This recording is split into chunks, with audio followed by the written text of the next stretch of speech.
The story opens with a cascade of system windows flashing across the public's view, each one warning citizens about a string of strange and abnormal events breaking out in different corners of the world. One alert reported that fishermen off the coast had discovered a monstrous abalone, so huge and unnatural that even 10 grown adults linking arms could not fully circle it, and many suspected it was a grotesque mutation caused by nuclear wastewater. Another notice described an ancient tree in a popular tourist area that had suddenly grown out of control, its roots spreading for kilometers like living veins beneath the earth, while deep cracks split open the ground, as if some abnormal pulse had awakened below. The notifications kept pouring in, speaking of giant vines dropping from the sky, as if fairy tales had forced their way into reality, and of subway tracks in multiple areas being torn apart, causing confusion, destruction, and even a number of casualties. But hardly anyone took those warnings seriously, because to most people it all sounded like the same old sensationalist nonsense, no more believable than that ridiculous zombie bite panic from years ago that had ended up being nothing at all. At the school gates, large groups of students were already gathered together, chatting noisily and trading gossip, clearly finding local rumors and campus drama far more entertaining than the bizarre news playing out beyond their little world. Then, in an instant, every wandering eye and scattered conversation was pulled toward a single approaching figure. The one walking over was none other than the school's acknowledged beauty, Chu Qingli. The crowd immediately began to stir with excitement, wondering if she had finally come to dump her boyfriend.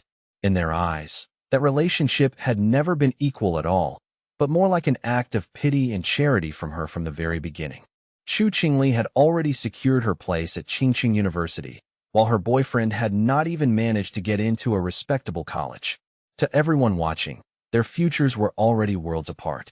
With that cold gap hanging in the air, Chu Qingli walked straight up to Fang Yi and called out to him, making him turn around with a faint, curious look in his eyes. Wearing an icy expression and not the slightest trace of softness, she told him that she had thought everything through carefully, and that the relationship between them was simply not realistic anymore. According to her, youthful love during school always reached the same bitter ending sooner or later, the moment when one finally wakes up, sees reality clearly, and understands that the two of them were never truly meant to walk the same road.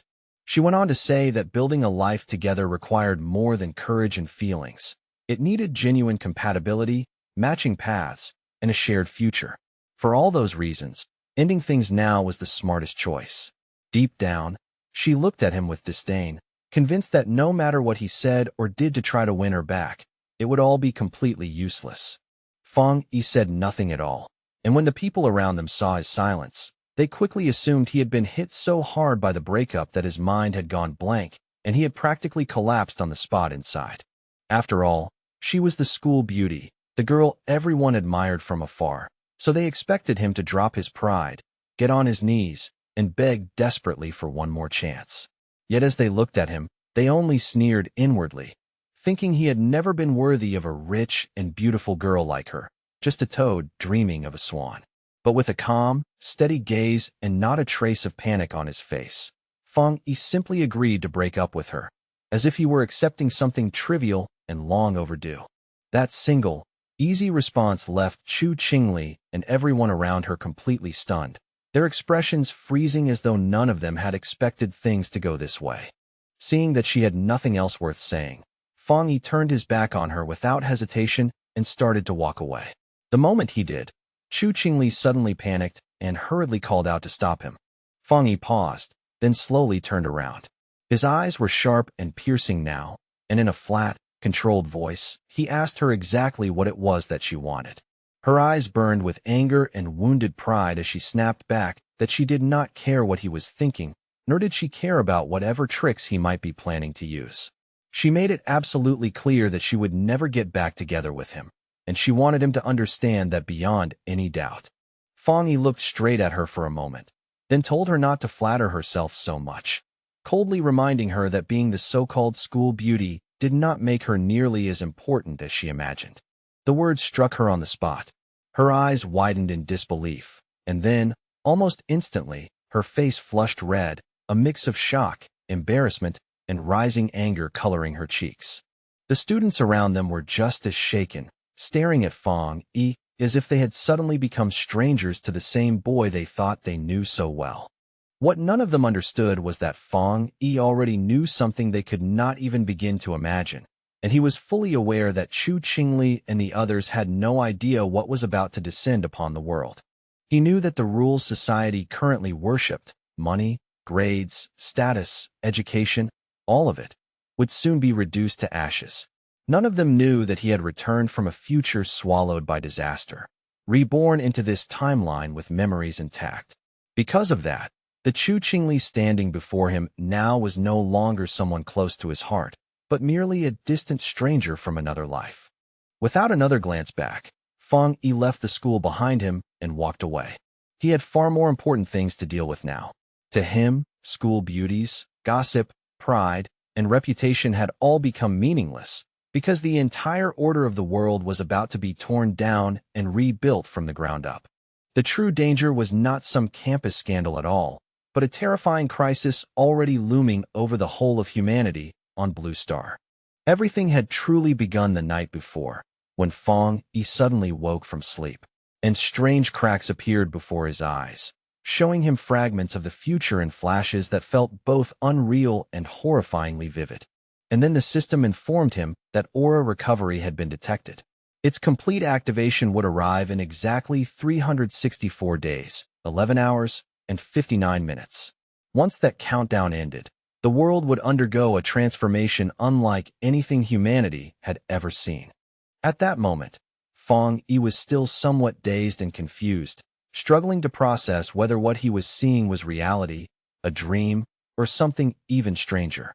Then several figures materialized before him, and the system calmly revealed that the rules governing human society were destined to be rewritten from this point forward. The age of cultivators was about to descend upon the world, and from then on, strength, raw, undeniable power, would become the new standard by which everything was measured. Feeling both wary and curious, Fong Yi slowly raised his hand and asked who, or what, was speaking to him from beyond the darkness. In the next instant, a strange and eerie light began to gather in front of him, shining with an otherworldly glow that made the room feel suddenly cold and unreal. A system window appeared and explained that it came from the outer reaches of the universe, built with top-tier algorithms fused with cosmic secrets. Its purpose was to automatically generate cultivation techniques based on any spiritual material touched by the host. The screen also showed, almost mockingly, that his current number of techniques was 0. Fong Yi cautiously stretched out his hand, and his eyes widened in surprise when his fingers passed straight through the system window, as if it were made of light and nothing more.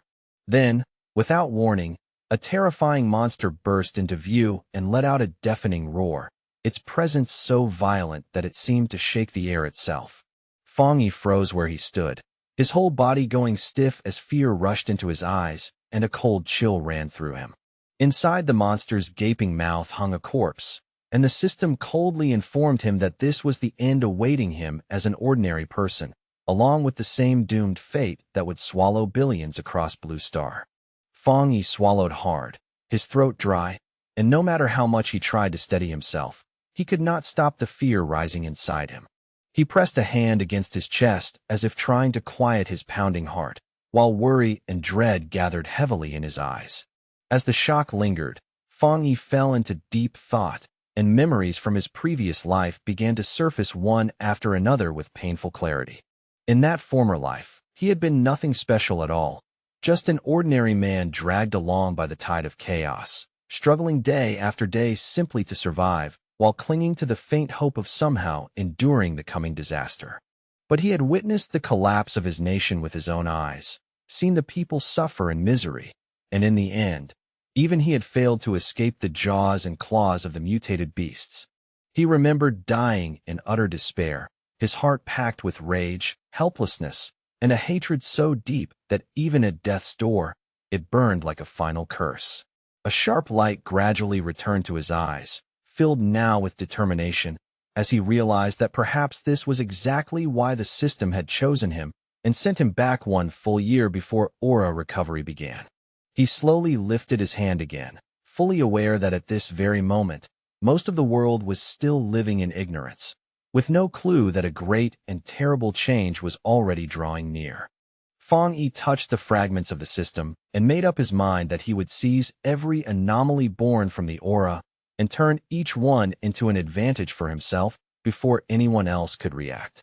At that moment, the system began initializing a brand new evaluation, as if the first step toward rewriting his fate had finally, truly begun. A bright, eager light rose in Fang Yi's eyes as the system informed him that the connection had been completed successfully, as if a sealed door inside his fate had just been opened at last. A completely new path had now been unlocked before him, and from this moment on, everything in existence could serve as material. His mission was clear and heavy: gather powerful techniques, collect extraordinary abilities, become a true cultivator, and eventually save the world from the disaster ahead. Across the city, notices spread quickly, informing people that humanity was now facing a crisis unlike anything it had ever encountered before. There would be no answers hidden in the past, no old experience to rely on. The only option left was to adapt and survive through one's own strength. Everyone who saw those warnings was stunned and confused, except for Fang Yi, whose expression remained calm because he already knew this terrifying future was real. When he turned on his phone, screen after screen filled with fresh notifications. At a glance, he understood that the government was neither fully confirming nor denying the strange phenomena. Instead, it was limiting itself to cautious public reminders, subtly telling people to prepare. Fang Yi knew exactly what that meant. This was Xia Nation's restrained and deliberate way of issuing a warning, because reports that would once have been dismissed as mythical nonsense could never have spread this widely unless something truly serious was happening. A trace of sadness filled his eyes as memories of the past resurfaced. He knew that this quiet, indirect approach from Xia Nation helped people stay calm and continue trusting their country instead of falling into panic. It was slow, difficult, and sometimes frustrating, but still far more effective than the chaos, riots, and gunfire that had consumed neighboring nations. Then he recalled what the system had told him earlier. He could use anything as material. That meant the places where anomalies appeared would become his true opportunities, and he needed to head straight toward them without hesitation. His full attention settled on the phone screen, his eyes narrowing slightly as he began to search through the flood of information for the first useful clue. It was the #1 trending story. The UV index at Qingqing University had reportedly reached a historic record not seen in 100 years. Because of that, a heat warning had been issued, urging incoming students to protect themselves, stay alert, and apply sunscreen before entering campus. The students reading it were more confused than worried, thinking that even top universities had now started using ridiculous sensationalist advertising. To them, it had to be fake, definitely a paid trending topic, because heat at that level would not just be uncomfortable, it could kill people on the spot. Fang Yi lifted his head and looked at the sky above him, only to see thick clouds hanging there without a trace of harsh sunlight. Then he switched on a UV meter and found that the reading where he stood was 0. He could not help feeling puzzled for a moment, because Qingqing University was only about 15 minutes away by car. He did not understand how the weather conditions there could be so drastically different from what he was seeing here. Soon, images began circulating online showing a blazing, brutal sun hanging over the university grounds. Students were informed that new student registration would continue as planned, but they were strongly advised to avoid the North Gate because of the terrifying UV levels, while all the other entrances would remain open. Seeing that, Fang Yi could not help but smile, though the expression on his face carried more certainty than amusement. He knew that when anomalies first appeared, most people always mistook them for publicity stunts, marketing tricks, or fake news, and only he understood the truth hiding beneath the surface. A glimmer of excitement rose in his eyes, because he knew his first real opportunity had finally arrived. Fang Yi quickly changed his clothes and headed for Qingqing University. Along the way, nearly everyone was carrying umbrellas against the oppressive heat, and the temperature was so unnatural that even the leaves on the roadside trees had shriveled and fallen early. When he reached Qingqing University, he made his way straight toward the North Gate, the one entrance that had become the least crowded of them all because everyone else was desperately avoiding it. He already knew with absolute certainty that something was deeply wrong in that place, and the uneasy air around the gate only confirmed it further. Then glittering ashes began drifting down from the sky, glowing strangely as they fell. While the surrounding students screamed and fled in panic, terrified of being scorched alive, Fang Yi kept his eyes fixed on those falling fragments without looking away. Instead of retreating, he calmly sat down right there and made up his mind to touch one of them, as if he were reaching toward the very beginning of a new fate. The moment his fingertip made contact, a fierce burst of light erupted from the ash, and the system immediately reported that it had detected an intense fluctuation of the yang attribute, successfully unlocking its data template. That scorching energy instantly rushed into Fang Yi's body, and the pain that followed was so violent and overwhelming that it felt as though his flesh, bones, and blood were all being torn apart from the inside. A blazing light then began to pour out from Fang Yi's body, wrapping him in a fierce golden radiance that made him look less like a student and more like a figure being reforged by fire. The people nearby cried out and covered their eyes in panic, afraid the light would blind them. None of them understood what was happening, and for a moment, some even wondered if the heat and fear had pushed them into hallucinating. The yang energy continued burning through Fang Yi's clothes, and the searing pain made him grit his teeth so hard that his jaw trembled under the strain. He grabbed the top of his head and nearly lost control, his whole body shaking as he had no idea whether the system had finished compiling or not. In that unbearable moment, he truly felt as though death was only one breath away. Then, at last, the compilation was completed, and Fang Yi successfully obtained a yang attribute cultivation method, the Golden Sun breathing technique. Not long after that, it was the official registration day for the new students at Qingqing University, and the campus was once again crowded with noise, movement, and fresh faces. Fang Yi's ex-girlfriend arrived at the registration area looking as eye-catching as ever, and almost immediately a young man stepped forward with a flattering smile, offering to carry her suitcase for her. Before long, several more boys came over one after another, all trying to seize a chance to get close to her, but she rejected every one of them with cold indifference, making it clear that she did not need anyone's help. She turned and glanced at a nearby couple with a sneer, her expression carrying that same familiar arrogance and quiet contempt. But in the very next instant, a brilliant golden flash suddenly lit up the area, startling her and the surrounding students so badly that all their attention snapped toward the source. A tense voice came through the loudspeaker, urgently ordering everyone to stay away from the north gate and keep their distance from the area at once. Her expression immediately turned serious, and curiosity mixed with unease as she decided to go and see for herself what exactly was happening over there. At the north gate, a massive burst of golden energy illuminated the entire area, turning the air bright and harsh as though a second sun had exploded right on campus. From within the swirling smoke and distorted air, a dark figure slowly emerged, giving off a heavy, oppressive presence that made everyone around instinctively tense up. He drew in a deep breath, and as he did, his eyes lit up with a fierce golden glow, sharp and powerful, like fire gathering behind his gaze. A system screen popped up before him, informing him that he had successfully created a new technique and had been awarded 50 points as a result. Fang Yi looked at the screen and frowned slightly, wondering what exactly those points were meant to be used for and what kind of value they truly held.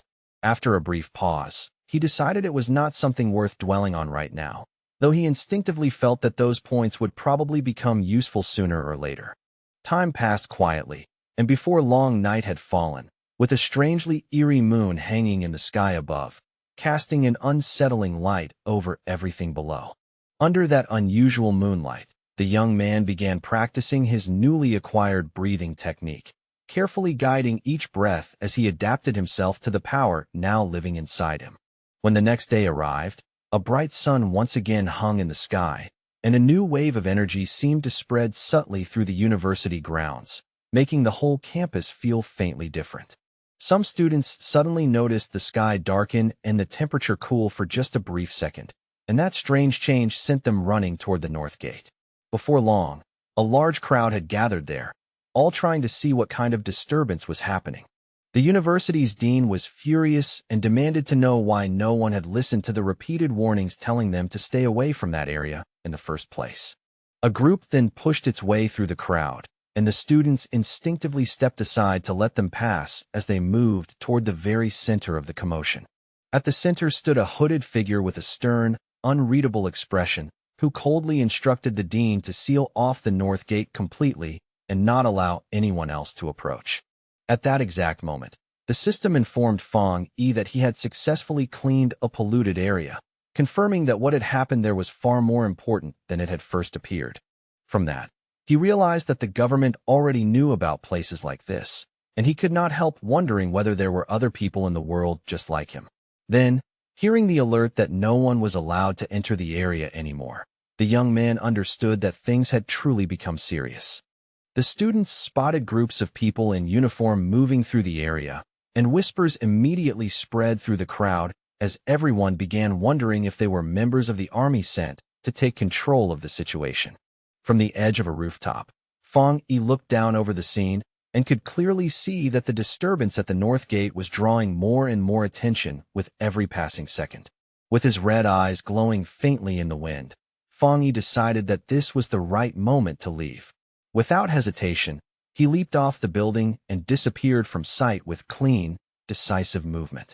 Down below, the mysterious hooded figure walked slowly across the ground, where the surface had already split apart under the impact of the violent energy that had erupted there earlier. The hooded figure carefully examined the entire scene, taking in every crack, scorch mark, and strange trace left behind with a calm but serious focus. Then this person lowered herself to one knee and pressed a hand against the damaged ground, quietly sensing whether any remnant of that unusual energy was still lingering in the area. A moment later, she picked up a broken piece of the ground and studied it more closely. After examining the residue left within it, the hooded figure realized that the energy here had not been caused by nature, but by a person. Just then, officials began directing the students away from the area and pushing the crowd back, while the hooded person remained at a distance, silently watching everything unfold with hidden intent. Amid the restless crowd, Fong Yi's ex-girlfriend was visibly shaken when she heard that all of this destruction and strange energy had apparently been caused by a single person alone. At that exact moment, she caught sight of a figure jumping away in the distance, and for one brief second, an absurd thought crossed her mind as she wondered if it could somehow have been her ex. But she immediately forced that thought away and rejected it herself.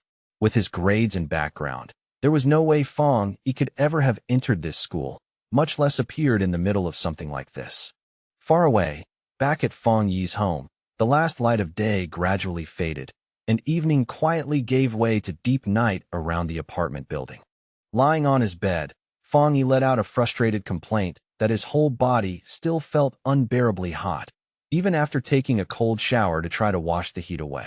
Because of that lingering heat burning under his skin, he was already starting to worry that there was no chance he would get any real sleep that night. At the same time, another concern lingered in his mind. After everything that had happened during the day, he could not help wondering whether someone had already noticed him or started to suspect something. He then picked up his phone and noticed a popular news story discussing a cultivation association. Seeing it made Fong Yi remember how, in the past, most people had treated that name like nothing more than an internet joke or some ridiculous online fantasy. Then his thoughts shifted to the hooded figures he had seen at the university, and he quickly began to suspect that those mysterious people were very likely members of that same association. Curious and now far more interested, he opened the article at once, wanting to read the full report carefully instead of dismissing it like everyone else. The article laid out the various cultivation realms in order, describing levels that ranged from ghost acts all the way to total transcendence, as if it were presenting a hidden system the public had never been meant to understand. In the comment section, most people were still laughing and treating the whole thing as a joke, but Fong Yi stared at the screen in silence, seriously wondering whether this announcement was actually real. Fong Yi could not help thinking about how, in his previous life as nothing more than an ordinary person, he had never known any of this hidden information existed at all.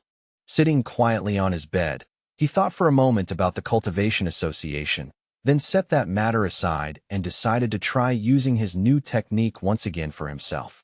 He slowly closed his eyes and focused his breathing to begin training. Almost immediately, sweat began to form on his skin as a powerful golden energy started circulating around him in waves. Before long, Fang Yi's body began to rise slightly into the air inside his room, suspended within a brilliant golden glow that lit up the space around him. A warm yet intense light shone over him as the principle of the first stage became clear. He had to strengthen his body first so it could withstand and contain the power of heaven and earth. Step by step, he successfully brought the energy under control and even shaped that fierce golden force into the form of a divine axe, solid and imposing in front of him. His eyes shone with a bright, excited light, and a satisfied smile appeared on his face as he felt real strength filling his body for the first time. At that moment, the system informed him that he had reached the Dushui level, and along with that breakthrough, it awarded him another 50 points. Hearing that, Fang Yi immediately remembered the points he had earned before and looked more closely at the new screen, which now stated that another path had been opened to him. The system then explained that these points could be used to implant the compiled data into physical objects, turning ordinary items into carriers of cultivated power. Fang Yi thought carefully about the idea of placing power into an object, and as he considered it, his gaze slowly shifted toward the mug resting quietly on the table nearby. He raised his hand toward the mug, and a golden glow of power began to gather around his palm, flickering softly in the dim room. The system asked whether he wanted to spend 1 point to infuse the mug with the yang attribute. Fang Yi immediately realized that this was essentially a way of enchanting an object and granting it a special ability. He quickly understood the deeper meaning of that function and thought that if he used it on a weapon instead, it could become a personal battle item perfectly suited for future fights. The more he thought about what lay ahead, the more certain he became that having a weapon enhanced by power would be extremely important for surviving what was coming. With that in mind, Fang Yi searched his shelf, found a small sword there, and decided to use it as a test subject for this new ability. He thought that if this experiment succeeded, then the next step would be to buy a real weapon and prepare properly for the day he would have to face monsters again. Just then, in the middle of the quiet night, a strange sound from outside the building suddenly caught his attention and broke his concentration at once. Outside, hidden in the darkness, a shadowy creature with enormous claws was lurking near Fang Yi's apartment, silently watching his window like a predator studying its prey. Its red eyes glowed eerily in the dark, and as it bared its sharp teeth, the creature looked even more sinister and inhuman beneath the weak night light. The thing resembled a giant demonic rabbit, twisted into something unnatural, and it lowered its body as if preparing to launch itself straight at the building. But inside the apartment, Fang Yi still had no idea that danger had already arrived outside and was drawing closer by the second. Lying in bed, Fang Yi only felt restless and uncomfortable because of the aftereffects of his new cultivation technique, not yet realizing that the discomfort was not the only thing keeping him awake. His red eyes sharpened slightly as he listened again, wondering where that strange noise, something faint and scratchy, almost like a rat, was coming from. At first, he reasoned that it was probably not coming from inside his room or from the pipes, and guessed that maybe it belonged to some pet kept by a neighbor nearby. As he walked slowly through the living room, he told himself that with his newly improved hearing, it was normal for him to pick up sounds from surrounding apartments much more clearly than before. Then he focused his hearing even further and listened more carefully to the odd sound. But after only a moment, he realized something was off, and his entire body instantly became alert. Fang Yi moved toward the door and, the moment he reached it, came face to face with the terrifying creature standing right there in the dark hallway outside. In the narrow hallway, the red-eyed beast stared straight at him with a savage glare, its body tense and ready to attack at any moment. Fang Yi was startled at once, and the moment he recognized it as a mutated beast, a terrifying memory from his past life surged back into his mind and sent a chill through his entire body. At the same time, a drone moved through the city night, its camera sweeping across the dark skyline and making one thing clear: Other people already knew that danger was loose and moving in the shadows. On top of a tall building, a young woman clicked her tongue in annoyance and complained that they still had not managed to catch the rabbit that had swallowed the rare fruit. With a lollipop resting casually in her mouth, the girl looked unbelievably calm, almost lazy even, but the confidence in her posture made it obvious she was taking this mission completely seriously. Without wasting another second, she ordered her team to keep feeding her updates on the target's location, her tone light, but leaving no room for delay or mistakes. Then, as if gravity meant nothing to her, the mysterious girl stepped off the rooftop and jumped down to begin the chase herself. She fell at astonishing speed, yet her body moved with effortless control, weaving through the massive city buildings like someone who had done this countless times before. Suddenly, the young woman felt the mutated beast's presence more clearly, and the sharp shift in its aura told her she was rapidly closing in on it. Her eyes began to glow faintly, and the moment she finally locked onto the creature's position, her whole expression sharpened as she prepared herself for a fight. The mysterious hunter came down hard onto a rooftop, landing with incredible precision and balance, her movement fierce, clean, and controlled from start to finish. As she ran straight down the side of a building, she received the order to pursue the target no matter what, and her speed only increased after hearing it. With another perfect landing, the young woman pushed forward without the slightest pause. Leaping from building to building, she warned that the creature had eaten a special fruit and might evolve at any time. At that exact moment, a man still working late caught sight of something streaking past his window and froze in confusion. He rubbed his eyes and wondered if he was imagining things from exhaustion, but before he could think further, his boss shouted at him for standing there doing nothing. Meanwhile, high above the city, the hunter stood like a shadow cut into the moonlight, poised near the 65th floor with an eerie stillness that made her look almost unreal. Back inside the apartment building, Fong Yi faced the strange creature head-on as it let out a harsh, vicious scream right in front of him. With golden light burning in his eyes, Fong Yi could feel that his body was no longer the same as before, and that change gave him the confidence to meet this monster in a fair fight. The creature slashed forward with its claws in a savage burst, but Fong Yi twisted aside with astonishing speed and avoided the attack cleanly. In that instant, Fong Yi realized just how much his body had transformed, because the beast's once deadly attacks now seemed to move almost in slow motion before his eyes. Golden sun energy gathered in his hand as he stared at the beast, wondering why a mutated creature had appeared so early, far sooner than it should have. Even so, the memories of his previous life surged up inside him, and Fong Yi steadied himself as he faced the monster without backing down. He knew this creature had not fully evolved yet, but he also understood that the night made it more violent, more unstable, and much more dangerous than it would be by day. So Fong Yi charged first without hesitation, because he knew that if he failed to stop it here, everyone living in this building would end up dead. In the middle of the clash, Fong Yi managed to catch hold of the creature using a hand wrapped in concentrated energy, stopping its movement by force. Then, with shocking ferocity and not the slightest trace of fear, Fong Yi bit into the strange creature, fighting it with raw desperation at point-blank range. He locked the monster down in a tight hold, and the golden light in his eyes turned cold and sharp, filled with absolute focus and killing intent. As he swung the creature through the air, Fong Yi quickly noticed something important and realized that its tail appeared to be the beast's weak point. The moment he saw the opening, he seized the creature's tail with all his strength, refusing to let go no matter how violently it struggled. Fong Yi then hurled the monster straight into the window, and the glass shattered instantly under the force of the impact, spraying fragments everywhere. With golden light blazing around his fist, Fong Yi drew back and prepared to unleash a heavy, decisive punch.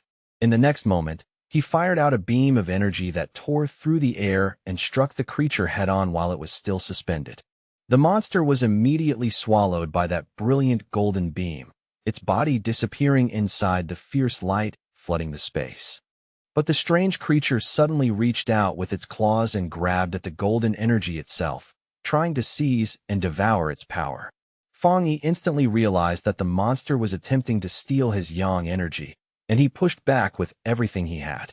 At that moment, Fang Yi understood that the power of the sun was far too violent for this beast to handle, and that the rabbit was essentially destroying itself by trying to absorb it. Soon after, a golden explosion burst over the monster's body, completely engulfing it as the creature failed to withstand that overwhelming amount of energy. In the neighboring building, a couple was jolted awake by the noise, and the man frowned groggily as he asked if that sound had just been thunder. He got out of bed and went to the window to check outside for himself, but when he looked out, he saw nothing unusual in the night. Back at the scene, Fang Yi dropped down onto the floor, breathing heavily as the last traces of his golden energy flickered and drifted around him. The young man stared at the remains and thought that the creature had behaved like a starving ghost, crazily trying to swallow his power no matter the cost. After the battle ended, one of the monster's eyes rolled across the floor and came to a stop, releasing a strange thread of black smoke into the air. With a serious, unblinking look, Fang Yi fixed his gaze on what was left of the creature he had just defeated, staying alert even now. Without any hesitation, he brought his foot down hard on the eye and crushed it completely, destroying the last remnant of the beast. He understood then that this creature of the night had been desperately drawn toward his opposite, Yang-type power, almost as if instinct had driven it mad. Fang Yi knew very well that if he had still been an ordinary person, this monster would have torn through the building and devoured everyone living inside with ease. With that thought in mind, he became even more certain that he needed to master more techniques as quickly as possible if he wanted to survive the far greater dangers still ahead. Meanwhile, beneath the pale moonlight, the mysterious girl continued leaping through the air like a true hunter tracking prey through the night. Moving with astonishing speed, the young woman ran straight down the side of another building, as if vertical walls meant nothing to her at all. But the instant she arrived at the scene, the mysterious hunter's eyes widened in open shock at what she found waiting there. Standing silently in the middle of the night, she stared at the aftermath and wondered whether someone else had actually killed her target before she could reach it.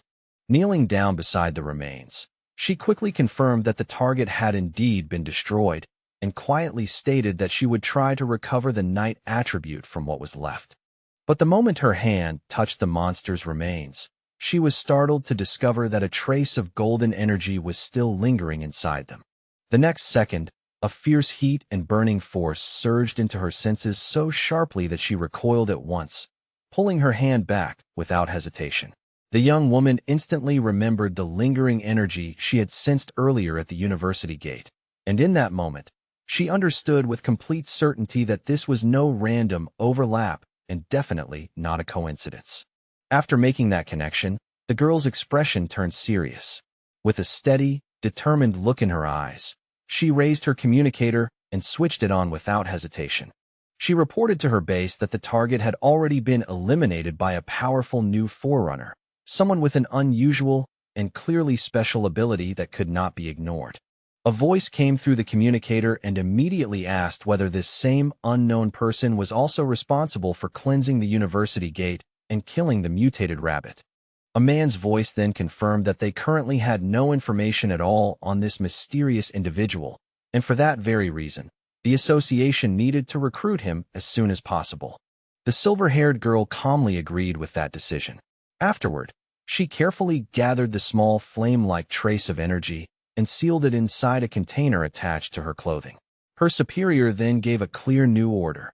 She was to put aside all of her other missions for now and focus entirely on locating this newly appeared forerunner. Hearing that, the mysterious hunter remained perfectly calm and casually unwrapped the lollipop she had been holding, as if this major shift in orders barely disturbed her mood at all.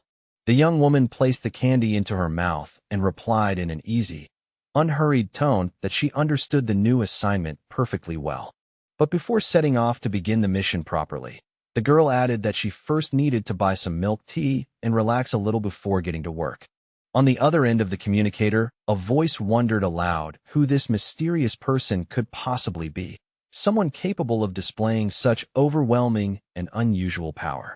The young woman agreed that the president had been right, and said that she, too, now wanted to meet this powerful expert with her own eyes.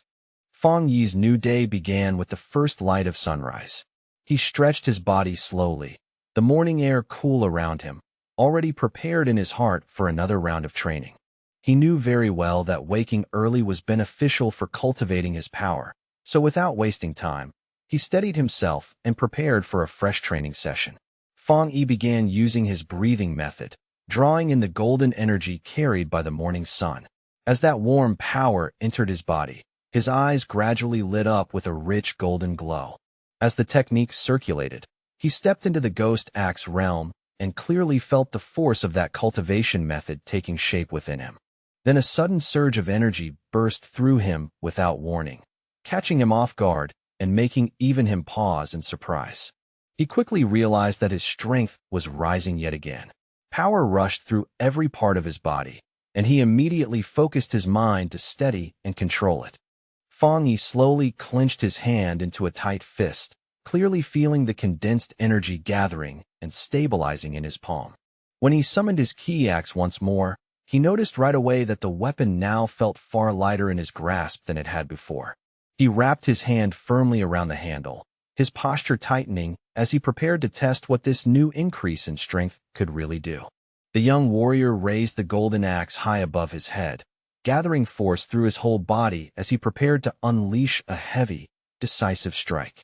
In that moment, he broke through into the two-star ghost axe realm, and the power surging out of him was released with a far greater intensity than before. His eyes now seemed to burn with golden flames, a fierce and vivid sign of the new level of strength he had successfully reached.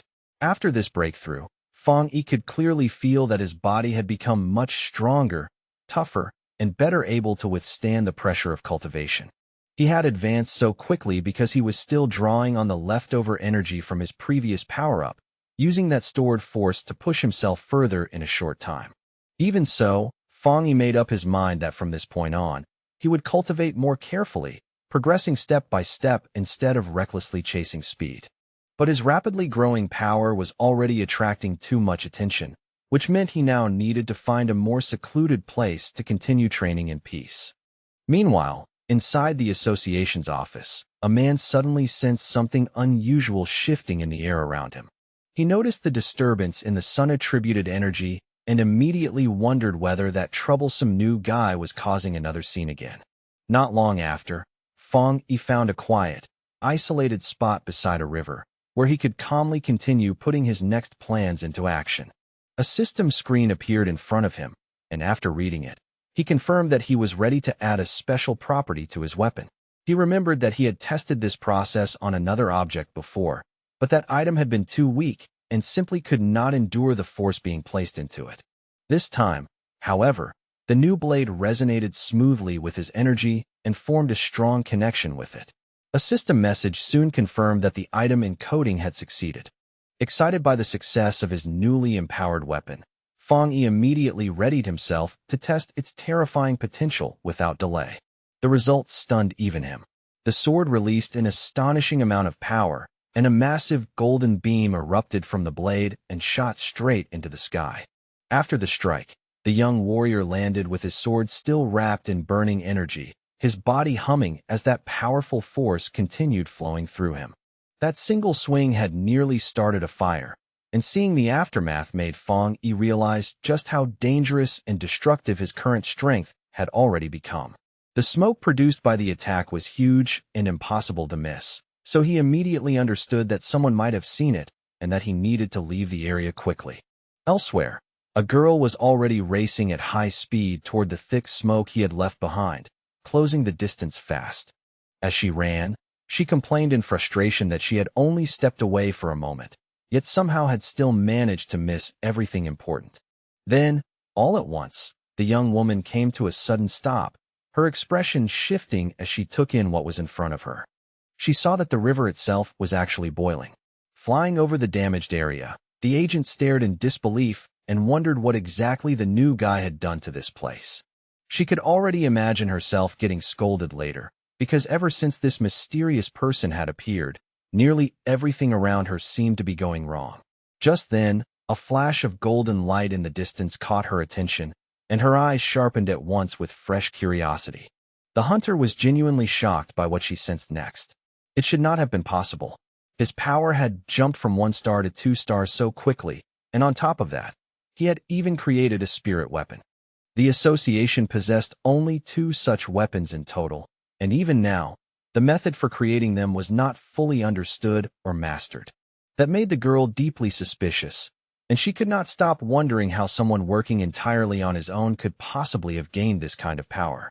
Still, after thinking it over, she told herself she might be mistaken and decided to begin cleaning up the mess he had left behind first.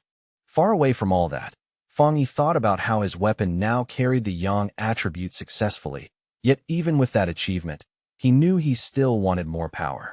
Since the system could encode almost anything, he decided to push the blade even further and add more traits to it. Then, out of nowhere, his phone buzzed. A message from a complete stranger popped up, and only then did he realize he had totally forgotten to stay private. Now some unknown person was inviting him into a pioneers group. He was stunned when he found out that official members were supposed to be at least at the Ghost Axe realm. The stranger quickly explained that a brand new pollution zone had appeared and invited him to join a group hunt there. After asking where it was, he received a file in return, one that detailed the lava dragon of the Shadow River.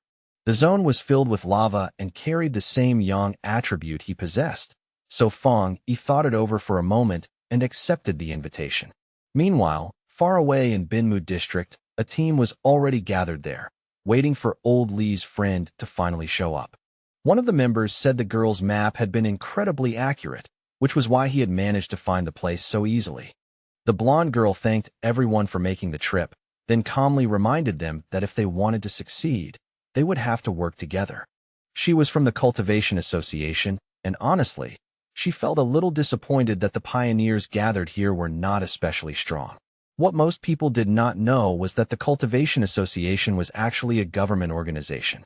It had taken a lot for her to get in, even requiring her family to call in favors. So more than anything, she could not stand the thought of failing. Right at that moment, one of the explorers spotted the newcomer approaching and immediately called out his name, Fang Yi. Fang Yi arrived with a powerful presence, carrying his newly forged sword, and gave the group a simple but confident introduction. The agent was visibly startled by the pressure coming from him, yet when she sensed his aura more carefully, she found that it was not oppressive at all, but warm and strangely steady. Now that the whole team had assembled, the leader gave the signal, and everyone began heading toward the cave entrance together. Fang Yi chose to take the lead without hesitation and told the blonde agent to handle the lighting behind him. The team moved deeper into the cave, and one of them warned Fang Yi to watch out for the loose rocks above. At the same time, they all found it a little strange that the place still was not as hot as they had expected. As he kept walking ahead, Fang Yi found himself thinking about how quickly these people had accepted him. In times like these, that kind of trust and companionship felt surprisingly genuine. Fang Yi continued forward, and soon the ground beneath his feet began to change color, a clear sign that danger was getting close. A moment later, they stepped into a massive open space and froze in shock at the sight before them, a river of boiling lava flowing right across the cavern. Without even pausing to think, Fang Yi charged straight toward the danger, making the blonde agent shout at him not to act so recklessly. To everyone's disbelief, the warrior thrust his sword directly into the lava. The explorers were thrown into panic and cried out in alarm. A violent burst of fire exploded outward and hurled the team backward, while Fang Yi's system suddenly picked up a worldwide anomaly and began analyzing the incoming data. As Fang Yi drove his sword into the lava, his system broke down the anomaly and uncovered a new power called Inner Flame, a force with an unbelievably high internal temperature and explosive properties. At the same time, it derived the Scarlet Flame sword technique, which released that power the instant the blade was drawn, wrapping the sword in blazing fire and crackling lightning. With his mind made up, Fang Yi tightened his grip around the sword. Both his eyes and the blade lit up with burning power, as if this technique had been made perfectly for his Tang sword.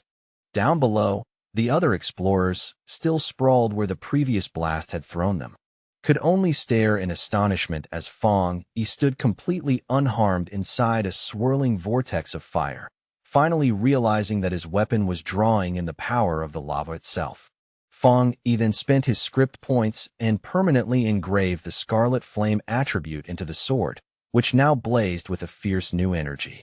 When the flames finally died down, his teammates assumed he had only gone through a minor cultivation mishap and had already recovered from it.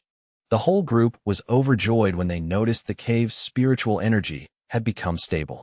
One person happily celebrated that he could now absorb it without trouble, while another, just about to step onto the path of cultivation, excitedly shouted Zhang Xiaoya's name.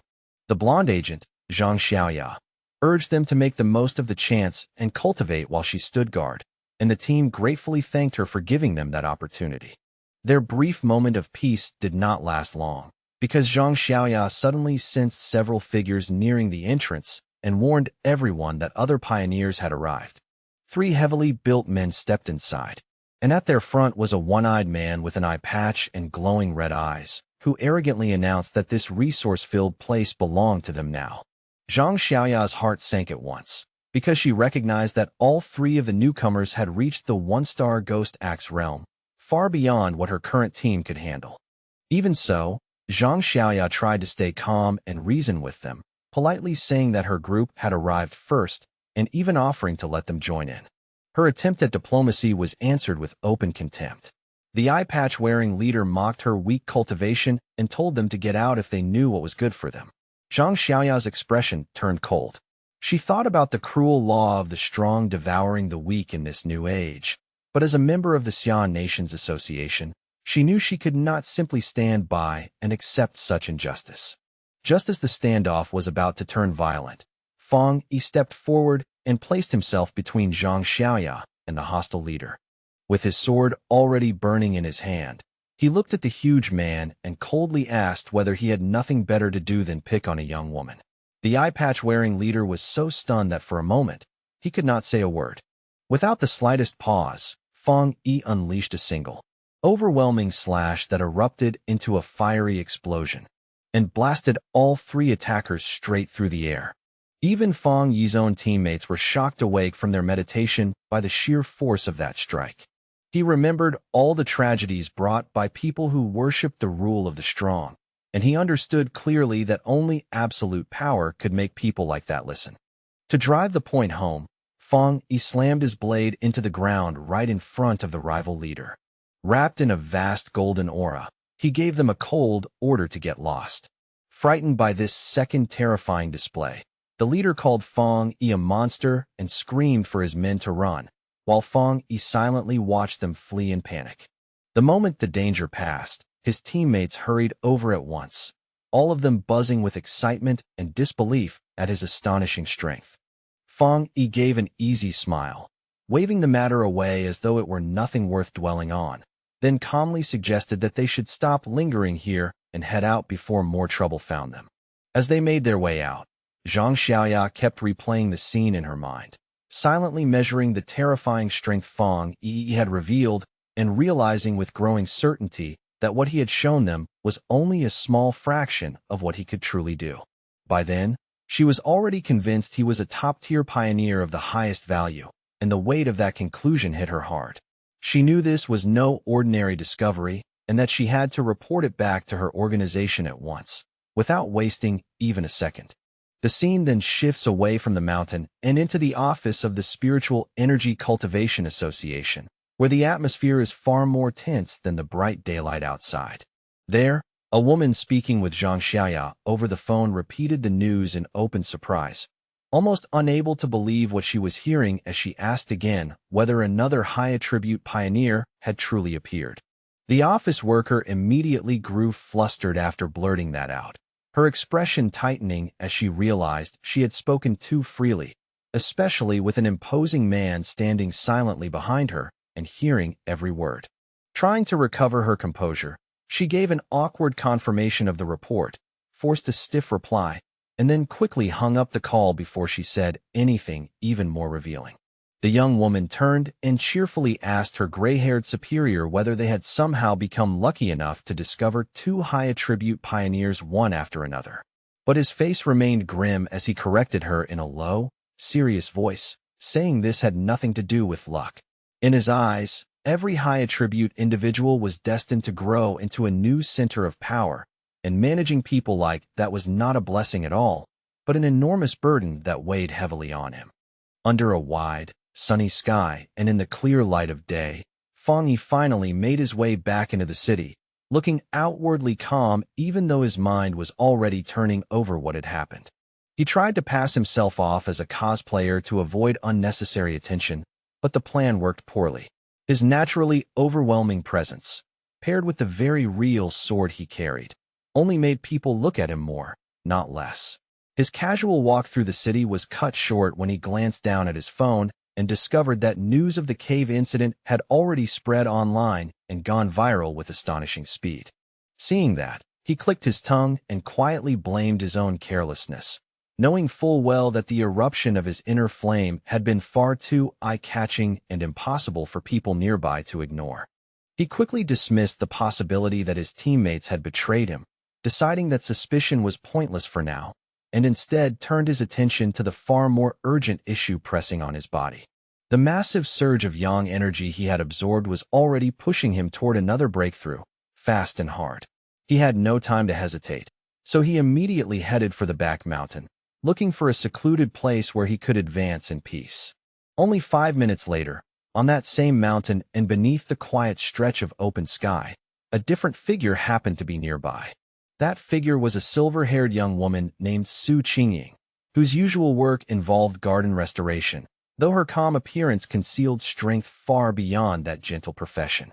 While going about her business, Su Qingying suddenly felt a powerful presence erupt in the distance, so intense and abrupt that it made her whole body tense on instinct. She lifted her eyes and saw an explosive burst of light blooming ahead like a miniature sun, and in that instant she recognized the signs at once. A cultivator was breaking through into the 3-star Ghost Axe realm. The sheer scale of the energy left her stunned. She had never imagined that a breakthrough at that realm could produce something so vast, so violent, and so utterly monstrous. Driven by both duty and a sudden flash of recognition that stirred in the back of her mind, Su Qingying's gaze sharpened at once. Without wasting another moment, she rushed straight toward the disturbance, moving as fast as she could and silently vowing that this time, no matter what, she would catch the mysterious individual behind it. High up on the mountain, far from the city noise, Fang Yi had already settled himself and was fully focused on breaking through, shutting out every distraction around him. He drew in huge torrents of golden energy from all directions, and the power spun wildly around his body before gradually gathering above his head into a radiant sphere that shone like a newborn sun. As he meditated in midair, the force gathering behind him condensed into a complex, star-shaped divine form. Golden arcs of energy crackled across his skin, his eyes burned with power, and every breath he took was part of a fierce struggle to restrain the violent energy surging through him. At last, all that raging power began to come together, layer by layer, until it took the shape of a giant divine axe formed from pure golden and pale blue energy, dazzling to look at and crackling with terrifying force. Meanwhile, Su Qingying arrived and stopped dead the moment she saw the scene before her. For a few seconds, she could only stare in complete disbelief. The mysterious figure was already at the final stage, and the divine axe he had just created looked ready to descend with a single strike. What shocked her most was not just the amount of spiritual energy involved, but the unbelievable control behind it all. His movements were steady, precise, almost effortless. She could not understand how anyone could command that much power with such flawless skill, and a stunned thought rose in her mind. Had this man been secretly cultivating for centuries? The sight hit her so hard that it stirred up an old, painful memory she had never forgotten. Su Qingying suddenly remembered her own attempt to break through into the Ghost Axe 2-star level. Back then, the pressure from her own divine axe had been unbearable. It had pushed back against her, shattered her rhythm, and made her cough up blood on the spot. Afterward, she had been bedridden for an entire week. She had always been considered naturally gifted and stronger than most, yet even she had failed so miserably. Looking at Fang Yi now, she simply could not understand how this monster of a man could withstand a breakthrough so much greater than hers, as if it were nothing. The closer she ran, the more unbelievable the scene became. The mountain air was thick with spiritual energy. Every motion of the axe was controlled with impossible precision, and even the power radiating from it felt as though it had been purified thousands upon thousands of times. There was no impurity, no instability, no wasted force anywhere. At that moment, Su Qingying could no longer describe him as merely talented or monstrous. In her eyes, he looked less like a human cultivator and more like a god descending from the heavens. She also noticed how calm he was through the entire process. Most pioneers, once they sensed a breakthrough approaching, would rush through it in panic or excitement, afraid of missing their chance. But this person moved with the quiet steadiness of someone who had already seen countless storms. There was deep experience in every choice he made, and the composure of an ancient master seemed to cling to him. Her thoughts were abruptly cut off when the giant, blazing divine axe finally began to move.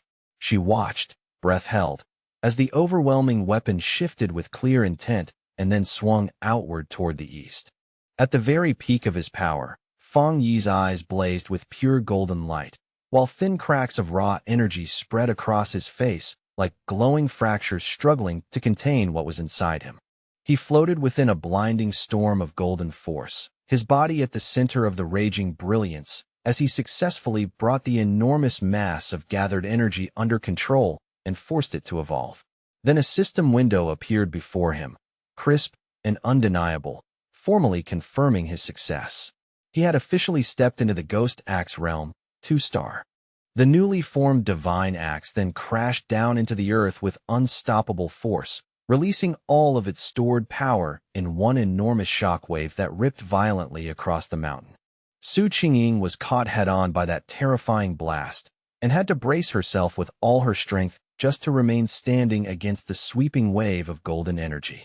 The remaining force carved a massive path straight through the forest before slowly fading into silence. And when Su Qingying finally raised her head again, the mysterious man was already gone without a trace. Breathing hard from both the effort of the chase and the sting of frustration, Su Qingying could hardly believe she had missed him again, especially after reaching the area in barely 30 seconds. A troubling thought soon crossed her mind. He must have realized that someone was tracking him. And if he remained this cautious, this elusive, and this difficult to pin down, then her mission to recruit him into the association might become impossible from the very start. Just when she was about to give up and retreat, she suddenly paused. An idea flashed through her mind. Instead of continuing to stare at the torn path left by the shockwave, she turned toward a giant old tree nearby, its trunk still glowing faintly with leftover golden light. That small detail gave her a new sense of certainty. Looking into the woods that appeared empty, she called out respectfully, addressing him as senior and asking whether he was still somewhere in the area. From the deep shadows of the forest, Fang Yi stepped out at last, his hooded figure carrying a quiet, almost chilling confidence. His red eyes still glowed faintly as they settled on Su Qingying, and the moment he saw her, he immediately understood that she was the one who had been investigating him over the past few days. Now that she had been discovered, Su Qingying forced herself to remain steady and formally introduced herself without retreating. She stated that she was the captain of the Firefly Squad under the Spiritual Practitioners Association of Xia Nation and also one of the nation's earliest pioneers. Then, on behalf of the association, she sincerely invited him to join them. She openly admitted that she had been following him for 2 days and said she hoped her methods had not caused him to think poorly of her intentions. Throughout her explanation, Fang Yi said nothing at all, and the expression hidden beneath his hood remained impossible to read. Trying to strengthen her case, Su Qingying added that although the public still knew nothing about it, all of the official documents for the association had already been fully prepared. Inside, however, she was extremely nervous. Every word had to be chosen carefully, because she could not tell whether she was already offending him or pushing the patience of a man far stronger than herself. She knew she had to keep her tone soft, respectful, and measured. But before she could continue with the speech she had prepared in advance, Fang Yi cut straight through it with a simple, direct question. Why should I join? The blunt question caught Su Qingying completely off guard. She froze for a brief moment, then stuttered as panic rushed into her thoughts. In that instant, She understood that polite slogans and empty promises would mean absolutely nothing to someone as sharp and perceptive as him. So she decided the truth was her only real option. Steadying herself, she explained the purpose behind the association as plainly as she could. She told him that Xia Nation wanted to gather the early pioneers together, unite them, guide them onto a more organized path, and offer them greater protection as the world changed. She admitted that everything was still chaotic and uncertain, and that to someone like him, an organized group might easily sound like a cage built to restrain a free spirit. Even so, she asked him to look beyond that. A great return of spiritual energy was coming, and when it fully arrived, they would all need to stand together against the unknown enemies waiting in the future.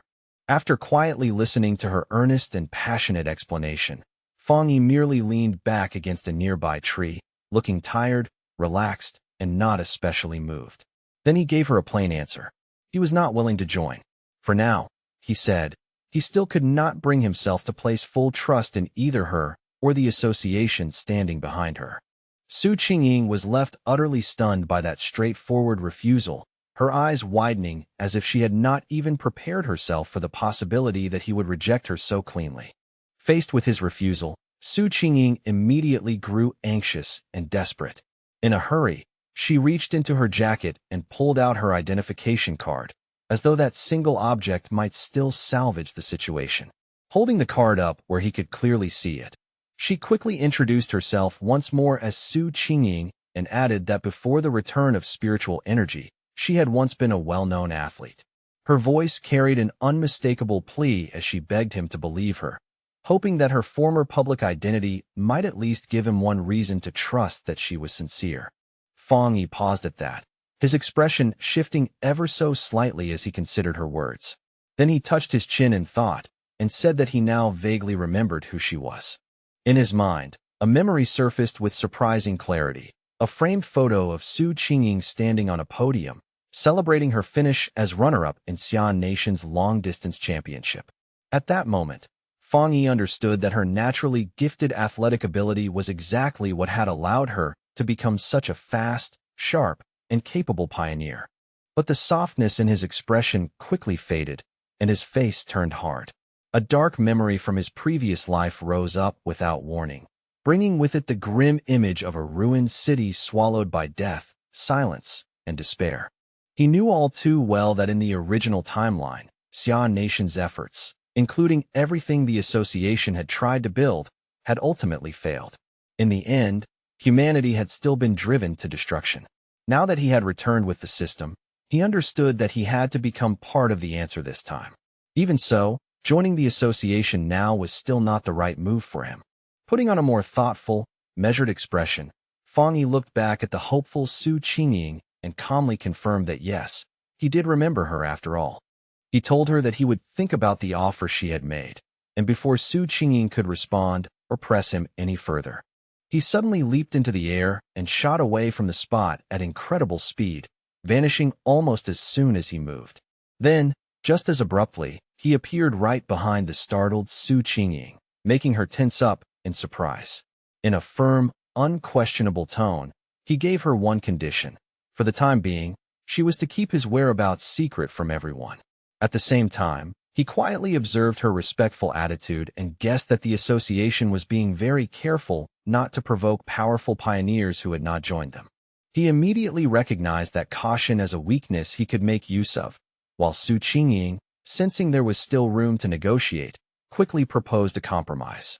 She explained that the association had already detected the energy released during his breakthrough, and because of that, she had no choice but to submit a report. Still, she suggested sending one that mixed truth with falsehood, enough to protect his identity while also satisfying her superiors. Fang Yi considered her words for a brief moment, then gave a quiet nod and agreed to the plan. Su Qingying tried to call out to Fang Yi the moment he accepted her suggestion, but in the blink of an eye, he had already disappeared once again, leaving only the empty air behind. She immediately ran down the mountain slope after him, moving as fast as she could through the rough terrain, but it was completely useless. There was no sign of him anywhere. Tired, irritated, and left with no choice, Su Qingying walked alone along a damp forest path, muttering under her breath in growing frustration about how many times she had already failed to catch him and how he was clearly trying to avoid her now. Letting out a weary sigh, she grumbled about the exhausting job of cleaning up and erasing the powerful energy traces he left behind after every incident. Her irritated thoughts were suddenly interrupted by a voice coming through her earpiece, telling her to stop dwelling on that impossible-to-track pioneer and to refocus on the mission already in front of her. The voice then informed her in a serious tone that the strange creatures had appeared again. Su Qingying froze on the spot, her eyes widening at once as she asked, almost in disbelief, whether they had really returned. A terrifying memory instantly flooded her mind, showing her trapped in the middle of a pack of wolf-like creatures, their mouths slick with blood and their red eyes burning with savage hunger in the dark. She thought to herself that she would never forget those bloody, unnatural beasts for as long as she lived. The story then explained what they truly were: cold, vicious, bloodthirsty monsters born from the contamination zones created by the return of spiritual energy. These creatures drew strength from those zones, evolving into monsters that hunted and devoured humans. Some of them could even disguise themselves as natural disasters, using destruction as cover while tearing apart whole regions and creating new contamination zones in the process. If no one stopped them, their destructive nature would allow them to keep consuming the human world piece by piece until nothing remained. Not long after, a heavy storm suddenly crashed down over the city with frightening force. That night, the sky was no longer lit by ordinary streetlights, but by relentless, violent flashes of lightning that split the darkness again and again. Rain poured down in sheets, drumming against windows and streets, while red emergency alerts lit up people's phones one after another, warning of a severe thunderstorm and urging everyone to remain indoors. Another alert soon followed, announcing that the Yuhuang Mountain area had been officially closed due to the growing risk of flooding and related danger. Standing by their windows, people stared out at the terrifying weather and commented that they had not seen a storm this severe in years. Some even joked nervously that maybe a powerful being was up on the mountain undergoing some kind of lightning tribulation. Hidden inside a narrow, rain-soaked alley, Fong Yi watched the storm with a grim, focused expression, one red eye glowing faintly in the dark. He could clearly feel the enormous thunder energy saturating the air and recognized at once how wild and violent it was. This was no ordinary storm. It was another anomaly, and all that terrifying power was gathering toward a single point. His gaze swept past the rows of city buildings and distant lights before locking firmly onto a faraway mountain peak, where bolts of lightning were striking over and over without pause. In that instant, he knew he had found the true center of the storm. Without the slightest hesitation, Fong Yi rushed straight into the pouring rain, leaping across rooftops with explosive speed as he made for the mountain through the storm. The moment Fong Yi arrived at the foot of Yuhuang Mountain, the system immediately reacted and confirmed that a contamination zone had been detected. He raised his eyes toward the peak, but instead of the familiar beauty the mountain usually carried, he saw a grim and twisted sight, with skeletal remains scattered among warped trees as if the whole place had already been claimed by death. At the same time, another system notice appeared, adding to the danger by stating that the contamination level was unknown. Even so, Fong Yi did not stop for even a moment. With a steady, determined look in his eyes, he moved forward into the dark woods beneath the storm and walked deeper into the zone. As he pushed closer and closer to the heart of the storm, a massive bolt of blue lightning suddenly slammed into the mountain summit, lighting up the entire area in a harsh, blinding flash. That single strike was enough for Fong Yi to know he had found exactly what he was looking for. Inside the Spiritual Practitioners Association's command center, officials were already gathered in a tense emergency meeting. At the front of the room, a large screen displayed the image of a swirling vortex of blue energy hanging over the mountain peak. One official reported that the danger level on Mount Yuhuang was rising at an alarming speed, forcing them to seal the area and designate it as a new contamination zone. Hearing that, the association leader, his face grim and heavy, said the situation had become so serious that he had no choice but to pull Su Qingying away from another important mission. He then asked her to give a direct report on the situation. Su Qingying informed the officials that climbing the mountain was currently impossible because the thunder energy there had become dangerously unstable and was on the verge of erupting at any moment. For that reason, the area had already been officially classified as an A-level contamination zone. She continued with even more troubling news. Based on the rate at which the energy was growing, the mountain would soon escalate into an S-level threat, which would force them to activate their highest emergency response plan. But as she spoke, she pointed out that there was an even bigger problem behind all of it. According to the association's current data, none of the explorers they had available could safely approach the area. Su Qingying admitted openly that not even she could handle it. A wave of shock swept through the room as the calculations made it clear that the mission would amount to certain death even for highly advanced explorers. Faced with that impossible reality, a man in a security uniform immediately ordered that the entire foot of Mount Yuhuang be fully sealed off, with patrol teams sent out around the clock to prevent anyone from attempting to climb it. The association leader gave a firm nod and agreed at once. He declared in a hard voice that their only option for now was to contain the threat by sealing the mountain completely, and that no one was to go near it until the concentration of thunder energy finally dropped. But while the association judged Mount Yuhuang too dangerous for anyone to enter, Fang Yi was already deep inside the contamination zone, moving straight toward its heart. Massive bolts of blue lightning crashed down all around him, each one violent enough to tear through rock, earth, and trees in an instant. Even as the storm raged wildly around him, Fang Yi stood his ground without flinching, protected by the golden aura created by his breathing technique. Still, he knew that merely surviving inside the storm was not enough. If he wanted to obtain the purest and most concentrated thunder energy, then he had to climb all the way to the very center of the storm at the mountain's peak. That choice was not driven by recklessness, but by the dark memories he carried from the past. He knew better than anyone that the creatures appearing now were only the beginning, and that even more terrifying monsters would emerge in the future. He understood with absolute clarity that his current fire-based abilities alone were not enough to face the disasters that were still to come. He needed to become stronger with his own body and strength, rather than continuing to depend too heavily on the power of his weapon. Standing amid the violent lightning, Fang Yi realized that this was a rare and nearly perfect chance to use the thunder energy itself to temper and strengthen his body.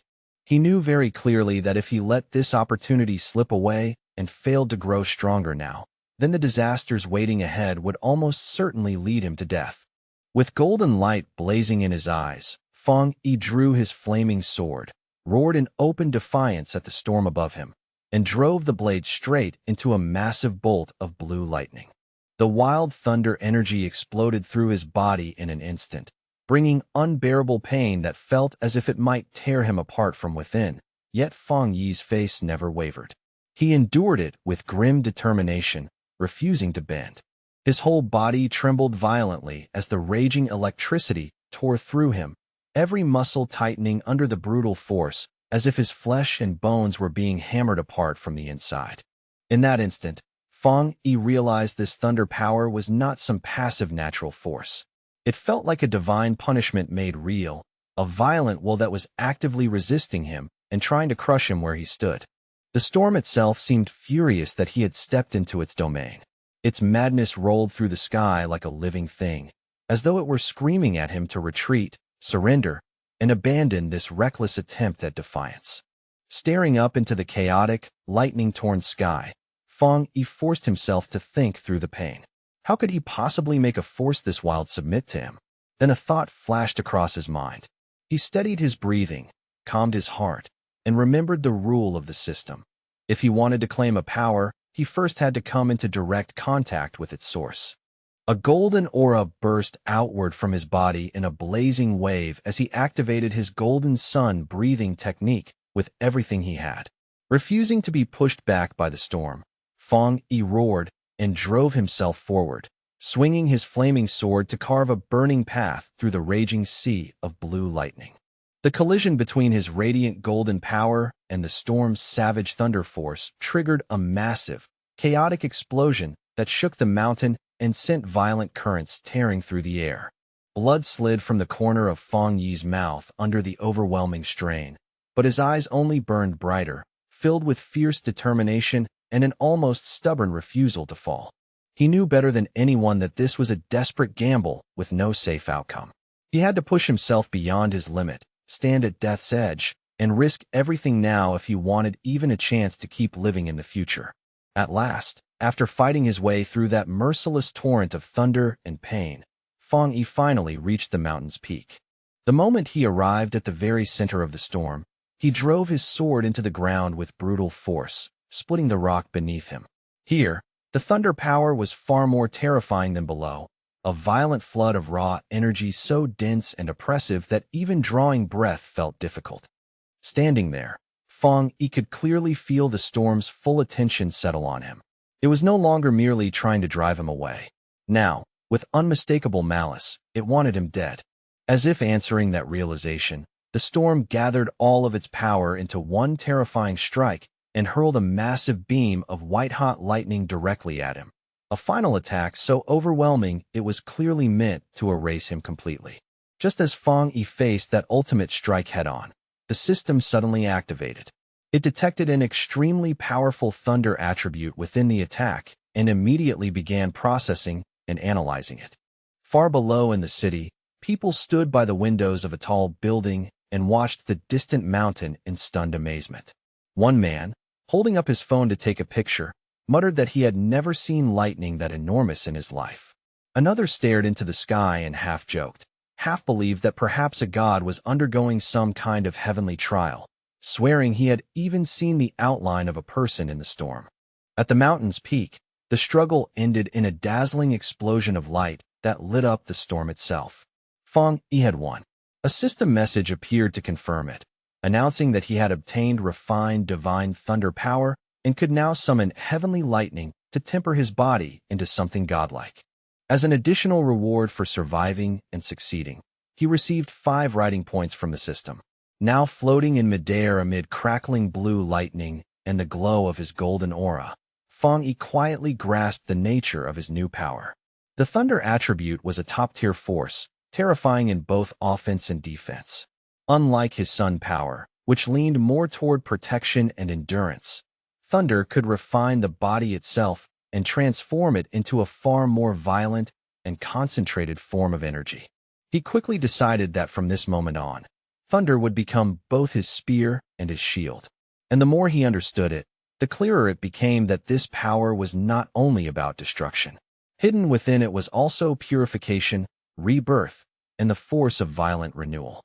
He could feel that new energy flowing through him, sinking into his bones, muscles, and veins, strengthening his body piece by piece without bringing any of the pain he had expected. Then the system presented him with another option, offering an upgrade called Punish Evil. It promised to grant double critical damage and asked whether he wanted to spend writing points to unlock it now. After descending gently and landing on the ground without a sound, Fang Yi lowered his gaze and began thinking carefully about what he should do with this newly gained power. His first instinct was to channel the thunder attribute directly into his Tang sword and strengthen the blade even further. Still, he did not rush. He paused and considered the idea with unusual care. Although doing that would certainly make the weapon stronger, Fang Yi worried it might disturb the purity of the sun attribute already stored within it. He also understood that cramming too many different forces into a single weapon could make it unstable, or worse, damage it beyond repair. Then, all at once, a sharper and far more daring idea came to him. Looking down at his own hand, Fang Yi made a different choice. Instead of placing the thunder attribute into the sword, he decided to implant it directly into his right hand. The system responded at once, asking whether he wished to infuse the selected item with the thunder attribute. A confident, almost amused smirk spread across his face as he gave the command without the slightest hesitation. In the next instant, all the wild blue lightning still lingering in the air rushed toward his right hand in a violent stream, as though the entire storm had been seized and claimed by him alone. By the next day, on the storm-shattered peak of Mount Yuhuang, the immediate danger had already passed. Below a cliffside, Su Qingying stood beside an army officer named Han Li, both of them overlooking numerous body bags lined up in grim silence. Su Qingying reported that the contamination zone's energy had fallen in a strangely sudden way, dropping from its highest danger level down to a mild one in only 3 hours, although traces of electricity still lingered in the air. Han Li listened to her report and almost immediately formed his conclusion. Someone had definitely been here. In his judgment, it had to be a seeker, someone who actively hunted down dangerous events like this instead of avoiding them. Su Qingying was visibly shocked by that idea. She wondered out loud whether another seeker had truly been involved and, more importantly, whether anyone could actually survive something like what had happened here. She crouched down and carefully searched the area for any clue left behind, but she could sense nothing useful. In the end, she could only guess that the heavy rain from the night before had washed away whatever traces might once have remained. After piecing together the timing, she concluded that the seeker must have safely left the mountain at around 8 o'clock the night before. Han Li agreed with her estimate, noting that the strange event had first begun around 6 p.m., and the army had sealed the mountain by 7 p.m., which meant the seeker must have climbed it before the lockdown began. He further pointed out that their instruments had predicted the threat would rise to escalate, yet after 8 p.m., the energy had suddenly started to collapse instead. Standing at the point where the lightning had once been strongest, Han Li gave his own theory. He believed the seeker had not only survived the storm, but most likely possessed a thunder-related ability and had turned a deadly disaster into an extraordinary opportunity. From that, he concluded that this mysterious individual was the direct cause of the sudden shift in the mountain's condition. Then Han Li voiced his greatest concern. People like this were the most dangerous of all, because no one yet knew whose side they would choose. Su Qingying agreed at once, adding that if someone this powerful ever became a true threat, the disaster they could bring would be almost unimaginable. That was exactly why they had to find this person as quickly as possible. Miles away from all of that, sitting comfortably on his couch and completely unaware that a military operation was now beginning to focus on him, Fang Yi suddenly let out a loud, unexpected sneeze. Back on the mountain, Han Li made his decision without delay. In a firm voice, he issued a direct order to his troops. Find this person immediately, no matter the cost. As soon as the command was given, he assigned the mysterious target a temporary code name of his own. From that moment on, they would refer to him as the Tyrant. The investigation on Mount Yuhuang began at once. The army hoped that the Spiritual Practitioners Association would be able to recruit the mysterious individual codenamed the Tyrant as soon as possible. Until then, they would keep every detail of the incident hidden from the public and quietly launch their own separate investigation. On the rain-soaked mountain peak, the association leader told Han Li that they already had a high-level pioneer attempting to establish contact with the unknown person. After saying that, he turned towards Su Qingying and ordered her to deliver her report directly to the major. Caught completely off guard by that sudden command, Su Qingying sucked in a sharp breath and visibly panicked for a brief second. Forced to think quickly, she immediately began giving the half-true report she had prepared in her mind. To make it believable, she linked the current mountain incident to the mysterious pioneer who had recently cleared the contamination zone at a local university. Inside, her nerves were in complete chaos. She was terrified that one wrong word might expose her secret arrangement with Fang Yi. Still, she forced herself to continue, explaining that she had been trying to get in contact with him, but that he was extremely difficult to track down. She mentioned the corpse of the mutated rabbit he had killed and used that evidence to correctly identify his yang flame attribute. She ended by promising that she would do everything she could to get closer to him and learn how he had cleared the university's gate. All the while, she silently begged for things to go smoothly, knowing that mixing truth with lies was the only way to make her story sound convincing. Han Li listened carefully to every word, his mind clearly turning over what it meant for a pioneer to possess a yang flame attribute. In the end, he seemed satisfied with her report. He thanked her for her hard work and even praised her as a talented young pioneer. Su Qingying immediately straightened, gave him a crisp salute, and answered that it was simply her duty. Once the meeting was over, Han Li remarked that they would release false reports blaming natural disasters in order to conceal the truth from the public. He also stated that he did not agree with posting information about spiritual energy online where dangerous people might make use of it. While the officials continued discussing the matter, Su Qingying quietly let out a long breath, deeply relieved that the difficult questioning had finally ended. Back at home, Fang Yi used his golden sun breathing technique to dry his white hoodie with ease. Warm golden light spread through the cloth, making it glow softly before he lifted it in his hand, perfectly dry, clean, and free of any trace of the storm. After putting the hoodie back on, he lowered his eyes and carefully examined the changes that had taken place inside his body. Even after integrating the powerful thunder attribute, he could still clearly sense how different his condition had become.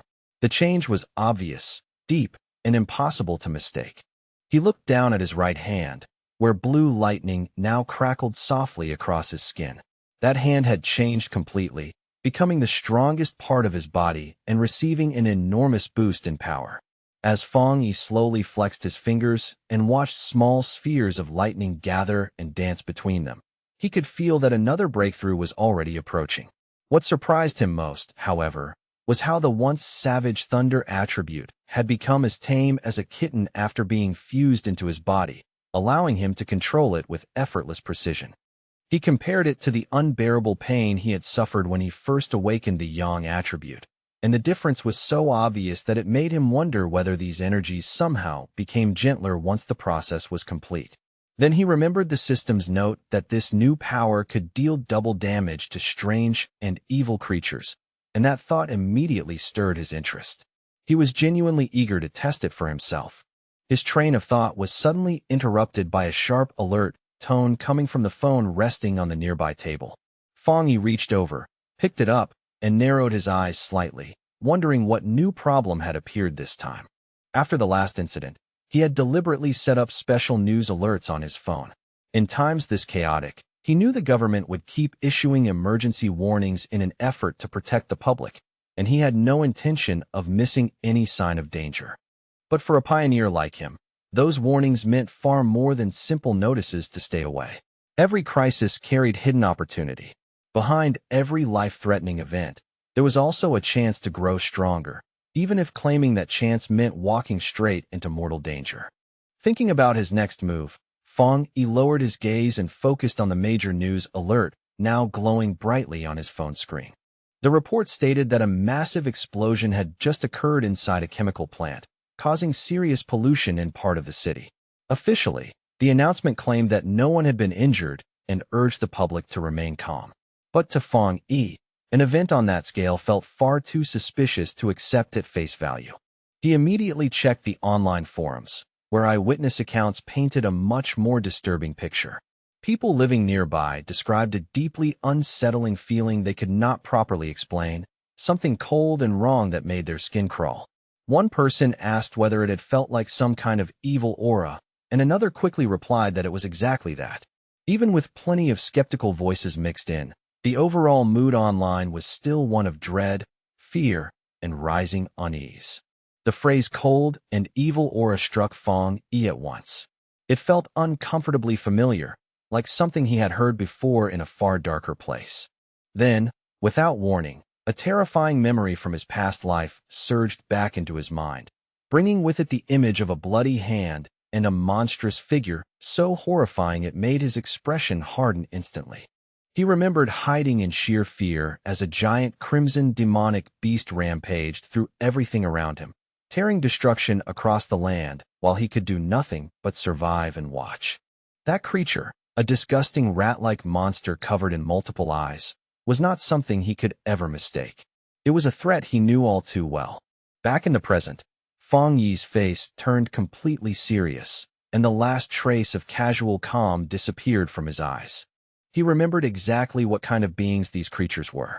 They were once ordinary plants or animals that had undergone strange mutations after gaining self-awareness, causing their power to spiral out of control and giving them terrifying abilities for hunting and slaughter. Worst of all, they loved to emerge under the cover of darkness, when fear already ruled the night. The moment he realized this new threat was at least 100 times more dangerous than the mutated rabbit he had dealt with before, Fang Yi knew he could not simply ignore it and stay home. Clenching his fist as fresh blue lightning crackled over his knuckles, he made his decision. He would go out that very night and make sure these creatures had no chance to survive, evolve, or grow stronger.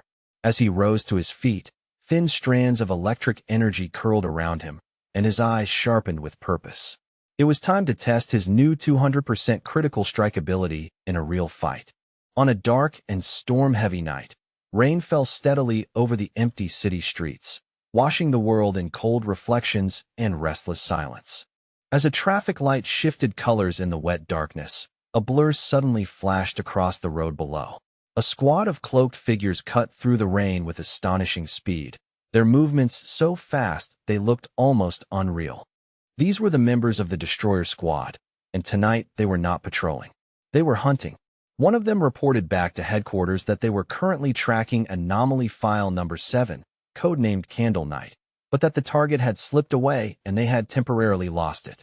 According to the existing file, the creature possessed an ability to merge into darkness, making it extremely difficult to follow once it vanished from sight. The squad member then added new and unsettling details to the record. The anomaly apparently gave off a faint sizzling sound whenever it was nearby, and it had a clear habit of feeding on humans. As lightning ripped across the clouds overhead, the squad landed atop a rooftop and paused there to survey the city below. Their leader, a stern man with pale hair and a scar running across his face, stared out into the storm and understood immediately that this weather was perfect for the creature's hunt.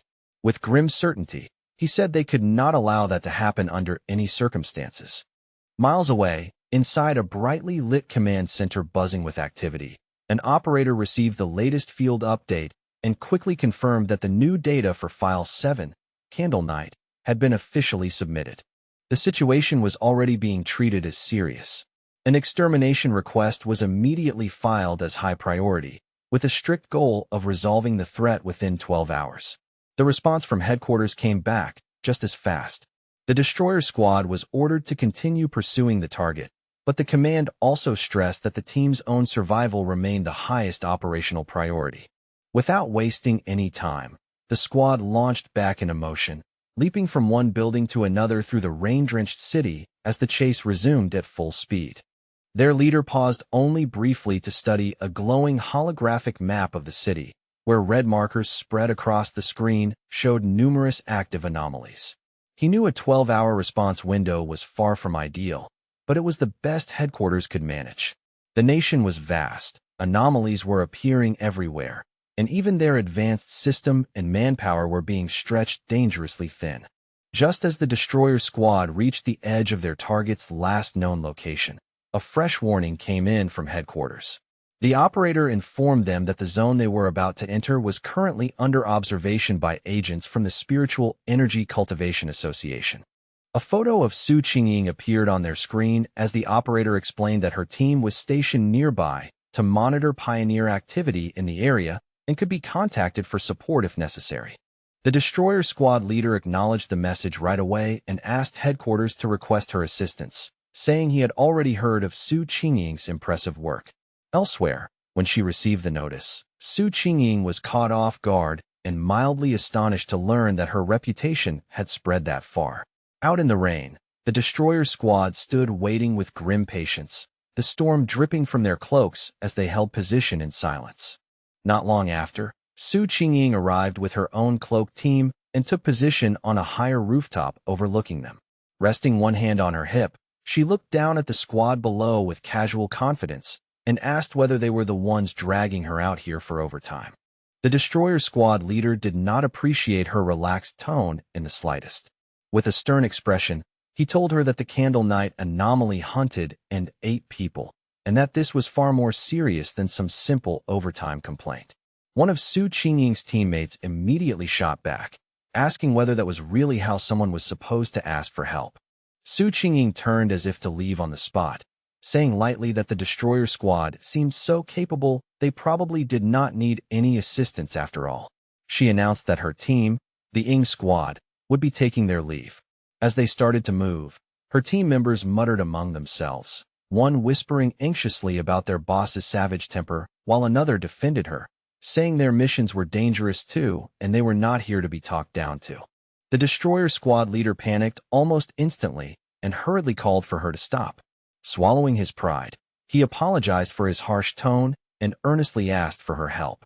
He explained just how dangerous Candle Knight truly was and admitted that without Su Qingying's well-known tracking ability, his team would be at a serious disadvantage. More than that, he stressed that if they failed here, it would be the people of the city who paid the price, because the monster would continue killing without restraint. Once they finally agreed to cooperate, the two teams stood together atop the rain-swept rooftop, silent and ready, their attention fixed on the hunt ahead. Su Qingying narrowed her focus, and a glowing blue orb of energy slowly formed above her palm. After a brief pause, she announced that she had found the creature's location. The orb expanded outward in pulsing waves, and its energy spread across the area like a living map until the monster's hiding place was clearly revealed. Hidden within the dark, rain-soaked ruins of a chemical plant, the monstrous rat-like creature known as Candle Knight was crouched over something and feeding in silence. Its file described its habits clearly. It preferred darkness, damp environments, and human flesh. Seeing it in that ruined place only made the description feel more horrifyingly real. The moment the target was confirmed, Su Qingying's expression sharpened, and she gave the order for the joint operation to begin. But the creature's senses were terrifyingly sharp. It lifted its head at once, instantly aware that it was no longer alone. It sprang away in a blur, just as an attack smashed into the ground where it had been crouching a heartbeat earlier. One member of the Destroyer Squad shouted that the target had detected them and immediately ordered the team to close formation. The squad moved with breathtaking speed, their cloaks streaking through the rain as they rushed after the fleeing creature. In a matter of moments, they surrounded the monster from every direction, and with their prey finally boxed in, they shouted in unison as they prepared to strike together. One of the Destroyer Squad members lunged forward first, his voice cutting through the rain as he shouted the order to attack.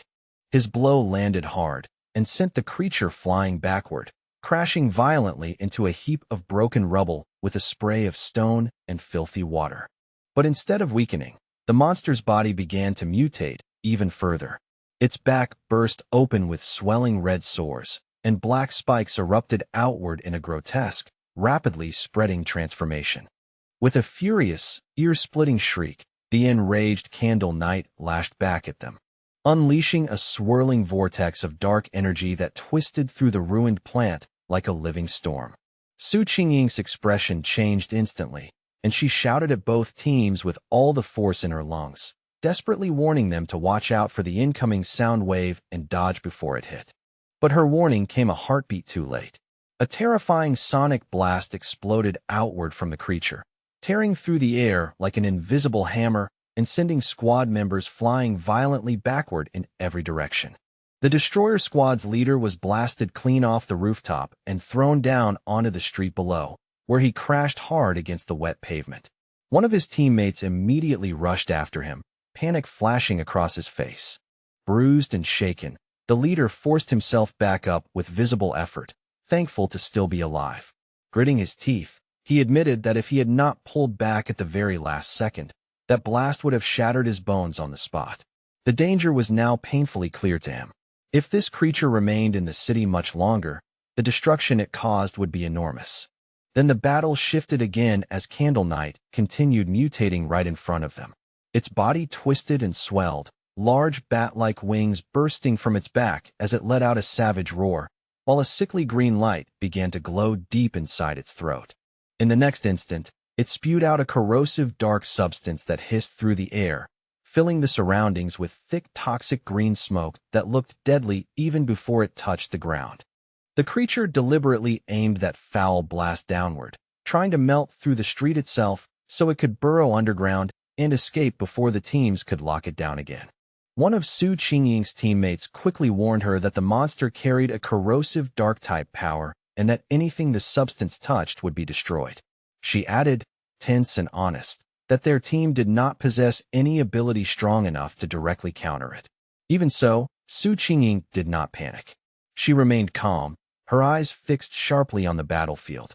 In a firm voice, she ordered her team to stay alert and not interfere with the Destroyer Squad's formation. She reminded them that their main role here was to gather information, observe the enemy's abilities, and support the battle through strategy rather than reckless attacks. Meanwhile, one of the destroyer squad members gripping a dagger saw an opening and prepared to strike at the escaping creature before it could slip away again. At that very moment, a pair of sinister red eyes suddenly lit up from within the darkness, cold and predatory. The winged Candle Knight burst forward in a violent lunge, barely slipping past an attack launched by a squad member who had leaped in from the side to intercept it. Furious at the near miss and the monster's continued escape, the destroyer squad leader roared at his team not to let the creature get away under any circumstances. The winged beast tore through the city streets at terrifying speed, while the cloaked members of the Ing squad chased after it through the storm-darkened urban maze. From a high rooftop above the chase, Su Qingying watched with two of her teammates. Then her expression shifted. She suddenly sensed a sharp surge in spiritual energy coming from the creature's direction. Realizing something critical was about to happen, she immediately ordered her team to remain outside while she pursued it deeper and on her own. The pursuit eventually led them to a large abandoned factory, dark, silent, and heavy with a bad feeling. Once inside, Su Qingying said she would scan the spiritual energy in the area to get a clearer read on the situation. The destroyer squad leader noticed the advanced watch strapped to her wrist and glanced at it with interest. Su Qingying confirmed that it was a new device developed by the association, then explained that according to its system, the safe spiritual energy threshold for a squad like theirs was 50. Just moments earlier, Candle Knight's reading had only been 48. Then, without warning, the device on her wrist began flashing wildly, and the displayed value shot past 80 in an instant. Su Qingying's voice rose sharply as she shouted that the energy levels were spiking out of control. At that same moment, a massive shadowy shape with glowing green eyes silently appeared high above them in the rafters, watching like a predator that had been waiting all along. Only then did the truth hit them. They had been lured into a trap. Horror flashed across Su Qingying's face as she realized there was more than one creature hiding inside the factory. Behind them, the monstrous face of a second creature emerged from the darkness, huge and unnatural. The destroyer squad leader immediately panicked and yelled that they needed to retreat at once. Taking control of the situation, Su Qingying proposed a tactical withdrawal toward the main entrance, hoping to force the hidden enemy into revealing itself fully. She fired out a blast of energy to open a path through the danger, shouting for her team to move and follow her without hesitation.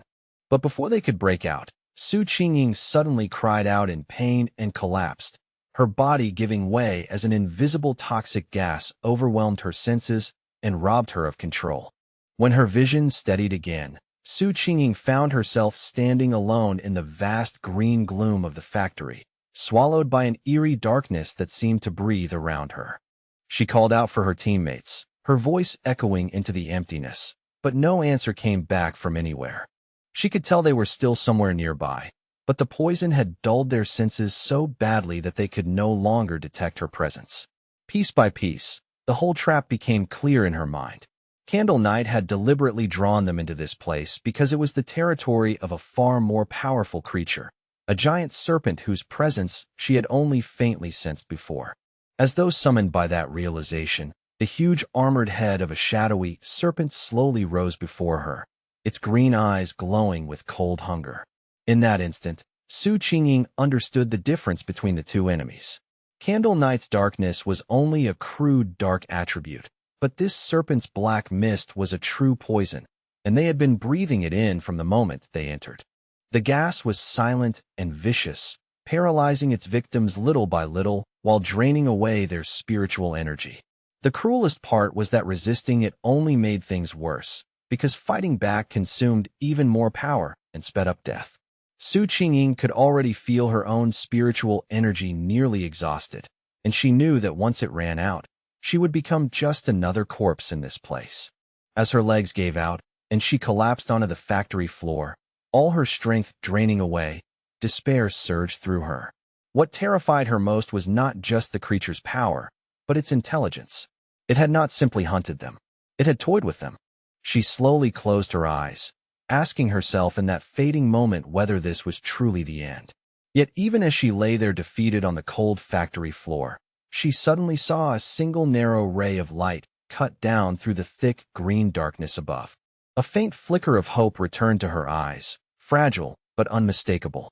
Then, without warning, the factory's ceiling exploded inward with a deafening crash, and a blinding flood of light poured into the darkness like dawn breaking through a nightmare. Su Qingying's eyes widened as she saw a figure descending through the shattered opening, framed by dust, debris, and light. It was Fong Yi. He dropped lightly into the rubble below, landing with effortless grace, his hooded figure sharply outlined against the brilliant hole torn open in the ceiling above.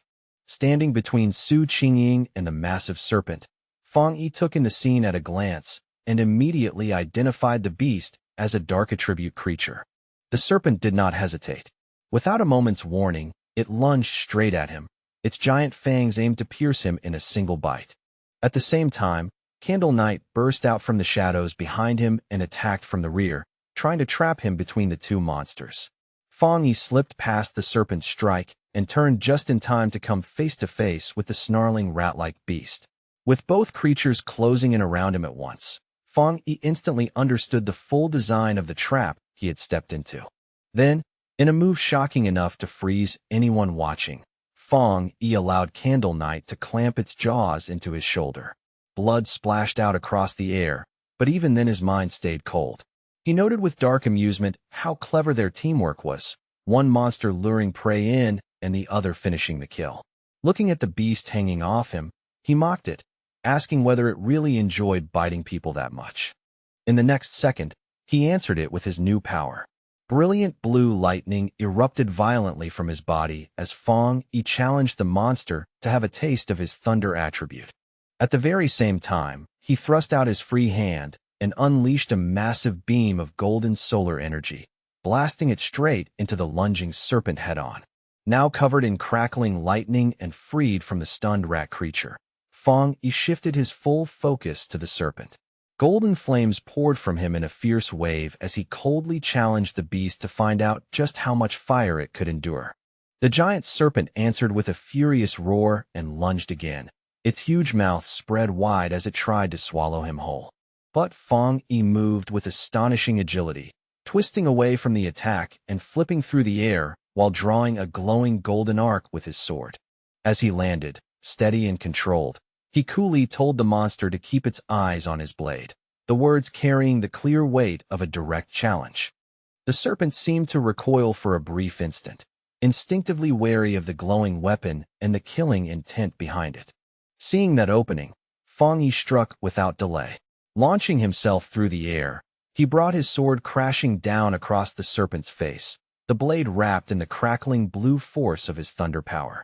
The force behind the blow was tremendous, enough that Fong Yi expected the creature's skull to cave in. But the result was something far stranger. Instead of collapsing, the serpent's head split clean down the middle, and beneath it emerged a second identical head, as though the outer one had only been a shed shell. Fong Yi landed lightly on his feet, his eyes widening despite himself as he stared at that bizarre development, instantly realizing this fight had just become far more troublesome than expected. The creature's split head finally tore all the way open, peeling off its ruined outer skin and exposing its true body underneath, already fully restored. Green energy throbbed through its neck in heavy pulses, and the moment Fong Yi saw that, he understood the battle was nowhere near finished. The giant serpent suddenly jerked in shock and agony as the lingering thunder force from Fong Yi's sword surged through its body. It let out a furious roar, but as the electrical power intensified, its dark energy was steadily crushed beneath it. Seeing the monster convulse in pain, Fong Yi's lips curled into a faint, confident smile. He already knew the upper hand was his, because the moment he sensed this serpent's dark aura, he realized it was even stronger than Candle Knight's. Only then did he reveal the trick behind his move. When he swung his sword earlier, he had deliberately held back the full power of his flames. Instead, he used the blade as a conduit, sending the thunder energy from his hand straight into the serpent's body through the strike. Comparing the two monsters in his mind, Fong Yi became certain that this serpent was far more dangerous than Candle Knight. a more mature and far deadlier mutated creature. Then, without warning, a sharp stab of pain shot through his shoulder where the rat creature had bitten him before. He sucked in a breath and glanced down, only to see strange purple serpent scales spreading out from the wound. Fang Yi understood it at once. Just as he had guessed, this was an intelligent mutated species. Its venom, delivered through the bite of its partner, was meant to paralyze prey quietly and kill without a sound. The wound throbbed with fierce pain, but at the same time, he could feel his golden sun breathing technique pushing back against the poison. His eyes hardened with resolve. He had exactly the right answer for this. Yang Flame could melt away the poison, the golden sun technique could shield and repair his body, and thunder power could cleanse whatever traces remained. As the energies circulated through him, Fang Yi suddenly realized just how useful this combination had become. With Yang Flame and thunder power working together, any poison now triggered a clear signal of pain in his body, almost like a built-in warning before the damage could spread too far. He knew he had been fortunate. If it had been anyone else, the serpent's hidden venom would have been almost impossible to deal with. And for a creature to grow this huge, it had probably survived by relying on ambush after ambush. His thoughts drifted to the monster's lair, piled with the skulls of its victims. With Candle Knight serving as the perfect lure, the two creatures had formed a deadly snare, one that could even wipe out top pioneers without leaving a trace. That explained why so many people had vanished here.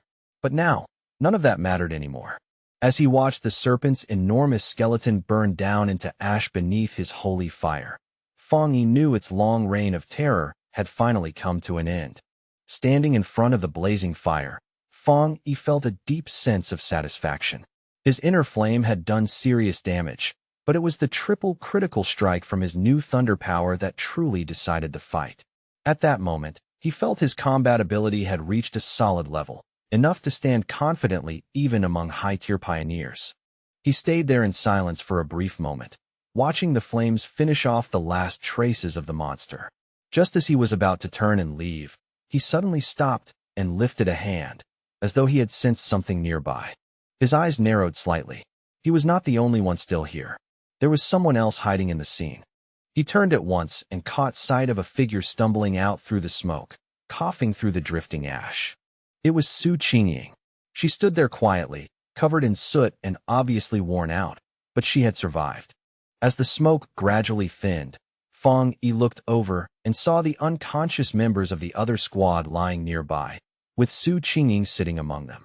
He recognized her as the association agent at once and coolly told her there was no need to keep pretending.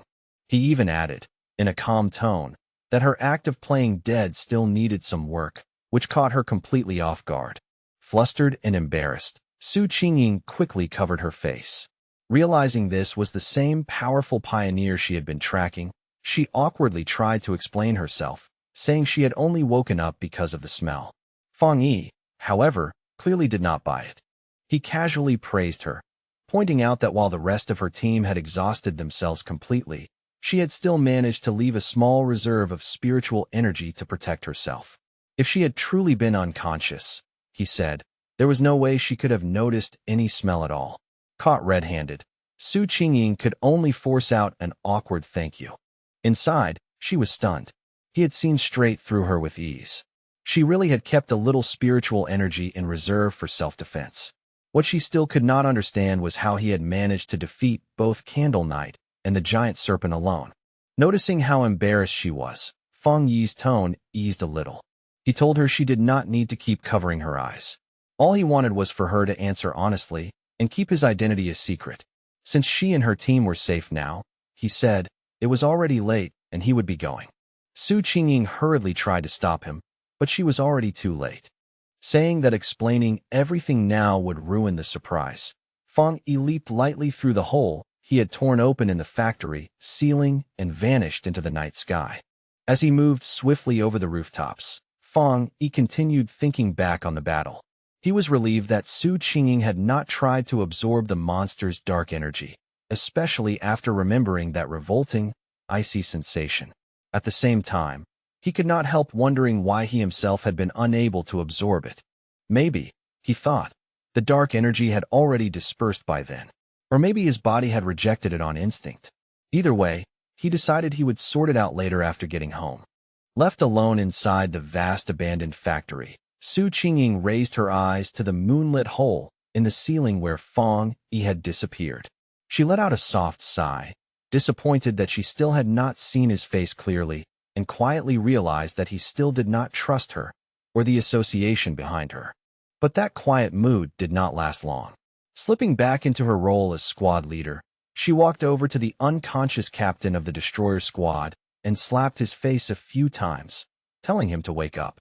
The man let out a groan and slowly opened his eyes, looking bruised, dazed, and completely lost. His first reaction was pure panic.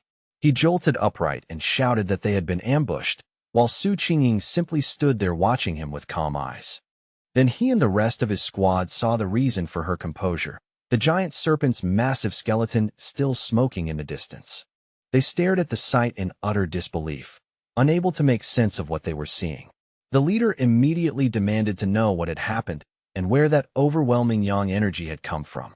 Su Qingying calmly gave the report she had already prepared, explaining that a powerful pioneer had appeared and saved them. She continued by saying this person was most likely the target from her original mission, an extremely high-level individual with a yang attribute. Then she let the words hang in the air, quietly implying that his appearance had simply been a stroke of luck. The other squad members were completely stunned. One of them blurted out that it was unbelievable for a single person to defeat both monsters alone. Su Qingying added that she still had not succeeded in recruiting him, and that he had even managed to trace her movements back to her, which only made him seem even more mysterious. Returning to the grim work at hand, the destroyer squad leader asked where Candle Knight's body had gone. As he activated a green energy technique to begin clearing the battlefield, he remarked that they needed to recover the remains for the association. As both squads started cleaning up the factory, the destroyer squad leader used a green orb of energy to gather up the strange dark remains left behind after the fight. But the moment he stepped forward, his foot crushed a piece of debris on the ground, and it suddenly burst apart in a flare of bright blue lightning. He recoiled at once with a shout, stung by the violent shock, while Su Qingying watched the scene in surprise. That discovery only deepened the mystery. The remains they now understood to be Candle Knights were still crackling with residual electricity. The squad leader immediately turned towards Su Qingying and questioned her report. She had said the pioneer possessed a yang attribute, but this terrifying electrical power suggested something else entirely. The two squad leaders crouched down beside the body to inspect it more closely. Su Qingying was shaken by the sheer purity and intensity of the thunder power still clinging to it, enough to confirm it was a high-tier ability. That led the destroyer squad leader to a new conclusion. Perhaps two high-level pioneers had appeared that night, one who killed the serpent and another who dealt with Candle Knight, before both of them left together. Su Qingying knew that guess was wrong, yet she had no idea how to explain the truth, because what she remembered so clearly was that lone figure standing there with crackling blue lightning in one hand and blazing golden fire in the other. She knew perfectly well that no one would believe it. Just one top-level power was enough to make someone a genius. Possessing two at once was something so rare it was practically unheard of. And yet the proof was right there before their eyes. The giant serpent's burning skeleton carried the unmistakable mark of a yang flame walker, while Candle Knight's electrified remains were the clear signature of a thunder tyrant. The two squads could only stand there in complete disbelief, staring at the aftermath and wondering what kind of terrifying monster this mysterious pioneer truly was. As reinforcements from the association finally poured in, Su Qingying felt a cold wave of relief wash through her. More than anything, she was grateful she had left team members stationed outside. If she had remained trapped inside too long without a single update, they would have reported her missing almost immediately. The grim truth settled heavily in her chest. The rescue force now surrounding the scene had most likely been dispatched under the assumption that they were coming to recover corpses, not survivors. Her two subordinates, who had been knocked unconscious by the serpent's venom, gradually came to at last. The moment they saw Su Qingying still standing there alive, both of them rushed over in a panic, their eyes red as they nearly broke down in tears. Their relief was raw and unguarded, and for a brief moment, The tension of the entire battlefield seemed to loosen around them. Now that the threat had been completely eliminated, the association team moved into action without delay. The atmosphere shifted almost instantly. What had begun as a desperate rescue operation was no longer about saving lives. It had become a formal forensic investigation, cold, methodical, and focused on uncovering the truth of what had happened here. Using advanced scanning technology, they began a careful sweep of the battlefield. Every trace of lingering spiritual energy, every scar in the terrain, every broken pattern left behind by the clash was recorded and analyzed in detail. Piece by piece, they worked to reconstruct the battle, hoping to build a complete picture to send back to headquarters. Before long, one of the specialists walked over to Su Qingying and the leader of the destroyer squad with a grim expression and his compiled findings in hand. After comparing all available data, from combat habits and energy patterns to the precise methods used to kill both monsters, he reported that the conclusion was nearly certain. There was a 99% probability that both creatures had been killed by the same person. The two squad leaders looked at each other in stunned silence. Neither of them spoke right away. Shock flashed across their faces first, followed by something much heavier, serious concern. They both understood exactly how frightening that conclusion really was. Around them, the other squad members broke into low, disbelieving murmurs. The realization was almost too much to process. The person who had saved them was a pioneer who possessed not one, but two different high-tier powers, something they had never imagined could exist in one individual. They all knew very well that either of those monsters could have slaughtered every one of them with ease. Yet this mysterious powerhouse had cut them both down, and from the evidence, it looked as though each had been finished in a single, overwhelming strike. The gap between their strength and his was so absurd that it barely felt real. The moment she understood how significant this discovery was, Su Qingying immediately contacted her superior. Her tone was steady, but the weight behind her words was unmistakable as she reported that the information on her target had undergone a major update. This was no longer a routine tracking matter. Everything had changed. Lifting her gaze toward the hole torn through the ceiling, she gave her final confirmation. The mysterious pioneer from the university and the terrifyingly powerful individual codenamed the Tyrant were not two separate people at all. They were one and the same. Back in his office, the association superior listened to Su Qingying's report with remarkable calm. He did not interrupt her, nor did he react impulsively.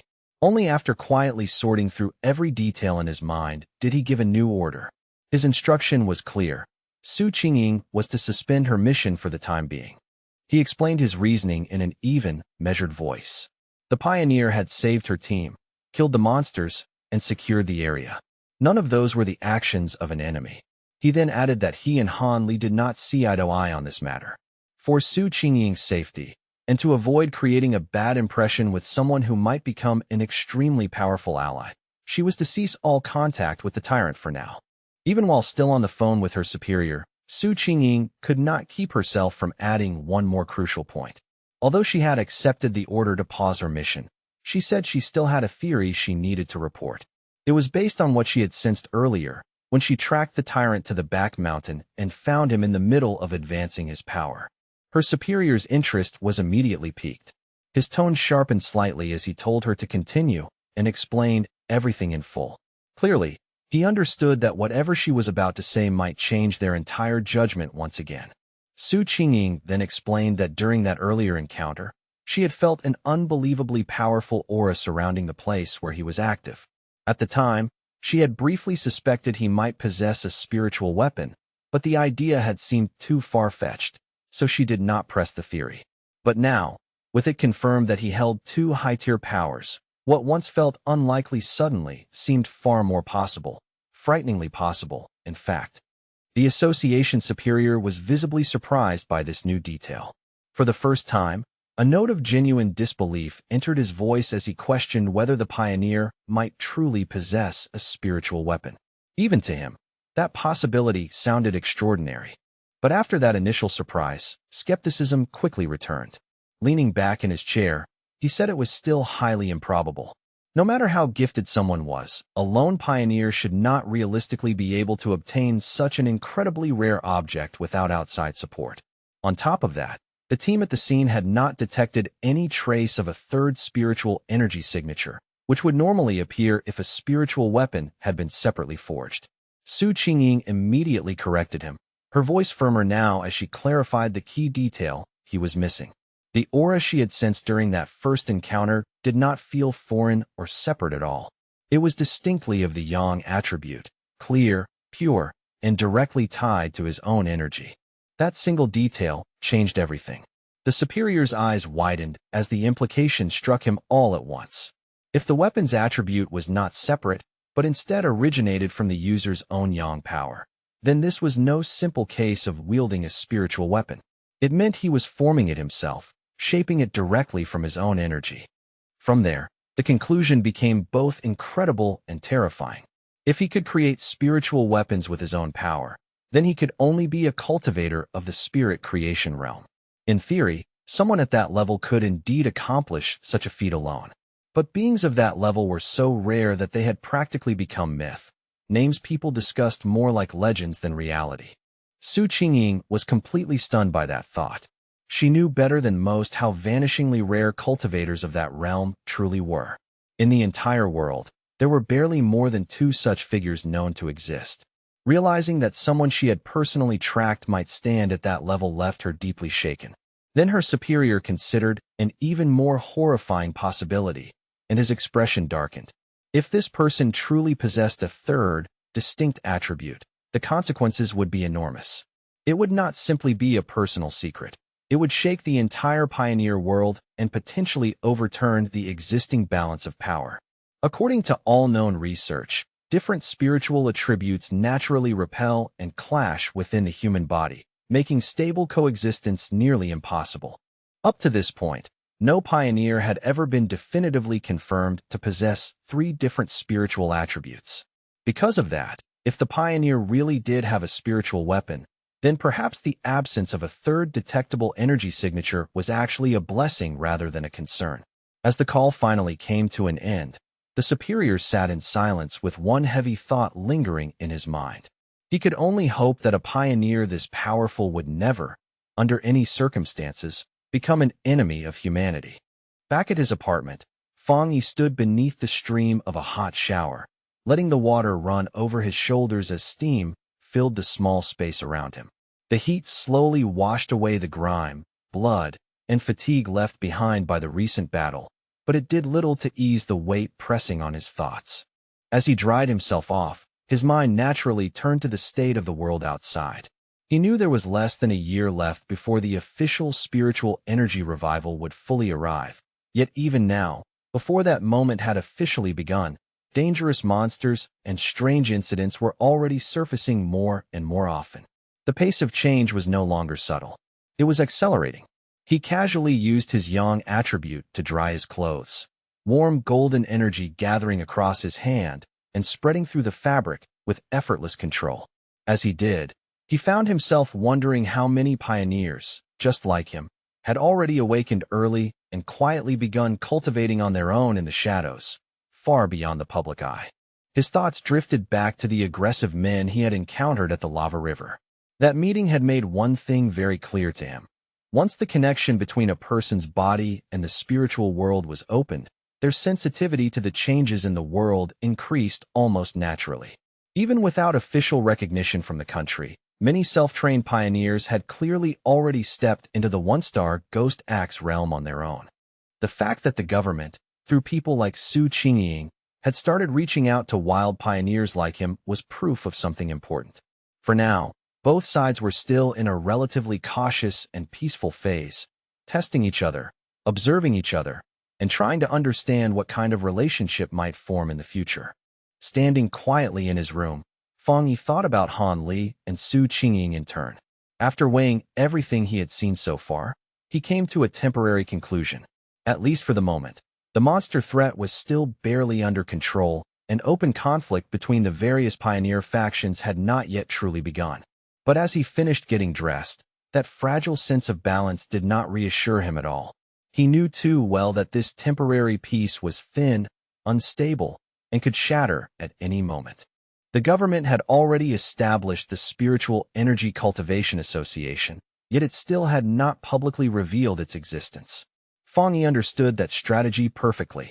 As people gradually began noticing more local disturbances and increasingly strange events, the government was walking an extremely narrow line, trying to protect humanity while also releasing subtle warnings early enough to prepare people, all without triggering widespread panic. Even after his recent victories, his judgment of the overall situation remained grim and unsparing. He knew the real problem was the government's lack of confidence in officially ushering in a full cultivation era. With a population that massive, once the whole truth came out, society could very easily plunge into chaos, violence, and widespread death. In the current situation, even official pioneers would not be enough to stop the disorder that would follow. Internal unrest, fear-driven collapse, and the growing threat of monsters outside would feed into each other and make everything worse. In the end, he had to admit that the government's careful, restrained approach was not wrong. Human terror, once unleashed, could be far more destructive than any beast. Still, none of that was what worried him most. What truly unsettled him was the speed at which the monsters were evolving. That development was moving far faster than he had expected, and the gap between his predictions and reality made him deeply uneasy. He mentally reviewed the information on the creatures he had just fought. They were a classic product of dark attribute contamination, more specifically tied to the shadow attribute, which was itself a branch of dark energy. According to his system, that power was a natural enemy of pioneers and, at least for now, something he could not absorb for his own use. What troubled him even more was their intelligence. These were not mindless beasts charging on instinct. They had coordinated with each other, set traps, and deliberately targeted pioneers as prey, clearly recognizing them as a rich and desirable food source. That level of cunning made them far more dangerous than ordinary monsters. Even so, Fang Yi knew these creatures were still nowhere near the true dark-type monsters he remembered from his previous life. Those horrors were on an entirely different level. Existences capable of wiping out whole nations by themselves, leaving devastation on a scale ordinary people could hardly imagine. Even with that comparison in mind, this close call was a harsh warning. If he had not happened to be there, Su Qingying and her entire squad would almost certainly have been wiped out without a single survivor. Yet amid that grim certainty, a small spark of hope still rose in his heart as he recalled the wording used by the system. The fact that the dark attribute was only temporarily unabsorbable suggested that, once certain conditions were met, he might one day be able to use that power himself. And if that became possible, it could turn into a critical advantage for the future. He then reviewed his current abilities one by one. At present, he possessed the golden sun breathing technique of the yang attribute, the divine thunder tempering of the thunder attribute, and the crimson flame blade technique. Any one of them would have been formidable on its own. Together, they formed a terrifying foundation. With such perfectly compatible high-tier techniques, and his current strength as a 3-star Ghost Axe Realm pioneer, Fang Yi knew there were very few people who could truly stand against him. And yet, even standing there surrounded by the weight of his own power, he felt no real comfort. Deep down, he knew with perfect clarity that it was still far from enough. Just as his thoughts were sinking deeper into that realization, the sudden ringing of his phone cut sharply through the quiet room and interrupted him on the spot. He reached for it and glanced at the screen, only to pause in surprise. The caller was his aunt. On the other end, his aunt first asked after his health in the usual warm, familiar way before finally getting to the real reason for the call. She told him that his cousin was coming to the city to study, and because she was worried about the girl staying alone, she wanted to ask whether the cousin could stay at his place for a few days instead of booking a hotel. Fang Yi was caught completely off guard by the request. His memory of this cousin was so vague that it almost felt blank, as though the person existed only as a distant outline from years ago.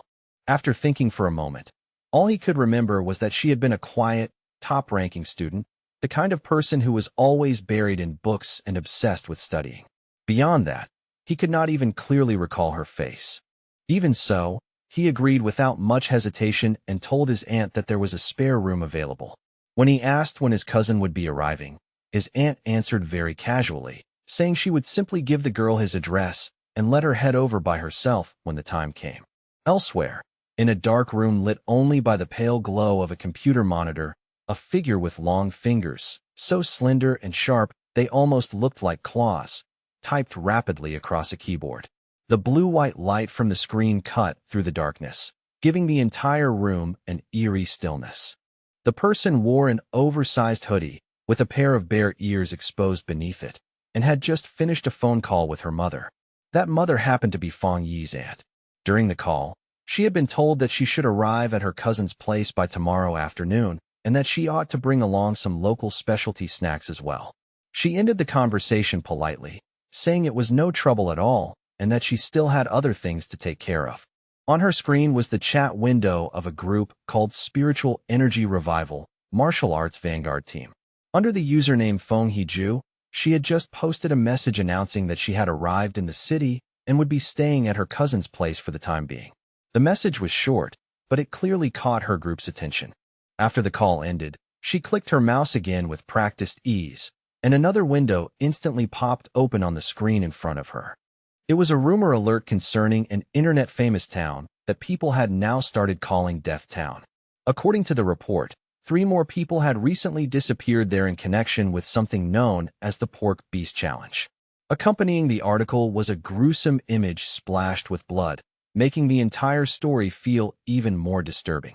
The glow of the screen reflected sharply off her glasses as Fong Hee-ju narrowed her eyes and immediately recognized the location mentioned in the report. It was Yanghua Town. At once, a clear spark of interest lit up in her expression, as if she had just found something far too intriguing to ignore. Her scrolling came to an abrupt stop when her mother stepped into the room and asked whether she had finished packing. Fong Hee-ju looked up and told her that everything was already packed, but admitted she would honestly rather stay in a hotel than go trouble her cousin. Her mother immediately disagreed, insisting that staying with family was far safer than living alone somewhere else. She said she trusted that cousin completely and felt much more at ease knowing Fong Hee-ju would be under his roof. Gently but firmly, her mother nudged her toward the door while giving a few last bits of advice.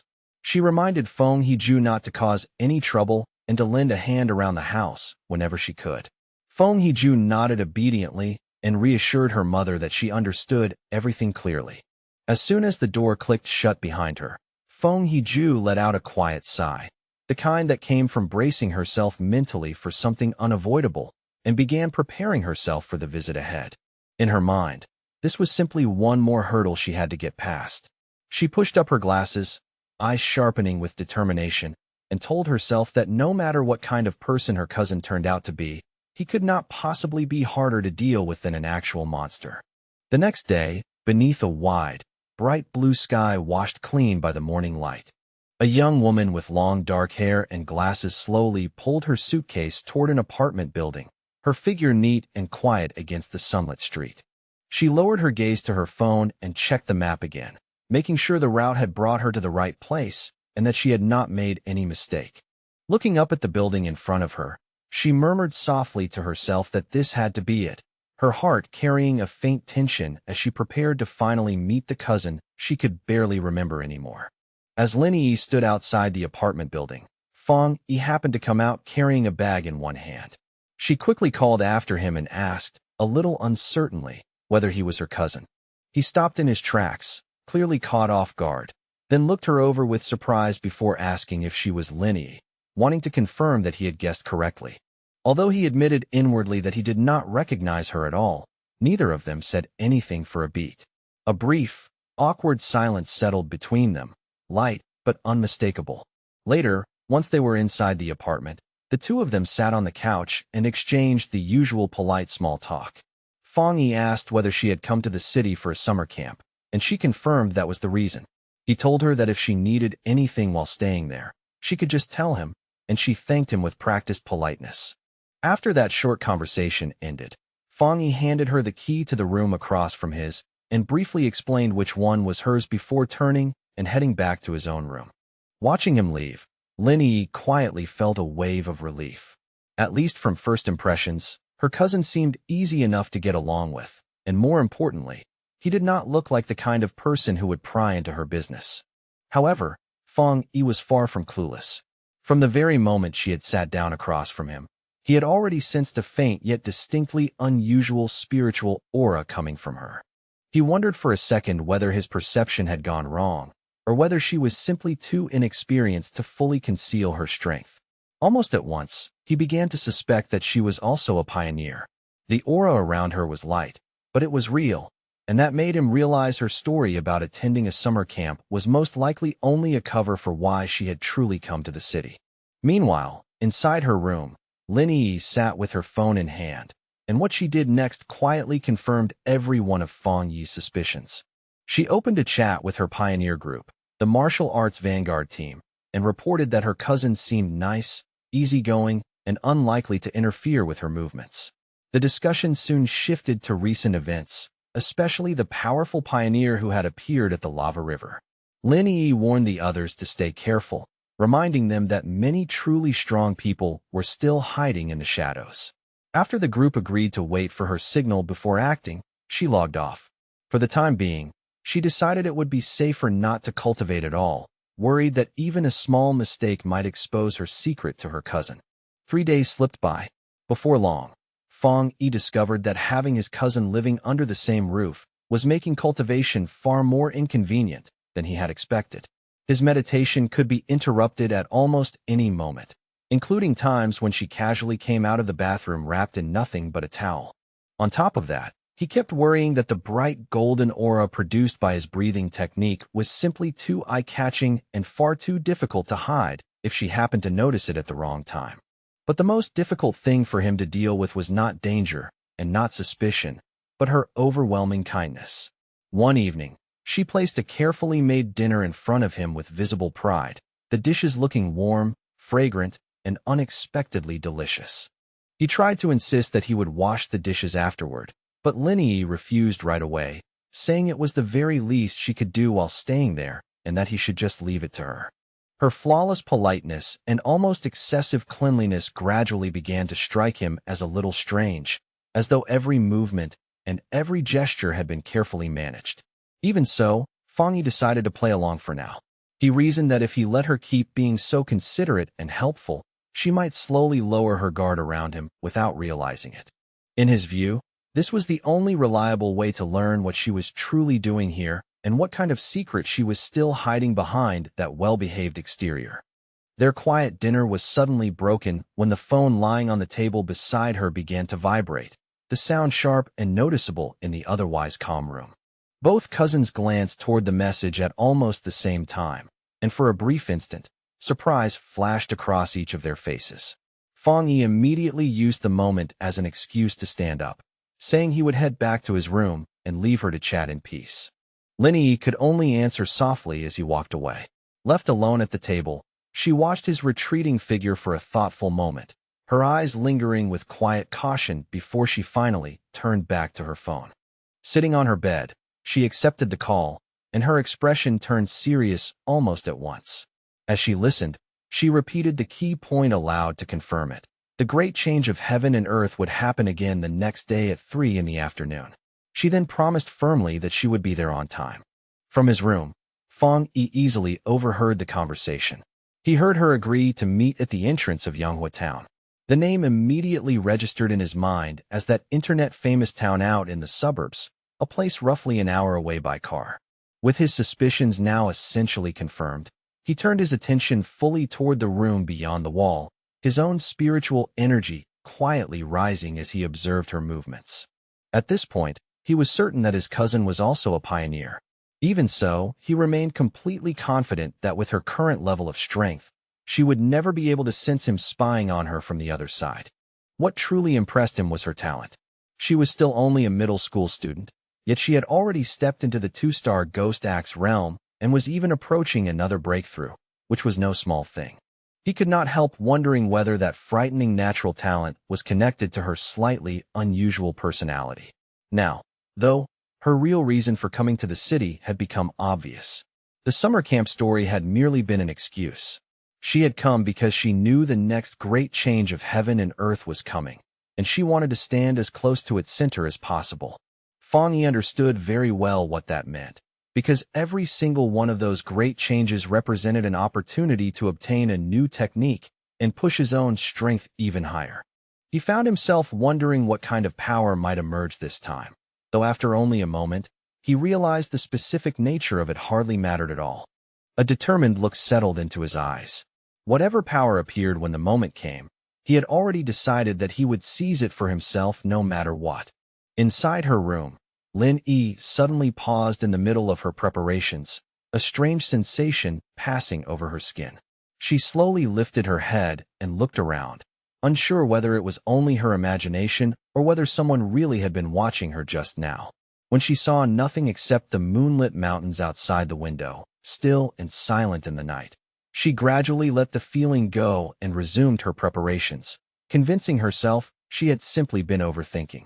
The next day, Yanghua town was lively and buzzing with activity, its streets full of movement while the layered mountains rose quietly in the background. At the entrance to the town, Lin Yi met up with one of her friends from the pioneer group, the two of them joining each other naturally, as if they had arranged it long ago. That friend immediately began teasing her in a playful tone about her cousin, grinning as she asked whether he was at least handsome. Lin Yi replied without much emotion that he seemed like a good person, but in terms of appearance, he was really just an ordinary-looking guy. Hearing that answer, her friend let out a disappointed sigh, clearly hoping for something much more exciting. Just then, another woman from their group arrived, a redhead wearing a purple dress that made her stand out the moment she appeared. In a lightly amused tone, she reminded the first friend that Lin Yi herself had always described herself as nothing special, just an ordinary person. Once the rest of their team had gathered as well, the redhead's expression sharpened, and she announced that it was time for them to get down to business. One of the male members looked around and then asked whether a certain person was not coming after all. The redhead confirmed that today it would be only the 6 of them taking part, adding that the missing member had always been mysterious, rarely showing up in person and never easy for anyone to predict. Unknown to any of them, Fong Yi was watching everything from the balcony of a nearby cafe, seated in the shade with his sword resting quietly beside him as his eyes followed every move below. After observing them for a while, he noted that his cousin's little squad was surprisingly low-key, not loud or careless like many rookie groups, but cautious enough to blend into the crowd. Even from that distance, he could clearly sense their strength. The weakest among them had already reached the 2-star Ghost Axe level, while the man who had spoken earlier was even stronger, standing firmly at 3-star. He also overheard them mention that their team was usually stronger than this, with one especially powerful member often missing from the lineup. As Fong Yi sat there quietly watching, however, his attention soon shifted away from them and toward the mountains looming over the town. His eyes narrowed slightly, anticipation gathering in them, as he sensed that the true event everyone had come for was about to unfold somewhere in those mountains. High in the mountains, the great change of heaven and earth finally began to reveal itself. A giant green vine descended from the clouds, towering and unnatural, almost like the beanstalk from an old fairy tale brought violently into the real world. This bizarre phenomenon appeared at random and was not destructive on the surface, yet for pioneers, it was an extremely important sign, a key clue in understanding the strange transformations overtaking their world. Deep within the misty mountains, Lin Yi and her squad finally saw the unbelievable sight with their own eyes, and the moment they did, the air around them seemed to grow heavier. The red-haired leader lifted her head and stared upward in open awe, then quietly confirmed that this was exactly what they had been searching for. For a moment, the whole group stood frozen in disbelief before the massive, pulsing vine. But that sense of wonder did not last long. Almost as quickly as it came, awe gave way to fear. The squad's more adventurous friend suddenly went pale and urgently told everyone to stop at once, warning them in a strained voice that they absolutely should not go any farther. Her whole body was trembling with dread, and it was obvious that the fear gripping her was no small matter. She explained shakily that seeing the vine in person was completely different from hearing about it, and that the moment she laid eyes on it, a terrible feeling had risen in her chest. Hearing that, the leader asked whether the others had seen the rumors being discussed on their internal pioneer forums. The source of the girl's fear came from a dark story she had heard before. She said she personally knew some of the pioneers from a team that had tried to touch the vine the last time it appeared. Those people had all been powerful, far stronger than she was, and yet every single one of them met a horrible end. She went on to explain that after those pioneers came here, all of them were buried, and now their skeletons were said to be twisted deep within the roots of a dark version of the vine, as though they had been absorbed into it forever. Overcome by terror, she grabbed her head in panic, her breathing growing ragged as she confessed that she had a sickening feeling they would all end up the same way. And as those words left her mouth, reality around the group seemed to distort, and suddenly they were no longer standing on a mountain path.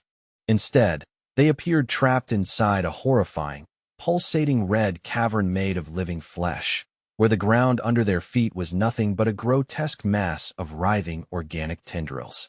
But that horrifying scene was only a frightening premonition. Back on the misty mountain path, the squad's adventurous friend, scammed an online romance out of 50 cents, was still visibly shaken by the dread pressing down on her. She admitted that when she first came here, she had been ready to take a pioneer's risk and either return rich or die trying. But the moment she actually saw the vine, an overwhelming fear took hold of her.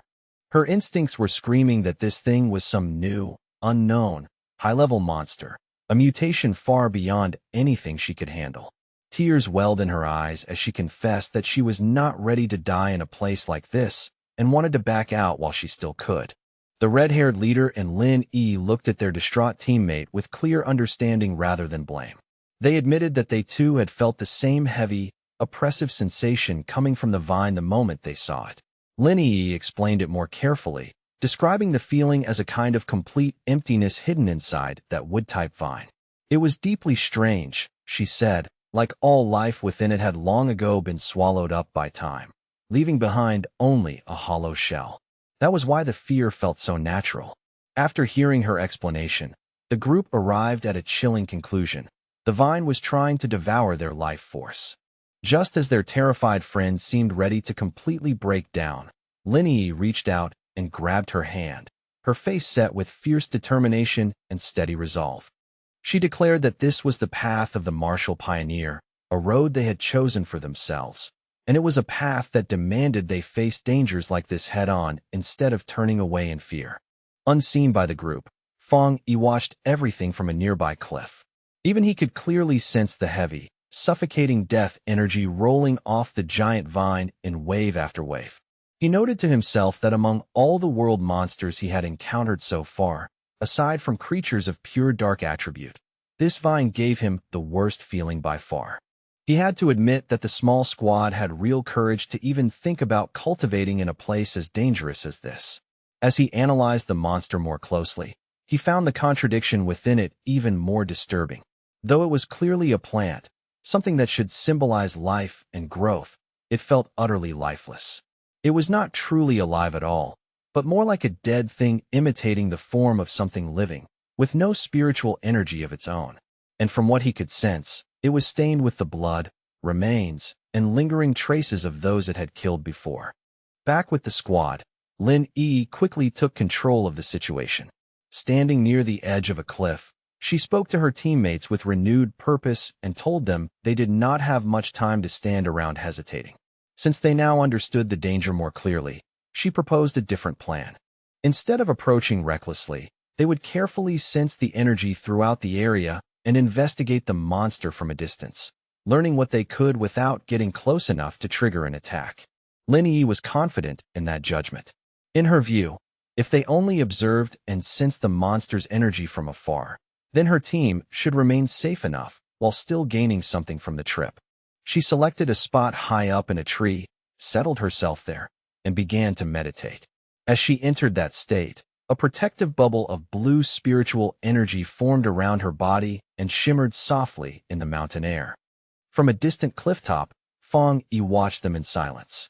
He was genuinely impressed by their caution and noted that they had chosen a range that was both reasonably safe and still useful for cultivation.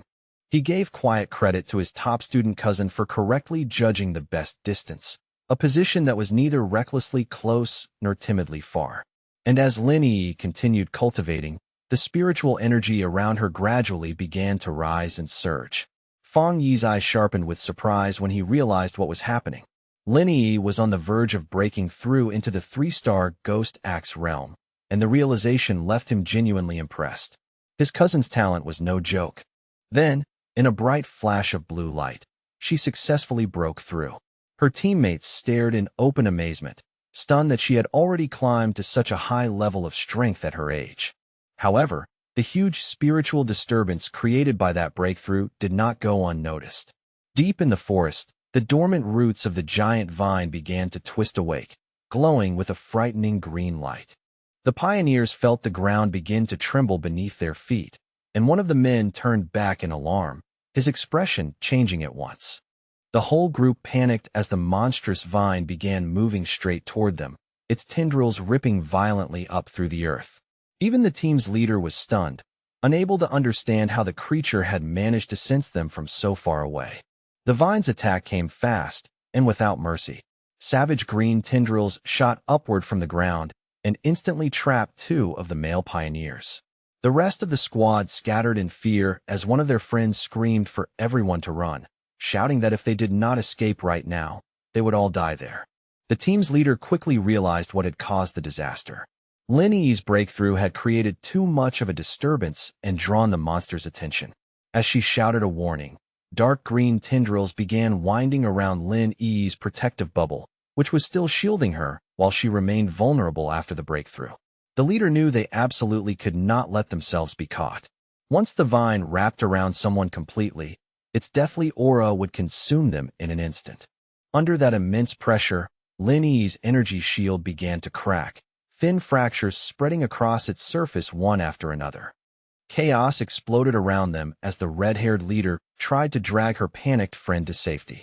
The others cried out that they could not just leave Lin Yi behind, but the leader answered desperately, asking what exactly she was supposed to do. She shouted in frustration whether she was expected to burn her own precious spiritual energy protecting Lin Yi and basically die so her teammate could level up. As the situation spiraled further out of control, the red-haired leader also had to deal with one of her male teammates, who coldly argued that they should abandon Lin Yi and save themselves. He said life and death were up to fate, and if they did not leave immediately, then everyone would die with her. He reminded the leader that they were all just people who had met by chance and accused her of being far too emotional. That cold, practical attitude, however, only made the leader even angrier, her eyes flashing as her temper finally snapped. She shoved him aside and shouted that she would not abandon her teammate, even if it meant standing against the rest of them by herself. From his place on the cliff, Fang Yi watched the desperate scene unfold below. He knew that his cousin, still just a student despite her talent, was probably completely unaware of how grave her danger had become while she remained trapped in her weakened meditative state. The vine's power was terrifyingly overwhelming, and Fang Yi could not even be sure whether, with his current strength, he would be able to save her once he got involved. But one thing was obvious. He had to move quickly, because the tendrils had already begun crushing her protective barrier. He clenched his fist, and a golden aura burst around him in response. He had made a promise to his aunt that he would look after her daughter, and once Fang Yi gave his word, he had no intention of breaking it. The red-haired leader made her move first, leaping through the attacking vines and forcing her way toward Lin Yi. She landed a fierce kick on one of the tendrils, and the impact was strong enough to snap it apart on the spot.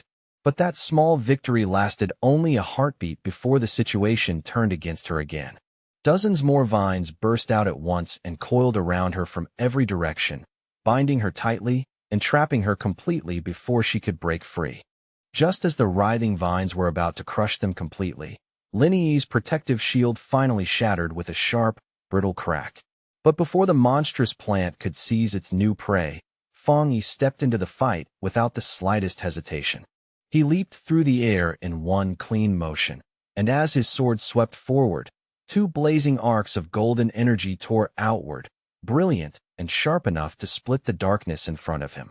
The rest of Lin Yi's squad could do nothing but watch in horror, their hearts dropping as they saw her shield break apart. Several of them screamed her name instinctively, helpless and panicked.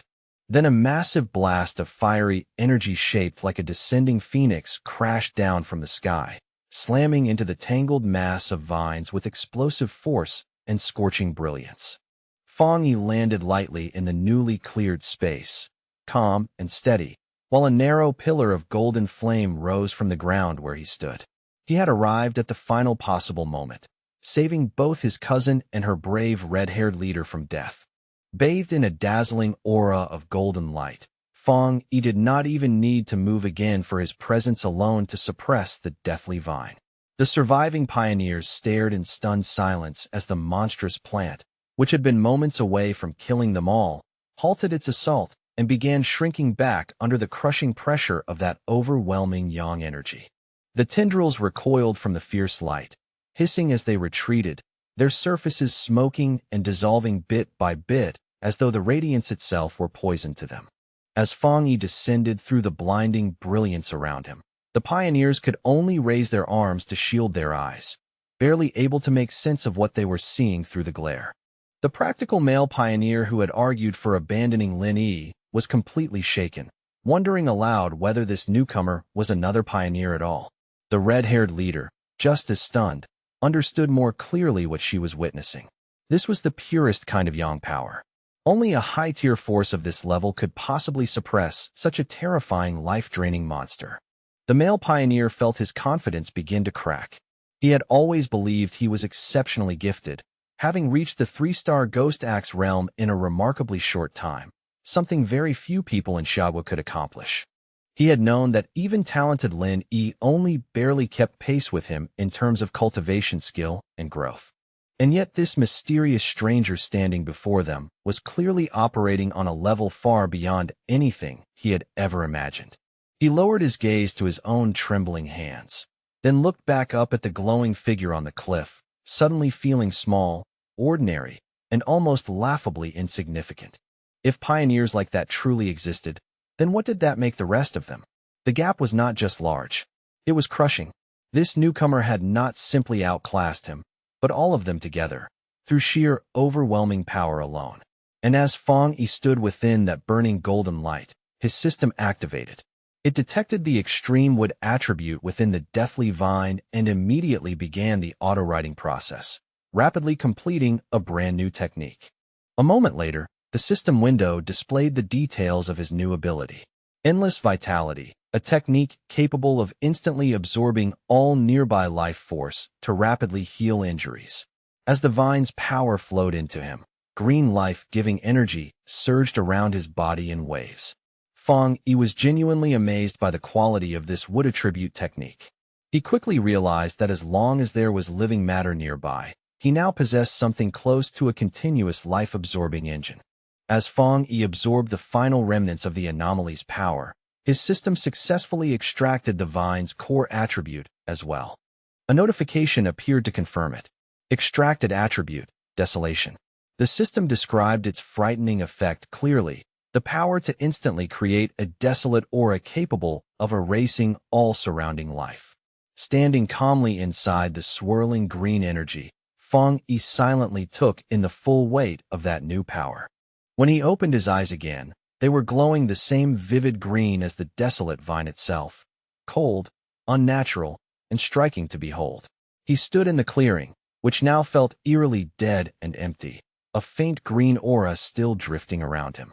In that moment, he finally understood why the vine could only exist in such a dangerous and remote place. If it had grown anywhere else, it would have drained every trace of life from the land for miles around. He thought quietly about the ruthless nature of the desolation attribute, a savage force that survived by forcibly stealing the life force of everything nearby. His thoughts were cut short by a grateful voice calling out to him from behind. The red-haired leader of the pioneer group walked toward him, her clothes torn, her body bruised, and her breathing still uneven, but she was alive.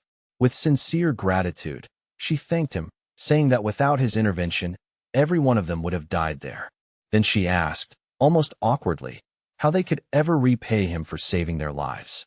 Fong Yi simply lifted a hand and brushed the matter aside, coolly saying there was no need and that they would meet again someday. Then he turned and started walking away. In his own heart, though, he did not think of himself as some heroic savior. He knew perfectly well that he had only found this opportunity because of the information their group had uncovered first. In his mind, He was the one who had truly benefited. As for the conflict and selfishness he had just witnessed among those pioneers, he felt no particular concern. With one final leap, he launched himself into the air and left the stunned squad behind in the ruined clearing. He understood well that a person's true character is easiest to see in a life-or-death crisis, and a fractured team like theirs would never be truly safe in the dangerous new era ahead. Left standing in the empty clearing, scammed an online romance out of 50 cents, and the shaggy-haired man watched him disappear. Still pale with shock, the girl asked out loud what they were supposed to do now. The man, however, answered bitterly, throwing blame into his words as he asked whether she regretted hesitating earlier when it came time to save their teammates. With the immediate threat gone and Lin Yi now having stepped into the third tier, the red-haired leader quickly understood that their best chance of getting through this was to stay together rather than fall apart. Sometime later, Lin Yi's eyes slowly opened, glowing with a brilliant blue light as she finally emerged from her meditative state. Her teammates rushed to her side at once, relieved to see that she was awake at last. The male pioneer who had earlier suggested abandoning her now said that their survival had depended on their leader's wisdom, but another teammate cut in and said their attention should really be on the mysterious stranger who had saved them all. Still confused and not yet fully aware of what had happened, Lin Yi asked them what was going on. When she noticed her other teammates lying unconscious on the ground, she immediately stood up, only to be struck by the fierce, burning warmth of lingering yang energy still clinging to a nearby tree. Even from several steps away, she could still feel that intense heat clearly against her skin, as if the power had only just passed through. At that point, the shaggy-haired man stepped forward and offered to explain everything that had happened while she was still unconscious and defenseless. Later that same day, back outside her cousin's apartment building, Lin Yi was still trying to fully process the unbelievable events she had gone through. She found it hard to believe that someone that powerful could actually exist in the real world. Her teammates' words kept echoing in her mind over and over. He had called that mysterious pioneer a monster. He had described how the vines they could not even scratch with all their effort had been effortlessly driven back by that man's power, and how even the enormous beanstalk-like vine had withdrawn far back into the sky, no longer daring to draw near them after his appearance. That was the kind of overwhelming presence the man who saved them had carried. Lin Yi knew that even though he was long gone, the vine was still strangely calm, which could only mean some trace of his power still lingered there. She opened the apartment door and was surprised to find Fong Yi there waiting to greet her as if nothing unusual had happened that day. He looked at her with quiet concern and immediately noticed that her complexion was a little pale and her expression more tired than usual. Lin Yi quickly steadied herself and forced out a small smile, brushing off his concern by saying she was only tired because she had spent the whole day studying. Fong Yi accepted the explanation without pressing further, telling her that she had worked hard and should get some rest. He casually offered to order takeout for dinner, and after agreeing, she quietly headed back to her room. The moment she got inside, she collapsed onto the bed, all the strength leaving her body at once from sheer exhaustion. She knew very well that breakthroughs consumed enormous mental energy and required extreme concentration. Right now, she felt more drained than if she had stayed awake for an entire month without rest. Lying there on the bed and scrolling through her phone, she felt a strange sense of relief mixed with fatigue. She was no longer an ordinary person. A few sleepless nights would not kill her anymore. And deep down, she had already accepted that this constant, life-threatening struggle was simply the fate of a pioneer in a world that had already begun to change. She thought of Fong Yi and the seemingly normal, peaceful life he appeared to be living, and she knew with quiet certainty that such a life was no longer possible for her. Her private thoughts were suddenly interrupted when a new message popped up in her Pioneer group chat. It came from a user named Jialon, the mysterious and powerful group member who was usually absent and almost never spoke. Jialon's message was simple and direct. If there are any more traces of that strong man, please inform me. It was the first time Jialon had ever spoken in the group, and it immediately drew Lin Yi's full attention. She quickly replied that she would do so, then asked her own question in the chat. She wanted to know whether they thought the man who had saved them might be the same person involved in the Dark River Lava Dragon incident. And if that was true, why someone like him would have chosen to help them. The group chat instantly came alive with a post discussing the mysterious high-tier Yang attribute master.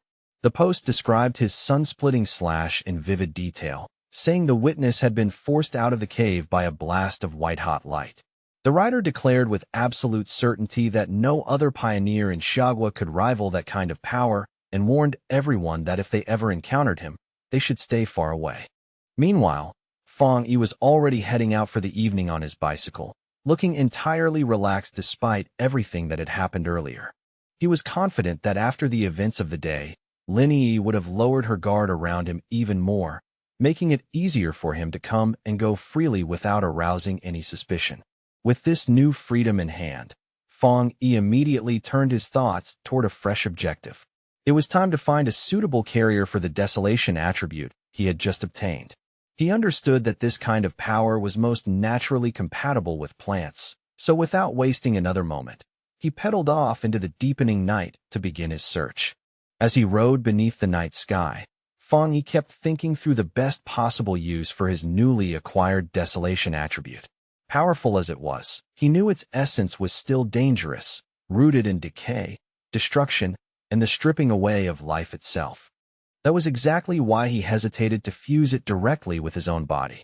He worried that doing so might trigger harmful side effects, and more than that, he suspected its sinister nature could clash violently with the clean, purifying force of his thunder attribute. After weighing it carefully, he decided the safest approach would be to find an external carrier for the attribute, something similar to the strange vine itself. In his judgment, the original vine monster had likely begun as an ordinary plant that sensed the return of dense spiritual energy and chose to evolve, eventually giving birth to the desolation attribute as a means of drawing an even greater power. With that thought, a clear plan began taking shape in his mind. A confident smirk touched Fong Yi's lips as he realized he already knew exactly where he needed to go next. He followed a quiet road washed in moonlight, guided by a roadside sign that pointed toward the forest park ahead. Before long, he arrived at the large urban park, parked his bicycle off to the side, and stepped silently into the deeper woods. Under the bright full moon, he walked through a field of vivid flowers that seemed to shimmer faintly in the night. He knew he had to find the perfect lucky one, a plant that could form the strongest resonance with his spiritual energy and show the clearest sense of affinity toward him.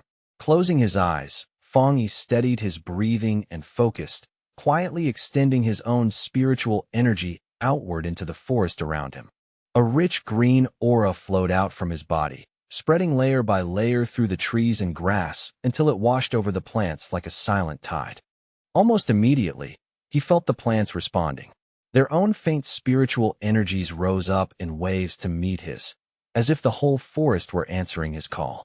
Even so, Fong Yi quickly noticed that although the response was broad and lively, none of it was strong enough for what he truly needed.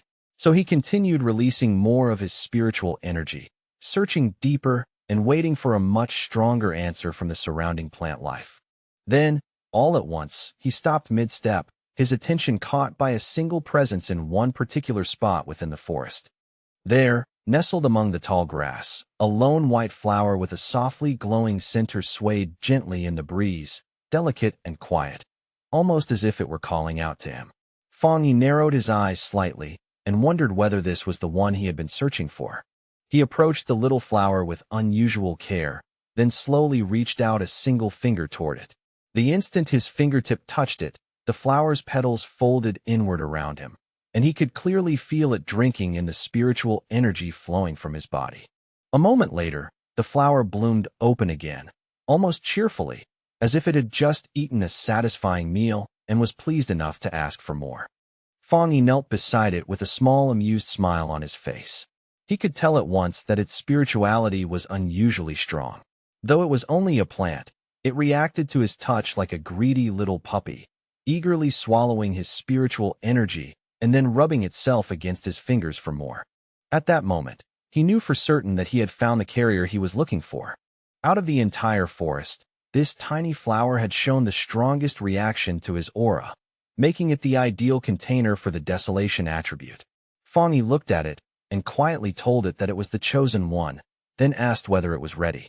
Without waiting for any answer, he released a vortex of green spiritual energy and focused all of it onto the small white flower. At once, a system window appeared in front of him and asked for final confirmation. Do you want to forcibly implant the desolation attribute into this plant? With his eyes glowing a vivid green, Fang Yi gave his consent. Brilliant light burst from his hand as the flower began changing before his eyes, its petals unfolding into a larger, more intricate, and far more powerful form. The implantation process finished in a sudden flash of intense green light that briefly illuminated the surrounding woods. For a moment, Fang Yi was genuinely surprised by the force of the burst and the sheer power that came with it. The small and ordinary white flower had been completely transformed. Its petals had spread into the shape of a beautiful lotus-like bloom, while its leaves grew thicker, brighter, and fuller, all of it wrapped in a strong and eerie green aura. The newly empowered flower began displaying its influence almost immediately, without giving the surrounding environment even a moment to recover. It released a massive wave of desolation energy, and as its roots dug greedily into the soil, it began drawing in more and more power from the earth beneath it. The effect was instant and terrifying. The green, healthy forest around Fang Yi lost its life in mere seconds, trees withering where they stood while the ground dried out and crumbled into lifeless dust. Fang Yi could not help feeling amazed by the pure, wicked force of the desolation attribute. In only a few brief moments, the spreading energy had consumed the entire section of forest around him, and it was still expanding outward at a frightening speed. As the flower's glow slowly began to dim, and its transformed body shrank down again to a smaller size, Fang Yi immediately understood that he had to leave. If he allowed the process to continue any longer, the massive disturbance in spiritual energy would absolutely attract the Spiritual Energy Association. Without hesitation, he bent down and pulled the glowing flower from the ground, roots and all. He already knew this park had been a risky place to perform such an experiment. Being so close to the city center, it was almost certainly under constant observation by the association, who were wary of the way spiritual energy revival could turn even common plants into serious threats. Fang Yi had already noticed the unusual number of security cameras and the total absence of other visitors in the park when he first arrived. As he walked away carrying his new prize, he noticed something truly remarkable. Even after being uprooted, the flower was still absorbing spiritual energy from the air around it, remaining alive and even thriving without its roots touching the earth. He looked at it more closely, a smile of genuine wonder appearing on his face. What fascinated him was that its spirituality had not weakened in the slightest after being pulled up, especially considering that only moments earlier it had been nothing more than an ordinary wildflower. That realization led him to a deeper conclusion. By implanting the desolation attribute into the plant, he had awakened its dormant evolutionary potential and placed it on a path toward becoming something far beyond what it had ever been meant to be. Just as Fang Yi was about to leave the park completely, a harsh alarm suddenly blared through the forest, accompanied by flashing red warning lights. A cold robotic voice immediately issued a serious alert. Abnormal value exceeded. Fang Yi understood at once that although he had moved quickly, he had still triggered the park's monitoring system. Knowing he had no time to waste, he grabbed hold of the newly obtained desolation flower and quickly withdrew from the area. Miles away, in a high-tech control room marked Spiritual Energy Revival Plant Research Department, those same alarms were sounding just as loudly. Technicians scrambled from station to station, shouting that the anomaly value was spiking out of control and demanding to know what had happened. An order was issued immediately. All staff were to equip their protective bracelets, enter the park, and seal off the area at once, preventing anyone from entering or leaving. Soon after, a team in full protective gear stepped into the now lifeless section of the forest, moving cautiously through the deadened landscape. One of the team members checked the reading on his wrist device and saw it display a dangerously high value of 30. Even through his mask, his voice tightened as he remarked that the number was terrifyingly high. For comparison, the anomaly at Qingqing University had only measured between 8 and 10, while even the powerful Dark River Lava Dragon incident had peaked at just 25.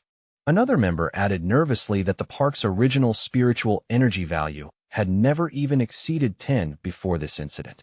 While one researcher crouched down to collect a soil sample, another reported his findings in confusion.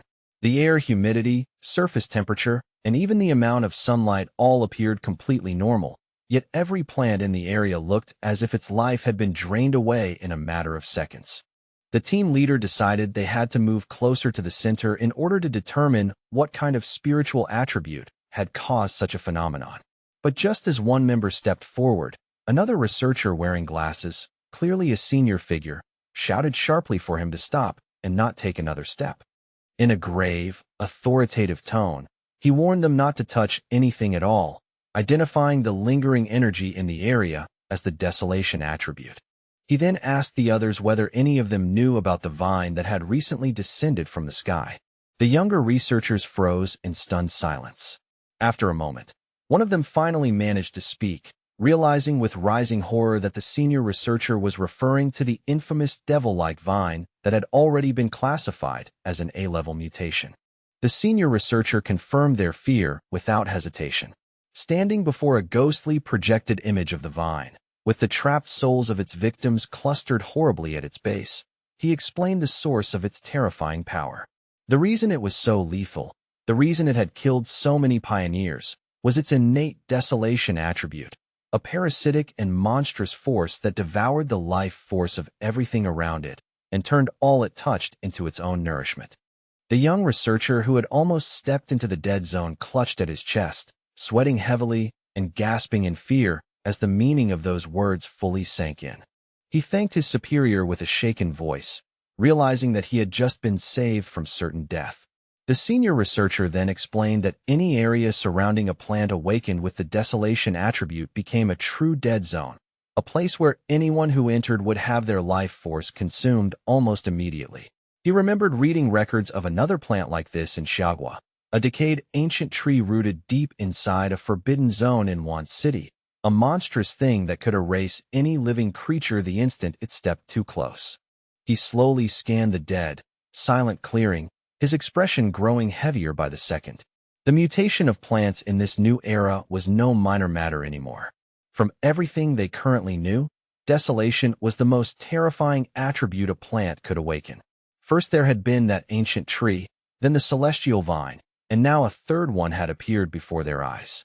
His grim explanation had barely finished when someone suddenly clapped a firm hand onto his shoulder, cutting him off mid-sentence. The entire research team turned around in surprise, only to be met by the hard, unsmiling face of Han Li, who had arrived with a full group of soldiers behind him. Han Li had already been briefed on everything. Without wasting a second, he ordered every researcher at the scene to put on the advanced protective suits his men had brought and instructed them to follow him straight into the contaminated zone. With Han Li taking the lead at the very front, the fully re-equipped research team moved out in tight formation. And, now accompanied by Su Qingying as well, they stepped steadily and without hesitation into the eerie dead zone. As they advanced deeper with scanners in hand, one strange finding after another began to pile up.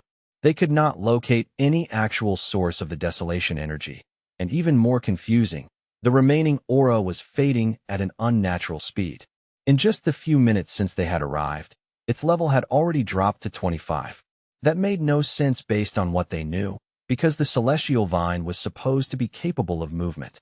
Han Li turned to Su Qingying and suggested that they stop relying only on the instruments and inspect the area more carefully themselves. Su Qingying gave a quiet nod, her face tense and serious. While Han Li and Su Qingying began examining the scene firsthand, two other team members, their bodies wrapped in faint blue light, started tracing the lingering flow of spiritual energy left behind in the zone. Following the residual trails step by step, they discovered that every strand of energy from the outer edge of the dead zone eventually converged back toward a single origin point. But the moment they drew near, both of them froze where they stood, shock written all over their faces. At the same instant, Han Li and Su Qingying understood the horrifying truth as well. The source of the desolation energy had already been dug out of the ground and taken away. One researcher inside a protective suit blurted out in disbelief that such a thing should have been impossible. Han Li's eyes darkened at once. If someone truly possessed the ability to enter a desolation dead zone and steal its source, then that person's identity was far too important to ignore. Su Qingying, however, seemed to be considering a different possibility. She raised a glowing datapad toward Han Li and explained that after running a large-scale data analysis, they had isolated one person whose recent movements lined up with both this case and another mutation incident from not long ago. On the screen, the file displayed a clear photograph of Fang Yi, with his name standing out unmistakably beneath it. Just then, Han Li told Su Qingying that he would send over all of Fang Yi's information, confirming that Fang Yi was highly likely the same pioneer she had already been in contact with before. After saying that, he tipped his hat slightly and left the remaining matter to her association to handle. Once everyone else had gone, Su Qingying remained standing alone in the desolate forest, the cold air pressing in around her. She held the datapad in silence, her expression dark with understanding, as though several scattered clues had finally connected in her mind. 2 hours later, back in the quiet safety of his apartment, Fang Yi carefully set his newly acquired desolation flower into a small flower pot with surprising patience. A faint smile touched his face. It was the first time in either of his lives that he had ever seriously raised a flower. In a good mood, he affectionately gave it a name, the obedient little white flower, and told it that now that it possessed the desolation attribute, it should cultivate properly on its own and grow into a powerful helper by his side. He knew very well that its unusual power to drain life would become extremely useful in battle.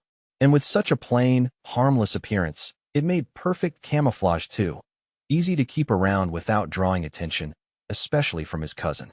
As his fingertips brushed lightly over one soft petal, Fang Yi's thoughts quietly deepened. In this dangerous new world, brute strength alone was never enough. Real victory depended on how many hidden cards a person kept in reserve and how well they concealed them. The peaceful rhythm of Fang Yi's evening was suddenly broken when the phone on the table began to buzz. He picked it up and paused in surprise when he saw the caller ID, Wang Liang. He recognized the name instantly.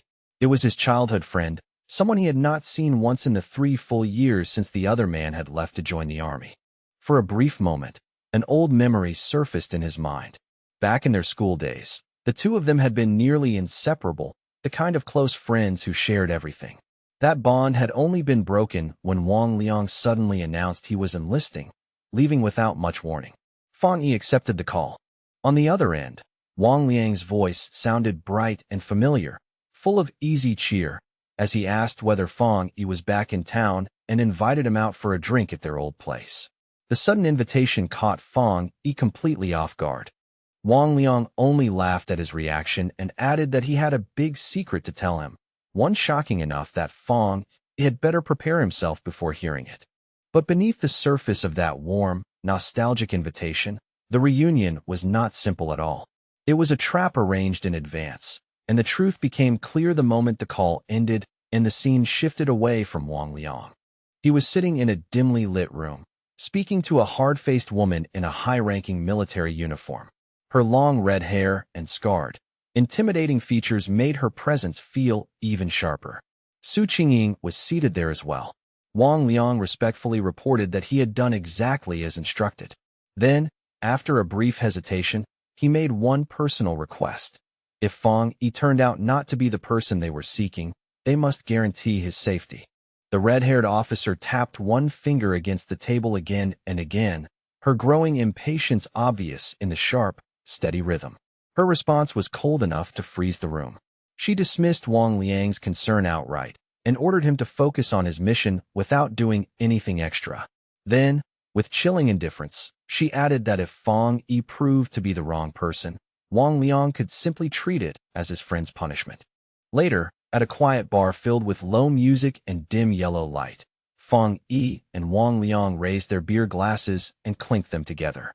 They sat across from each other and drank while catching up on the 3 years they had spent apart. As Fang Yi watched him talk, he noticed that his old friend had changed a great deal. Wang Liang seemed far more mature now, and just from that alone, Fang Yi could guess that military life had not been easy on him. Wang Liang spoke first about his own time in the army, casually sharing bits of what he had gone through before finally turning the question back on Fang Yi and asking how he had been living. Fang Yi kept his answer simple, saying only that he was doing fine and had gone to college. As he slowly drank his beer, Fang Yi's thoughts drifted back to his previous life. In that chaotic era, events had spiraled so quickly and violently that he had never gotten the chance to meet Wang Liang again. He remembered thinking that Wang Liang, as a soldier thrown into that merciless world, had most likely died in some nameless battle no one would ever remember. And because of that, Fang Yi could not help wondering whether this second life might allow him to change his old friend's fate. After a while, Wang Liang shifted the conversation. His tone lost its earlier ease and became noticeably heavier.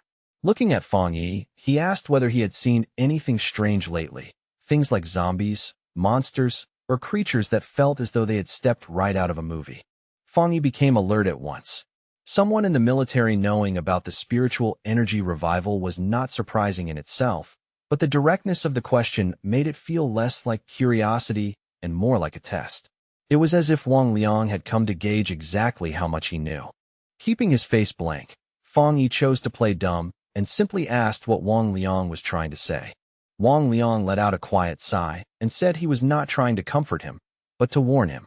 In a low voice, he told Fang Yi that before long, all the things people once valued, education, wealth, status, reputation, would lose their meaning. The entire order of the world was about to be overturned. Fang Yi listened without interrupting, his expression giving away nothing at all. He only stared down at the empty glass in front of him, calm and unreadable, as though he were weighing every word in silence. He knew clearly that ordinary soldiers were bound by strict secrecy and were not allowed to leak anything about the spiritual energy revival. That alone confirmed what he had already suspected. The military had marked him as someone worth watching, and Wang Liang, his own childhood friend, had been sent here to probe him. Seeing Fang Yi stay silent, Wang Liang tried to reassure him in a softer voice. He said there was no need to panic and that as long as Fang Yi did not expose anything, he would be fine. But Fang Yi understood what was really happening beneath those words. Even while pretending ignorance, Wang Liang was still trying to protect him. Risking military discipline, he was using this chance to give Fang Yi a sincere warning about the dangerous changes approaching. Their conversation ended abruptly when Wang Liang's phone began vibrating sharply and repeatedly, the urgency impossible to miss. He answered at once, and a furious voice on the other end barked an order for him to return to his unit immediately and report to the target location within 10 minutes. Wang Liang instinctively straightened like a soldier on parade and accepted the order without hesitation, while Fang Yi watched everything in silence. The moment the call ended, Wang Liang shot to his feet. He apologized quickly to Fang Yi, saying he had an urgent mission and would not be able to stay any longer or even walk him home. But just as Wang Liang was about to leave, Fang Yi suddenly stopped pretending. In a calm, direct voice, he asked whether the mission had something to do with the spiritual energy revival, and then told Wang Liang to take him along. Wang Liang froze on the spot and slowly turned back, staring at Fang Yi with open shock and confusion written all over his face. Fang Yi rose from his seat and grabbed Wang Liang by the collar, his eyes steady and clear. He told Wang Liang to take him to meet his superiors, making it obvious that he already understood the real purpose behind tonight's meeting. At the same time, he reassured his friend that although he did not know exactly how much those people had learned, he was certain of one thing: Wang Liang would never truly try to harm him. He went on to explain that what interested him most was whatever the military was currently dealing with, because it had to be tied to the massive changes sweeping across the world. Since the Spiritual Energy Association was already responsible for handling monsters, he wanted to know what role the military was playing in all of this, and more than that, he wanted to see it with his own eyes. Wang Liang agreed without another word, and the two of them headed together toward a massive military base hidden deep within a mountain valley. The place was sealed tight, bristling with guards and heavy defenses, and above it hung an unmistakable designation: Military Number 19 Spiritual Forbidden Zone. As they drew closer, Fang Yi immediately felt the spiritual energy in the surrounding area pressing against his skin like a physical force. It was so dense and concentrated that he instantly judged it had already surpassed the level of an ordinary pollution zone. Before he could study it further, a squad of soldiers intercepted them, and one of them sharply ordered Wang Liang to return to his assigned team. After a brief but careful identity check, the soldiers granted Fang Yi access to the base. He was then escorted inward through a brilliantly lit corridor, its cold walls and sterile brightness making the entire place feel even more tense and secretive. Inside the military base, Fang Yi and Wang Liang were brought into an enormous training ground that felt more like a hollowed-out cavern than an ordinary combat facility, vast and oppressive under the harsh lights. There, a large group of soldiers was locked in a frantic, life-or-death battle. Blue energy crackled across their bodies as they struggled to contain a monstrous black creature covered in jagged spikes, its single glowing red eye burning with savage malice. The beast fought back with terrifying force, unleashing a devastating red beam that ripped straight through the soldiers' formation. Painful cries and frightened shouts rang out at once as several men were thrown into chaos by the sheer violence of the attack. From a raised platform above the battlefield, the stern red-haired officer watched the entire scene with a sharp, unsparing gaze. Standing before her, Fang Yi instantly sensed something unusual and realized the creature's strength came from a fusion of two different attributes. The officer confirmed his judgment without hesitation, stating that the monster was a complete blend of dark and flame attributes, which made it exceptionally violent, savage, and difficult to handle. She added that several of her soldiers had already been badly injured by it. A caption identified her as Ji Ruoyan, a 3-star officer at the Ghost Axe realm. The moment she spotted Wang Liang, she barked his name, and he straightened instantly at attention. With anger flashing in her eyes, she demanded to know why he had brought an unauthorized outsider into a restricted zone, but before he could even begin explaining, she cut him off mid-sentence. Her expression eased only slightly as she told him to forget the explanation for now. The situation was too urgent, and she needed him back in formation immediately, leaving no room for further discussion. She then shifted her gaze to Fang Yi and gave him a quick, measured look. At first glance, there seemed to be nothing remarkable about him. His spiritual energy only showed slight activity, far from the overwhelming presence she had expected. For a brief second, she wondered if he could really be the powerful pioneer they had been searching for, but the thought passed quickly. Right now, the battle in front of her mattered more. In a stern voice, she gave Fang Yi a clear warning. Since he was Wang Liang's friend, she would not waste time saying more than necessary, but he was now standing inside a restricted military area, and from this point on, his life was his own responsibility. On top of that, everything he saw here was confidential, and he was forbidden from speaking of it afterward. Fang Yi simply answered that he understood. With that settled, Ji Ruoyan immediately resumed command. She lifted a massive energy cannon with practiced ease and shouted out the names of 2 soldiers, her voice cutting across the battlefield like a blade. The 2 men reacted at once, launching themselves into action without the slightest hesitation. Blue energy flared over their bodies as they rushed in to engage the monster at close range, trying to pin it down. Ji Ruoyan then took aim with the cannon and fired, releasing a huge blast of concentrated energy that shot straight toward the creature with overwhelming force. The attack struck the monster head-on and erupted into a massive explosion that shook the training ground. But when the smoke and light burst apart, it was obvious the creature had not been defeated. Instead, it let out a furious roar, its shadowy body pulsing with an even more terrifying red glow. Its mouth stretched wider, revealing more savage fangs, and its whole presence became darker and more dangerous. It was obvious that Ji Ruoyan's attack had not weakened it at all. It had only pushed the mutation further and made the beast even more unstable. The enraged monster lashed out with one massive claw, and one soldier immediately shouted a desperate warning to the comrade nearest the strike. The other soldier managed to raise a defense in time and block the blow, but the impact was so violent that it still sent him flying backward through the air. Ji Ruoyan instantly took control of the situation, shouting for her team not to get careless and ordering everyone to widen the distance. She knew very clearly that they had to kill the creature before it could fully complete its evolution. Watching from the side, Fong Yi could not help feeling a trace of admiration. What he saw was not a disorganized group of fighters, but a disciplined unit of comrades who trusted one another completely. Their coordination was tight, their movements were clean, and every person clearly understood their role. He knew that each individual mattered, and when they worked together like this, they could release a force far greater than what any one of them could achieve alone. That thought, however, was shattered almost immediately when Fong Yi sensed the monster's power surging upward at a frightening speed, far faster than before.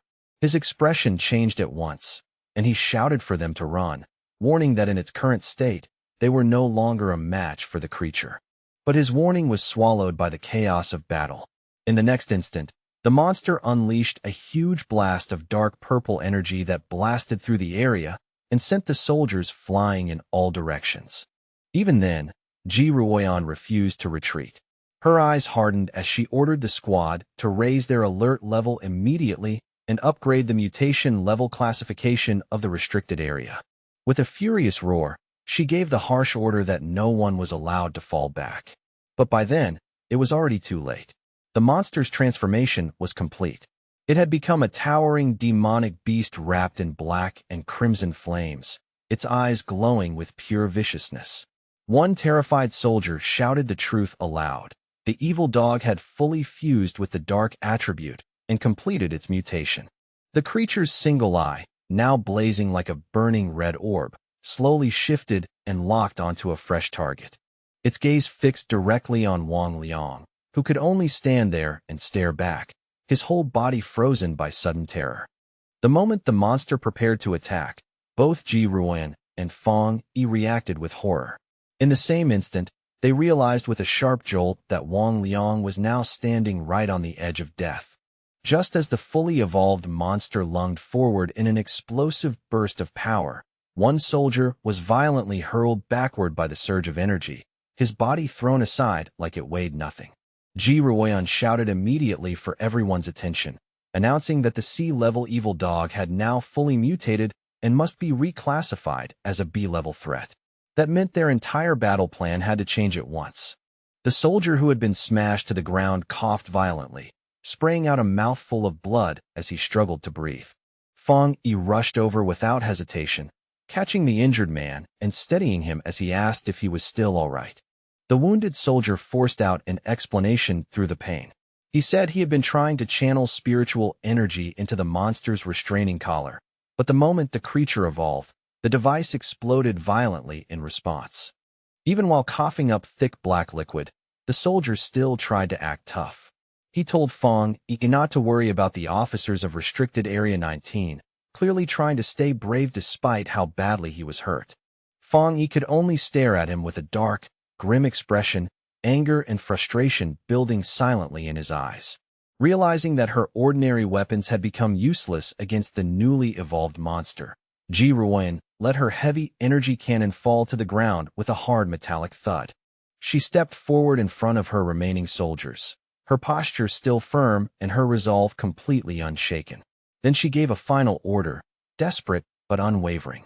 No matter what price they had to pay, even if it cost them their lives, they could not allow this B-level mutation to break out of the restricted zone and escape. But just as Ji Ruoyan and her team were preparing to make their final stand, Fong Yi suddenly stepped forward and placed himself directly in front of her, blocking her path without the slightest hesitation. Ji Ruoyan demanded sharply to know what he thought he was doing, but Fong Yi did not answer her at all. His hand and eyes began to glow with a brilliant blue light, and arcs of raw lightning started snapping and crackling around him. It was instantly clear to everyone present that he was about to enter the fight himself. Wrapped in violent blue lightning, Fong Yi looked at the monstrous creature with open contempt. His eyes shone with power as he mocked it coldly, questioning just how tough it really thought it was. Then he moved. Fong Yi charged straight toward the mutated beast, his arm blazing like a bolt of blue energy as he drove directly for the creature's head. The instant he connected, a massive explosion of divine thunder erupted outward. The impact was overwhelming, and the monster was completely swallowed by the violent burst of lightning. The force of that single strike created a brutal shockwave that blasted across the battlefield, and sent nearby soldiers stumbling and flying backward. One stunned soldier could only mutter in disbelief, realizing that this was the same B-level monster their commander, Ji Ruoyan, had not been able to suppress alone. Yet Fong Yi had just overwhelmed it head-on. Equally shaken, Wang Liang turned toward Ji Ruoyan and asked if his friend really was the person they had suspected all along. With a grave look, she confirmed that their judgment had been correct. There was no doubt anymore. Fong Yi was the pioneer known as the Tyrant. Fong Yi stood calmly before the beast, his figure steady and unmoving. The monster was still burning, but the damage from the lightning was obvious, and its body clearly showed signs of serious injury. Seeing that it had not yet been completely finished off, Fong Yi said plainly that he would have to end it himself. Then he told Ji Ruoyan and Wang Liang to stand farther back for their own safety. Ji Ruoyan watched him in silence, her thoughts unsettled. Her entire squad had needed a carefully coordinated formation just to resist a B-level threat. Yet this man was now preparing to deal with it alone, as if such a thing were perfectly natural. She found herself wondering what kind of power Fong Yi truly possessed.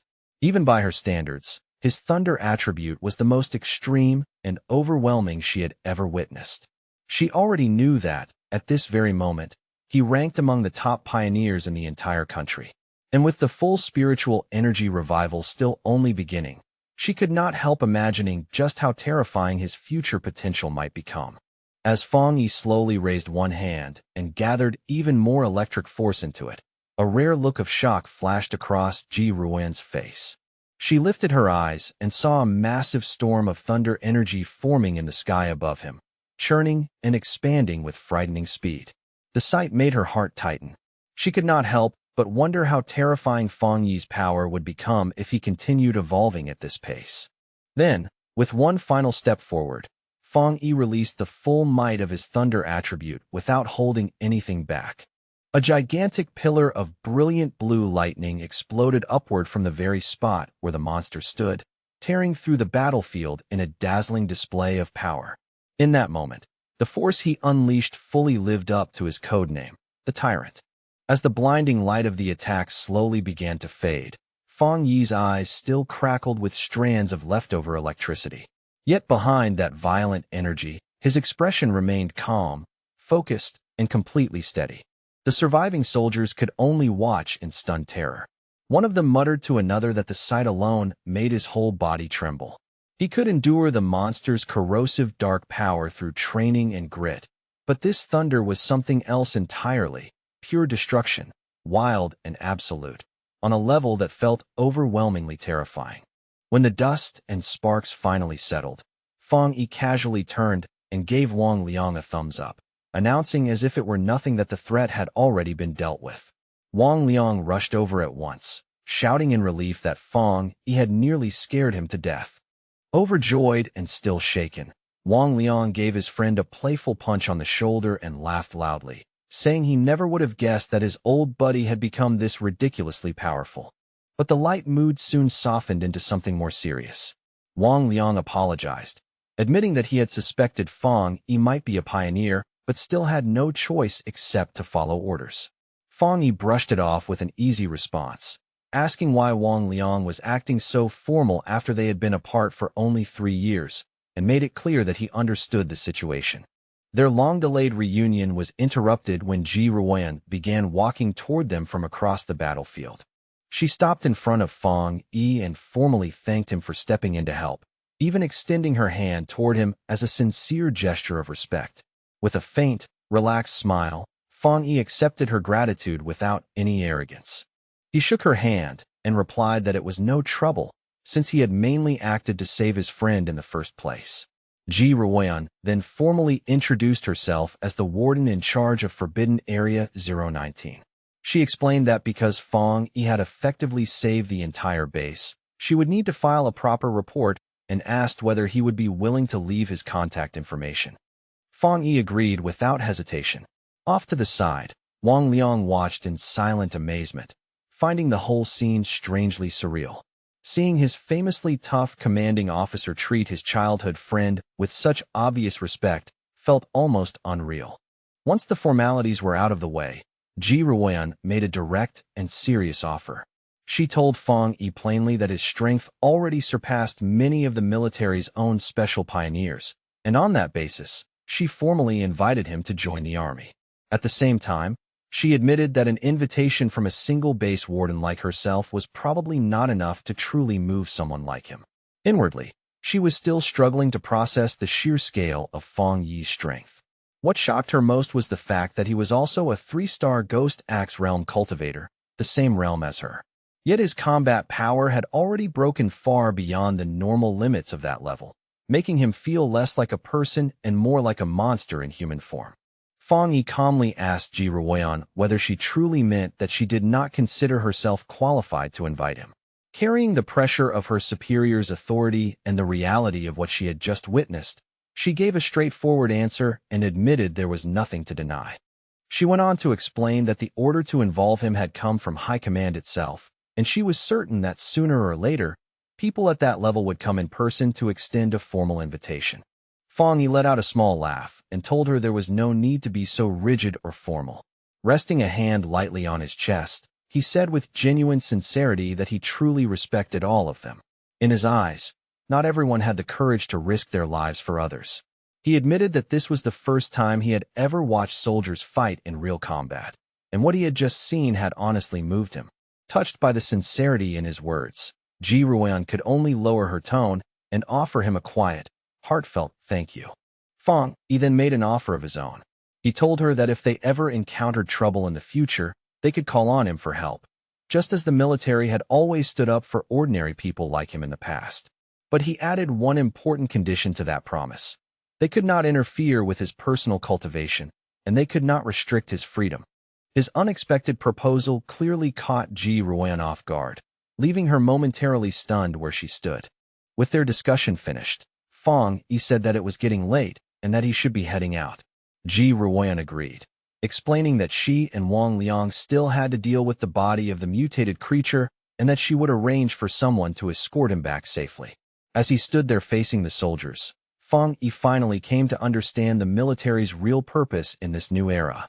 He realized they were stationed in these dangerous, spiritually rich forbidden zones for two very clear reasons. One reason was to use the dense spiritual energy there for training and strengthening themselves. The more important reason, however, was to serve as a vital line of defense between the ordinary human world and the strange monsters that now threatened it from the shadows. After Fong Yi left, Ji Ruoyan turned to Wang Liang and said that a simple word like impressive was no longer enough to describe his friend. She was certain that what they had witnessed today was only a very small glimpse of Fong Yi's true strength. The fact that a pioneer could rise to such a terrifying level so quickly proved that Fong Yi possessed astonishing insight. In her view, he was a rare blend of luck, courage, judgment, and raw talent, all the qualities needed for someone destined for greatness.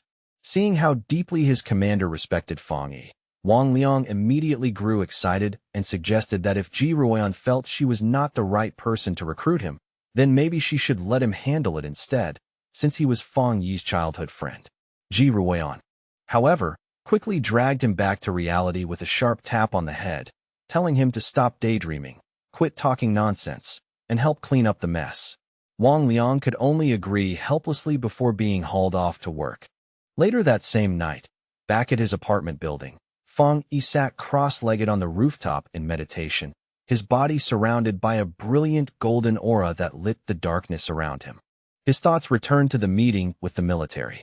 He knew that although the trip had exposed his identity to them, he had revealed only his thunder attribute and had successfully kept his other abilities hidden.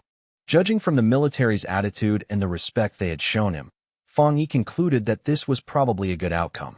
He now understood that his rare thunder attribute was a natural counter to the dark monsters they were fighting, which made him an extremely valuable asset in their eyes. That meant they would most likely try to recruit him rather than threaten him, and that alone could give him access to the fastest channels for growing stronger, along with the most advanced information available. At the same time, the events of the day had also made the division of labor between the nation's two major pioneer forces much clearer to him. The military, represented by Ji Ruoyan, were the Night Watchers, the hidden guardians defending the nation from the darkest threats. Meanwhile, the Spiritual Energy Cultivation Association, represented by people like Su Qingying, was responsible for dealing with the dangers that slipped into the cities and for protecting civilian life as much as possible. Fang Yi also understood the government's broader two-part strategy. They were using the forbidden zones to contain the greatest dangers while gradually releasing information to the public about the world's coming transformation. It was a careful and deliberate approach, one designed to buy precious time and keep society from collapsing into panic and chaos. As his meditation deepened, a bright orb of golden energy pulsed steadily within his core, glowing with increasing intensity. At first, Fang Yi noted that even after absorbing the rich energy from the Forbidden Zone, he had not felt any immediate pressure to advance. But that calm feeling changed almost at once. Golden energy suddenly surged through his body, and cracks of power began spreading across his face. Even a short stay in such a spiritually dense place had filled him to the limit. Fang Yi recognized the signs immediately and without mistake. He was standing right at the edge of another breakthrough. Meanwhile, down on the streets below, Lin Yi was walking home with groceries in hand, casually wondering whether Fang had already returned. She thought that if he was home already, she could let him try the meal she had made and see what he thought of her cooking.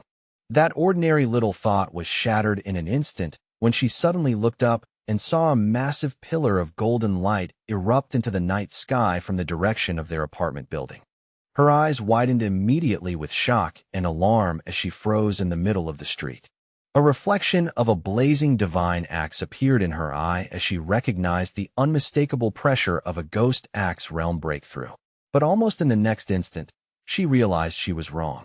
The sheer scale of that power, manifesting as an enormous fiery divine axe across the sky, was far too terrifying to belong to any ordinary advancement. Lin Yi could only stare upward in disbelief, wondering whether another terrifyingly powerful pioneer had made a move somewhere inside the city. Standing on the street below, Lin Yi kept staring at the sky, her face filled with complete disbelief. She recognized the immense pressure of the Ghost Axe realm, but this went beyond that. This was a force so powerful it seemed to be distorting reality itself. Then, as a giant divine hand made of pure golden energy began forming among the clouds above, she understood the terrifying truth. This was the power of the legendary spirit creation realm. The thought that a pioneer of such overwhelming strength might be living right next to her sent a violent wave of shock and fear racing through her whole body. That enormous surge of energy did not go unnoticed. Miles away, inside a high-tech command center, red alarms began blaring as technicians scrambled into action. An urgent warning flashed across their screens. The anomaly value had reached a catastrophic 99, and its source had been pinpointed to the southeast of the city. An official and Su Qingying both reacted at once, their expressions tightening with alarm. The official demanded to know what was happening and immediately ordered every nearby unit to move toward the target area. Beside him, Su Qingying frowned deeply, unable to understand how an anomaly of this scale could have remained hidden until now. An energy reading this massive, she noted grimly, was powerful enough to wipe out an entire city. In front of a holographic city map glowing with warning lights, several military leaders gathered for a tense emergency meeting. The atmosphere in the room was heavy as they argued over two terrifying possibilities. Either a newly born, godlike spirit creation pioneer had appeared out of nowhere, or the city itself was on the verge of a catastrophic disaster. One grim-faced officer coldly pointed out that, in the worst case, both possibilities could be true at once. The tension only escalated further as the senior official grabbed the line to headquarters and called in a near panic, demanding immediate deployment of all advanced equipment available, stopping only short of requesting large-scale strategic weapons. But his panic was abruptly interrupted when a subordinate burst into the room, breathing hard as he hurriedly announced that the highest-level alert had been canceled. The anomaly had already been identified. It was not a monster, not an external attack, but a pioneer undergoing a promotion. Back on the rooftop, the blinding golden radiance gradually dimmed, and Fang Yi finally let out a slow, quiet breath of relief. The breakthrough was complete. Fang Yi casually judged that he had now successfully stepped into the one-star spirit creation realm. Aside from the obvious feeling that his body had become lighter, cleaner, and more agile. He did not sense any dramatic jump in raw destructive power for the moment. That brief, quiet moment on the rooftop was broken when his phone suddenly buzzed with a new incoming message. It was from Wang Liang, and the message carried a clear warning. A new anomaly had appeared at Qingqing University's playground. According to internal military information, the site had already been confirmed as a pollution zone. More troubling still, this was the second time this specific anomaly had surfaced. Fang Yi quickly replied that he already knew about the previous heat anomaly there. Wang Liang confirmed that it was indeed the same one, back again, and jokingly warned Fang Yi not to expose him as the source of the information.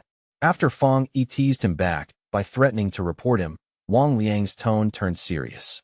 He admitted he was genuinely worried about Fang Yi's safety and urged him to be extra careful. Fang Yi lowered the phone and fell into thought, his expression growing more serious. Wang Liang's warning only reinforced the strategy he had already decided on.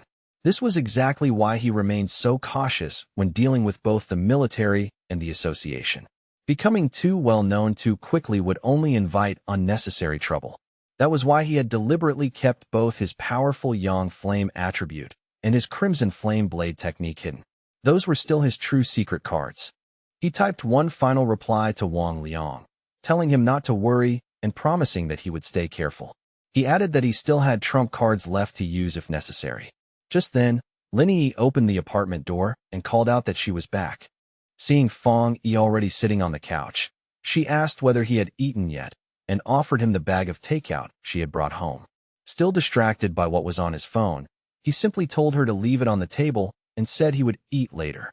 As Lin Yi watched him, a worried and slightly annoyed look crossed her face. In her mind, she could not help thinking about her cousin's personality. He was not a bad person at all. In fact, she thought he was decent in many ways. But in her eyes, he had one huge flaw. He was far too lazy. To her, Fang Yi seemed perfectly content staying at home all day with his phone, not even bothering to go properly to college. The contrast felt almost ridiculous. While she and other pioneers were constantly busy searching for opportunities, taking risks, and hiding who they really were, her cousin appeared to be drifting through life in a carefree and almost aimless way. Exhausted from the day, Lin Yi returned to her room and collapsed onto her bed. Even then, she knew one thing for certain. The news of that astonishing spirit creation pioneer who had appeared in their district tonight would spread everywhere like wildfire. Feeling a quiet sense of duty, she made up her mind that when the time came, she would protect her seemingly clueless cousin as a way of repaying him. Meanwhile, Fang Yi was not mindlessly scrolling on his phone at all. He was carefully studying the news Wang Liang had sent, which showed a raging fire tearing through Qingqing University's playground.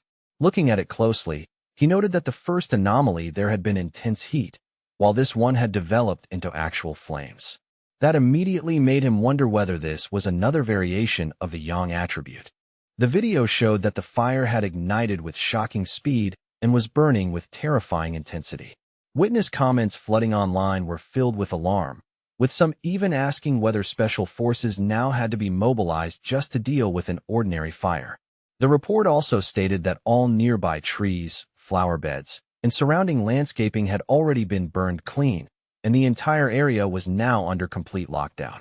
Fang Yi noticed that the video clip was short and ended abruptly, but even from that limited footage, it was obvious this incident was far more dangerous than the earlier university anomaly.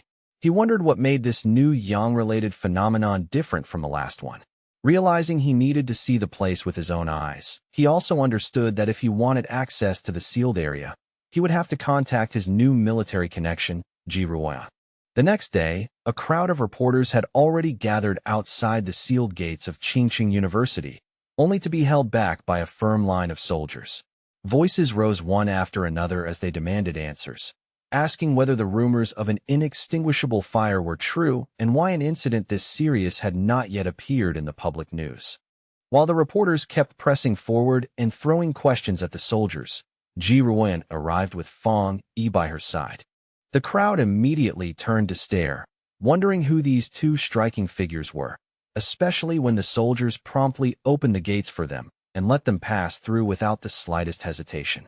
The reporters were left standing outside in confusion, completely unable to understand how those two had entered so easily when everyone else had been firmly blocked from getting in. Inside the restricted area, Fong Yi and Jiran looked out over what remained of the university playground, now reduced to smoldering ruins and blackened ground.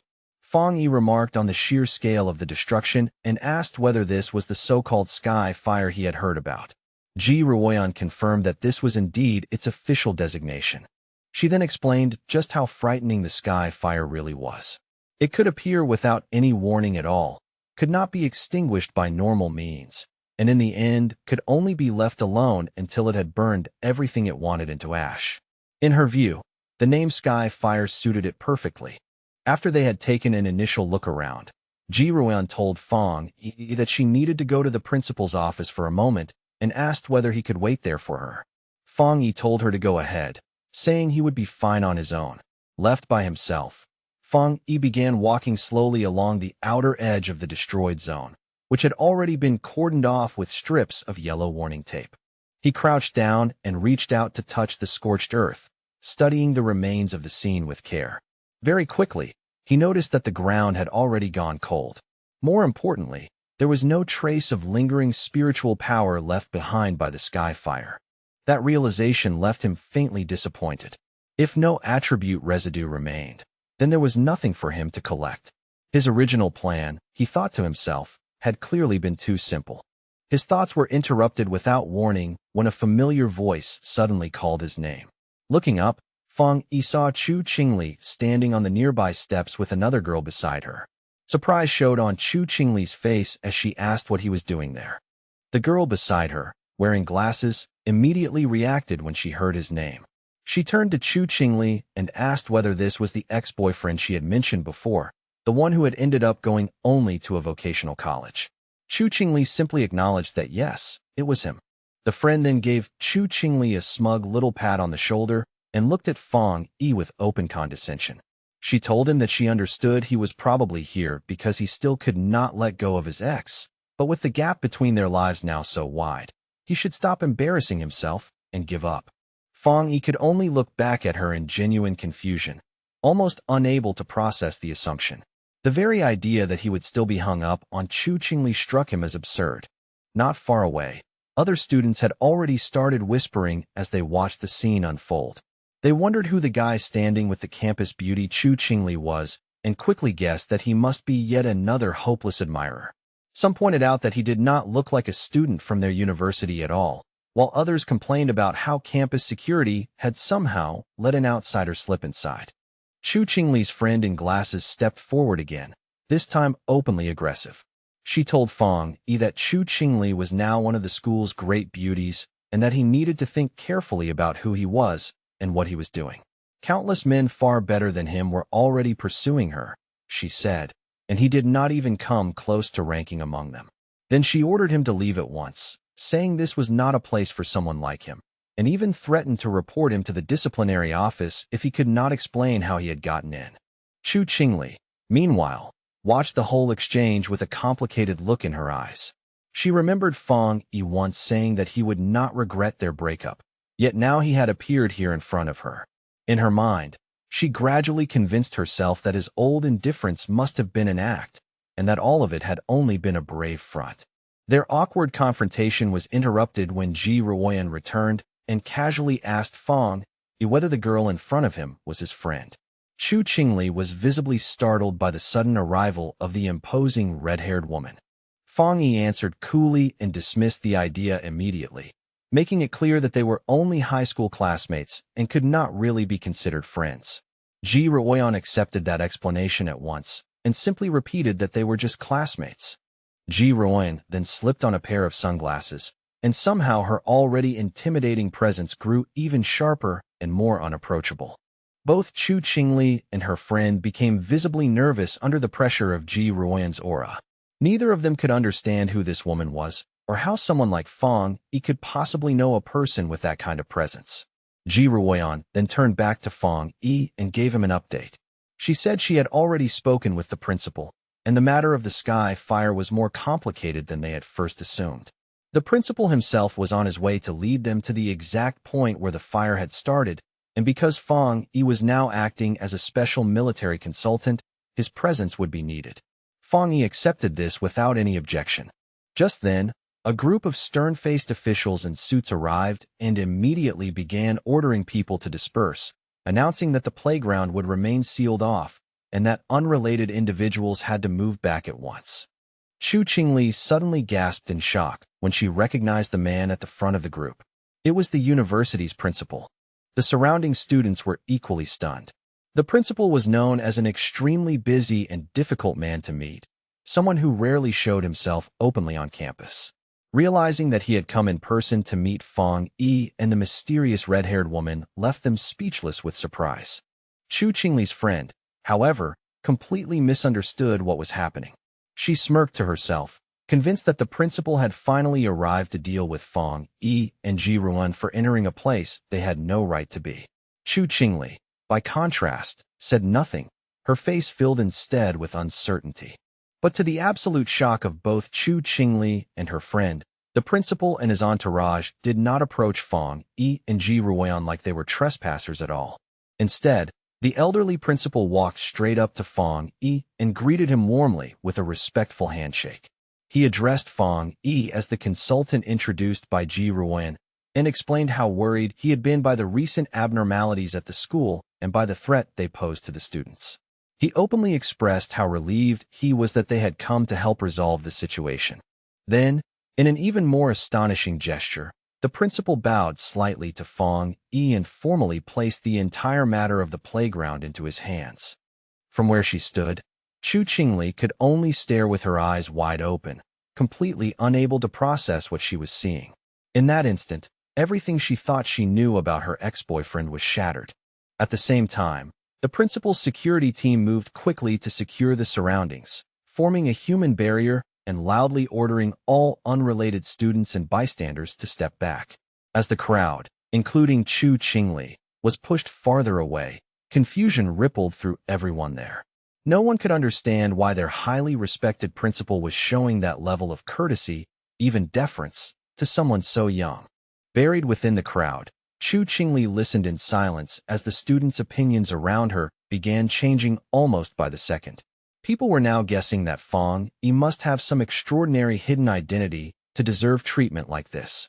Someone even recalled that only moments earlier, he had been dismissed as nothing more than Chu Qingli's ex-boyfriend or another one of her pursuers. Another voice in the crowd spoke up with a mix of shock and bitter amusement, pointing out how completely the situation had reversed. In their eyes, the gap had flipped so thoroughly that even if Chu Qingli were the one to chase after Fong Yi now, she still might not be able to win even a glance from him. Then the cruelest realization of all quietly settled over the scene. People began noticing that from beginning to end, Fong Yi had not once looked toward the campus beauty, nor had he acknowledged her existence in any way. She had been left standing there the whole time, completely ignored, as if she did not matter at all. At Qingqing University's North District, the principal personally led Fong Yi and Ji Ruan deeper inside to the true site of the anomaly. As they walked, he explained the full chain of events, starting with the earlier Golden Sun incident, which he had originally hoped would mark the end of the school's troubles. But only a few nights ago, another disaster had erupted when a fire suddenly broke out on one of the playgrounds. The flames had been so fierce and unnatural that even the fire department had failed to put them out. Thankfully, it had happened late at night, when no students were nearby, allowing the school to seal the area off in time. The principal continued, his face growing heavier and more serious with each word. A single fire might have been dismissed as bad luck or an accident, but soon afterward, 2 more playgrounds had caught fire as well. He said he had personally witnessed a crimson flame descending from the sky and hanging in midair, a sight so impossible that it left no doubt this was a supernatural event. He told them that although the other fires had eventually burned out or been suppressed, one of them still remained. As the group drew closer to that final location, Fong Yi could already smell the sharp, choking scent of something still burning in the air. They soon arrived at a basketball court where a single hoop was still engulfed in a raging, undying flame. The principal confirmed in a low voice that this was the original point of eruption, the one place where the fire simply refused to go out. As the three of them stood there watching the anomaly, Ji-Ruan glanced down at a device on her wrist, and its reading showed 11. She explained to Fong Yi that the device was a basic spiritual anomaly detector used for quick field judgment.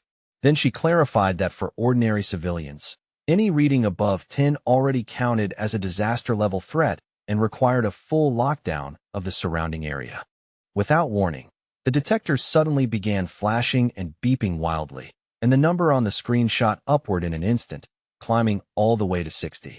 Ji-Ruan cried out in alarm at the absurd spike in value.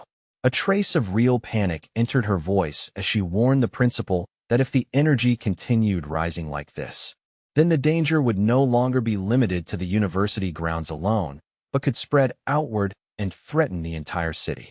She immediately declared that they had to call in an elite pioneer squad at once if they wanted any hope of containing the anomaly before it grew worse.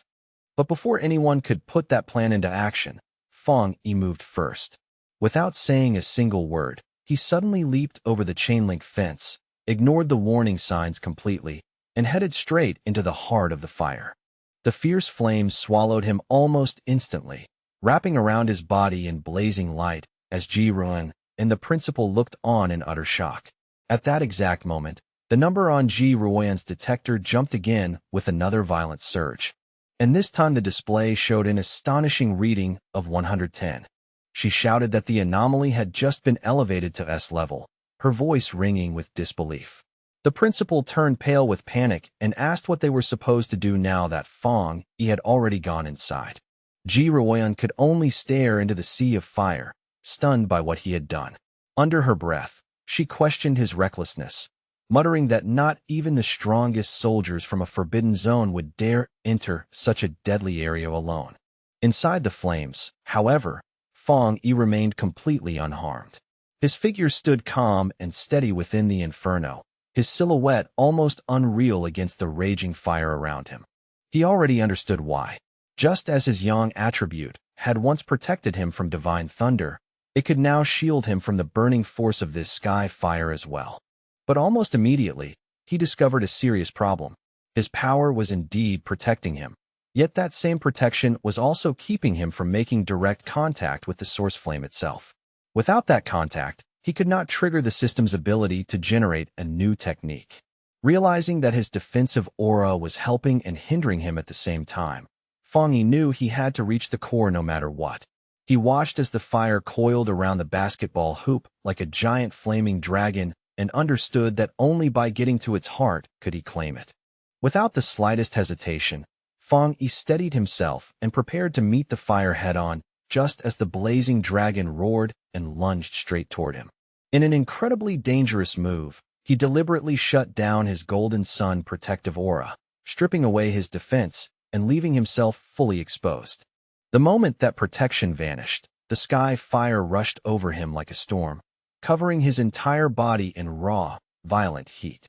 Fong Yi gritted his teeth against the searing agony as the flames scorched him, but he still forced his arm forward inch by inch, determined to touch the anomaly's core no matter the pain. His gamble paid off. The instant his hand finally made contact with the source, the system activated and confirmed that it had detected an intense fluctuation of the Skyfire attribute. Even through the pain, a fierce grin spread across Fong Yi's face. He could feel just how terrifying the Skyfire's will was, and he was shocked to realize it was even more forceful than the Desolation attribute he had obtained not long ago. Still, his resolve only hardened further. No matter the cost, he decided this power would become his. The system immediately entered its final calculation phase and began compiling the new data with complete success. A triumphant smirk rose on Fong Yi's face. He knew at once that he had done it. A brand new system window appeared before him and announced his reward. He had obtained the Skyfire attribute technique, the Nine-Dragon Skyfire Sealing Art, a terrifying power created to destroy evil and seal all demons. As the knowledge flooded into him, the once rampaging flames began to obey his will, coiling around his arm like a dragon that had finally been tamed. The system confirmed that the newly compiled technique had been fully unlocked and could now be used immediately without delay. As Fong Yi focused his mind and tightened his control, he began the final step. extracting the Skyfire attribute itself and absorbing its essence directly into his body. His eyes lit up with a burning red glow, and fiery markings slowly spread across his face as a visible sign of the power he had just claimed. With both hands forming a seal and red energy blazing in his eyes, Fang Yi prepared to use his new technique and called out the name of the 9-dragon Skyfire sealing art. The instant Fang Yi released the technique, massive glowing red chains burst from his back and tore violently into the surrounding sea of fire. Outside the fence, Ji Ruoyan and the principal stared in astonishment. Ji Ruoyan recognized the energy pattern almost immediately and identified it as a sealing aura. She remembered once witnessing a high-level military pioneer seal a forbidden land. The methods were clearly different, but the oppressive, unmistakable feeling of powerful sealing energy was exactly the same. Then, with a single command to shrink, Fang Yi ordered the chains to draw back inward. They contracted with overwhelming force, dragging all the wild sky fire together and compressing it into one tightly bound orb of pure blazing energy. Floating in midair, Fang Yi held the chained sphere of fire before him, the sealing process now fully complete. The sealed fire orb then drifted gently back down toward the basketball hoop. Fang Yi landed lightly and explained the result to Ji Ruoyan and the principal. He said that he had only temporarily sealed the sky fire and warned them not to reopen the playground or let anyone approach it for repairs. For now, that measure would at least keep the fire from spreading any farther. The principal readily agreed and promised the playground would remain sealed, adding with forced calm that it was not a major issue since the university still had 7 or 8 other courts available. Ji Ruoyan, however, did not speak right away. She simply watched Fang Yi in silence, her gaze intense and unreadable, as if she were re-examining everything she thought she knew about him. The principal, deeply impressed, remarked that Fang Yi even managed to sound humorous after doing something so extraordinary and offered any further help he might need. Ji Ruoyan, however, cut in before the conversation could continue, saying that she needed to speak with Fang Yi privately about a few things. The principal cheerfully excused himself at once, leaving the two of them alone by the sealed court. Once he was gone, Ji Ruoyan turned to Fang Yi and spoke in a direct, serious tone. She told him that he had hidden his true depth extremely well. Fang Yi tried to brush it aside casually, saying only that the sky fire had been troublesome and unusually powerful, but Ji Ruoyan saw through that excuse immediately. With a sharp, steady look, she told him to stop pretending. She made it clear that she was not talking about the fire at all, but about Fang Yi himself, his frightening talent, his hidden strength, and the level of power he had been concealing. In the end, Ji Ruoyan let the matter drop instead of pressing him further.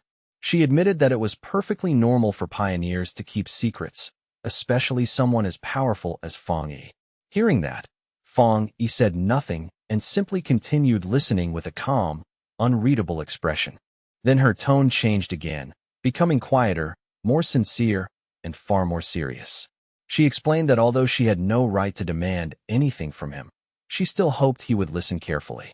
She painted a bleak picture of the future, a world descending into chaos, an era of violent change in which Xiaohua would desperately need top-tier talents like him to survive what was coming. To make her meaning absolutely clear, she told him that once the spiritual energy revival fully arrived, a person with his level of power would become as strategically important as a modern nuclear weapon. And because of that, she warned, every major force, from the various military forbidden zones to the Spiritual Energy Association, would inevitably rush to recruit him. She told Fang Yi to be prepared, because sooner or later, high-ranking officials would personally come to him with invitations and astonishingly generous terms. She openly admitted that she had selfish reasons for warning him. If Fang Yi chose to join her military side, it would be an enormous gain for them, and would also mean gaining a powerful ally. That was why she wanted him to start thinking about his choices now, before the real invitations began arriving. Fang Yi, however, fell silent for a brief moment before asking a question of his own. He wanted to know why Ji Ruoyan and even Wang Liang had both seemed so hesitant when it came to recruiting him into their own forbidden zone, almost as if they believed he should be joining somewhere else instead. still carrying herself as though she were not truly qualified to speak for that level. Ji Ruoyan explained that the reason was another legendary military region, a place so overwhelmingly powerful and so absurdly formidable that, in her eyes, Fang Yi would be far more suited to it than to any ordinary forbidden zone under her command. A faint, knowing smirk tugged at Fang Yi's lips as he looked at her and quietly confirmed whether she was referring to a top-level unit, the kind of force ordinary people rarely even heard mentioned out loud. She nodded and confirmed it was exactly that, though she admitted, with a slightly lowered voice, that even she had barely seen those people herself. All she really knew was what she had heard.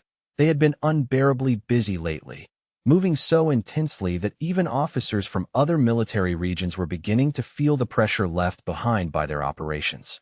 Then, as if she did not want to dwell on such a heavy topic for too long, she changed the subject and urged him to stop standing around talking.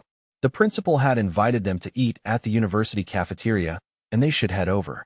As Fang Yi walked beside her, his expression remained calm, but inwardly he came to a silent conclusion. Even the strongest forces in the nation were no longer as unshakable as they seemed. They, too, were facing enormous trouble. His thoughts spun rapidly as the meaning behind Ji Ruoyan's words settled deeper into his mind. If what she said was true, then it meant terrifying anomalies far beyond the current pioneer's ability to handle had already started appearing in the shadows. That realization made his chest tighten. The people fighting those monsters likely included spirit creation realm cultivators like him, and perhaps even individuals who had stepped into realms higher and more dangerous than he had imagined. A sharp sense of urgency washed through him in an instant, cold and heavy despite the calm on his face. He could feel it more clearly than ever now. The day of full spiritual energy revival was drawing closer at frightening speed, yet the preparations he had made still felt painfully insufficient. Before long, his mind returned from that distant pressure to the problem right in front of him: how to make the best possible use of the Skyfire attribute he had just obtained. He carefully examined its nature in his thoughts. It was not an ordinary flame at all, but something violent, irregular, untamed, and voracious, a fire that consumed everything in its path and left absolutely nothing behind. The more he thought about it, the clearer it became. This would be the ideal weapon against anomalies that multiplied endlessly, regenerated again and again, or refused to die no matter how much damage they took.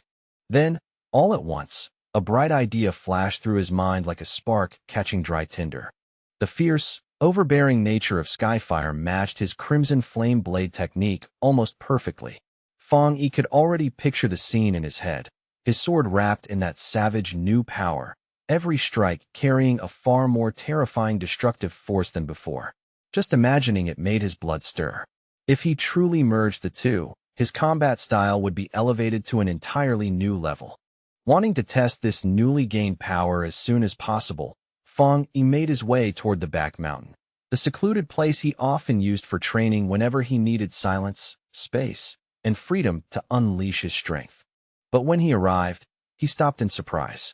The familiar path had been blocked off, and in front of it stood a large warning sign declaring that the mountain was dangerous and that entry was strictly forbidden. He narrowed his eyes slightly and wondered who could have gone to the trouble of doing this. There had never been any monsters wandering around this area before, so that explanation made no sense. And as for the military, he doubted they could have discovered his private training ground this quickly. After thinking it through, he soon arrived at the most likely answer. The only group that both knew his habits and would do him this kind of quiet favor was the Spiritual Energy Cultivation Association. They had clearly handed this place over to him in all but name, turning it into a private training ground as a gesture of goodwill and a way to earn his favor. A small smile appeared on Fang Yi's face. Since they were being tactful, he decided he would tactfully accept. However, before that thought could settle, his expression shifted. His sharpened senses suddenly picked up the presence of someone, or something, that absolutely did not belong there. In that instant, Fang Yi realized that an intruder had somehow slipped onto the mountain without permission and was now hiding within the forested quiet. He focused for a moment and caught the trace of a familiar aura. It was extremely similar to the one he had sensed at the factory before, though this one was clearly weaker and less oppressive. Not far away, concealed among the dense trees and broken shadows, a monstrous creature shaped somewhat like a monkey crouched in silence. Its body was twisted and inhuman, and its glowing red eyes stared straight at Fong Yi with a feral, unnerving intensity. Fong Yi quickly noticed that this beast was not a mindless monster. It was clever enough to hesitate, to observe, and to weigh his strength instead of rushing forward recklessly. That alone made it more dangerous. With spiritual energy already gathering along his sword, he lifted the weapon slightly and decided this was the perfect chance to put on a real show of force. At that very moment, a system window appeared before his eyes, asking whether he wanted to infuse the newly acquired Skyfire attribute into his Tang sword. The system's description was brief but striking. Skyfire was a powerful light attribute, especially suited to destroying evil and purging corrupted beings. Fong Yi's gaze sharpened, fiery resolve filling his eyes. Without the slightest hesitation, he chose to accept. The moment the choice was made, his sword erupted with a towering column of crackling, endless flame. The fire roared upward with astonishing force, wild yet controlled in his hand. Fong Yi looked at it with an excited smirk spreading across his face, already eager to see what would happen when the endless power of Skyfire was combined with his crimson flame blade technique. His eyes shifted toward the mutant creature, and his intention became simple and direct. This thing would serve as the very first test subject for his new power. Without wasting another breath, Fong Yi swung and unleashed a massive firestorm toward the monster, the attack bursting forward with overwhelming heat and violent momentum. The creature was completely caught off guard. Its red eyes widened in instant terror, and before it could properly dodge, the storm of flames swallowed it whole. A harsh, desperate screech tore out of its throat as it writhed in agony under the blazing force. Standing calmly in the center of the flames he himself had created, Fong Yi observed the effect of the attack with sharp attention. Very quickly, he came to a startling conclusion. The energy released by this strike was now at least double what it had been before, perhaps even triple. More importantly, despite being surrounded by those violent flames, he felt no injury at all. He even reached out and lightly touched the blade of his sword, which was still wrapped in living fire, only to find that it felt unexpectedly cool beneath his fingers. Then his expression changed again. He sensed that the creature had somehow survived the blast and was already trying to flee deeper into the forest. A determined look entered his eyes at once. Since it had endured the attack, he would chase it down and see exactly what this intruder was capable of. Meanwhile, elsewhere in the same forest, a young woman with curly red hair was happily live-streaming with her phone mounted on a selfie stick, completely unaware of the danger creeping closer around her. Facing her viewers with easy confidence, she insisted that she was not a liar at all. She was just unbelievably lucky, and for some reason, incredible content always seemed to fall right into her lap. Her audience was far less convinced. The comments were full of skepticism, and one viewer even challenged her to prove that ridiculous luck by going to Ching University and filming the mysterious sky fire everyone had been talking about. Her confident tone and playful expression vanished almost instantly. Mid-broadcast, her face stiffened and then changed into pure, undisguised shock. The reason became clear the next second. The monkey-like monster that had escaped from Fong Yi suddenly burst out of the woods and lunged at her with savage force, attacking without warning. The impact sent her phone flying out of her hand.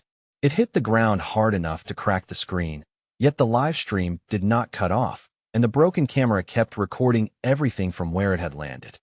Through that fractured screen, her viewers could see the monster pinning her to the ground. But instead of realizing the danger, many of them assumed it was just another staged stunt, some cheap fake fight with bad visual effects and overdone acting.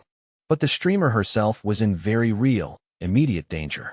Her body trembled violently as she cried out in terror, only to have the sound muffled when the monster pressed her down and clamped one of its paws tightly over her mouth. The creature lowered its head and opened its huge, fong-filled mouth wide, ready to bite down and end her life in a single brutal motion.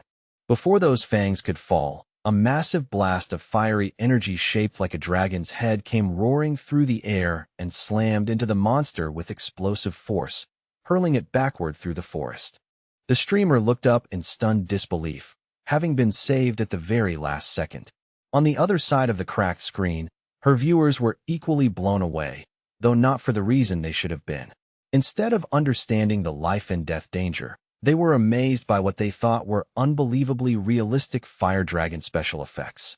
The sudden drama, the fear, and the impossible visual spectacle sent the livestream's popularity soaring on the spot, and her viewer count shot past 13,000 people in a rush. Still shaking from fear, the streamer instinctively turned her head and looked over her shoulder, her voice trembling as she asked who was there. Panic still lingering in every movement, she hurriedly scrambled across the ground and snatched up her fallen phone. Once back on her feet, she pointed the damaged camera toward the source of that fiery attack. What she saw made her voice rise in disbelief as she shouted to her audience that she had caught it on camera. There was really someone standing right inside the raging fire. The lens captured the dark silhouette of Fong Yi standing completely unharmed within the flames, motionless and imposing like something out of myth. In her terrified, overwhelmed, and half-dazed state, the streamer could only come to one conclusion. The person who had saved her was not an ordinary man at all, but a true immortal. The video of Fong Yi rescuing the live streamer Malala spread across the internet almost immediately after that. It exploded into the top trending topic online, drawing more than 13.5 million views in a very short time. The headlines grew more dramatic with every repost, calling him the mysterious man of Skyfire, the king of flames, and even an immortal descended to Earth to save the world. In an office elsewhere, a friend of Chu Qingli excitedly called her over to look at the video playing on her computer screen. She was practically glowing with excitement as she told Chu Qingli this proved powerful cultivators were real after all, and that the Skyfire incident at the university had definitely not been fake. Chu Qingli, however, reacted with immediate dismissal. She told her friend not to believe such ridiculous things and insisted it was obviously all staged, just acting, editing, and special effects. But the moment she looked more carefully at the figure on the screen, her doubtful expression froze where it was, slowly hardening into visible shock and recognition. Her friend, still too excited to notice anything strange, kept pointing at the screen and triumphantly declaring that she had been right all along. She even laughed and commented on how handsome the man in the video was before finally noticing Chu Qingli's silence. Inside, however, Chu Qingli was already in turmoil. She kept desperately telling herself that the video had to be fake, that it simply could not be real, and that the figure inside the flames only happened to resemble Fong Yi. She forced herself to reason through it, clinging to denial. If that person were really Fong Yi, then flames that intense should have burned him to ash long ago. But that argument quickly began to crumble, and her denial turned into fear. What if it really was him? What if he had truly become that powerful? The thought made her stomach tighten.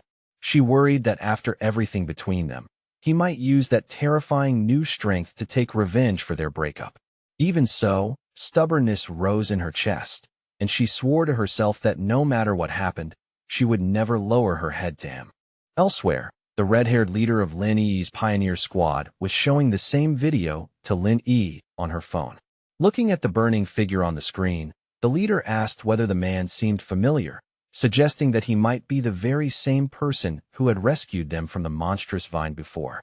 Lin Yi, in yet another place, Zhang Xiaoya and a male pioneer who had also survived the lava cave incident watched the viral video together. The man immediately recognized Fong Yi's fighting stance and pointed out that his strength had clearly risen to an entirely different level compared to before. At the same time, Zhang Xiaoya noticed that the way he handled his blade was exactly the same as she remembered. That realization made both of them feel a lingering chill of awe. They had truly been incredibly lucky to have once fought beside someone so powerful. Fong Yi's public display of overwhelming power quickly reached the highest levels of the nation's two major organizations. Inside a sleek modern skyscraper, likely the headquarters of the association, the atmosphere had already turned tense. The city's crisis was clearly worsening, and the current pioneers were beginning to struggle just to keep pace with the chaos spreading around them. In a high-level meeting room, Su Qingying spoke to a group of officials with calm confidence. She informed them that the military had already been in deep communication with Fong Yi, and she expressed firm belief that, when the time came, he would agree to lend them his help. Meanwhile, in a military command center, Ji Ruan, Han Li, and several other officers were discussing the newly gathered intelligence. They were stunned by the speed of Fong Yi's growth, openly calling him a monster for reaching the spirit creation realm so quickly. The conversation soon turned to speculation over how many high-tier attributes he might possess, and one officer concluded that the number had to be 3 or perhaps even more. In the end, they all came to the same uncomfortable conclusion. Trying to intimidate someone like him had been utterly foolish, and now their only realistic choice was to recruit him.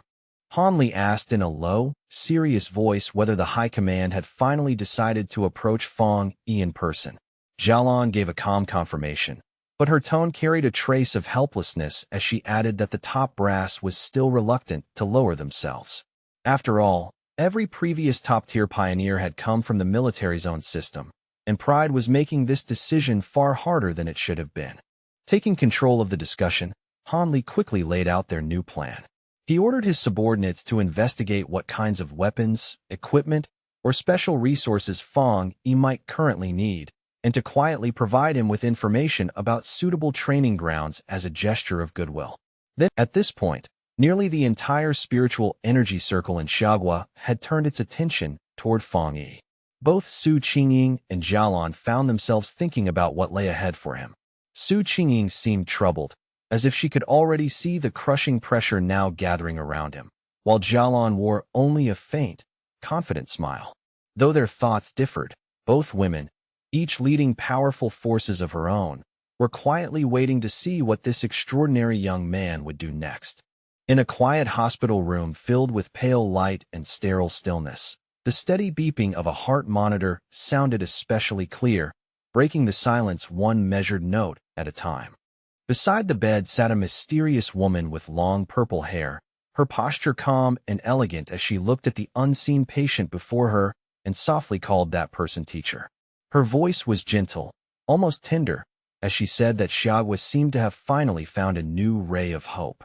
With someone as powerful as Fong Yi appearing at such a critical moment, she whispered, the chances of her teacher waking up at last had become just a little greater than before.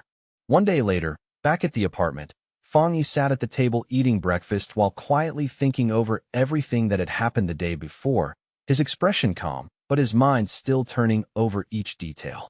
As he ate, he reflected on how the fight on the back mountain had somehow spread across the internet overnight, all because one reckless live streamer had sneaked into the restricted area in search of views and excitement. Between bites, he casually checked the aftermath and noticed that the video had already been wiped clean from the internet, while the streamer's account had been banned altogether. He immediately guessed who had done it. Whether it was the military or the Spiritual Energy Cultivation Association, someone with enough authority had clearly stepped in and cleaned up the situation fast. His thoughts had only just begun to settle when his expression suddenly changed. A small but unmistakable sense that something was wrong cut through his casual mood. He quickly realized what had been bothering him. Lin Yi had not come home the night before, and there had not been a single message from her either. Even if she had gone out on a mission, that kind of silence was unusual enough to make him frown. A growing unease spread through him as he picked up his phone and tried to call her, only to be met immediately by an out-of-service message. The cold, mechanical reply made the room feel even quieter. Now genuinely alarmed, Fong Yi no longer treated it as a small matter.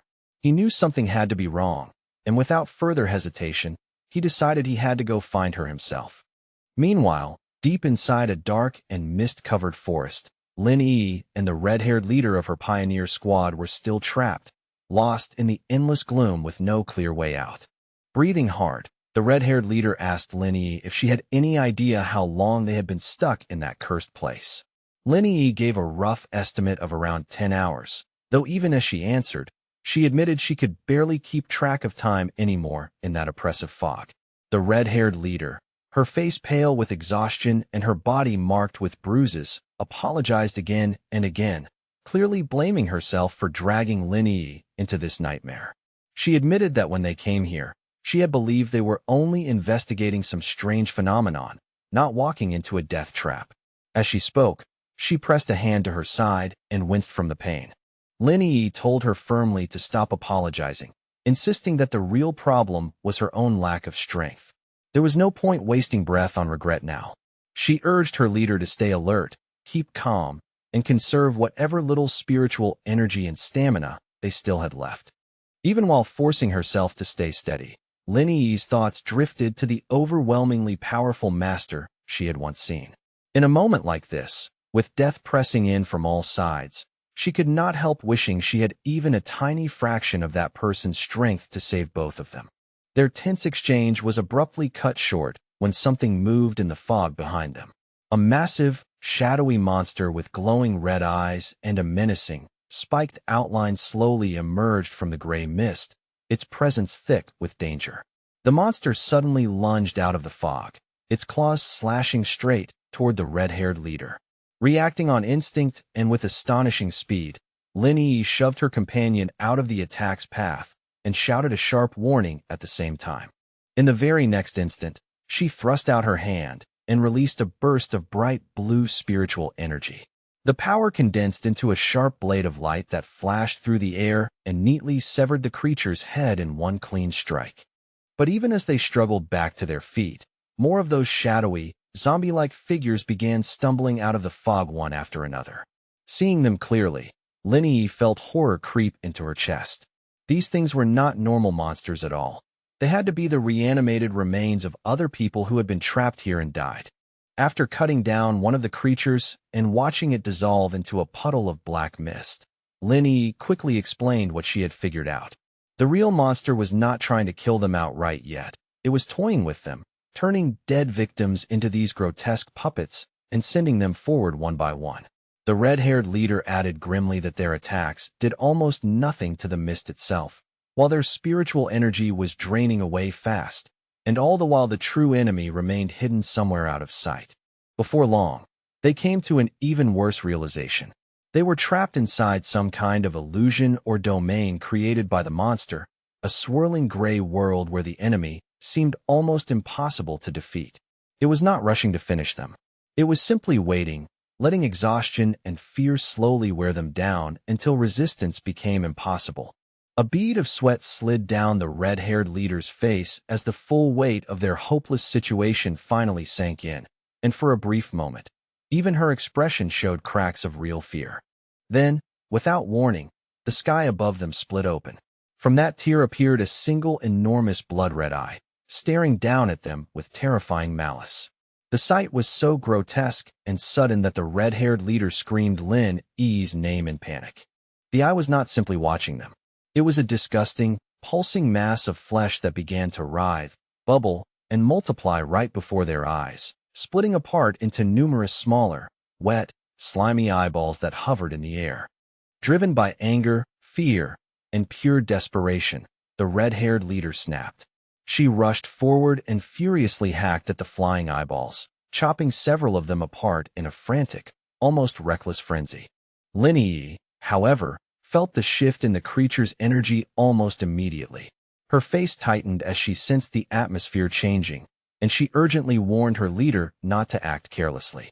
The hidden enemy was no longer content to toy with them. It was finally beginning to lose patience. The giant main eye responded at once, firing a concentrated blast of red energy straight at them. Lin Yi reacted just in time, raising a crystal barrier in front of them, but the force that slammed into it was terrifyingly heavy. The barrier shattered under the impact, and in the blink of an eye Lin Yi found herself separated and alone, swallowed by heavy darkness and surrounded on all sides by dozens of glowing red eyes.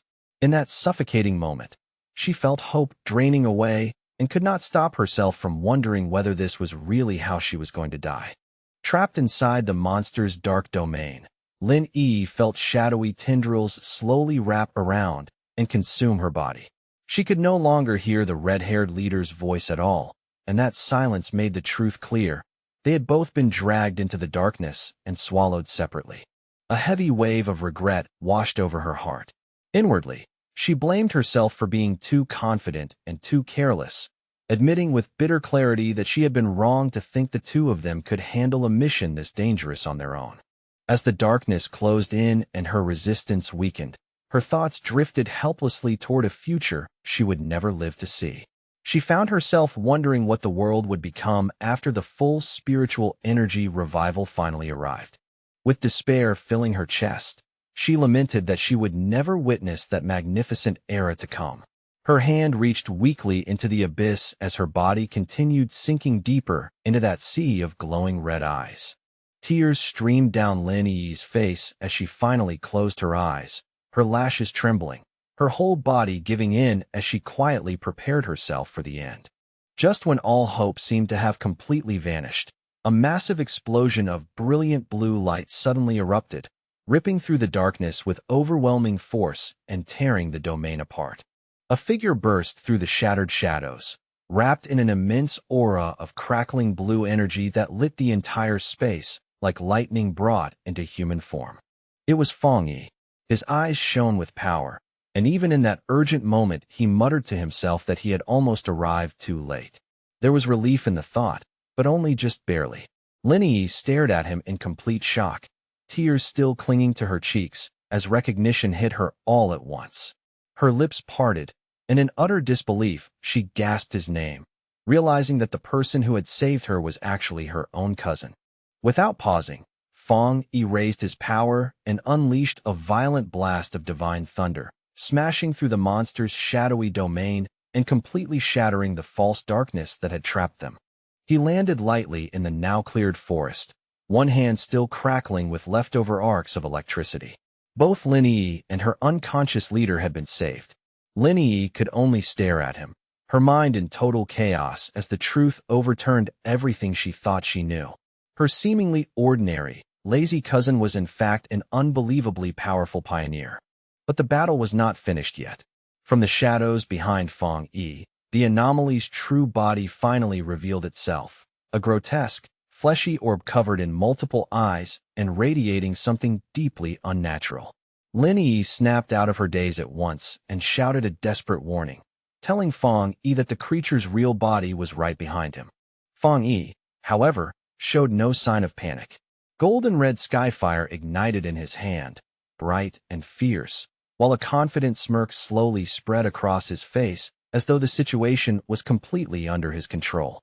To him, this was not a crisis at all, but a perfect chance to test how his newly acquired power would perform against a creature with a dark attribute.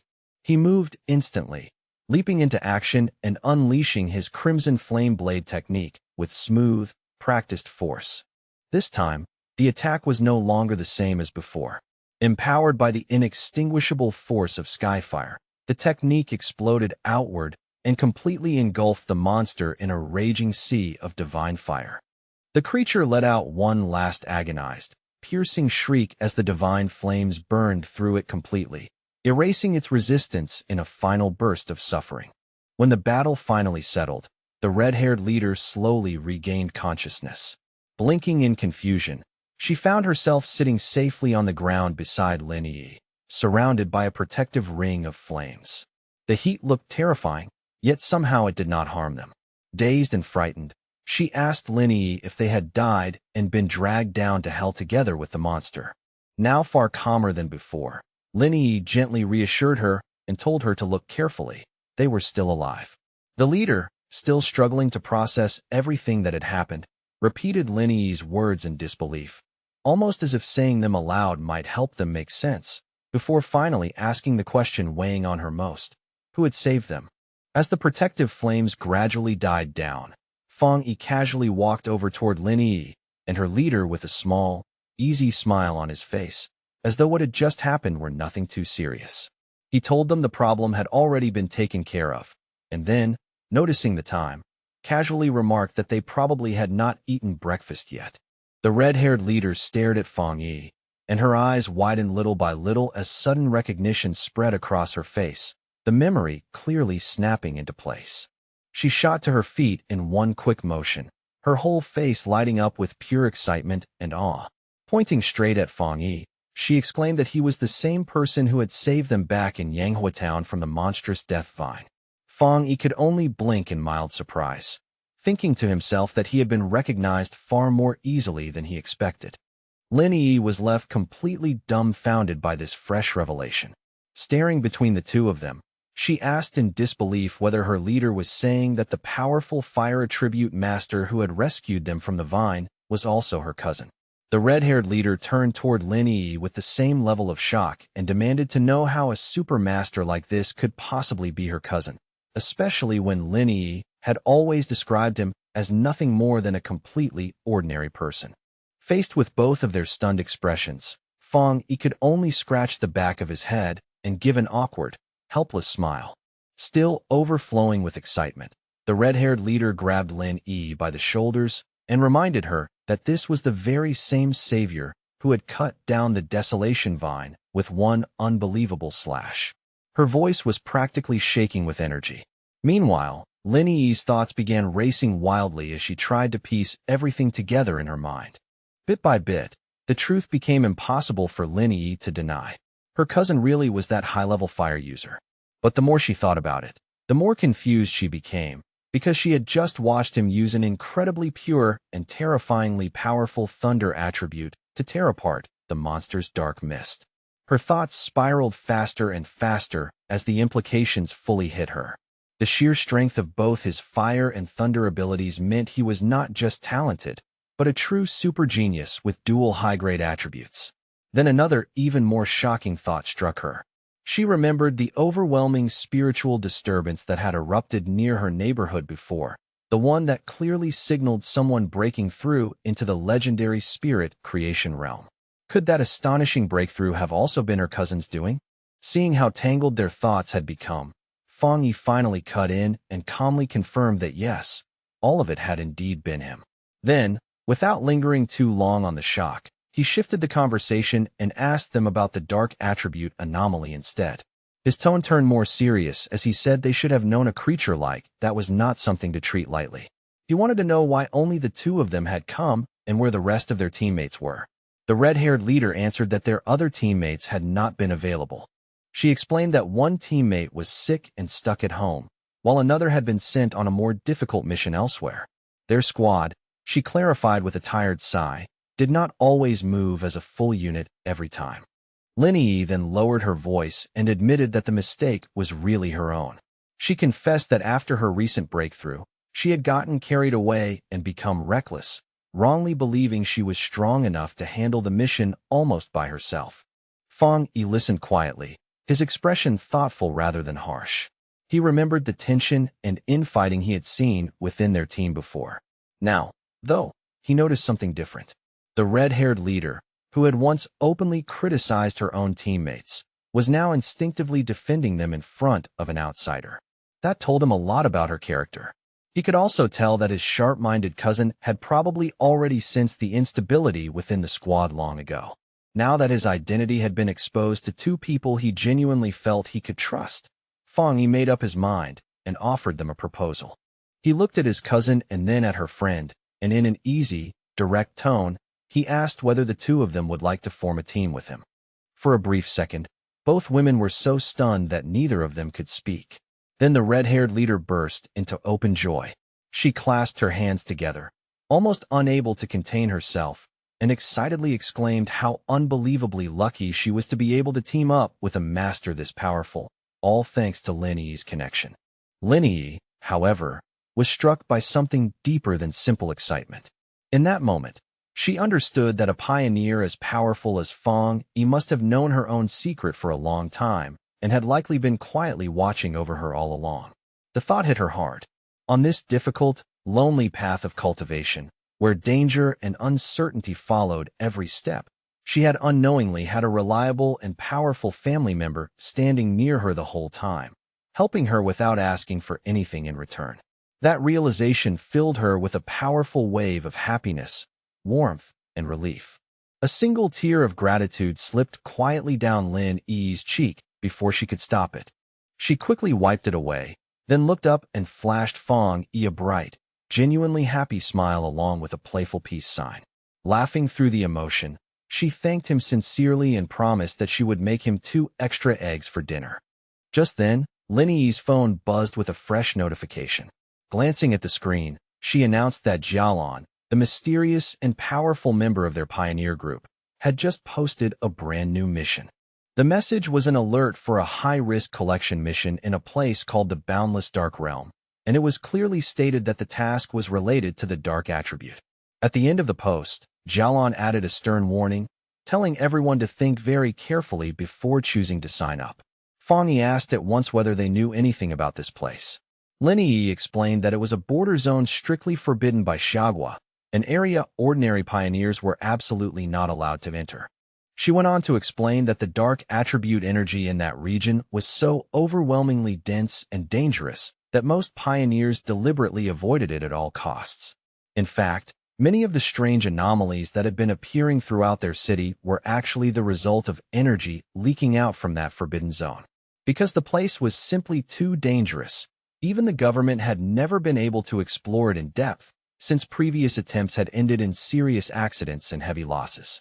Rather than being intimidated, Fang Yi grew more interested. He said they should give it a try and asked Lin Yi to message Jialon for more detailed information about the actual mission content. Lin Yi immediately replied that doing so would probably be pointless, because Jialon was famously mysterious and rarely said more than a few words no matter what the situation was. Fang Yi quietly considered that information. Based on what he knew, he reasoned that for Jialon to openly release a mission tied to a top-secret area under government control, there were only two real possibilities. Either she was an extremely bold rogue operating against the authorities, or she held a very high-ranking position within the military or the Spiritual Energy Cultivation Association.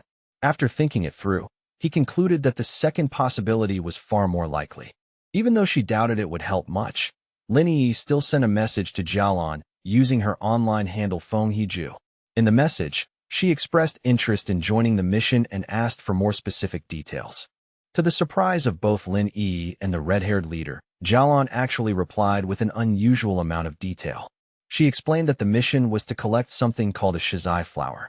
She warned them that although the rewards for this task were far higher than normal, every danger inside the boundless dark realm was connected to the dark attribute, and the level of risk was well beyond anything they had encountered before. She also explicitly advised all pioneers to form teams before attempting it. The two women stared at the reply in shock, because such a thorough response was completely unlike Jialon.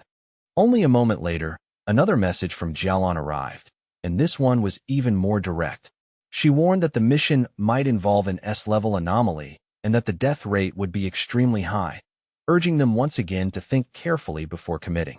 Then, at the very end, she added one last line that barely bothered to hide its deeper meaning. If they had a strong and reliable pioneer to team up with, it was still not too late to sign up. Elsewhere, the mysterious purple-haired woman from the hospital, now clearly revealed to be Jialon, walked down a corridor lined with guards on both sides. She lowered her gaze to the phone in her hand and thought quietly to herself that she had already done everything she could. From here on, it depended entirely on whether that person was willing to accept the challenge. Back in the park, Fang Yi gave a faint smirk, having instantly understood the meaning hidden beneath Jialon's words. He told Lin Yi that the message was not merely a warning at all, but a direct and personal invitation. Then he put the subtext into plain language for them. I know who you are. I know someone of your caliber will be interested in this, and I am openly daring you to come. At that point, Fang Yi was certain that this entire mission posting had been aimed squarely at him from the start. As he looked ahead and imagined the dark, barren landscape of the boundless dark realm, he found the prospect strangely interesting.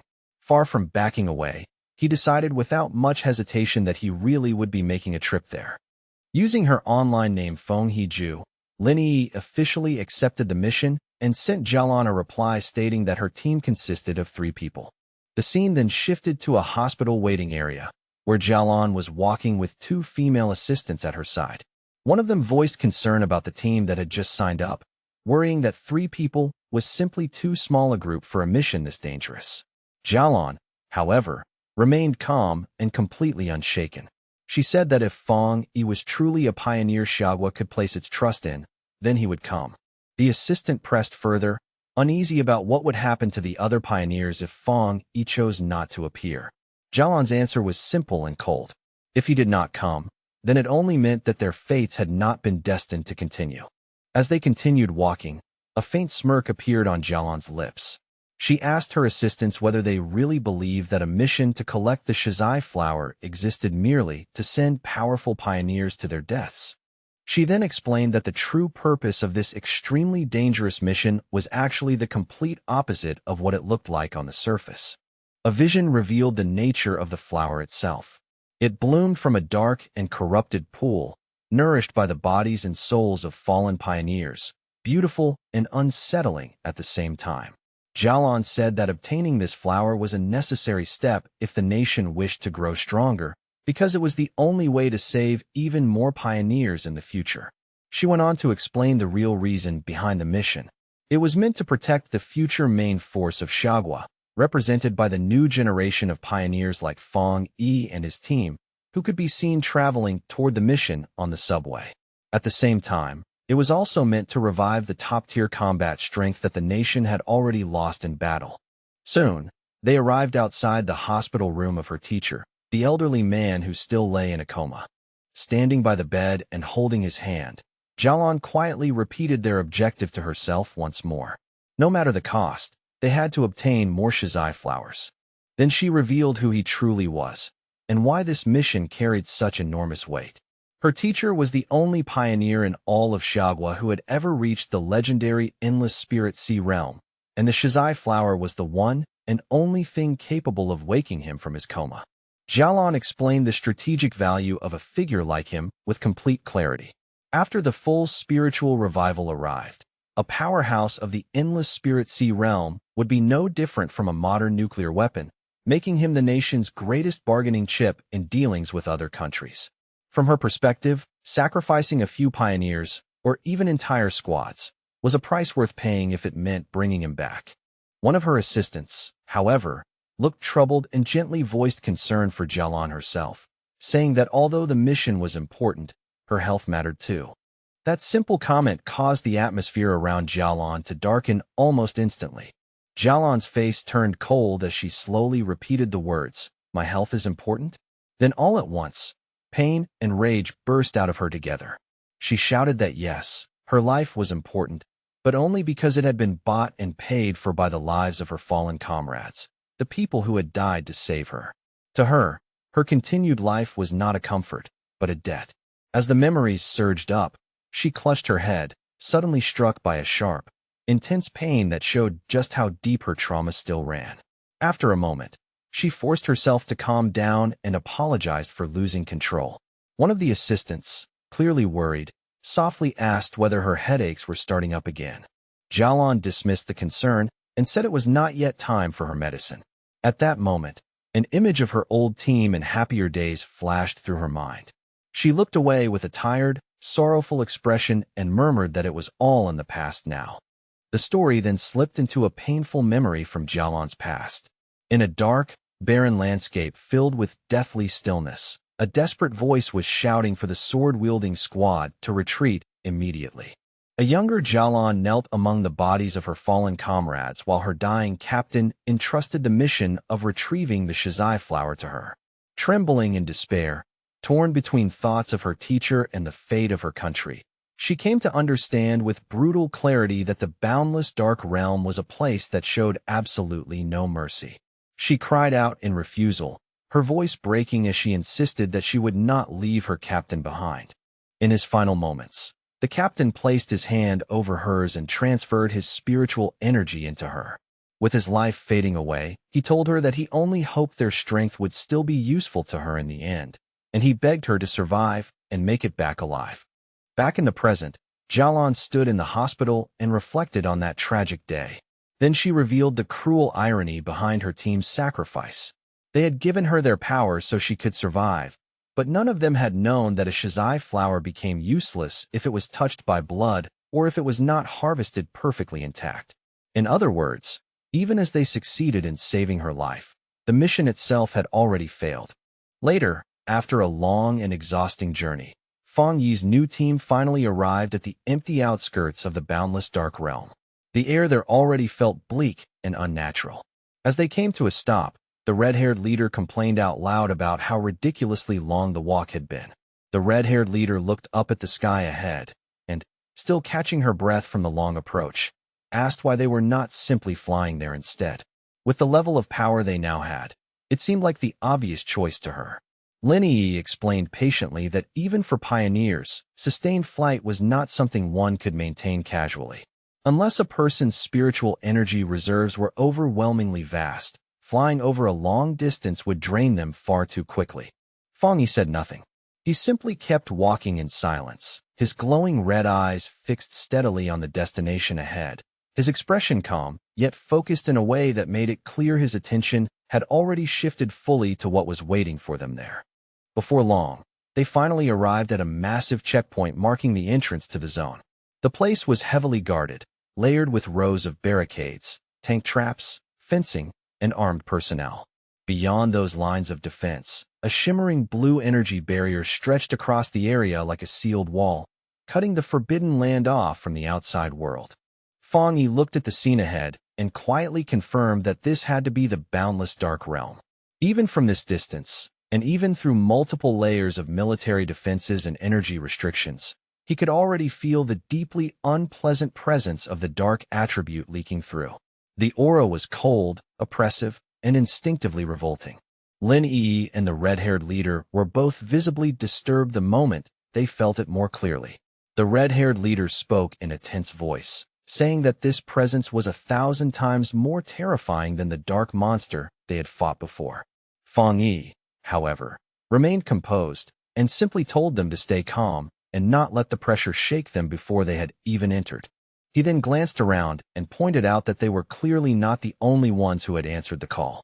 A large and varied crowd of pioneers had already gathered near the checkpoint, all waiting in tense silence or muted conversation for the mission to begin. Lin Yi guessed that those people were not gathered there just because of the high reward.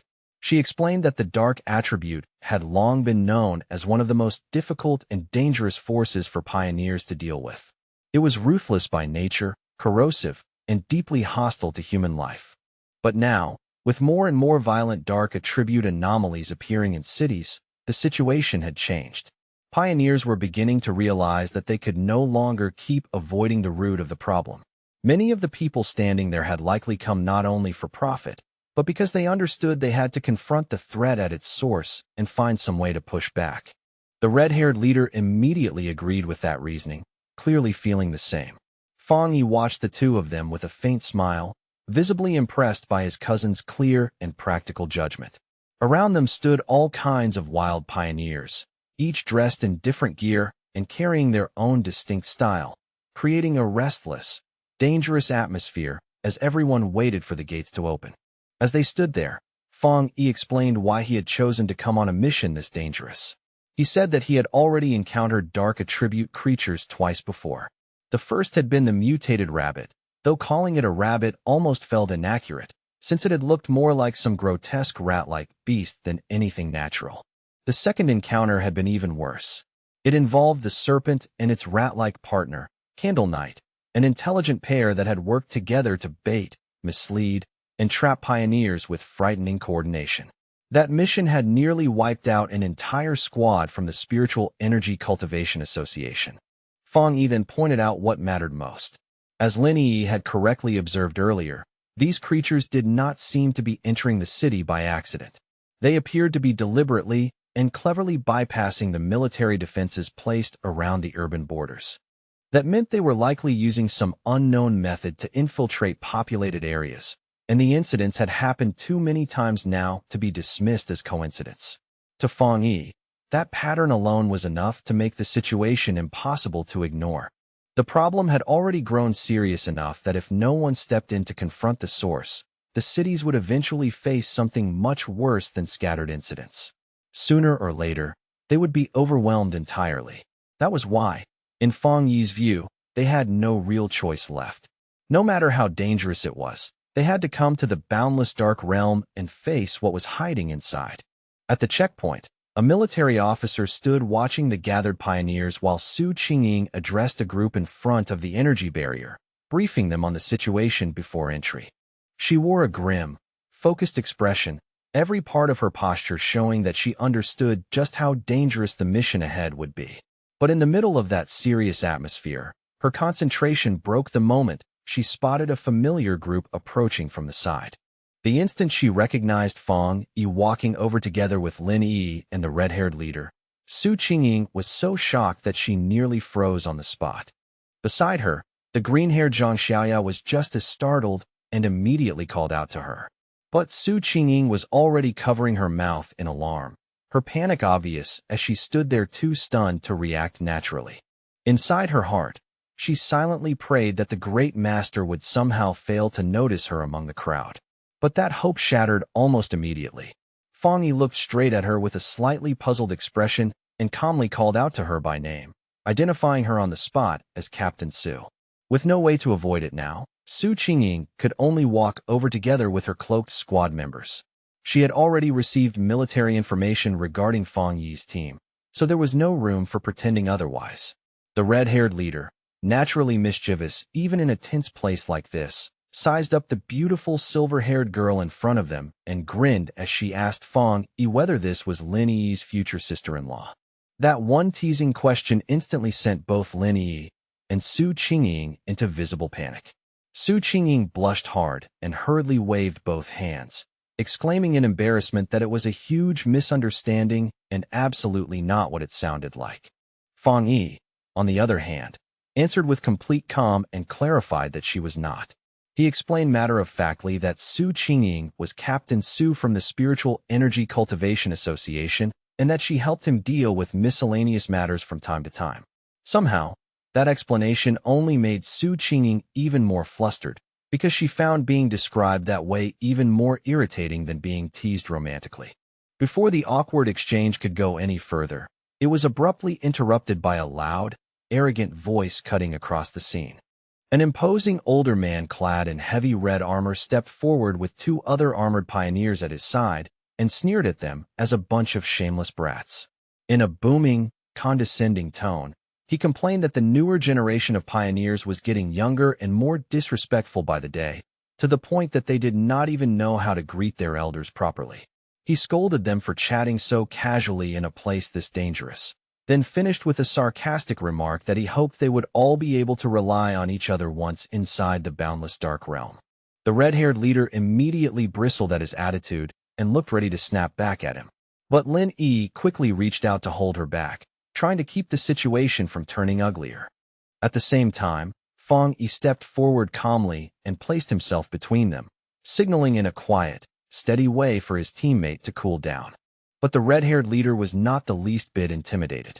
She jabbed a finger toward the arrogant man and told him to mind his own business, then shot back that once they were inside, it was anyone's guess who would end up scared to death first. Her words made the man's face harden instantly, his arrogant expression twisting into a cold and angry glare. Just then, the rising tension was broken by the sound of an approaching vehicle. The armored man smirked as he saw it, apparently recognizing it as theirs. A large armored transport with flashing police lights rolled up to the checkpoint, and a moment later its rear doors swung open. From inside stepped the mysterious Jialan, and the moment she appeared, every pioneer present turned their attention toward her. A wave of surprise moved through the crowd as people recognized the infamous Jialan.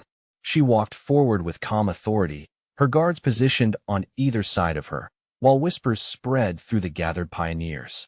Many stared in awe, wondering what kind of status a person had to possess to arrive with such an overwhelming presence and such obvious protection.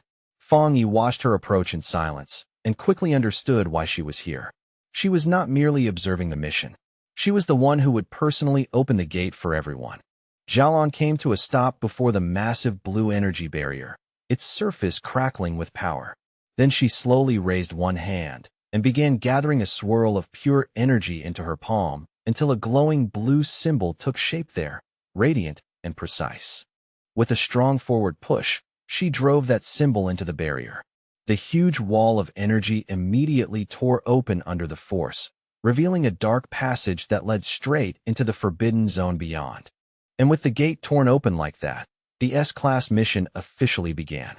Standing before the dark portal, Jialan remained composed as red and black energy currents whipped and coiled around the opening behind her. She announced that the pioneers could now enter, but before anyone moved, she gave them one final and important warning. The shizai flowers they had been sent to retrieve had to remain perfectly whole, and under no circumstances could they be touched by human blood. If the flowers failed to meet those conditions, then no reward would be given, no matter what risks had been taken. Having made that clear, she gave the order for the mission to begin. With that, the large crowd of pioneers began moving forward in groups, one after another, and disappeared into the dark, unsettling portal. As they entered, one member of the arrogant armored group muttered bitterly to his leader, complaining that Jialan was practically sending them in to die while she stayed safely outside. Another teammate immediately told him to shut up, reminding him in a harsh whisper that if they died, at least the government would pay their families a large compensation. While Fang Yi's group watched the others go in, Su Qingying quietly began analyzing the strength of the teams gathered there for him. She identified the arrogant armored man as a one-star spirit creation cultivator, placing him at the same realm as Fang Yi. She also noted that several other dangerous figures were concealing their auras well enough that even she could not judge them cleanly, while the rest were solid pioneers around the 1-star or 3-star Ghost Axe realm. In the end, she concluded that the teams on the surface looked roughly balanced in strength. Fang Yi was slightly surprised to hear that the arrogant man was also in the spirit creation realm, because he had not sensed especially powerful spiritual energy from him earlier. That thought only reinforced another conclusion in his mind. This mission had to be far more difficult than it looked if it had managed to attract so many elite teams at once. Back outside the portal, one of Jialan's assistants gave her a final report from a tablet in hand. She confirmed that a total of 37-star Ghost Axe Pioneers, 7 1-star Ghost Axe Pioneers, and 3 1-star Spirit Creation Pioneers had entered. The mission itself involved creatures whose threat level ranged from B-class all the way up to S-class. Jialan listened calmly, then told her assistant to prepare the monitoring equipment, making it clear that she had already anticipated what was coming. Inside the portal, the pioneers found themselves stepping into a deserted, dark, and mist-drenched land filled with dead trees and lifeless ground, as though the place itself had long since rotted from the inside out. The moment Fang Yi's group entered the boundless dark realm, shadowy black tendrils of energy began drifting and curling around them from all directions. Fang Yi immediately warned everyone to stay close together, explaining that the overwhelming dark attributes saturating the area would distort sight and perception so badly that they could easily become separated and lose each other. No sooner had he said that than the red-haired leader suddenly bent over, overcome by a wave of nausea so strong she dropped to her knees. Embarrassed and miserable, she apologized between heaves, admitting that she could not stop herself from vomiting. Su Qingying calmly moved to her side and reassured her that the reaction was normal. In a steady voice, she explained that the horrible smell filling the area was a mixture of rotting corpses and brain fluid, the kind of stench most people simply could not endure without reacting. She then gestured toward another group of pioneers not far away. They too were crouched on the ground, retching from the foul air, proving that even people of roughly similar strength were being affected by the environment the moment they entered. Su Qingying continued her explanation, saying that the dark attribute naturally countered pioneers and acted almost like a form of contamination or pollution that constantly weakened them. She also warned that the anomalies active inside this zone were far more aggressive than normal, which meant the danger here was not only environmental but immediate. Fang Yi listened carefully as Su Qingying outlined the known threats and the official classification system. She explained that B-class anomalies were already dangerous enough to threaten pioneers at the same level as themselves. A-class anomalies, meanwhile, were powerful enough to draw in spirit creation realm cultivators and were the kind of threat associated with places like the boundless dark realm itself. And as for S-level monsters, Su Qingying said in a grave, steady voice that they belonged to true disaster class. Those were the kinds of horrors powerful enough to contend even with beings at the legendary Endless Spirit Sea realm. Then she added one last warning, and this one was the harshest of all. Inside this zone, the dark attribute did not merely exist around the monsters, it strengthened them. A creature that would normally only count as a B-level threat outside would be elevated to at least an A-level danger once it stepped into the boundless dark realm. The red-haired leader widened her eyes at that explanation, clearly caught off guard by how serious the situation really was. Lin Yi, now visibly more concerned, turned to Su Qingying and asked whether she and her team were somehow less affected by the dark pollution than everyone else. Su Qingying let out a small chuckle and explained that it was not that they were immune, but that she and her team were already used to dealing with similar monsters and had long since adapted to this kind of foul environment. The smell no longer shook them the way it shook ordinary pioneers. She then revealed another detail in a calm, matter-of-fact tone. She had recently broken through into the 3-star Ghost Axe realm and was currently working hard to evolve her water attribute into the much rarer ice attribute. Lin Yi then spoke up and addressed Su Qingying more seriously. Since they were now both at the same realm, she wanted to know whether Su Qingying also felt her spiritual energy being heavily suppressed here, even more than on previous missions. Su Qingying gave a grim nod and confirmed it at once. She added that many high-level masters had already died in this zone before, including 1-star spirit creation elites from the military, so no one here could afford even a moment of carelessness. As they continued deeper into the bleak, abandoned landscape, Su Qingying naturally moved to the front and took the lead. After a while, she noticed that they could no longer see the pioneer group that had been ahead of them, and she urged everyone to pick up the pace slightly. Then she gave an important instruction in a lower voice. From here on, they needed to talk less, conserve their physical strength, and focus their spiritual energy inward so the dense dark mist would have fewer chances to exploit any weakness. While walking in silence, Fang Yi quietly assessed his own condition. To his surprise, he did not feel the same sharp discomfort the others were describing. After thinking it over, he concluded that it was probably because his strengthened yang and thunder attributes naturally repelled the dark attribute around him. Of course, there was also another possibility. After breaking through into the spirit creation realm, his overall spiritual power might simply have become strong enough to resist this level of pollution much more easily. Elsewhere in the boundless dark realm, the arrogant pioneer and his team were already locked in fierce battle. With one heavy slash from his glowing green sword, their leader cut cleanly through the neck of a monstrous beast, severing its head with brutal ease. The man threw back his head and laughed arrogantly, openly mocking the supposed dangers of the zone. His teammates immediately cheered for him, feeding his pride even more, and he loudly declared that they would be the ones to claim the Shizai flower. With swagger in every word, he vowed to show the younger generation what real strength actually looked like. Back with Fang Yi's group, Lin Yi was still having a hard time with the environment. Small gagging sounds kept escaping her throat as she tried to steady herself and keep moving through the oppressive dark mist. Fang Yi noticed her discomfort at once. Watching her force herself to endure it, he could not help thinking that despite everything she had gone through and all the power she now possessed, she was still, in some ways, just a kid. Without making a fuss about it, he gently placed a hand against her back and sent a soft, steady wave of spiritual energy flowing into her body to calm and support her. The effect came almost instantly.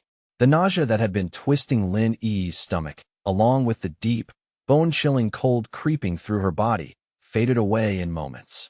In their place came a gentle, comforting warmth, like standing beneath winter sunlight after being trapped too long in icy darkness. Lin Yi could not help marveling at how incredible the power of the spirit creation realm truly was. She commented in amazement on the warmth surrounding her, assuming it must be some especially rare and high-grade fire attribute. Her thoughts then drifted briefly to her own wood attribute, which absorbed energy slowly and steadily by nature, and to what Su Qingying had said earlier about evolving her water attribute into the much rarer ice attribute. Fang Yi corrected her with calm ease, explaining that what she was feeling was not a fire attribute at all, but the yang attribute. He even apologized lightly for never explaining that to her before. Then, almost casually, he revealed something even more shocking. He was the one responsible for both the incident at the North Gate and the blaze on the playground at Qingqing University. The red-haired leader was completely stunned by that confession. She stared at him in disbelief and blurted out whether he was seriously admitting to having 3 separate high-grade attributes. Fang Yi explained that the 2 fire-related incidents were not actually the same thing, because there were subtle but important differences between the yang attribute and Skyfire. At the same time, Inwardly, his thoughts flickered to the desolation attribute, his fourth power. He decided without hesitation to keep that one hidden. In a place like this, it was always wise to keep at least one trump card in reserve. Outwardly, he only gave a vague confirmation, which naturally left the others even more amazed. The red-haired leader, still shivering from the biting cold and oppressive aura around them, edged nervously closer to Feng Yi. She admitted somewhat awkwardly that she had not yet reached the 3-star Ghost Axe realm, so her ability to sense attributes was still poor. But even so, she could tell his yang attribute would help a lot. Trying to sound obedient, she shyly asked whether he could warm her up too and promised she would behave herself. Feng Yi agreed without much fuss and said he would help keep her warm for the day. Then he placed a hand on her shoulder and sent a gentle wave of nourishing energy into her body, startling a sharp little yelp out of her the moment the warmth spread through her. As she breathed out a visible puff of warm air and let out a long sigh of pure relief, Zhang Xiaoya and the other member of Su Qingying's squad watched from the side, with obvious confusion and curiosity, both clearly seeing how effective Feng Yi's energy was. Noticing their reactions, Feng Yi generously offered to do the same for Su Qingying's team as well. Su Qingying hesitated for a brief moment, but then admitted in a slightly awkward tone that the warmth did in fact feel very nice. Her two far more enthusiastic subordinates accepted almost immediately without any need for convincing. With a few quick, easy pats, Feng Yi passed his protective yang energy into all three women. Each of them reacted with visible surprise as the warmth settled in, and the tension in their expressions eased at once. Their gratitude was genuine, because in that hostile darkness, that simple comfort felt far more valuable than it would have anywhere else. But that brief moment of relief did not last long. It was suddenly shattered by the heavy sound of clawed footsteps crushing across the dead ground somewhere nearby, deep and deliberate in the fog. Feng Yi's expression hardened immediately the moment his senses locked onto the disturbance. In a sharp, low voice, he warned the whole group that a monster was approaching. The next instant, a huge shadowy wolf-like creature burst from the mist and lunged straight at them. Su Qingying reacted on instinct, leaping forward and forming a long blade of blue energy to intercept it. But the beast moved with eerie speed and landed with a heavy thud directly behind the terrified red-haired leader, forcing Feng Yi to shout a warning at her. Wrapped in a menacing purple-black aura, the monster threw back its head and released a furious roar that shook the air, then lowered itself and charged again with brutal killing intent. Su Qingying immediately identified it as a dangerous A-level monster. Declaring that she would handle it herself, she stepped forward and thrust out her hand, unleashing a fierce burst of razor-sharp ice energy that struck the creature head-on. To everyone's surprise, the monster did not collapse or bleed.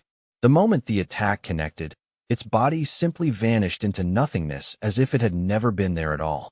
Su Qingying remained on guard, an ice crystal already forming in her hand for the next move, while Lin Yi stared and wondered aloud whether the thing had actually disappeared. But Feng Yi saw through the trick immediately. His eyes, far sharper than the others, pierced through the dark mist and exposed the truth. That wolf-like creature had only been a distraction. The real danger was a massive horde of zombie-like figures with glowing red eyes, shambling silently toward them from all directions.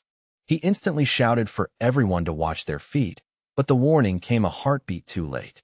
The ground beneath them suddenly burst open as countless shadowy hands and writhing tendrils erupted upward, seizing at their legs and pinning the entire group in place just as the red-eyed horde closed in around them. Even surrounded by grasping bodies and dragging hands, Feng Yi stayed completely calm. Drawing his sword in one smooth motion, he told the others to get back and leave the rest to him. A brilliant fiery light flared in his eyes, and in the next moment he released a massive, explosive wave of pure fire that burst outward from him like a sudden sun igniting in the dark. The entire zombie horde was swallowed at once by the blazing inferno, with no room left for escape. Their shadowy forms twisted and dissolved inside the flames as shrill cries of pain echoed out, then faded one by one into the burning haze.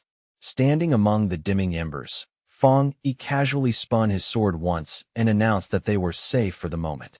He then explained, in the same calm tone, that despite the illusion of being surrounded by a huge crowd, there had actually only been two real monsters controlling all those puppet-like figures from the shadows.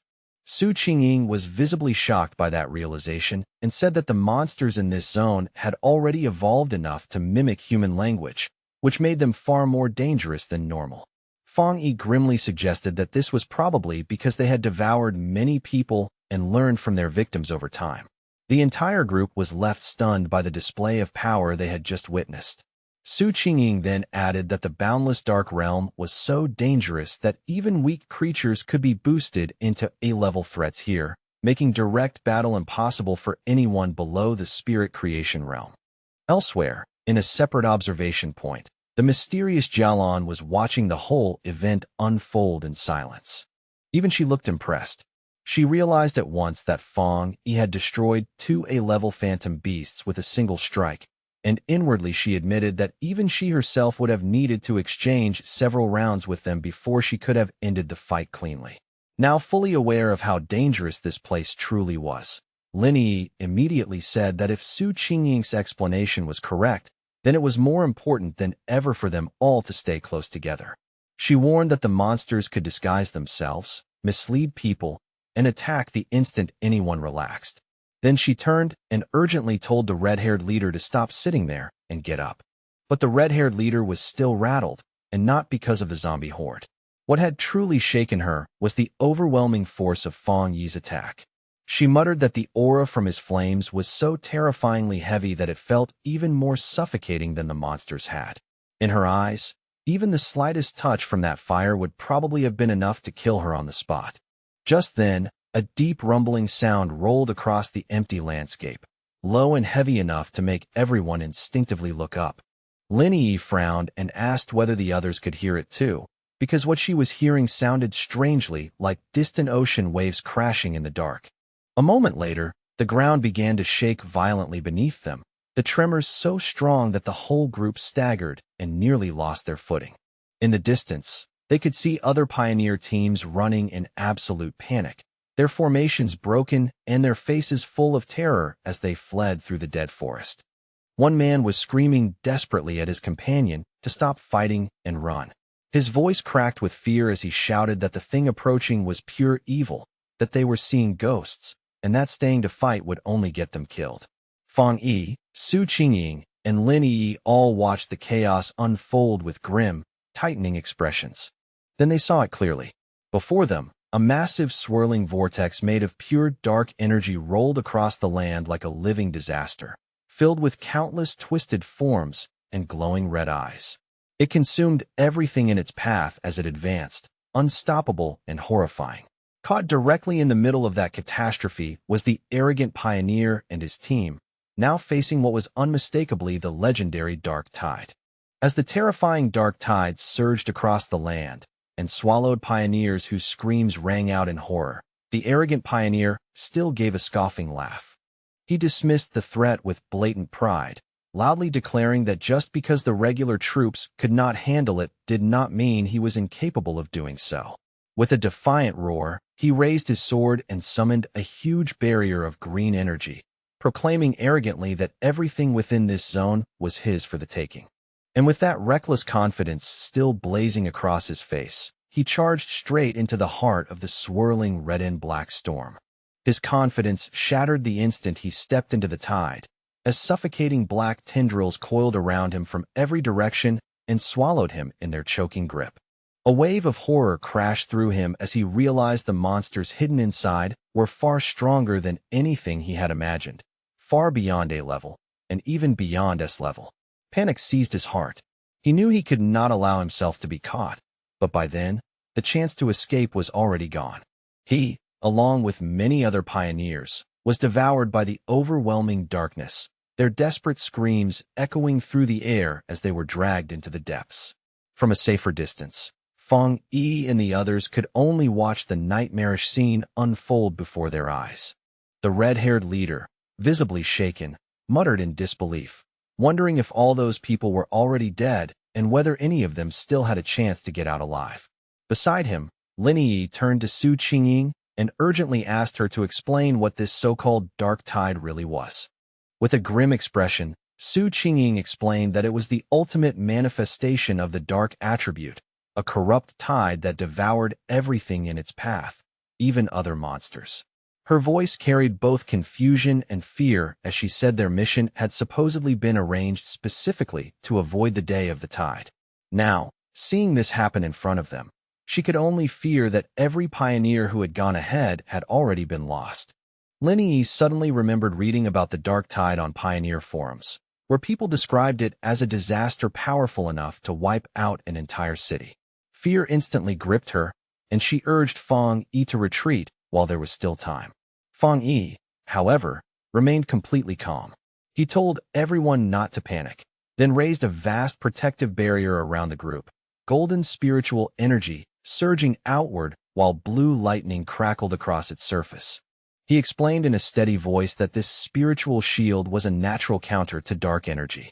If things became truly desperate, they could pour their powers together into the barrier, keep it standing, and endure the full impact of the tide. Su Qingying stared at him in shock and immediately asked what he was planning to do. She warned him that the dark tide was not ordinary dark energy, but a concentrated and terrifying form of the dark attribute itself. Even if all of them combined their strength, they could not possibly stop it. She reminded him that even that powerful spirit creation realm pioneer had been swallowed without resistance. Fang Yi did not look troubled in the slightest. His sword burst into golden flames, while blue lightning danced violently in his other hand. With absolute confidence, he declared that he was going in to destroy it. Before anyone could even react, he kicked off the ground and shot forward like a streak of blazing fire and thunder, heading straight for the towering wall of darkness. His teammates could only stare in stunned disbelief, while Su Qingying wondered if he truly meant to destroy the dark tide itself. He plunged straight into the heart of the storm, his radiance tearing open a path through the violent, swirling chaos like a blade splitting apart endless night. Inside the eye of the tide, Fang Yi floated calmly and completely unharmed, wrapped in a protective golden aura while monstrous dark energy churned and screamed all around him. His gaze settled on the tiny, flame-like wisps of red energy flickering inside the storm, and a faint smirk touched his lips as one of his suspicions was quietly confirmed. Suspended in the center of the dark tide, Fang Yi found himself surrounded by a grotesque horde of countless monsters, their twisted, many-eyed bodies writhing in the darkness. As he observed them more carefully, he realized the truth of the threat before him. These were not simply A-level monsters being controlled by dark energy. They were evolved composites, fused and upgraded forms created from countless smaller monsters forced together into something more terrifying. In that instant, Fang Yi understood that the tide itself was like a living incubator, endlessly refining its creatures from B-level to A level, and then from A-level to S-level. By his judgment, the entire event had already reached at least the level of an SSS-class threat. That alone explained how it could so easily consume even powerful pioneers in the spirit creation realm without giving them a real chance to resist. One of the monsters suddenly lunged straight at Fang Yi from the darkness. Golden fire blazed in his eyes. With one clean, powerful slash of his flaming sword, he unleashed the Crimson Flame Blade technique and effortlessly cut down the charging A-level composite beast as if it were nothing. He could not help reflecting on how much stronger he had become. The combination of his newly advanced spirit creation realm power and his Skyfire-enhanced sword now allowed him to instantly kill a creature that would once have forced him into a bitter, difficult battle. As his eyes swept across the storm-filled surroundings, he suddenly noticed something strangely familiar nearby. It was that arrogant pioneer. He was still alive, but the dark energy of the tide was steadily consuming him. The man had not yet lost consciousness, and he was still struggling desperately against the corruption spreading through his body. Fang Yi immediately saw that the man was still responsive, which meant his spiritual energy had not been completely drained away yet. Even if his spiritual foundation was nowhere near as solid as Fang Yi's own, the fact that he was a genuine spirit creation realm pioneer still gave him a slim, fragile chance of surviving. After a brief decision, Fang Yi gathered divine thunder power into his hand. A massive burst of purifying lightning exploded outward from him, and slammed directly into the dark mass, imprisoning the arrogant pioneer. The man was blasted clear out of the tide, hurled through the air before crashing heavily onto the ground, unconscious but finally freed from the corruption clutching at him. Standing over the fallen rival with his sword still wrapped in burning light, Fang Yi calmly judged that the man could still be saved, though only by the narrowest of margins. But his small victory did not last. The dark energy around him began to twist, gather, and condense once more, while the monsters he had just destroyed started reforming right in front of his eyes. He watched a massive, many-eyed creature regenerate from the surrounding darkness and immediately understood the problem with grim clarity. The tide could reproduce its minions endlessly. He could not help wondering whether this horrifying regenerative ability was the defining trait of monsters that existed above the S-level threshold. Facing that endlessly regenerating horde, Fang Yi quickly abandoned his original approach and settled on a new plan, one that was far more dangerous. Even so, a confident smirk appeared on his face as he decided to try something different. Without hesitation, he deliberately withdrew his protective spiritual aura, leaving his entire body exposed to the crushing, overwhelming power of the dark tide. The moment that protection disappeared, his system immediately reacted and detected the extreme dark attribute surrounding him. But just as quickly, it reported failure. The attribute was too special, too complex, and could not be extracted at this time. Fang Yi felt disappointed, though not truly surprised. Even after reaching the spirit creation realm, the dark attribute still remained beyond his grasp. That result only confirmed what he had already begun to suspect. This power was fundamentally different from every other attribute he had encountered. With his choices growing fewer by the second, a determined smile slowly appeared on his face instead of panic. Since he could neither destroy the tide outright nor absorb its power for himself, he concluded that he would have to find some other method to deal with it. As the monsters started closing in on him once again, he briefly regretted not bringing Little Flower, the Desolation Flower, with him. Its life-draining power would have been a perfect counter to something like this. For a fleeting moment, he wondered what options he still had left. Then his eyes widened slightly, and a sudden realization struck him. The answer had been right in front of him the whole time. Outside the tide, the rest of the team remained inside the safety of the golden barrier, staring anxiously into the darkness. The red-haired leader, still visibly rattled, asked Su Qingying if she had ever seen anything like this before. Su Qingying could only admit, with a tense expression, that she had not.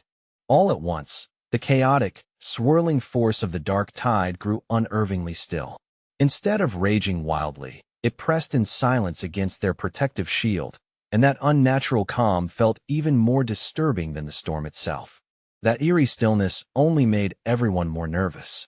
Lin Yi admitted in a trembling voice that even when they had faced the monstrous desolation vine, she had not felt this frightened. Worry for Fang Yi filled her chest so heavily that she could barely think straight. Su Qingying tried to calm her, pointing out that Fang Yi's barrier was still active, even if it was flickering under the pressure. She took Lin Yi's hands and told her they should focus their own spiritual energy into the shield to help reinforce it. Then, with grim honesty, she added that if someone as powerful as Fang Yi really fell here, their own fates would be sealed soon after anyway. Su Qingying continued trying to raise everyone's morale. She reminded them that Fang Yi was a spirit creation realm cultivator who wielded several terrifyingly powerful attributes, and she strongly suspected his true strength went even deeper than any of them had seen. Someone at his level was simply not a person pioneers like them could rescue, no matter how much they worried. Her unexpectedly calm, even slightly humorous confidence gradually soothed Lin Yi's nerves, and Lin Yi softly thanked her for it. Su Qingying only smiled and admitted that her own teammates often complained that she was too serious. Then she gently asked Lin Yi whether she felt a little better now. Their strained waiting was suddenly broken by a towering column of pure fire that erupted from deep inside the dark tide, forcing back the oppressive darkness in an instant. From the blazing heart of that inferno, Fang Yi unleashed his ultimate technique, the Nine-Dragon Skyfire Sealing Art. He rose up from the flames like a god of war, his entire body shining with a powerful mixture of blue and golden energy. Outside, his teammates watched in absolute awe. The red-haired leader excitedly pointed him out to the stunned Lin Yi, while Su Qingying could only stare in open disbelief at the terrifying scale of the power now unfolding before them. The technique took shape as 9 colossal fiery dragons, twisting, swirling, and dancing through the air with overwhelming majesty, their combined light completely swallowing the dark tide's darkness. Elsewhere, Jialan, who had been quietly monitoring the mission from afar, was thrown off balance by the immense wave of spiritual pressure that suddenly burst outward. She recognized that power at once as the legendary Skyfire attribute, and she realized the technique itself was a formidable sealing art. In utter disbelief, she watched the 9 dragons converge and compress the entire city-destroying dark tide into a single unstable orb of blazing energy, unable to believe he might truly have sealed the whole event. But Fang Yi was still not finished. After containing the tide, he gathered divine thunder power into both hands and unleashed it in the form of a massive vortex of crackling blue energy that spiraled violently around the sealed sphere of fire. With a thunderous roar that shook the air around him, Fang Yi called out the name of his fused technique, the 9 Dragons' Edict, his voice carrying a force that made the entire battlefield tremble. The 2 overwhelming forces of fire and thunder collided head-on in an instant, and the impact erupted into a massive explosion that blasted through the surroundings and shook the very foundations of the extreme dark zone. With one final, decisive command to seal, Fang Yi brought his hands together and forced the raging, chaotic power to collapse inward under his control. The violent vortex of fire and lightning compressed further and further, shrinking into a smaller, steadier sphere before finally settling into a bright, glowing orb filled with perfectly contained, pulsing power. After Fang Yi's unbelievable display of strength, the arrogant pioneer lay unconscious on the ground like a discarded shadow of his former self. Fang Yi glanced at him and thought that, at least for the moment, the danger had passed. He had even ended up saving someone by accident, which left him quietly wondering what exactly he should do with the man now. Lin Yi hurried straight toward Fang Yi, her face full of relief now that she could see with her own eyes that he was safe. Nearby, Su Qingying stood beside the unconscious pioneer and calmly offered to let her team handle the injured man from here. A little later, Su Qingying walked over to Fang Yi and asked why he did not seem pleased at all after sealing something as terrifying and high-level as that dark attribute phenomenon. Inwardly, though, she was nothing short of stunned. He had truly done what he said he would do and crushed the dark tide itself, and in her eyes, that made him an astonishingly formidable person. Fang Yi quickly explained that they did not have time to relax and needed to move at once. He told everyone that the seal he had placed was only temporary, and the dense dark attribute energy lingering in the area was still dangerously strong. They had to find the Shizai flower before the seal weakened and failed. Su Qingying immediately understood and nodded, confirming that her team would escort the unconscious man back to the association for treatment, while several teammates lifted him onto their shoulders. The group soon stopped at the edge of a cliff and looked out over the empty, silent land ahead. Su Qingying realized with a heavy heart that none of the other pioneers who had gone ahead had made it back out. Not a single trace of them remained, and she could only conclude that they had all been devoured by the dark attribute. The red-haired leader mourned bitterly that people who had been alive only moments ago had now vanished without leaving anything behind. Fang Yi, on the other hand, quietly thought that maybe he really was cold-blooded, because what he felt most was relief that he had not been forced to stand there and watch them die one by one. As they neared a sinister dark pool that gave off an oppressive presence, Fang Yi immediately took charge. He instructed Lin Yi and the others to continue on with Su Qingying's team, explaining that this pool had now become the most dangerous point in the area and that it would be safer if he stayed behind to cover them. The others agreed without argument and carefully moved forward. Once he was left alone on the rocky ledge, the air around him quiet and tense, a system window suddenly appeared before Fang Yi and informed him that it had detected a new and intense fluctuation of the dark attribute nearby. Almost immediately, a violent vortex of purple-black energy burst up from the ground around him, twisting like a storm given form. The system confirmed that the detection had succeeded and announced that it was activating its highest level of computing power to begin writing a brand new technique. Fang Yi was lifted into the air as if caught by an unseen force, his arms stretching outward while towering pillars of pure dark energy surged up around him from all sides. The system declared that the writing process had been completed successfully, and Fang Yi's eyes snapped open at once, now glowing with a chilling purple light that carried the essence of the power he had just gained. A new system window appeared and confirmed his latest acquisition. He had obtained a dark attribute technique called the Boundless Dark Realm. The system explained that this ability allowed him to create a sealed domain of dark mist, and within that enclosed space, spiritual energy would be massively suppressed. Fang Yi considered the implications almost immediately and recognized that this dark world was a special domain fully under his control. He understood at once how valuable it would be in battle. The corrosive nature of this new power would not only drain an enemy's spiritual energy, but also slow their ability to recover it, giving him a tremendous strategic advantage. In his mind, he could almost picture himself standing above a sea of desperate hands reaching up from below. The thought made one thing clear to him. If he combined this new suppressive power with his other attributes, his combat strength would become even more terrifying. With growing confidence, he concluded that if something even stranger and more powerful than the Dark Tide ever appeared again, he would still be capable of destroying it. As the last traces of purple energy slowly settled back down, Su Qingying, still unable to fully believe what she was sensing, asked Fang Yi whether he could feel the dark mist gathering around them again. Her eyes widened sharply as the full scale of that spiritual fluctuation finally registered in her mind, leaving her visibly shaken. She stared at Fang Yi as the leftover energy swirled around him, struggling to understand how he could possibly be experiencing another breakthrough without any of the usual grand signs, such as shifts in heaven and earth. Then the truth slammed into her with shocking clarity. Fang Yi had not merely sealed the S-Class Dark Tide. He had absorbed its power. To her, the very thought sounded absurd, impossible, and completely beyond reason. Ever since the earliest days of the spiritual revival, all pioneers had known one thing clearly.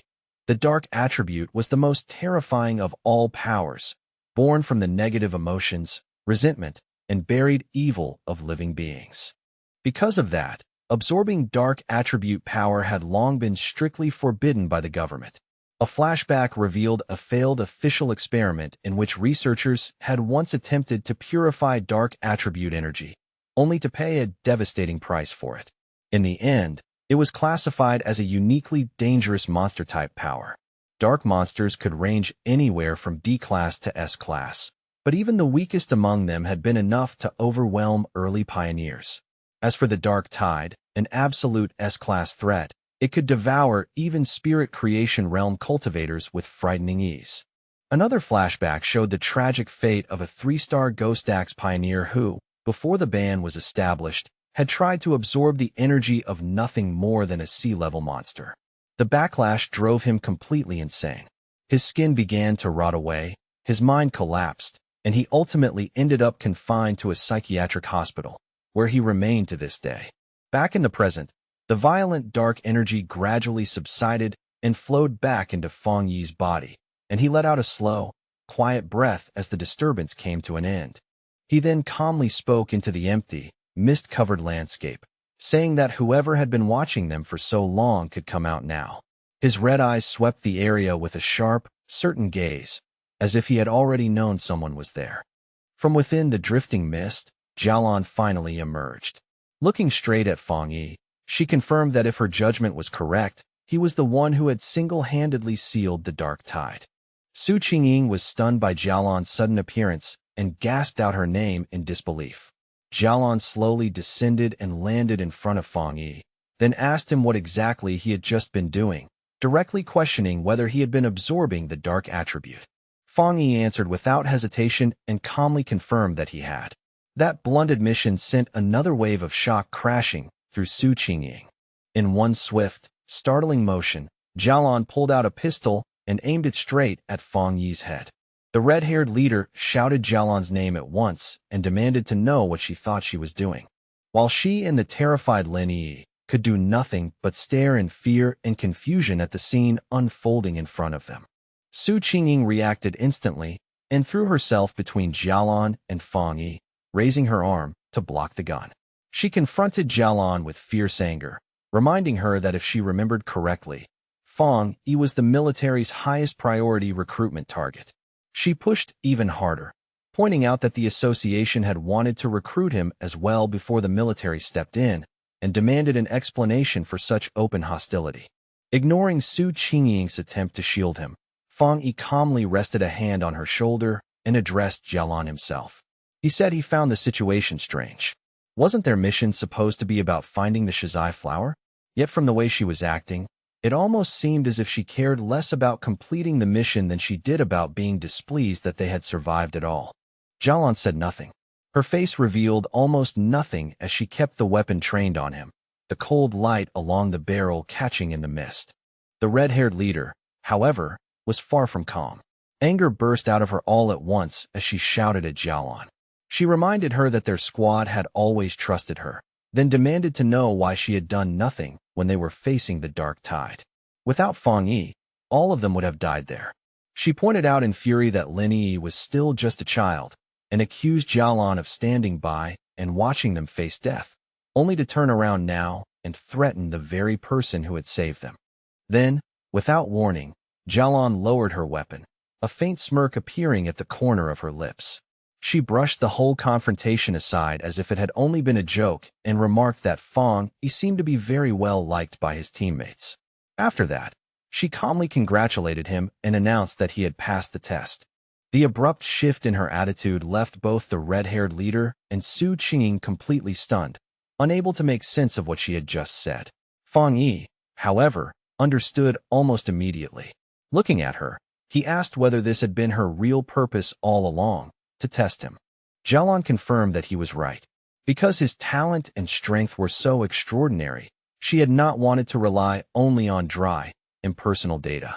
She wanted to see with her own eyes what kind of person Fang Yi truly was beneath all that power. She then turned back to the red-haired leader's earlier accusation and explained why she had not intervened. In this new world, pioneers were forced to live by brutal rules whether they liked it or not. She said that this was the fate they all shared, a life in which fortune and disaster could switch places in an instant. Even so, she told them they were fortunate to have someone powerful and trustworthy standing in front of them and protecting them. She asked whether they had noticed that ever since the dark tide had been defeated, not a single other monster had dared approach them. According to her, the creatures in the area had already been frightened by the power Fang Yi displayed. Fang Yi listened with a grim expression and agreed with her judgment. He added that the dark tide itself obeyed the exact same logic. It preyed on the weak and feared the strong. With the test now over, Jialan offered to personally lead them to the Shizai flower, saying that she knew this region far better than any of them did. As the group followed her, Su Qingying leaned closer to Fang Yi and quietly whispered that she felt there was something mentally wrong with Jialan. Then she revealed an important detail. Jialan's own squad had encountered the dark tide before, and she had been the only one who survived. Fang Yi quietly processed that information and began piecing together a much clearer understanding of her state of mind. He realized that her rigid obedience to missions and rules had made her appear cold and detached. At the same time, the loss of her teammates had likely left deep scars, pushing her toward a kind of post-traumatic, self-destructive tendency. Even so, he could tell that some other powerful belief was still keeping her moving forward, and that seeing him seal the dark tide had simply shaken her composure for a brief moment. With that new understanding in mind, Fang Yi showed the faintest trace of a smile and told his teammates that they should all try to be considerate toward this wounded person. The red-haired leader immediately asked whether Jialan was actually injured. Watching her closely, Fang Yi calmly answered that she was. He explained to the others that Jialan's spiritual barrier had been severely damaged. In his estimate, although she still possessed the power of a 2-star spirit creation realm cultivator, her protective aura had already fallen by at least 2 levels. The image of her crumbling spiritual energy only confirmed his judgment and showed clearly that she had suffered a serious internal injury. She even stumbled slightly as she walked, that small misstep making her weakened condition impossible to hide from anyone watching closely. Noticing the concern in their eyes, Jialon glanced back over her shoulder and thanked them in a quiet voice. Even so, she brushed the matter aside and insisted that her injury was nothing serious and would not affect her. Under Jialon's lead, the group moved deeper through a barren, mist-choked landscape filled with dead trees, scattered bones, and the remains of fallen creatures. It was a grim and silent place known as the chaotic burial mounds.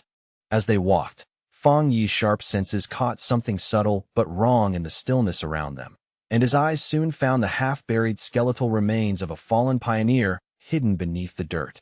At last, Jialon stopped and announced that they had reached their destination. In a small clearing ahead, a single beautiful shizai flower stood quietly glowing, its petals releasing a soft and ethereal purple light into the surrounding mist. As Jialon started walking toward the flower, Fang Yi kept his eyes on her, his instincts telling him that something about the situation felt off. His suspicion was confirmed in the next instant as vicious shadowy monsters with glowing red eyes burst from the earth and surrounded the flower as though they had been waiting there to guard it. The sudden appearance of those monsters did not stop Jialon at all. Instead, her expression turned intensely fixated, almost disturbingly obsessive. She slowly reached out one hand and whispered that she could finally see it again. Her face darkened as though she had fallen into some waking trance.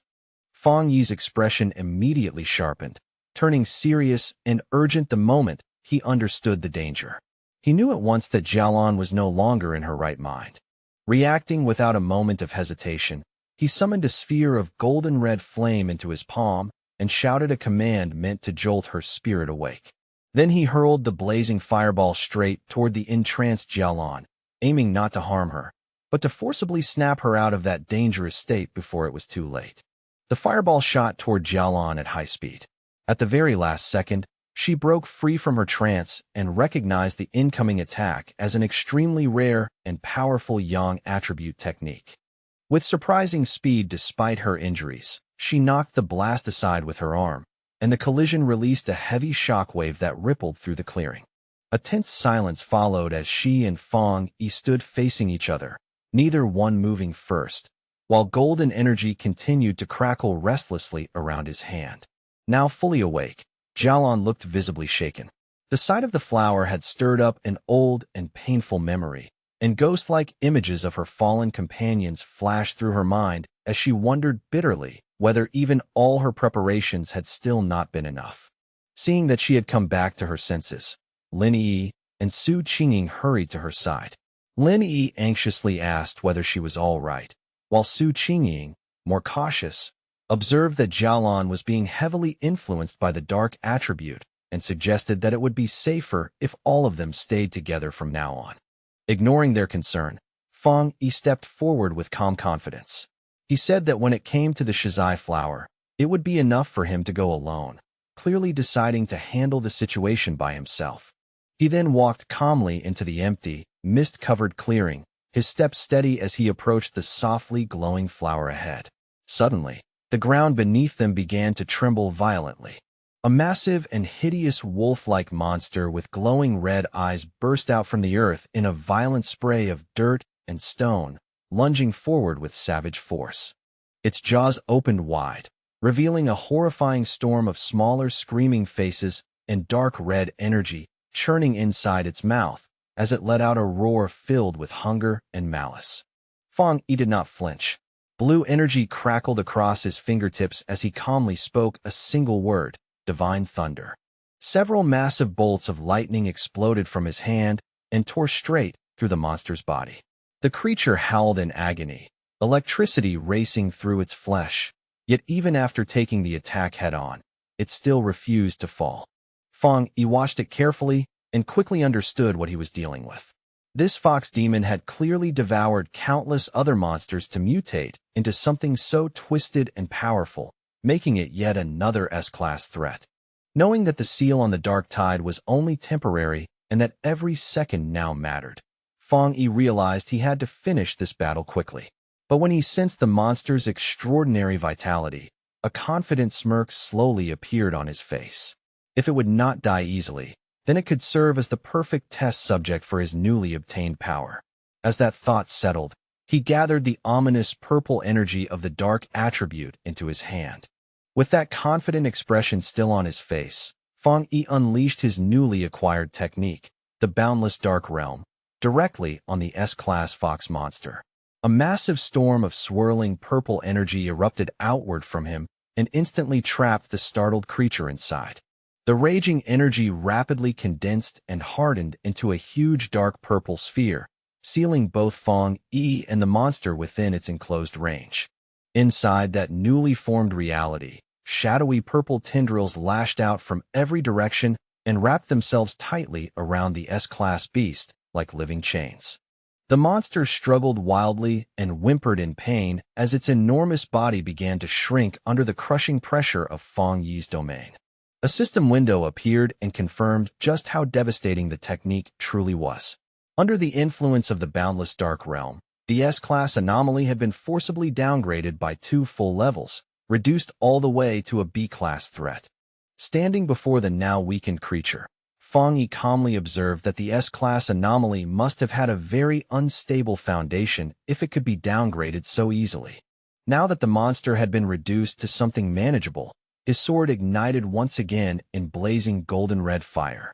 He declared that the battle was over, then brought down a single massive slash of fire, completely engulfing and destroying the creature in one overwhelming strike.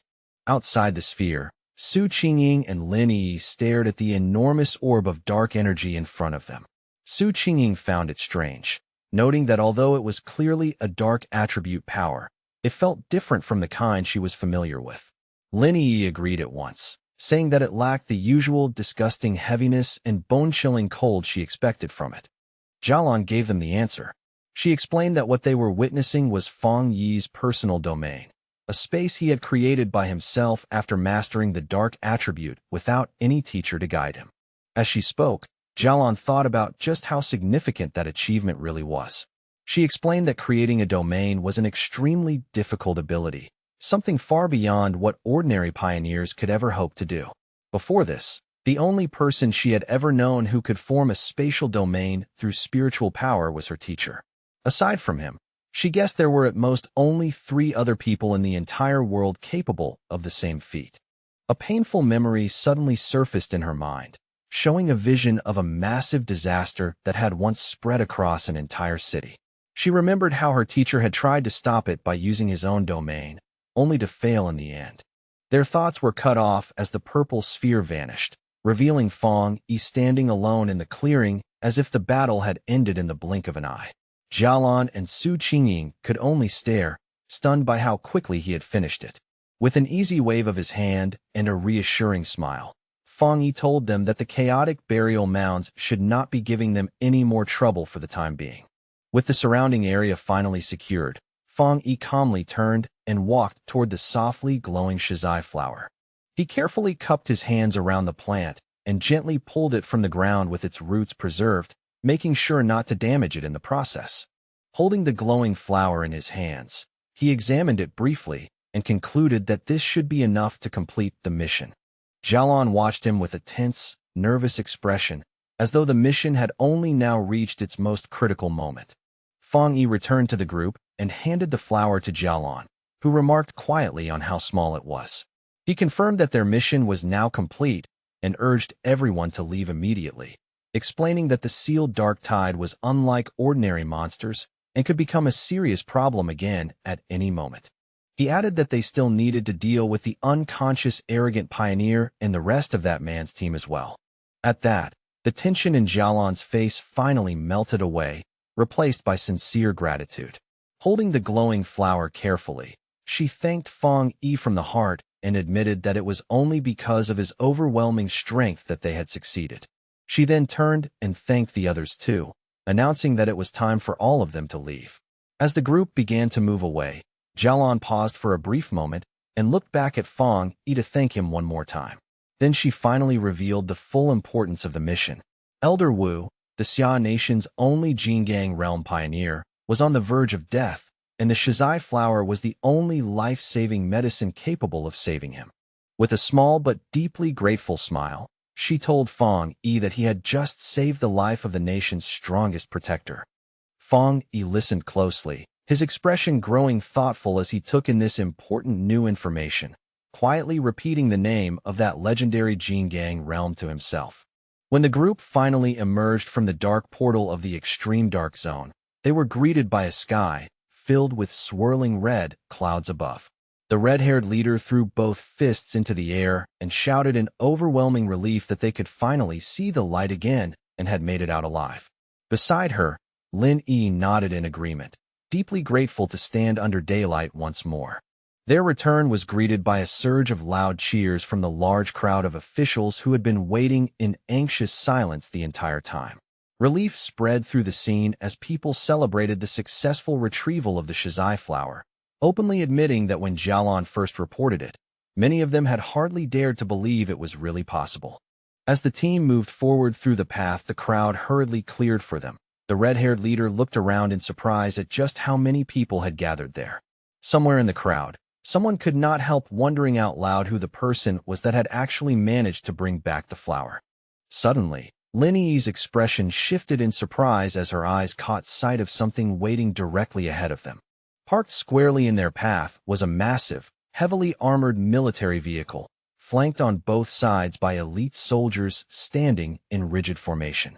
The red-haired leader recognized it immediately, along with the unmistakable emblem of the legendary Star God Warzone, the strongest and most famous military force in all of Xia. Realization hit her in an instant, followed by a wave of embarrassment as she understood that Jialan belonged to that elite unit, making her suddenly regret yelling at her earlier.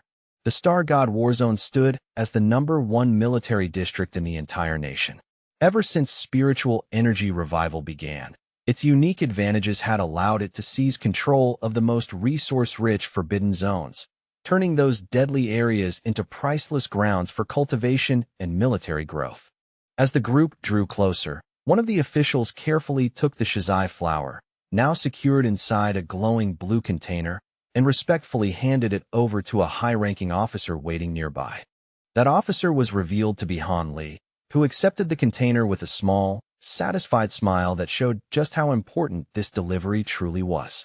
Then, in a stunning and completely unexpected show of respect, Han Li and the soldiers behind him snapped to attention and gave Fong Yi a sharp, formal salute, a gesture so solemn that even Fong Yi looked visibly caught off guard by it. Han Li then turned toward Jialan and assured her that he would deliver the Shizai flower to the hospital immediately, telling her she could set her mind at ease now. Jialan gave a slight nod and replied that she would follow shortly afterward. With its precious cargo secured at last, the armored vehicle roared to life and sped away without delay. Once the immediate crisis had settled, Jialan turned back to Fong Yi. He asked her directly whether she was from the Star God Warzone, and she calmly confirmed it. She added that news of his incredible strength had already spread across her entire military district. With a confident, knowing look, she told him that it would not be long before he became a figure of real fame and importance. Jialan continued speaking with complete honesty, openly admitting that Fong Yi's personal strength was already great enough to overwhelm even the most elite squads in her war zone by himself. Then she formally extended an invitation, pointing to his seemingly limitless potential and inviting him to join the Star God Warzone, promising him access to the finest cultivation resources the military could offer.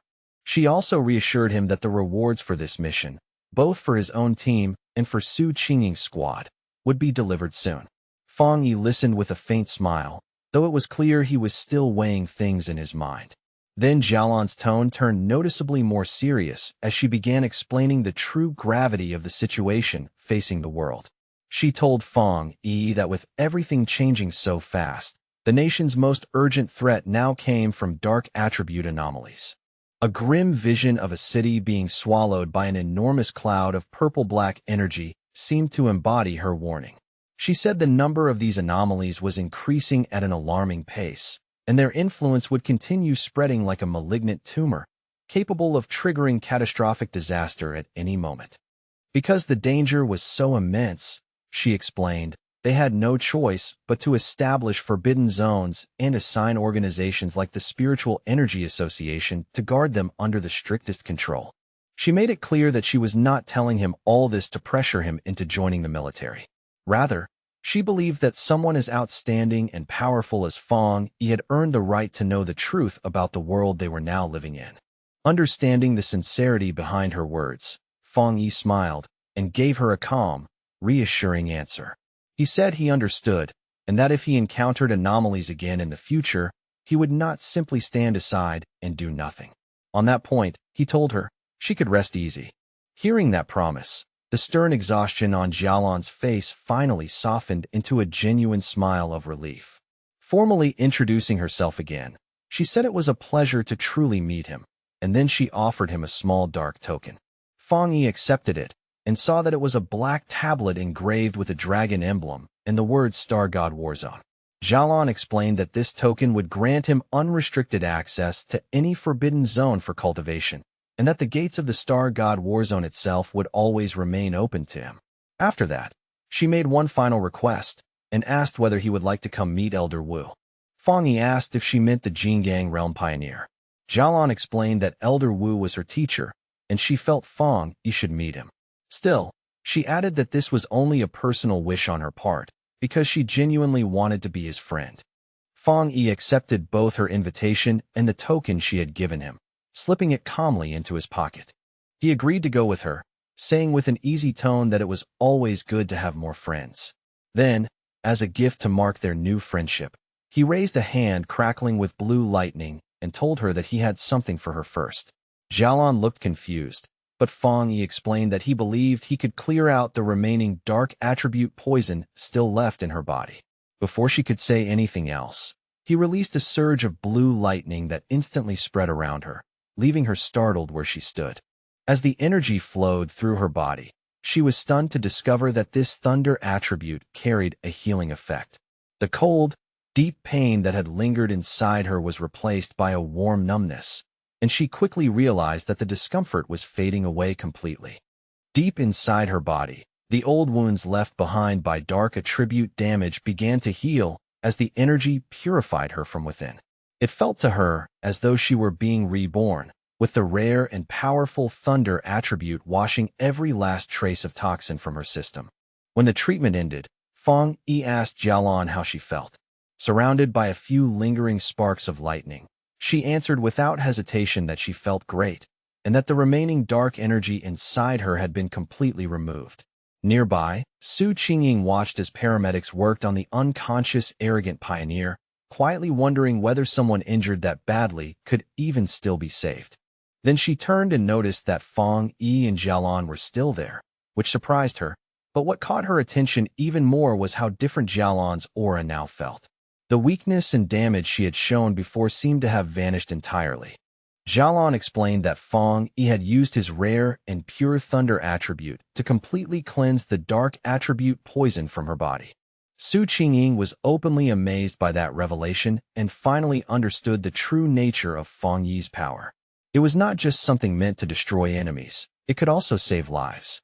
She pointed at Fong Yi in disbelief, while he merely looked at her and asked what exactly she was staring at. At that moment, a brilliant idea struck Su Qingying, and she excitedly waved the paramedics over at once. She hurried to Fong Yi and proposed a partnership, explaining that if his spiritual power could be combined with their advanced medical equipment, they might be able to save many more pioneers suffering from dark attribute corruption. To show just how serious she was, she bowed deeply and earnestly asked him to demonstrate his power one more time. Fong Yi did not answer immediately, falling silent for a moment as he considered her request. In the end, Fong Yi agreed. He released a carefully controlled burst of blue lightning from his hand and calmly asked whether that was enough of a demonstration for them. One of the paramedics, after seeing that pure thunder energy up close, excitedly confirmed that it really did seem to work. A thunder attribute of that level, he said, was indeed capable of resisting and countering dark attribute corruption. Jialan added that when Fong Yi treated her earlier, the power had been sent directly into her body and had destroyed the corruption from the inside. Su Qingying immediately suggested that all they might need to do was let Fang Yi and the patient hold hands. But the paramedic quickly clarified that not every cultivator, not even one in the spirit creation realm, could necessarily withstand such pure and intense energy. Then, while Su Qingying was still smiling hopefully, he explained that although Jialan's injuries had been serious, they were still minor compared to the state of the other patient. He estimated that healing the arrogant pioneer would require at least 10 times more spiritual energy. Even then, he added, simply saving the man's life would already count as a major achievement, while a full recovery was probably impossible. Fang Yi agreed to try the procedure and asked the paramedics how he should transfer his spiritual energy. They quickly led him toward the waiting ambulance. Inside, one of the paramedics instructed him to place his hand into a special device and steadily release his spiritual energy into it, and Fang Yi agreed without hesitation. From a distance, Lin Yi watched everything unfold while thinking to herself that she had never imagined Jialan would turn out to be such a high-ranking member of the elite Star God Warzone. What amazed her even more was that her cousin was so powerful that even this legendary military force was trying to win him over. She thought back to how the usually cold and distant Jialan had personally asked to become Fang Yi's friend and had even handed over her own personal token. After some time had passed, Fang Yi turned toward Lin Yi and the red-haired leader and checked on how the two of them were doing. Lin Yi replied that both she and the red-haired leader were feeling fine now. Then she explained that the two of them had already decided to head out for more training and start taking on missions by themselves. They felt they could not keep relying on Fang Yi forever and needed to become stronger through their own efforts. Having just finished transferring his energy, Fang Yi nodded in agreement with their decision and simply reminded them to be careful out there. As he watched them, a faint proud smile appeared on his face, and he quietly thought that his cousin had truly grown up. Su Qingying and her team also began preparing to leave. She waved goodbye and told Fang Yi and Jialan that they would meet again on the next mission. After that, Jialan turned to Fang Yi and said it was time for them to go visit Elder Wu. As the ambulance carrying Su Qingying's team drove away, she could still be heard complaining in visible frustration that the military's Star God Warzone had stolen such a powerful person away from them. Her teammates could only laugh awkwardly and try to calm her down as the vehicle continued into the distance. A final thought exposed the hidden problems inside the Spiritual Energy Association. The organization was simply too chaotic, and even its strongest elite squads were unwilling to truly cooperate with one another. Fang Yi and Jialan arrived at a large, modern hospital that served as the highest security ward within the Star God Warzone's medical base. Looking at the heavily guarded facility, Fang Yi asked if this was the place where Elder Wu was being kept.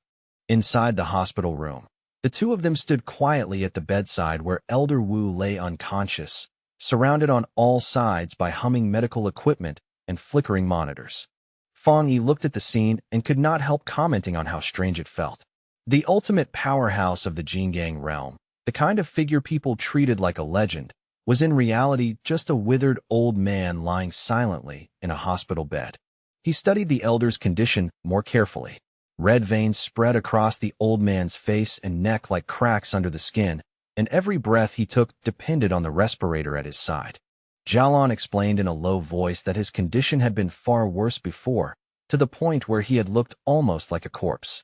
She added that even after using the precious shizai flower on him, he still had not regained consciousness. Fang Yi's expression turned more serious as he wondered what kind of disaster could have reduced someone as powerful as Elder Wu to such a miserable state. Jialan began recounting the battle that had left her teacher in a coma. She described how a massive dark attribute anomaly had appeared above the capital. To stop it from swallowing the entire city, Elder Wu had stepped forward alone to seal it. In the flashback, the rest of her squad could be seen pouring their own spiritual energy into him in a desperate effort to support that final stand. The anomaly they had faced, she explained, was far beyond an ordinary S-level threat. What loomed above the ruined city had been a monstrous dragon-like shape made entirely of dark energy, vast enough to make the whole sky feel like it was collapsing. Jialan continued, her tone heavy as she explained just how terrifying the situation had been. If that anomaly had fully descended, it would not only have destroyed the capital, but also the surrounding cities, throwing the entire nation into complete chaos. In that desperate final battle, Elder Wu had used his own personal domain to seal the S-level anomaly by force, but the disaster had proven even more terrifying than any of them had expected. The overwhelming dark attribute power had rebounded on him and corrupted his body from within. Jialan concluded grimly that if her teacher had not been a master of the Jingang realm, he would have been burned to ash on the spot. Back in the present, Feng Yi lowered his gaze to the comatose hero with a new sense of respect. To stand alone and stop the destruction of an entire city, Elder Wu truly deserved to be called a great pioneer. As Feng Yi looked at the unconscious Elder Wu, his thoughts drifted to his past life. He remembered how so many pioneers had sacrificed everything so that he could become the last surviving human. A sad realization then crossed his mind. In his original timeline, Elder Wu had most likely already died by this point. A fresh determination rose in Feng Yi's heart, and he reached a hand toward the elder without hesitation. Startled by the sudden move, Jialan shouted at him and demanded to know what he was doing to her teacher. Feng Yi calmly told her not to panic. He explained that although the Shizai flower was already taking effect, he wanted to try removing some of the stubborn dark attribute power still lingering inside Elder Wu's body. He placed his hand against the elder's chest, and a forceful stream of blue lightning immediately began flowing into the old man's body. Feng Yi explained that this should help him wake up faster. Jialan watched in shock and blurted out that the power he was trying to cleanse had come from an S-level disaster. After a brief moment of hesitation, she finally gave in and told Feng Yi to go ahead and try. Maybe, just maybe, he was the miracle they had been waiting for. The whole room soon filled with the sharp crackling of Feng Yi's power as he steadily poured more and more of his energy into the elder's body. Jialan warned him to be extremely careful, explaining that the dark attribute remaining inside her teacher was even more frightening than the dark tide itself. She added that without the Shizai flower, Elder Wu's recovery would never have progressed even this far. With a serious expression, Feng Yi said he understood perfectly. He could clearly feel just how terrifying the darkness inside Elder Wu's body was. Even though the Shizai flower had already weakened and purified part of it, the remaining dark energy still carried an immense and oppressive force. All of a sudden, a violent wave of dark energy burst out from the hospital bed and blasted both Feng Yi and Jialan backward. Jialan shouted a warning and told Feng Yi to be careful and steady his mind at once, because the dark energy had already started affecting his consciousness. In response, a brilliant golden aura erupted around Feng Yi as he instantly activated his own spiritual protection against the invading force. His eyes shone with golden light, but then he realized with sudden surprise that the dark energy had already dragged his consciousness into a vision of the past. He found himself standing alone on an abandoned street in a ruined city, lifting his head toward the massive and terrifying red eye of the anomaly that had once swallowed the sky whole.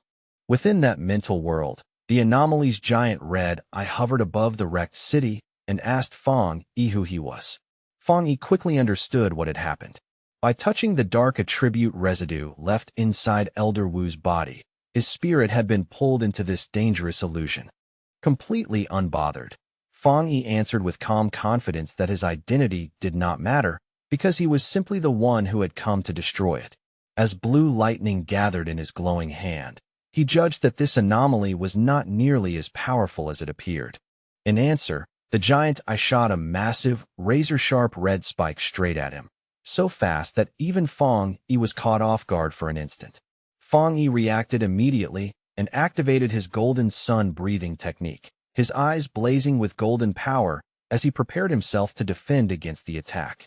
He moved swiftly through the ruined street, dodging the storm of red spikes that came raining down from the sky one after another. The anomaly then released tendrils of strange red-black lightning. Feng Yi quickly noted that this bizarre lightning was just as powerful as the divine thunder he had once absorbed on Yuhuang Mountain. Then the anomaly revealed its true form. It shifted into an enormous swarm of countless insect-like creatures made entirely of dark attribute energy, all circling around a central red eye. Fong Yi immediately recognized that every one of those creatures was as strong as the monsters from the Dark Tide, and there were tens of millions of them. In the next instant, the entire swarm descended on him like a monstrous vortex, blotting out everything around him with sheer terror and weight. Facing that overwhelming threat, Fong Yi calmly summoned his flaming sword into his hand. Looking at the monstrous swarm rushing toward him, he declared that there was only one thing left to do now: wipe out every last one of these pests. With a determined shout, Fong Yi charged forward and unleashed a massive blazing slash that tore a brilliant path straight through the center of the swarm. That overwhelming strike succeeded in cutting the creature's central eye cleanly in two. As he assessed the enemy, Fong Yi identified it as an S-level collective anomaly. Even so, he guessed that its present strength had already been greatly weakened, either because this was only an illusion or because the Shizai flower used on Elder Wu had already purified part of its power. The two severed halves of the swarm crashed down toward the ruined city below and exploded violently the moment they struck the ground. Fong Yi landed steadily on a rooftop and surveyed the aftermath below. He estimated that the anomaly's current power was only around a level, and for a moment he felt genuine awe realizing that this was the city-destroying disaster Elder Wu had once faced entirely on his own. Then Fong Yi realized the danger was even greater than he had first assumed. Dark, swirling energy gathered into his palm, and without hesitation, he unleashed his own dark attribute technique, the Boundless Dark Realm. A massive vortex of pure darkness erupted from him and began swallowing up the insect-like anomaly. The creature was visibly shocked and seemed to realize that the being standing before it was no ordinary human. With a confident smirk, Fong Yi simply answered, "Guess so." Then he shouted a command to open, and his dark vortex completely absorbed what remained of the S-level anomaly. As the last fragments of its energy faded into nothingness, a final warning echoed through the emptiness like a dying whisper. "We will be back soon." Fong Yi floated inside a sphere of his own dark energy, and thought that the final message must have been a leftover fragment of the anomaly's consciousness. The use of the word "we" immediately caught his attention, and he began to wonder whether other disasters like this were already out there, waiting for the right moment to appear. As the illusory world around him let out a deafening roar and began breaking apart piece by piece, he decided it was wiser to leave now and think through the meaning of that warning later. His consciousness slams back into the real world in a sharp, breath-stealing jolt, as if he has been hurled out of a nightmare and dropped straight into his own body again. Without wasting even a second, he thrusts his hand into Elder Wu's body and begins drawing out the corrupt, dark attribute energy that has been festering deep inside him for far too long. From the Elder's chest, a dense mass of dark purple energy is forcibly dragged out, crackling violently as Fong Yi's own blue lightning wraps around it and tears it free inch by inch.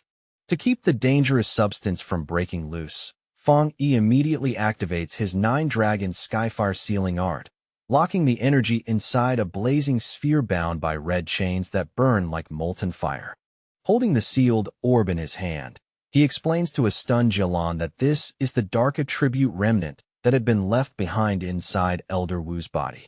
After a brief pause, he concludes in a grave tone that this must be the final fragment of the anomaly that once nearly destroyed the city.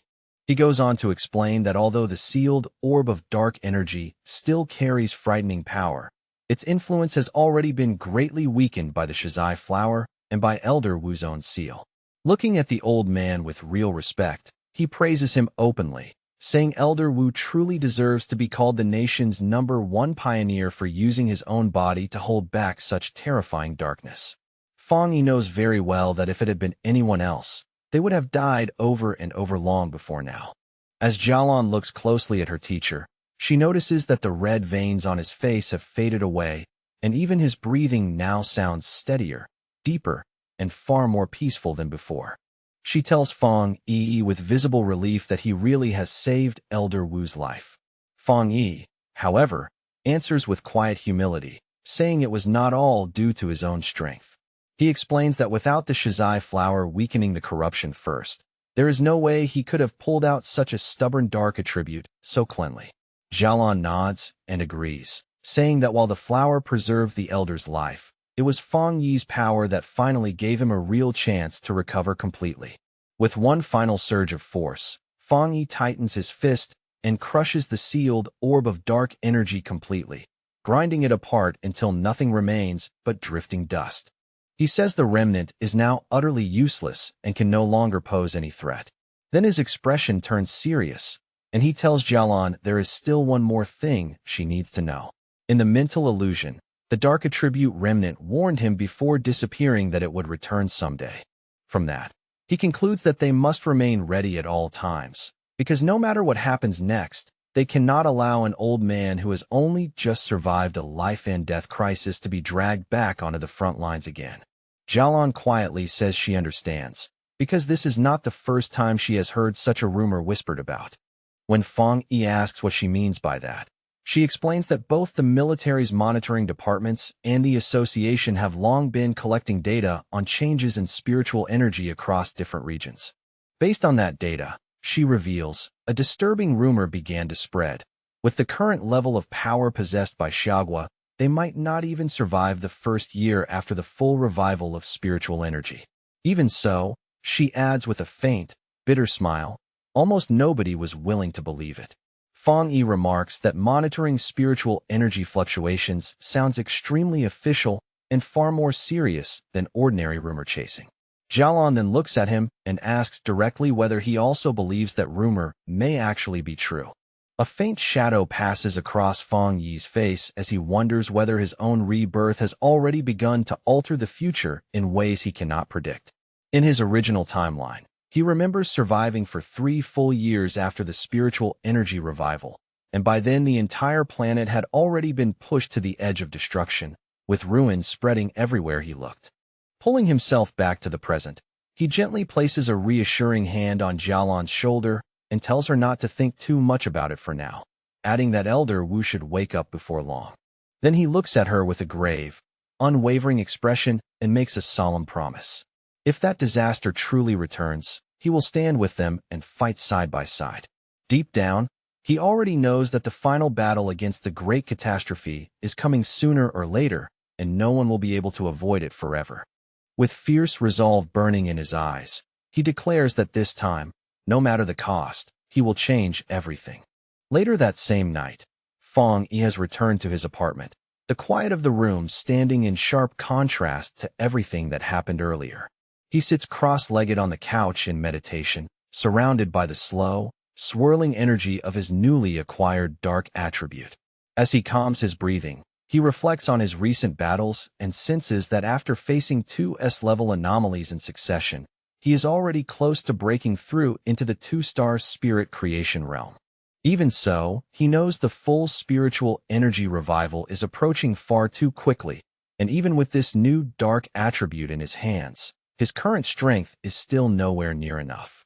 He thinks back to the anomaly he encountered in the mental illusion and feels a chill at the memory, realizing that even in a weakened state, its true power was already terrifyingly vast. His thoughts are suddenly interrupted when his eyes land on the potted plant he left on the table earlier, the obedient little white flower, sitting there quietly as if it has been waiting for him the whole time. He speaks to the faintly glowing flower in a half-gentle, half-apologetic tone, telling it that it really is not easy to carry around everywhere and admitting that it was his own mistake not to bring it along on the last mission. Smiling to himself, he picks up the pot, and the little flower seems to brighten at once in response. He tells it with some regret that he should have given it a chance to level up sooner, then casually decides to take it out for a walk. Fang Yi heads toward the back mountain, his own private training ground. As he walks along the narrow path under the moonlight, he can't help noting how capable the association's plant research department must be. In such a short time after the area was previously damaged, the forest has already started recovering again, a clear sign that nature's self-healing ability has become far stronger in this new era. After finding a suitable place deep in the woods, he kneels down and carefully removes the flower from its pot, preparing to place it into the rich, dark soil. At the same time, he makes a mental note to thank Su Qingying and her team later for helping secure such a convenient training ground for him. As he gets ready to plant it, he holds the flower in both hands and gently warns his new companion to take it slow and absorb only a little at a time. In an almost teasing tone, he reminds it that if it gets too greedy, then not even all the forests on the planet would be enough to satisfy its appetite. The moment it touches the soil, the obedient little white flower immediately takes root, as if it has been waiting eagerly for this exact chance. In the next instant, a massive vortex of green, life-draining energy bursts out from the plant and sweeps through the forest at frightening speed, devouring the vitality of every nearby tree in its reach. A few moments later, Fong Yi stands there with his arms crossed in a section of woodland that has already turned dead, gray, and empty, calmly deciding that the flower has fed enough for the time being. With a satisfied little smile, he bends down and gently pulls the brightly glowing flower back out of the ground, roots and all, then tells his companion that it is time for them to move on and find another place to feed. Holding the plant in his hand, Fong Yi watches as it seems to bloom with fresh power and wonders where exactly it would rank among all evolved plant-type spirits now roaming the world. After thinking it over, he concludes that with its terrifying desolation attribute, it must be at least an A-level threat. As he continues walking along a dark ridge, he becomes aware of just how unnaturally silent the forest has grown, and he quickly realizes that every animal that once lived nearby must have fled in terror from the flower's presence. That heavy silence is suddenly shattered by a loud, savage howl that tears through the night and echoes across the mountain. Fong Yi's expression immediately hardens, because he recognizes the sound at once. It is the howl of a wolf, and not an ordinary one. On a nearby cliff beneath a blood-red moon, a pack of monstrous wolves with glowing crimson eyes has gathered together, their bodies shifting, swelling, and mutating before his eyes. Seeing the scene, Fong Yi realizes with a jolt of alarm that the entire wolf pack is in the middle of a dangerous evolution. Standing before the gathering of monstrous wolves, Fong Yi quickly identifies the largest beast on the cliff as the Wolf King, and from the aura pouring off it, he can tell its evolution is already close to completion. With another thunderous howl that shakes the night air, the Wolf King completes its transformation, its enormous body now shining with a sinister green energy that feels both poisonous and unnatural. Holding his potted flower in one hand, Fong Yi is visibly surprised by the immense spiritual pressure radiating from the creature, and he realizes with sudden alarm that it is just about to step into the level of an A-rank anomaly. The newly evolved wolf pack moves fast and surrounds him from every direction, cutting off every clear route of escape. At the same moment, Fong Yi figures out that the Wolf King has developed a new, powerful poison attribute from its original wood attribute, most likely because it absorbed lingering dark attribute energy from the area and mutated under that influence. Even facing that danger, Fong Yi remains completely calm, dismissing the entire threat in his heart as no more than A-level strength and nothing he cannot handle. He calmly takes his obedient little white flower out of its pod and tells it, almost like speaking to a partner, that it is time for the two of them to deal with this problem. Then he kneels and plants the flower into the ground, thinking that while the anomaly itself is only a level, the sheer number of wolves makes the situation troublesome. More importantly, the city lies just down the mountain, and if this pack is allowed to break through and rush downhill, the result would be a disaster. Just as the Wolf King lunges forward to attack, Fong Yi gives a calm order for the flower to begin, and brilliant green energy instantly starts flowing out from the plant. At the same time, he decides to use this chance to test the flower's compatibility, curious to see just how much destruction it can unleash on its own. A massive beam of green, life-draining energy suddenly shoots straight into the night sky, so bright and violent that it can be seen even far down the mountain, where another group of pioneers is already watching. This newly arrived squad watches the scene with growing concern. One of the men says the Wolf King has successfully evolved and that its current aura is incredibly strong.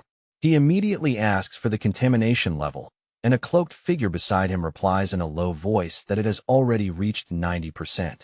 The man and his companion are both left visibly stunned by that dangerously high reading, their expressions turning grim on the spot. The blonde-haired leader of the squad tenses at once as he realizes the danger is still climbing. He judges that the Wolf King's wood attribute has reached at least the 3-star Ghost Axe realm, and may even be approaching the Spirit Creation realm, while the rest of the Wolf Pack is clearly powerful enough to become a major threat on its own as well. He worries that his team simply does not have enough people to contain a threat of this scale, admitting with a grim look that even he himself only recently broke through into the 3-star Ghost Axe realm. Then, all at once, his eyes catch that enormous beam of green energy in the distance, and within it, he clearly senses the presence of the dark attribute. In that instant, he finally understands why the contamination level has risen so high. He shouts the realization to his team in alarm, explaining that the Wolf King has evolved dual attributes, something so rare among anomalies that even seasoned pioneers would hardly ever expect to witness it. At that very moment, the contamination reading on the squad leader's watch suddenly surges again, the display flashing as it spikes all the way to 100%. The leader grits his teeth hard, knowing they have to stop the Wolf Pack's evolution before the entire area below is lost. He understands that those beasts were already savage enough before, and with this new power, they will only become far more vicious and uncontrollable. Realizing the danger is beyond what his team can safely manage alone, he makes the decision to call the Spiritual Energy Association for immediate backup. Just then, the ground beneath them begins to shake violently, the tremor rolling through the mountain without warning. One of his men blurts out in panic, asking if it is an earthquake, but the leader instantly knows the wolf's evolution should not be causing a disturbance on this scale. A cold feeling spreads through him as he realizes, with growing dread, that a completely different anomaly has appeared. His watch confirms the fear in the worst possible way, as the contamination reading does not merely rise but explodes upward, skyrocketing to an absurd and almost impossible 1,000. The pioneers stare in open terror as a massive eruption of green desolation energy bursts out from the mountaintop like a living disaster. The green-haired pioneer immediately recognizes that unmistakable power of desolation, and he can only wonder in disbelief why something like that would suddenly appear here, of all places. As the life-draining energy rushes toward them in a sweeping wave, the entire squad falls into panic. One of the men cries out in fear, asking if this could be the giant vine from the sky that had vanished before, his voice full of disbelief and frustration as he complains that there had been no warning at all. The squad leader immediately shouts for everyone to retreat, ordering his team to pull back at once and begin evacuating all nearby residents without delay. And yet, just as suddenly as it appeared, the huge wave of desolation energy seems to halt in place, as though an invisible hand has stopped it mid-surge. One of the men calls out to the leader, pointing out in confusion that the energy has stopped advancing. The whole squad can only watch as the massive vortex of green power begins to pull back and sink into the mountain again. For a brief moment, uncertainty replaces panic, and they start wondering whether the danger has really passed. One asks if they should still file a report, while another hesitantly asks whether they should move up the mountain to investigate. On the mountaintop where Fong Yi planted his flower, the ground is now covered by a sprawling network of thick green roots, twisting outward like veins across the earth. From those roots, dozens upon dozens of glowing white flowers begin to sprout, their pale light flickering in the darkness. A heartbeat later, they erupt with a massive burst of green energy, blooming together into a huge, radiant flower-like structure that dominates the entire area. That surging energy then transforms again, scattering outward into a vast sea of white petals that spreads across the mountaintop and blankets everything in sight. The Wolf King lets out a furious howl as those seemingly soft, harmless petals suddenly reveal their true nature, sharpening into a deadly weapon and forming a blade-like edge that slices through the air with terrifying speed. Fong Yi stands calmly within the storm of swirling petals, completely at ease in the middle of the chaos, and begins to explain just how terrifying his flower's power really is. This sea of spiritual flowers, he says, will keep growing back and multiplying without end, absorbing, wearing down, and purifying the enemy again and again until there is nothing left at all. Fong Yi stands atop his flower's massive root system as the wolf pack begins to collapse under its power. Looking toward the Wolf King, he taunts it coolly, asking how its pack members are supposed to survive without the same kind of spiritual protection that it enjoys. The smaller wolves are quickly caught by vines covered in white flowers, their bodies pinned and wrapped so tightly they cannot even struggle free. Their life energy is drained away at a frightening speed until nothing remains but bare skeletons, which soon crumble and collapse into dust. After absorbing the life force of the entire pack, both the flower and the countless petals around it slowly change color, turning into a deep, ominous red that feels far more dangerous than before. In one final desperate effort to fight back, the Wolf King gathers all of its remaining energy and unleashes a powerful green blast from its mouth, pouring everything it has into the attack. The red flower, however, responds with effortless ease, forming a protective barrier that catches the full force of the blast and absorbs it completely without even seeming to strain. Hidden among the swirling red petals and twisting vines, Fang Yi tells the beast in a calm, almost indifferent voice that such an attack is completely useless. He explains that the desolation attribute of his spiritual flower has already taken root deep inside the mountain itself. The sea of flowers, he says, draws power from the mountain and then turns that same power back onto the mountain, creating a self-sustaining cycle that feeds itself endlessly and never breaks. Now far more intelligent after completing its evolution, the Wolf King seems to understand exactly how hopeless its situation has become. Even so, stubborn and ferocious to the end, it still refuses to give up. Fixing on the central red flower as the true core of the power around it, the Wolf King makes its choice and charges straight toward it with all the force it has left. Fang Yi watches the beast rush forward and lets out a faint, amused smile, mockingly asking his little flower what it plans to do now that its core has been found. As if answering him directly, the central red flower suddenly swells to an immense size, its presence surging upward before it lunges forward to meet the charging Wolf King head-on. It spreads open its massive petals in one swift motion and traps the beast completely within its grasp, sealing it inside like prey swallowed whole. The Wolf King howls in agony as the powerful desolation attribute begins draining away its life force, the pain so intense that even its furious cries start to sound desperate. The giant red flower continues absorbing the Wolf King without pause, devouring the creature's green energy bit by bit as the desolation attribute consumes everything it can take. Watching closely, Fang Yi's expression turns serious, because even he is surprised to see that his flower is actually allowing the dark attribute to enter it instead of rejecting it outright. Soon, the Wolf King is fully consumed by the flower's pulsing red petals, its huge body disappearing completely into that living mass of devouring power.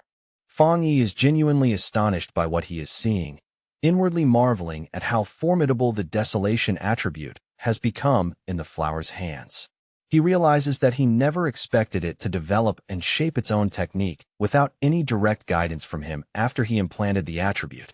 As the giant flower slowly shrinks back down, Fang Yi finally grasps the truly terrifying nature of this new ability.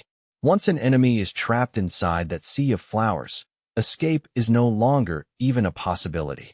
The flower then spits out the Wolf King's clean, bleached skeleton, stripped so completely that not a trace of flesh remains.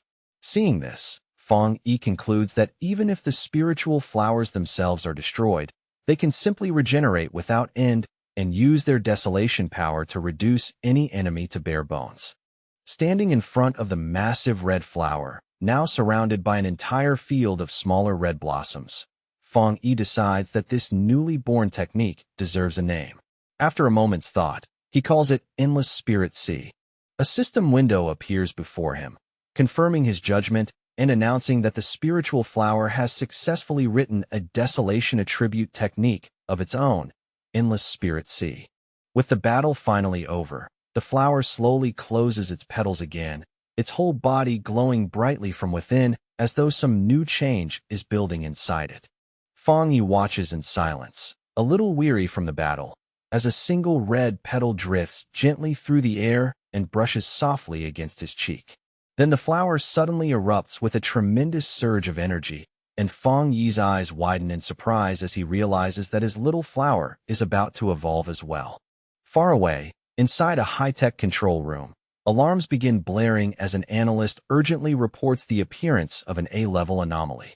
He explains that their instruments are detecting two completely different spiritual powers in the same location. Just as the Wolf King was evolving and generating a dark attribute, another separate and highly concentrated desolation attribute appeared there as well. Listening beside Su Qingying, the association superior immediately demands to know the exact location, his tone sharp as the seriousness of the report sinks in. A technician quickly points to the map and explains that the signal is coming from an area previously under Su Qingying's team's responsibility. The superior frowns at that, questioning whether the destroyer squad had not already been dispatched there to deal with the wolf pack.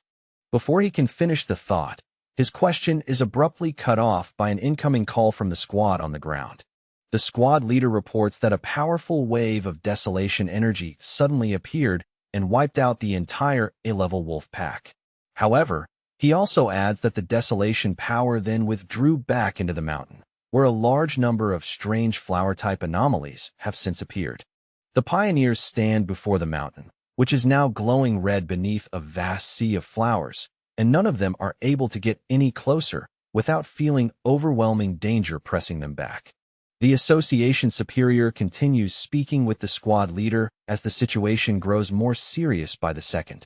The leader warns that if this new and still unidentified anomaly erupts outward, it will be far more terrifying than the celestial vine ever was. He urgently requests support, admitting that even with all the pioneers currently gathered there, they probably would not be able to handle any sudden change. The superior agrees after a brief pause and decides to dispatch two elite teams at once. Su Qingying, however, seems to have a different thought. She turns to look at her superior with a knowing expression and calmly says that she has a strong feeling the source of that desolation power is Feng Yi. She cuts into the call and points out that Feng Yi's home is in that very area, then declares with complete confidence that wherever he is, he will protect everyone there. As she says it, a vision seems to rise in the mind's eye. Feng Yi suspended above the city in a blazing aura, his figure wrapped in fire like a guardian descending from the heavens. Back on the mountain, the entire landscape has already changed, swallowed by a vast sea of red flowers stretching across the ground in every direction. Feng Yi stands in front of his obedient little white flower, which has now grown to an enormous size. Watching it closely, he confirms what he had already suspected. After devouring the Wolf King, the flower is now on the verge of evolving a second attribute. The giant red flower slowly blooms open, and from deep within its center, a brilliant golden light begins to shine, bright and intense like a newborn flame. Feng Yi's eyes narrow slightly in surprise as he realizes that the flower's newly awakened power is a fire attribute, something even he had not fully expected to see. He reaches out and touches the massive plant, remarking with real amazement that its method of evolution is absurdly simple, just swallowing enemies whole and turning them directly into strength.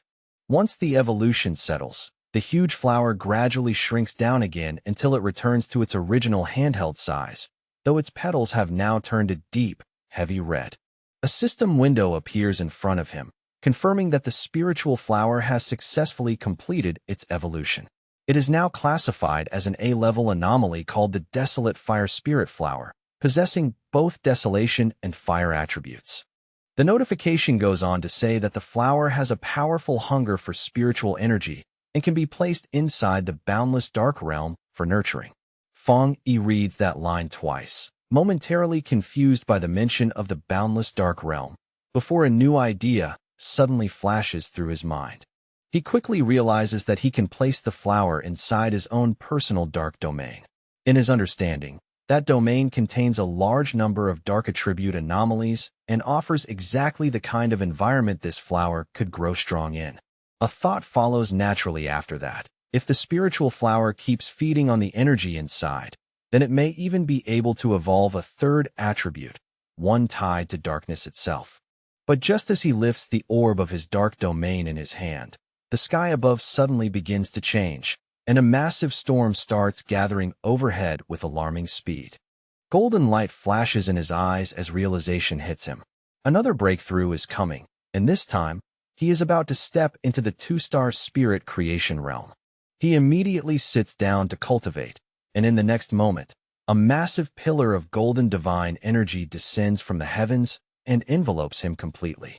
As he meditates within that overwhelming light, he feels his power becoming smoother and easier to command, while the spiritual energy of the world begins to merge with his body as naturally as if they had always belonged together.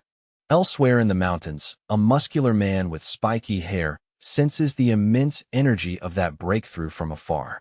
Following the light like a hunter tracking prey, he arrives and is stunned by the source of such extraordinary power. He is instantly thrilled, recognizing what he believes to be the legendary divine blade, and realizes with excitement that he has found a cultivator who has reached the two-star spirit creation realm. While watching a video of Feng Yi's earlier battle, the man stands cloaked in his own blazing aura. With open arrogance, he declares that he will crush this new fire attribute pioneer and prove to everyone that he is the true number one. Back at the place where he is cultivating, Feng Yi's sharpened senses catch a new presence lurking nearby. Without even opening himself to panic, he raises his voice and coldly demands to know who is there. The mysterious man answers not with words, but by hurling a massive fireball straight at him, shouting as he attacks, and asking whether Feng Yi is a fire attribute pioneer. Completely unfazed, Feng Yi gathers dark energy in front of him and casually swallows the powerful attack with his own vortex. A faint smile appears on his face, clearly satisfied, as he realizes he has finally drawn this hidden enemy out into the open. Feng Yi recalls that he had already sensed the man hiding nearby for some time, and that the fool had not even bothered to properly conceal his spiritual energy. He quickly judges the newcomer to be a wild pioneer, the kind who belongs to no organization and lives only to challenge others. From the aura he gives off, Feng Yi can tell he has only just broken through into the spirit creation realm. The muscular man finally reveals himself completely and lands before Feng Yi in a burst of heat, his body wrapped in a fierce fire aura. He looks Feng Yi over with open interest and remarks that he is surprisingly interesting, adding that he can feel strong spiritual pressure from him. Then he introduces himself as Jiang Lu and aggressively demands to know how Feng Yi managed to avoid that fiery attack just now. Feng Yi says nothing at all, merely standing there and silently observing his new opponent from head to toe. With a cocky grin, Jiang Lu says he forgot to introduce himself properly. He repeats that his name is Jiang Lu and boasts that Feng Yi will remember that name very soon. The moment he finishes speaking, he charges forward without hesitation, flames wrapping around his body as he rushes in to attack head-on. In response, Feng Yi calmly lifts one hand, raises two fingers toward the sky, and says only two simple words in an even voice: divine thunder. At once, a massive bolt of brilliant blue lightning crashes down from the heavens, roaring through the night as it strikes directly toward the charging Jiang Lu. Jiang Lu is caught completely off guard, his eyes widening in shock as he wonders what kind of power this is supposed to be. The divine thunder hits him head-on with terrifying force, swallowing his entire body in a violent explosion of blue light. A painful cough tears out of him, and smoke spills from his mouth after taking the full impact of that overwhelming strike. He struggles to force himself back up, his body covered in scorch marks and crawling blue electricity. His mind reels as he tries to understand what just happened, unable to comprehend how his opponent could be using a thunder attribute when he was supposed to be a fire pioneer. He grits his teeth so hard they nearly crack, while his whole body still trembles uncontrollably from the aftershock of the lightning. Feng Yi stands over the fallen Jiang Lu, who has dropped to his hands and knees, and is now so thoroughly overwhelmed that he cannot even move properly. Then Feng Yi grabs him by the hair and brutally slams his head into the ground, shattering the rock beneath him with a heavy, merciless impact. With blue lightning still crackling all around him, fierce and unstable in the night air, Feng Yi mockingly tells his opponent to say his name again, adding that he did not quite catch it the first time. Jiang Lu can do nothing but stare in silent shock, his face pressed against the broken earth. His mind is filled with disbelief as he wonders how he could have been defeated so easily and so completely. He had only just reached the one-star spirit creation realm and had always believed he was the fastest cultivator among everyone he knew. He cannot understand how he lost like this, especially when he never even got the chance to use his ultimate move. His thoughts flash back to the days when he was praised and admired by those around him, when his rare and powerful fire attribute made him feel invincible. He had truly believed that sooner or later, everyone would have no choice but to bow to him. A small, dismissive sound leaves Feng Yi's lips as he sends another surge of electricity through Jiang Lu's body, making him scream in pain on the spot. Jiang Lu's mind is still stuck on the same impossible question. How can this man have a thunder attribute when he was supposed to be using fire? Feng Yi looks down at him with one eye glowing blue, disappointment clear in his expression as he remarks that he had honestly expected this opponent to be much stronger. With a cold, condescending smile, Feng Yi mocks the arrogance of the younger generation while pinning Jiang Lu helplessly to the ground with raw, electrical force. Jiang Lu grits his teeth through the pain and humiliation, his thoughts racing wildly. He realizes that although Feng Yi is clearly only at the 2-star spirit creation realm, the spiritual pressure coming off him feels vastly greater than his own, by at least 2 full realms. Then an even more terrifying realization crashes into him. No, it feels closer to the difference of 3 entire realms. Convinced that death is right in front of him, Jiang Lu thinks in despair that this is really the end, that he, the great Jiang Lu in his own mind, is actually going to die here. Lying there in terror on the ground, Jiang Lu finally breaks and begs Feng Yi not to kill him. Feng Yi stares at him for a moment with a cold, unreadable face, then silently loosens his hold and lets him go. He warns him in a low voice that a pioneer's power is not something that should be thrown around carelessly against other people. Then, with quiet disdain, he suggests that if Jiang Lu truly has that much free time, he would be better off using it to clear out some of the newly emerging anomalies. After giving him one last dismissive glance, Feng Yi turns and walks away without another word, leaving Jiang Lu sprawled on the ground in confusion and humiliation. Jiang Lu watches his back disappear, his mind in complete turmoil as he wonders about Feng Yi's overwhelming spiritual power. He cannot tell whether that crushing gap between them exists because Feng Yi is an unbelievable genius, or because he himself is simply far weaker than he ever dared admit.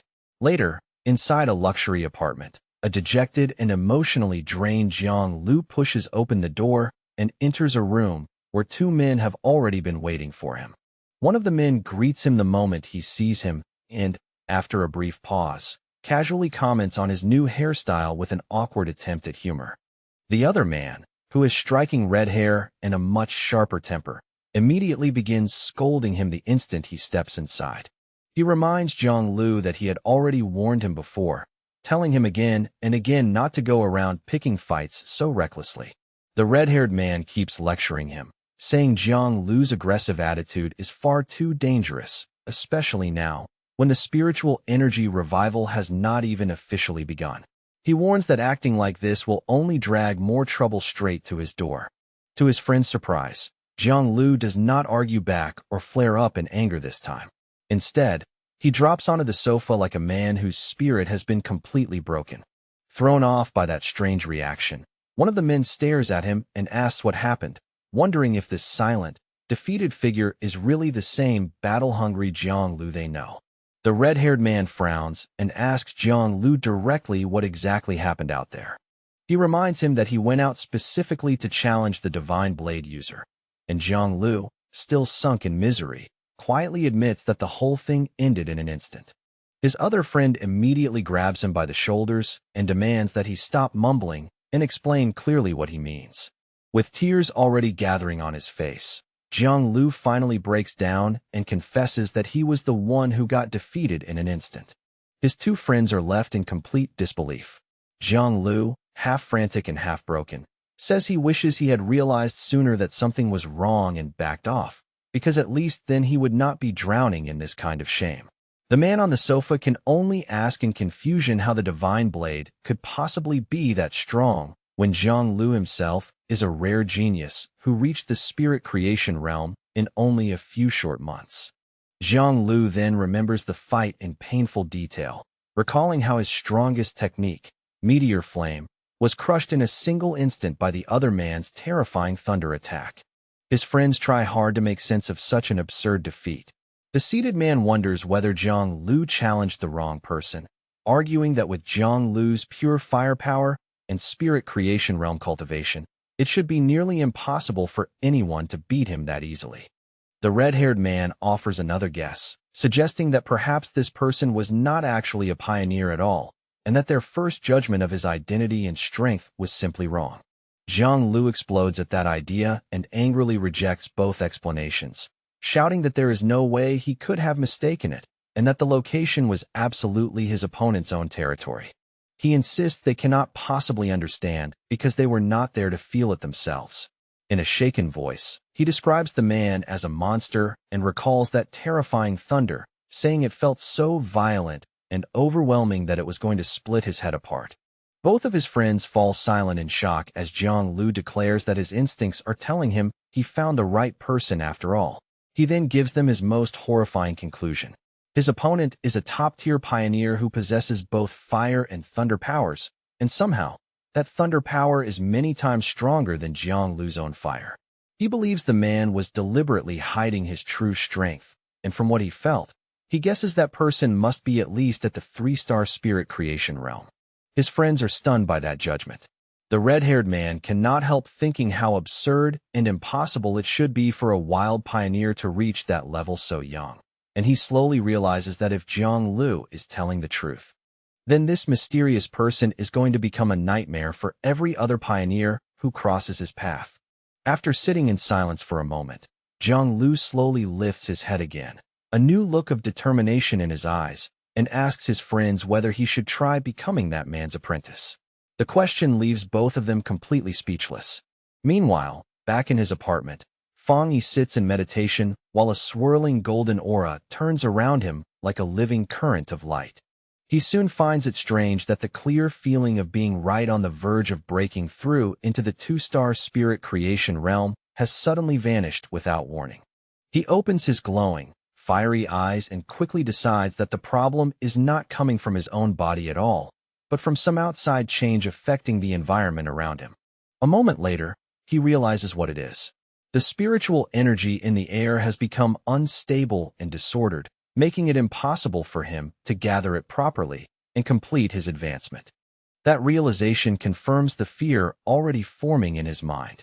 Thinking back to the government's secret monitoring of spiritual energy and the rumors of an approaching disaster, he cannot help wondering if something truly terrible is about to begin. Looking out over the city, he sees a massive electrical storm brewing in the sky. The sight confirms his suspicion at once.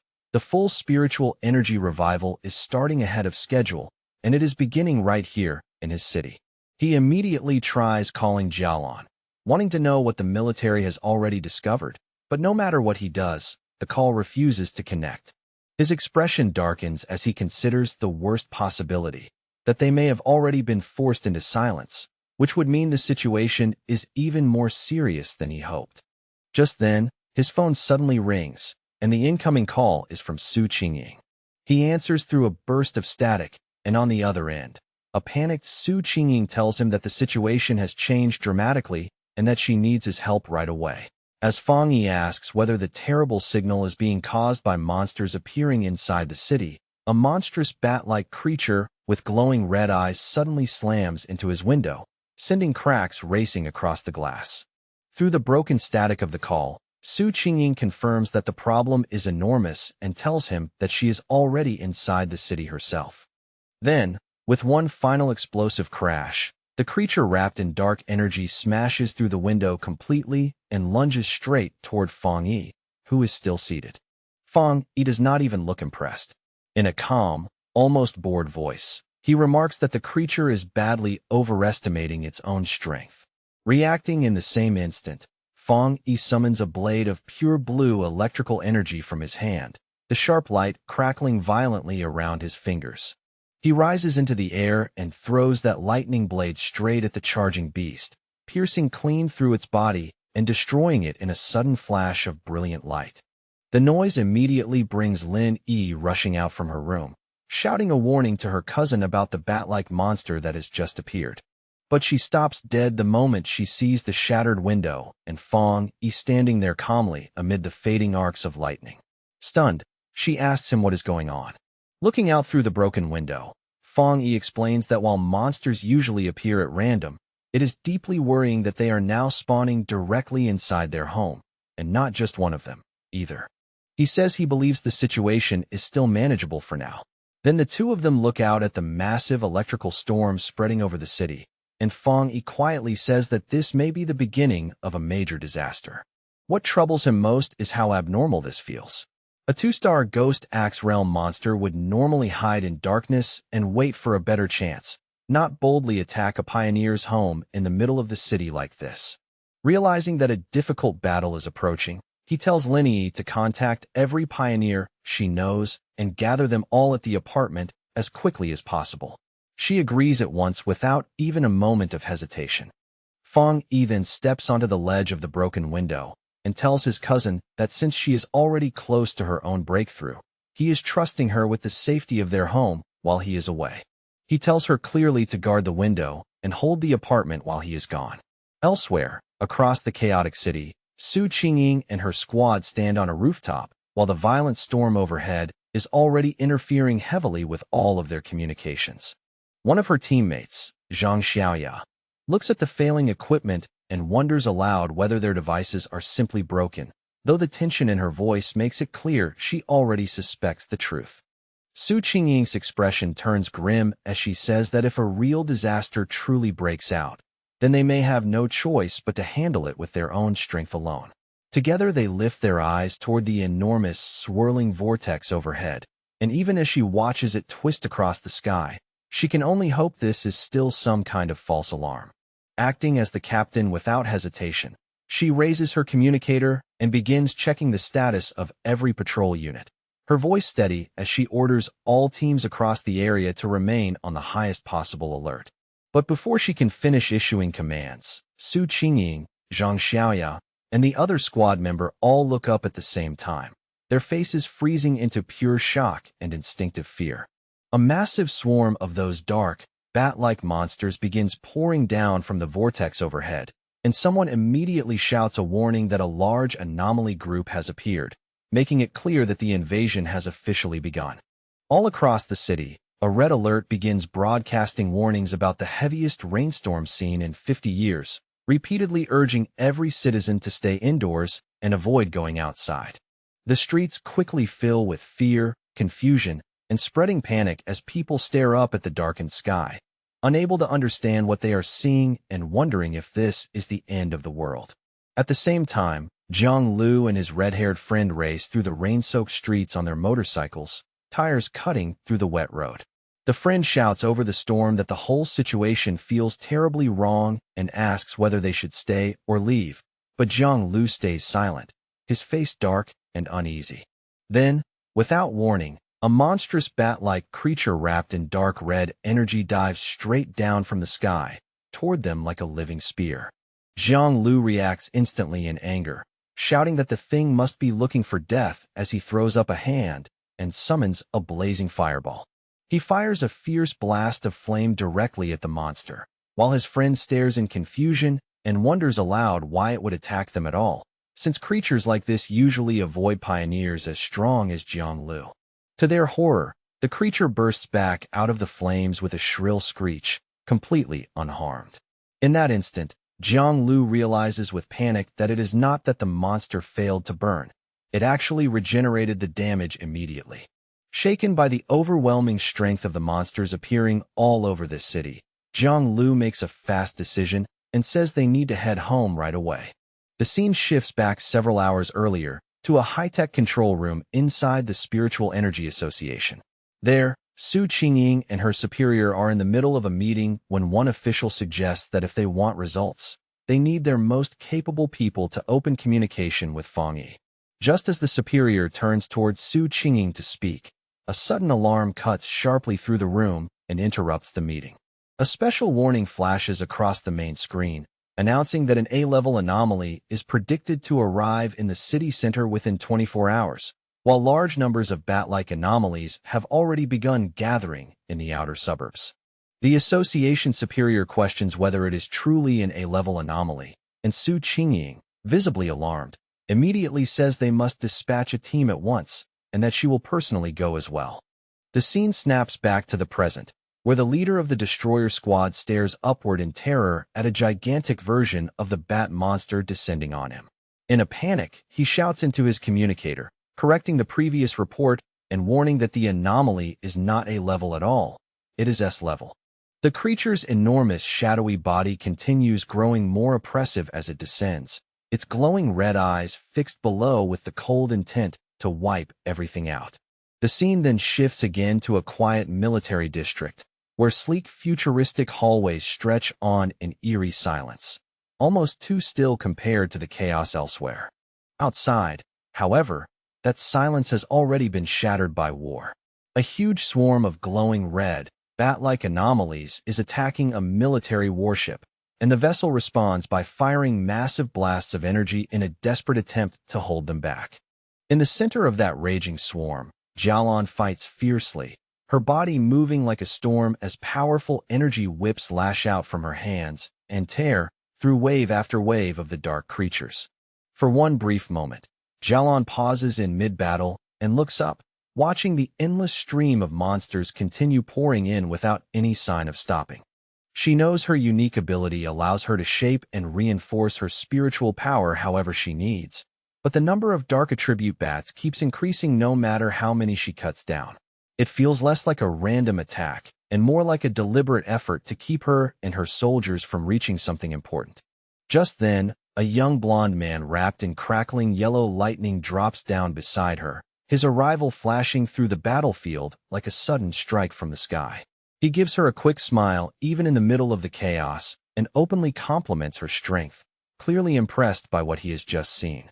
Then his tone turns serious as he explains how bad the situation has become. He says the entire military district is being held by only a small number of high-level officers and asks for her orders. Jialan tells him that their communications are being jammed so badly that contacting anyone outside the district has become impossible. She assumes the same thing must be happening in the other military districts as well. As she stares up at a sky turning black beneath the swarm, Jialan makes a difficult decision in silence. Then she raises her voice and issues her commands, ordering 2 squads to remain behind and defend the restricted zone no matter what happens. She declares that everyone else will follow her and force a path through the enemy lines so they can try to reconnect with the other military forces. With that order given, she, the blonde lightning user, and the soldiers under her command throw themselves back into battle, ready to fight their way to freedom. But as they fly toward the city, Jialan suddenly realizes something horrifying. Looking out over the urban skyline now buried beneath a blood-red swarm, she understands the truth at last. The anomaly's real target was never just the military zone. It was the entire city from the beginning. Elsewhere, under the pouring rain, frightened citizens scrambled desperately for shelter. At a bus stop, the live streamer scammed an online romance out of 50 cents waits beside a man, but unlike everyone else around her, she looks more excited than afraid. She tells the man with eager eyes that this strange, oppressive rain is the perfect chance to make a stream that will explode in popularity. With a determined smile, she adds that sometimes you have to take a risk if you want truly unbelievable footage. That excitement, however, lasts only a moment before it twists instantly into raw horror. In the very next second, a shadowy bat-like monster lunges out of the darkness and devours the man right in front of her eyes, leaving scammed an online romance out of 50 cents screaming in shock. The entire street erupts into chaos as a huge swarm of those creatures descends from above. Scammed an online romance out of 50 cents turns and runs for her life, hearing terrified voices all around her shouting that the bats are draining people's blood. One of the creatures quickly catches up and attacks her, and she lets out a desperate scream, certain that this is where her life is about to end. But just as the monster is about to strike, a bright blue blade of energy tears through the air and slices it apart in an instant, killing the creature and saving her life. A figure wrapped in blue lightning lands gracefully behind her, the crackling energy around that person briefly lighting up the rain-dark street. The one who saved her is Su Qingying, standing there with two cloaked members of her squad. She reaches out a hand to the terrified scammed in online romance out of 50 cents and tells her that her teammates will escort her home safely. As the two squad members begin helping the shaken girl away, one of them warns Su Qingying that the number of C mystic level bat anomalies is rising fast, and worse, they appear to be evolving. Su Qingying's expression hardens with fury as she says that if they already know these creatures evolve by feeding on humans, then they must move faster and get every civilian they can to safety immediately. She then gives one final order, telling her teammates to regroup with her here later because this area currently has the highest concentration of anomalies. They acknowledge the command and lead scammed in online romance out of 50 cents away, leaving Su Qingying standing alone before the deepening blood-red swarm. High above the city, Fang Yi leaps through the storm and lands on a rooftop, where he comes face-to-face with a gigantic multi-eyed form of the bat anomaly. Looking down at the endless swarm below, he is startled to realize that the entire group has already evolved, their collective power now pushing close to the 3-star Ghost Axe realm. In answer to that mounting threat, he raises his hand and summons a brilliant blazing sword made of golden fire, its light cutting through the darkness around him. Then, with a single powerful swing, he unleashes a huge wave of flames that tears across the swarm and instantly burns down a vast number of the creatures. Even so, as he watches the battlefield with one eye glowing red, he quickly realizes that this fight is far from finished. He understands at once that this anomaly is different from ordinary enemies. The bat swarm seems almost impossible to kill, healing and multiplying over and over, which makes simple attacks nearly useless. Looking farther out, he sees that swarms of these dark attribute creatures have already appeared in every crowded part of the city. It feels as if countless identical disaster zones have erupted all at once, and he knows there is no time to search through all that chaos for the association members.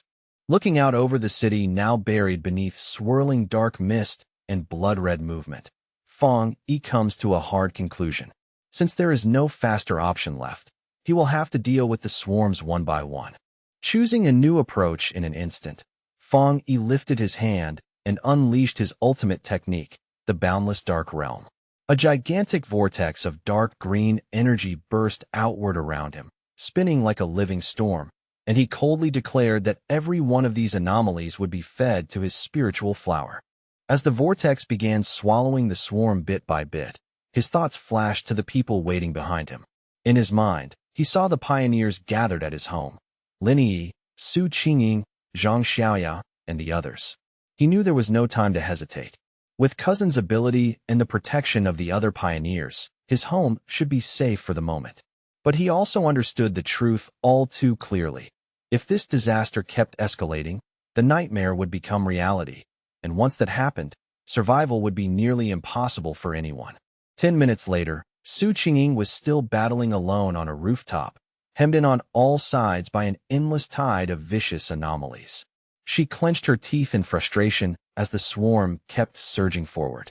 No matter how many she cut down, more immediately took their place. Her spiritual power was recovering far too slowly, and a chilling thought rose in her chest. If this kept up, she would soon be completely drained. Even in the middle of that desperate fight, Su Qingying's thoughts flickered briefly toward her two teammates. She could only hope they were still safe while escorting the civilian through the chaos below.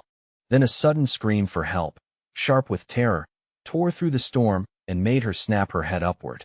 Looking into the sky, she saw a massive cluster of red anomalies drawing together at frightening speed, condensing into one dense, horrifying mass as a single monstrous creature began to take shape. The moment she realized the situation was getting worse, Su Qingying kicked off the rooftop and raced up the side of a nearby building. She knew exactly what this meant. If the anomalies continued evolving, they would soon break into the spirit creation realm. Her team was already stretched thin trying to save civilians, and they simply did not have enough strength left to deal with a threat like this, especially now that the creatures had begun directly attacking buildings. Without wasting a second, She thrust out her hand and fired several fierce blasts of blue energy into the bat-like swarm, trying to tear open a path through the writhing mass before it could fully gather. But the number of creatures was simply too overwhelming. They flooded over her from every direction, crushing her momentum and slamming into her hard enough to knock her straight out of the sky. As her body dropped through the rain and darkness, a horrifying realization suddenly struck her with cold clarity. Staring at the enormous vortex of dark energy and crackling lightning twisting above the city, she finally understood the swarm's true goal. This was not random destruction. An anomaly king was about to be born. All across the city, ruin was spreading fast. Under the relentless downpour, countless shadowy bat-like creatures poured through the streets and skies in a black flood. The scale of the disaster was so overwhelming that it felt as if no one, not even the military, not even the Spiritual Energy Association, could stop the city from being swallowed whole. In the heart of that chaos, pioneers fought with everything they had. One desperate report after another came in, each worse than the last, saying pioneer teams were either sacrificing themselves to hold the line or being completely wiped out. Su Qingying continued fighting alone, her protective barrier straining as it held back the endless horde pressing in from all directions. Then a fresh alert arrived, and the cold classification sent a chill through everyone listening. The S-level anomaly had now been identified as an anomaly king. Inside the association's command center, the atmosphere had turned utterly grim. Officials stood frozen before the incoming reports of catastrophic casualties. The creature's sheer numbers, combined with their terrifying regeneration speed, were crushing every defensive line they had. Worse still, there was no longer enough time to request reinforcements from other regions. One subordinate, pale-faced and shaken, reported that the entire city had already been sealed in by an immense black fog. It wrapped around everything like a wall, cutting off any remaining chance of outside rescue. Only then did they fully realize the truth, and the horror of it hit them all at once. They had become a completely isolated city. Faced with what might be the city's final moments, the association superior stood beside his men and spoke with grim, unwavering resolve. As pioneers, he said, they would stand with the city and fall with it. If the monsters wanted to take this place, they would have to step over their dead bodies first. With a face set in iron determination, he issued one final order: send the last code to headquarters immediately.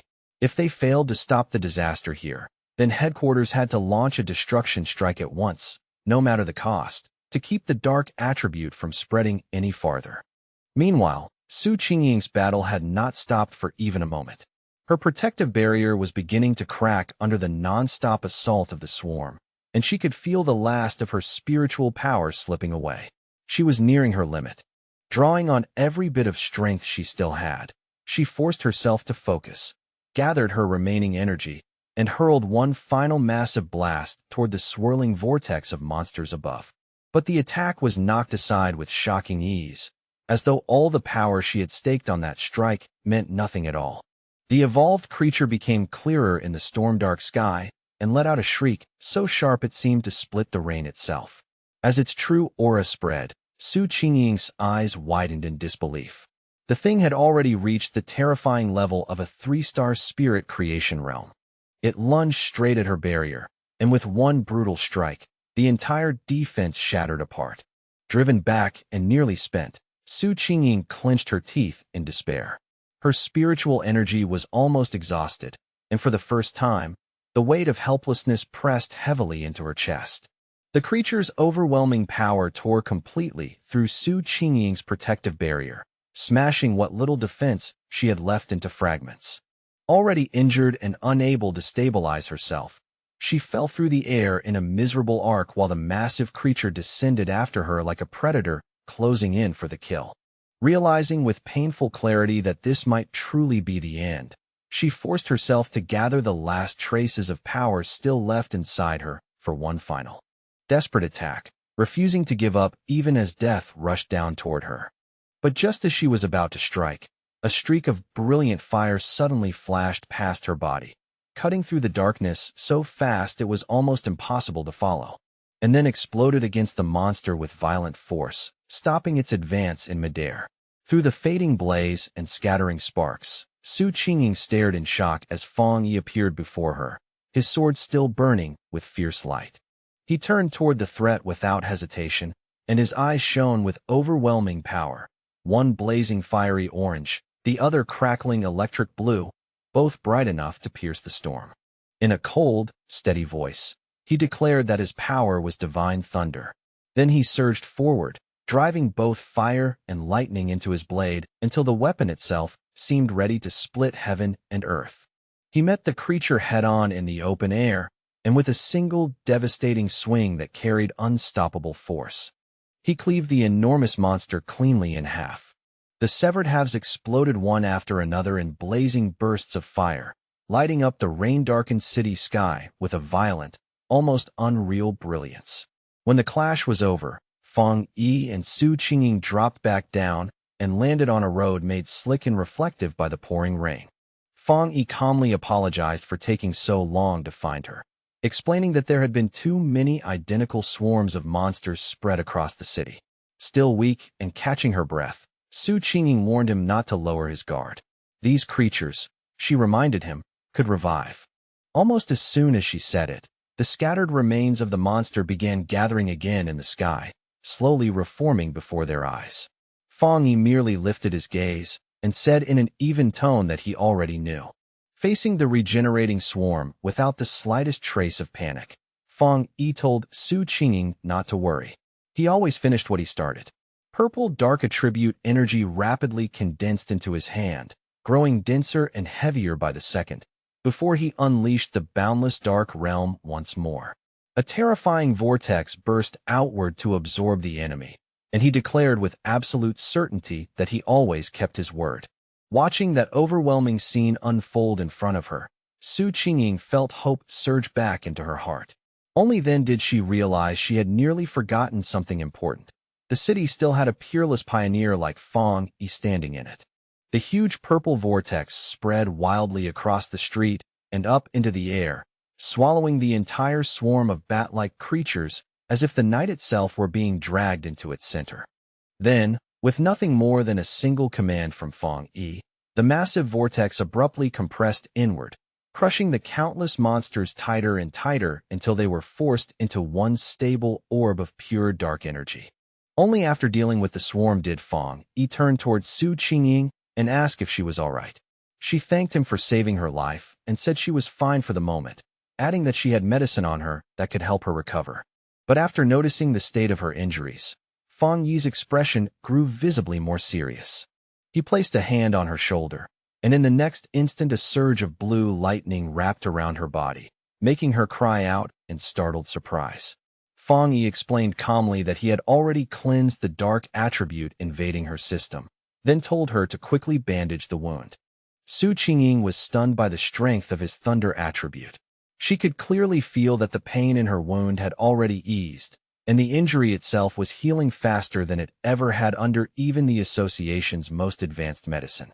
At the same time, back in the association's command center, one operator suddenly shouted in excitement that the number of monster groups appeared to be dropping. But one of the superiors immediately corrected him in a grim voice.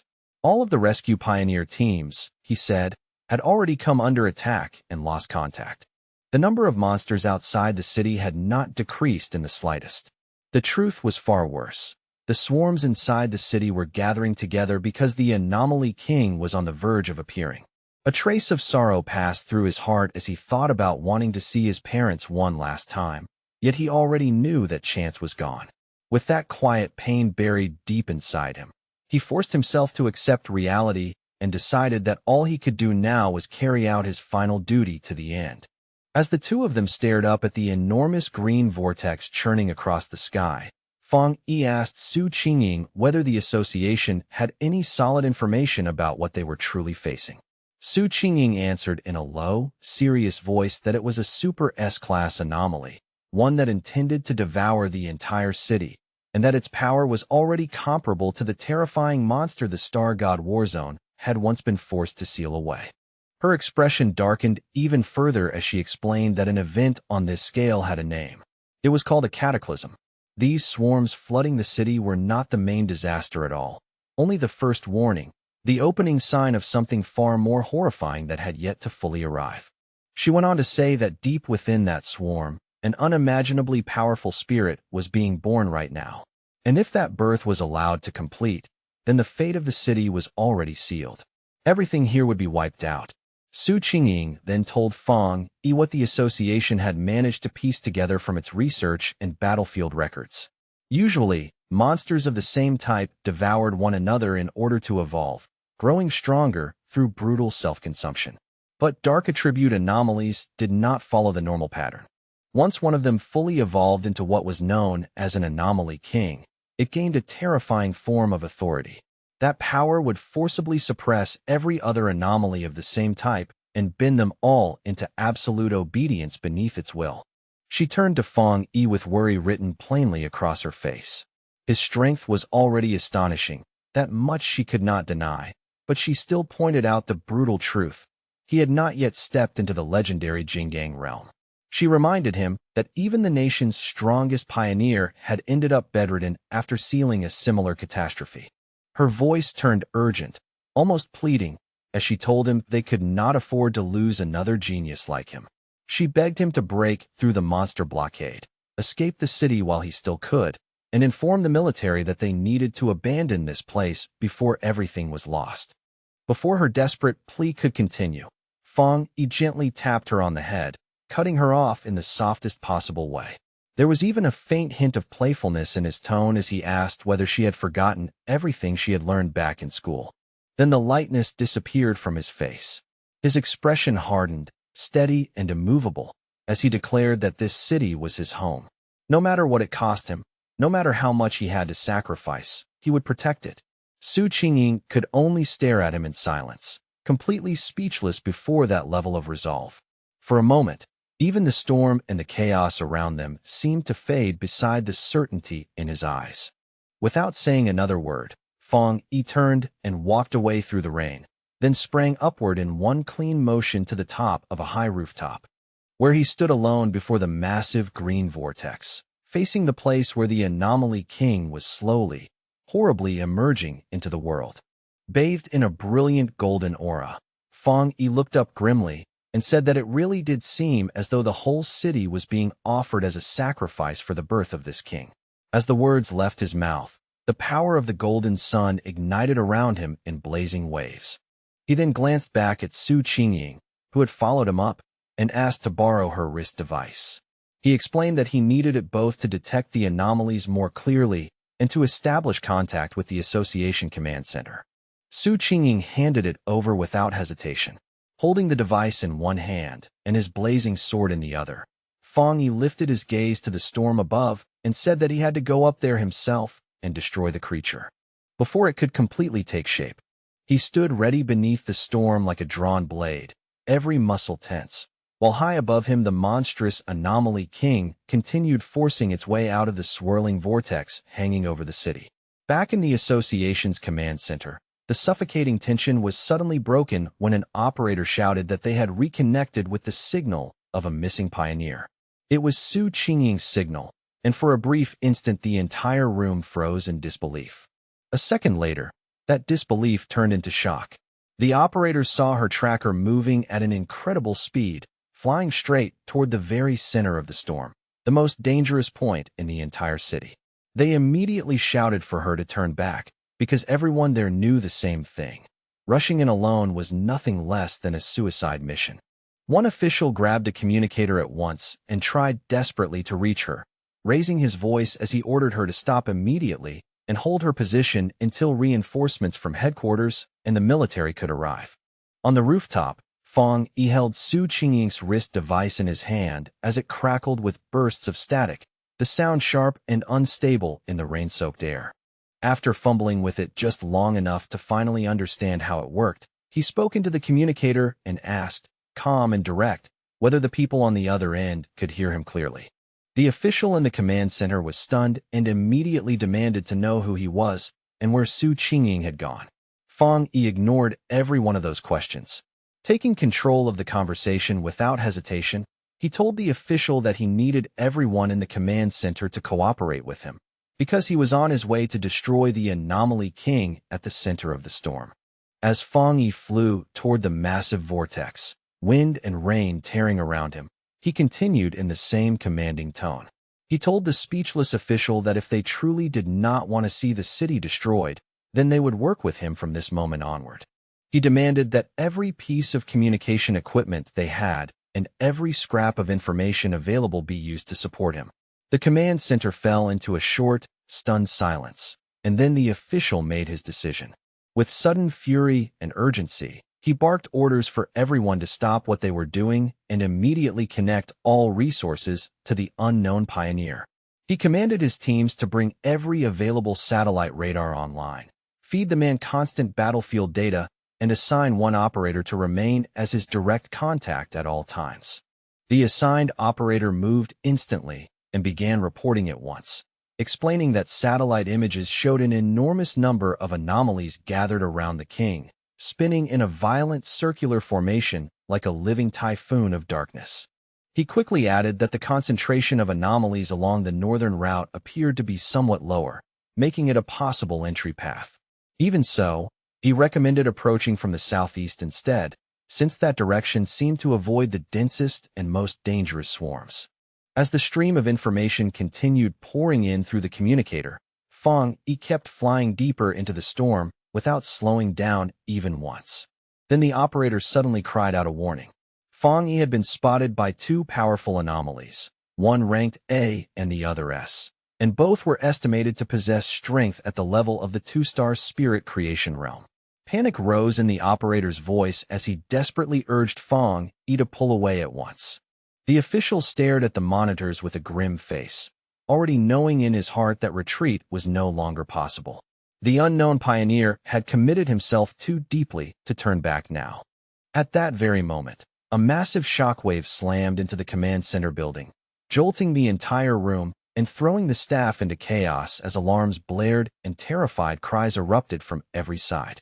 High above the city, Fang Yi moved with effortless precision and cut one of the powerful bat-like anomalies clean in half with a single swing of his flaming sword. His eyes burned with blazing power as he looked ahead and asked with complete calm.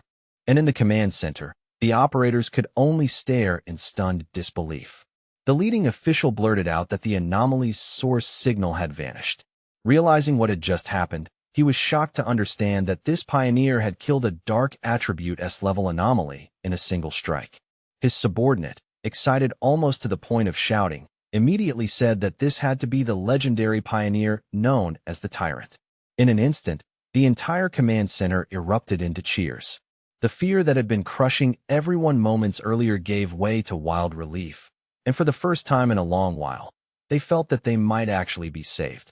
Meanwhile, Fang Yi remained far calmer than the people watching him. Even as he flew through the storm, he was already analyzing the battle situation in detail. He understood that after enchanting his sword, the flames coating the blade could now directly suppress the dark attribute, which greatly slowed the anomaly's regeneration. But when the creature he had just slain began reforming again from scattered dark energy, he immediately realized the limit of his current strength. It still was not enough to completely erase that regeneration. He concluded with faint irritation that if he had broken through to the next level a little earlier, one hit would have been enough to finish it for good. Realizing that brute force alone would not solve this, Fang Yi clenched his fists and drew both fire and thunder energy together inside his body. He quickly changed his strategy. Since a single strike could not fully destroy them, then speed and relentless attacks would have to make up the difference. With that decision made, he unleashed a storm of rapid slashes, shredding the reforming monster into pieces again and again, though he could not help noting in annoyance that the endless number of these creatures would become a serious problem. Then, without warning, a strange green orb of swirling energy appeared high in the sky, instantly drawing the attention of the dark creatures around it. And one after another, they began flying downward toward it as though summoned by an invisible call. On the ground below, a group of cloaked pioneers looked up in confusion. One of them could not help asking what was happening, because the bat-like creatures that had been attacking so fiercely had suddenly stopped mid-assault. The association superior, standing among them, spoke with a grim face and said that this was bad, very bad. He knew there was only one explanation for why the swarms would suddenly break off their attack. The Anomaly King was calling them back, and if that was happening now, then its arrival was very close. The remaining military forces and pioneer teams could only watch as the swarms gathered overhead into a gigantic blood-red cloud above the city. Everyone understood the same desperate truth. Their only chance left was to stop those swarms before they could be fully recalled and fused into the king's birth. Outside the city, where the encirclement battle was still raging, Jalan stood at a high vantage point and unleashed a powerful blast of energy into the mass of dark creatures below, the attack cutting brightly through the chaos. Her subordinate, the blonde lightning user, hurried over with a grim expression and asked how much longer it would take before they could finally break into the city. Jalan answered while keeping her eyes fixed on the battlefield, saying that according to their instruments, it would take at least another half-hour. Her subordinate fell into despair the moment he heard that estimate, because in another half-hour the Anomaly King would likely have fully hatched and the city would be beyond saving. Jalan could only keep watching the huge blood-red swarm in the distance as she explained that they had no other choice. The number of creatures was more than 10 times greater than their initial estimate, a threat equivalent to 10 S-class anomalies gathered together.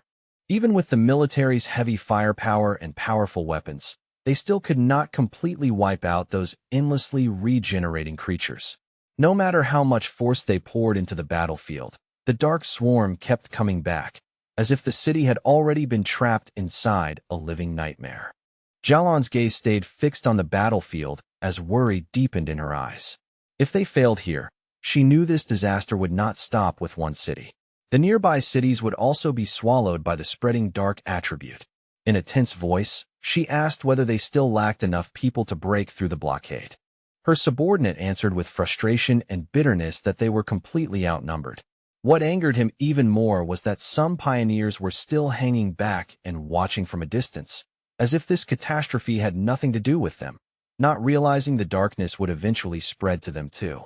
All at once, Jalan's expression shifted. Her eyes narrowed sharply as she caught sight of something unusual moving high in the sky. Her subordinate immediately asked what she had seen. The two of them looked up together and watched as the bat-like swarms inside the city began drawing together in great streams, rushing toward the place where the Anomaly King was being born. At that exact moment, a brilliant point of golden light burst from the very center of the massive vortex. It shone so fiercely that it cut through the blood-dark sky like a signal flame. The subordinate recognized that energy at once and asked in disbelief whether that blazing light could really be Fong Yi. He turned toward her, stunned and uncertain, and called her name like he needed her to confirm what his own eyes were seeing. With a small but newly confident smile, Jalan simply replied that it was nothing. But the calm in her voice only made it clearer that she had already understood exactly what that light meant. Then she immediately took command, raising her voice and ordering all forces to increase their firepower and keep pushing forward without worrying about supplies. She declared that they had to enter the city no matter the cost, because the Star God Warzone would never abandon any city to die.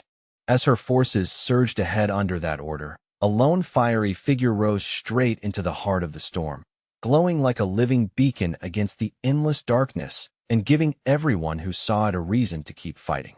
Jalan and the still-stunned Su Qingying could do nothing but stare at the vast sea of fire Fong Yi had created. The sight was so overwhelming that for a moment it hardly looked human, as if a piece of the sun itself had descended into the storm. From the relative safety of a shattered apartment window, Lin Yi instantly recognized her cousin's blade technique and shouted out in excitement. Beside her, the red-haired leader could only watch in open amazement, clearly shaken by the scale of what Fong Yi was doing. High above the ruined city, the remaining bat-like swarms changed direction and converged on Fong Yi from every side, as if the entire dark sky had turned hostile and was trying to bury him before he could go any farther. Fong Yi looked at the countless creatures rushing toward him and remained completely unimpressed. In a calm, almost dismissive tone, he noted that they had all come together just to stop him. A determined light flashed across his face. Rather than fearing that response, he declared that this was exactly what he wanted. then swung his enormous blazing sword with full force. The strike detonated into a colossal explosion of fire that spread through the sky in every direction, and carved open a massive path through the endless horde of dark creatures, tearing apart the black swarm in one blazing sweep. As his eyes burned with fierce firelight, Fang Yi suddenly felt something shift inside him, and a sharp realization rose in his mind. That familiar sensation had returned, the feeling of standing right at the edge of a breakthrough. It was the same intense state he had lost earlier, and now it was surging back more clearly than before. He immediately understood what it meant. Even though the spiritual energy in the surrounding air was still thin and unstable, he had finally found the right conditions to break through once again. A confident smile appeared on his face. Since the chance had come back to him in the middle of battle, he decided he would not wait for it to happen naturally. He would force the process to speed up. He lifted one hand, and a swirling vortex of purple energy burst into being as he unleashed the boundless dark realm. It opened across the sky like an enormous dark eye, with Fang Yi himself shining at its center like a star burning inside the void. Stretching out his hand toward that vast darkness, he called for his spiritual flower to come forth and answer him. A glowing red orb appeared in front of him, bright and ominous, as fine cracks rapidly spread across its surface like something powerful was about to break free. From inside that orb, the massive red desolate fire spirit flower emerged, crackling with dark energy and radiating a savage, predatory presence. The moment it appeared, it launched itself at the swarms, draining their life force as Fang Yi ordered it to devour them and help push his breakthrough forward. The newly summoned desolate fire spirit flower did not hesitate for even a second. The instant it was born into the battle, it began moving according to Fang Yi's will. The huge red flower erupted with violent power, sending out wave after wave of dark tendrils toward the mass of bat-like creatures surrounding the sky. Those tendrils pierced through the monsters with terrifying ease, as though their bodies offered no resistance at all, and the flower immediately began consuming them one after another, using the dark energy torn from their bodies to feed Fang Yi's breakthrough and help drive his power to the next level. Once the swarms in that area had been cleared away, Fang Yi descended gently and landed in the center of the now enormous red flower, standing there as though it were a throne formed in the middle of battle. From that position, he looked up at the vast green and red vortex in the sky where the Anomaly King was still taking shape. His eyes glowed a deeper red as he observed that although the giant creature's form could be seen, it still felt strangely unreal, almost like a reflection wavering on the surface of water rather than a fully solid existence. Even so, a confident smirk slowly formed on his face. In that unstable and half-hidden presence, he had still managed to sense something crucial, the creature's true core. He could even hear it beating. The sound was low, heavy, and powerful, like distant war drums pounding through the storm and shaking the air around him. Fang Yi understood at once that this king possessed a deeply dangerous power.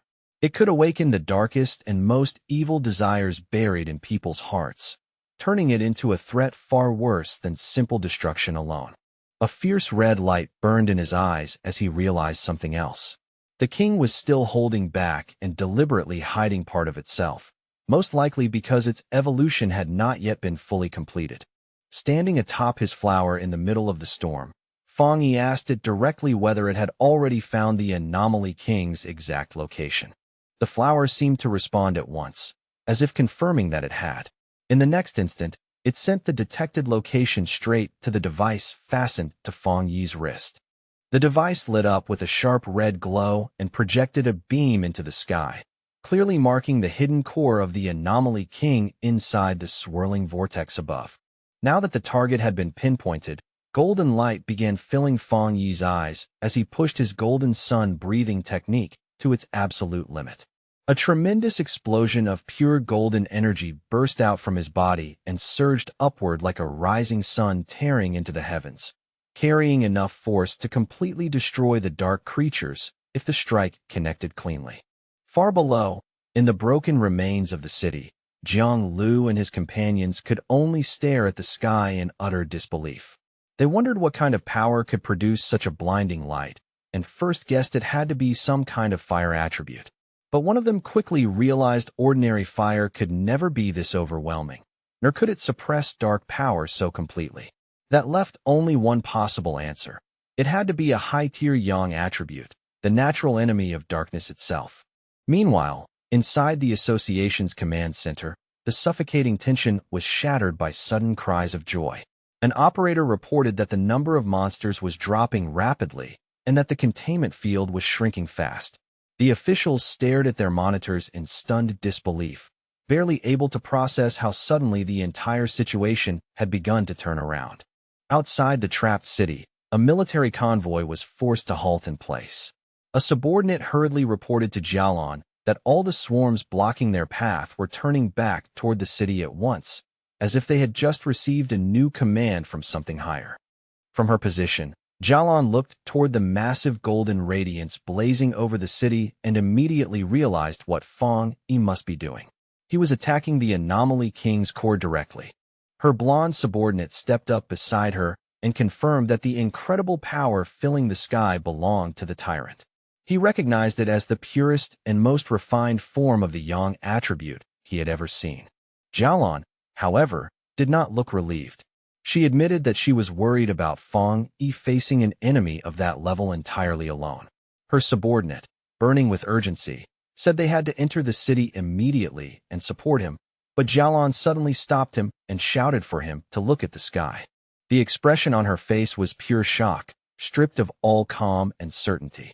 Inside the giant vortex, a strange green-spiked sphere had appeared, resembling some enormous twisted virus pulsing in the storm. The moment Jialan saw it, horror flashed across her face. The Anomaly King was beginning to hatch ahead of time. Down in the streets below, other pioneers also saw the terrifying change. One man stared at the pulsating green mass and identified it as the source of all this evil. Grief and fury welled up in him as he thought of the friends they had already lost, and he swore together with the others that they would kill every last monster. At the same time, inside a damaged building, Lin Yi, the red-haired leader, and another pioneer watched the crisis unfold through broken walls and shattered windows.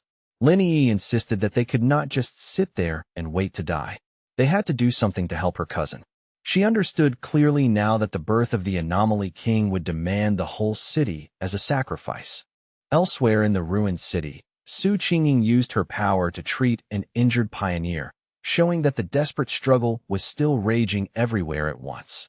Even while Fong Yi fought in the sky, the people below were still battling, bleeding, and trying to keep one another alive. Lin Yi quickly rallied the other pioneers hiding inside the damaged building. Her voice was tense but steady as she reminded them that the creatures trying to stop her cousin were the very same monsters that had already hurt their families, destroyed their homes, and taken away people they cared about. As those words left her mouth, a sudden idea flashed through her mind like a spark cutting through the chaos. She remembered the enormous flower Fong Yi had summoned earlier, the one that was devouring the swarms of bat-like creatures high above the city. In that instant, she connected it to something she had seen before. Its power felt strikingly similar to the desolation attribute of the ghost vine. That realization hit her hard and led her to a shocking conclusion. Her cousin also possessed the power of the desolation attribute. With that new understanding, Lin Yi immediately proposed a bold plan. She told everyone that they should pour all of their spiritual power into the network of vines created by Fong Yi's flower, feeding it with their energy so it could become even stronger for the final battle ahead. The other pioneers did not hesitate for even a moment. One after another, they raised their hands and released their combined spiritual power, sending streams of energy surging toward the great flower in the sky. From the ground below, the Association Superior noticed those trails of blue energy rising into the air like rivers of light cutting through the ruined city. At first, he thought perhaps other pioneers were gathering their strength to launch a direct attack on the monster itself. But he immediately dismissed that idea, knowing full well that from such a distance, their individual power was nowhere near enough to strike it effectively. Then he understood what they were truly doing. They were not attacking directly at all. They were sending their spiritual energy into the plant Fong Yi had summoned, using it as the medium for their final support. Moved by their courage, the superior declared that he would help as well. With a fierce shout, he released a powerful surge of blue energy from his own body and sent it streaming upward toward the sky. Across the city, the remaining pioneers saw what was happening and followed his lead without hesitation. They steadied their hearts, focused their wills, and poured out their spiritual power together, creating a vast tide of energy that rose toward the heavens to support the fight above. While treating an injured pioneer, Su Qingying suddenly felt the enormous shift in spiritual power spreading across the city like a shockwave. When she looked up, she saw Fang Yi's spiritual flower glowing brilliantly, now wrapped in the combined power of the pioneers still fighting throughout the city. Realizing that this was humanity's final stand, she gathered the last of her own remaining strength and sent it upward to join the others, further charging the flower with even more power so it could deliver one final, overwhelming strike against the Anomaly King's core. The monster let out one last scream of pain as the attack finally struck its target. In that same instant, Fang Yi followed up without pause, delivering a clean and decisive slash that tore straight through its body. After that massive clash, Fang Yi remained floating in the air, lifting a hand to wipe the blood from his face. Then a voice burst urgently through the communicator, warning him that every bat swarm from outside the city was now converging on his location. The numbers were staggering. Tens of thousands of B-level, A-level, and even S-level monsters were rushing toward him together, forming what looked like an endless tide of red and black flooding across the sky. Fang Yi did not look the least bit shaken. He simply raised his eyes to the pulsating green cocoon of the Anomaly King and said coldly that no matter how many minions it sent, he would kill every last one of them. Then he openly mocked the creature, asking whether it was trying to hatch early because it was afraid of him. The provocation worked. The Anomaly King finally began to emerge in earnest, and a monstrous shadow-green claw ripped through the cocoon as its full body slowly started taking shape before the city. Golden flames wrapped around Fang Yi's hand as he watched the scene with a grave, focused expression, fully aware that his true enemy was finally revealing itself.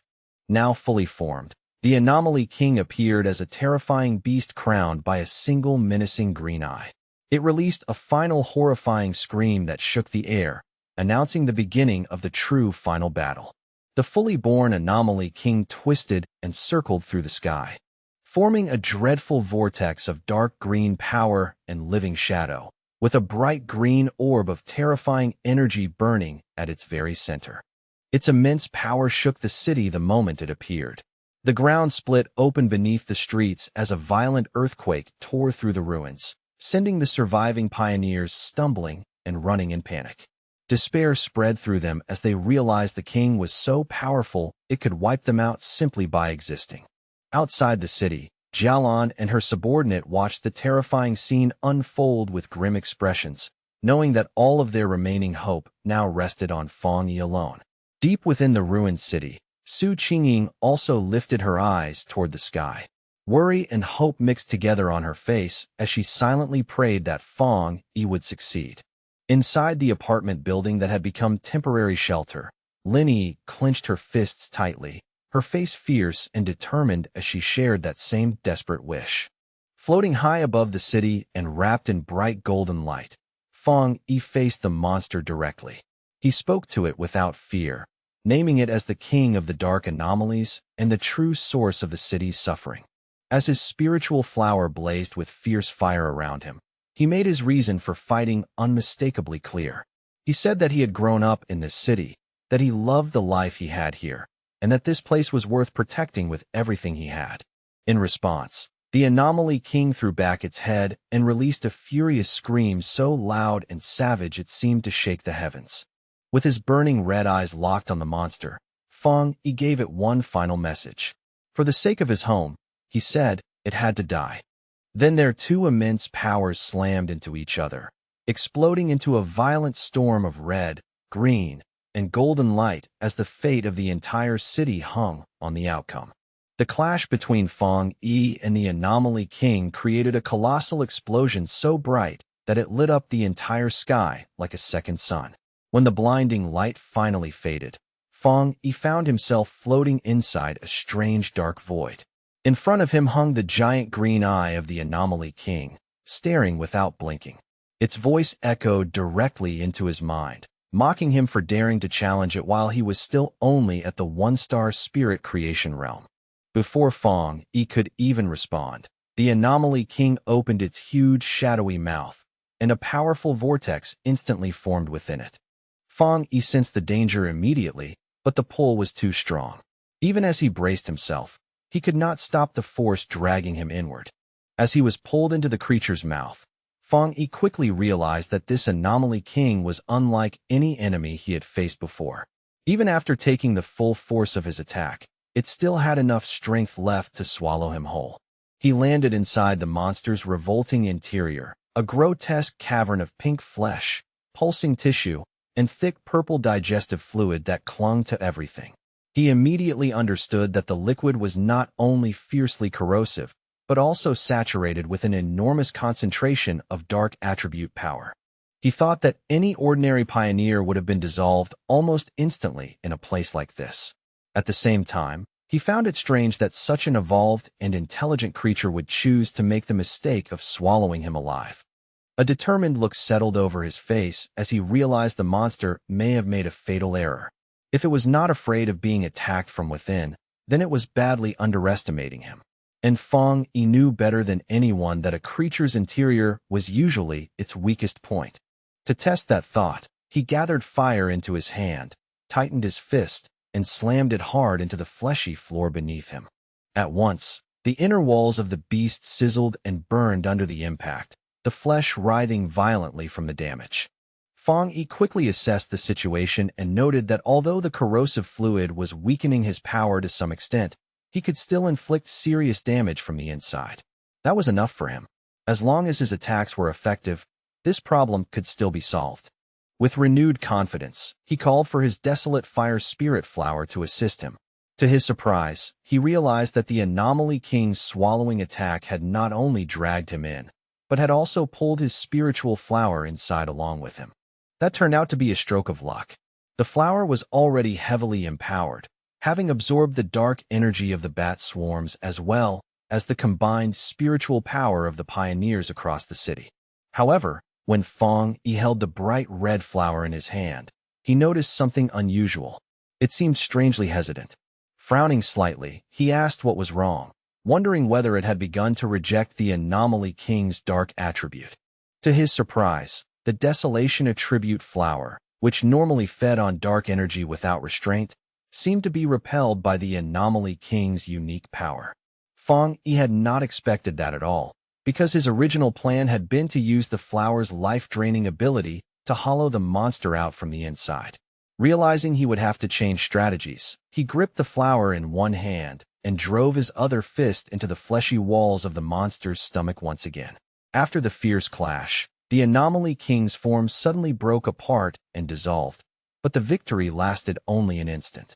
Almost immediately, its shattered presence began reforming in the sky, twisting back into a colossal vortex as it summoned every remaining bat-like swarm to return to it. On the ground below, Lin Yi and the red-haired leader could only stare upward in confusion and fear. The leader asked what in the world was happening, but Lin Yi could only shake her head. She did not know. The only thing filling her mind was one desperate worry, where Fong Yi was now. Elsewhere in the chaos, Su Qingying was still bravely directing the evacuation of civilians. She kept her voice steady as she urged everyone to move in an orderly line, promising them that the pioneers would do everything they could to protect them until the very end. But when someone anxiously asked where Fong Yi was, the calm on her face cracked at once. With pure panic flashing in her eyes, she explained that he was still fighting the Anomaly King from inside its body. At that moment, the military finally arrived in force under Jialan's command. An officer quickly reported that both the swarms and the Anomaly King had begun attacking the city in a chaotic, random pattern, then immediately ordered a rapid evacuation to reduce casualties as much as possible. Jialan stood atop a military vehicle, issuing firm and precise commands to the soldiers around her. Yet even as she maintained control, She could not stop herself from looking up at the horrifying creature in the sky, dread clear in her expression. High above them all, the anomaly king began absorbing the swarms back into itself, drawing them into its spinning form one after another as it tried to recover the power it had just lost.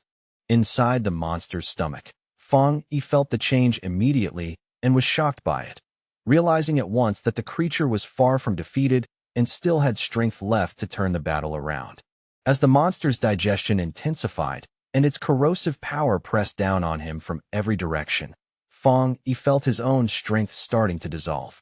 Even his body seemed to be slowly breaking apart under the crushing force of that terrible energy. He noticed the dark energy around him beginning to thin and shift strangely, and for one brief moment, he closed his eyes in silence. When Fang Yi opened them again, the stomach and the flesh around him were gone. He was no longer inside the monster at all. Instead, he found himself standing alone in the ruins of a completely destroyed city. Broken skyscrapers leaned around him like graves under a dark and threatening sky, and the sudden change left him wondering where he was and what exactly had just happened. In that ruined cityscape of illusion, Fang Yi stood with a grim expression, instantly on guard. Behind him, from the darkness between the wrecked towers, a huge shadowy beast with glowing red eyes slowly emerged. The monstrous creature did not hesitate. The instant it appeared, it lunged forward and drove a massive punch down toward Fang Yi with crushing force. Fang Yi sharpened his senses and quickly realized something deeply unsettling. His spiritual power was gone. Not weakened, not blocked, but completely absent. The beast pressed the attack without pause, swinging its enormous fist down at him again with enough force to crush the ground flat. Moving with remarkable agility, Fang Yi leaped aside at the last possible moment and narrowly avoided the blow.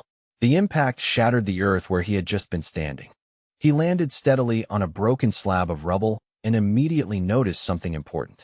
Even without spiritual power, his body still felt strong, solid, and tempered by long training. At that moment, the truth of the situation started to become clear to him. This was an illusion created by the Anomaly King, a trap meant to make him believe he had somehow returned to the powerless past life he had before becoming a pioneer. The beast tried to crush him again with a huge downward stomp, but Fang Yi reacted instantly and sprang out of the way once more, escaping the attack by a razor-thin margin. As he landed, one crucial conclusion finally clicked into place. The Anomaly King was not actually strong enough to erase his power completely. Its influence was disturbing his mind, but it was not truly greater than his own strength. That meant his abilities were not really gone. He simply had to break through the mental block the illusion was forcing on him.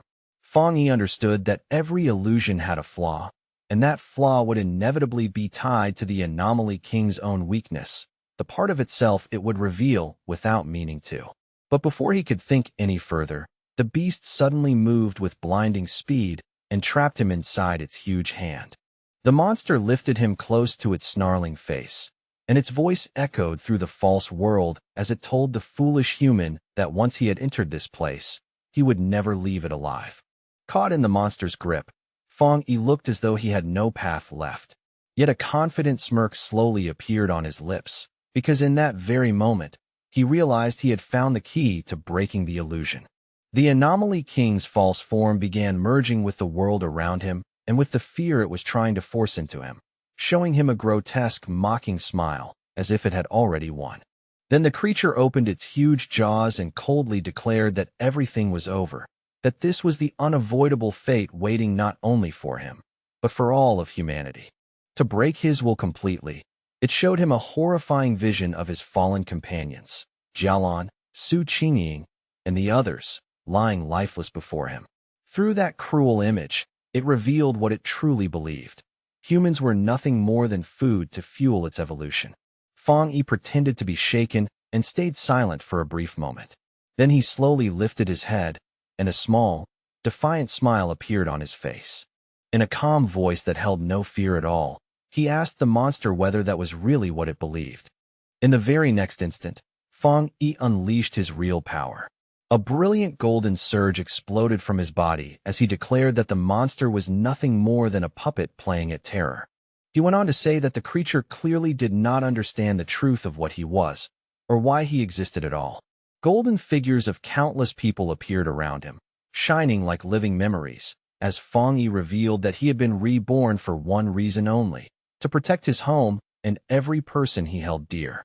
That immense golden radiance completely swallowed the shadowy beast, and the force of it erupted into a massive explosion that shattered the illusion from the inside out.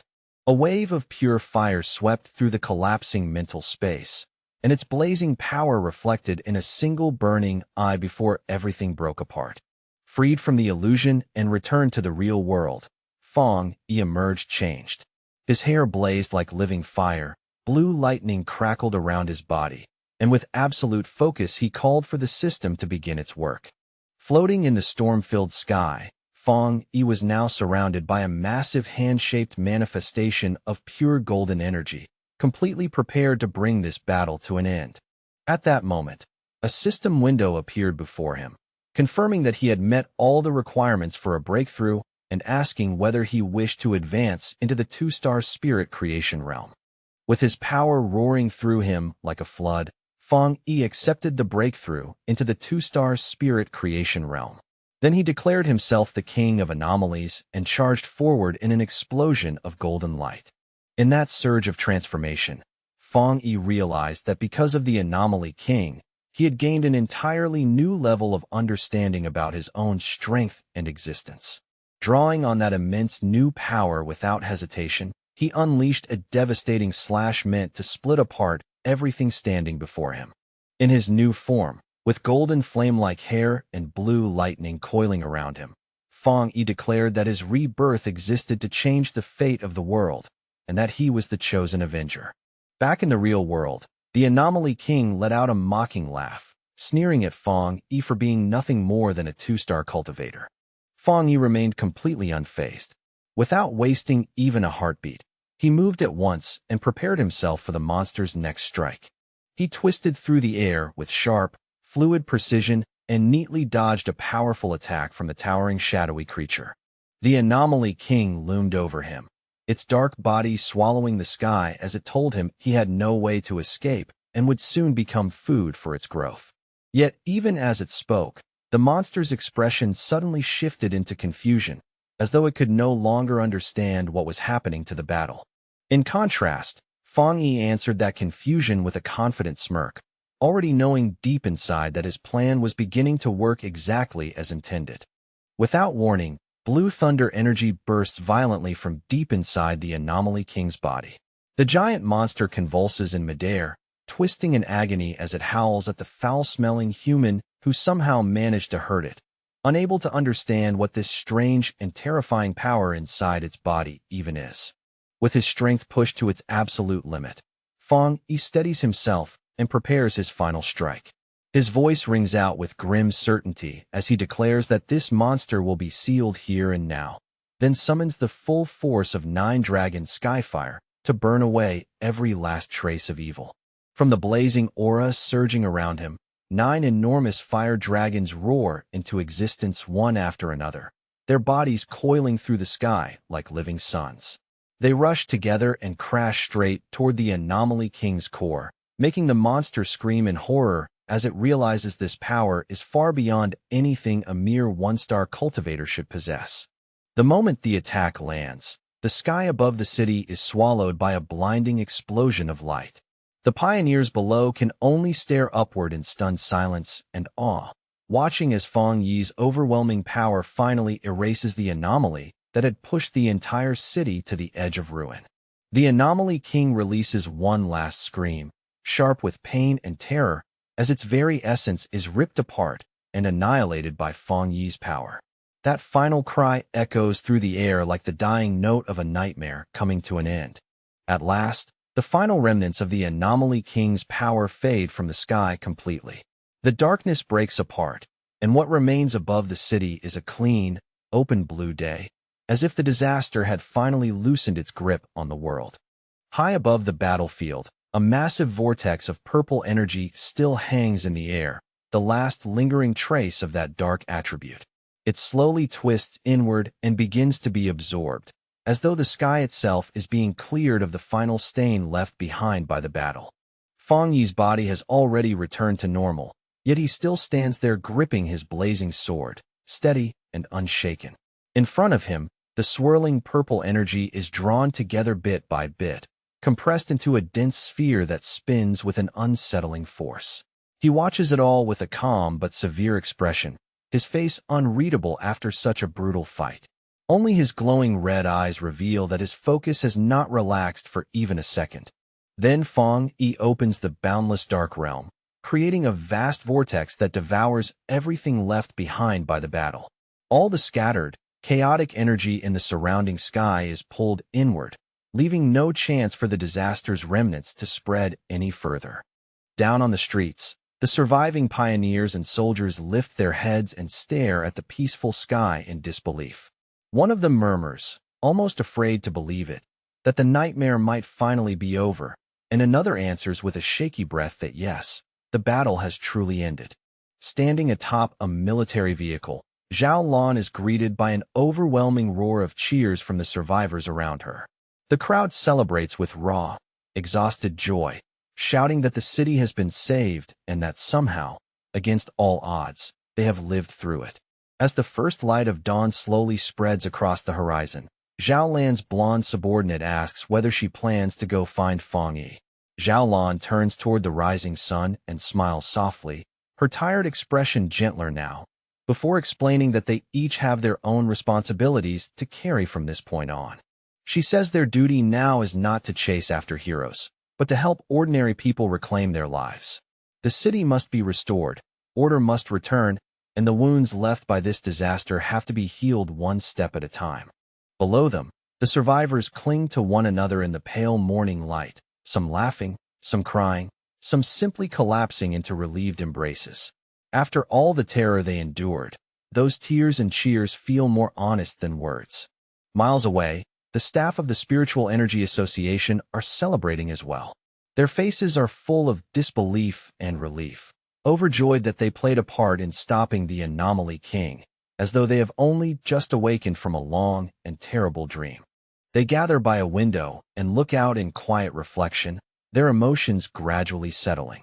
More than anything, they feel grateful that Fang Yi appeared when he did and struck down the king, because without him, they know they would have been left carrying the humiliation and guilt of the city's fall.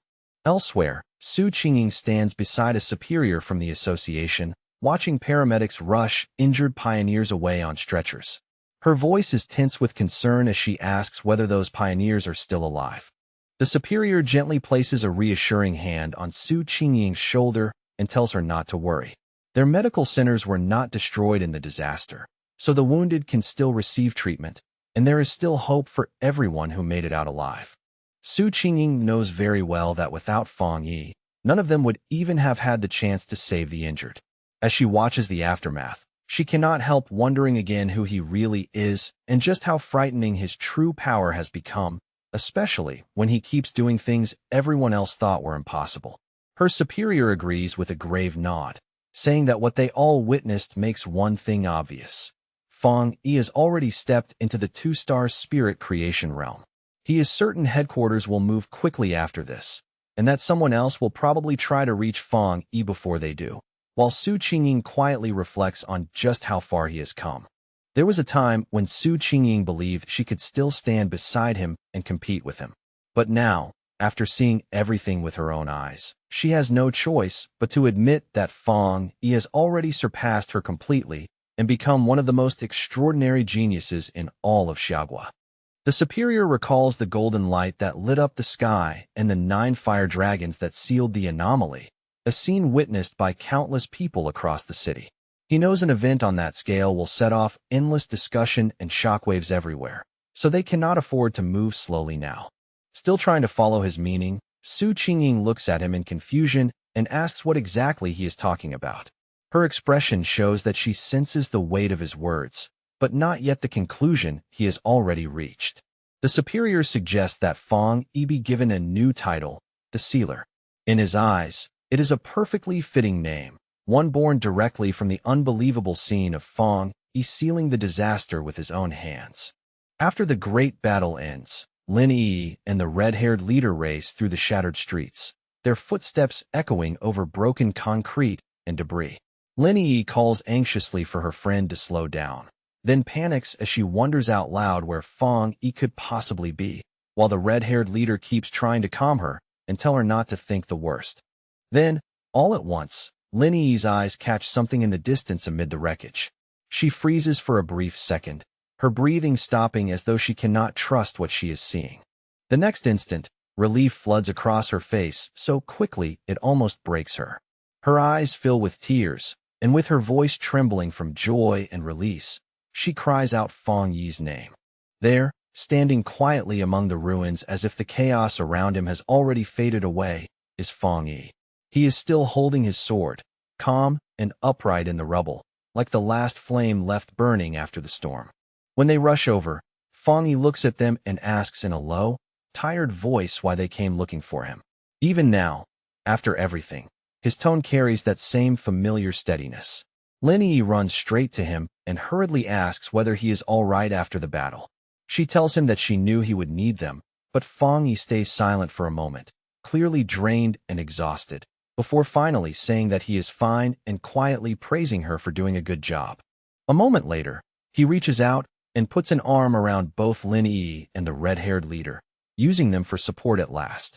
Deep down, he admits to himself just how brutal that fight really was, knowing he had poured all the power from his recent breakthrough into that final attack, without leaving anything in reserve.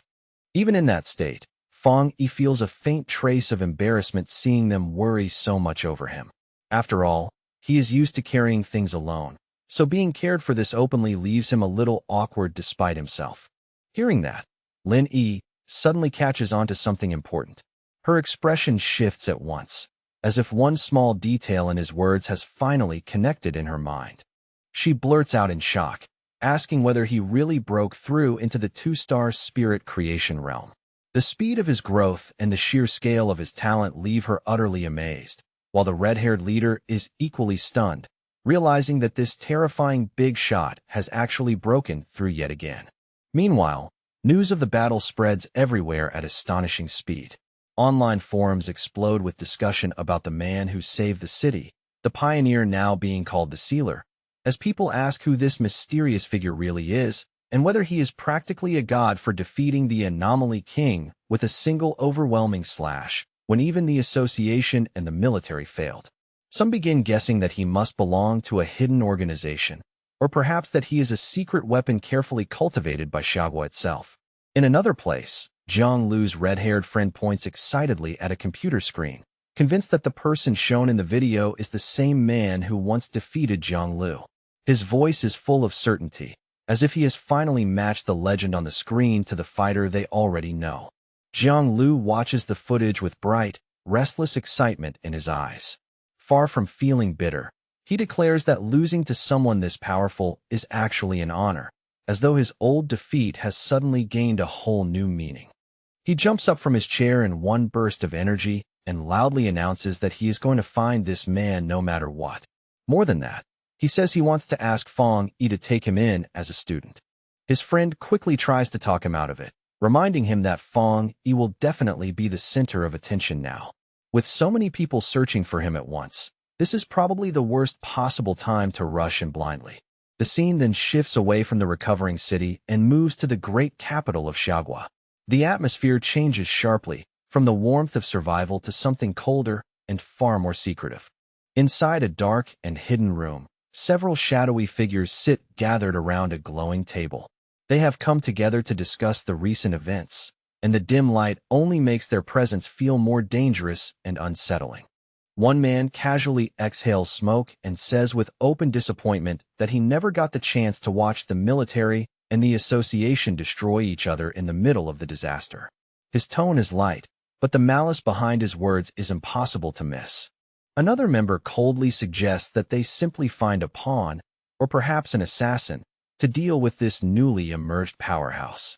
To him, removing Fong Yi sounds like nothing more than a practical next step. But a mysterious woman with long, razor-sharp fingernails dismisses that idea immediately. In her eyes, such a crude and simple method is nowhere near worthy of the so-called chosen one, the savior of the world they are all suddenly talking about. She lifts a photograph of Fong Yi between her fingers and looks at it with naked contempt. With a mocking tone, she repeats his new title, the Sealer, as though the very name amuses her. Then, with a swift and merciless motion, she drives one sharp nail straight through the photo at Fong Yi's neck. The paper tears instantly beneath her hand, the gesture carrying a threat far uglier than words. She calmly says there is no need to rush yet, her voice almost lazy in contrast to the violence of her movements. As she speaks, the photo in her hand suddenly ignites, burning away inside a strange purple flame. She declares that anyone who dares stand in their way will be destroyed without exception. Around her, the purple fire twists into the shape of sinister eyes, turning her warning into something living and unmistakably menacing. Later, while Fong Yi and Lin Yi rest in their apartment after the exhausting battle, the hard-won quiet is suddenly broken by a knock at the door. Both of them are startled at once, pulled out of their fragile calm by the unexpected sound. When Fong Yi opens the door, he finds Su Qingying standing there beside the association's superior. Their unexpected visit immediately gives the quiet apartment a more formal, serious air. Su Qingying is carrying several large gift boxes in both hands, clearly having come prepared. Beside her, the superior offers his sincere thanks on behalf of the Spiritual Energy Association, admitting that they made a grave mistake during the S-class anomaly invasion and that only Fong Yi's intervention saved them from catastrophic consequences, while Su Qingying, unable to hide it, excitedly thinks of him as an even bigger shot than before. Fong Yi brushes it off with calm ease, saying it is no problem at all. Then he steps aside and politely invites the two of them into the apartment. After bringing them inside, Fong Yi serves everyone water and the group settles around the table. Lin Yi also comes over to join them, making the small room feel crowded but unexpectedly warm. As he takes in the modest apartment, the association superior cannot help thinking to himself that the association really ought to arrange a far better residence for Fong Yi. For someone of his importance now, this place feels far too ordinary. Once the brief courtesies are out of the way, the superior gets straight to the real reason for their visit. He explains that the association has another matter to discuss, namely their plan to publicly promote the title of the Sealer, and Fong Yi, visibly intrigued by the sudden shift in tone, asks him to explain it in detail. The superior projects a map that marks the powerful pioneers who have appeared in every major city, explaining that these are all famous figures whose names already carry weight. He then contrasts them with the recent S-class anomaly, describing it as the most terrifying disaster they have faced so far. He goes on to explain that they want to use the name the Sealer as a symbol to establish Tai City as a key strategic city. In their view, this title could become more than a nickname. It could become the city's banner. Fong Yi listens quietly as the proposal unfolds, his expression unreadable. The superior then makes the core point clear. After everything that happened in the disaster, they have decided that their city needs a truly powerful pioneer to stand at its center and lead by presence alone. Su Qingying adds that anomalies will only become more frequent in the future, not less. Because of that, they cannot allow Tai City to come so close to being abandoned ever again. When Fong Yi questions what she means by an abandoned city, Su Qingying explains it plainly and without decoration. If he had not appeared when he did, everyone in the city would have died, and the city itself would have become little more than an empty ruin. Hearing that, Fong Yi turns to Lin Yi and says he understands now. He admits that his understanding of the world is still incomplete, though he gently reassures her and the others that there is no need to be so pessimistic about the future. At that moment, Fong Yi realizes something he had overlooked for a long time. By concentrating almost entirely on his own training and growth, he had neglected the broader development and future of the city around him. As he looks out toward the city, he begins to see it more clearly than before. Tai City may once have counted as a major city, but compared with the truly top-tier centers, its status and influence are still not on the same level. He recalls that among the more than 100 cities, the top 3 are Dushan, Tian, and Kong, while several other major hubs also hold enormous importance. Thinking it through, he realizes that this disaster, terrible as it was, could also become a rare opportunity for Tai Tai City to rise and gain greater significance. The superior nods and confirms that this is exactly the reality now. Cities are increasingly judged by both the number and strength of their pioneers, and the higher a city's rating climbs, the more resources, protection, and attention it receives. He concludes by saying that people need more than safety. They need a symbol of hope they can believe in. So the association intends to protect Feng Yi's true identity while building a mysterious public image around the sealer, allowing others to imagine, discuss, and gradually elevate his legend on their own. Feng Yi agrees after a moment of thought, recognizing that keeping some mystery around himself is far wiser than exposing everything openly. In a world like this, being fully seen can be more dangerous than being misunderstood. Lin Yi agrees as well, adding that human imagination can sometimes feel even more threatening than reality itself. Feng Yi calmly says he has no objection to the association's plan, especially since it benefits both him and the people he cares about, and he expresses hope that this will lead to a strong and lasting partnership. With that, Feng Yi extends his hand across the table to make it official. The simple gesture catches both the association's superior and Su Qingying slightly off guard, as if neither expected him to accept so directly. A moment later, Feng Yi and the superior clasp hands firmly, sealing their new partnership. The atmosphere in the room shifts at once, becoming more solemn and more meaningful than before. The superior then formally welcomes him with visible respect, addressing him by his new title at last, the Sealer. The name lands with quiet weight, as though it marks the beginning of a new chapter. Over the following days, with the association and the military working in full cooperation, Tai Tai City begins recovering at a remarkable pace. Reconstruction moves forward in an orderly way. The injured are rescued and treated methodically, and in the shadow of that great disaster, a new order across the world seems to be forming even faster than before. The scene then shifts to the sleek, modern headquarters of the Spiritual Association in Dushan City, where news of Feng Yi's actions has already reached the highest levels. Even here, far from the battlefield, the impact of what he did is impossible to ignore. Several officials discuss whether the sealer is truly the same pioneer who resolved the S-class anomaly in Tai Tai City. Inside one office, a group of men studies the reports, with one remarking that Feng Yi is already the most outstanding figure among the newest generation of pioneers, while another adds that his high-grade young attribute alone makes him a chosen individual and a natural enemy of the dark attribute. Then one official points at a monitor displaying footage of Feng Yi and reveals that the data suggests he possesses more than just one high-grade attribute. He reminds the others about the viral Skyfire/video, which clearly pointed to a high-grade fire attribute, and about the military codename the Tyrant, which came from his high-grade thunder attribute.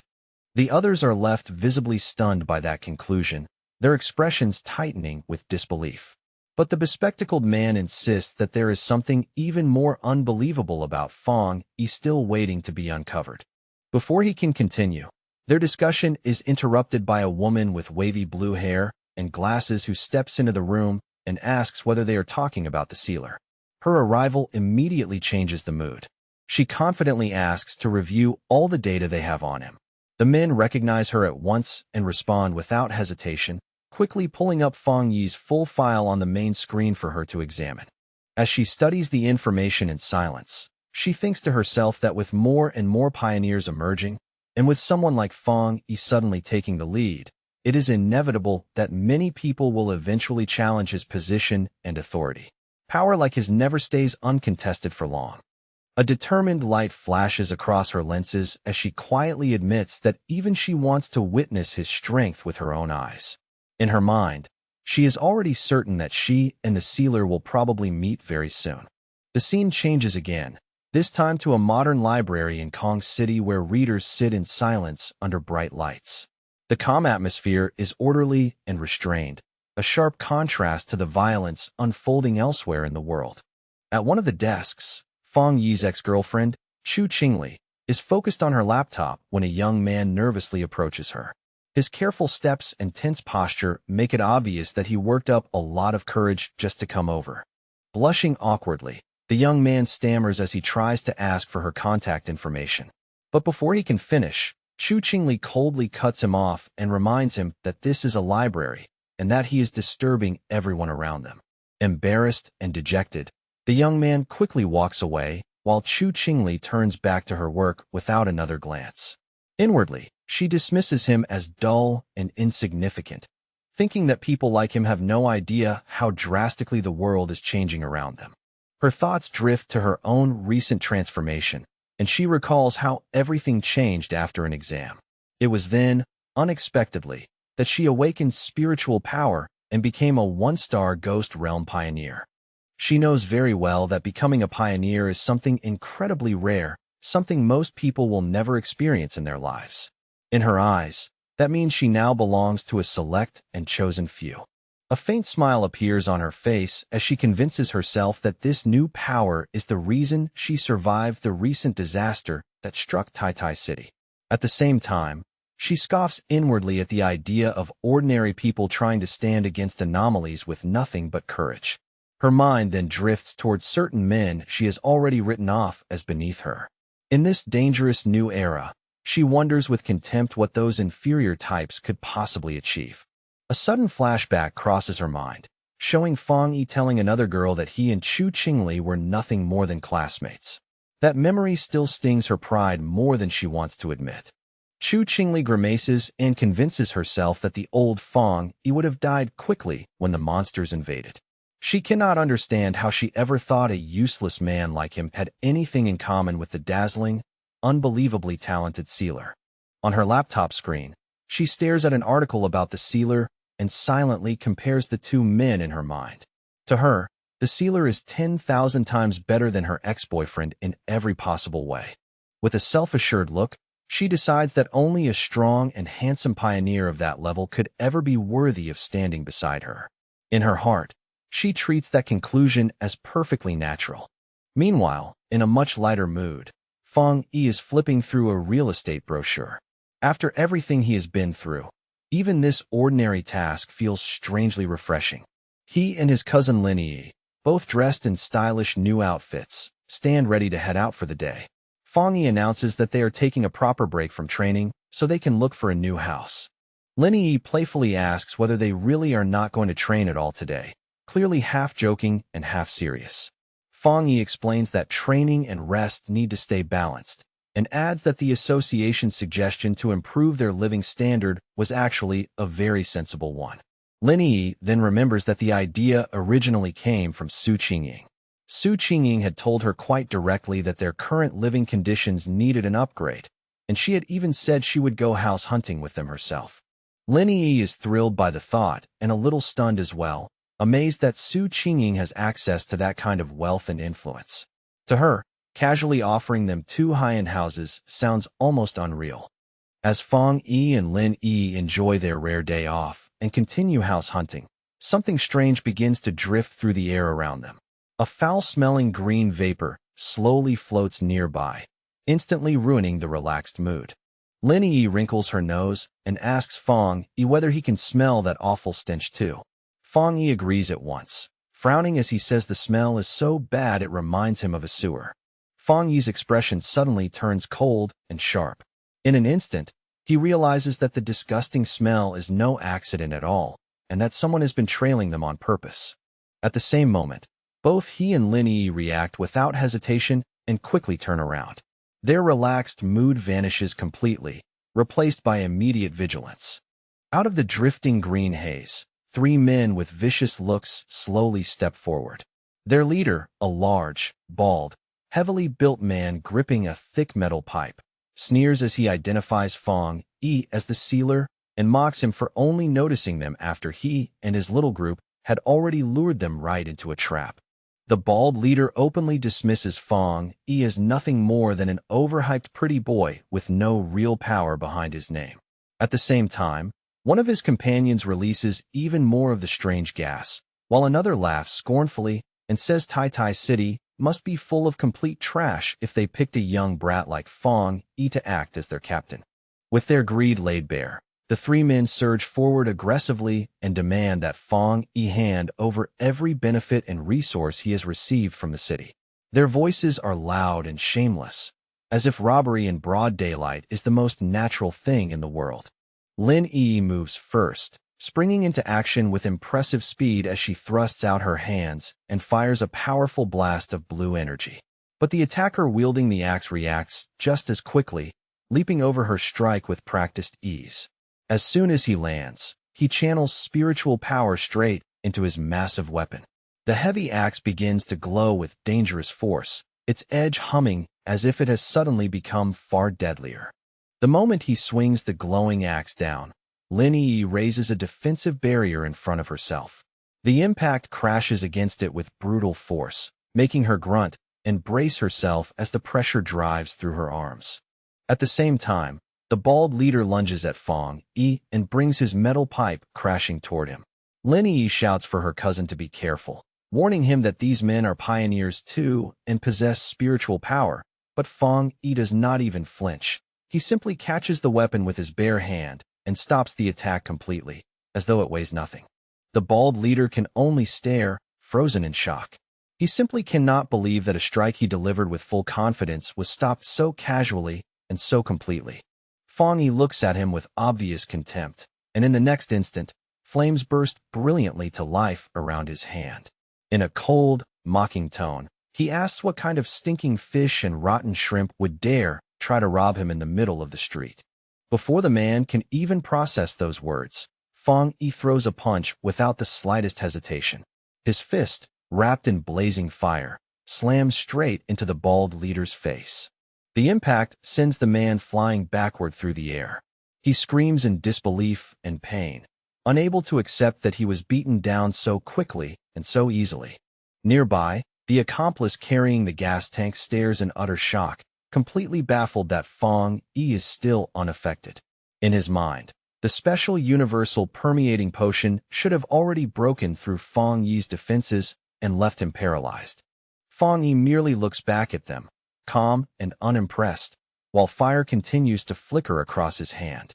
The green gas they released is revealed to be a potion refined from the sweat of a wood attribute pioneer, meant to corrode an opponent's spiritual barrier and leave them vulnerable, though its effect comes with a revolting smell that lingers stubbornly in the air. Humiliated and furious, the bald leader scrambles back to his feet and shouts that he was only careless for a moment.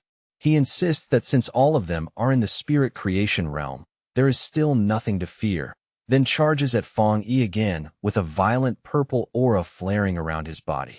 Fang Yi lets out a faint smirk as he reads the man's power at a glance, identifying it as a mix of mutated earth and wood attributes. With dry disdain, he remarks that underhanded abilities like that suit people with crooked methods perfectly. Inwardly, he remains completely confident. Tricks like these might work against an ordinary spiritual barrier, but against someone like him, they are little more than a bad joke. Meanwhile, the man with the axe-like weapon launches himself high into the air once more and comes straight at Lin Yi. His attack is fierce and fast, clearly meant to crush her in one blow. But Lin Yi reacts with startling speed and absolute precision.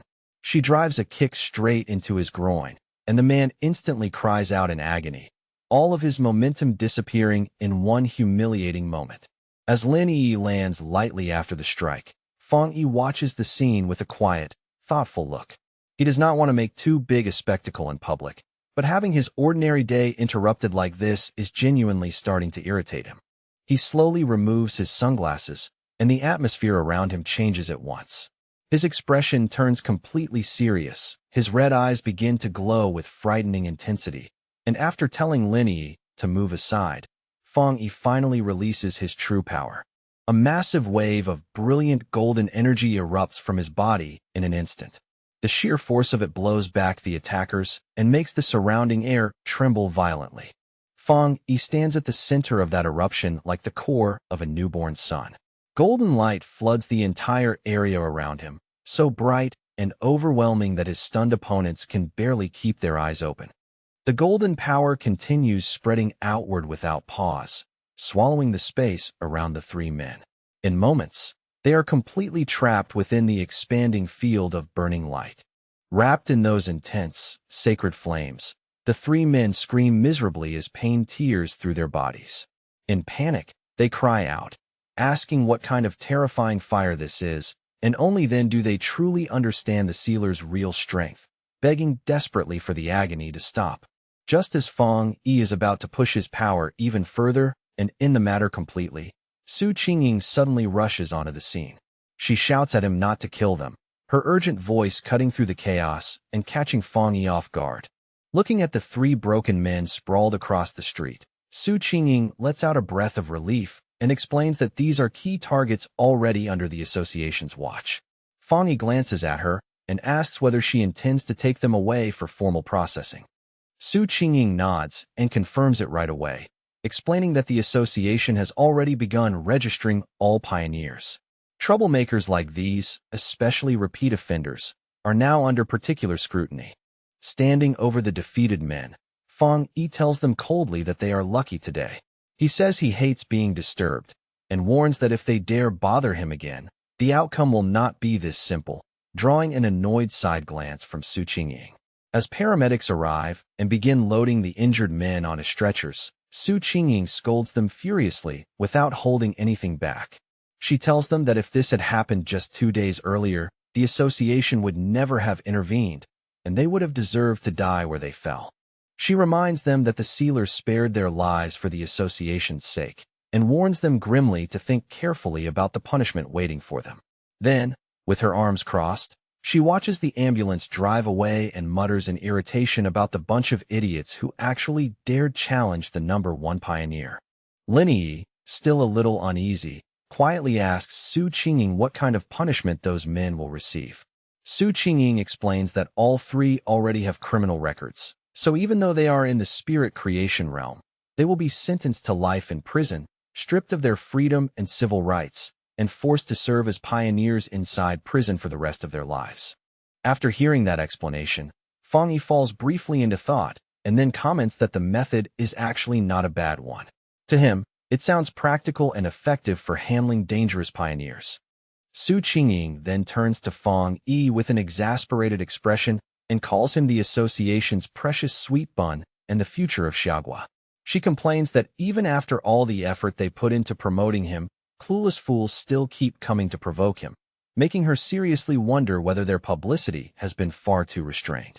She goes on to say that it is the association's responsibility to recruit strong pioneers like him and help them continue growing. Her tone is completely firm as she says they cannot allow brainless troublemakers to damage the good relationship they have only just begun building with Fong Yi. Then, in a complete change of mood, Su Qingying brightens instantly and flashes a cheerful smile. With visible excitement, she tells Fong Yi and Lin Yi that she is taking them to choose a new villa and a new car. Standing in front of a tall, sleek apartment building, Su Qingying declares that they need to make an example of those attackers so others will think twice before trying the same thing. She then introduces 2 housing choices, a penthouse on the top floor in the city center and a highly private 3-story villa in the mountains that would be ideal for both living and training. Holding up a golden model of the villa, Su Qingying explains that both residences are fully furnished and ready for immediate move-in. Lin Yi looks them over and comments honestly that both options are really attractive. After listening calmly, Fong Yi simply raises 2 fingers with a faint, confident smile. In the most matter-of-fact tone possible, he says he will take both. That answer leaves both Lin Yi and Su Qingying staring at him in speechless surprise. Fong Yi playfully asks whether that is allowed, saying that he trusts Su Qingying's sincerity, and though she becomes flustered for a second, Su Qingying quickly agrees with obvious delight and assures him that it is no problem at all. After that, the 3 of them head to a luxury car dealership together.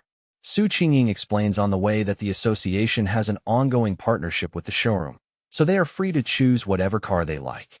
As they browse the cars, some of the people nearby cannot help glancing over at Lin Yi and whispering among themselves. They quietly praise her fair skin and elegant appearance, clearly struck by how eye-catching she looks. Outside the dealership, a few men watch the group from a distance and quietly size them up. In their eyes, even though Fong Yi is dressed quite plainly, he is still the one who stands out the most, making them wonder whether he might be the son of some powerful family. Inside the showroom, one of Chu Qingli's friends also happens to be there. Seeing the scene, The others around her start guessing that Fong Yi must be buying a car for his girlfriend. The moment Chu Qingli's friend gets a clear look at him, her face changes in shock. She clearly did not expect to run into Fong Yi here of all places. She quickly remembers exactly who he is, Chu Qingli's ex-boyfriend, and the same young man the university principal had personally come out to greet before. That detail makes the situation feel even stranger to her. Her thoughts jump back to her earlier argument with him, and irritation rises immediately in her chest.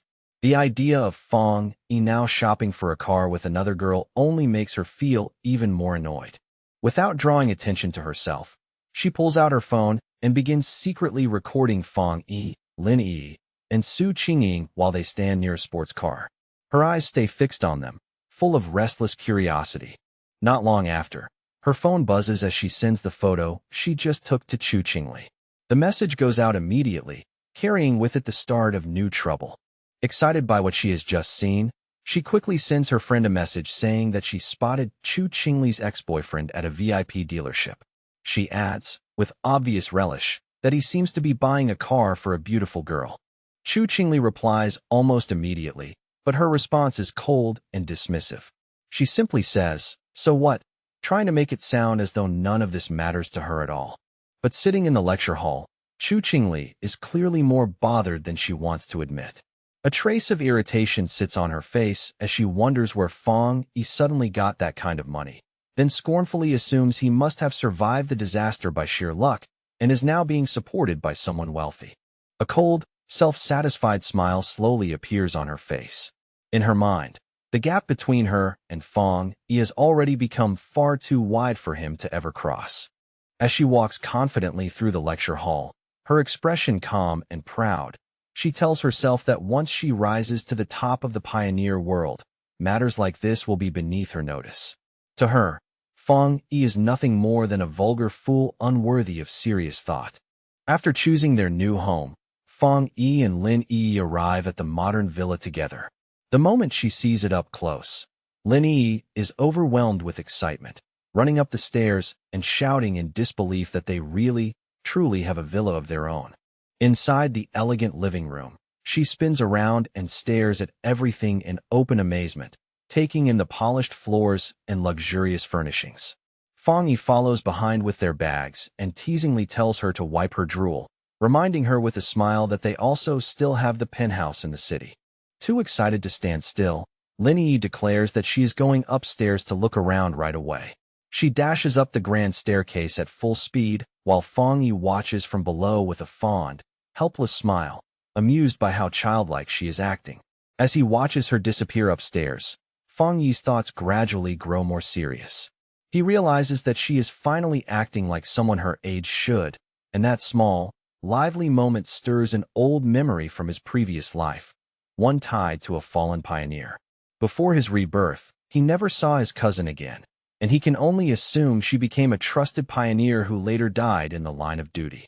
With quiet resolve hardening in his heart, he vows that this time, no matter what happens, he will not let her die again.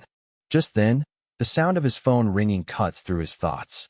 He glances down at the screen and sees the caller ID, Zhaolan. Fong Yi answers, and Zhaolan's voice comes through with easy confidence as she congratulates him on his promotion to Captain Fong. In the same breath, she teasingly remarks that she has already heard the association recently gifted him 2 houses. Leaning back on the sofa, Fong Yi replies with a lazy smirk that he thinks this is a very good habit and one they should definitely keep going. His tone is light, but the joke lands cleanly. Zhaolan tells him not to bother flattering her, fully aware that someone as powerful as Fong Yi does not truly care about that sort of thing. Still, she admits that when it comes to improving a person's living conditions, there is currently no reward more practical than this. Then she adds that once the first spirit fruits born from the spiritual energy revival are ready, she will make sure to send some to him as well. Inwardly, Zhaolan understands the reality of the new world far better than most. She knows there is already a huge gap between ordinary people and pioneers, a divide created by raw power, and beyond that lies an even greater gulf between normal pioneers and a truly top-tier existence like Fong Yi. Then, finally getting to the real reason for her call, Zhaolan places one hand on a top-secret folder in front of her and tells Fang Yi that she has an internal mission she hopes he will agree to join. Her tone turns noticeably more serious. Fang Yi understands at once that this is the true point of the conversation. Without wasting words, he tells her to go ahead and explain the mission. Zhao Lan asks whether he knows about Tianbao Building in Kong City. Fang Yi immediately recalls that it is the city's largest shopping mall and one of its most recognizable landmarks. Zhao Lan confirms that he is right, but explains that the building was recently sealed off after a monster invasion there caused a large number of deaths and provoked intense public anger.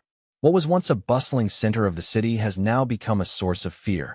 She then reveals the worst part in a low, grave tone. The building has now become a literal ghost building. It is no longer just dangerous. It has turned into a true anomaly zone. Kong City soon becomes the center of attention as the enormous Tianbao building looms over the area like a dark monument.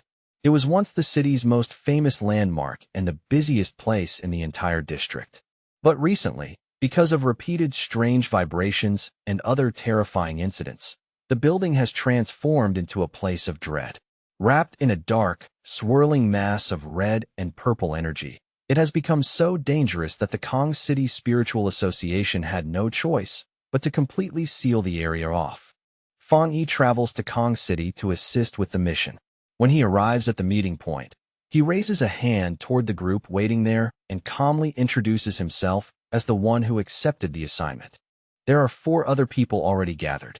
Fang Yi remembers Zhao Lan's warning not to expose his true identity or actual power level yet, so he decides from the start to stay quiet and keep a deliberately low profile. Without saying much, Fang Yi quietly studies his temporary teammates one by one. His eyes move calmly over them, already forming an assessment. He quickly notices that the team is made up of very different types of people. Their temperaments, bearing, and equipment do not match, making the group feel more like a forced combination than a polished unit. From their clothing and overall posture alone, Fang Yi guesses that 2 of them are from the military. Even without introductions, the disciplined details give them away. The remaining 2, a gray-haired man with a stern expression and a woman with short purple hair, introduce themselves as members of the Kong City Spiritual Association. They explain that Zhao Lan has already spoken to them in advance, and that all of them will be working together on this mission. Soon after, the group climbs into an armored vehicle and heads toward the sealed building. Outside, heavy rain crashes down around them, turning the entire trip into a grim ride through a storm. Inside the vehicle, the atmosphere is tense and uncomfortable.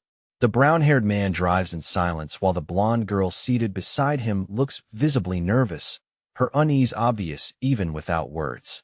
Unable to bear the silence, she finally speaks up and suggests that since none of them truly understands the other's strengths yet, they should at least agree to support one another once they step into the danger zone. Her tone is cautious, but sincere. The back seat feels even more awkward than the front. Fang Yi sits there casually beside the stern man and the short-haired woman, while both of them keep their arms crossed and remain stubbornly quiet. Resting his chin on one hand, Fang Yi silently judges the team. To him, the lineup feels messy, and the overall quality of the Kong City Association members does not leave a very strong impression. The stern man in the back seat throws Fang Yi a sharp, suspicious glare. His eyes linger on the young newcomer with obvious doubt. He leans closer and whispers to the short-haired woman, asking whether this young guy really is the powerful expert Zhao Lan promised to send. In his opinion, Fang Yi looks far too thin and ordinary, more like a student than any kind of hidden powerhouse. He also notices that Fang Yi is not wearing any official device, and that his aura is so thoroughly concealed that no one can read his strength at all. That only makes him more suspicious, not less. However, the short-haired woman keeps staring at Fang Yi with a stunned expression. Unlike the man beside her, her reaction is not simple doubt, but rising shock. In her mind, rumors begin flashing back, stories of a legendary figure wreathed in flames, a godlike being who stopped a natural disaster alone. She wonders if this student-like young man could really be the sealer, but when she looks at his age and unassuming appearance, the idea still feels almost impossible to believe. The short-haired, Purple-haired woman continues staring at Fong Yi with growing interest as the pieces slowly come together in her head. This young man matches the description of the legendary figure said to possess 3 rare high-level powers and to have sealed the king of anomalies. And by now she is almost certain that the quiet person beside her is actually the sealer himself. Meanwhile, back at the Star God Warzone office, a phone suddenly begins to ring. The sharp sound cuts through the tense atmosphere inside the room. Zhao Lan answers the call and immediately receives terrible news. The Tianbao building has completely fallen. Contact with everyone inside has been lost. The anomaly level has surged to 12,000, and there are already 53 confirmed deaths according to the grim report from the other end. Zhao Lan's expression tightens with stress as she realizes the situation is worsening even faster than they predicted. The speed of the collapse is clearly beyond their earlier estimates. Even so, she firmly states that the person she sent, Fong Yi, will be fine. Whatever happens inside that building, she still places her trust in him without hesitation. She then ends the call in a firm, unquestionable tone, saying that since the mission has already been handed over to them, there is no need for any further questions. Her decision is final. Back in Kong City, the Tianbao building stands wrapped in a horrifying swirl of red and purple energy. The entire structure looks like it has been swallowed by a living nightmare. The armored vehicle finally arrives, and the team steps out into a heavy, unnatural rain that falls thick and dark like blood. The moment they leave the vehicle, the oppressive atmosphere presses down on all of them. Fong Yi studies the area with a grave expression and quickly judges that the situation is worse than expected. From what he can already sense, the creatures inside appear far stronger than the enemies he has dealt with before. The whole group lifts their heads toward the towering skyscraper. Its exterior is smeared with dark stains, and when Fong Yi points them out, the others realize with a chill that the entire side of the building is covered in massive splashes of blood. The short-haired woman tells Fong Yi that the building has 40 floors and is the tallest structure in the city. She adds that although many people were evacuated, the narrow interior layout made the operation extremely difficult and chaotic. Hearing that, Fong Yi immediately understands the problem. Some civilians must have refused to cooperate before the lockdown was enforced, which means a significant number of ordinary people are still trapped somewhere inside the building. Fong Yi asks whether there is any way to contact the people still inside. The brown-haired driver says it is impossible. No information has come out at all since the anomaly first began, and he adds that he personally took part in the operation on the second day of the lockdown. The driver recalls the scene with visible dread, saying the building had looked like a dead zone from the very beginning, as if decades of decay had swallowed it in only a few moments. He describes the horror of seeing mangled body parts falling from the windows above, some of them already torn apart and half-chewed by monsters before they even hit the ground. He continues in a strained voice, explaining that in less than a single week, the dark aura around the building has only grown heavier and more oppressive.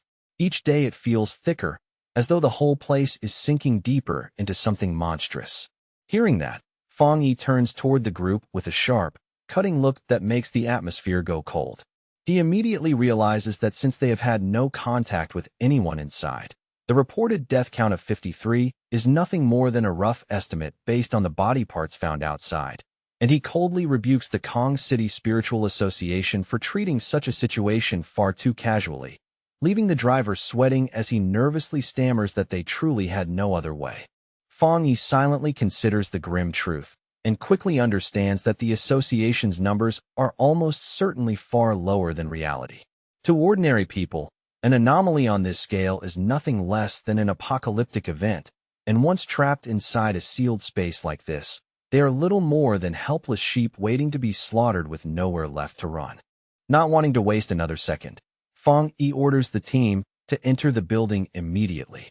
He explains in a firm tone that some anomalies grow stronger by feeding on humans, which means the higher the death count becomes, the more dangerous the monsters inside will be. But the moment he takes charge, the gray-haired man challenges him without hesitation and reaches out to grab Fong Yi's shoulder, stopping him in place. Even while acknowledging that the military ordered them to follow Fong Yi's lead, he insists that Fong explain his plan first before dragging them all into a suicidal rush. Fong Yi turns his head and looks at him with cold impatience, asking what plan there is to discuss when they know almost nothing about the situation inside. In his view, the only option is obvious. They have to enter first and investigate with their own eyes. The gray-haired man remains unconvinced and presses the issue. He argues that everyone there has experience dealing with anomalies and that, as the acting commander, Fong Yi should at least understand the capabilities of the people under him, then starts criticizing Fong Yi more openly by pointing out that he has not even joined the official organization and lacks formal training altogether. Before the argument can spiral any further, the short-haired woman with purple hair suddenly steps forward. Her face is tight with anger, and her interruption cuts through the tension at once. She pushes between them and snaps at the gray-haired man to shut up, reminding him that they are already running out of time.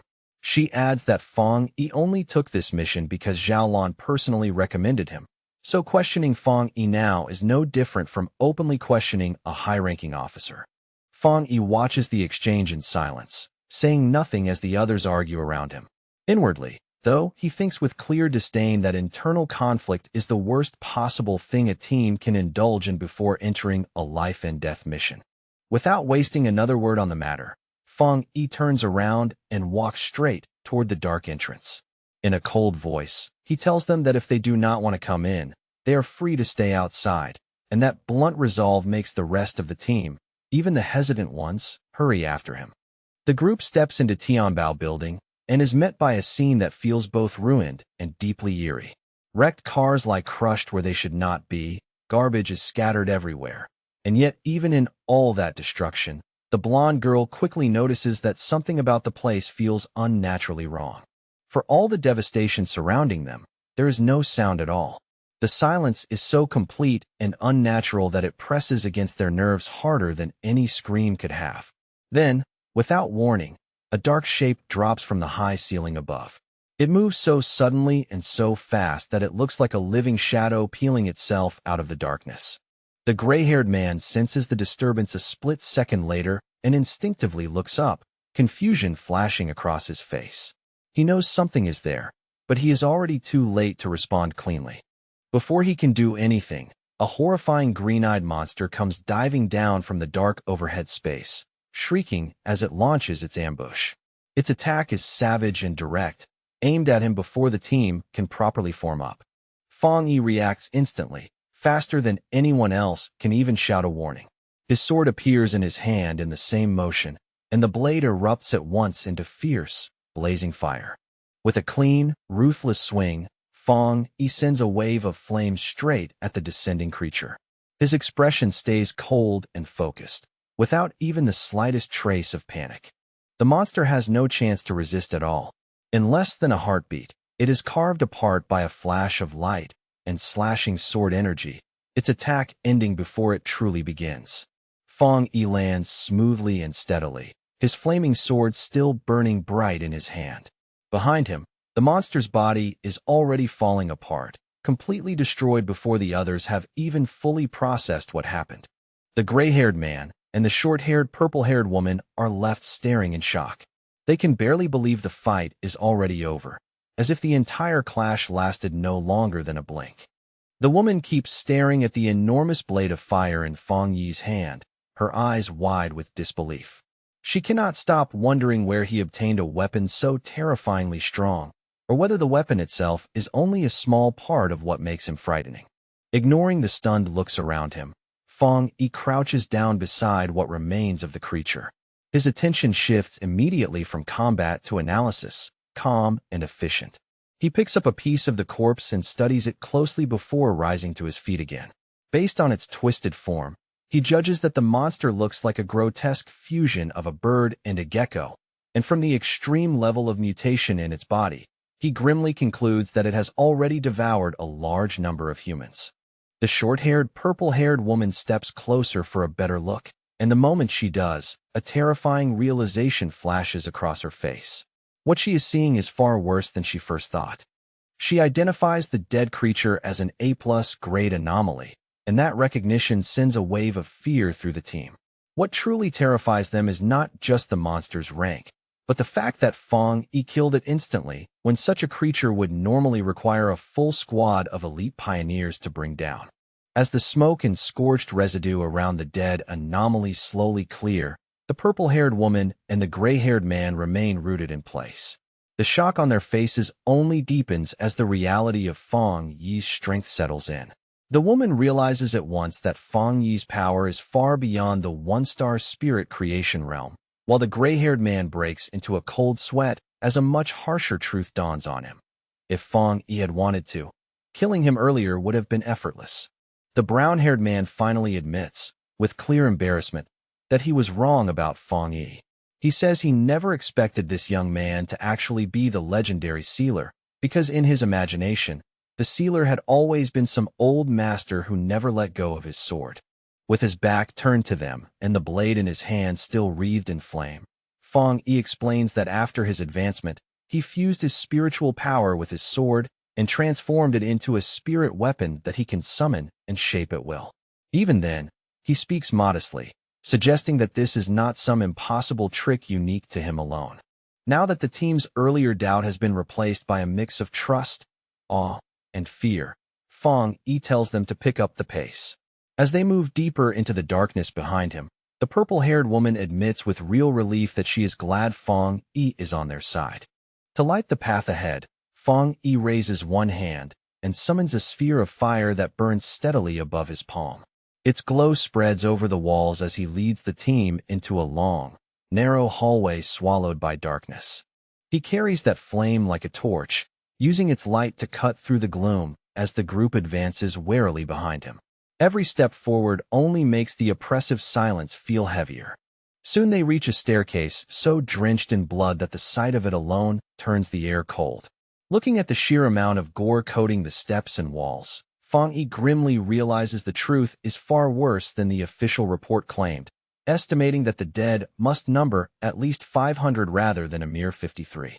At that moment, Fong Yi's expression sharpens again, and his glowing red eyes narrow as he senses something deeply wrong in the space ahead. His whole body grows more alert in an instant. The group moves into what appears to be a supermarket area, where the brown-haired association member and the purple-haired woman nervously scan their surroundings. The floor is smeared with blood and littered with trash, yet there are no bodies anywhere, forcing the woman to wonder aloud whether the monsters consumed the victims so completely that nothing at all was left behind. Hidden from their sight, a sinister shadow creature with glowing green eyes crouches in the darkness and prepares to strike. It waits in silence, poised like a trap just about to spring. Fong Yi senses the danger first and immediately shouts for everyone to watch their backs. The purple-haired woman spins around in terror, screaming the moment she sees the monster leaping at them from the darkness. Fong Yi reacts without even a second of hesitation and hurls his flaming sword past his teammates with astonishing speed. The blade tears through the air like a streak of fire. The sword strikes the shadow monster in midair and cleanly severs its head in one devastating hit. Black blood bursts outward together with sparks and flame as the creature is cut down instantly. As the burning corpse crashes to the floor, the brown-haired association member stammers in fear. Only now does he realize that another monster had been hiding right beside them the entire time. Fong Yi stands calmly amid the dying flames and turns to look at his teammates with a serious, almost severe expression. He asks whether they truly did not notice anything strange, making the gap in awareness between him and the rest of them painfully obvious. Glancing at the fire still flickering in his hand, Fong Yi continues analyzing the situation aloud. He tells the gray-haired man that while the two monsters they have killed so far were both powerful, there simply were not enough of them to trap and wipe out the earlier rescue team on their own. Then a possibility strikes him, sudden and unsettling. Fong Yi suggests that the place they are standing in may not actually be the real Tianbao building at all. The team stands frozen in the dark, blood-smeared hallway, staring at him in confusion. For a moment, the silence around them feels even colder than before. The gray-haired man and the blonde girl both ask him what he means, unable to follow his conclusion yet. Their voices carry equal parts confusion and unease. Fong Yi explains that although the hallway is covered in blood, the smell is completely wrong. He points out that the strongest scent in the air comes from the dark attribute and from the monsters themselves, but there is no corresponding odor of rotting corpses anywhere nearby. Once that thought settles in his mind, Fong Yi decides he needs to verify it immediately. Guessing is no longer enough. He has to test whether this entire environment is false. The purple-haired woman watches nervously, her heart tightening as Fong Yi prepares to use a powerful technique. Even before he acts, she can already feel the air around him beginning to change. She nods in agreement with him, quietly saying the whole area feels unnaturally barren, like no living creature has ever truly existed here. Fong Yi guesses that this place is nothing more than a hollow imitation, a blank copy pieced together by the monster. He slowly raises one hand and releases a tremendous wave of purple energy from his palm, saying that if his judgment is correct, then this entire place has already been stripped down into an empty shell. A massive sphere of black energy forms in his hand, the boundless dark realm, leaving his teammates visibly stunned as they recognize the power of the dark attribute. A system window suddenly appears and confirms his guess. It detects a similar dark power called the Inner Dark World and asks whether he wants to check its details. The system explains that the Inner Dark World is a special space formed by splitting the dark attribute, a nest-like domain that invades and replaces the original area. It further reveals that if they want to reach the true Inner Dark World, they first have to locate the door that constructs and supports it. Fong Yi immediately understands. He tells the others that if they want to enter the real Tianbao building, they must first find that door, and the same condition applied to the people who tried to flee before. He explains that everyone trapped inside was influenced by the dark attribute and thrown into hallucinations. Most likely, they mistook the windows for the way out. While guiding the dark energy with his hand, Fong Yi concludes that this is exactly why the people who tried to escape through the windows all ended up dead. The purple-haired woman finally understands and goes pale with horror, realizing the victims were deceived by the dark attribute until the very end. She hurriedly asks Fong Yi if their next move is to search for that door. But the situation worsens in an instant as Fong Yi's system suddenly warns him that the hostile Inner Dark World has sensed his presence and has now fully manifested. Fong Yi is caught off guard by how abruptly it appears, and at that same moment, an enormous blast of purple energy crashes down from above, pressing the entire team under its weight. The brown-haired association member and the blonde girl collapse under the crushing pressure at once, clutching their heads in agony as they cry out that their spiritual defenses are breaking apart. Fong Yi's eyes flare with overwhelming power, one glowing red and the other shining gold, as he stares straight into the descending energy. In that instant, he summons a barrier and spreads out a powerful dome of golden light, shielding his teammates from the assault. Inside the barrier, the blonde girl and the brown-haired association member gasp desperately for air, their faces filled with relief as the unbearable pain finally fades. They lift their heads and stare at Fong Yi in astonishment, realizing that while they were nearly overwhelmed, the sealer stands there completely untouched. They admit to themselves that the dark energy could have killed them without even making direct contact, and that without Fong Yi, there was no chance they would have made it out alive. Suddenly, Fong Yi fixes his gaze on a single point in the empty air. His sword bursts into fierce flames as he declares that he has found it. He immediately unleashes Fire Dragon, drawing out his blade and slashing violently at the unseen point while shouting that the entrance is right there. The impact is so fierce that the surrounding space cracks apart like shattered glass. The gray-haired man and the purple-haired woman can only watch in shock as the hallway splits and collapses before their eyes.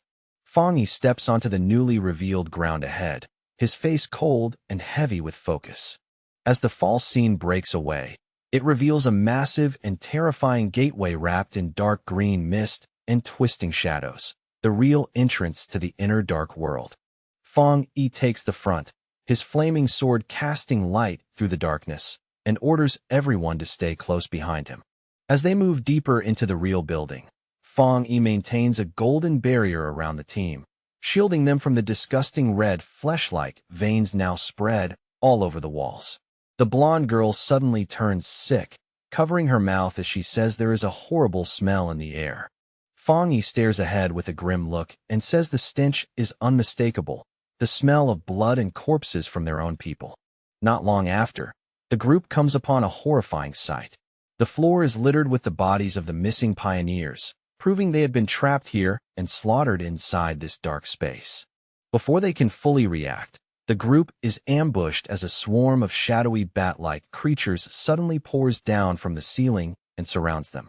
Looking up, the team sees a terrifying mass of monsters swirling overhead, sealing them in from every side.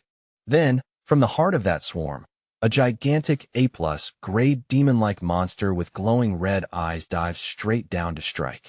The gray-haired man and the brown-haired association member are stunned, shouting that it is insane to run into another high-level dark monster so quickly.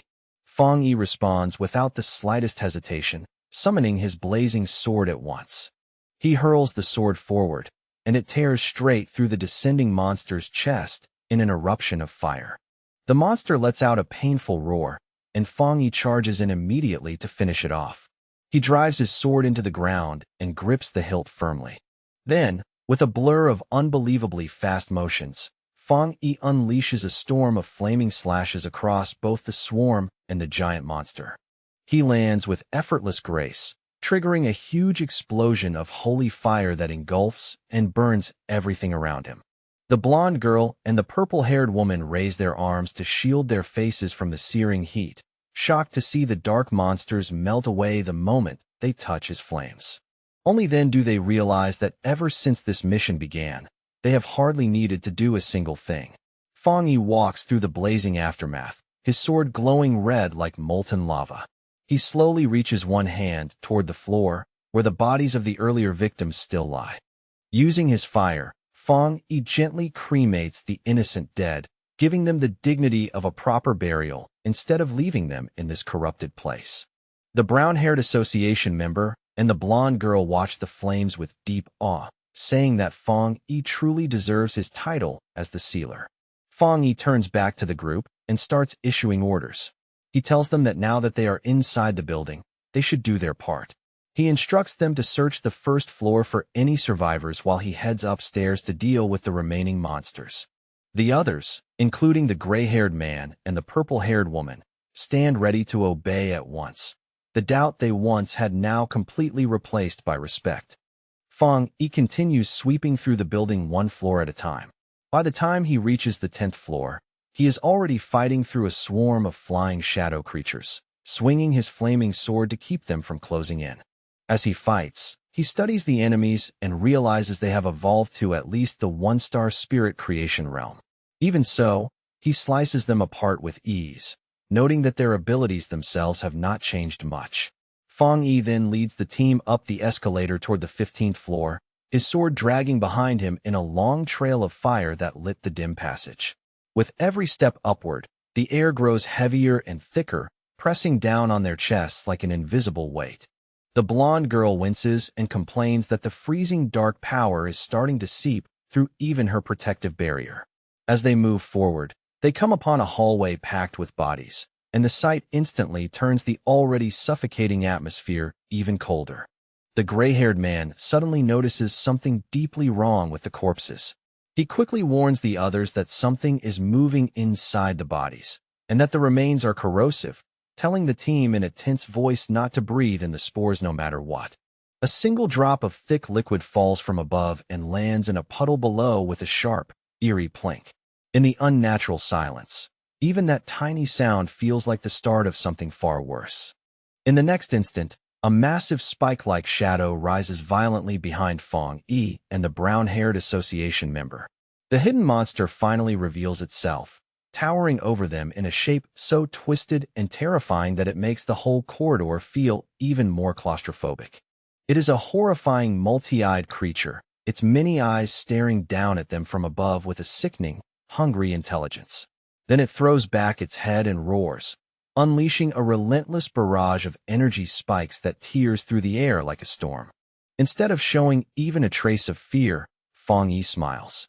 There is almost a spark of excitement in his voice as he says that now things are finally starting to get interesting. Fong Yi spins his sword at blinding speed, and the motion instantly forms a burning shield of fire around him. The incoming energy spikes slam against the flaming barrier one after another, only to be deflected away in showers of sparks. The monster drops lower and charges in for a direct attack, but Fong Yi is already preparing to meet it head-on. In that brief exchange, he realizes the creature is not fighting seriously yet, but stalling for time so it can continue evolving. Without hesitation, he hurls his flaming sword forward with crushing force. The attack catches the monster off guard, and the instant the blade strikes, a violent explosion erupts and fills the corridor with blazing light. Fong Yi reaches out his hand toward the aftermath, his expression almost disappointed. He tells the defeated monster that he gave it too much credit, because he had expected at least a challenge on the level of a 3-star spirit creation opponent. The gray-haired man stays on full alert and turns sharply the moment he hears a faint sound nearby. At the same time, Fong Yi lifts his gaze toward the source and calmly asks who is hiding there. Looking inside, Fong Yi asks whether they are survivors. A young man hiding nervously behind the door stammers in fear and disbelief, asking if they are the forerunners who were sent to save them.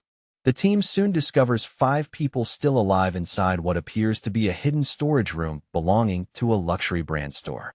The survivors are packed tightly together in the darkness, trembling and pale, with terror written all over their faces. Fong Yi quickly understands that they must have hidden in this room to escape the attack outside. Judging by their condition, they had likely been trapped here for a long time, barely daring to make a sound. Seeing how frightened they are, Fong Yi softens his expression and gives them a gentle smile meant to calm them down. He reassures them that everything is under control now and tells them clearly that they have come to rescue them. The brown-haired association member steps forward with a warm, friendly smile and introduces the group as the Kong City Spirit Association. He tells the survivors that the monsters outside have already been dealt with and urges them to come out quickly while it is safe. The young male survivor stares at Fong Yi with wide eyes, struggling to process what he is hearing. His lips tremble as he stammers, clearly unable to believe that rescue really arrived.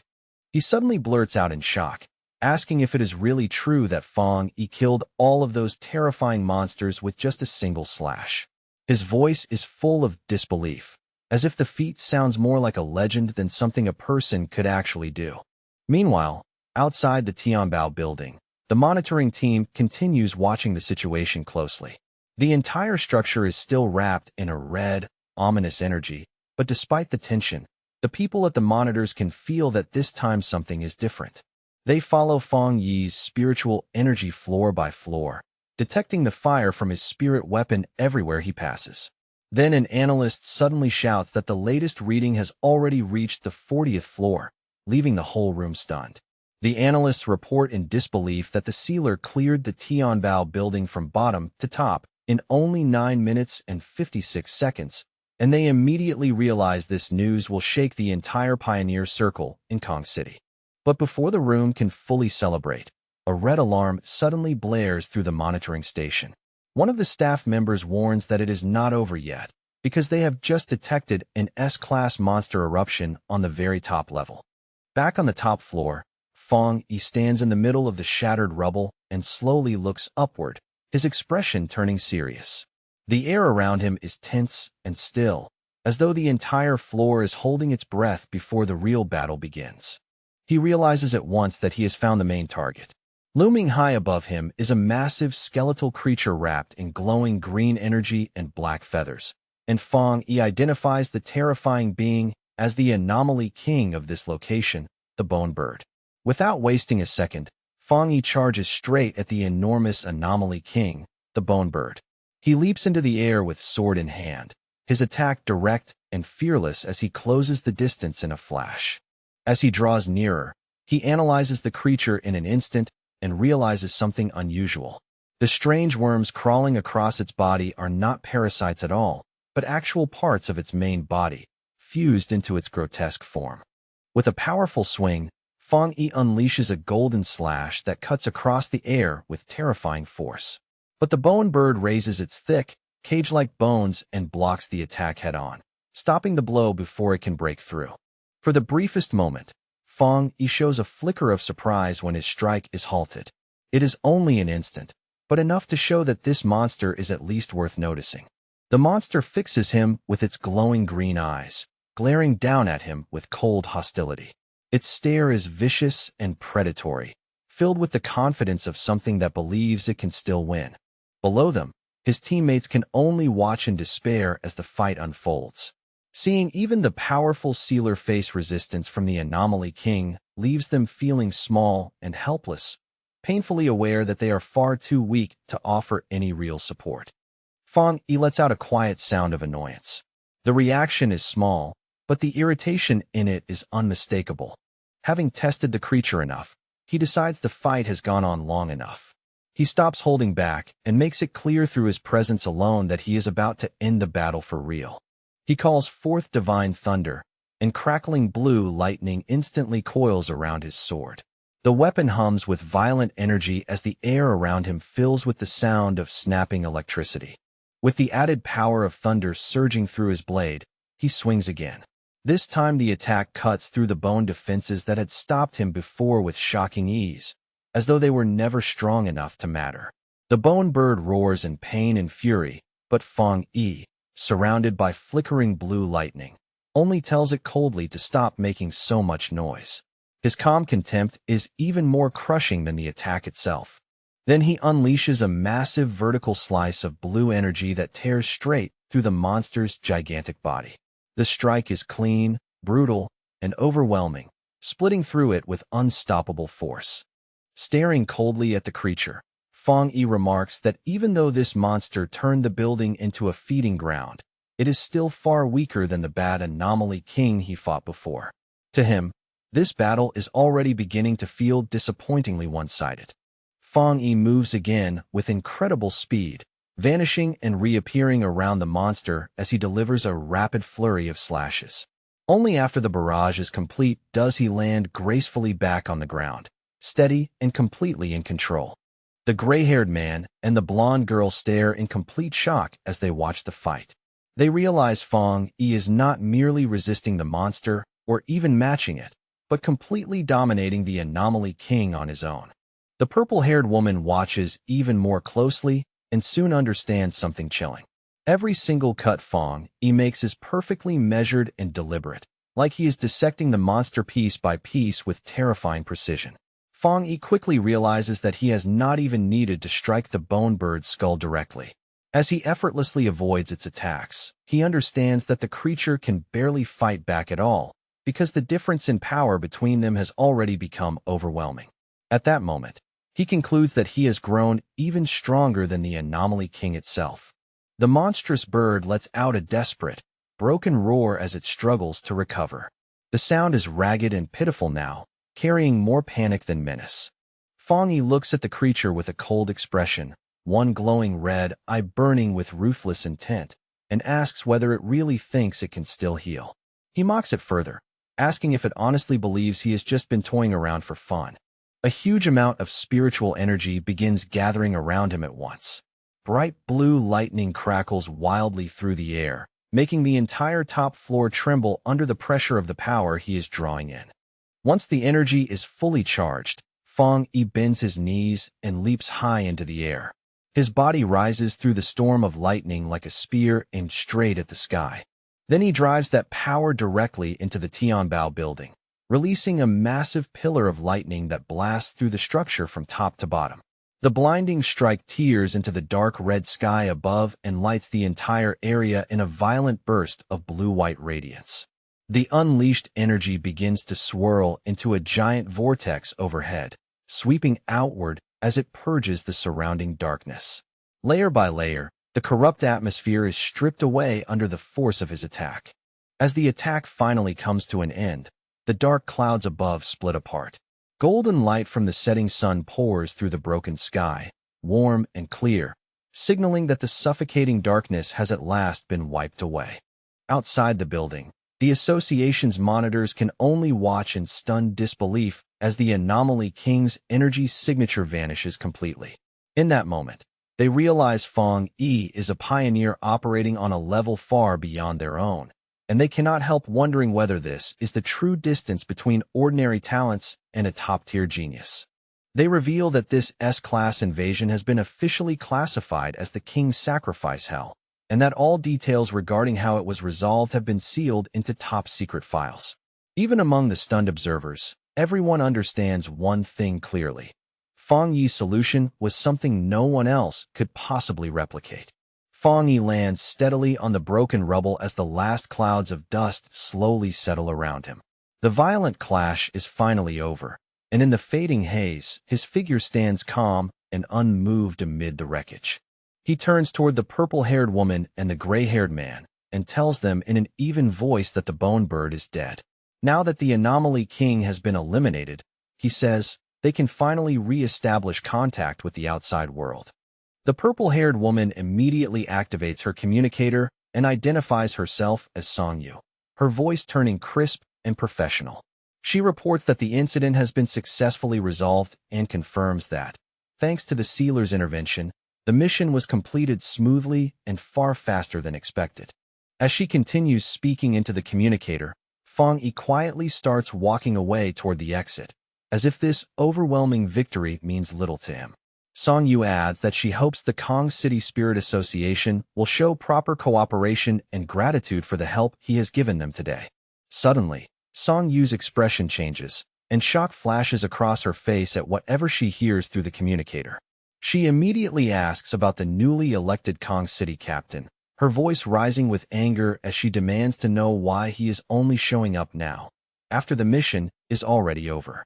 A streak of light tears across the city skyline and rushes straight toward their position. The voice on the communicator hurriedly explains that the captain learned the sealer was present, and although they tried to stop him, he was far too arrogant to listen to anyone. Songyu is instantly furious.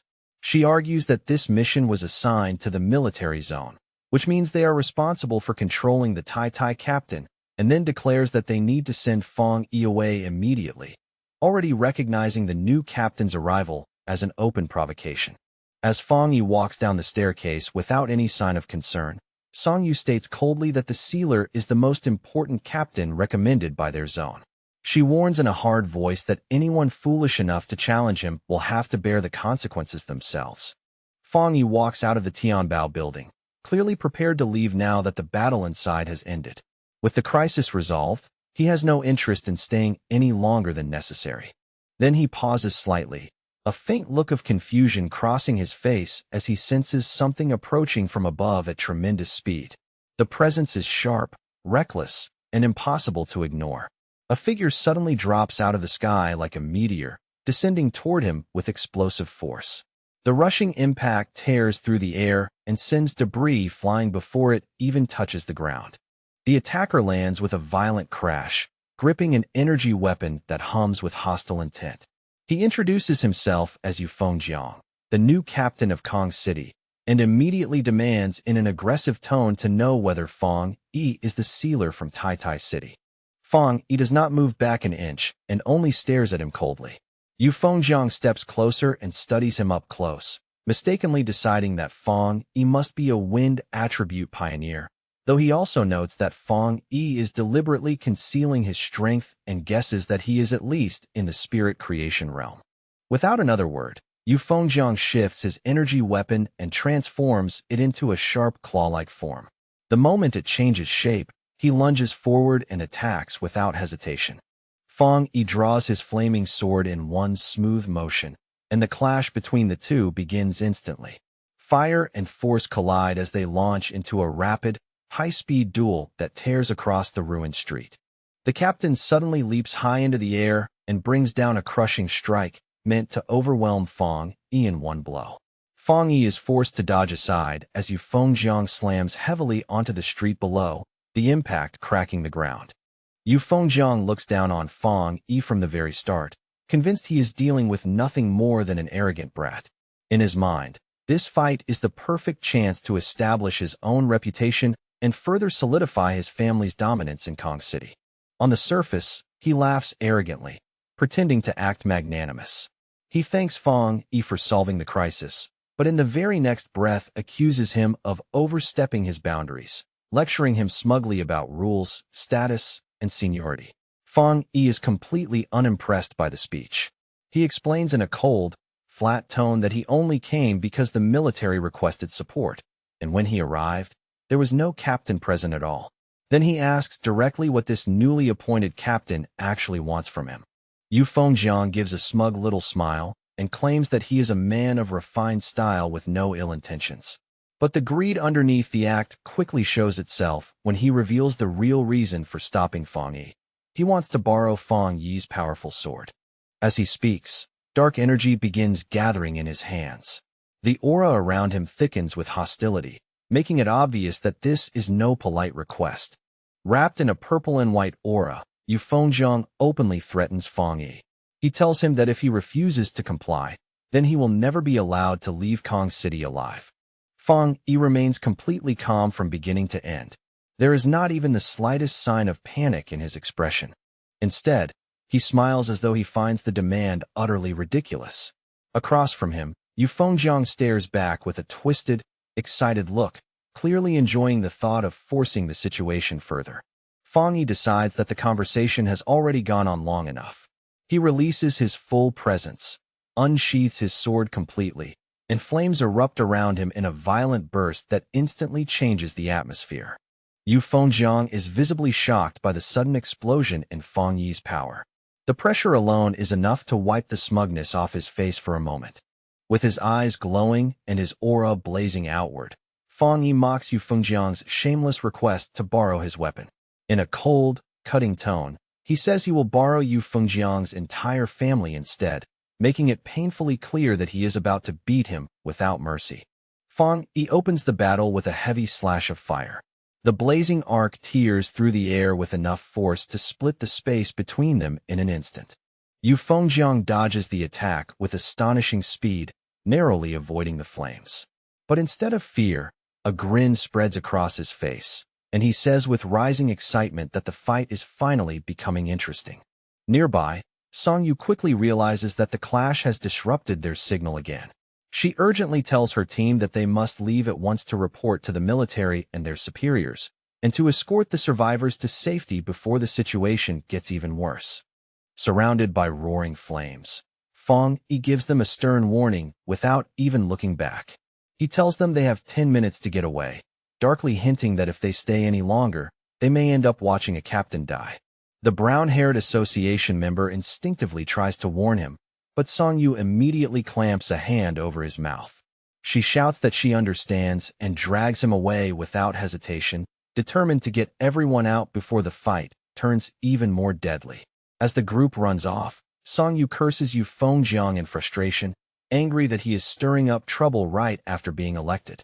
Her teammates grimly agree that it might actually do their arrogant captain some good if the sealer teaches him a painful lesson. Once the others are gone, Fang Yi fixes his opponent with a cold glare and raises one hand. In the next instant, he unleashes a powerful thunderbolt straight at Yu Fengjiang. Yu Fengjiang blocks the lightning with his weapon, but the impact is so heavy that it still drives him back. Even so, he shouts a challenge at Fang Yi, telling him that if he really wants to kill him, then he should stop holding back and fight with 100% of his power. Fang Yi answers not with words, but with a crushing attack that slams into the area with terrifying weight.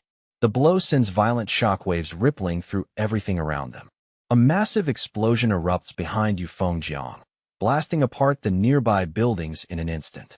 Fire and debris roar upward, turning the ruined street into a chaotic sea of destruction. Yu Fengjiang is forced to slide backward to steady himself, his boots scraping hard across the ground. As he regains his balance, he cannot help thinking that the sensation from that strike was genuinely terrifying. Sweat begins running down his face as he stares at Fang Yi again. He realizes with growing alarm that Fang Yi's yang power is not only extremely strong, but explosively violent in a way that is hard to defend against. For the first time in this fight, the arrogant captain has to admit to himself that his body is feeling real fear. Across from him, Fang Yi stands in raging flames like a dark silhouette with glowing red eyes, then smirks faintly at Yu Fengjiang's earlier taunt about using his full power. He replies coolly that if he truly used 100% of his strength, he is afraid Yu Fengjiang would not even last 10 minutes. His tone is calm, but the contempt in it hits harder than any insult. Yu Fengjiang only smiles back with forced confidence. Even now, he refuses to let his pride fully crack. He bursts into manic laughter, convincing himself that the true power must lie in the sword rather than in Fong Yi. In his mind, it has to be some new secret weapon from the Spirit Association, and Fong Yi is merely lucky enough to be the one holding it. Fong Yi says nothing in response. He simply stares at Yu Fengjiang with a cold, unimpressed expression, as though the man's delusion is too foolish to deserve an answer. In Yu Fengjiang's imagination, he pictures the weapon locked inside a containment tube, as if it were some terrifying classified prototype. The thought makes him even more jealous that something so special was handed to a kid like Fong Yi. He presses a hand to his chest and decides that coming to this city was worth it after all, because in his eyes he has just found a priceless treasure waiting to be stolen. Completely consumed by greed, Yu Fengjiang rips off his shirt as purple energy surges over his body. He arrogantly calls Fong Yi a mere two-star cultivator, demands that he hand over the blade, and openly threatens to kill him for it, shouting that Fong Yi still has not displayed enough power to truly impress him. Meanwhile, at the Tai Tai Spirit Association headquarters, the atmosphere is tense and heavy. A superior slams both hands onto the table in fury after learning that the Kong City captain has started a fight with their own captain, Fong Yi. Su Qingying looks deeply worried as the superior breaks out in sweat, finally realizing just how serious the situation has become. She points out that the sealer was invited by the Star God Warzone, meaning this conflict is no longer a simple personal dispute, but one tied to high-level military politics. The superior freezes when his assistant leans in and whispers a new update. Staring in disbelief, he asks the assistant to repeat the absurd piece of news, as though he cannot trust his own ears. The assistant explains that they already contacted Kong City, but the reply they received was infuriatingly arrogant. The other side said that if the fight is not stopped within 10 minutes, the situation will become irreversible, clearly assuming that Fong Yi is the one in danger. In their eyes, Kong City is the third-ranked city, so they are convinced their captain is superior and simply cannot lose. The Tai Tai officials are both shocked and deeply insulted by Kong City's attitude. The sheer contempt in that response makes it painfully clear that the other side is openly looking down on them. The superior slams his fist onto the desk again, his face dark with anger as he calls the Kong City officials complete fools. He realizes they think sealing a top-level monster is some easy, routine task, and that they have utterly failed to understand what kind of person Fong Yi really is. The assistant quickly adds that the Kong City captain is rumored to have only recently stepped into the 3-star rank. On top of that, he is backed by a massive family with seemingly endless resources, which is why he has become so confident and untouchable. The superior turns to look out the window and gives a cold scoff at the mention of a mere 3-star rank. With a grave expression, he explains that Fong Yi possesses multiple top-level powers, and that his true combat ability has long surpassed the realm shown on paper. He reaches a grim conclusion. Because Kong City never experienced the king's sacrifice hell for themselves, they have no idea what Fong Yi's title truly means. In his view, the Kong City captain will not simply lose this fight. He may very well end up dead. Back at the battle, Fong Yi draws back his arm and prepares a devastating punch. His glowing red eye burns with a ruthless light, making the pressure around him feel even more suffocating. The punch lands brutally across Yu Fengjiang's face with crushing force. Blood and broken teeth burst into the air at once, and the arrogant captain's defense is shattered in a single, humiliating instant. The battle surges higher and continues in the sky above the city. Flames, shockwaves, and streaks of energy tear across the night, like a disaster unfolding in full view of the world below. Yu Fengjiang grows increasingly confused as the clash continues. No matter how he attacks, his power seems unable to break through Fong Yi's flames, and he cannot understand why the fire blade feels so endless, as though it can never be worn down. As they keep fighting, Yu Fengjiang is horrified to realize that his spiritual power is vanishing the moment it makes contact, as if everything he releases is being swallowed by a vast sea. Under Fong Yi's relentless pressure and non-stop attacks, he begins to feel completely overwhelmed. Then, without warning, Fong Yi appears right beside Yu Fengjiang's face. In a cold voice barely above a whisper, he tells him that they have arrived. Yu Fengjiang jerks his head around in shock and sees, Right beside them, the Kong City Spirit Association building. The realization hits him instantly. They have been dragged all the way back to his own territory. Fong Yi hovers over him with a presence so oppressive it feels almost terrifying. He tells Yu Fengjiang that out of respect for Kong City and the military, he is willing to give him one final chance. Before Yu Fengjiang can even open his mouth to respond, Fong Yi drives a powerful kick into him and sends him hurtling downward. But Fong Yi has no intention of stopping there. He immediately unleashes a huge barrage of fire slashes toward the building below, shouting that he is worried some people might still be hiding inside. So he has decided to make his presence impossible to ignore. His words are mocking, but the warning behind them is deadly serious. Yu Fengjiang is caught in the middle of the blast, and his face twists with shock and pain. The arrogance he wore so easily earlier is now being burned away by raw terror. The resulting explosion is enormous, bright enough to light up the entire city skyline. On the ground, people stop and stare upward in confusion, wondering whether some giant fire has suddenly broken out in the middle of Kong City. Panic begins spreading through the crowd as the temperature in the area rises all at once. A man wearing glasses points frantically at the sky and screams that he can actually see two people fighting above the city.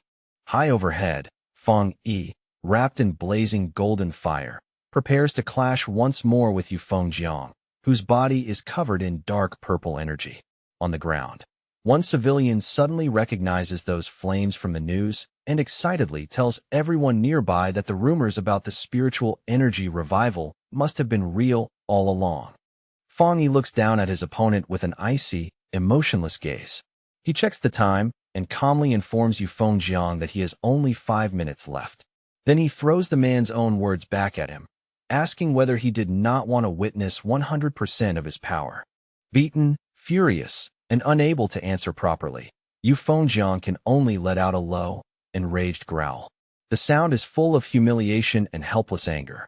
Fong Yi comes down from the sky like a falling meteor, swinging his flaming sword as he descends. As he unleashes a massive slash of fire, he mocks Yu Fengjiang and asks how he can already look so pathetic when Fong Yi is using only 30% of his strength.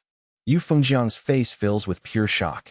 He cannot understand how this could possibly not be Fong Yi's full power, because in his mind it should be absolutely impossible for a mere 2-star cultivator to be this monstrously strong. Real fear finally takes hold of Yu Fengjiang as he watches the attack coming straight at him.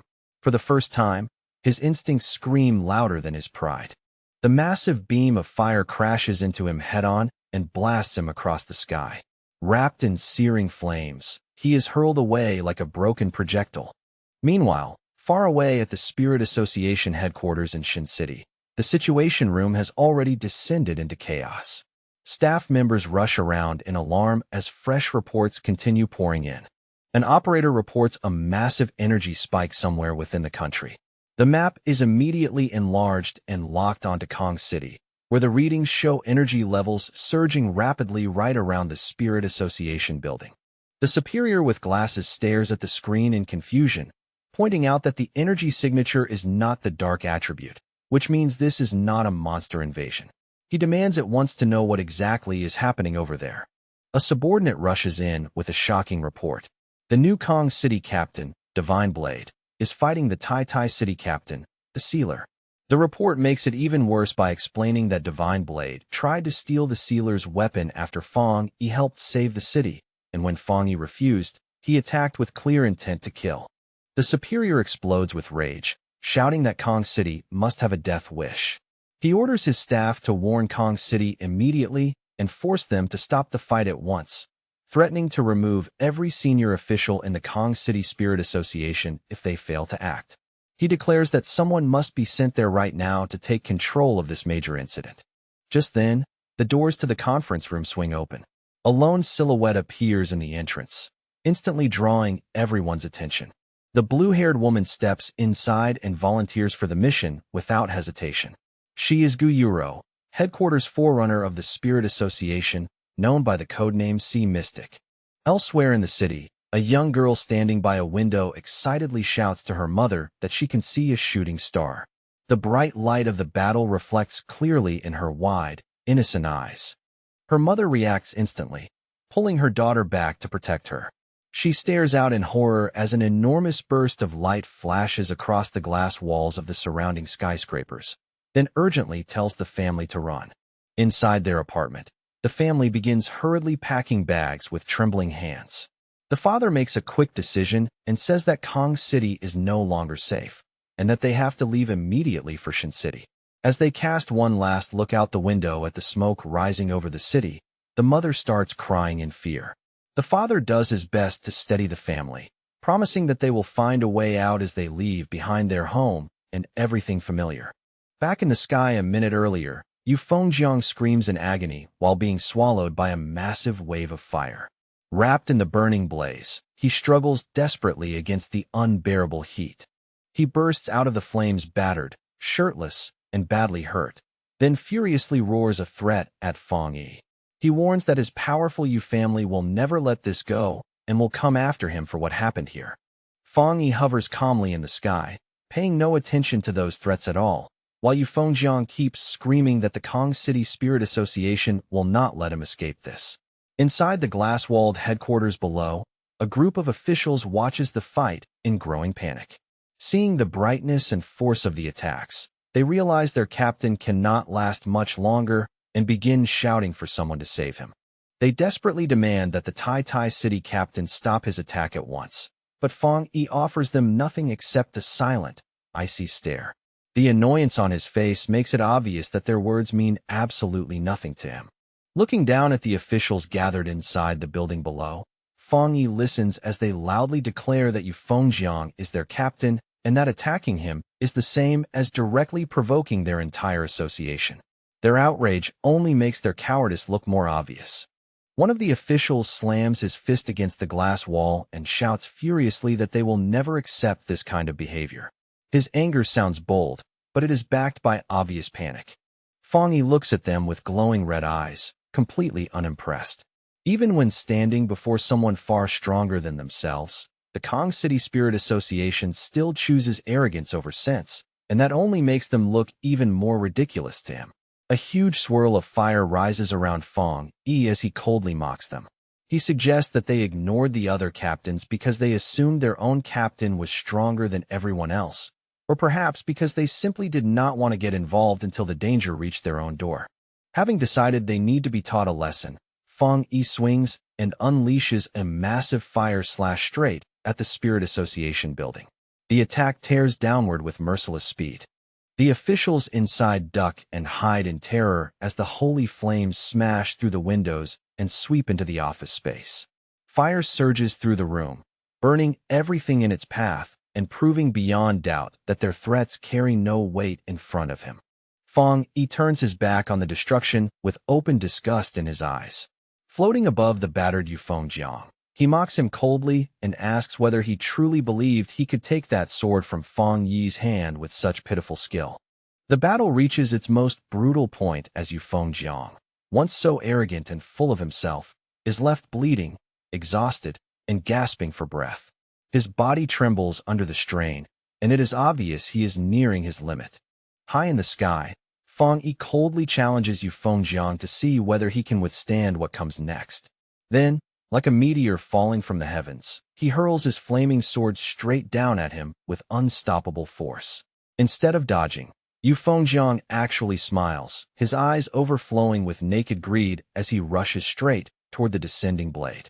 While charging forward, he mockingly curses the local association for being useless, convinced that only someone like him is worthy of claiming such a powerful treasure.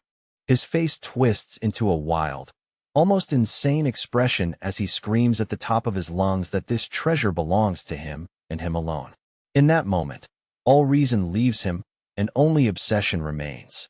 Feng Yi watches him in silence, one glowing red eye cold and merciless.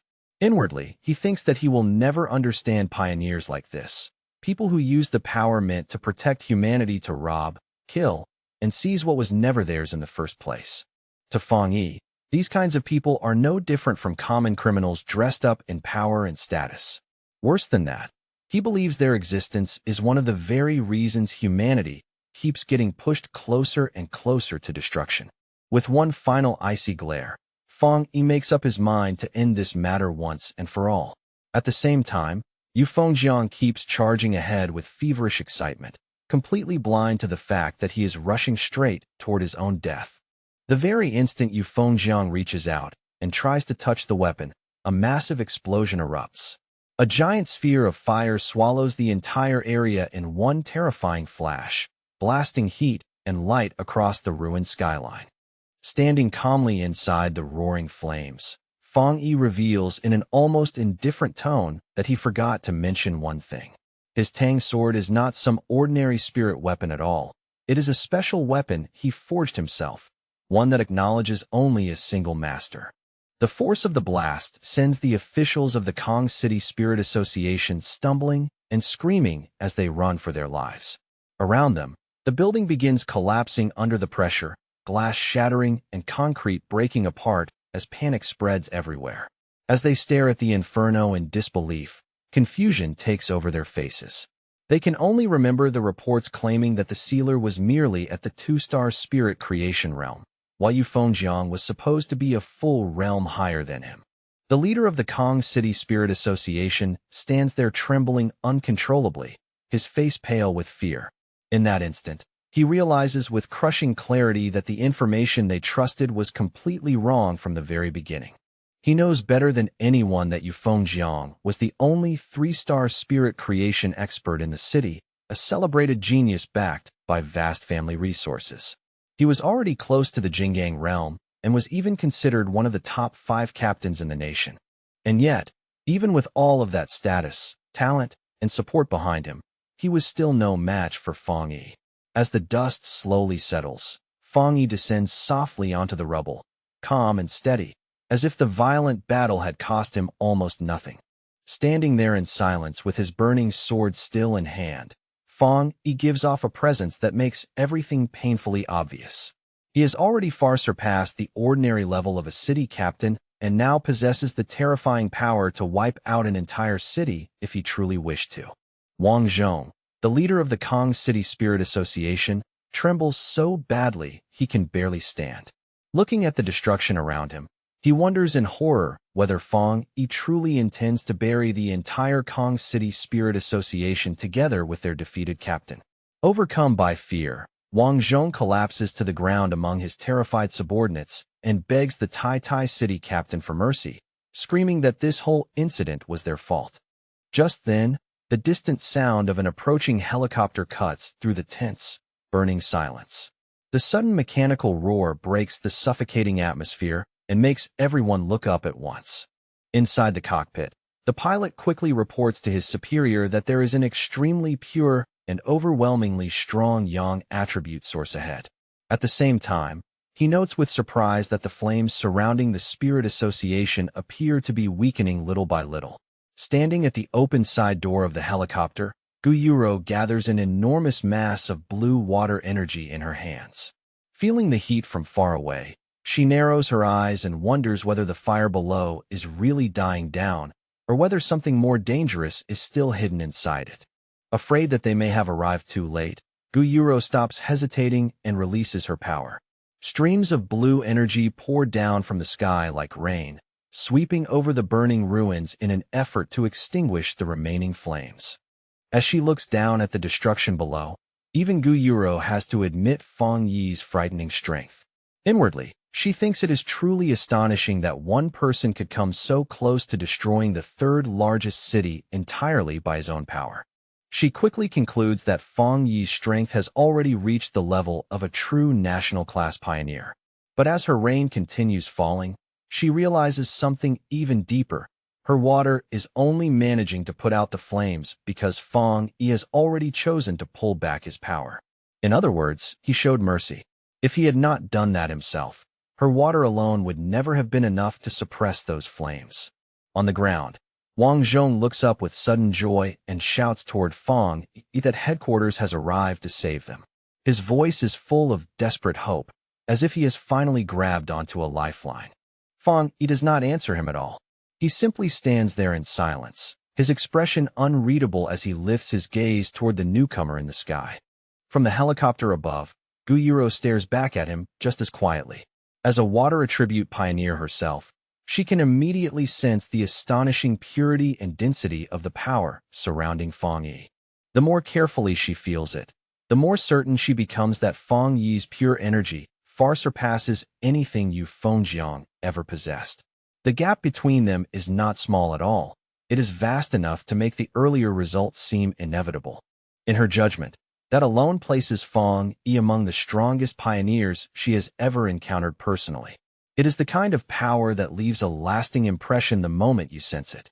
Then Gu Yuro's expression shifts, and a flicker of surprise appears in her eyes as she notices something very specific.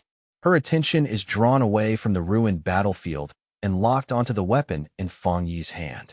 She focuses on the flaming Tang sword Fang Yi is holding and begins analyzing it with a sharp, trained gaze. From the purity of its power and the astonishing level of fusion within the weapon, she immediately knows one thing for certain. The Tai Tai City Spirit Association does not possess the technology required to create a spirit weapon this advanced. As Fang Yi calmly sheathes his sword and draws the flames back into his body as though they naturally belong there, Gu Yuro arrives at the only conclusion that makes sense. That spirit weapon was not issued to him by anyone. Fang Yi created it himself. With the helicopter now overhead, Wang Zhong suddenly finds a little courage and points an accusing finger at Fang Yi. In a trembling yet self-righteous voice, he demands to know whether the sealer really had to be so ruthless and asks how Fang Yi intends to explain himself now that headquarters has personally arrived. Fang Yi turns his gaze on him with terrifying intensity, and the pressure alone almost makes Wang Zhong stop breathing.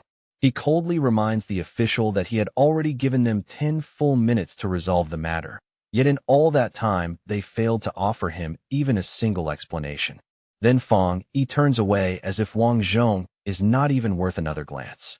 In his view, their silence already said everything. It meant they had silently agreed that their own captain deserved to die. Without warning, Fang Yi releases a massive surge of fiery energy that whips around the terrified officials and traps them in scorching heat. In a voice that brooks no defiance, he warns them that if they dare speak to him with that same disrespect again, he will kill every one of them together with their fallen captain. At that exact moment, Gu Yuro descends from the sky wrapped in swirling blue water energy, her entrance sharp and commanding. Calling out to the Tai Tai City captain, she tells him to stop this aggressive behavior at once. Fang Yi slowly turns his head in silence to face the new arrival. His expression remains calm, but his eyes clearly show that he is measuring her the moment she lands. Wang Zhong is suddenly overjoyed, convinced that Fang Yi has finally crossed a line he cannot escape. In his mind, no matter how strong the sealer is, there is no way he can kill a city captain and walk away untouched. If something like that goes unpunished, then every captain in the country would be living in danger. Gu Yuro lands firmly and introduces herself without wasting time. In a stern voice, she asks how the Spirit Association is supposed to manage its regional branches at all if chaos on this scale is allowed to happen unchecked. Hearing that, Wang Zhong's face twists into a wicked, relieved smile. He eagerly assumes she has come to stand on his side and waits in anticipation for her to punish Fang Yi for destroying their headquarters. However, to the complete shock of everyone present, Gu Yuro does not make a move against Fang Yi. Instead, she steps forward respectfully and admits that this entire incident was a failure of duty on the part of the Spirit Association itself. She lowers her head in apology and sincerely promises Fang Yi that headquarters will provide him with a proper explanation regarding everything that happened here. Her tone is serious and leaves no room for misunderstanding. Fang Yi's expression softens just slightly, and a faint smile touches his face. He simply lets out a quiet hum of acknowledgement, accepting her apology without further comment. Wang Zhong freezes completely where he stands, his face turning blank with disbelief.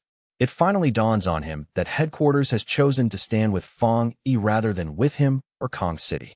He keeps trembling, unable to understand what he is seeing at all. Everything is happening in a way that completely overturns the authority and certainty he thought he had.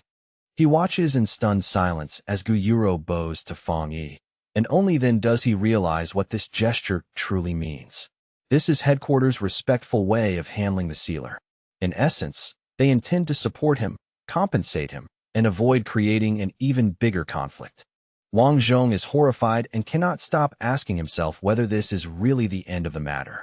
His captain was burned alive before his eyes, yet headquarters is not treating Fang Yi as the guilty party, nor are they placing the blame on him the way Wang Zhong expected. Fang Yi remains calm, because to him the opinion of the local association simply does not matter. In his mind, Yu Fengjiang tried to kill him for his weapon and repaid help with greed and hostility, so the man's death was entirely deserved. Gu Yuro then turns away from Fang Yi and walks toward the frightened local officials. Her expression turns colder with every step she takes. She asks them sharply why none of them stepped in to stop the fighting and calls them a pack of arrogant fools. Then she demands to know who is in charge of the Kong City Spirit Association, and Wang Zhong nervously raises his hand like a man walking toward his sentence. Wang Zhong forces an ugly, trembling smile onto his face as Gu Yuro gives him his orders. She tells them they have 3 days to stabilize public opinion in Kong City and produce a believable explanation to cover up the news of the battle. Then her face turns completely icy as she announces the real punishment.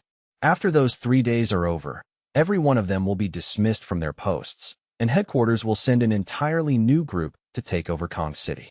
The officials stand there stunned, their faces drained of all color as the reality sinks in. Gu Yuro gives them one final warning that if they fail to carry out those orders properly, they will face the full consequences without mercy. Watching from a short distance away, Fang Yi shows a rare flicker of surprise.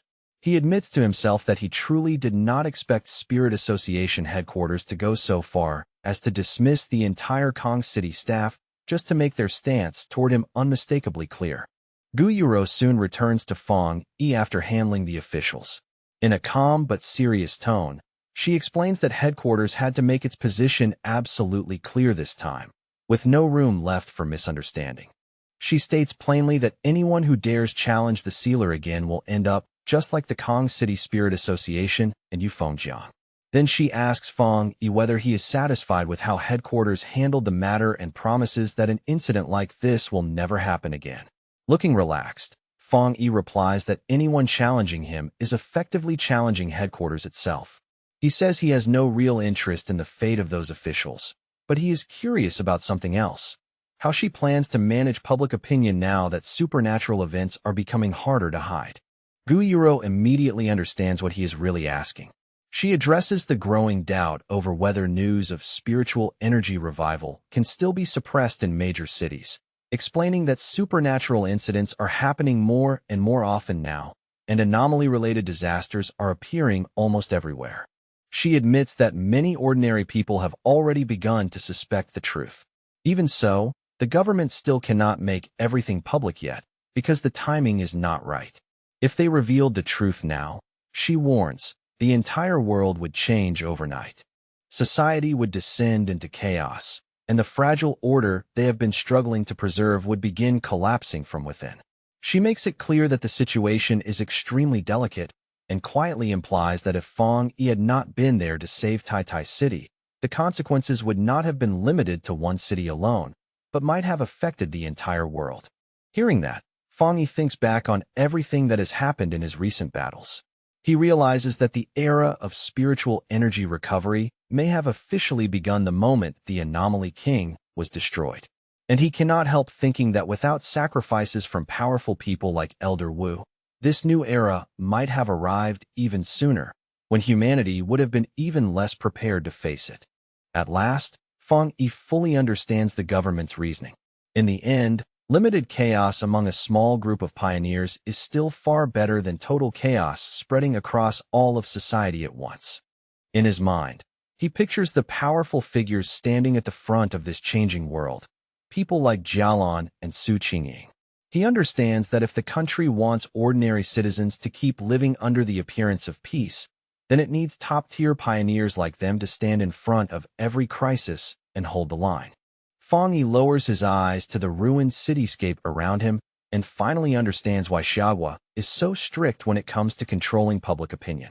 Looking at the wreckage, the logic behind that caution becomes impossible to ignore. By tightly managing information, They can stop weaker pioneers from recklessly stirring up trouble and prevent panic from spreading through the general population. That gives ordinary people more time to slowly adapt to the new era. Even so, Fong Yi clearly sees the weakness in the plan. It only works as long as enough powerful pioneers are willing to cooperate. A faint smirk appears on Fong Yi's face as that thought settles in.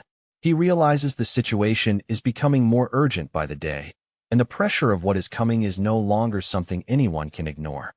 As Fong Yi prepares to leave, he quietly admits to himself that while his current strength was enough to resolve the disaster in Tai City, it still is not enough for what lies ahead. Compared to the future he is beginning to sense, this victory feels almost like a warning. Before he can continue that train of thought, Guyuro speaks up and interrupts him. With clear respect in her voice, she informs him that a special plane has already been arranged to take him back to Tai City, but asks him to spare her a moment first because she has a personal request. Adjusting her glasses with a soft smile, Guyuro openly expresses her sincere admiration. She tells Fong Yi that she genuinely envies Tai City for having someone so young who not only possesses the terrifying power to destroy a city, but also has the restraint and character to control that power properly. Fong Yi looks at her with mild interest and a hint of amusement in his eyes. He tells her there is no need to be so formal or polite with him. Guyuro then reaches out her hand toward him in a warm, straightforward gesture. Speaking not as Sea Mystic, but simply as Guyuro, she asks whether she can be friends with him. Fong Yi is genuinely surprised by how humble and sincere the request sounds. For a brief moment, even he is caught off guard by her openness.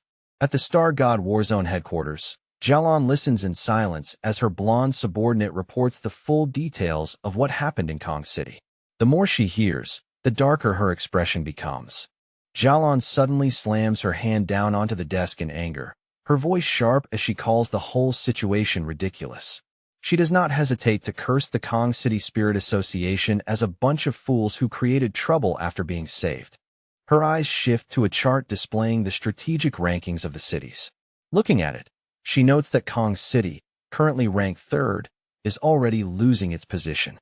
She predicts that if this trend continues, Kong City will soon fall out of the rankings entirely, and concludes that Spirit Association headquarters needs to take control of Kong City immediately. Jialon's blonde subordinate comments that headquarters has handled this matter quite reliably, especially Guyuro. He notes that Sea Mystic may already be trying to pull Fong Yi toward their side. Jialon gives a cold little nod and says that whatever reward they offer the sealer must be better than anything the association can provide. Without hesitation, she decides to double the original reward promised for Fong Yi's help in Kong City. The subordinate then openly praises Fong Yi's strength, saying that the balance he shows between ruthlessness and control is exactly what makes him suitable to stand as a city leader. In his eyes, Fong Yi has already shown the kind of presence ordinary people cannot imitate. After that, he proposes a very specific reward, one he believes suits Fong Yi better than money or ordinary resources ever could. His tone makes it clear that he has thought carefully about this suggestion. He places a folder marked Top Secret Restricted Area onto the desk in front of Jialon. The moment it touches the table, the atmosphere in the room subtly changes. Jialon falls silent for a moment, immediately understanding how serious that suggestion really is. Her expression turns thoughtful as she weighs the implications. She remarks dryly that if she did not already know how much he admired Fong Yi, she might have thought he was deliberately trying to make things difficult for him. The place he suggested is not somewhere people mention lightly. The subordinate only smiles and calmly argues that crisis and opportunity always come together. In his view, only Fong Yi is truly worthy of entering a place like that to train and grow stronger. He adds that another genius from their war zone is already training there as well. Then he explains that in the future, things even more terrifying than the king's sacrifice hell will appear, and if they want to face that unknown future, Fong Yi must become stronger as quickly as possible. Jialon slowly agrees and pulls the documents closer, her gaze growing deeper. As she looks over them, she even wonders whether their restricted area might still be too simple for someone like Fong Yi. At that moment, the door suddenly bursts open and a staff member rushes into the room in panic, loudly calling out for Jialon. The abrupt interruption instantly cuts through the heavy discussion. Breathing hard, the staff member delivers shocking news that leaves both Jialan and her subordinate stunned. Elder Wu has awakened, and the first thing he wants is to speak with her. Several hours later, back in Tai Tai City, warm sunlight spills over Feng Yi's new luxury villa. After all the destruction and tension of Kong City, the peaceful scene feels almost strangely unreal. Inside the villa, Feng Yi sits casually on the couch while checking his phone. The calm domestic quiet around him stands in sharp contrast to the chaos he had just walked through. A bank notification suddenly appears on the screen, informing him that 10 million yuan has been transferred into his account. He quickly figures that this is most likely the reward Jialan promised him earlier. Just then, Lin Yi walks in and happily welcomes her cousin home. At the same time, she tells him that she already saw everything about the Kong City incident spreading across the forums. Feng Yi lightly reassures Lin Yi and tells her not to worry too much, but she still looks anxious. The internet is already full of wild rumors claiming that he brutally killed Kong City's captain, Divine Blade. Feng Yi says those rumors are clearly exaggerated, then flicks her forehead in a familiar, teasing way. He tells her to stop wasting time reading forums all day and focus properly on her training instead. After that, Feng Yi rises to his feet and says that he is going to train for a while. He calmly adds that he wants to try for another breakthrough. Lin Yi stares at him in shock, almost unable to believe what she just heard. She asks whether he is moving too fast, because he only just advanced recently, yet now he is already talking about reaching the 3-star spirit creation realm. Feng Yi only laughs and says that nothing is certain yet. Once he leaves, Lin Yi remains standing there alone with her hands clasped together and a worried expression on her face. Deep down, she can tell that her cousin is carrying something heavy in his heart, even if he refuses to say it out loud. Upstairs, Feng Yi sits cross-legged on his bed as dark energy swirls around him in slow, heavy currents. The room grows quiet and oppressive as his power begins gathering inward. In his hand, he holds a sphere of golden energy that contains the purest dark attribute taken from the bone bird, the anomaly king he defeated. Even in its compressed state, the energy gives off a chilling, dangerous purity. Feng Yi decides to merge that energy into his boundless dark realm and push the technique to a higher level. The moment he activates it, the spirit of the bone bird appears, as if the remaining will inside the power has been awakened. A system window immediately appears in front of him and asks whether he wants to embed the dark attribute. The prompt glows quietly in the dim room. Feng Yi accepts without hesitation, and a golden sphere of energy instantly blooms around him as the fusion process begins. Power ripples through the room in silent waves. The system soon confirms that the fusion was successful and that his boundless dark realm has been upgraded. From now on, any enemy dragged into his dark domain will not only face the realm itself, but will also be attacked by the bone bird and other anomalies sealed within it. Feng Yi continues floating in deep meditation, his body suspended slightly as power glows around him. The energy moving through him feels denser and more dangerous than before. Inside his mind, he begins to see the shapes of the countless monsters he has absorbed. Their silhouettes gather in the darkness like an army waiting in silence, all of them now existing as part of his growing power. He wonders if that means these beings can now actively fight on his behalf. In that moment, he realizes that just like the Anomaly King, he now has the power to command these anomalies as well. With that realization, Feng Yi releases all of his strength. A gigantic golden avatar wreathed in fire, with many arms spread wide, rises into the sky and towers over the dark energy. All at once, a golden system notification appears. It tells him he has met the conditions for another breakthrough and asks whether he wants to advance into the 3-star spirit creation realm. The force of Feng Yi's cultivation spills out over the city and takes visible form, creating a massive golden image of a fire god in the sky. The people below stare upward in shock and awe. One photographer points excitedly and says that figure is the immortal who saved them from the bat monsters, convinced their savior has descended once again. Inside the villa, the gathered power can no longer be contained, and a blinding burst of golden light erupts from Feng Yi's bed, flooding the entire room. At the same time, Inside Fong Yi's spiritual world, everything shifts into a dark purple void.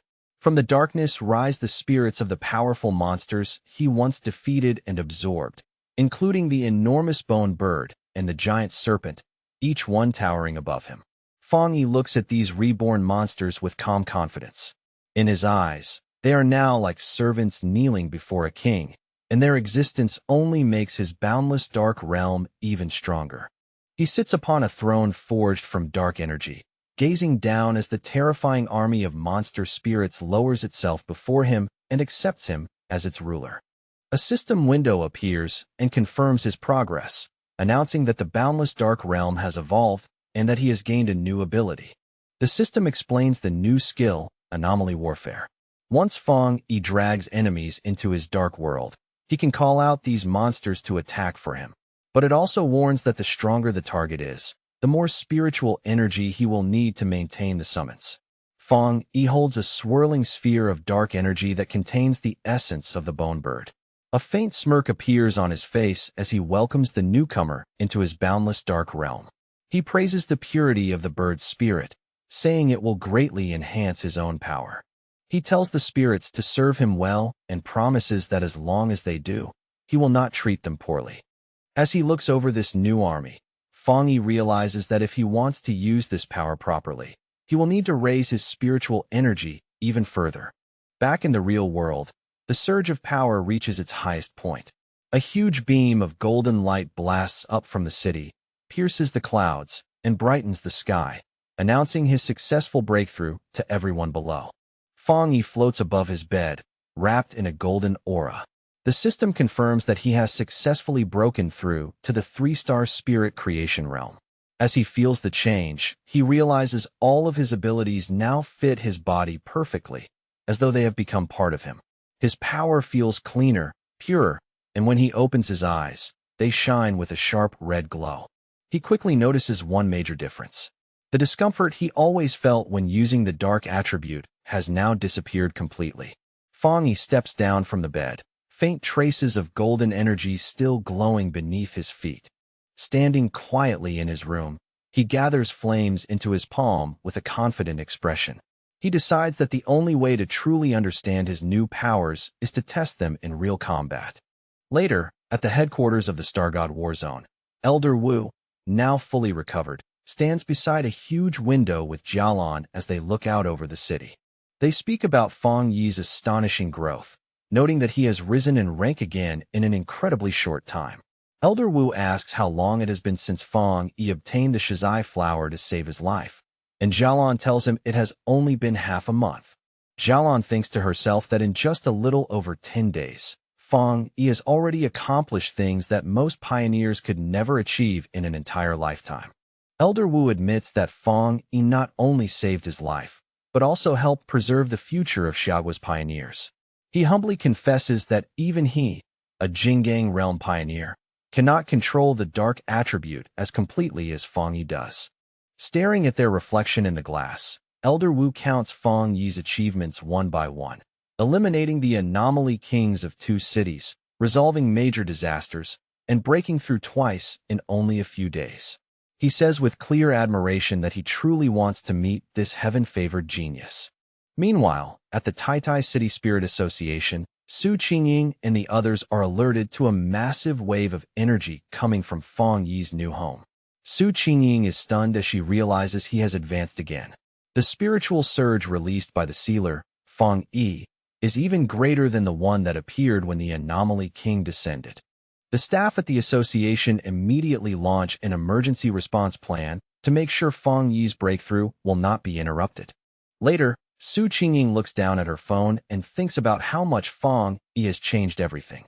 Since the disaster, he has earned overwhelming respect, and even ordinary people now feel safe just knowing his spiritual power is guarding them. She scrolls through online discussions and quietly joins in under an anonymous account, telling people just how powerful the sealer really is. She mocks the pioneers from Kong City for looking down on him before and mentions how their captain ended up utterly humiliated. The thought satisfies her, since helping build his reputation should spare him trouble in the future. At the same time, in an office in Kong City, Chu Qingli sits in front of a computer with an annoyed look on her face. She complains bitterly that cultivation is far too difficult and that she has been stuck for ages trying to break into the 2-star Ghost Axe realm. She searches for information about the sealer on the Pioneer network, only to find that no one responds to her messages, which makes her angrily curse the other pioneers as mediocre fools. Deep down, she resentfully thinks the problem is simply that she does not know the sealer well enough. She even wishes she could meet him face to face, fully confident in her own beauty. But even then, she worries that in this new era, her current position and status may no longer be enough to catch his eye. Looking out over the damaged city, she reads online that Kong City has completely offended the sealer and is no longer a place worth staying in. At once, she decides she has to return to Tai City as soon as possible. With determination in her eyes, Chu Qingli turns and walks out, resolved to seize whatever future and opportunity she can still grasp. Sunlight falls across the modern house as Lin Yi asks her cousin whether he has finally finished breaking through. Inside, the two of them sit across from each other at a large dining table. Lin Yi asks if he feels any different now, and Fang Yi casually says it is nothing too special, other than his spiritual energy flowing more smoothly and his overall efficiency doubling. He says there are no dramatic changes for now, but in his heart, Fang Yi suspects that the real transformation will only appear once he steps into the legendary Jingang realm. Lin Yi then holds up her phone and shows him a message. She explains that Jialan asked whether she wanted to go to Tianhai Forest, because New World anomalies seem to have appeared there. Fang Yi says he received the same invitation. He guesses that the Star God Warzone is trying to make up for what happened in Kong City. Since both of them were invited, he decides they should head there together, and Lin Yi immediately cheers in delight. Not long after, they arrive at Tianhai Forest. It lies on the border of the Star God Warzone's territory, with warning signs everywhere forbidding entry. The forest used to be ordinary, but over the last 5 years it has grown wildly out of control. The spiritual energy inside is extremely dense, causing plants and animals to mutate at a very high rate. It is both a perfect place for training and a land filled with unknown danger, which is why it remains under military control. Under the bright forest sunlight, Fang Yi and Lin Yi are greeted by a familiar face. The purple-haired woman from the Kong City mission waves to them and warmly welcomes the captain from Tai City. She asks whether he still remembers her, then explains that she is currently stationed here. She adds that Jialan specifically asked her to receive them and brief them on the current situation. She tells them that shortly before they arrived, a strange new change appeared in the forest. A mutated flame emerged, but unlike the dark attribute, this fire feels deeply gloomy and cannot be extinguished. Fang Yi guesses that it may be some new and unknown fire attribute. The purple-haired woman confirms that possibility and offers to accompany them for safety. Fang Yi, however, turns to Lin Yi for her thoughts, implying that they may not need a guide at all. Lin Yi agrees without hesitation. The purple-haired woman accepts their choice and says she will stay behind to wait for them, though she warns them to be especially careful. As she watches the two of them, she realizes that all her attention had been on the sealer, and she had barely noticed the girl beside him. She is shocked when she senses just how powerful Lin Yi's spiritual energy is, perhaps even stronger than her own. As Fang Yi and Lin Yi head deeper into the forest, she watches them with a faint smile, wondering what kind of luck or destiny could make them both so absurdly gifted. The two step onto the scorched ground, hearing the dry earth crack beneath their feet as they enter the affected zone. Then they stop before a horrifying sight, a whole forest burning beneath a strange, violent blaze that stretches toward the sky. Fang Yi looks ahead and asks if this is the place. Fang Yi slowly extends a hand and carefully feels the energy in front of him. The moment it brushes against his senses, his expression tightens in shock. That wildly violent aura of death is insane, and the gloomy, freezing energy inside it feels every bit as overwhelming as the dark tide itself. He immediately recalls the warning that this strange fire cannot be extinguished and only keeps spreading once it catches. Without hesitating, Fang Yi activates his golden sun breathing technique. A fierce surge of golden power erupts from his body, and he urgently tells Lin Yi to step back at once. Almost the instant his power rises, The environment reacts as if it were alive. From the burning forest, dark and shadowy tendrils whip outward with murderous speed, lashing through the flames as they launch straight at them. While Fang Yi blocks the attack, he quickly understands that these flames are far more dangerous than ordinary fire. They are not just burning matter. They seem to hunger for human spiritual power itself, as though they want to devour cultivators from the inside out. The dark energy collides head-on with his own strength, producing a harsh, violent resistance. Fang Yi's eyes narrow when he realizes that even his supreme yang attribute is not suppressing it as strongly as he expected, which makes this strange fire even more troubling. Fang Yi immediately raises a golden barrier around Lin Yi, sealing her safely inside its warm protective glow. He tells her that the source of the black fire is somewhere ahead. Since her spiritual power belongs to the wood attribute, he warns that she is naturally at a disadvantage against fire and must remain within his protection no matter what. Lin Yi nods seriously and says she understands. With danger closing in from every side, Fang Yi summons his spirit sword. The blade appears in his hand with a sharp hum, glowing brightly as he lowers his stance and prepares to force open a path through the burning forest. Then, with a single heavy slash full of power, he cleaves through the dark, burning trees ahead of him. The trunks split apart instantly, cut cleanly in two despite the violent black flames wrapped around them. Fang Yi and Lin Yi move forward through the passage he has just carved open. Fire rages on both sides of them like hungry walls, yet under his protection they pass through the burning corridor without being touched. The deeper they go, the heavier the death energy becomes. The air turns denser and colder, pressing down on them like an invisible weight, until even breathing starts to feel grim and oppressive. At last, they reach the edge of a cliff and look down. Below them lies a massive black pit, deep and terrifying, with glowing red veins of heat pulsing through it like blood beneath cracked flesh. Fang Yi suddenly notices something dripping from the rocks overhead. His eyes begin to glow red, and he focuses sharply on the substance, narrowing his gaze as he studies every detail. After only a brief look, he identifies the dripping substance. It is magma, thick, scorching, and full of unstable heat, slowly seeping from the rock like the breath of the earth itself. Only then do they fully realize they have reached the very center of the anomaly. They are standing above a pit filled with flowing lava, where heat, darkness, and death energy have fused into one terrifying source. A system window suddenly appears in front of Fang Yi. It informs him that a great change in heaven and earth has been detected. The system identifies the power as the Twilight Fire attribute and announces that it will automatically begin collecting data in order to write a brand new technique. Without drawing back, Fang Yi reaches his hand straight into the flowing magma. The moment he touches that strange source of power, another system window appears, informing him that he has obtained the Twilight God domain. The system immediately explains the nature of this new power. It can absorb nearby attribute powers and refine them, using those surrounding energies to strengthen Fang Yi's own yang attribute even further.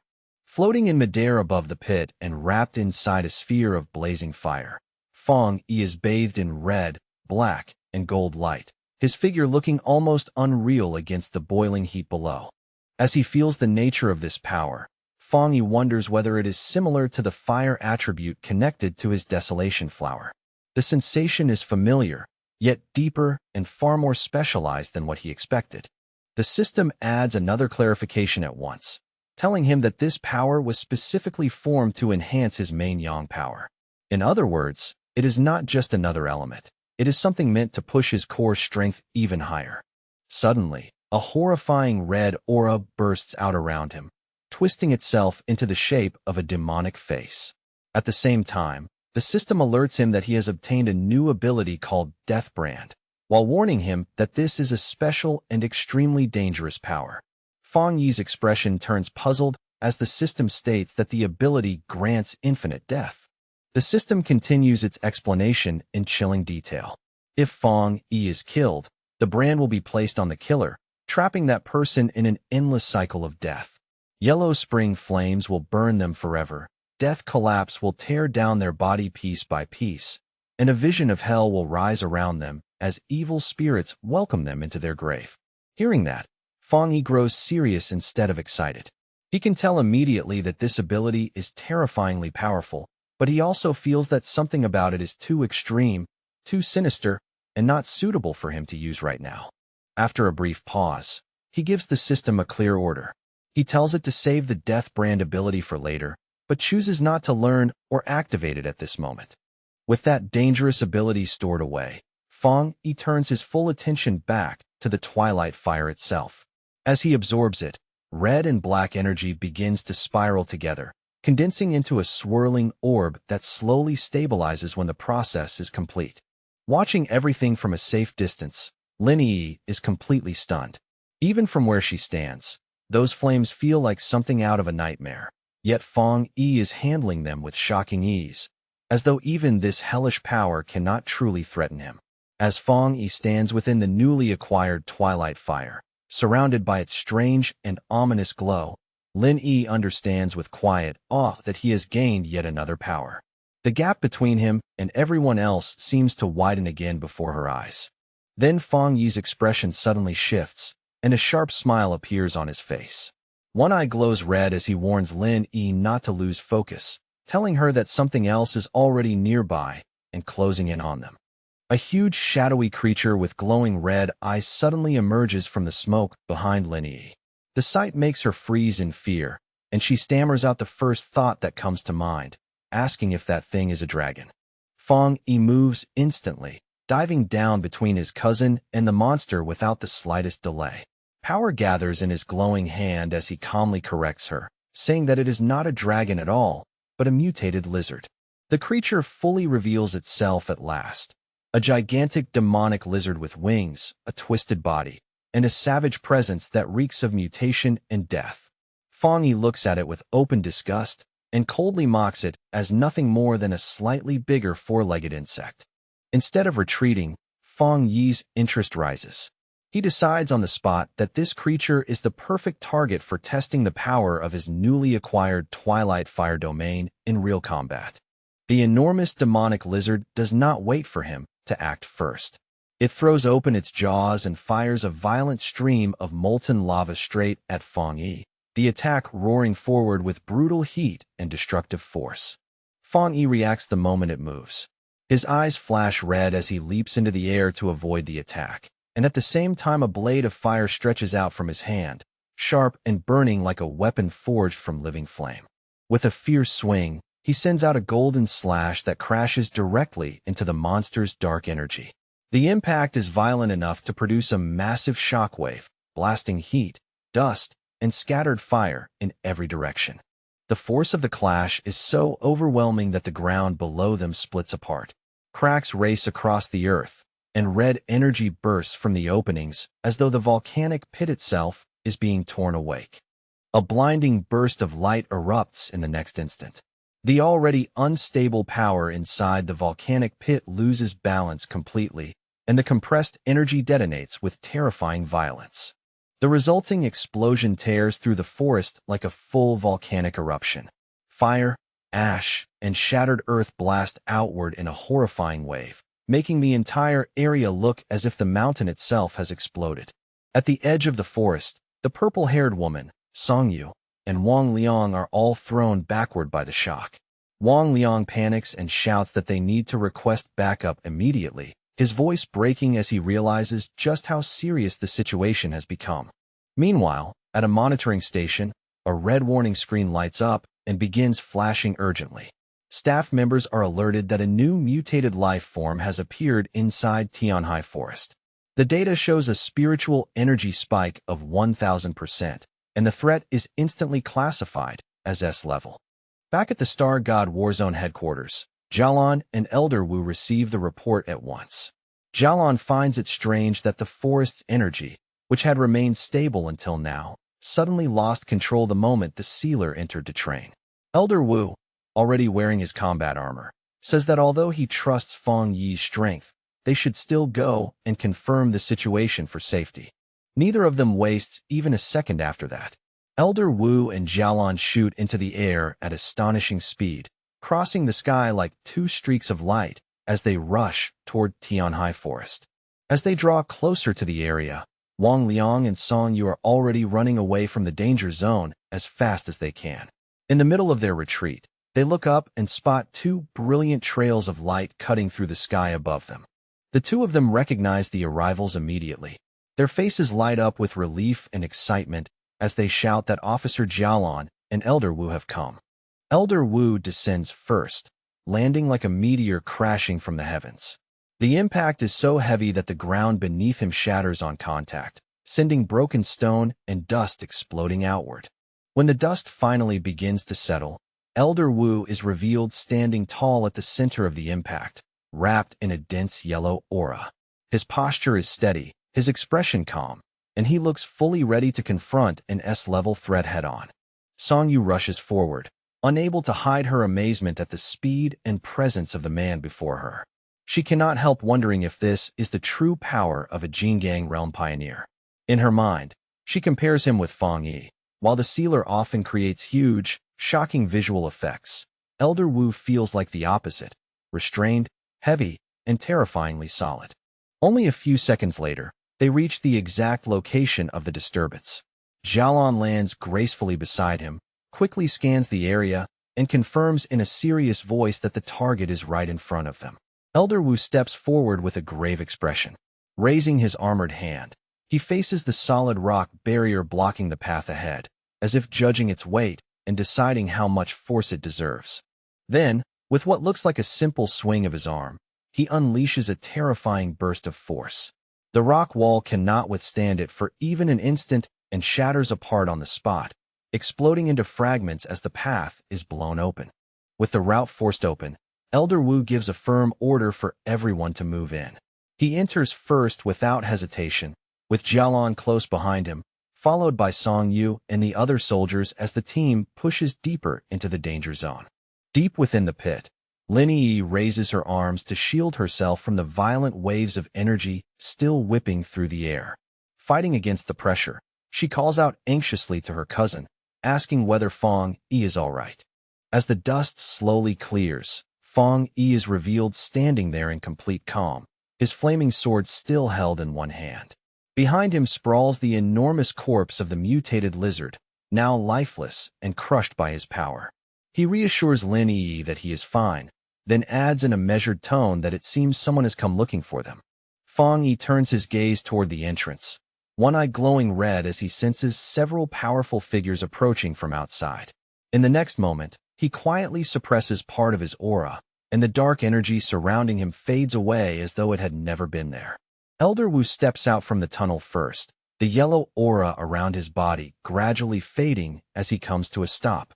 Then he and Fang Yi stand facing one another in silence, the first meeting between two generations of top-tier powerhouses carrying a natural weight all its own. It is Elder Wu who breaks the silence at last. Looking directly at Fang Yi, he recognizes him as the one who saved his life and addresses him respectfully as the sealer.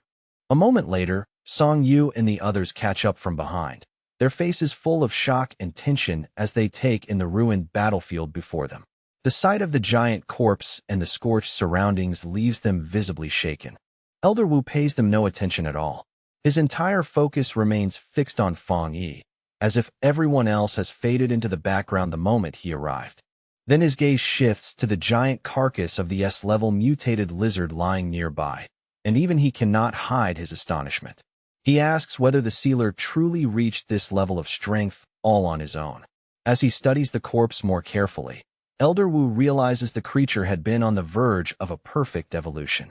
Once it completed that final step and became a true dragon, its strength would have been comparable to the legendary Jingang realm.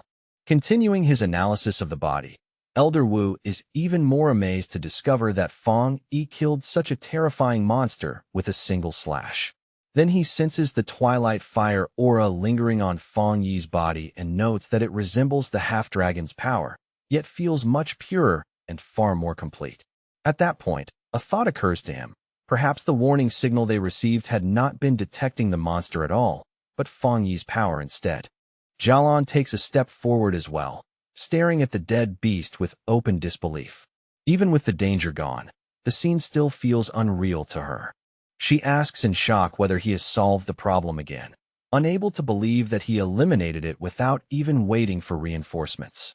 The more she thinks about it, the colder her body feels. If that half-dragon had truly broken through, it would have possessed Jingang realm-level abilities. And since they had failed to detect it beforehand, she can barely imagine the disaster that would have followed if the sealer had not happened to be here. Fang Yi turns back to Elder Wu with a relaxed smile and says he is glad to see the senior hero fully recovered. Elder Wu laughs heartily in response, joking that with such a powerful successor appearing, perhaps he can finally retire in peace. After the light remark, Elder Wu's tone grows more serious. He asks Fang Yi to keep the true nature of this creature secret from everyone outside Tianhai Forest, including the Spirit Association. Fang Yi understands immediately and answers with a faint smile, showing that no further explanation is needed. As the conversation continues, Fang Yi quietly reflects on the nature of Tianhai Forest itself. He realizes that it is not merely a convenient training ground, but a hotspot for spiritual change where all kinds of dangerous things can emerge without warning. In fact, he suspects that whatever can appear here may be even more dangerous than the dark anomalies within the extreme dark zone. With that thought, he comes to understand the burden carried by the Star God Warzone and agrees with the way they have chosen to handle this place. While walking away from the corpse, Fang Yi continues analyzing the Twilight Fire he just acquired. The more he examines it, the more clearly he feels that its core nature is centered on devouring, a trait that instantly reminds him of the legendary beast Taotai. That thought makes him wonder if the hidden secret of Tianhai Forest might be connected to such a creature.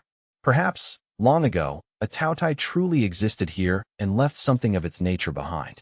Elder Wu then extends his hand toward Fang Yi in a gesture of thanks, saying it seems Fang Yi had already understood why this matter must remain secret. There is clear appreciation in his voice, along with the respect of one expert acknowledging another. As the group slowly gathers together again, Elder Wu says they should not place their hopes on the birth of high-level anomalies, nor should they burden ordinary people with unnecessary fear and pressure. Fang Yi nods in agreement, fully understanding the point. Just then, a strong gust of wind suddenly sweeps through the forest, stirring ash, leaves, and lingering heat all at once. The atmosphere shifts in an instant. Fang Yi's expression sharpens immediately as he catches a distinct aura hidden within that wind. He lifts his head slightly, recognizing that the breeze is carrying something far more unusual than ordinary spiritual energy. The aura passes over the entire group like a wave. Lin Yi closes her eyes for a moment and smiles, saying the feeling is incredibly fresh and strangely comforting, as though the air itself has come alive. Jialan, however, reacts very differently. Her eyes widen at once as she recognizes just how intense that spiritual power is. At the same time, high above the forest, a figure can be seen flying through the trees at astonishing speed. Staring upward in disbelief, Jialan blurts out that this monster, a word reserved for true geniuses, could not possibly have already broken through to the Jingang realm. The speeding figure abruptly stops and finally reveals himself. He is a handsome young man with long blue hair, piercing blue eyes, and a confident smirk that makes him look both calm and dangerously self-assured. High among the bamboo canopy, Bai Su, the wooded tribute pioneer and ace of the Star God Warzone, descends with elegant ease. In a display so light it almost seems unreal, he steps onto a single falling leaf in midair before drifting lower. The pioneers on the ground immediately look up in excitement, their spirits rising at once. Feeling the powerful aura radiating from him, they begin to speculate that he may have already entered the legendary Jingang realm, believing that their warzone has finally gained a true supreme expert. Fang Yi, however, watches with a much sharper and more analytical gaze, one eye glowing faintly red. After sensing Bai Su's spiritual power for himself, he realizes it is not quite what the others think it is. Bai Su lands lightly and addresses Elder Wu and Jialan in a calm voice, saying that he has finished his period of training. There is no arrogance in his tone, but his confidence is impossible to miss. Then he glances around with those glowing blue eyes, surveying everyone present. When his gaze finally lands on Fang Yi, he pauses and asks who this unfamiliar person is. Elder Wu introduces Bai Su as the ace of their warzone. explaining that he had been in seclusion while attempting to reach the next level. Bai Su greets them plainly, but clarifies that he has only reached the half-step Jingang stage and has not actually completed the true breakthrough. Fang Yi smiles with easy confidence and introduces himself in return as the captain of Tai Tai City and the Sealer. His tone is calm, but his presence alone gives the introduction real weight. As Fang Yi studies the green energy around Bai Su, he notices something different from what he usually feels from others. Bai Su's power is clean, steady, and unusually comfortable to be near. From that, Fang Yi judges that their strength is probably on a similar level, which only confirms for him how difficult the true Jingang realm is to fully enter. Bai Su shows a trace of skepticism when he hears Fang Yi's title, clearly uncertain of what to make of it. But Elder Wu immediately corrects him, explaining that Fang Yi not only saved his life, but also solved the Tai Tai City disaster and has already become a vital partner. His voice turns stern as he tells Bai Su to show proper respect. Bai Su is visibly surprised to hear that so much has taken place while he was cut off from the outside world. Elder Wu then explains to Fang Yi that Bai Su is a rare prodigy who awakened early and was raised with the nation's finest resources, allowing his growth speed to rival Fang Yi's own. That is why he has spent so long in isolation and remains largely ignorant of recent events. Elder Wu goes on to explain the harsh truth of the new world. Human cultivation, he says, runs against the natural order itself, which is why mankind evolves more slowly than the monsters and creatures they are forced to fight. He reveals that although pioneers may appear numerous on the surface, truly top-level power is still incredibly rare. At present, only 5 people in the entire world have reached the peak 3-star spirit creation level known as the Jingang realm. Fang Yi listens quietly as Elder Wu admits that hidden talents may exist somewhere, just as Fang Yi himself once did.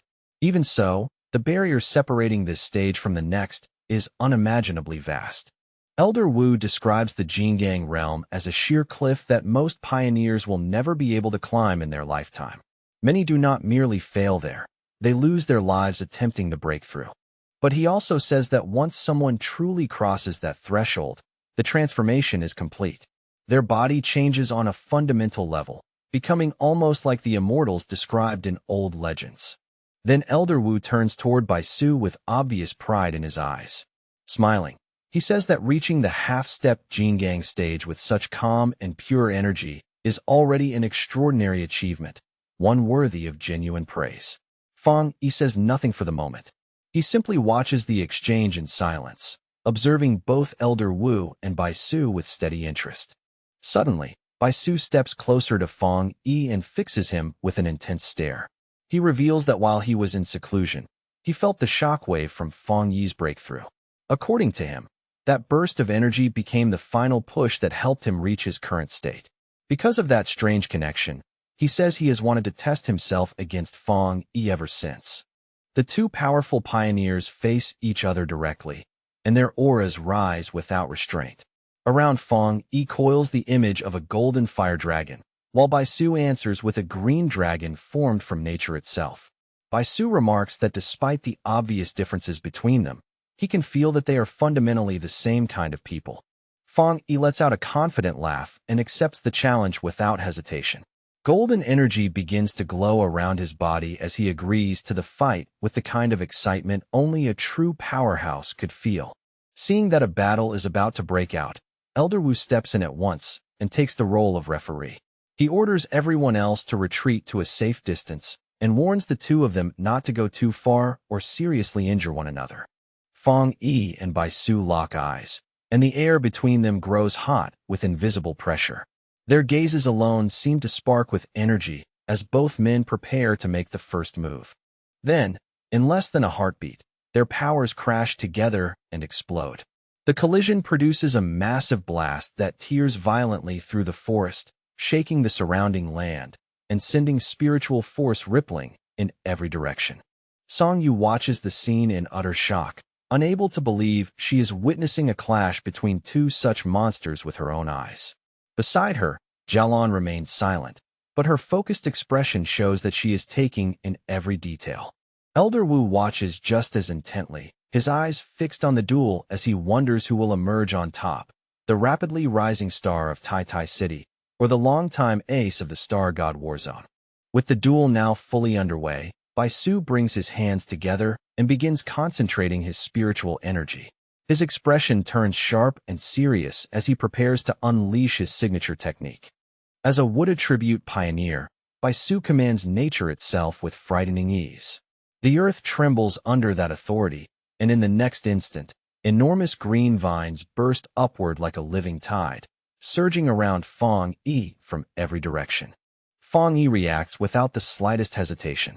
Blue spiritual energy quickly gathers into his hands, dense and focused, as his body shifts into motion and prepares to answer Baisu's opening assault. Moving at blinding speed, Fong Yi weaves through the violently twisting vines as if dancing through chaos itself. With sharp bursts of energy, he slices them apart one after another, all while realizing that Baisu is not merely using techniques. He is turning the entire forest into a weapon. But the attacks do not stop. More vines crawl out from the shadows and lunge toward Fong Yi, trying to bind him in place. He only grins at the sight and says that with this much wood around, Baisu has basically handed him perfect fuel for a fire. With that, Fong Yi calls forth his sword. Flames flare to life around his hand first, then race along the weapon itself, casting hot light across the battlefield. He swings hard, releasing a huge slash of fire that tears straight through the giant roots in front of him. Fong Yi fully expects the flames to catch and spread, turning Baisu's attack back against him. Instead, the severed vines suddenly shine with green light. The damage closes almost instantly, healing before the flames can properly take hold or spread any farther. Fong Yi's expression sharpens at once. The fact that his fire failed to produce the effect he expected immediately tells him this fight is going to be far more troublesome than it looked. Standing before that thick wall of writhing vines, he questions Baisu directly, asking whether his plants are actually immune to fire. After all, by nature, wood should be weak against flame. Baisu places a hand on the massive trunk beside him and explains with quiet confidence that while that would normally be true, his plant army is different. These plants have already evolved beyond ordinary suppression by the fire attribute. Across from him, Fong Yi stares coldly, one red eye beginning to glow brighter. Before Fong Yi can press further, the ground beneath him suddenly explodes again. Fresh vines erupt upward without warning, their timing so fast and vicious that they leave him almost no room to respond. The enormous roots swarm over him in an instant, coiling around his body and sealing him inside a giant spherical prison of wood. With Fong Yi trapped in total darkness, Baisu stands calmly outside and asks how he likes the move, adding that if they were truly enemies, this cage would have been impossible to escape. Inside the sealed wooden prison, Fong Yi does not panic at all. He remains perfectly calm, his red eye glowing through the darkness as he quietly studies the structure around him and judges the situation. He reaches out and places a hand against the inner wall of the cage, his fingers glowing faintly with energy. At once, he senses that the wood energy inside it is exceptionally pure. But the moment he maintains contact, he also feels a corrosive toxin biting into his skin. Outside, Baisu watches with complete confidence and warns Fong Yi not to keep touching the wood for too long. He explains that the giant tree naturally carries toxins, and now that it has been infused with his spiritual power, the poison inside has become far more lethal than before. Instead of showing fear, Fong Yi smiles. Golden light starts to burn in his eyes as he questions Baisu's confidence and decides that, rather than avoid it, he wants to test for himself just how strong this poison really is. Then, without warning, a blinding light begins to pour through the cracks of the giant wooden sphere. It grows sharper and brighter by the second, as though something inside is about to burst free. Baisu's calm expression instantly breaks. The confidence on his face vanishes and is replaced by raw shock as he feels an overwhelming surge of power rising from within the prison. In the next instant, a gigantic pillar of golden fire explodes into the sky. It tears the wooden sphere apart from the inside, shattering the prison completely and setting the night itself aglow with blazing light. Baisu stares at the scene in open horror, sweat sliding down his face as the terrifying heat crashes over him. Even standing at a distance, The fire feels oppressive enough to scorch his breath. He can hardly believe what he is seeing. By all logic, this should have been impossible. His spiritually strengthened plants were supposed to resist burning completely. As the flames devour his creation anyway, Baisu's shock deepens into something closer to dread. He realizes this is not normal fire at all, and cannot help wondering what kind of terrifying power Fong Yi is truly wielding. Fong Yi wastes no time letting that moment pass. Taking advantage of Baisu's distraction, he launches down from above in a sudden attack and coolly tells his opponent that getting distracted in battle is a mistake. Baisu reacts at the very last moment. His eyes widen as he throws himself aside in a blur of green energy, narrowly avoiding Fong Yi's flaming sword as it crashes down where he had just been standing. When he lands, Baisu is visibly shaken. He cannot understand how Fong Yi, who is still only in the 3-star spirit creation realm, can display combat power that is not inferior to his own in the slightest. Fong Yi drops heavily onto the scorched ground, fire rolling around him in fierce waves. The battlefield glows red and gold, making his figure look even more dangerous in the middle of the flames. Looking over the burning surroundings, Baisu suddenly understands what Fong Yi intended from the beginning. He realizes Fong Yi predicted that he would try to keep drawing on the forest's energy and deliberately force the battle into a state where that advantage would be cut off. Standing amid the spreading destruction, Baisu accuses Fong Yi of setting the forest ablaze on purpose just to strip away his home field advantage. His voice carries both anger and unwilling admiration. Fong Yi answers with a dangerous, easy smile and openly admits that he did exactly that on purpose. He explains that Baisu is too strong to fight carelessly, so of course he had to think a few steps ahead. He goes on to say that if he had not done this, Baisu would have been able to keep drawing nearly endless strength from the forest around them, which would only make him harder and harder to defeat as the fight continued. Baisu lowers his head, his body trembling with anger and frustration. For someone praised as a genius everywhere he goes, being driven into a corner in his own territory is a humiliation he can barely stand.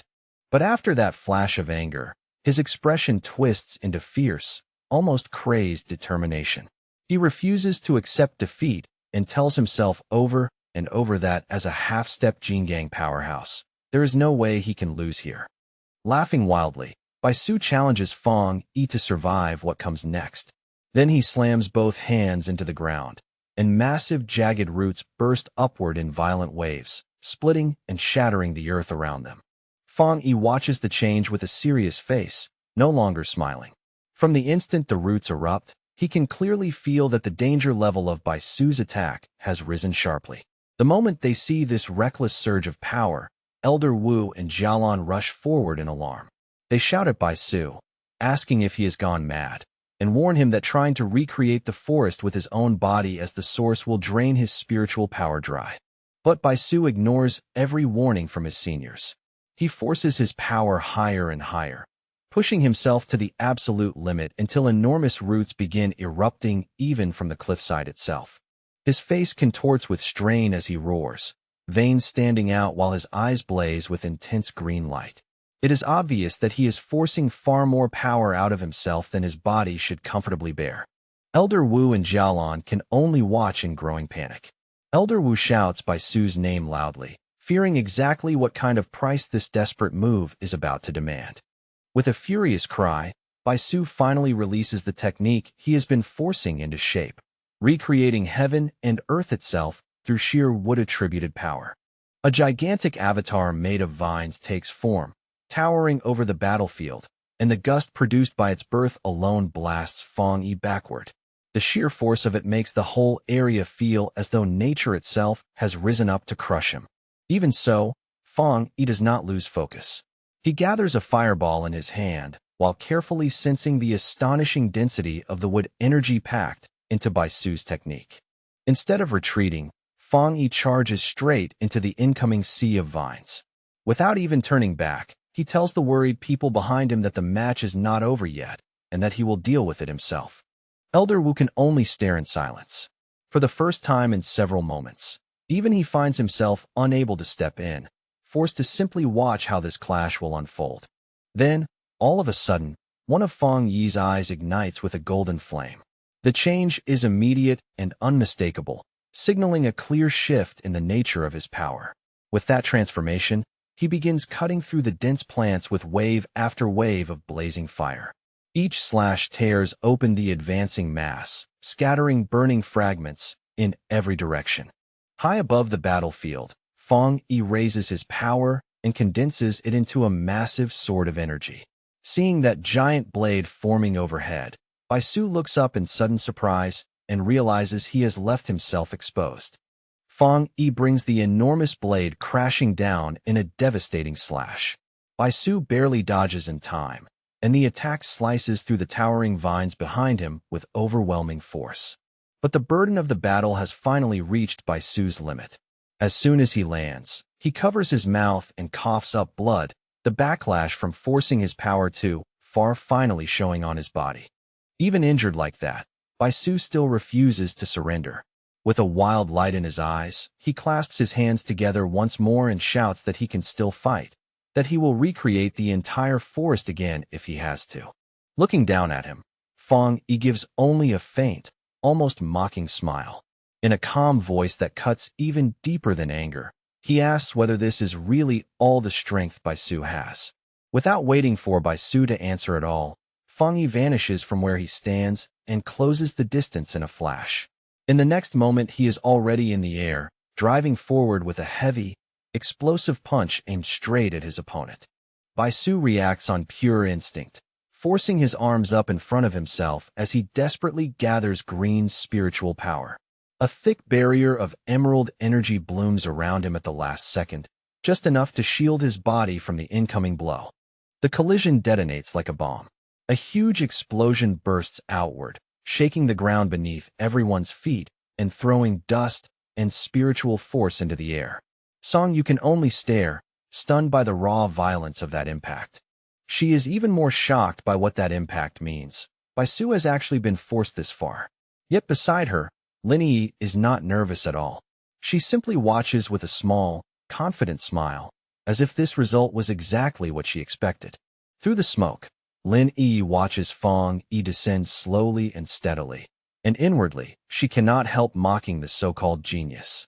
In her eyes, Fang Yi has not even shown his full power yet, nor has he truly started using his other attributes. Losing this badly to a version of him that is still holding back feels almost embarrassing. Elder Wu and Jialan watch with grim, complicated expressions. Elder Wu quietly notes that Bai Su's mentality has already cracked under the pressure and admits that the gap between him and the sealer is simply too large. Jialan adds that Bai Su has always been a pure battle fanatic, someone who lives to fight, and he has never suffered a defeat like this before. Fang Yi looks down and thinks the fight is finally over as Bai Su kneels weakly in the dust. Blood drips from the corner of Bai Su's mouth, and in a low, hoarse voice he murmurs a thank you, sounding for a brief moment as though he has accepted the lesson and his defeat. But that brief calm shatters instantly. Bai Su suddenly throws his head up and screams that he can still continue. Green energy bursts wildly around his body as he refuses to surrender, shouting that his spiritual power has not yet run dry. Standing there without moving, Fang Yi lets out a quiet sigh. Looking at Bai Su's stubborn refusal to stop, he thinks to himself that it is finally time to put an end to this match properly. Bai Su brings his hands together again, every bit of his attention tightening into a single desperate focus. His posture stiffens, and the remaining spiritual energy in his body begins to gather with dangerous intensity. In a strained voice, he commands all living things to heed his call. At once, several glowing green avatars of himself appear suspended in the air around him, each one pulsing with power as they prepare for one final desperate assault. Fang Yi studies the scene carefully instead of rushing in. He admits to himself that Bai Su's ability to create these clones proves he really is a top-tier pioneer and easily the strongest opponent Fang Yi has faced so far. This fight has already forced Fang Yi to spend a considerable amount of energy. Even so, when the green clones dive down together to attack, Fang Yi does not retreat a single step. Standing firm, he moves with terrifying speed and unleashes a storm of blazing slashes, cutting through the incoming figures one after another and destroying them almost as soon as they reach him. The fire spreads wider and wider until it becomes a massive blaze that swallows the illusions whole. Bai Su is left momentarily disoriented, unable to locate Fang Yi through the light and heat, only to realize far too late that his enemy has already slipped right up beside him. Fang Yi strikes from that blind spot without warning, launching a sudden attack that catches the Wuda tribute pioneer completely off guard. The timing is so sharp and clean that Bai Su has no chance to mount a proper defense. In the next instant, Bai Su is swallowed by a vortex of golden fire. The violent spiral locks around him so tightly that he seems frozen in place, his whole body stiff with shock, as if even moving has become impossible. Sweat runs down Bai Su's face as he stares upward in disbelief.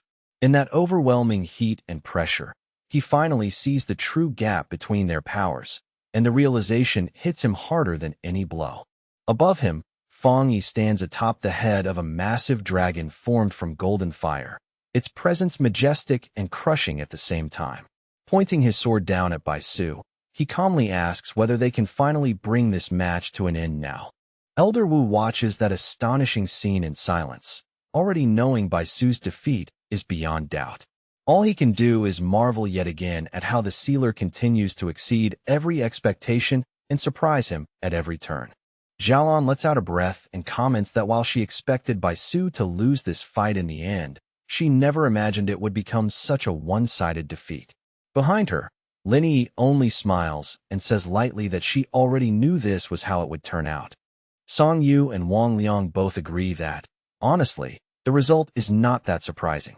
After all, Fang Yi is the man who resolved two anomaly disasters on his own, so defeating even Bai Su fits the pattern of what he has already shown. The duel comes to its conclusion with Fang Yi landing gracefully back on the ground, his movements calm and controlled. Across from him, Bai Su remains standing, but only barely, breathing hard as the weight of defeat settles over him. Bai Su stares at the man who beat him and mutters under his breath in disbelief. He cannot tell whether Fang Yi is merely a half-step Jingang, or whether calling him a monster would actually be closer to the truth.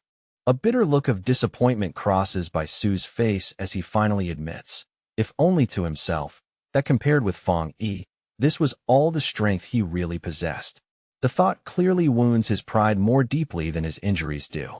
After a long breath, Bai Su clasps his hands and bows respectfully toward Fang Yi, genuinely humbled by the result.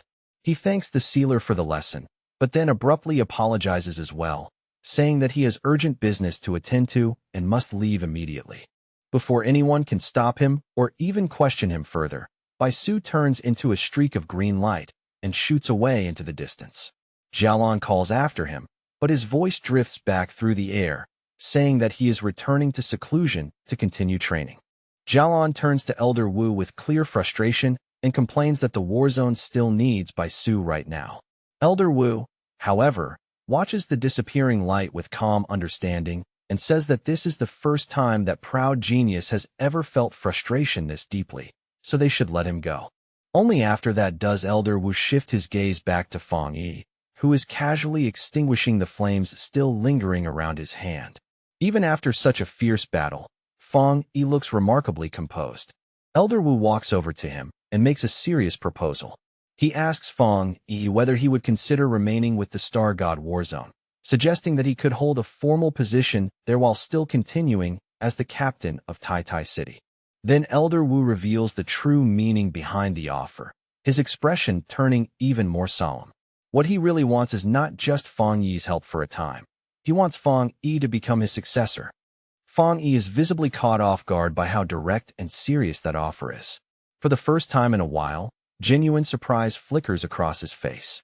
Elder Wu continues speaking without pause, explaining that the Star God Warzone possesses the second-best cultivation resources in the entire Xia nation.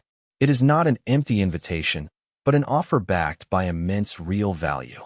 He goes on to describe Shin City, the true center of power and the largest city in the nation. According to him, the people who stand at the top in Shin City are the absolute peak among pioneers, the ones who truly shape the future of the nation. Elder Wu promises that if Fang Yi accepts this path, he will eventually be introduced into that highest circle. In other words, This is an invitation not just to join a faction, but to step into the core of national power itself. Even so, Fang Yi politely refuses. His red eyes glow faintly as he thanks Elder Wu for the respect behind the offer, but says clearly that he has no intention of making such plans. He explains that he is not even truly part of the Spirit Association and only accepted the title of captain in order to protect his hometown. More than anything, he says firmly that he does not want to belong to any single group. Song Yu and Wang Liang are both stunned when they hear that answer. They can hardly believe anyone would reject an offer like this so calmly, as if turning it down were nothing special at all. Elder Wu, however, accepts Fang Yi's refusal without anger or disappointment. He understands well that the strongest pioneers are often the least willing to be bound by rules, duties, or the structure of any organization. Rather than press the matter any further, Elder Wu offers something simpler and wiser, a friendship. He tells Fang Yi that even if he does not join them, he is still welcome to ask for anything he needs, establishing a relationship of mutual support instead of formal allegiance. Fang Yi then states that he and Jialan will remain in the forest a while longer to continue training on their own. His tone makes it clear that he has already decided how he wants to use the rest of this opportunity. Just then, the sky begins to darken rapidly as heavy storm clouds gather overhead. Elder Wu lifts his head and notes that the forest is rich with elemental energy, and that a thunderstorm is about to break over the area. He quickly realizes that the violent battle they just witnessed must have stirred the natural energy of the forest, causing the thunder attribute to grow especially intense. That thought reminds him that Fang Yi did not even use his thunder power during the match. Laughing aloud, Elder Wu praises Fang Yi's terrifying potential once again. Then he immediately orders everyone else to withdraw from the forest and leave the area to Fang Yi, making sure that no one interferes with his next phase of training.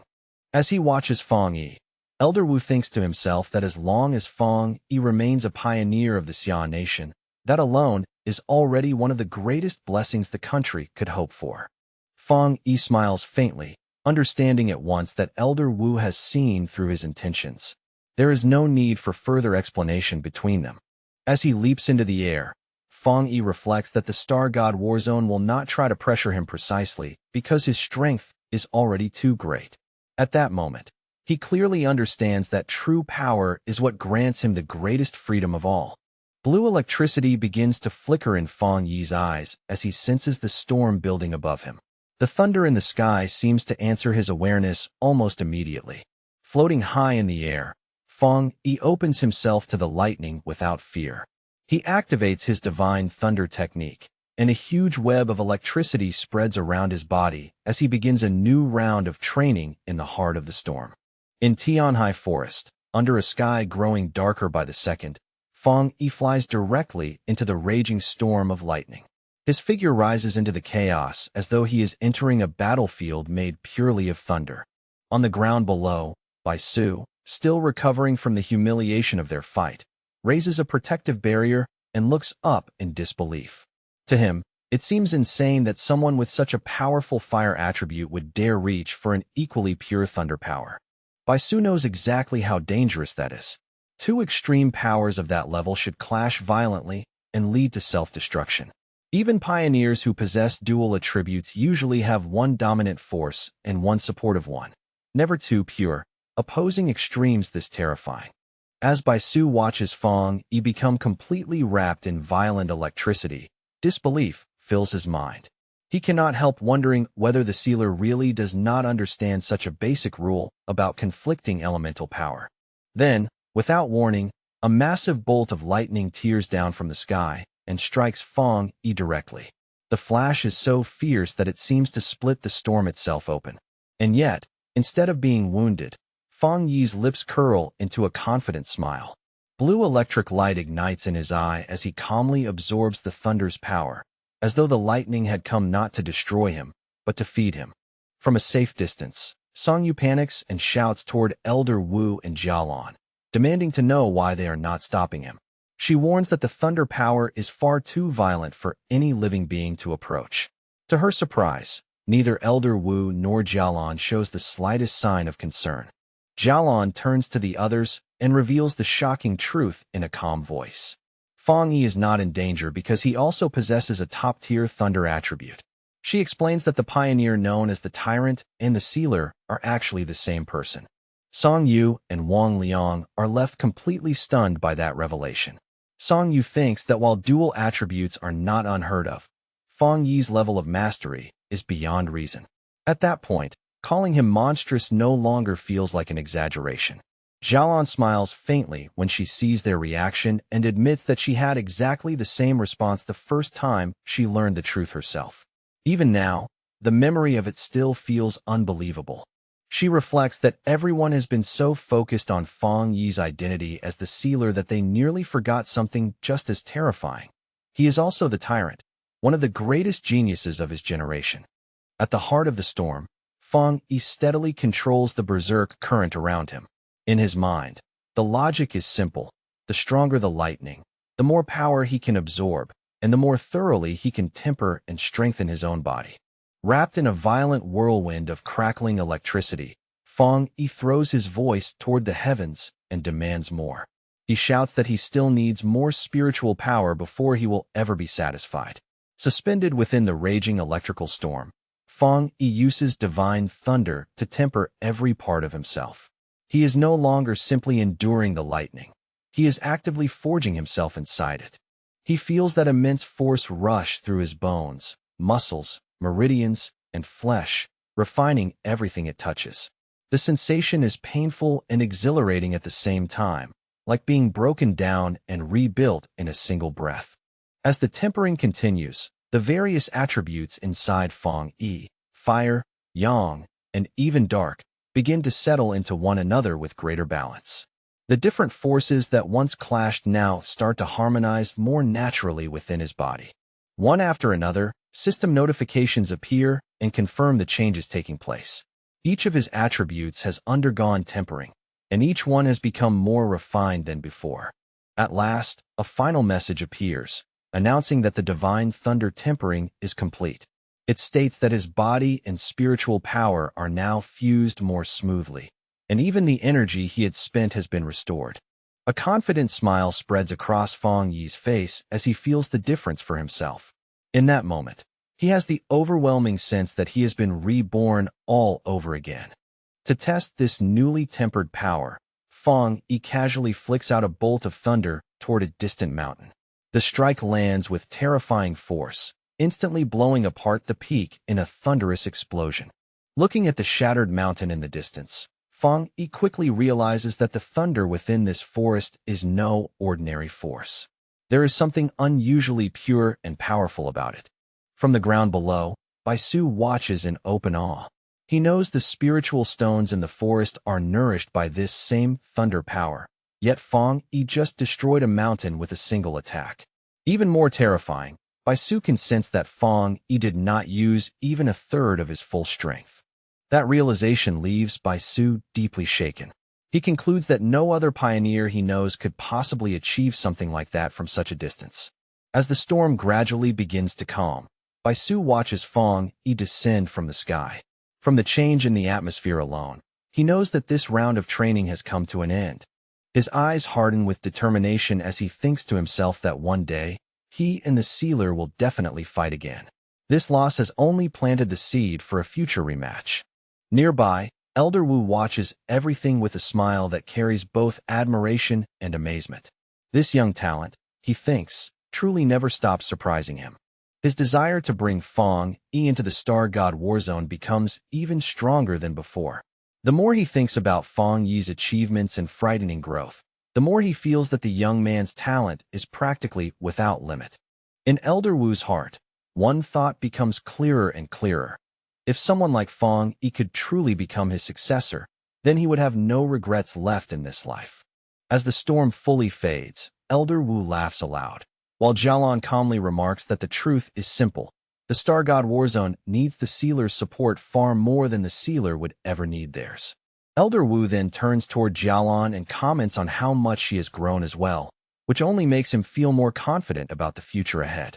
Slightly flustered by the praise, Jialan asks if he truly means that. Then Elder Wu's attention shifts again.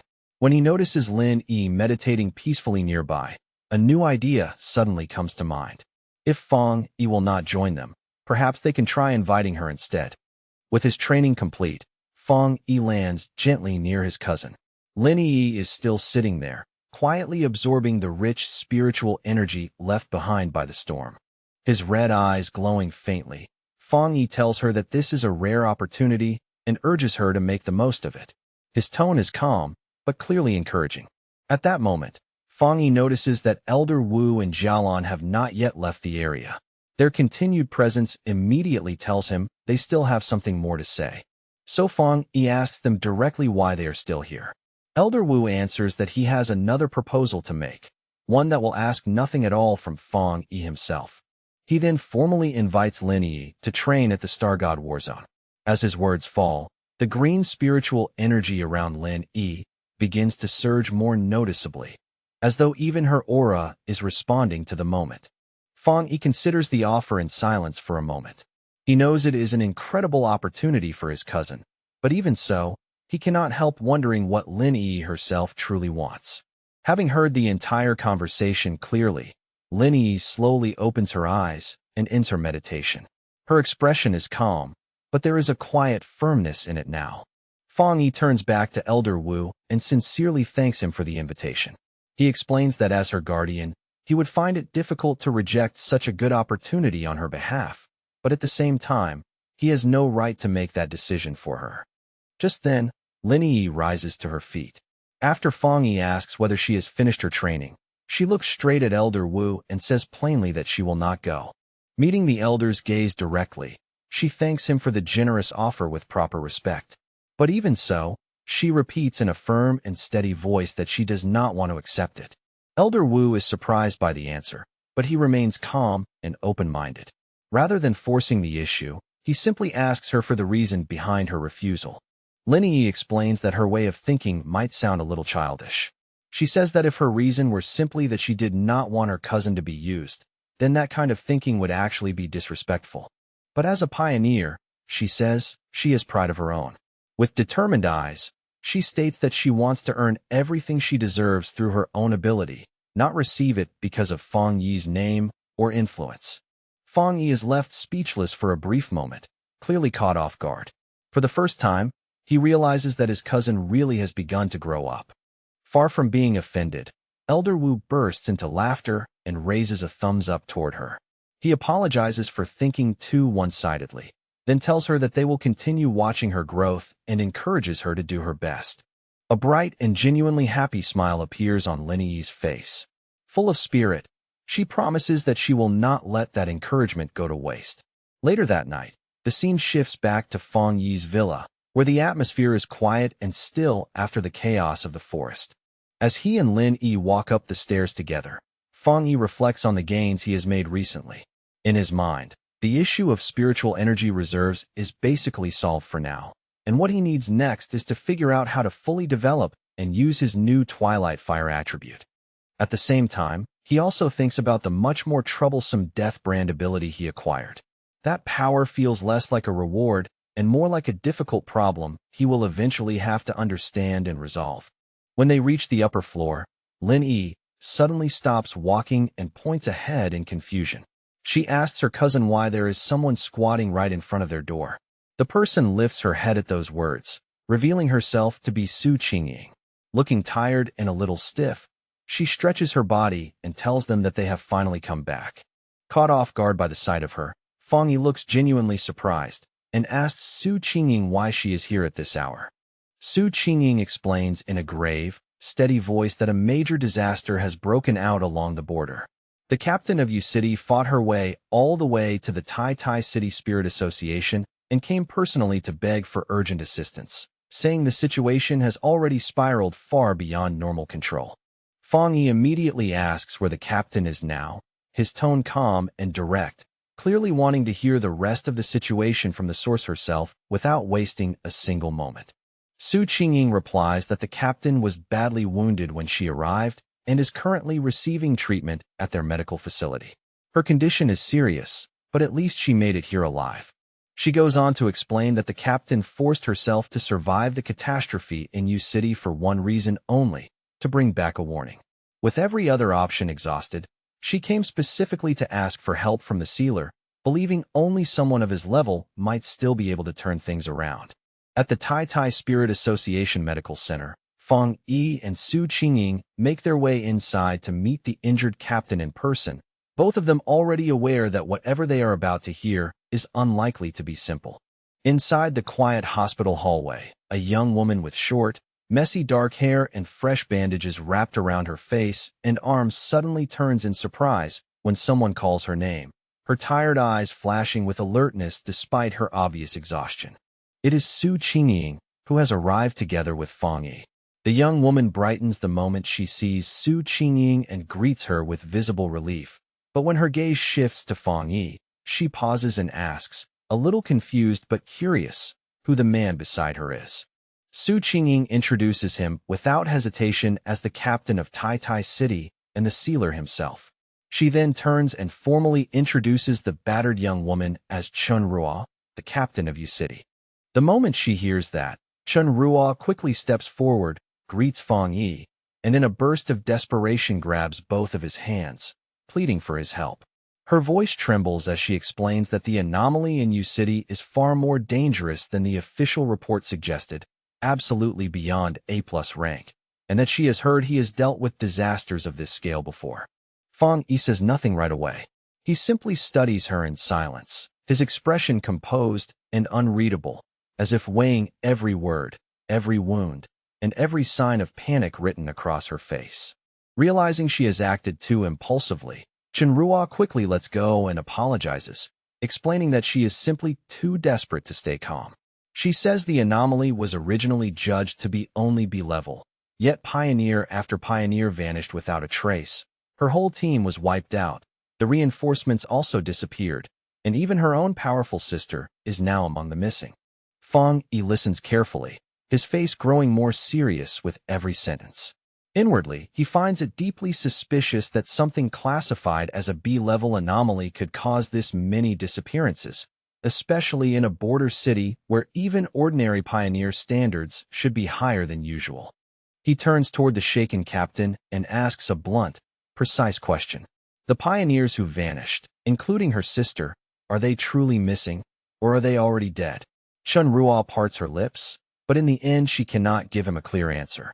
Su Qingying gently tells her to calm down and speak more slowly, then helps her sit down before continuing. Chun Ruo explains with visible frustration that she honestly does not know what happened, because she has been completely unable to establish contact with any of them. Clutching her aching head in pain, Chun Ruo insists that her sister is different. She says the two of them share a special connection, and because of that bond, she can still feel, faintly but clearly, that her sister is alive somewhere. After speaking, she suddenly freezes for a second, as if a buried thought has just surfaced through the panic and exhaustion, and her expression changes as she remembers something important. She quickly tells Fang Yi that she nearly forgot the most important thing of all. She has brought a gift for him, both as thanks and as an offering in exchange for his help. With hurried, slightly trembling movements, she pulls a small dark brown box out of her bag and holds it out to him with both hands, pleading softly that she truly has no other path left to take. Fang Yi accepts the box and immediately senses that whatever is inside has been sealed with considerable care. Even so, through the layers of restraint, he can still feel a familiar yang-attributed energy leaking out from within, warm and sharp enough to catch his attention at once. He asks her what exactly it is and why it had to be sealed. The moment she notices the change in his expression, Chun Ruo's eyes brighten with hope.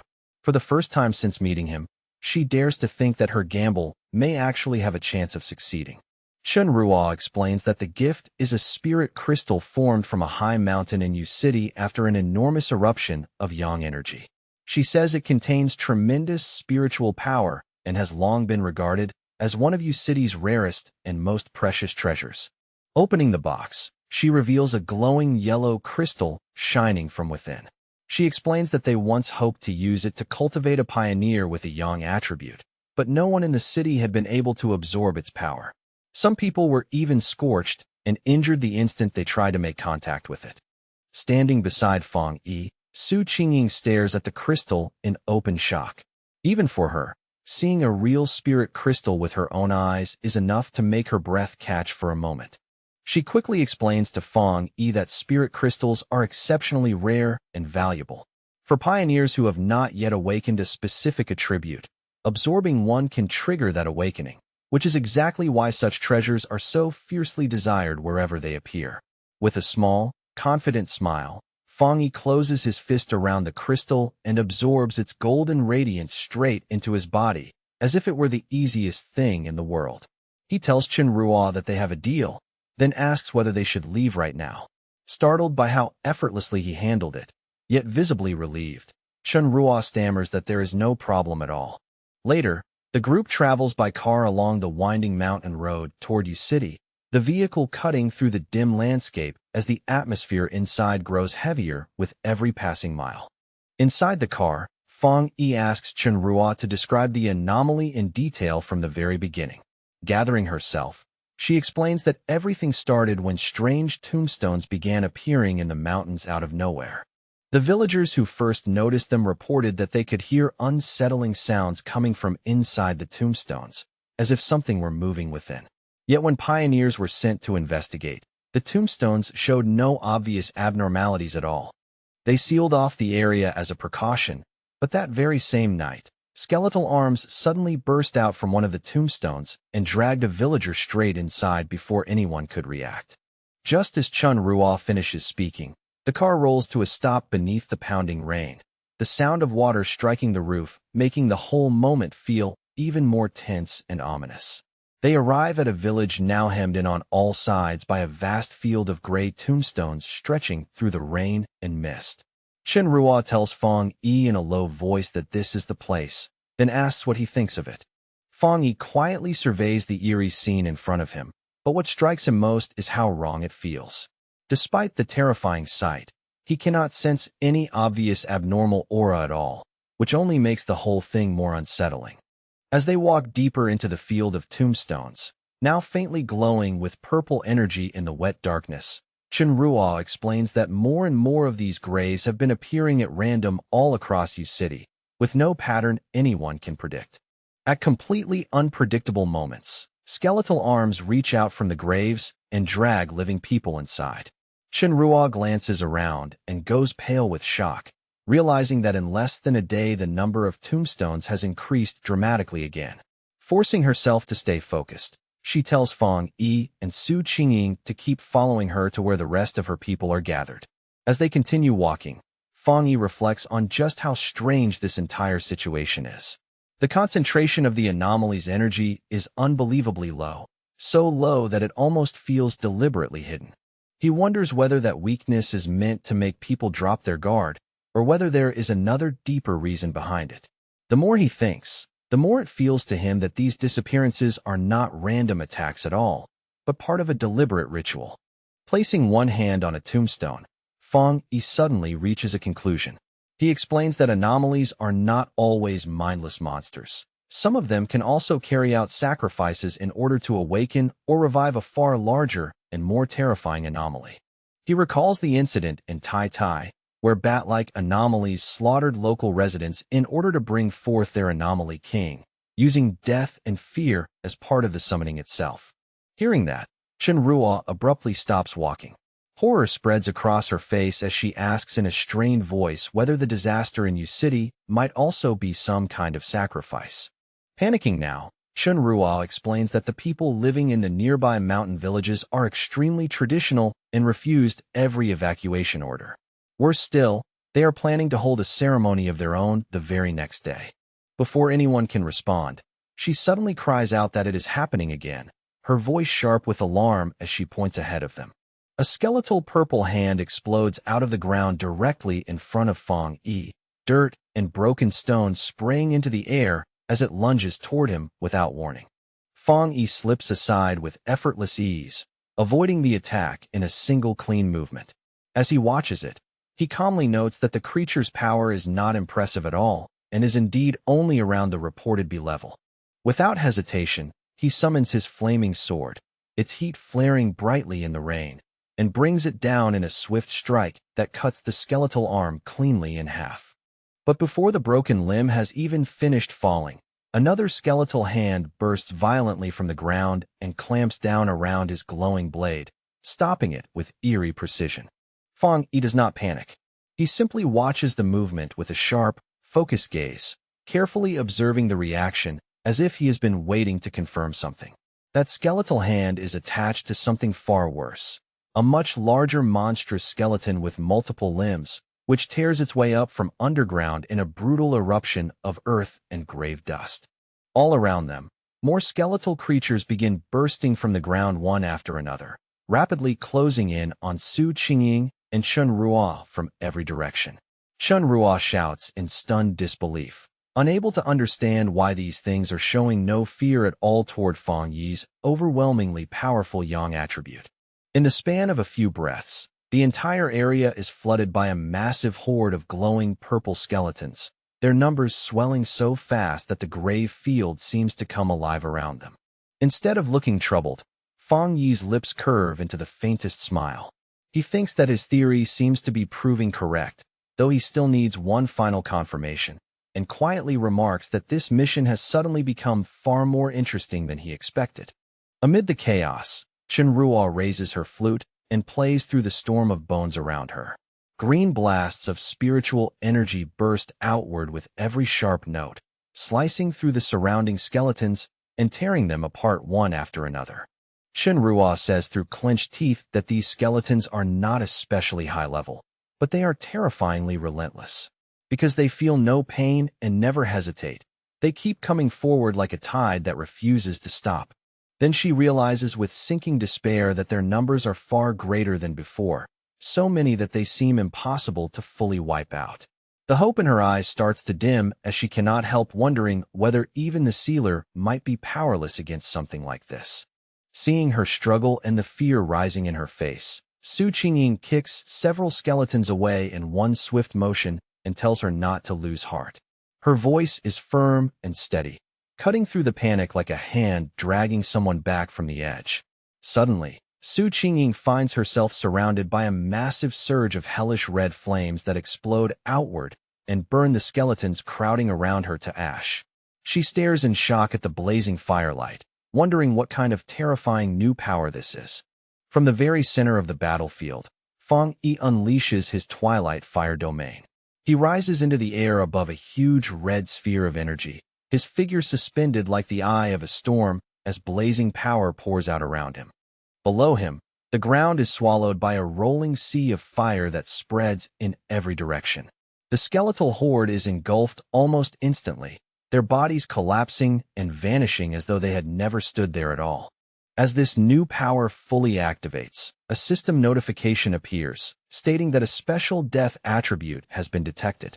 The system then explains that his domain is continuously absorbing this unusual attribute and converting that energy into nourishment for his own yang attribute, steadily making it stronger. A moment later, one final notification flashes before him, confirming that the enhancement process has been completed. The message is brief, but the change in power is immediate and unmistakable. Su Qingying and Chen Ruo can only watch in stunned silence as a huge burst of fire erupts across the battlefield and wipes out the last remaining skeletons. The final wave disappears in the flames, leaving behind only heat, smoke, and disbelief. Chen Ruo is visibly shaken and impressed, admitting that Fang Yi's reputation as the sealer is absolutely deserved. Relief washes over her at last, and for the first time she feels that Yu City might actually be saved. She apologizes for her earlier behavior, then says she will take them to meet the rest of her team. Chen Ruo leads them back to a camp that now serves as the temporary base of the Yu City Spirit Association. As soon as she arrives, a group of tired, battered pioneers looks up and greets her at once, calling out to their captain with obvious relief. Chen Ruo quickly introduces Fang Yi and Su Qingying to them, explaining that she managed to bring back reinforcements. She tells them that the famous sealer himself has come, along with the captain of the Tai Tai Association. Her three teammates, Chen Feng, Chen Xing, and Chen Shi, all stare at Fang Yi in disbelief. They find it hard to accept that someone this young could really be the legendary pioneer who once resolved a disaster on his own. One of them comments in a low, uneasy voice that his age may not matter, But the problem here in U City is completely different. Whatever they are facing now is not something ordinary strength can solve so easily. The tension sharply rises when Chun Feng angrily scolds Chun Ruo for coming back and even bringing outsiders here to die with them. He shouts that almost nobody is left, that the city is about to be devoured whole, and that they were all tricked from the start and lured here only to become sacrifices. As Chun Ruo tries to explain that her team has already suffered enough and that she had no other choice, Feng Yi simply watches them in calm silence. His eyes move over their expressions, taking in every trace of fear, anger, and exhaustion. With a serious, unshaken look, Feng Yi finally speaks and says that he accepted this request, so he will do what he came here to do. His tone is steady and absolute as he declares that he will solve the problem in this place himself. Meanwhile, Chen Shi explains to the upset Chen Feng that their city is remote and cut off, and because of that, many local customs remain deeply traditional. When the people face troubles they cannot solve, they do what they always have done for generations. They pray to the gods for help. From a clifftop, Feng Yi looks down toward a village wrapped in strange purple mist drifting from the tombstones below. Watching the eerie scene in silence, he wonders whether the people there are preparing to hold some large ceremony to beg for blessings. As he thinks about those old customs and ritual practices, Feng Yi begins to suspect that these traditions are not unrelated background at all.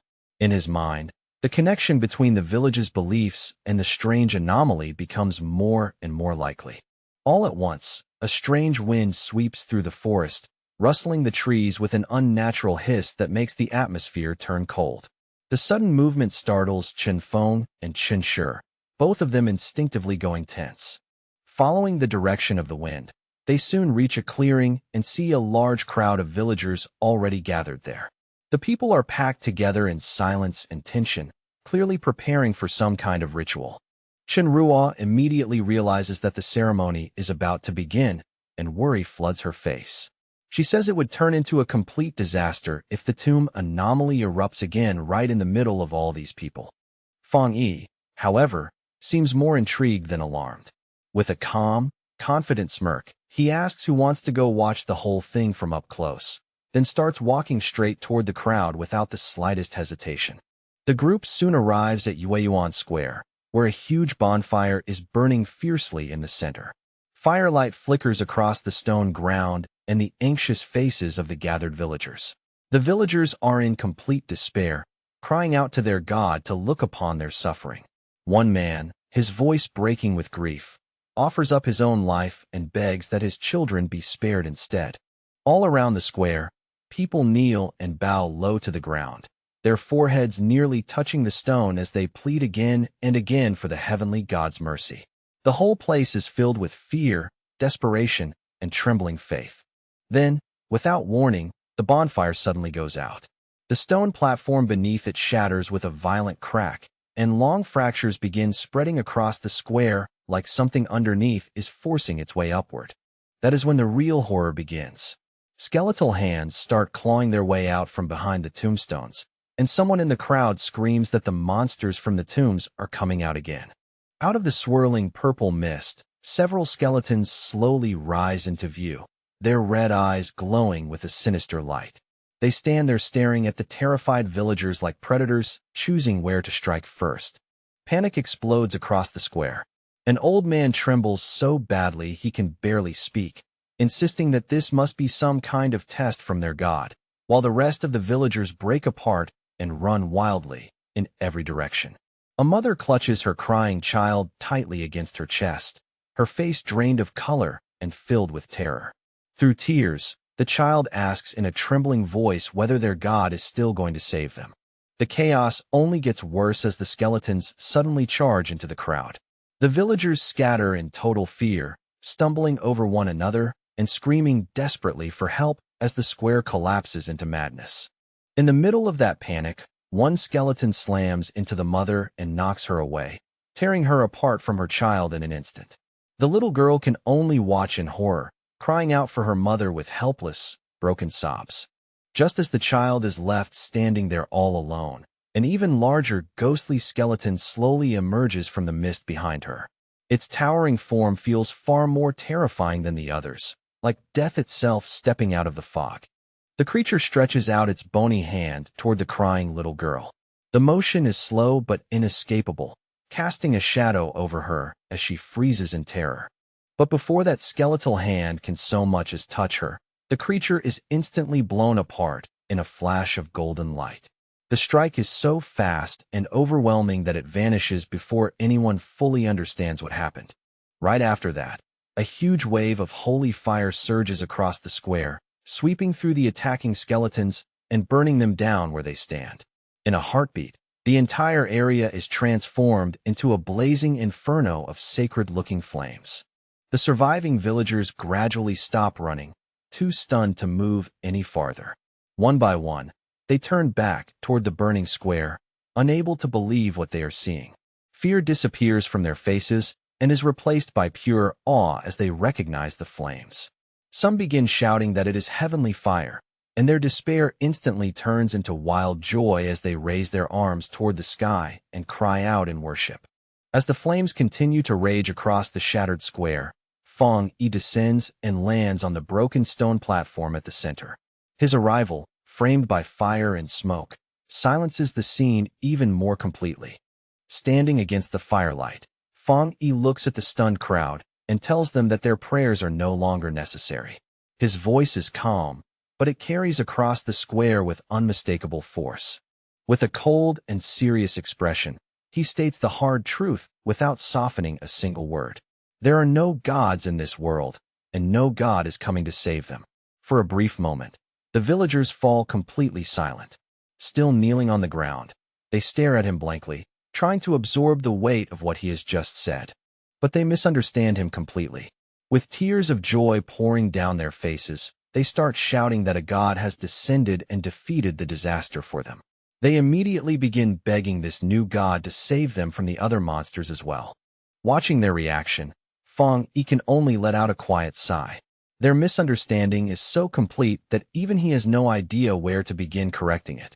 Standing amid the flames, Fong Yi slowly raises one hand, his eyes glowing with power. The firelight reflects across his face, making him look even more unreal to the kneeling crowd below. Then he activates his Twilight Fire domain once again. In an instant, a massive swirling red sphere appears in the sky, spinning like a vortex and pulling in all the deathly energy, and broken skeleton remains scattered across the ground. After that, Fong Yi turns to the stunned villagers and makes himself clear. He tells them that he is not a god at all, but a pioneer captain from Tai Tai City, a man known by one title alone, the Sealer. The villagers and Chun Rua's team can only stare at the terrifying red sphere hanging in the air, their faces frozen with shock. The sight is so strange, so overwhelming, that for a moment no one can even find the words to react. Still reeling from what he has just seen, Chen Feng asks in disbelief what Fong Yi is actually doing.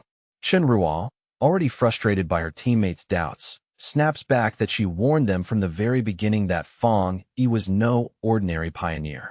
She goes on to explain that Fong Yi is the very person who single-handedly resolved the disasters in both Tai Tai City and Kong City. She reminds them that even the highest-ranking authorities treat him like an honored guest, which should be enough to show what kind of figure he really is. After absorbing the immediate threat, Fong Yi shoots into the air like a blazing golden comet and heads straight toward the main village.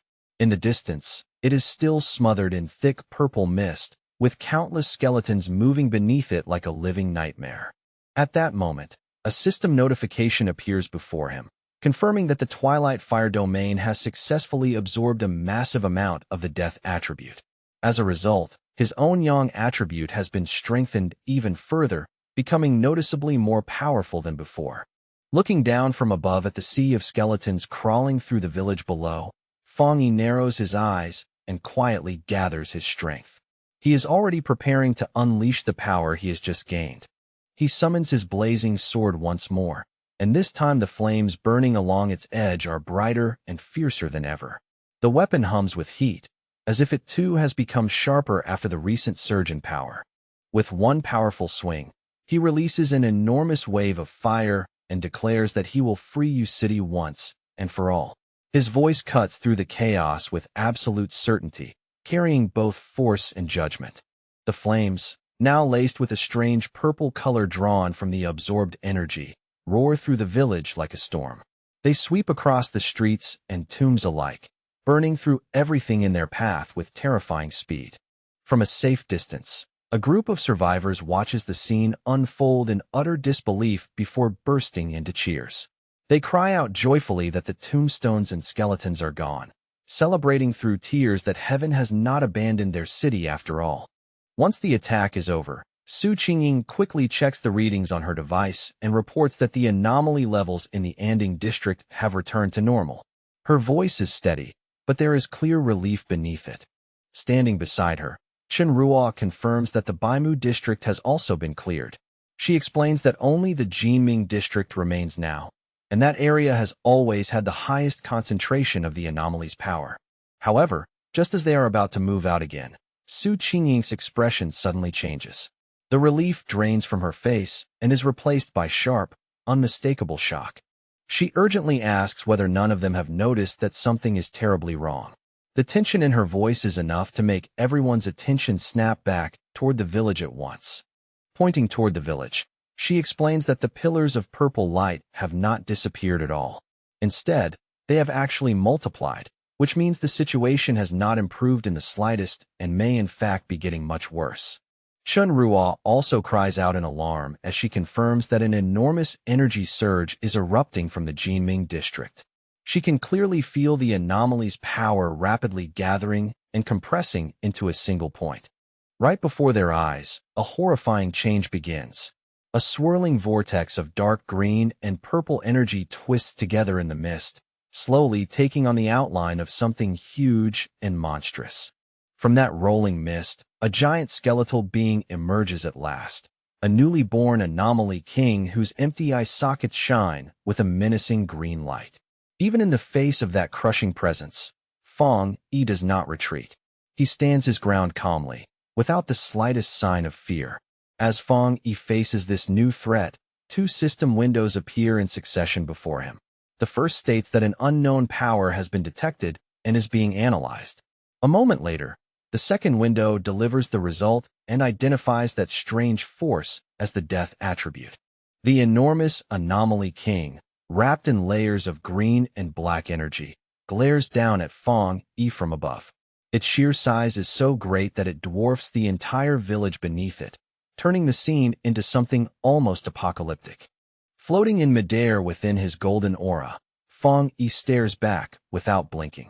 As he measures the monster, he senses a deeply strange presence from it, heavy and hostile in a way that is far more difficult than anything he has dealt with before. Watching from a safer distance, Chen Ruo and Su Qingying are both stunned speechless. Chen Ruo finally stammers out a question, asking what kind of creature this thing even is, and says its bizarre energy feels even more oppressive than the S-class disaster in Tai City. In that moment, the group realizes that this new anomaly king must be the true source behind the pillars of light. Su Qingying suddenly shouts a warning to everyone, telling them that the creature is about to attack. Her voice is sharp and urgent, breaking the stunned silence around them. The anomaly king releases its power at once, sending out a swarm of shadowy black tendrils that rush forward like a living flood. They spread through the air in twisting waves, fast and vicious. That strange energy crashes over Fang Yi in an instant, and even he is visibly shaken by what it does. The reaction hits him so abruptly that his expression changes for the first time. He feels a sickening force invade him, something foul and oppressive that seems to twist at his thoughts themselves, as if his brain is being poisoned just by being exposed to the creature's presence. In that moment, Fang Yi realizes with genuine alarm that this is a fully evolved anomaly king. The aura of death pouring off it is far more terrifying and complete than that of any monster he has ever faced before. The black tendrils then come crashing down toward Fang Yi from all directions, trying to bury him beneath their overwhelming numbers. They close in like a net meant to swallow him whole. His expression hardens instantly, and his red eye burns with sharp focus as he prepares his counterattack. The momentary shock disappears, replaced by cold concentration. He reacts with astonishing speed, swinging his flaming sword through the air and slicing apart the shadowy arms one after another. Each strike is clean and forceful, carving bright arcs through the darkness. Even while fighting, Fang Yi is already analyzing the battle in his head. He knows that yang power should naturally suppress dark and deathly forces, which means his flames ought to be highly effective here. But what troubles him is that, despite that advantage, his powerful yang energy still is not completely shutting down the enemy's attacks. Just as Fang Yi cuts through one wave of tendrils, the Anomaly King's power surges again with even greater intensity. At the same time, the surviving villagers in the distance begin chanting and praying once more, desperately calling for their god to descend and save them. The Anomaly King finally unleashes its full power. The pressure in the air spikes so violently that the whole battlefield seems to tremble under it. From outside the storm of power, Su Qingyin can only watch with wide, disbelieving eyes. Shock is written all over her face as the scene in front of her grows more and more dangerous. Inside that violent storm of energy, strange green tendrils suddenly erupt and coil tightly around Fang Yi's body, locking him in place. Seeing him bound like that, Su Qingyin screams his name in terror, unable to hide her panic anymore. A moment later, Fang Yi's sword slips from his grasp, falls to the ground below, and shatters apart. The sound is brief, but to everyone watching, it feels devastating.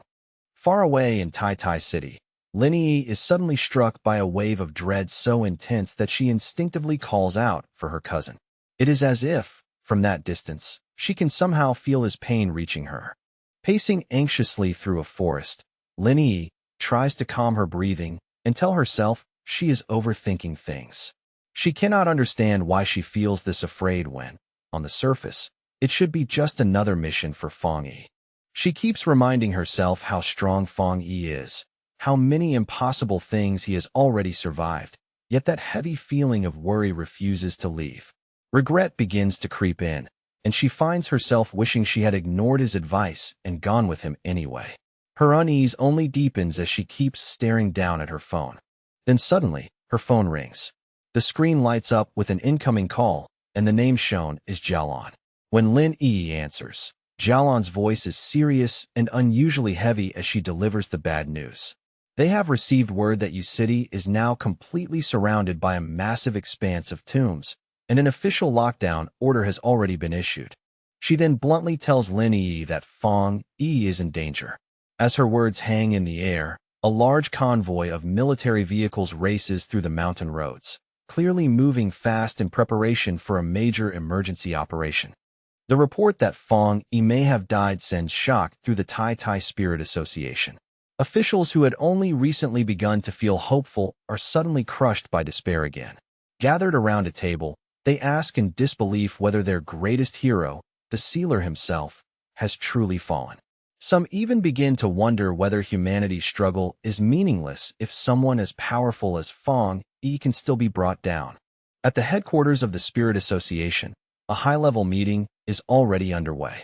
One senior official speaks with visible regret about what has happened in Yu City and says that the appearance of an anomaly king from what was originally a B-level threat confirms an important theory. Such kings must be eliminated before they are allowed to fully evolve. Before he can continue, Guyuro abruptly interrupts him. Rising from her seat, she asks coldly whether this is really the moment to be calmly discussing theories. She states without hesitation that she will personally go to Yu City. Another official immediately tries to stop her, reminding her how important she is to Shin City and insisting that the military has already taken over the situation. Guyuro turns her gaze away, her thoughts growing darker as she considers the cost of their current strategy. First, they had nearly lost Elder Wu, and now it feels as if they are prepared to sacrifice Fang Yi as well. Her frustration finally spills over, and blue energy begins glowing around her body. She angrily confronts the official, accusing them of being willing to abandon an entire city simply because the battle has become too difficult. The man, shocked by the force of her outburst, demands to know exactly what she means. He fires back that Fang Yi went to Yu City of his own accord. In this brutal new era, he says, one wrong move is enough to get someone killed, and it should not be surprising that even a hero like Fang Yi might die. Guiro's anger erupts completely. Her blue aura surges outward as she glares at the officials and demands to know what the point of fighting even is if all they are going to do is sit back and wait to die. She reminds him of what happened in Shin City and asks, with open anger in her voice, why Elder Wu would have risked his life back then if their real plan was simply to abandon any city they could not save easily. To her, that kind of logic is not strategy at all, but cowardice dressed up as reason. Ignoring the calls behind her, she brushes past several officials who try to stop her and talk sense into her. Their words mean nothing to her now, and she does not slow down for even a second. With a look of complete disgust, she calls them all a pack of fools. Deep down, she is certain of one thing. She has seen the sealer's true strength with her own eyes, and she refuses to believe that someone like Fong Yi could be brought down so easily. On the outskirts of Yu City, an enormous military convoy has already established a blockade. Vehicles line the roads in layers, lights flashing through the gloom, while the whole area feels tense with the pressure of an approaching catastrophe. Inside one of the command vehicles, Elder Wu watches the battlefield situation through a monitor, his expression grave. He explains that this new anomaly king possesses a mutated variation of the dark attribute, a strange power they are now identifying as the death attribute. Seated with Jialan and Lin Yi inside the vehicle, Elder Wu gives his assessment in a low voice. He guesses that Fong Yi's defeat likely happened because he encountered some kind of unavoidable rule or fatal law imposed by the monster, something ordinary strength alone could not escape. Elder Wu and Jialan step out of the vehicle and are immediately met by waiting soldiers. One of them quickly reports that none of their military vehicles have been able to break through the outer zone at all. Jialan tells the soldier to explain the situation clearly and from the beginning. Her tone is sharp and controlled, but the urgency in it is impossible to miss. The soldier reports that even after deploying all available forces, every attempt to push forward has failed. He explains that Yu City is now buried beneath an overwhelming number of tombstones, so dense that the entire city has become like a massive grave field. Whenever they send soldiers in, an equal number of tombstones rise up in response and attack them directly. He ends with grim finality, saying that every frontline soldier they sent forward has already been dragged into the graves. The soldier adds that the Anomaly King's influence is still slowly expanding outward from the city limits even now. Hearing that, Lin Yi's body trembles uncontrollably, fear tightening across her face. With a dark expression, the soldier says the chances of restoring Yu City to normal are effectively zero. He then asks Elder Wu whether they should issue a retreat order before the situation spreads any farther. He continues by saying that the Anomaly King appears to be immune to every power they have tried against it. Worse still, it has already captured all the pioneers stationed at the front, including Fong Yi himself. The moment she hears that, Lin Yi lets out a sharp cry and refuses to accept it. The words hit her like a blade, and disbelief flashes across her face almost as fast as panic. She turns toward Elder Wu and Jialan, thanks them for everything they have done, then firmly declares that she will go back to Yu City by herself. She says she will not drag anyone else along on what she believes may be a suicide mission. Deep within the anomaly zone of Yu City, the land has already changed beyond recognition into a terrifying and silent graveyard. The whole place is soaked in eerie green light, making everything feel cold, dead, and far removed from the living world. The ground suddenly trembles, and massive tombstones burst violently from the earth one after another. Carved into these newly risen stones are two names that strike like a curse: Su Qingying and Chun Ruo. Above that ghostly graveyard, the Anomaly King manipulates the dense death energy like a weaver handling threads. The power twists and braids together in the air with sinister precision. As the energy continues to gather, it condenses into the shape of a stone coffin standing upright in the middle of the graveyard. It looks ancient, oppressive, and completely unnatural, like a tomb prepared for something that should never return. Inside that coffin, Fong Yi is trapped motionless, his body hanging limp. From the outside, he looks as though all strength has already left him. Ghostly green centipedes crawl over his body in clusters, coiling around him layer after layer. They bind him in place with a slow, horrifying persistence, as though determined to keep him sealed there forever. He appears utterly lifeless inside the monster-made tomb, sealed away like a corpse offered to death itself. His eyes are hollow and dark, making it seem, at least on the surface, that the sealer has truly died. But in the deepest darkness of that death-like silence, a system notification suddenly flashes to life. The death brand ability Fong Yi obtained earlier has now been successfully activated, and the system confirms that he has acquired a new power, infinite death. Not long after that, the system announces that the death brand trial has officially come to an end. The message is simple, but it carries the weight of something immense having just been completed. Fong Yi is completely exhausted, but he is awake. Letting out a long, strained breath, he thinks to himself that the death brand trial was far more intense and brutal than he had expected. He lifts his gaze toward the enormous green skull-like face of the anomaly king looming above him and notices, with dry irony, that the king of death now feels much less threatening than before. Even so, as power glows in his eyes, he admits to himself that he never wants to go through a rebirth trial like that ever again. Just before he was sealed inside the coffin, Fong Yi realized what had happened. The anomaly king had targeted him with an unavoidable death ability, a fatal rule that could not be dodged or blocked through normal means. Faced with certain death, he made a desperate gamble. He chose to manually implant the dangerous death brand skill into his own body, the same ability he had obtained earlier from the magma, but had hesitated to learn because of how risky it was. The system immediately confirmed that the implantation had begun and started the learning process. From that moment on, there was no turning back for him. A violent surge of red, agonizing energy then burst out from Fong Yi's body as the skill fused into him. The pain was explosive and overwhelming, as though something alive were being carved directly into his soul. While the system prepared to activate the skill fully, that terrible energy compressed tighter and tighter around him. Every second of it felt like being crushed from the inside out. At the same time, Fong Yi could only stand there before the anomaly king, unable to escape, as the monster calmly prepared to kill him. It was a brutal moment of helplessness balanced on the edge of death. Then the system informed Fong Yi that the anomaly king's inevitable death rule had begun to take effect.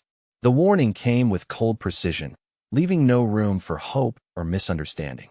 In the next instant, Fong Yi truly died. His eyes rolled back, his body went limp, and all signs of life vanished from him. The system confirmed his death and stated that step 1 of the ability had been completed. But because Fong Yi had been killed by the monster while bearing the brand, the system immediately identified the killer and announced that the death brand had been planted into the body of the king of death itself, completing step 2. As Fong Yi's lifeless body fell, wrapped in the monster's dark and deadly power, the system began its final phase. It activated the death trial while he was already dead, which is exactly how he was later able to return to life and why, even now, the exhaustion in his body feels so deep. Now, standing within the coffin's eerie green aura, Fong Yi has successfully endured the entire process. Though drained to the bone, he has crossed through death and come back. The system explains that the death trial he just completed was actually a triple trial meant to test whether the holder was worthy. To obtain the death brand's 3 abilities, Fong Yi had to survive 3 separate and terrifying ordeals. The first was the fire attribute trial, Mystery Yellow Spring, in which he was burned without end by hellish flames. Every moment of it felt like being thrown alive into a furnace from the underworld. The second was the poison attribute trial, Death Collapse, where his body was cursed to rot, crack, and break apart again and again without ever being allowed true release. It was a slow and merciless kind of torment. And the final one was the Earth Attribute trial, Hell Evil Scene, where the gates of hell opened wide and tried to drag him down into a burial ground filled with evil spirits. That last descent felt like being swallowed by endless graves. As Fong Yi recalls it all, he thinks to himself that the pain had been so intense it became hard to tell what was real anymore. It felt like being trapped in an endless cycle of dying over and over, with no clear beginning and no end. But after passing that brutal test through sheer effort and willpower, he has finally mastered the skill. His eyes open with a sharp red glow as he decides, with quiet certainty, that now the real battle can finally begin. He looks up with a cold, focused expression and realizes that he is now resisting the Anomaly King's inevitable death rule. The very power that should have guaranteed his end is no longer absolute against him. Blue electrical energy suddenly begins gathering in his hand, crackling more and more violently as it builds. The disturbance is so sharp and unnatural that even the Anomaly King immediately senses it. The massive skeleton lowers its gaze in visible confusion, staring at the coffin as if it cannot understand where this sudden surge of power is coming from. For the first time, the monster seems uncertain. Then, without warning, a tremendous blast of blue lightning erupts from within the stone prison. The force tears straight through the coffin in a violent explosion of light and debris. Fong Yi smashes through the stone slab and breaks free, dropping heavily to the ground below. The impact is hard, but it is the kind of pain only the living can still feel. Through the thick green mist, the monster stares downward at him without moving. It watches its supposed prisoner escape from the tomb that should have held him forever. Fong Yi slowly walks out through the smoke and shattered debris, one hand covering part of his face as he gasps for breath. He is drained and clearly suffering from the cost of resurrection, but he is alive, free, and standing on his own feet again. The Anomaly King is left in a state of pure shock. It cannot comprehend how the human it had already killed with certainty is now standing before it once more, alive and ready to fight again. As Fong Yi stands facing it once again, the system reveals that the King of Death has already sensed his resurrection. The giant skeleton immediately stirs, gathering its dreadful power without hesitation as it prepares to crush the revived threat before it can rise any further. Giving Fong Yi no time at all to catch his breath, the Anomaly King attacks again at once. From high in the air, it launches a relentless barrage of massive green energy blasts, each one falling with the force of judgment. The attack slams into the ground with terrifying force, erupting into a huge explosion of green energy that swallows the exact place where Fong Yi had been standing. In an instant, the entire area is buried beneath violent light, smoke, and destruction. But when the dust slowly clears, Fong Yi is still there, crouched low on the shattered ground and completely unharmed. A grin spreads across his face as he realizes the truth at last. The monster's attacks no longer have any power over him. The system immediately confirms that Fong Yi has successfully evaded the inevitable death rule. He rises and stands tall before the giant skeleton, his cape whipping in the wind, while the Anomaly King stares down at him in growing confusion and unmistakable fear. Fong Yi lifts his head and looks up with a terrifying expression. One eye glows with a sharp red light. A line of blood runs from the corner of his mouth, and yet he smiles with total confidence, as if the battle has only now become interesting. At that moment, the Anomaly King is struck by an intense sense of danger it has never felt before. Its empty eye sockets widen slightly as it realizes, too late, that the hunter has now become the hunted. Far outside the barrier in Yu City, the mountains have also been transformed by the disaster. The slopes are covered in glowing green tombstones, each one radiating a thick, suffocating aura of death into the dark air. Elder Wu, Lin Yi, and Xiaolan stand on a cliff overlooking the disaster zone below. As Lin Yi senses that overwhelming death energy rising from the city, her heart tightens and she cannot help calling out anxiously for her cousin. Xiaolan decides they can no longer afford to stand there and wait. Telling the others not to worry, she raises her hands and summons purple flames that coil around her palms, preparing to blast through the tombstones, break the barrier, and force a path to Fong Yi. But before she can release the attack, a massive surge of blue water tears across the air and cuts her off. The force of it is sudden and overwhelming, instantly interrupting her move.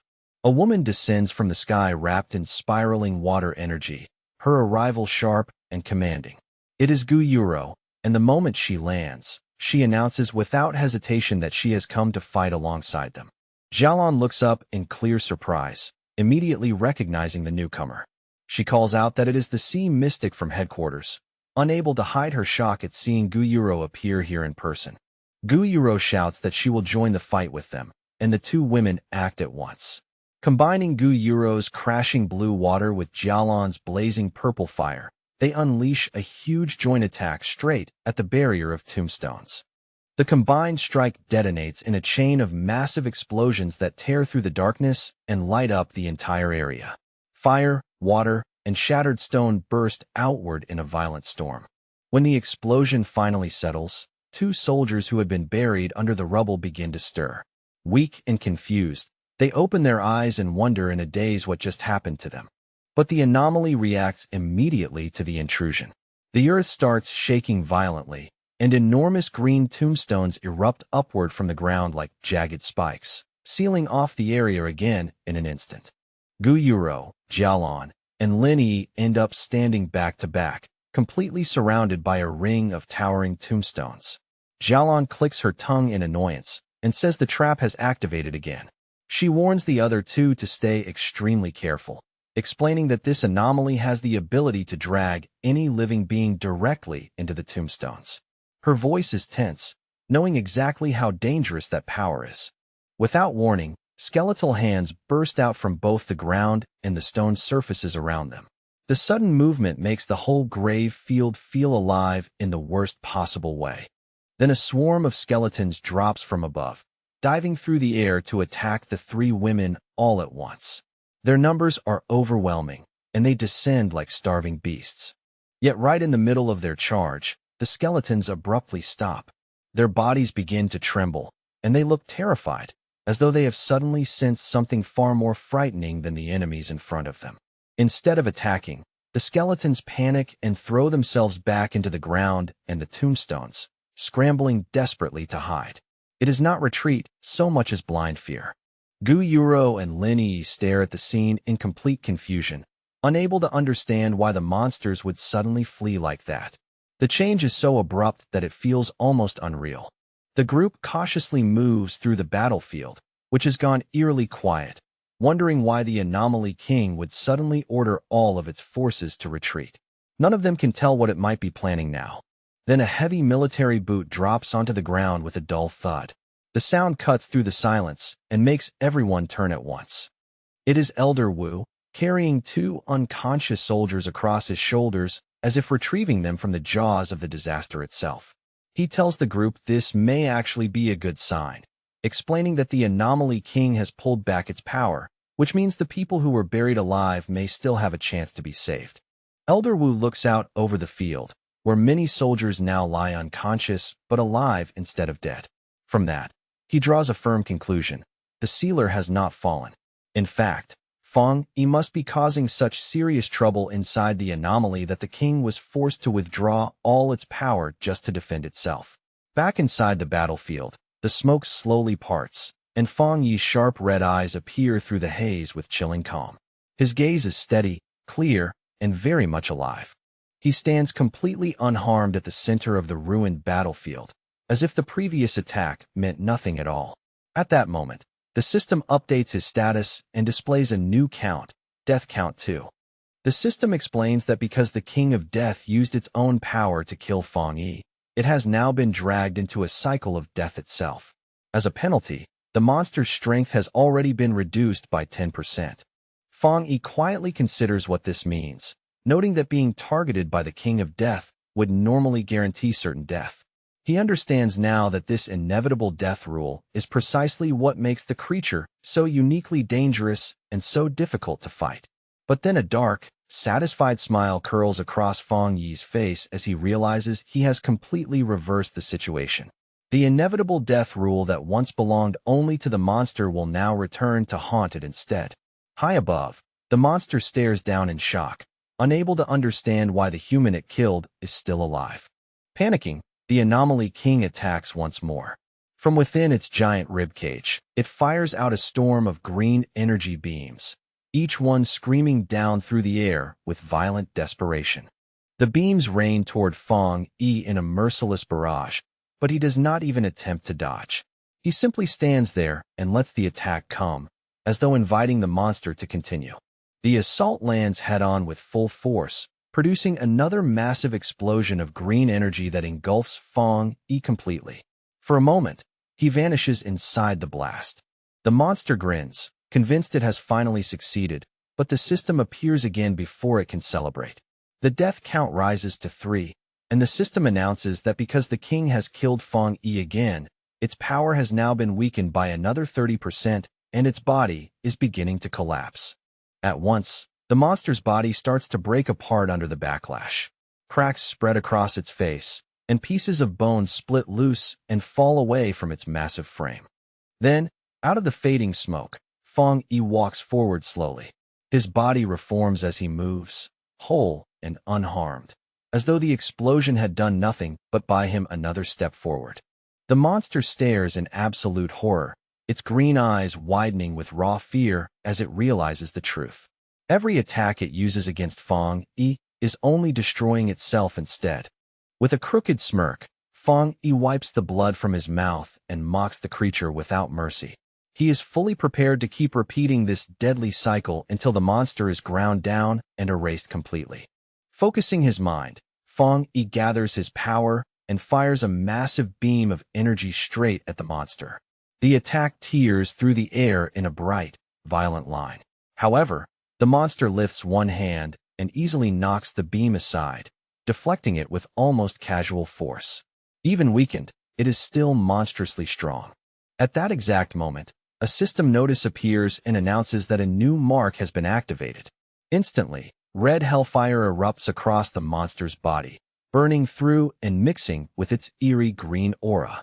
The monster glances down at its own arm in baffled confusion, as though it cannot understand when or how that fire attached itself to it.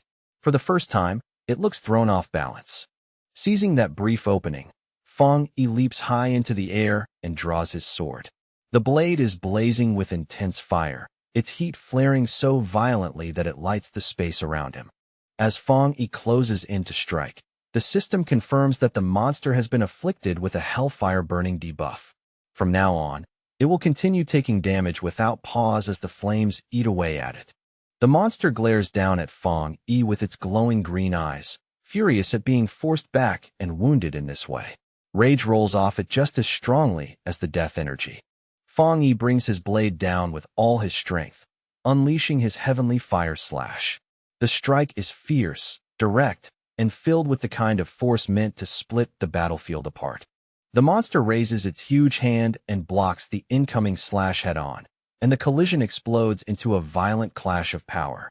Fire and death energy crash against each other in a storm that shakes everything around them. The blow lands with terrifying force, and for the monster, the impact is absolutely devastating, shaking its enormous body and sending a visible tremor through the entire battlefield. The system updates at once, cold and precise, showing that the death count has now risen to 4, while the monster's overall power has been brutally reduced by a staggering 45%. As the violent energy from the battle continues to swirl and twist through the air, a new system window suddenly appears, signaling the beginning of the next phase, the death collapse mark. The effect hits immediately, sharp and merciless.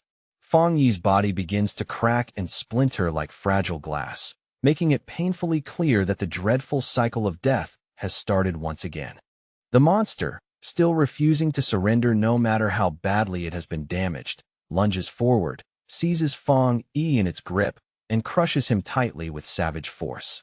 It drags him right up to its face, looming over him at close range, clearly trying to intimidate and terrify this human who somehow still refuses to die. But instead of fear, Fong Yi meets its stare with a calm, almost taunting smile. Even with blood and cuts across his face, he looks completely unfazed as he coolly tells the monster to take a good look at its own condition. The monster hesitates for a moment, visibly thrown off and confused by Fong Yi's eerie confidence, unable to understand why someone standing at death's door could still smile like that. Then, without warning, fierce flames burst out around Fong Yi in a violent surge of heat and light, yet he only lets out a faint smirk, standing untouched and completely unharmed inside the blaze. The flames quickly race along to the monster's hand, and it stares in horror as its own bones begin to blacken, crack, and crumble away into drifting ash before its eyes. The system confirms the next terrifying update. The death count has now reached 5, and the monster has been weakened even further, its strength dropping by a crushing total of 60%. Another system notice flashes into view, announcing that the Hell Evil Scene mark has been activated, accelerating the destruction of the monster's body with ruthless speed. The monster throws its head back and roars in blind fury, its voice full of rage and disbelief. But no matter how violently it struggles, it still cannot stop its body from crumbling apart.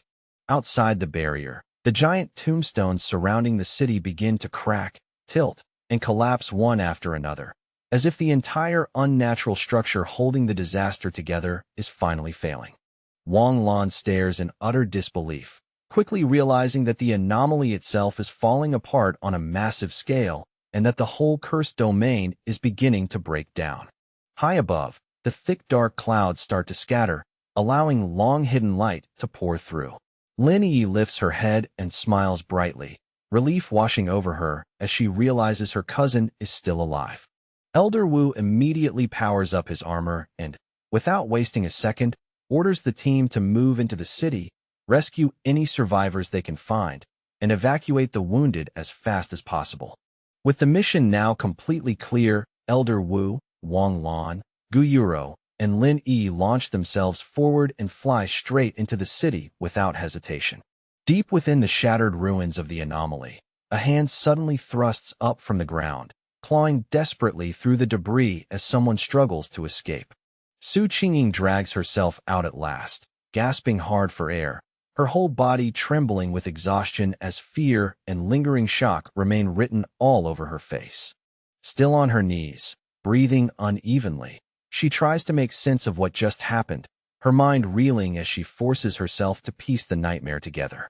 She remembers her life force being drained away bit by bit, and the suffocating feeling of being trapped inside a green, hellish void buried somewhere within that enormous skeleton.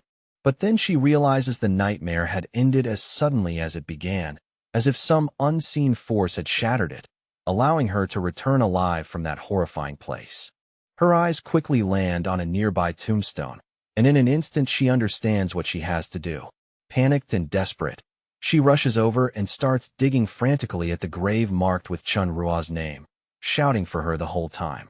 Su Qingying tears away the dirt and finally finds Chun Rua beneath it, unconscious but alive. Relief floods through her when she sees Chun Rua is truly here, unlike Chun Rua's sister, whose body had once vanished without a trace. Then all at once, Su Qingying stops and looks upward, her expression changing as she senses an enormous shift spreading through the air around her. She watches in stunned awe as the swirling green vortex overhead begins to split apart, cracks spreading through it like a fragile shell finally giving way.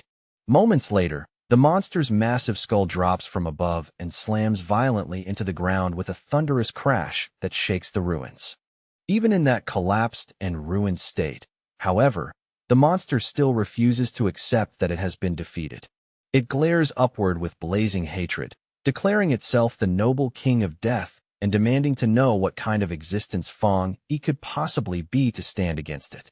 More than anything, it is enraged that a mere human would dare look down on it. Then, from the surrounding darkness, Fang Yi's undead army appears, countless red-eyed shadow spirits emerging in silence. Their glowing crimson eyes burn through the gloom as they lock onto the monster. The system delivers another merciless update, announcing that the Hell Evil Scene mark has now weakened the monster by a crushing total of 80%. The monster goes completely rigid in shock, and more cracks spread across its face as the horrifying truth sinks in. It no longer has any real power left. Its destruction suddenly accelerates. The system progress bar surges all the way to 100%, and the monster's green soul finally shatters into nothing. The system confirms the final result. The monster's power has been completely stripped away, and that very ability has now been seized by Fang Yi. Fang Yi slowly opens his eyes, and they are no longer red. Now they shine with a strange, mystical purple glow that feels both distant and overwhelming. The system coldly declares the outcome for all to witness. The old king has fallen, and a new king has risen. Fang Yi stands in victory atop a high cliff, wrapped in swirling purple energy, the newly claimed power of the death attribute surrounding him like a living storm. Behind him, the dark clouds split apart as golden sunlight pours down upon the new king. From the churning purple energy in the sky, Fong Yi slowly descends. Divine light washes over his body as the dark clouds continue to part, making it clear that this long disaster is finally coming to an end. On the ground below, the survivors can only stare in stunned disbelief. Su Qingying supports the injured Chunruo, while Gu Yuro adjusts her glasses with trembling hands, still shaken by what she has just witnessed. She cannot understand how Fong Yi not only survived the Anomaly King's unavoidable death rule, but also seemed to summon hellish spirits that rose up and swallowed the monster whole.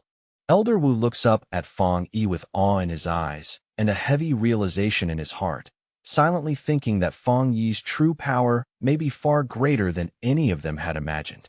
Fong Yi has accomplished the impossible.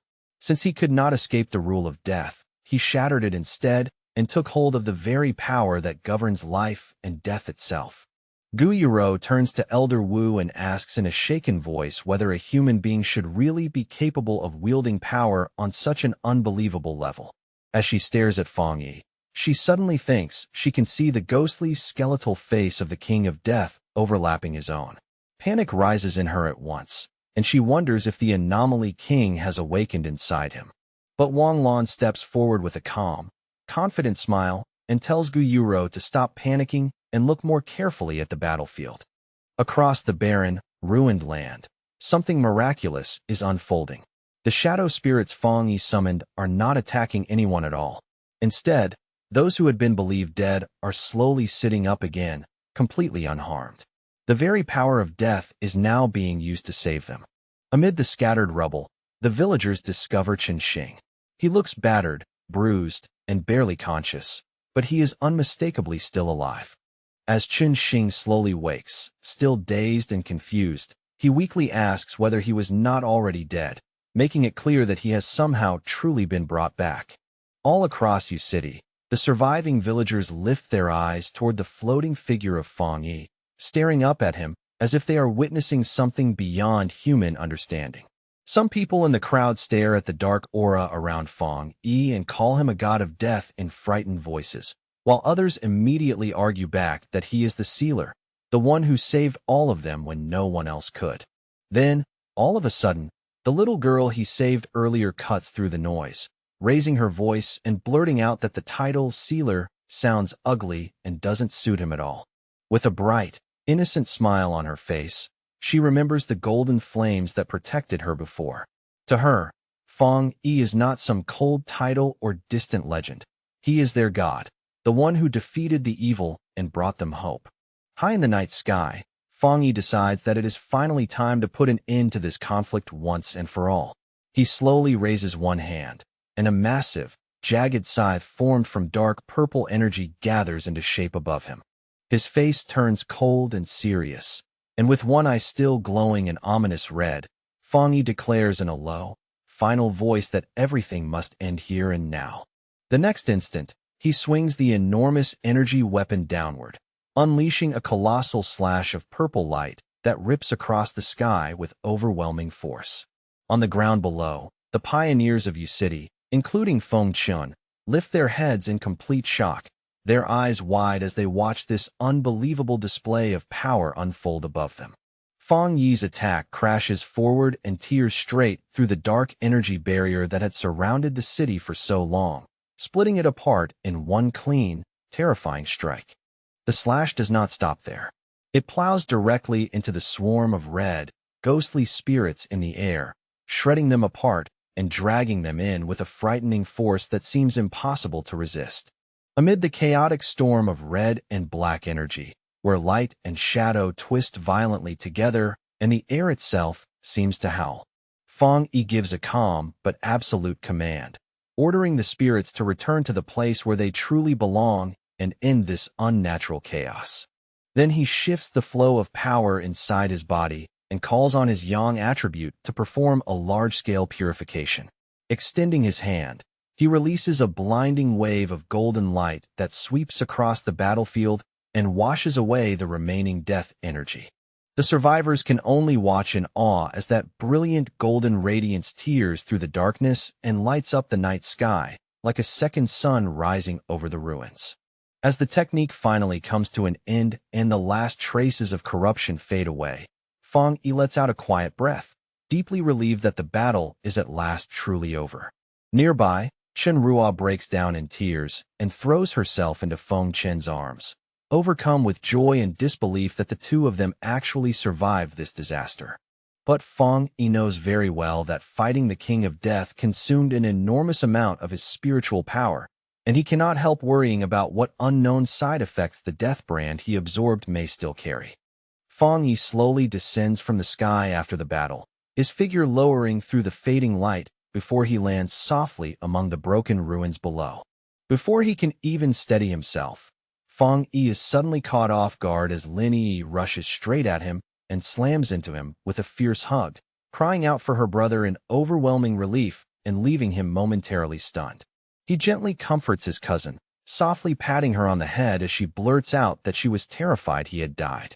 Fang Yi only smiles faintly and reassures her that everything is fine now and the worst is over. Just then, Fang Yi's sharp gaze catches something nearby, and his expression shifts slightly as he notices someone standing not far away. He turns and sees Su Qingying there, wearing a bright and heartfelt smile as she thanks him sincerely. Fang Yi looks a little confused by the sudden gratitude. Su Qingying then looks past him toward the survivors, where City Captain Chen Ruo is sitting on the ground, crying in relief as she clings tightly to her teammate. Fang Yi watches that scene with a warm, quiet smile and asks whether Chen Ruo's sister is still alive. In his heart, he thinks that amid so much death and bad luck, being able to save her is one rare piece of good news. Meanwhile, away from the emotional reunion, the atmosphere among the leaders is far heavier. Elder Wu receives the final damage report, and the weight of the aftermath settles over everyone at once. The scene before them is grim, with rows of body bags and coffins lined up in painful silence. According to the report, nearly half of City's population has been lost, most of them ordinary civilians.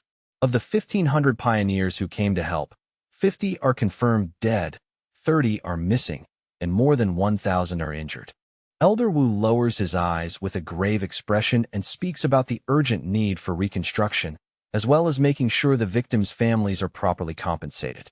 Behind him, Gu Yuro adds that Shun City will also provide support to help the ruined city recover. Wang Lan looks down, guilt and frustration plain on her face. She asks her teacher whether they can finally make the truth about spiritual energy recovery public, saying she feels painfully useless when they could not save everyone while still keeping so many secrets. Elder Wu looks at her with both kindness and firmness in his eyes, then explains that a decision of that scale is far beyond the authority of any of them.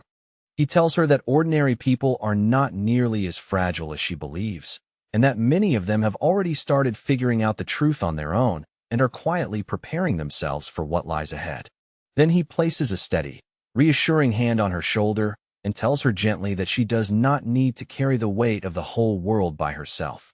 Guyuro gives a small smile and says that she originally came here just to meet the sealer, but now it looks like her help is no longer needed after all. The leaders look on as Fang Yi becomes surrounded by a crowd of cheering pioneers, and in that moment they all realize the same thing. This battle has turned him into a central figure for the entire nation. The crowd begins chanting Fang Yi's name over and over, calling him their god and thanking him with raw emotion for saving their lives when all hope had seemed lost. Meanwhile, the impact of this battle is already spreading far beyond City. Elder Wu understands that once it becomes public that Xia Nation's pioneer, the Sealer, defeated the Anomaly King, it will serve as a powerful warning to every other country. Spies from various nations immediately begin scrambling for information, growing more frustrated by the minute because they still know almost nothing about Fang Yi's true abilities. Elder Wu knows that once the details of the City incident are revealed, the entire world will believe Xia Nation has become the first to understand the king's deadly rule through Fang Yi, something no other nation has managed to do. Because of that fear and uncertainty, other nations will no longer dare act rashly against Xia Nation. Fang Yi's victory has won his country an enormous strategic advantage, Elder Wu turns to his team and orders them to head back immediately and study every piece of data gathered from the scene. He gives them a firm, powerful reminder that the road ahead is still long, and they cannot depend on the sealer to solve every crisis for them. Wang Lan and Gu Yuro smile and agree with their teacher. Gu Yuro says with confidence that retirement is impossible for people like them, and that the Shun City team will be the one to deal with whatever comes next. Later, back at his villa in Tai Tai City, Fang Yi is finally able to relax a little as he lies in a large bathtub, casually scrolling through his phone in the quiet aftermath. His thoughts drift back to the battle. After the area was cleared, the officials found a dark attribute spirit crystal left behind by the King of Death and gave it to him as a gift of thanks. Holding his phone in one hand, Fang Yi silently counts through the rewards he has gained. He also remembers the Yang attribute spirit crystal Chenrua gave him earlier. Soon, two glowing crystals appear before him, the purple dark crystal and the golden Yang crystal. Looking at them, he realizes that he now possesses two top-tier attribute crystals at the same time. Fang Yi rises from the water and makes up his mind to act immediately. Even though light and dark attributes normally clash with each other, he reasons that since the system recognized him as the new King of Death, absorbing the dark energy should not be a problem. Without hesitating further, he presses the purple crystal against his chest and allows the dark energy inside it to pour out and swirl around his body. A system window instantly appears, confirming that a dark attribute has been detected and identifying the spirit crystal. Then the system announces that it is beginning an ultimate calculation and starts generating a brand new technique. Not long after, the system finishes and announces the birth of a new dark attribute technique called Death Walk. When Fang Yi activates the technique, purple shadows immediately spread across his body, and the system explains that this skill allows him to move by teleporting directly through darkness itself. He thinks to himself that, mysterious name aside, it is basically a teleportation ability, just one with a much darker and cooler presentation. To test it, Fang Yi vanishes from the second-floor balcony in an instant and then reappears on the floor below as smoothly as if he had simply stepped through the air. He nods in satisfaction, recognizing right away that a skill combining mobility and evasion like this would be incredibly valuable in a real fight. Fang Yi then turns his attention inward and carefully checks the condition of his own body. He quickly realizes that after surviving the trial of the Death Brand, something fundamental has changed. His body can now directly absorb dark attribute energy, as if it were naturally made for it. He summons his skeletal avatar and immediately senses how much his control over dark spiritual power has improved. After absorbing the energy from the Anomaly King's spirit crystal, Fang Yi can clearly feel that he is now standing just one step away from breaking through into the legendary Jingang realm. His gaze then shifts toward a cabinet nearby, where a warm golden light is quietly shining. Inside rests the Yang attribute spirit crystal, the precious reward that Chenrua had promised to give him. Fang Yi recalls with a faint sense of amusement that after the battle, the city officials felt it was far too casual for Chenrua to hand over such a treasure in private. Because of that, they organized a grand formal ceremony just to present it to him properly, and he even heard that they had built a statue in his honor afterward. Setting that memory aside, Fang Yi reaches out and picks up the golden crystal, thinking to himself that possessing two top-tier spirit crystals at once is an unbelievably rare stroke of luck.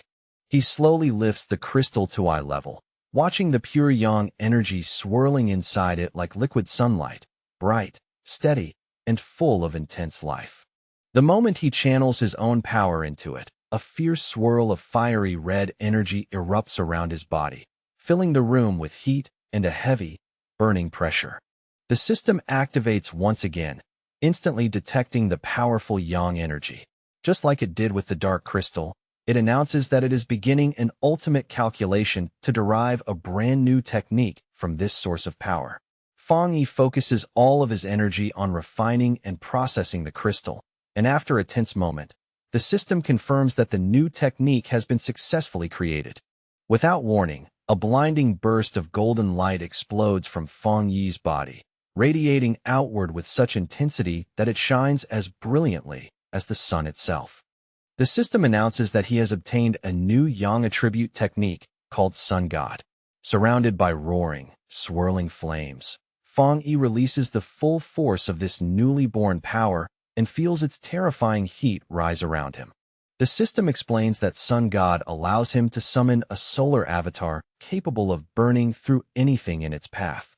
At the same time, a glowing golden mark appears on Fang Yi's forehead, shining with divine brilliance. High above the city, a gigantic golden bird made entirely of blazing fire suddenly appears in the night sky, spreading light in every direction and illuminating the darkness below. On the streets beneath it, a reporter hurriedly broadcasts the astonishing scene while online comments pour in by the second. People joke that the light is so bright they are getting blinded even in distant cities. The reporter tries to calm the citizens, suggesting that their guardian, the sealer, is simply becoming even stronger. Online, others speculate that the godlike figure who saved them before is now going through yet another terrifying trial. On a Pioneer forum, users quickly confirm that the event is happening in Tai City, and many recognize the familiar Yang energy at once, guessing that the sealer has awakened yet another new ability.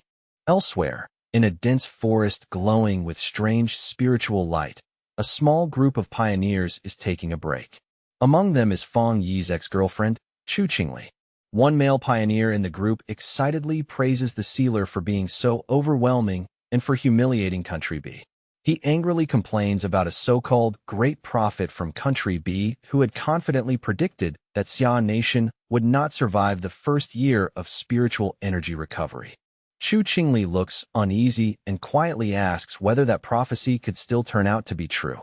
The male pioneer immediately reacts with irritation and sharply dismisses the idea. But despite his confidence, Chu Qingli lowers her eyes and remains troubled, thinking to herself that many dangerous and unsettling things really have been happening across Xia Nation lately. The mood around the group quickly turns cold and hostile as several people begin aiming their frustration at Chu Qingli. The male pioneer openly mocks her for her weak cultivation level. Another man sneers and asks whether she is some kind of traitor, then ridicules her for still being stuck at the one-star Ghost Axe realm. He points out with cruel satisfaction that she used to be a rich young miss, but in this new world, she is the one everyone looks down on as trash. Chu Qingli folds her arms tightly, forcing herself to hold onto her pride. She fires back that their strength is nothing impressive compared to the sealers, and says they have no right to mock her unless they can first become as powerful as he is. The male pioneer bursts into laughter and mockingly asks whether she is seriously thinking about joining forces with the sealer. The three men laugh at her together and remind her that the sealer is famous for working alone. Then, without any hesitation, they coldly inform her that she is no longer part of their team. As the men start to walk away, Chu Qingli desperately reaches out and shouts after them that if they are kicking her out, then they at least have to give her the share of the reward she earned. The leader turns back with a greedy, contemptuous smile on his face and coldly tells her that she should be grateful they are not demanding payment from her instead. Without another word, he unleashes a blast of wind energy that slams into Chu Qingli and knocks her backward, while he yells at her to get lost and disappear. Chu Qingli trembles on the ground, her body aching with pain and her chest burning with humiliation and anger. In silence, she swears to herself that they will pay for what they did. At the same time, social media is overflowing with fear and panic as a great prophet from Country B publicly predicts that Xia Nation will be destroyed within a year. Inside the Tai Spirit Association office, a superior discusses the situation with Fang Yi, explaining that these spreading rumors are already having a serious effect on the morale of local pioneers. Su Qingying explains that Country B is clearly using psychological warfare, trying to shake the confidence of their people and weaken them before any real battle begins. The superior adds that news of Fang Yi's strength has already spread widely, and that this is exactly why Country B has started behaving so aggressively. There are even rumors that they secretly manipulated events behind the scenes and nearly caused a catastrophe in another city. The superior admits that the incident was deeply strange, because every sign originally pointed to the disaster happening in Country B, yet in the end it nearly wiped out their own elite forces instead. To counter the growing panic and stabilize public morale, the association decides that Fong Yi must make a public statement himself. Standing in front of a computer, Fong Yi calmly places his hand on the keyboard and sends out his message with a single, decisive keystroke. On his verified profile, Sealer5, he posts a short sentence, brief, sharp, and impossible to ignore. The apocalypse won't catch up to my speed of breaking through. The internet erupts instantly. Comments flood every platform as survivors step forward to confirm that they personally witnessed Fong Yi destroy the King of Death. In response, people begin openly mocking Country B's prophecy. In Fong Yi's view, the simplest and most effective way to silence all of them is to state one undeniable truth plainly. His strength speaks for itself. All across the nation, pioneers stare at their screens in shock as they realize Fong Yi is breaking through once again. They cheer for the god of Great Xia, knowing that even if the hell the prophet predicted truly comes to their land, Fong Yi will stand there to stop it. Meanwhile, at the enemy's headquarters, inside Country B's information center, the atmosphere has already fallen into complete chaos. Staff members work frantically in a panic, complaining bitterly about the sealer and the terrifying scale of his power. Even now, they still have not managed to obtain any real personal data on him. Country B's Pioneer Network data expert finally snaps in fury, screaming at his team for failing to track down even this one person and threatening to fire every last one of them. Back at the Tai Tai Spirit Association, the situation has mostly settled down. Fong Yi tells the superior that his statement should be enough to quiet things for now, and the superior laughs in relief and thanks him. But then an assistant suddenly rushes in carrying a tablet, his face full of panic. He reports that a new restricted zone has appeared in Western Xia Nation after the collision of two extremely powerful attributes, and that the military has already sealed the area off. Fong Yi immediately asks what kinds of attributes are involved in this newly formed restricted area. The assistant explains that it is a collision between Yang attribute and Dark attribute. Because these two opposing forces are violently clashing, the area is unimaginably dangerous, but it may also contain tremendous opportunities. He adds that Sea Mystic and Gu Yuro from headquarters specifically sent this notice for Fong Yi, inviting him to head there the next morning. Fong Yi accepts without hesitation. Clenching his fist, he thinks that this is the perfect chance to test the limits of his two new abilities in a real environment. Not long afterward, in the barren and desolate lands of Western Xia Nation, a convoy of military vehicles moves steadily toward a swirling vortex known as the Black Sun Pool. One of the armored vehicles slowly grinds to a stop, and from it, Fong Yi and Jialan step out into the harsh, unsettled air, their arrival instantly drawing everyone's attention. Fong Yi quickly notes that so many people had to be brought here for monitoring because of the black wind and rain curtain, the natural barrier ahead of them that has to be broken through before anyone can enter safely. He stands calmly in front of the storm, his expression steady as he studies the magnificent yet chaotic collision of Yang and Dark attributes raging inside it. Beside him, someone from the team asks in a serious voice whether he is ready. Facing that enormous tornado of dark energy head-on, Fong Yi quietly gathers himself and prepares to take on this new and dangerous challenge. Outside the black wind and rain curtain, where the restricted zone is hidden behind a massive dark tornado, Wang Lan steps forward and introduces a newly arrived group to the others.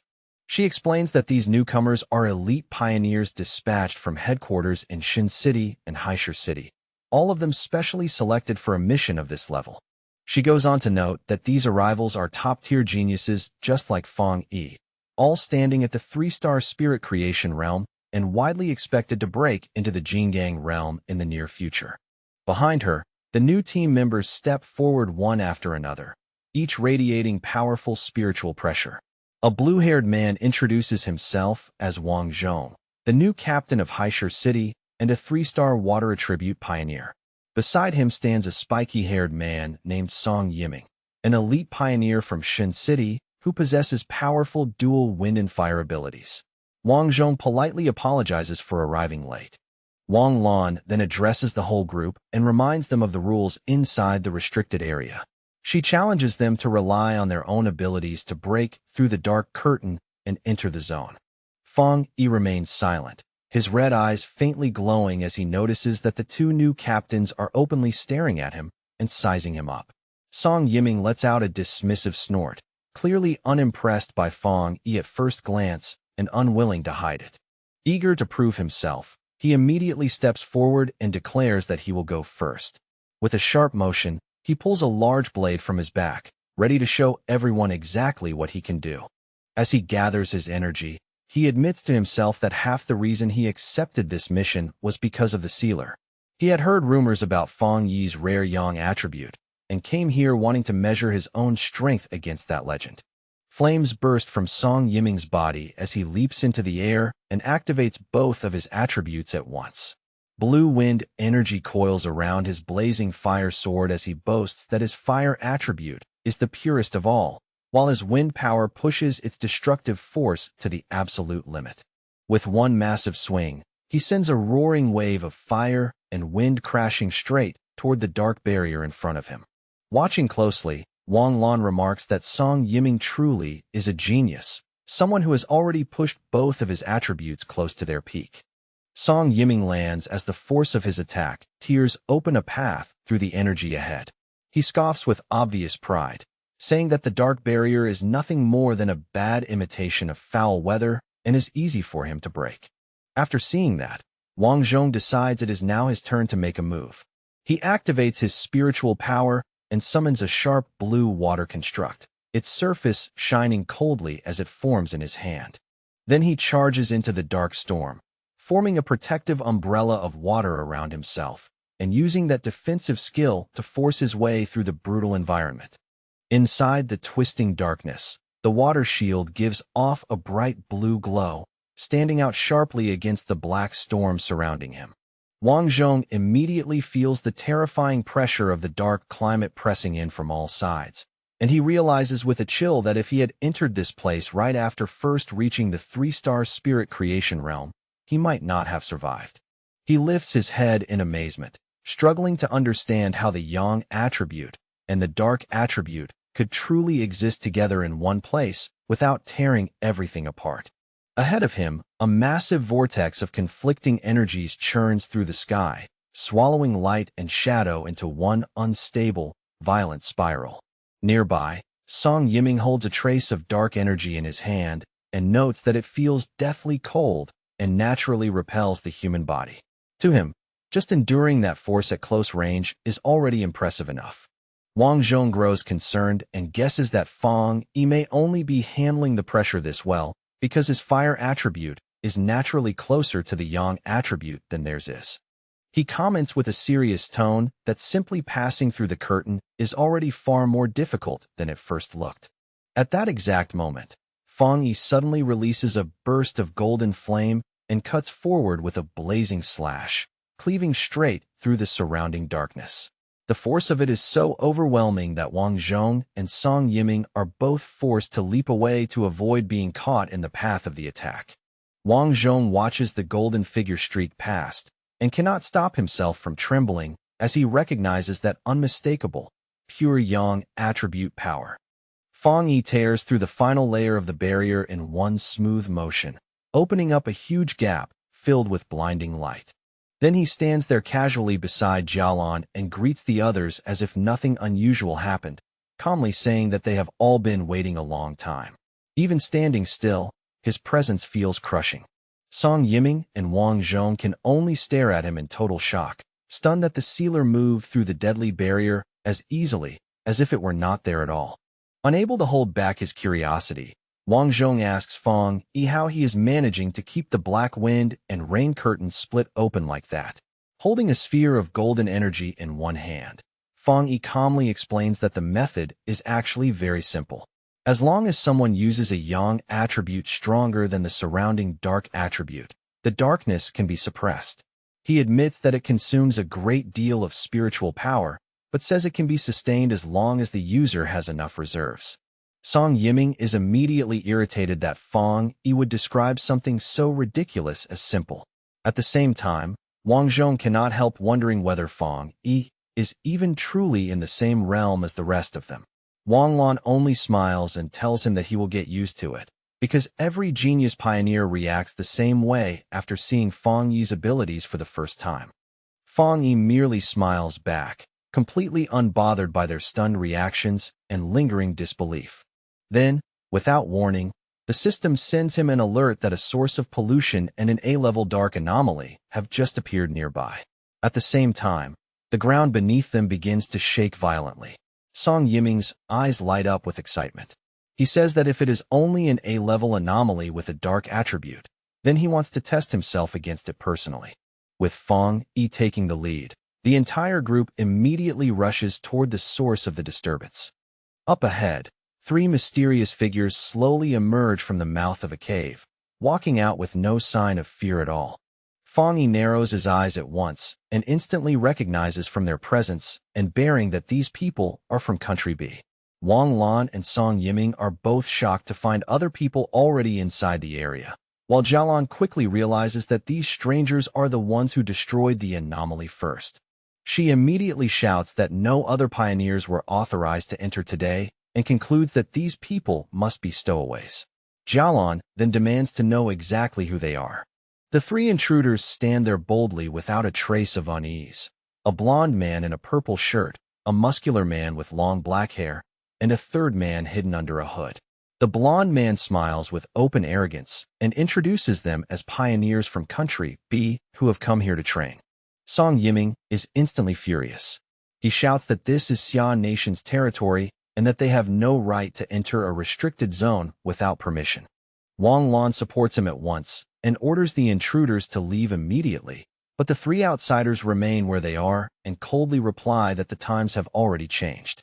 The blond man then arrogantly declares that if the people of Xia do not want to claim the resources here, then his group will take them instead. In his view, they are fully justified because they believe they are stronger than Fang Yi's team. Hearing that, Fang Yi steps forward without the slightest hurry and calmly asks the intruders whether they truly believe that opportunities belong only to the strong. The blond man answers with a smug smile, clearly thinking that his country had sent their elite team here precisely to provoke a conflict and seize the advantage. Fang Yi looks at him with a cold, frightening smile, his red eye glowing like a warning in the dark, and tells them plainly that if strength really is the only rule here, then they can get lost. While Fang Yi stands off against them, Jialan quickly tries to report the situation back to headquarters, but before she can finish, the enemies suddenly launch an attack without any warning. The blond man throws out a surge of eerie green energy and sneers that they were given a polite offer, but since they refused it, there is no reason to keep pretending to be civil. Song Yiming and Wang Lan both react in shock, immediately realizing that the enemy is using the rare and highly dangerous dark attribute, something far worse than an ordinary opponent. The blond man laughs loudly and arrogantly, openly declaring that an environment overflowing with dark attribute power is the perfect home field for someone like him. Jialan studies the foul, sickening energy and quickly realizes what it is. With alarm in her voice, she identifies it as a nether poison attribute, a mutated power born from decaying corpses and dense death energy. Panic spreads through the team as she suddenly shouts that the enemy's attack has already destroyed all of their communication devices, cutting them off completely from the outside world.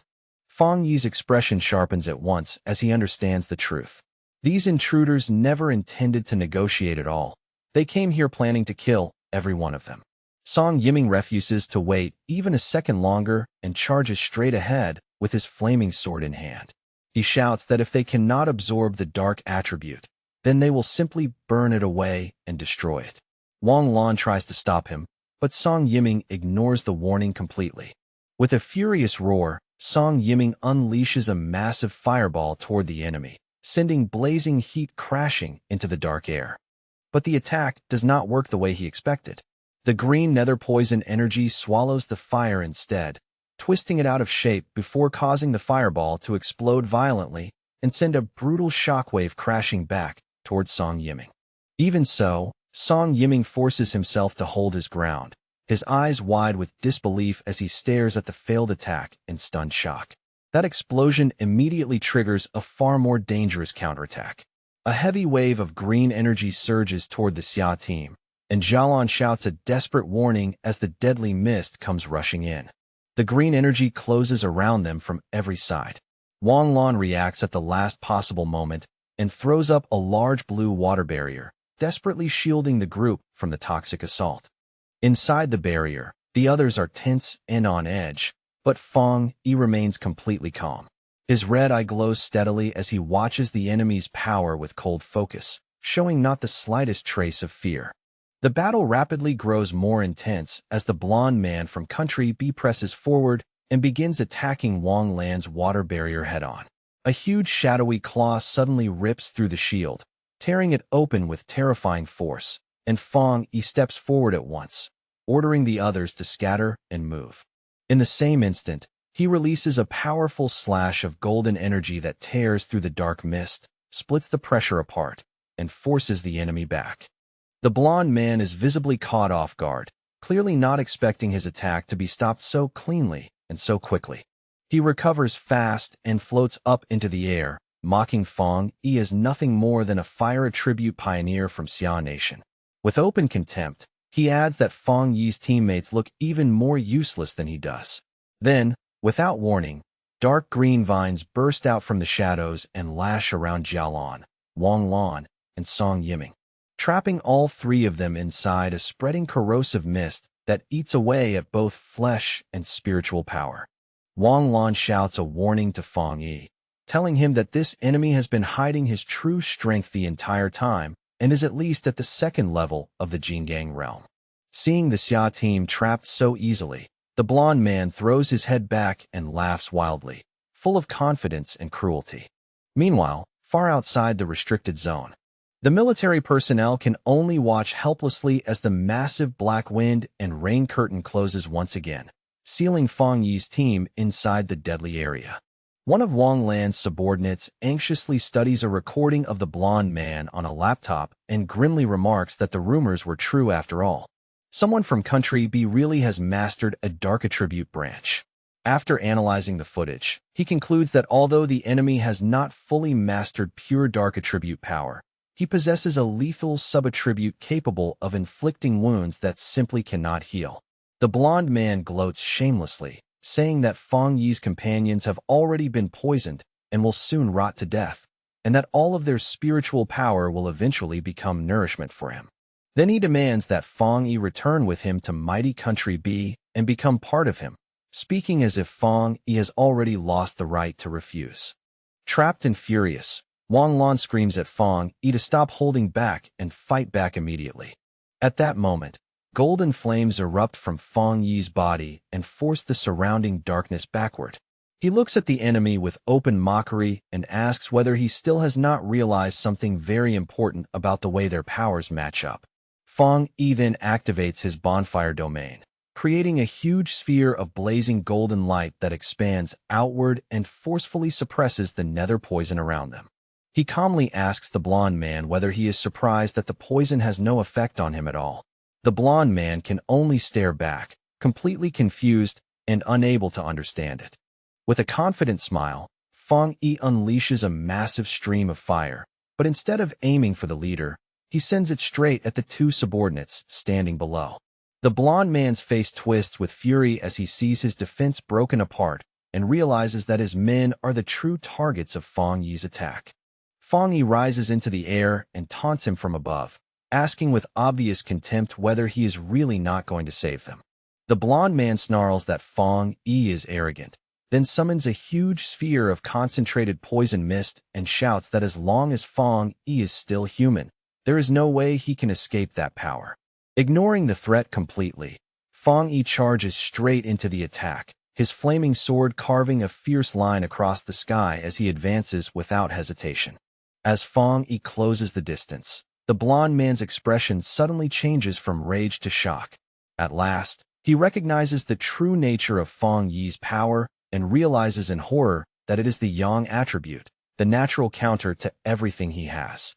Fang Yi lifts his flaming sword high above him and coldly announces the name of his attack, Skyfire Slash. Then, with one clean and devastating swing, Fang Yi cuts straight through the enemy's defense and body alike, slicing the blonde man in half in a single strike. Overwhelmed with disbelief, The blonde man cannot understand how a human could possibly master a power so close to that of an anomaly king. His body begins to fall apart in midair, leaving him broken, confused, and utterly defeated by what he has just witnessed.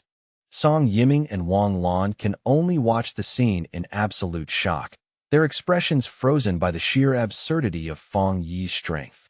The blonde man coughs up blood, yet even in that state, he stubbornly refuses to die. Using the dense dark energy saturating the area, green vines drag his two severed halves back together. He shouts madly that as long as the dark attribute here remains this rich, Feng Yi will never be able to kill him. Feng Yi floats in the air with a bored, almost disappointed look on his face, quietly judging that the nether poison attribute is far too weak and that even its regenerative ability is pitifully low. In Feng Yi's eyes, this opponent is so underwhelming that he decides the man is not even worth using his ultimate move against. Suddenly, the blonde man stares down at his own hands, his face twisting with confusion as he realizes something is terribly wrong. His regeneration has stopped completely, and the flesh that should have been repairing itself remains broken and still. He lets out a sharp, desperate scream, his voice cracking with panic as he demands to know why his body is no longer healing, why the power he relied on so completely has suddenly abandoned him. Feng Yi calmly snaps his fingers, the small, crisp sound cutting through the chaos with chilling certainty. In the next instant, the energy Feng Yi had secretly planted behind the enemy detonates in a violent burst of golden light, erupting like a miniature sun and tearing the man apart so thoroughly that nothing of him remains but destruction and ash. Feng Yi lands lightly on the ground as if the battle cost him nothing at all, then turns and walks away from the blackened remains with an almost cold indifference, his composure making the scene feel even more overwhelming. He raises a hand toward Wang Lan and Song Yiming, and crackling blue lightning immediately coils around their bodies with careful precision, locking onto the green poison-like spots that still lingered across their skin. Feng Yi explains in an even tone that he is stripping away the dark attribute contaminating them, and the two pioneers can only stare at him in astonishment, clearly shaken by both the method and the ease with which he does it. He then reaches over and taps Jialan on the shoulder, purifying her in the same effortless way.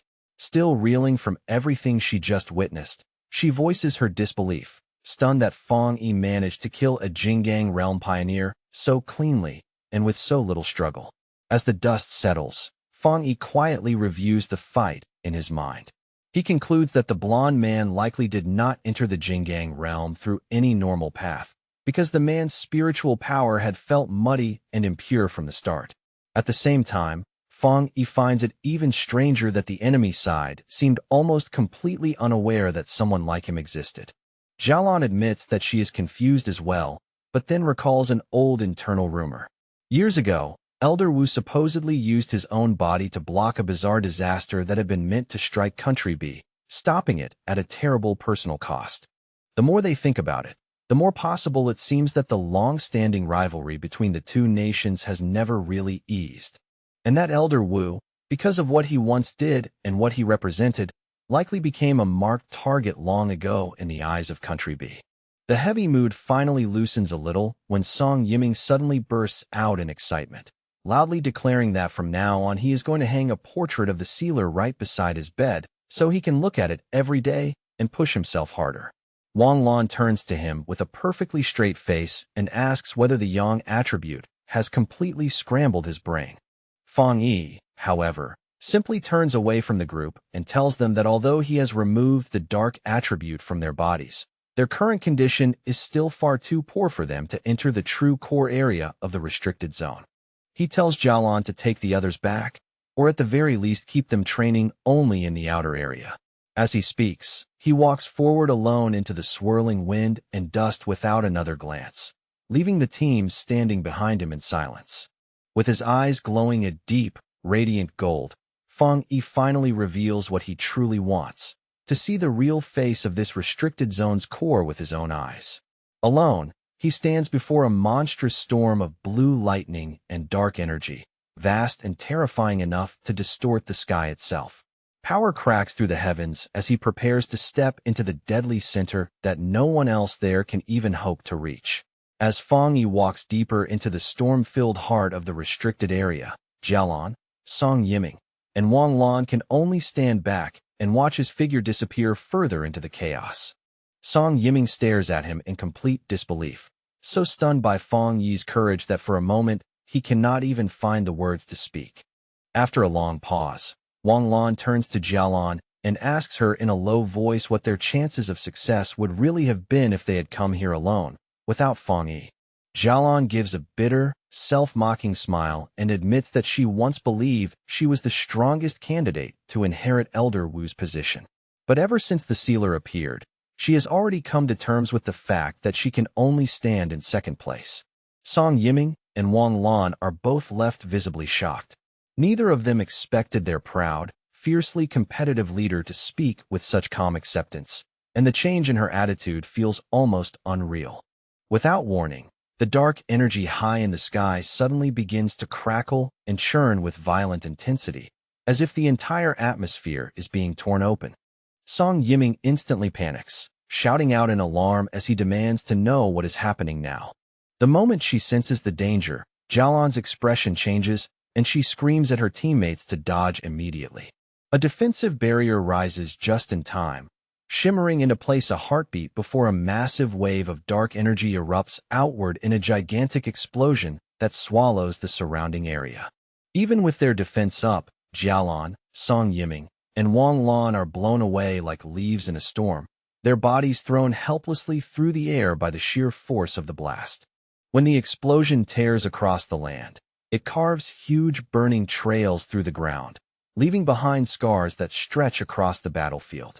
Bruised, disoriented, and sprawled across the scorched earth, the three pioneers finally understand with chilling clarity that this devastating force is the true face of the restricted area's core. They slowly lift their heads and stare in awe at the terrifying scene before them, a landscape shaped like a giant burning eye, eerily identical to the satellite images they had seen before entering. Jialan points ahead through the storm and says that Fang Yi is still in front of them, floating right at the center of that terrifying maelstrom. Fang Yi hovers in midair, his body seeming to act as a bridge between two extremes, golden fire wings blazing behind him, while jagged spikes of dark purple energy twist and surge around him like living weapons. He lowers his gaze to the sphere of dark power gathered in his hand, his expression turning uncertain as he senses a strange and unfamiliar reaction beginning inside it. Very quickly, Fang Yi realizes that the two opposing attributes, yang and dark, are not merely clashing, but slowly fusing together into an entirely new kind of spiritual power. The two forces spiral together in a chaotic, unstable vortex, purple and gold grinding against each other in violent waves. At that moment, the system alerts Fang Yi that it has detected a major change in heaven and earth triggered by the collision of the yang and dark attributes. The reaction grows even more intense, and Fang Yi's body appears almost split in two, with one half turning into a skeletal shadow while the other half burns brightly with pure golden light. Then the system announces the birth of a completely new and previously unknown attribute, turbid yang. Fang Yi steadies the fused power in his hand, now stable at last, and the system immediately begins gathering and analyzing data so it can construct a brand new technique based on this unprecedented energy. Fang Yi narrows his focus and draws the swirling vortex of purple-black energy toward himself, guiding it into his head and absorbing the newborn attribute directly into his body. His eyes suddenly blaze with a blinding white radiance. The system confirms that he has obtained a new technique, the Spirit Turbid Eye technique, a power capable of governing endless transformations and touching both illusion and reality. At the same time, all the dark energy filling the crater suddenly disappears, drained away in an instant as though the vortex has swallowed the entire abyss dry. Watching from afar, Song Yiming is completely dumbfounded, muttering in shock as he wonders whether the dark attribute really merged with the yang attribute just to create some kind of monster. Jialan, however, quickly notices that something about the atmosphere has changed. She frowns and asks the others whether they can feel it too. The three of them soon realize that although this new spiritual power looks frightening and oppressive on the surface, the instinctive revulsion and fear that normally came with the dark attribute are completely gone, leaving behind a force that feels strangely pure instead of corrupt. Wang Lan immediately suggests that they should try cultivating with this energy, sensing that even a little of it could bring enormous benefits. Xiaolan agrees at once, and the three pioneers sit down in meditation inside protective spheres, each of them eager to absorb even the smallest trace of this rare, high-level power. Meanwhile, outside the restricted zone, the military observers remain deeply confused. The massive energy readings have suddenly stabilized, yet every signal coming from Country B's intruders has disappeared without a trace. Before long, the soldiers come to the same conclusion. The sealer must have already wiped out the enemy forces inside. Thinking back on all the rumors surrounding Fang Yi's ruthless methods, they decide that Country B's intruders simply met the end they deserved. The soldiers hurry to contact headquarters, relieved that they managed to preserve video evidence of Country B's actions. In the diplomatic conflict that is clearly coming, that footage may become a powerful bargaining chip. Far away, inside the highest military intelligence office of Country B, a group of men in black suits stands in rigid silence, too nervous to breathe loudly. Then a blond man with a mustache slams his fist down hard and demands to know what happened to their strongest pioneer. He roars at his subordinates, his voice echoing through the room as he demands to know how their agent could have simply vanished without a trace, as if an entire person had been erased out of thin air. A man with long, wavy gray hair stands there in complete contrast to the panic around him and calmly suggests that their missing agents are most likely already dead, his tone so steady that it makes the conclusion feel even colder. With a dark, unreadable expression, he admits that their side suffered heavy losses this time and that they were thoroughly outplayed by Xiaogua, a fact that clearly leaves a bitter taste in his mouth. The leader of Country B slams both fists onto the table so hard the room seems to shake, then screams in disbelief over how their strongest force could lose so inexplicably to Xiaogua. Furious, he threatens the gray-haired man on the spot, demanding that he recover every benefit they had hoped to take from Xiaogua, and warns that if they fail again, he will cut off all funding to their organization. The gray-haired man lifts his eyes and stares back with a frighteningly sharp, icy gaze. Without lowering his head in the slightest, he assures the leader that they will repay this grudge in full and make Xiaogua return the debt with interest. Suddenly, a burst of green spiritual energy explodes out from his body, flooding the room with pressure so intense that the nearby guards instinctively recoil in fear.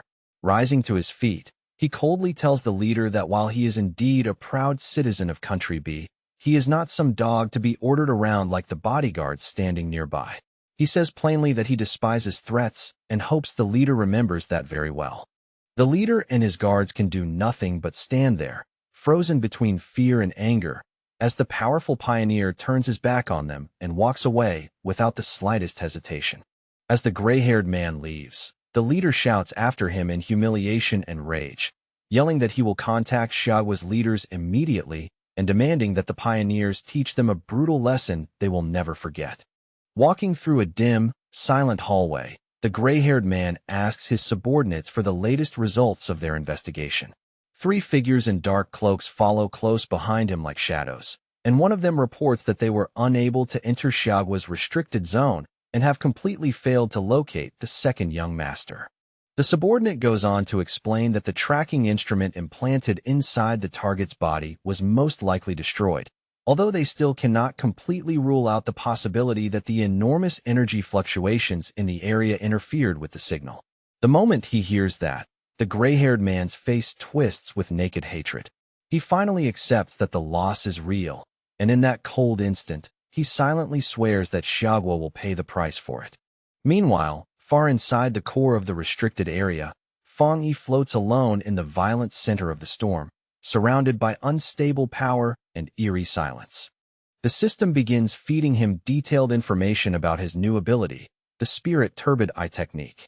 It describes it as a terrifying illusion art capable of dragging any living creature into a realm of despair so deep they may never escape. The most frightening part, according to the system, is that Fang Yi does not even need to move. Once the technique is triggered, his enemies can be trapped in endless hallucinations until they die without ever understanding what happened. Fang Yi descends and lands, quietly thinking to himself that a power this convenient almost feels too good to be true, as though it came with a hidden price. But the instant his feet touch the ground, a sharp pain tears through his body without warning, locking him in place as the spiritual energy inside him begins fluctuating wildly and violently. He drops to one knee at once, coughing hard as his body strains to contain the newly formed power, every breath turning rough under the crushing pressure. Wiping the blood from the corner of his mouth, Fang Yi lets out a low remark about just how tyrannical and overbearing this dark power truly is. Dark purple energy surges around him in unstable waves, and Fang Yi quickly realizes that even though he successfully created a brand new attribute, that power is still resisting him from within and producing a severe backlash. And yet, despite the pain tearing through him, a twisted, excited smile slowly appears on Fang Yi's face. Rather than feeling intimidated, he finds the whole situation genuinely interesting and admits to himself that it has been a very long time since he faced a challenge this difficult and this stimulating. Inside a meeting room belonging to the Country B Pioneer League, the members are in the middle of a tense discussion over their recent failure. One of them says he still finds it almost impossible to believe that their so-called ultimate weapon was crushed by Xiagua, while another questions whether the defeat may have been caused by hidden side effects in the experiment itself. Before the discussion can continue, the gray-haired pioneer leader suddenly strides into the room, bringing with him a terrifying pressure that instantly silences everyone present. Without the slightest hesitation, the leader releases his power. Dark, ghost-like shadows lunge toward the members like living nightmares as he sneers sarcastically that they all seem to have such unique and clever insights now that everything has already gone wrong.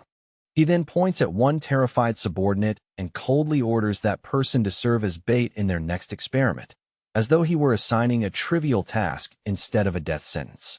The subordinate immediately drops into desperate pleading, begging for mercy, but the leader ignores every word.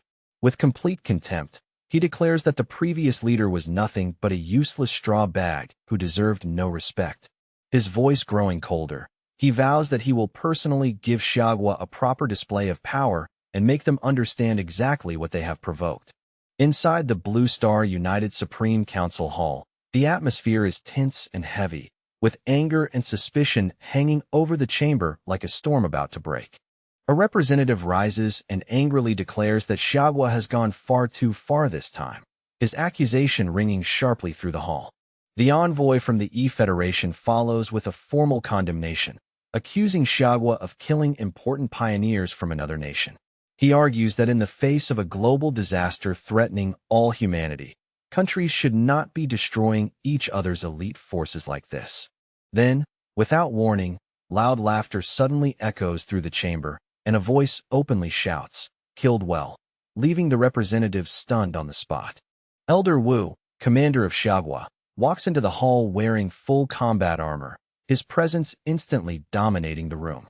He sweeps a mocking glance across the representatives and casually orders his men to replace their drinks with chrysanthemum tea, saying they clearly need something to lower their internal fire and calm themselves down.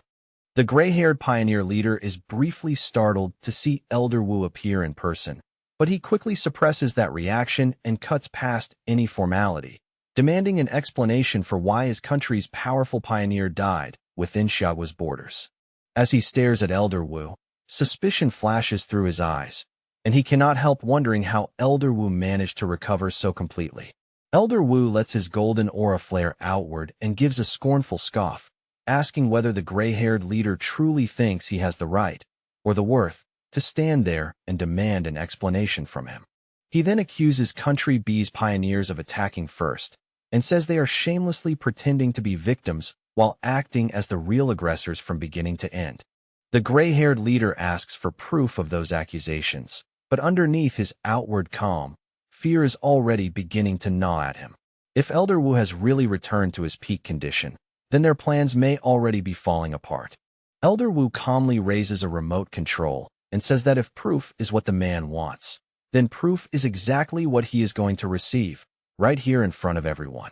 On the screen behind him, a video begins to play, clearly showing the blonde leader and his team and proving that Country B's pioneers illegally crossed the border to steal resources. Elder Wu narrates in an even, cutting tone that the intruders destroyed their own recording equipment afterward, but were ultimately killed in self-defense by Xiaogua's pioneers. He finishes by declaring that those arrogant invaders deserve to die. The audience is left visibly shocked by the solid, unmistakable evidence of Country B's treachery, and the mood in the hall shifts all at once. Elder Wu fixes the gray-haired leader with a hard stare and coldly quotes that those who commit injustice will bring about their own destruction.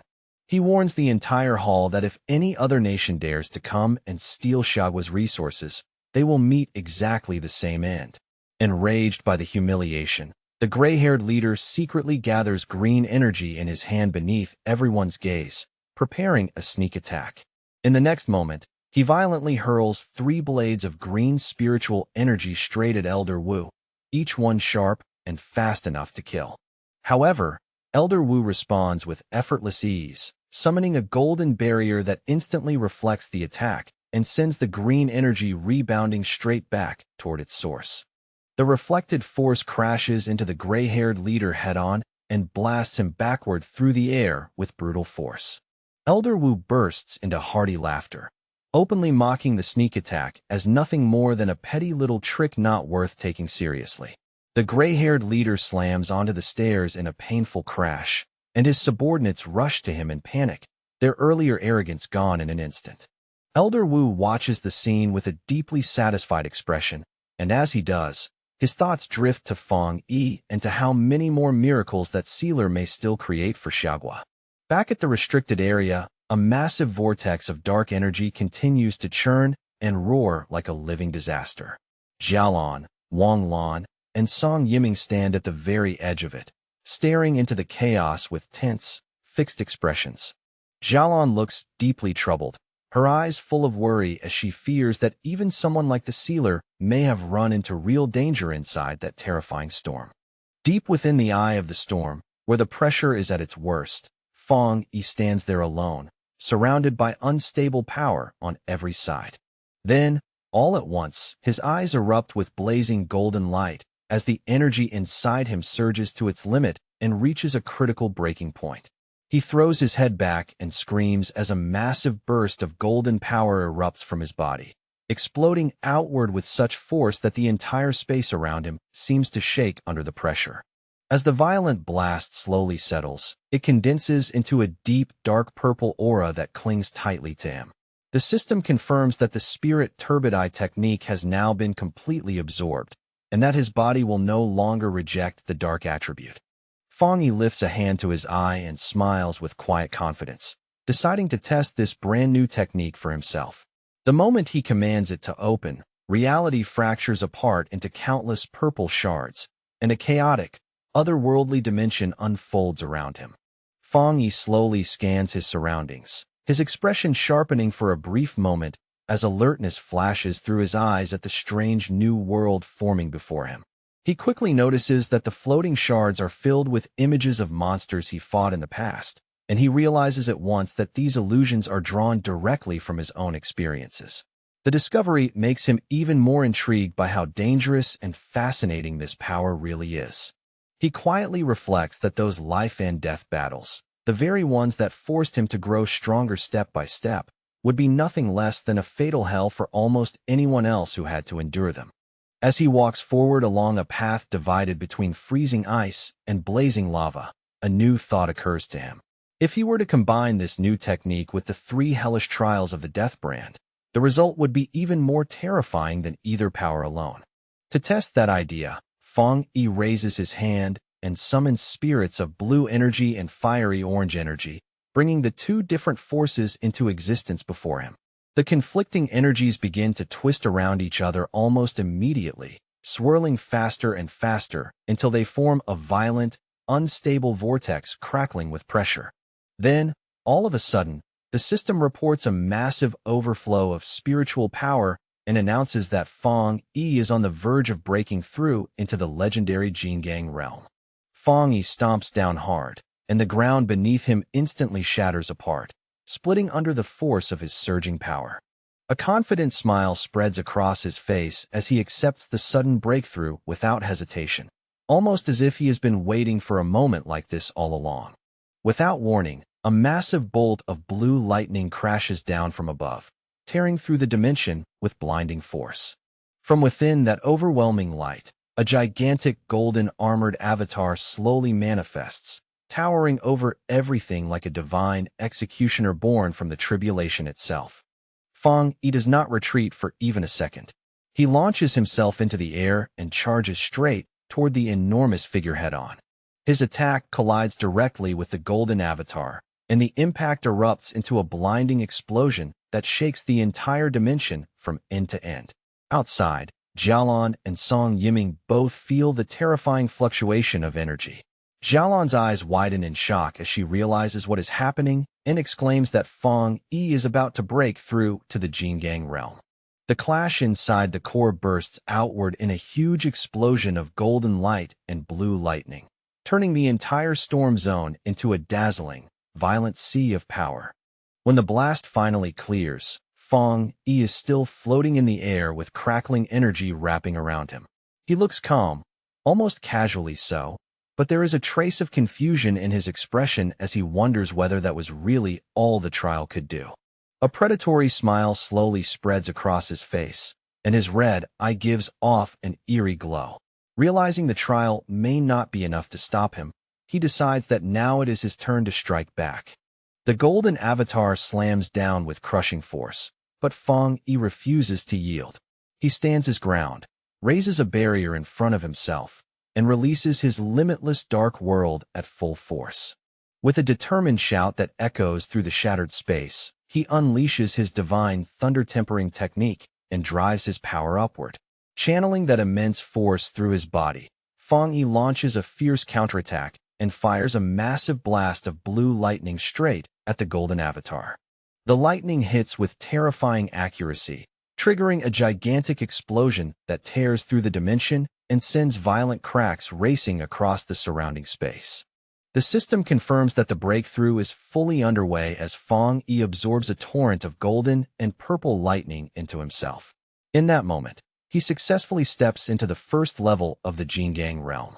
Wrapped in a golden aura, Fong Yi slowly descends from the sky, pleasantly surprised that he managed to break through to the Jingang realm right here in this place. He gathers an enormous amount of power into one hand, his eyes glowing red, and with a simple swing releases a devastating force that instantly shatters the surrounding rocks into fragments.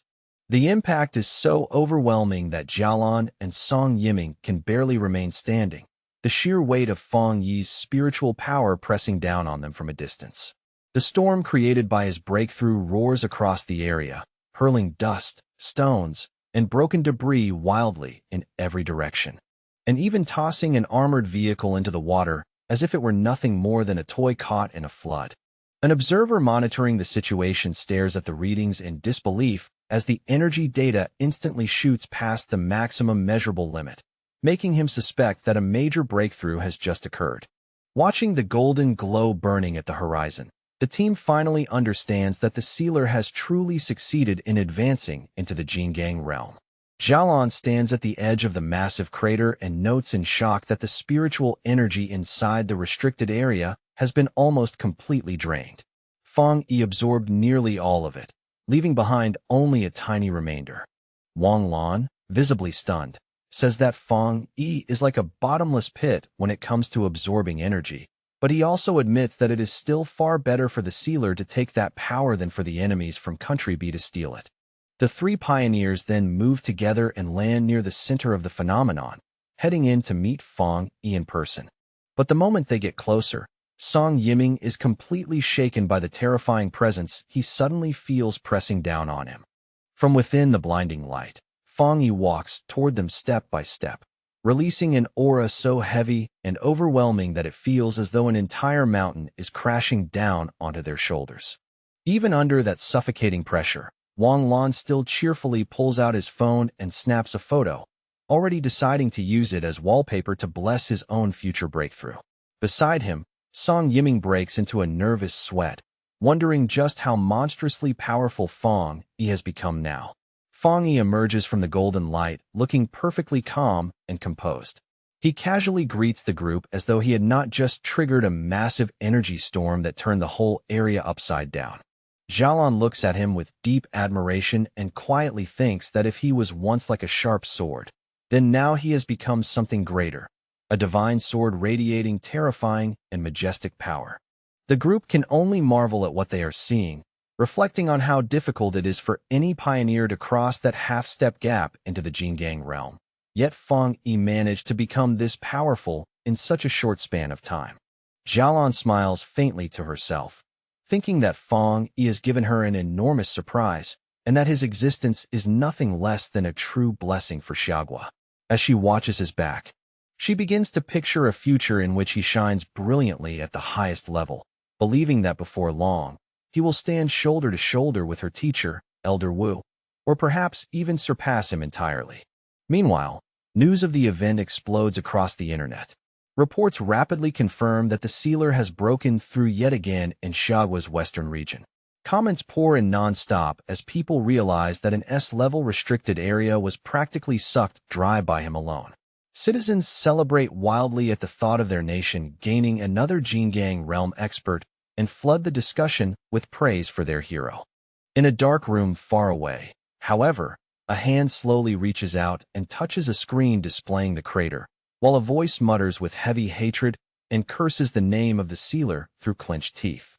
The gray-haired pioneer leader warns the other shadowed figures around him that if Fong Yi is allowed to keep growing like this, Xiagua will fully unite and all of their plans will be destroyed. His voice turns colder as he declares that the time has finally come for them to make their move. He recalls with anger how the sealer ruined their operation in Tai Tai City and allowed that place to escape destruction, then vows that this time, none of their targets will be allowed to escape alive. A woman with long, sharp nails steps forward and reveals 2 photos of Fong Yi. She explains that her followers hacked into the Pioneer mobile database and uncovered these images in order to trace his true identity. The gray-haired pioneer leader takes the tablet with a wicked grin and tells her that he does not care what methods they use, as long as they succeed in the end. Clearly pleased by their cooperation, he says he is looking forward to finally exposing the sealer's true face. At 3 a.m, while the city is still half asleep and wrapped in silence, a massive red beam of light suddenly tears down from the sky and crashes into the top of a high-rise building, lighting up the darkness like a warning flare. On the rooftop, Jiang Lu slowly finishes his cultivation, his body surrounded by a swirling red fire aura that rolls around him in waves. Feeling the power settling inside him, he looks deeply satisfied with the results of his hard work. He bursts into triumphant laughter, unable to hide his excitement as he celebrates breaking through to the 2-star spirit creation realm, clearly thrilled by his latest advancement. Overflowing with confidence, Jiang Lu quickly strikes a pose for a selfie, eager to see how people online are reacting and how many of them are already worshipping the huge phenomenon he just caused. But just as he is about to enjoy the attention, one particular notification suddenly catches his eye and pulls all of his focus away. He opens it and reads a news report about the sealer breaking through inside a restricted area, along with the huge commotion and heated discussion it has already stirred up across the internet. The moment he reads it, Jiang Lu blushes with amazement and disbelief, realizing that Fong Yi has grown stronger once again and widened the gap yet another step. Fired up by the news, he punches the air with renewed determination, telling himself that if a genius like the sealer is still pushing forward that hard, then he has no right to be satisfied with such a small breakthrough. Staring at Fong Yi's image on the screen, Jiang Lu feels a powerful surge of motivation and convinces himself that he is strong enough to follow in Fong Yi's footsteps one day. The next morning, Jiang Lu walks through the streets of Tai Tai City with obvious excitement written all over his face, shouting loudly that he has finally returned, as if announcing his comeback to the whole city at once. Still full of energy as he walks, he accidentally bumps into a woman wearing high heels, the collision making both of them pause. Instead of apologizing, Jiang Lu turns around with an irritated look and aggressively asks her whether her mother never taught her the basic manners to say sorry after bumping into someone. The woman remains deceptively calm. With measured grace, she adjusts her sunglasses and offers him a polite apology, her tone so smooth that it almost makes Jiang Lu look unreasonable. But hidden behind those dark lenses, a complex purple pattern quietly lights up in her eye. In the next instant, a strange wave of psychic force washes over Jiang Lu before he even realizes what is happening.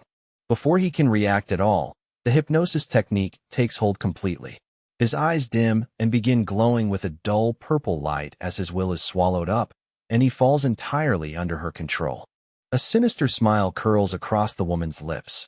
Looking at the dazed Jiang Lu, she calmly orders him to follow her and tells him that someone has been waiting to see him. Now stripped of his own will, Jiang Lu asks in a blank, obedient voice where they are going, but his feet keep moving after her without the slightest resistance. As she adjusts the brim of her hat, she quietly whispers the name of the organization she serves, the Heaven's Choice Cult.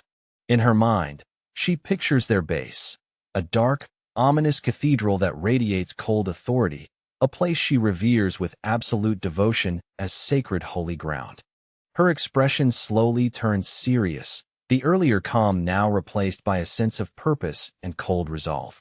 As she leads her captive through a narrow, shadowy alley, cloaked figures leap silently across the rooftops above them, escorting the pair from the darkness. Inwardly, she reminds herself of her mission, to infiltrate Tai Tai City successfully and not disappoint the leader she reverently calls father. The woman silently vows that Feng Yi's home ground will become their next territory, declaring with full conviction that the Heaven's Choice Cult will soon spread its light across the entire nation. Jiang Lu wakes up in a dark and terrifying place, only to learn that he has been taken to the repentance room inside the Tai Tai City headquarters of the Heaven's Choice Cult. He screams in agony as the torture continues, his voice cracking while he desperately shouts that he truly does not know the person they keep asking him about. Then he realizes in horror that he cannot even control his own mouth. Remembering the moment on the street, he understands that he was hypnotized and has already been brainwashed. These cruel people are trying to drag information out of him about the man he hopes will one day become his master, Feng Yi. In the middle of all that pain, Jiang Lu finds one strange bit of comfort. He genuinely knows almost nothing, which means there is very little he can actually betray. Elsewhere, in a grand hall filled with oppressive silence, a subordinate reports to a woman dressed like a nun and respectfully asks whether the prisoner has said anything useful yet. The woman continues praying as she answers that although she forced him to speak, the boy seems far too ignorant to provide anything of real value.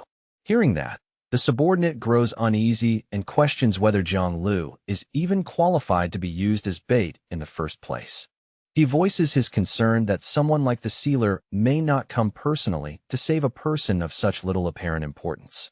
The woman declares without hesitation that she will intensify the torture, fully determined to complete the mission given to her by father no matter what it takes.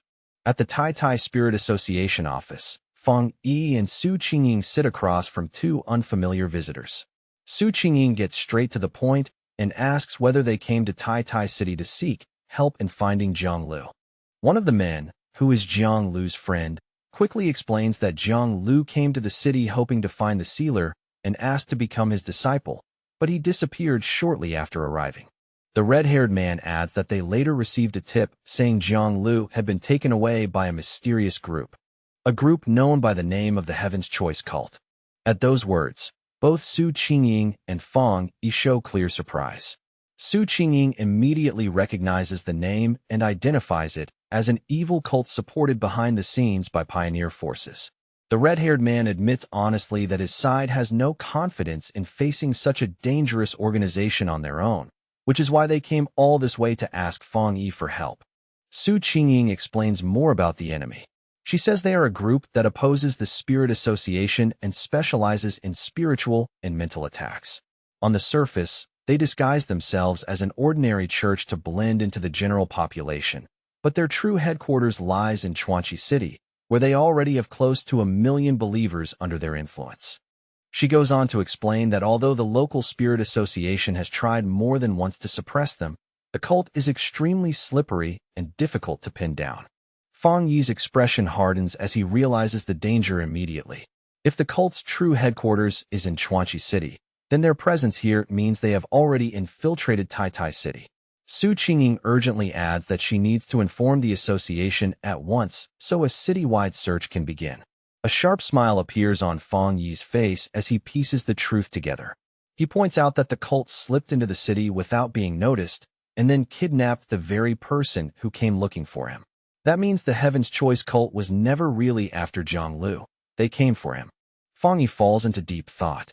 He reasons that if this elusive organization was willing to travel thousands of miles just to target him, then they would never leave obvious traces behind if they intended to remain hidden. His expression then turns even more serious. He begins to suspect that the idea of them merely infiltrating Tai City may itself be a false lead. Su Qingying and the red-haired man both look at him in surprise. Fang Yi asks for confirmation that Chuanchi City is currently the place in Xiagua with the fewest spiritual anomalies. Su Qingying confirms it and explains that the city is widely known as a peaceful retirement destination for the elderly, to the point that many people living there do not even realize how much the world has already changed. Fang Yi quickly analyzes the enemy's strategy and theorizes that the cult likely plans to create scattered weak points in Tai City first, then use those openings to slowly expand and take control bit by bit. And in that whole plan, he realizes that his own existence is the single greatest obstacle standing in their way. Suddenly, Fang Yi rises from his seat and reaches a conclusion. Zhang Lu has most likely already been transferred to the cult's headquarters in Chuanchi City. Rather than waiting around for the enemy to move again, he decides to seize the initiative himself and orders Zhang Lu's friend to book the earliest possible tickets to Chuanchi City so they can confront the cult directly. The two men immediately agree, their faces lighting up with excitement as they eagerly declare that they are willing to follow Lord Sealer without hesitation. Fang Yi then turns to Su Qingying and tells her to notify her superiors as soon as possible, while also launching anti-cult propaganda across the city to keep the people alert and safe during his absence. Su Qingying responds with cheerful confidence and says she will handle it right away. As he gets ready to leave, Fang Yi silently concludes that this cult cannot be allowed to exist any longer and must be wiped out as quickly as possible. He admits to himself that he is genuinely surprised such a powerful organization had remained outside his notice for so long, and then suddenly remembers that his aunt is currently living out her retirement in that very city. Meanwhile, back at the Heaven's Choice cult headquarters in Chuanchi City, a subordinate steps forward and approaches the leader with careful respect, reporting that the sealer and his companions are already on their way and flying toward the city at this very moment. The leader, dressed in spotless white religious robes, reveals a sinister smile. She sounds almost amused that such useless bait actually worked, and even more pleased that Fang Yi is coming straight into her territory on his own. She slowly clenches her fist, crushing the energy gathered inside it, and decides that since such an important guest is coming, they must prepare a proper welcome for him. Summoning a glowing white clock into her hand, she studies it with a wicked grin and wonders whether even a powerful heretic like Fang Yi can be broken and turned into a useful tool for her church. She remarks coldly that heretics are always stubborn by nature. Standing nearby, the subordinate reassures the leader that she has no need to worry about such a thing. The woman agrees with a sinister smile. Then she turns away, and dark purple energy begins erupting from her body in thick, ominous waves. As she declares that there is only one final fate awaiting heretics, to have their bodies burned away and utterly destroyed. At Chuanchi Airport, which looks far more peaceful than expected, Fang Yi finds it genuinely surprising that flights within Xiagua are still operating despite how much the world has changed. As they move through the terminal, one of his companions explains that flights have become increasingly rare these days, and that if the Spirit Association had not stepped in to help secure tickets, they probably would never have made it there in time. Later, after reaching a quiet wooded area, Zhang Lu's friend asks Lord Sealer where they should head next. Fang Yi calmly tells them that there is no need to go anywhere at all, they only need to wait. The two companions glance at each other in confusion, clearly caught off guard by such an unexpected order when they had been ready to keep moving. Fong Yi raises a single finger and signals for silence. His gaze sharpens as he tells the others to listen carefully, because he has already sensed the enemy's presence nearby. He calmly announces that their hosts have arrived. The moment the words leave his mouth, a group of cloaked figures begins emerging from the seemingly empty air around them. The enemies hover in the air beneath dark hoods, their faces wrapped in bandages and their exposed eyes glowing with eerie purple spiral patterns that seem designed to drag people in. Fong Yi immediately warns his companions to stay alert. He reminds them that the Heaven's Choice cult specializes in mental attacks and orders them not to look directly into the enemy's eyes no matter what happens. The red-haired man and Zhang Lu's friend both acknowledge the warning at once and instinctively shift into fighting stances, doing their best to stay focused. But while Fong Yi's attention is on the cloaked minions ahead, a figure silently emerges from the purple mist behind him. It is the mysterious woman again, now floating close and draping herself over his shoulders as she leans to his ear and teasingly asks why. If he warned his friends not to look, he has not bothered to close his own eyes.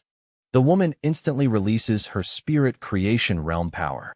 Her eyes blaze with intense purple light as she activates a technique called disarming charm.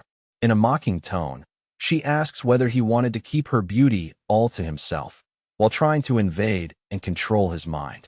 But Fong Yi remains completely unaffected. A terrifying red light slowly begins to shine from his eye, and a menacing smile spreads across his face as he asks her whether she truly thought a trick like that would work on him.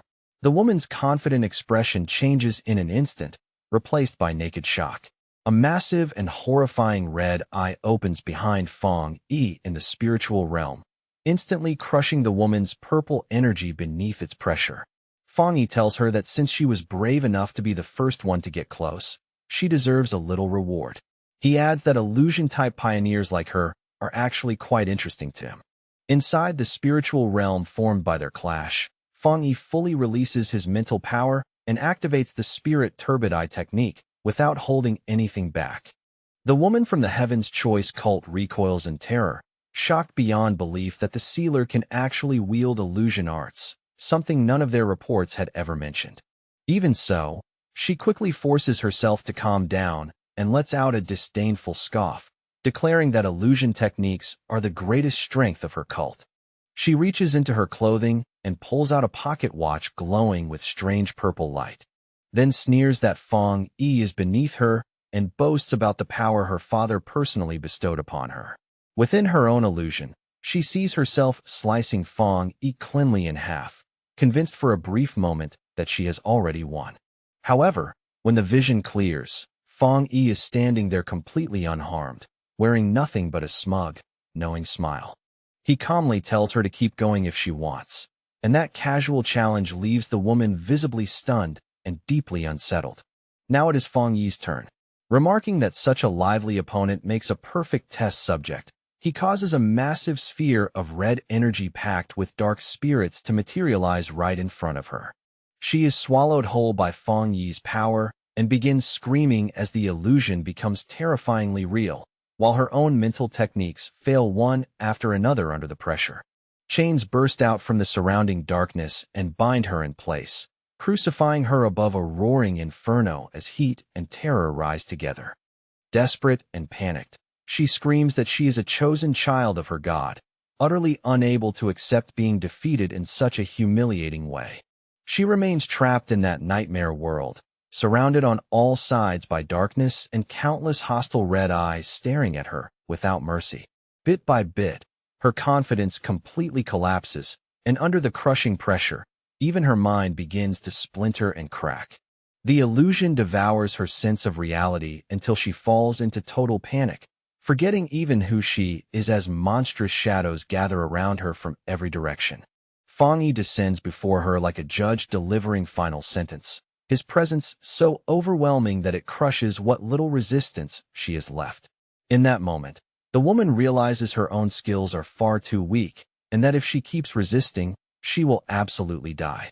With his red eye shining ominously, Fong Yi coldly demands that she tell him everything she knows about the Heaven's Choice cult's ultimate objective. And trembling uncontrollably, the woman reveals that father said the sealer must be removed before their grand plan can be completed. Fong Yi presses further, demanding details about the plan itself and the whereabouts of father, as well as Jiang Lu. Barely able to force the words out, she stammers that they are at the altar, but before she can continue, terror suddenly twists across her face. A restriction buried deep within her mind has been triggered at that very instant. Before she can say another word, a lethal force erupts from within her and kills her on the spot, cutting off everything she was about to reveal. Her body goes limp and collapses lifelessly in front of Fong Yi, all signs of struggle ending at once. Back in reality, the illusion rapidly falls apart and fades away. Fong Yi looks down at the corpse and immediately realizes that she activated a forbidden restriction left by father. From that, he deduces that any follower who tries to reveal truly sensitive information is executed from within. The forest grows quiet again. Fong Yi walks forward through the aftermath of the battle, where his companions lie defeated on the ground around him. Feeling a hidden gaze resting on him, Fong Yi calmly calls out toward the darkness and asks the unseen observer whether they were the one who just silenced their own subordinate. The cult's minions burst from the shadows one after another, their movements sharp and aggressive as eerie purple energy coils around strange clock-like devices in their hands, casting a sinister glow through the air. They shout furiously that they will seize Fong Yi and use his capture to make their cult's name thunder across the land. In the next breath, they close in from every side, threatening to slaughter his companions on the spot if he dares resist or refuses to surrender. Fong Yi lets out a cold, dismissive scoff, then raises his hand and summons a blade of pure fire, its burning edge roaring to life with a heat fierce enough to distort the air around it. Just as he gets ready to strike, the strange glow in his eye sharpens, calmly sweeping across every enemy in front of him as he studies them with frightening precision. On the surface, their power level looks impressive enough on paper, but Fong Yi quickly sees through it. Their foundations are unstable, their aura scattered, and all that apparent strength is nothing more than hollow force with no real substance behind it. The result leaves him visibly disappointed. Tightening his grip around the flaming sword, Fong Yi's expression turns even colder, as if these opponents are not even worth the effort. Then, with one enormous slash blazing like heavenly judgment, Fong Yi tears straight through their defenses in a flood of fire. As the attack crashes through them, he remarks with quiet contempt that their real combat ability is laughably pathetic. The cultists are blasted away by the overwhelming flames, their shrill screams echoing through the area as they tumble helplessly through the air, completely broken and utterly defeated in a single exchange. Fong Yi steps over one of the fallen cultists and looks down at him, his terrifying red eye still glowing, fixed on the man with a pressure so intense it feels heavier than the fire itself. The cultist trembles uncontrollably under that gaze, finally understanding just how monstrous the gap between them really is. Any trace of earlier arrogance vanishes, replaced by raw, instinctive fear. At that moment, another terrified subordinate slowly approaches, hands shaking as he presents a strange oval mirror wrapped in flickering purple energy, as though even he fears the thing he is carrying. Fong Yi turns his eyes toward it with a hint of curiosity. The instant he focuses, he senses a presence hidden within, and soon a dark silhouette begins to emerge from the mirror's murky glow. A voice then drifts out from inside the mirror and addresses the sealer directly, speaking in a composed tone as it claims that this whole matter is simply a misunderstanding. The voice goes on to insist that the heavenly chosen cult exists for one noble purpose alone, to save humanity. It even proudly boasts that they have already resolved 3 spiritual anomalies within Chuanchi City, as if presenting undeniable proof of their righteousness. With growing arrogance, the leader declares that compared with the cult's so-called sacred mission, the Spirit Association is useless, incompetent, and far beneath them in both vision and action. Fong Yi gives a mocking laugh, clearly unimpressed by the performance. He tells her bluntly not to get drunk on her own propaganda or start believing the lies she feeds other people. In a calm, almost casual tone, Fang Yi tears her argument apart piece by piece. He points out that Chuanchi City has long been classified as a secure zone with no record of beast-related disasters, which means the so-called anomalies they claimed to solve were never real to begin with. From there, Fang Yi exposes the truth of their scheme without hesitation. In his eyes, the cult manufactures fake crises, plays savior to frighten civilians, and uses that fear to gather followers and wealth for their own cultivation.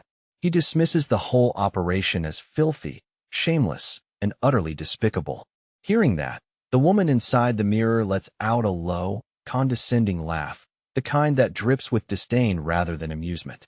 Then she reveals a glimpse of her true power, taking what looked like an ordinary pocket watch and transforming it into a vessel brimming with thick, sinister, dark energy. Her voice turns sharp with fury as she declares that Fang Yi completely misunderstands their noble cause. In her eyes, pioneers like him, who keep risking their lives for the Spirit Association, are nothing but hopeless fools who have been brainwashed beyond saving. She sneers at the very idea of protecting ordinary weak people, questioning what logic there is in preserving burdens who cannot contribute. To her, they should simply be abandoned and left to die, while the strong pioneers rise up and rule instead. Her face twists more and more with fanatic obsession until she is nearly shouting, screaming that they are walking a glorious road of evolution and that history itself will prove them right. Fang Yi remains completely unmoved. Blue lightning begins to crackle along his flaming sword, weaving through the fire in violent arcs, and in the next instant he surges forward with such speed that he becomes little more than a blinding streak. The cultist holding the mirror lets out a terrified scream, nearly dropping it on the spot, while the leader watching through the connection can only stare in visible shock at Fang Yi's sudden charge. With an expression as cold as winter steel, Fang Yi says that if she truly believes the weak deserve to die first, then she should set the example and be the first one sent on her way. Without another wasted motion, he swings. His blade becomes a savage blur of fire and lightning as it cuts toward both the cultist and the mirror in one merciless strike. The leader watches in utter disbelief as Fang Yi's attack seems to slice through reality itself. The mirror explodes apart, their connection is severed on the spot, and even the sacred link she relied on is torn open like fragile glass. She screams in outrage and disbelief, unable to understand how Fang Yi managed to break an object they regarded as holy and untouchable. The woman jerks back instinctively as the fire slash appears to pass dangerously close to her, and for a brief second, even she is shaken by the sense of imminent death. Then, still reeling, she realizes the attack was not truly physical at all, but an incredibly powerful illusion. Even so, the shock lingers. She thinks with alarm that she had nearly been dragged fully into Fang Yi's illusion, and only luck spared her because her real body was not there in person. Inside her mind, the cult leader had already lived through a horrifying scene in which an enormous Fang Yi, red-eyed and monstrous, pulled her into his mental domain and decapitated her without mercy. Yet despite it being an illusion, the damage is not entirely false. A genuine wound appears on her forehead in the form of a purple energy crack, clear proof that Fang Yi's strange power can cross the line between mind and reality. Back in the forest, one surviving cultist still holds up a mirror reflecting his leader's shocked face. After a brief silence, the woman remarks that Fang Yi's methods are quite interesting, though the comment carries both caution and grudging attention. Once she regains her composure, she slowly smirks and tells Fang Yi that he is indeed very strong. Then, with her tone turning smoother, she asks whether the two of them should sit down and talk. Fang Yi notices at once that the mark on her forehead is not blood. It looks more like corruption, tainted by some dark attribute.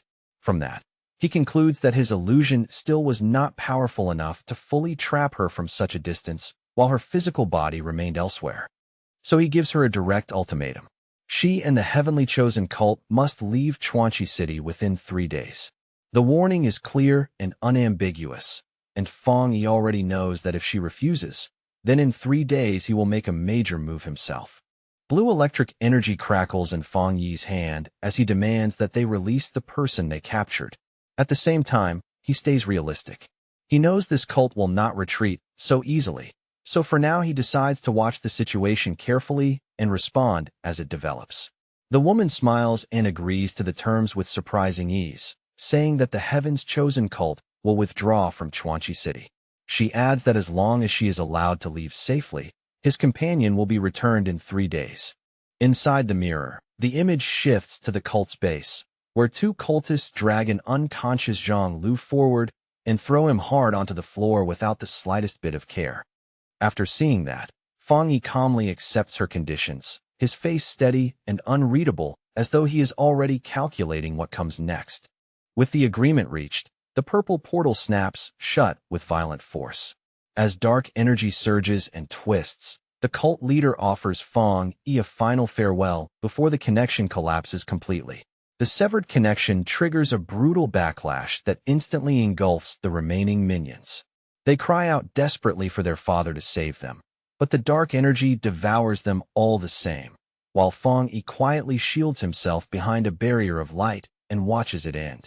When the battle is finally over, the aftermath proves too much for one of the men present. The mental pressure breaks through his composure, and he begins screaming in pure terror. Fang Yi then shifts his attention toward Jiang Lu's friends, who are still rattled and frozen by everything they have just witnessed.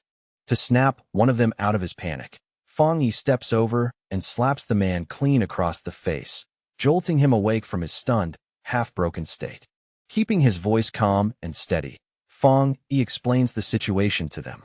He assures them that Jiang Lu is not the cult's main target, which means there is a strong chance he will be returned safely in 3 days. He tells them to come with him to the Chuanchi City Spirit Association and wait there for now. Then, with both hands tucked casually into his pockets, Fang Yi turns and prepares to leave the scene behind. As the 3 of them walk away, exhausted, shaken, and still trying to process the nightmarish encounter, Fang Yi glances at his phone. After a brief thought, he decides it is safer to wait until everything is truly settled before contacting his aunt in the city.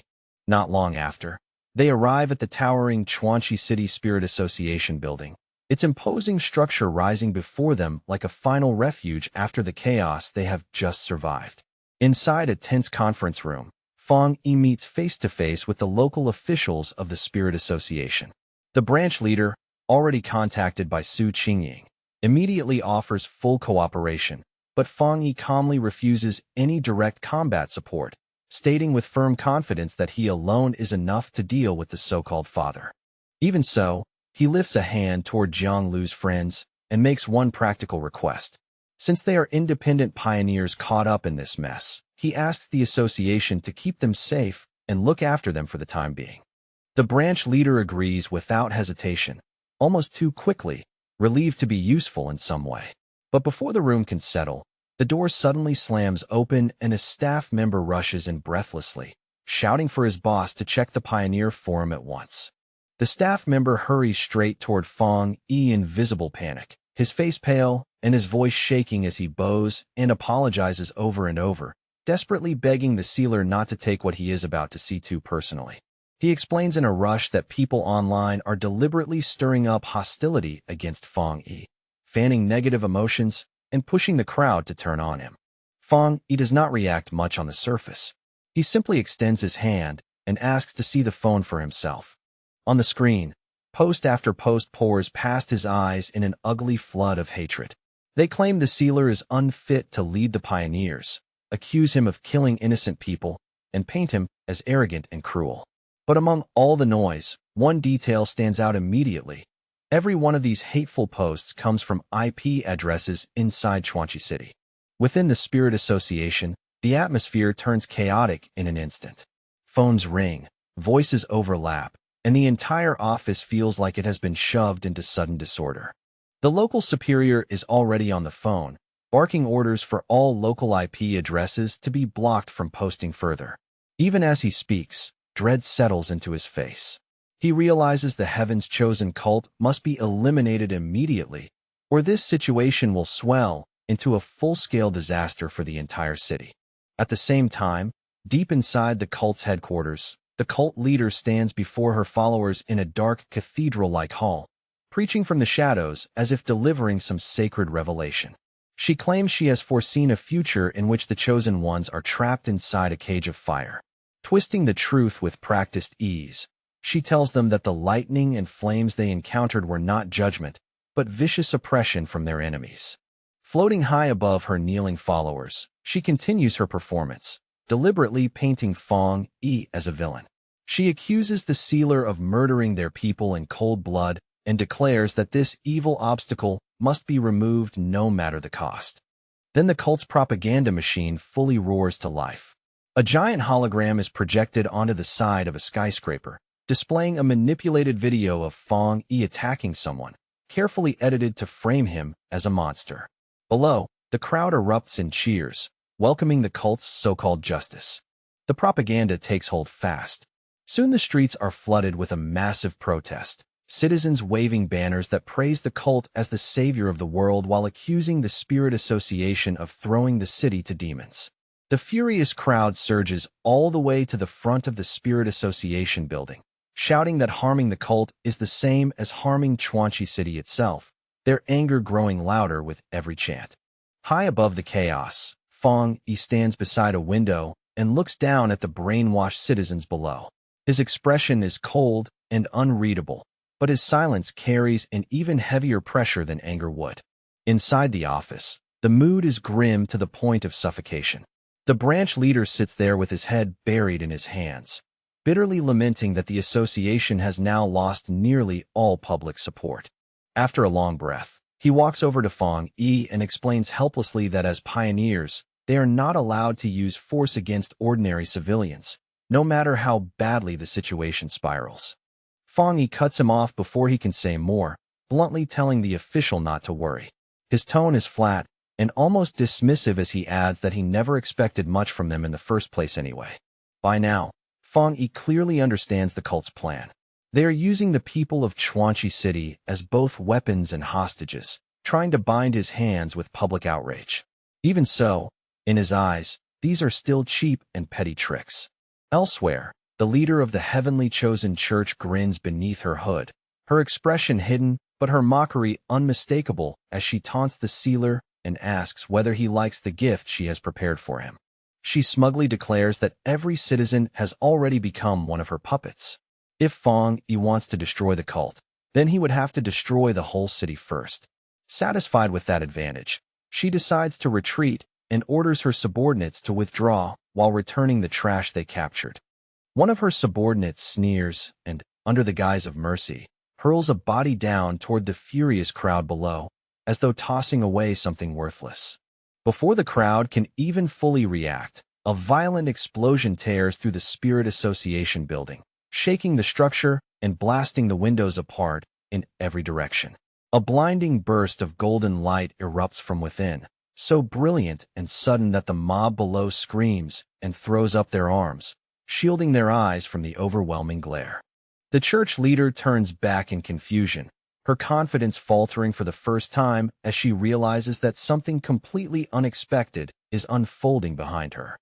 There, outside the skyscraper, Fong Yi floats in midair, wrapped in a terrifying aura of golden flames that burn like judgment itself. His voice is ice-cold as he reminds them that he already warned them.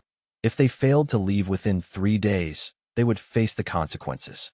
The cultists can only stare upward in shock, their faces stiff with disbelief as they wonder whether he is truly not afraid of turning the whole scene into a massacre.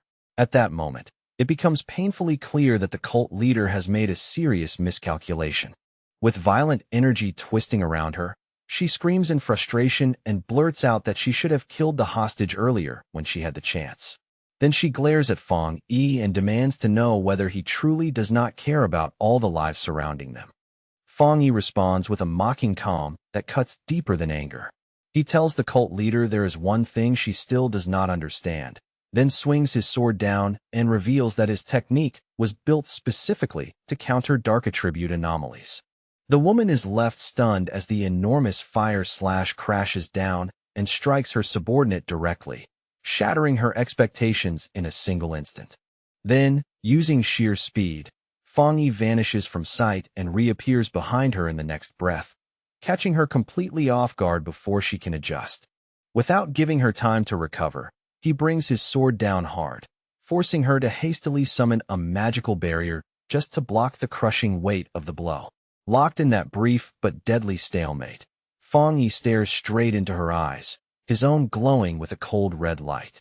A dangerous smile slowly appears on his face as he asks a chilling question and calmly deduces that she is not human at all. At once, the woman's expression changes. A crack splits open on her forehead, glowing with strange purple light, and she admits with reluctant admiration that she is impressed he managed to figure it out so quickly. The crack spreads wider and wider until it reveals a grotesque purple eye hidden beneath the skin. She stares back at him and admits that truly nothing escapes his sharp vision, fully exposing the fact that she is no longer human. The monster within her calmly admits that it has been a very long time since it last encountered a situation like this, as if Fong Yi has finally forced it into genuine seriousness. Then the creature inside the cult leader's body digs its fingers into its own face and tears at the skin, exposing a monstrous form underneath, layered with multiple eyes and a horror that no human body should contain. Standing opposite that horrifying sight, Fong Yi remains perfectly still. His expression stays calm, steady, and utterly fearless, as though even this twisted revelation fails to shake him. In the next moment, the enemy explodes outward into a gigantic mass of jagged purple shadow. At the same time, a system notification appears before Fong Yi, warning him that dark intelligence has been detected. The system immediately explains that this thing is a self-aware sub-attribute known as grafting, a dangerous existence with intelligence of its own. It has no true physical body. Instead, it survives by stealing hosts and grafting itself onto different pioneers, feeding on them and growing stronger each time. In that way, it had taken over the leader of the heavenly chosen church and turned her into its vessel. A brief flashback flickers past, showing the destruction of the heavenly chosen church headquarters, the entire building collapsing into flames and ruin under the weight of the chaos it created. Back in the present, the giant shadow monster looms above Fong Yi like a living nightmare. It tells him that his body is perfect, rich with powerful spiritual energy, and demands with greedy hunger that he hand it over. The monster then calls out to its remaining followers, declaring coldly that the time has come for them to finally be used. At once, the cultists let out agonized screams as their life force is violently torn from them. Purple streams of energy burst from their mouths and eyes, ripped free in a brutal display that leaves no room for mercy.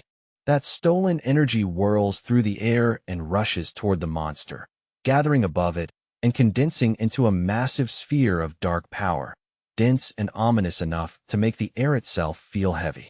Once the sphere is complete, the monster unleashes all of that gathered power in one devastating beam, firing it straight at Fong Yi with overwhelming force.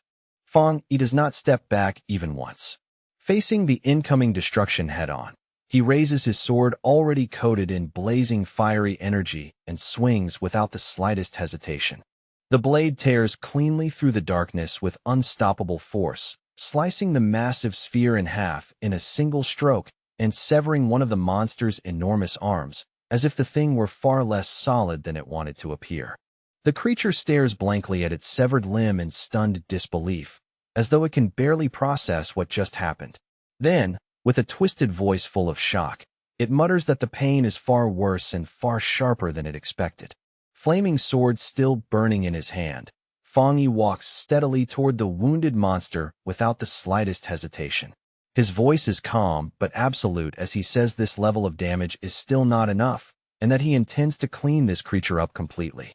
As he closes the distance, Fong Yi quickly pieces together the nature of this dark intelligence. It has been hiding a deeper trick all along, disguising itself as a human and slowly building an entire faction around that stolen identity. Fong Yi raises one hand slightly, his gaze sharpening as he reassesses the danger. He notes to himself that killing this thing may prove even more troublesome than taking down the previous anomaly king. Then, without warning, a gigantic claw formed from crackling blue electrical energy descends from the sky, ripping through the air with terrifying speed and pressure.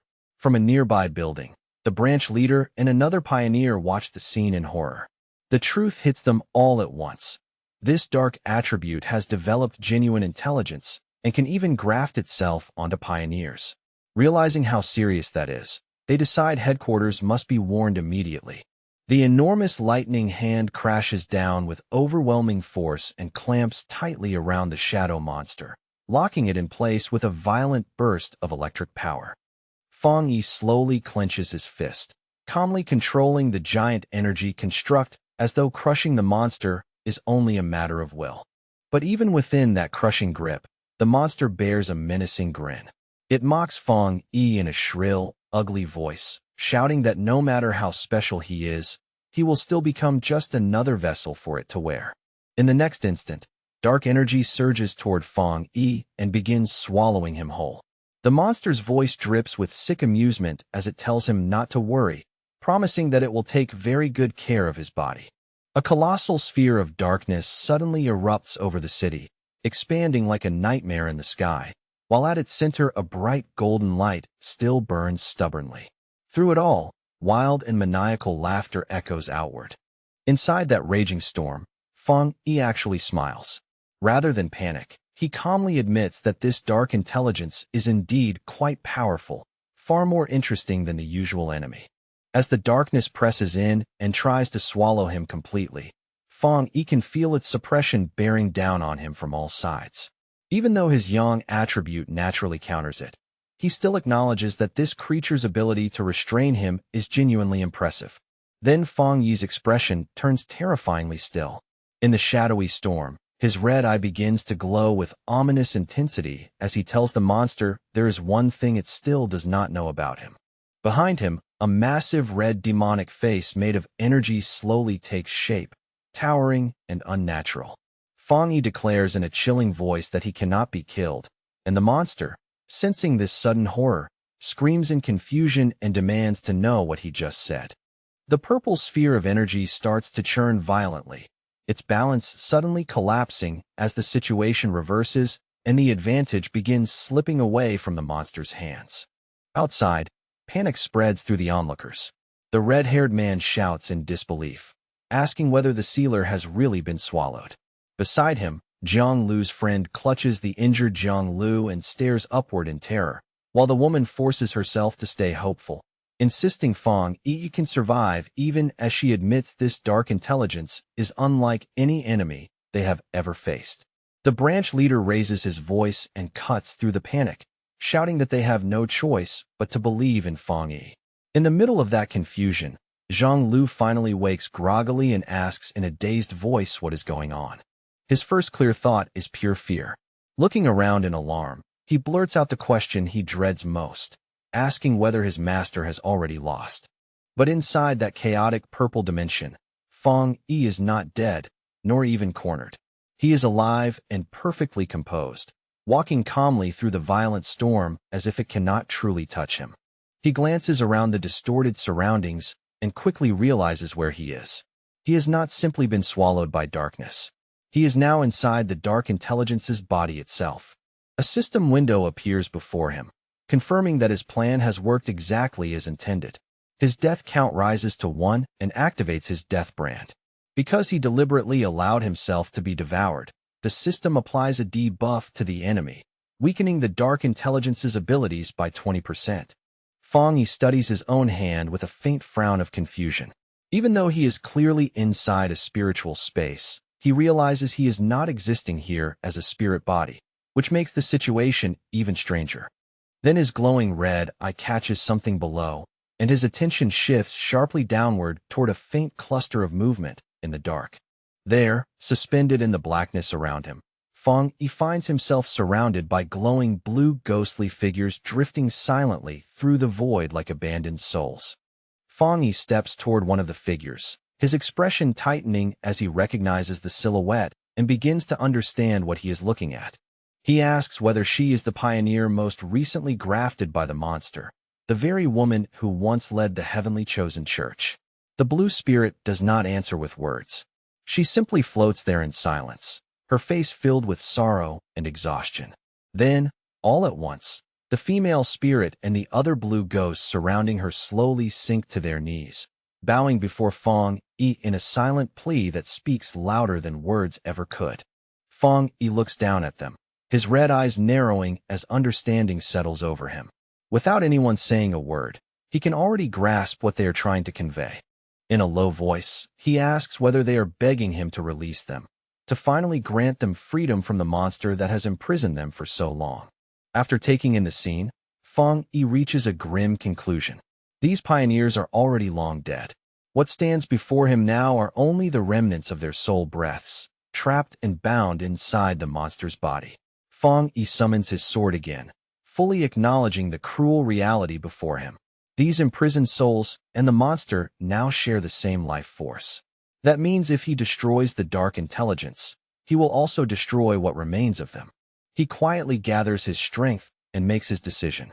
If there is any mercy left to offer, then burning them all away with his pure world divine fire is the only true release he can give them. With no hesitation left in his heart, Fong Yi swings the massive blade with all the strength he has, pouring resolve into the strike.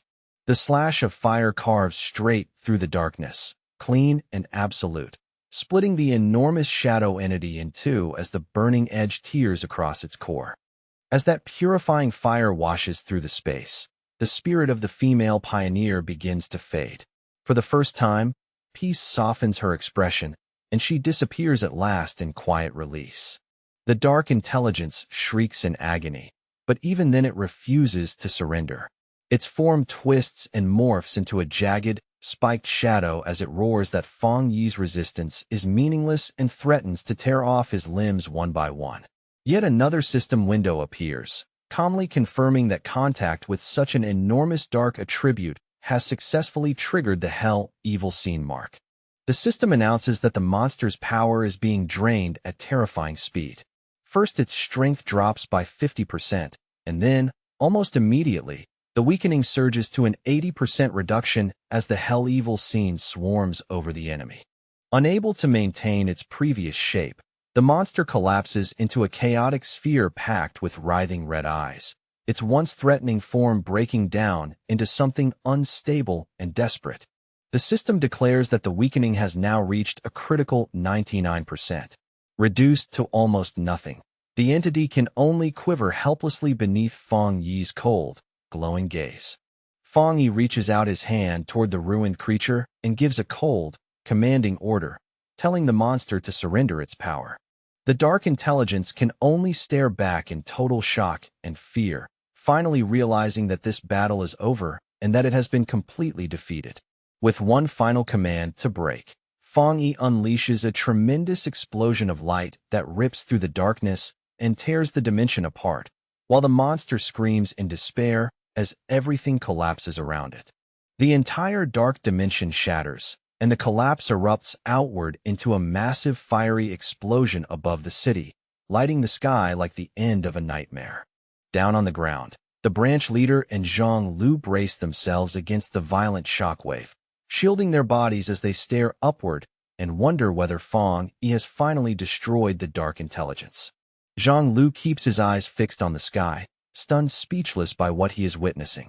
In that moment, he is overwhelmed by the sheer limit of human power Fong Yi is displaying before them all.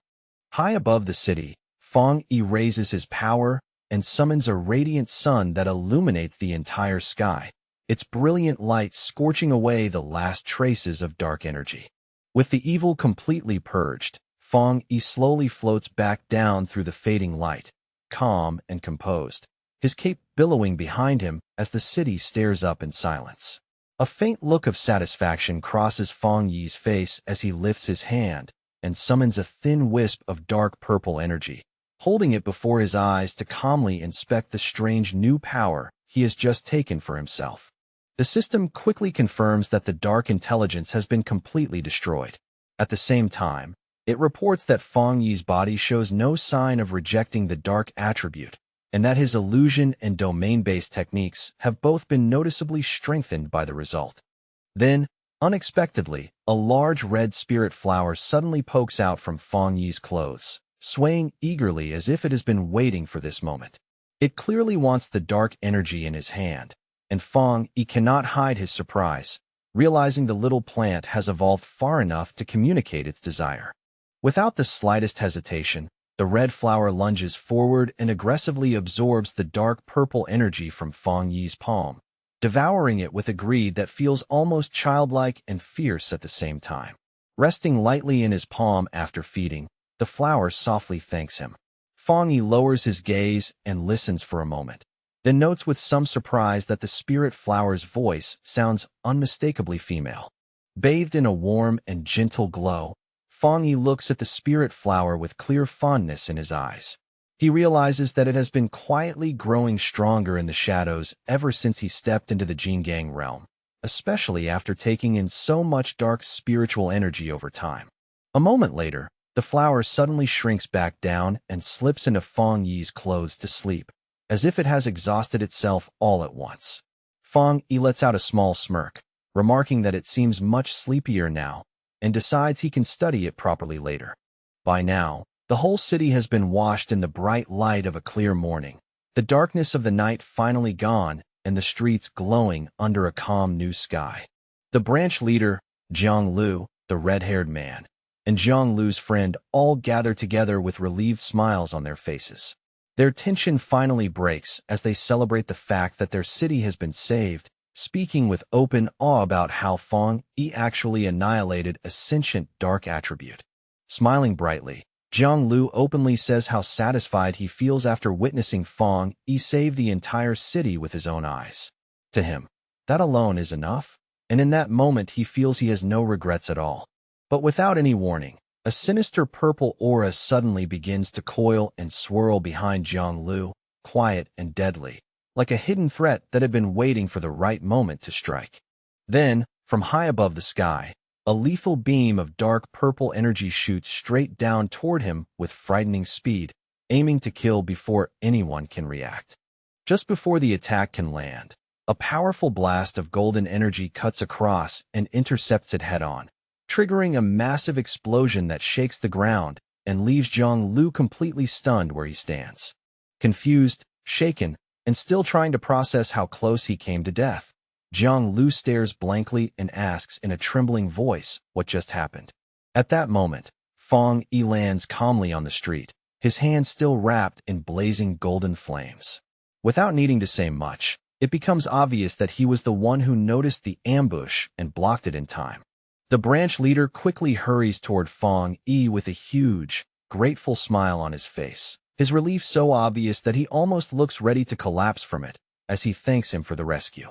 He keeps thanking Feng Yi again and again while Jiang Lu stands safely behind him, still stunned. Around them, the concrete has been split and badly cracked by the intercepted strike, making it painfully clear just how powerful Feng Yi's counterattack was. Jiang Lu stares at Feng Yi with wide eyes full of pure awe, then blurts out with complete sincerity that Feng Yi is the greatest idol he has ever had. With the crisis seemingly over, the branch leader warmly shakes Feng Yi's hand to say goodbye, while Jiang Lu and his friends stand nearby, all deeply grateful that the evil cult has finally been wiped out. Feng Yi, however, does not return their relaxed mood. He keeps a serious expression and warns them that destroying the cult alone is not enough, and that they still need to remain vigilant from this point forward. He explains that although their city appears peaceful on the surface, its location is rich in natural resources and spiritual conditions. Because of that, a future large-scale spiritual mutation is not just possible, but inevitable. The moment those words leave his mouth, the branch leader freezes on the spot, his earlier relief draining away as shock takes over his face. Cold sweat begins to form on the branch leader's face as he hurriedly tries to assure Feng Yi that they are always prepared, insisting that patrols are carried out in the restricted areas every single day without fail. But before they can settle themselves, the branch leader, Jiang Lu, and Jiang Lu's friend are all stunned when Feng Yi reveals that a trace of the dark attribute had almost grafted itself onto Jiang Lu's body without anyone noticing. Without waiting for them to fully absorb the shock of that revelation, Feng Yi simply turns around, already moving on to the next matter. He walks away calmly and tells the branch leader to take him to the city's restricted mountain area at once, because he believes the approaching spiritual mutation is already close at hand. As he walks, Fong Yi checks his phone with a serious look and quietly decides to postpone visiting his aunt, choosing instead to deal with the threat in front of him before anything else. Not long after, an official SUV races up a dirt road that cuts through a lush mountain forest, its tires throwing dust behind it as it heads deeper into the highlands. Inside the vehicle, the branch leader drives while trying to lighten the mood, cheerfully asking Fong Yi whether he wants to see pandas or eat hot pot after they finish dealing with the mission. Sitting in the passenger seat with his eyes closed, Fong Yi politely refuses the suggestion and reminds him that they need to keep their attention on official business first.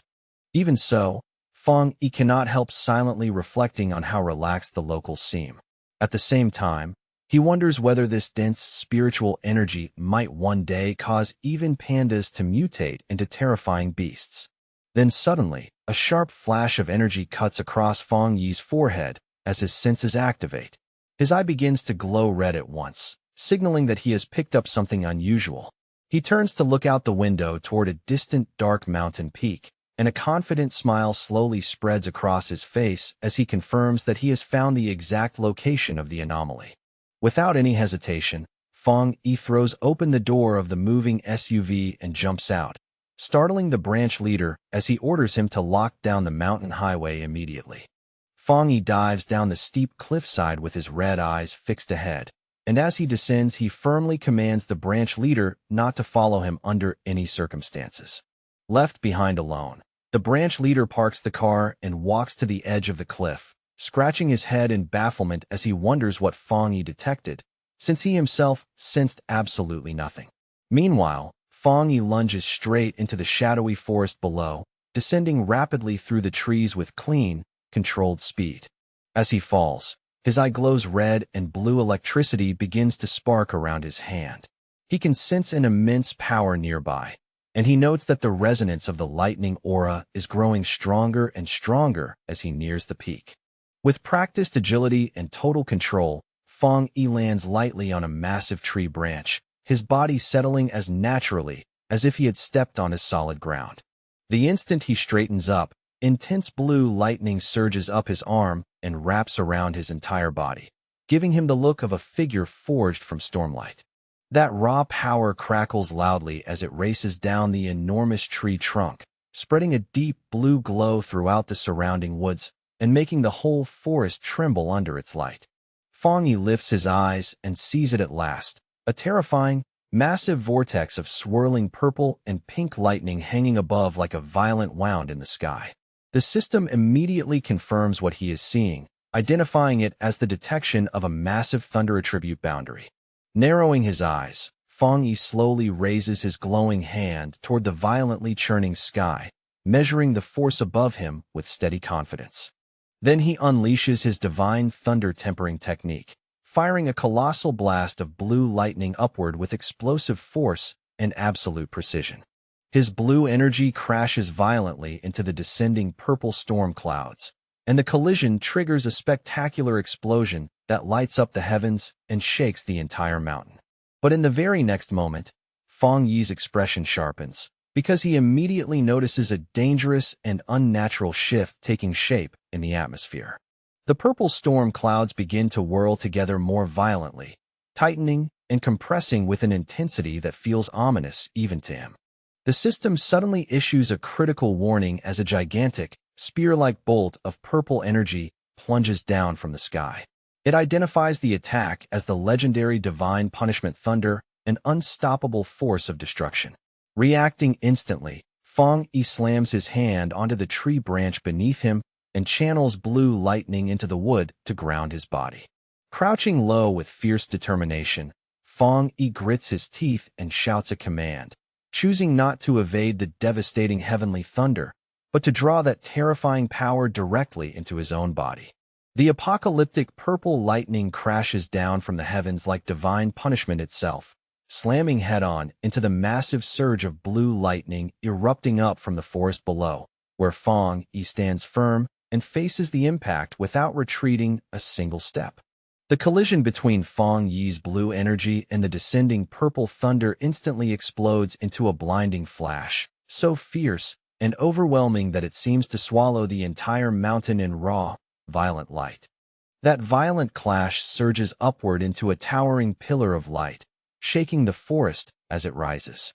At the center of it all, Fang Yi remains rooted in place, resisting the crushing force with unshaken resolve.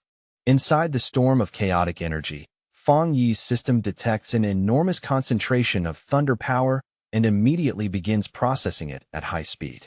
In the next moment, it confirms that the absorption is working. The system announces that Fang Yi has gained a powerful new skill, one that allows him to summon thunder to strike his enemies and also absorb that same force to push beyond the normal limits of his own body. Fang Yi quietly repeats the idea of breaking his limits in his mind. Looking up at the raging storm with calm eyes, he knows better than most that every skill normally comes with a strict ceiling. To break through those limits usually requires extremely specific conditions and an enormous amount of spiritual power, and even then, such attempts often end in failure rather than success.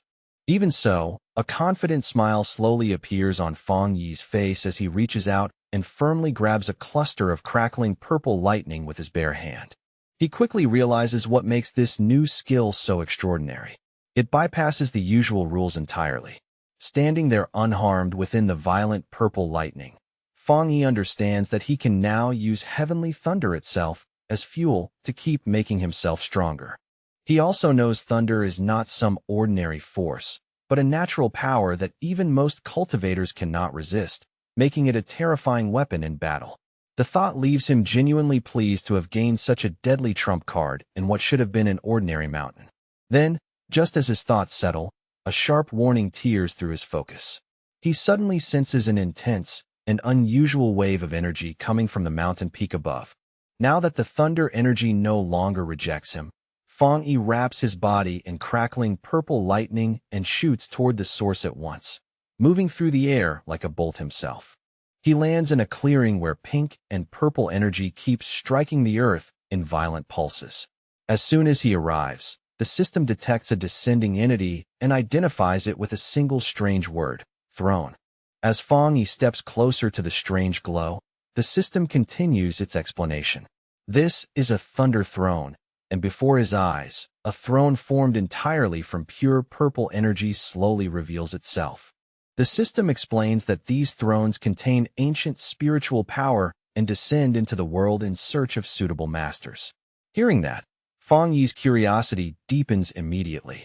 Without wasting time, Fang Yi walks straight toward the glowing object and reaches out his hand, intending to touch and examine the newly descended thunder throne for himself. But the instant his fingers brush the purple structure, a sudden spark of force bursts out and knocks his hand away, rejecting his touch with surprising strength. A system alert appears at once, informing him that the thunder throne already has a master and is rejecting him. Startled, Fang Yi looks more carefully and notices a small gourd vine growing from the throne itself. He is genuinely amazed that such an ancient entity chose a simple plant as its master. A small smile touches Fang Yi's face as he reflects on what that means. In this new era of spiritual awakening, all living things, even something as ordinary as a flower or a blade of grass, can receive incredible opportunities and rise far beyond their original form. Just then, the red spirit flower pokes out from Fang Yi's coat and asks in confusion who is calling for it, as if it has suddenly heard a voice meant only for its kind. Fang Yi lifts the red flower toward the floating gourd vine and quickly guesses what is happening. The vine must have sensed the flower and started speaking to it directly. The glowing purple gourd sways happily in the air, its movements bright and lively, clearly greeting the red spirit flower with simple excitement. The flower then translates the gourd vine's message for Fang Yi. According to it, the vine is saying hello and wants to be friends, because they are the first beings like itself that it has ever encountered. Fang Yi is both amused and a little puzzled at being grouped into a plant circle of kin. Still, he quickly realizes why the gourd vine feels drawn to him. It probably likes him because he has just absorbed the same thunder energy that empowers the throne. The red flower explains that the vine cannot leave yet. It has swallowed a large amount of energy and now needs to enter a deep sleep in order to digest and refine it properly. Understanding this, Fang Yi realizes the vine has stumbled upon an extraordinary chance. Once it fully digests the Thunder Throne's immense power, it will likely evolve at an astonishing rate, just like his own spirit flower once did. With a relaxed and friendly smile, Fang Yi extends his hand toward the glowing vine, offering a handshake to the new master of the Thunder Throne as if greeting an equal. Fang Yi accepts the fact that he arrived too late to claim the throne himself, but he has no intention of stealing it by force. In his view, building a friendship with its chosen master is far better, especially since fighting over it would cost far too much for little gain. As he watches the vine gently brush against his flower in a playful, harmless way, Fang Yi notes that it is mild and friendly despite controlling such powerful thunder energy. That puts him at ease, because if it is willing to communicate, then it is far less likely to become a threat to humanity. Even so, Fang Yi's expression gradually turns serious. He understands at once that this throne cannot be the only one. The moment he imagines other thrones awakening around the world, securing one of them immediately becomes a top priority in his mind. He also sees the danger clearly. If a throne can choose a plant, then it could just as easily choose a vicious monster instead. At the thought of some lightning-born beast attacking a city after receiving such a blessing, Fang Yi knows humanity's survival would become far more difficult. Rising to his feet, he decides he must report the existence of these thrones to the Spirit Association and the military so they can begin monitoring them as soon as possible.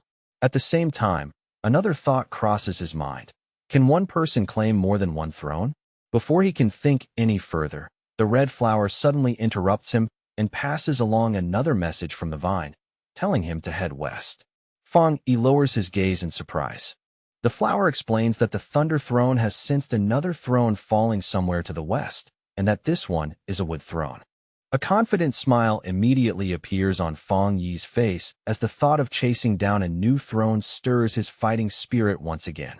But just before he can take off, the green vine gently curls around his ankle and stops him, as if asking him not to rush away yet. Fang Yi looks down in confusion, and the red flower quickly explains that the vine wants him to stay a little longer and practice his new thunder skill here first. The vine explains that this area is saturated with exceptionally pure thunder energy, and that training here right now would bring Fang Yi enormous benefits. Touched by the gesture, Fang Yi smiles and agrees, deciding it would be rude to refuse such sincere kindness from a new friend. He sits down to meditate and slowly rises a little above the ground, wrapped in rippling purple lightning. As he begins training, Fang Yi feels a quiet sense of gratitude, knowing the vine is treating him like a real friend by sharing such a rich spiritual treasure with him. Fang Yi fully activates his new skill, Thunder Divine Limit, and the moment it starts, a vast storm of purple lightning begins spinning wildly around him like a living vortex. Wanting to test exactly where his new limits lie, Fang Yi thrusts out his power and fires a huge blast of thunder energy straight into the dark sky above. Intent on seeing how far this force can elevate his strength, he keeps pushing harder, and the purple lightning around him crackles, spreads, and expands with frightening intensity. Within the middle of that violent storm, Fang Yi's eyes begin to glow as he simultaneously activates his golden sun breathing technique, layering one terrifying power atop another. Triggered by the surge of his energy, a giant pillar of golden thunder suddenly descends from the clouds and crashes into the forest, covering the entire area in a massive explosion of light. Sweat forms across Fang Yi's body under the immense pressure, and even he is struck by how terrifying the thunder's force truly is. He can feel the lightning pouring into his bones and being rapidly absorbed and refined by the golden aura inside him. To his surprise, the two overwhelming powers do not clash against each other at all. Instead, they merge with perfect harmony, making his whole body burn with heat, while his soul feels as if it is stepping into an entirely new realm. Then, all at once, a sudden change catches his eye and forces him to look upward in complete surprise. High above him in the pale dawn sky, a giant blue image of a meditating god appears, solemn and majestic beyond words. The system immediately informs him that his golden sun breathing technique has broken through its limits and fully evolved. Fang Yi lowers his gaze to his own hand, staring quietly at the radiant golden energy now wrapping around him after the evolution of his skill. The system identifies the evolved technique as the Divine Sun Swallowing Heaven technique. It explains that Fong Yi now functions like a living sun, granting him a far greater ability to absorb, process, and refine the spiritual energy of the world around him. As he activated the skill, the surrounding spiritual energy thickened at once, condensing into dense golden streams that drifted down over the forest like a radiant rain, turning the entire woodland into a shimmering sea of light. Suspended high in the air with his arms spread wide, Fong Yi reveled in the astonishing sensation. Pure spiritual power poured out from the mountains and forests below, rushing toward him in endless waves and washing over his body like a warm, living storm. Then, without warning, his expression changed. A flash of shock crossed his face as he sensed an unexpected transformation taking place deep inside his body. Bathed in the glow of a giant fiery golden image of himself, Fong Yi quickly realized what was happening. The overwhelming surge of energy had forcefully pushed him to the threshold of the two-star Jingang realm. The system immediately confirmed his judgment. It explained that his extreme yang attribute was merging with the newly awakened void thunder, cleansing and tempering his veins from within and officially initiating his breakthrough into the two-star Jingang realm. A confident smile slowly spread across Fong Yi's face. Golden energy burned brightly in his eyes as he stood there in awe, marveling at just how rapidly his strength had risen in such a short time. Wrapped inside a roaring vortex of golden lightning, Fong Yi continued to absorb the violent energy around him, drawing it into himself as the storm crackled and churned with terrifying intensity. His eyes soon began to shine with a brilliant yellow light, bright and piercing, as raw power surged through every part of his body and made the air around him tremble. At that moment, a towering golden silhouette of himself rose behind him like a divine shadow, majestic and overwhelming, clearly signaling that his breakthrough into the two-star Jingang realm had succeeded. Afterward, he descended lightly and landed in the golden forest below, where sunlight poured through the trees in dazzling sheets. Standing there among the glowing leaves, he quietly admired the reality of his new realm. Taking a slow, deep breath, Fong Yi began reflecting on the cultivation path of pioneers. He understood that although they could absorb spiritual energy from nature itself, not all of that power could be put to use the moment it entered the body. In his mind, he pictured the complicated circulation process needed to refine that energy properly. Only with superior cultivation techniques could the conversion rate be raised to a truly high level. That was why, despite the world's spiritual energy becoming richer and richer, the current peak of human power still remained stuck at the three-star Jingang realm, because the refinement itself was simply too difficult. Thinking of that, he found it even more remarkable that he had managed to break into the two-star realm so quickly. But soon, his thoughts shifted away from his own progress and returned to the imposing dark throne he had discovered earlier. His gaze turned serious as the realization settled in. The era of accelerated spiritual recovery had clearly arrived far sooner than humanity had ever expected. Just as he was lost in thought, his attention was pulled downward. Looking below, he noticed his sentient red spirit flower swaying insistently, obviously trying to catch his attention. Through the flower, a message from the sentient gourd vine was conveyed to him. It first offered its congratulations, then explained that the throne also needed to begin its own cultivation process now that he had broken through. It gently urged him to leave soon as well, since it was deeply afraid of being discovered by other humans. Fong Yi agreed after a moment's thought, knowing his breakthrough had caused an enormous disturbance that could not stay hidden for long. He understood he had to report the throne to the Spirit Association and the military, yet he also worried that the harmless gourd vine would become prey for greedy people if word spread too carelessly. He knew all too well that the immense power of a throne would inevitably ignite fierce struggles, drawing pioneers into ruthless competition the moment its existence became known. Still, his expression hardened with quiet anger as another thought surfaced. Who had decided, with such arrogance, that powerful beings like this must automatically belong to mankind? Turning back to look at the glowing vine and his spirit flower, Fang Yi spoke in a steady, reassuring tone, promising his new friend that he would never allow humans to plunder its throne. Since the vine still could not leave this place, the two of them could only prepare to part for now. With an easy, casual salute made with 2 fingers, Fang Yi said goodbye to his new ally. Before leaving, he addressed the vine with a name that carried both respect and recognition, Lord of Thunder. At the Star God Combat Zone, a heavily fortified military outpost stood embedded directly into the side of a steep cliff, its harsh lines and steel defenses giving it the cold, imposing presence of a battlefield fortress. Inside the outpost, Elder Wu spoke first. Headquarters, he said, had detected 2 massive spiritual energy fluctuations in Chuanqi City, and both were comparable to the level of the 3-star Jingyang realm.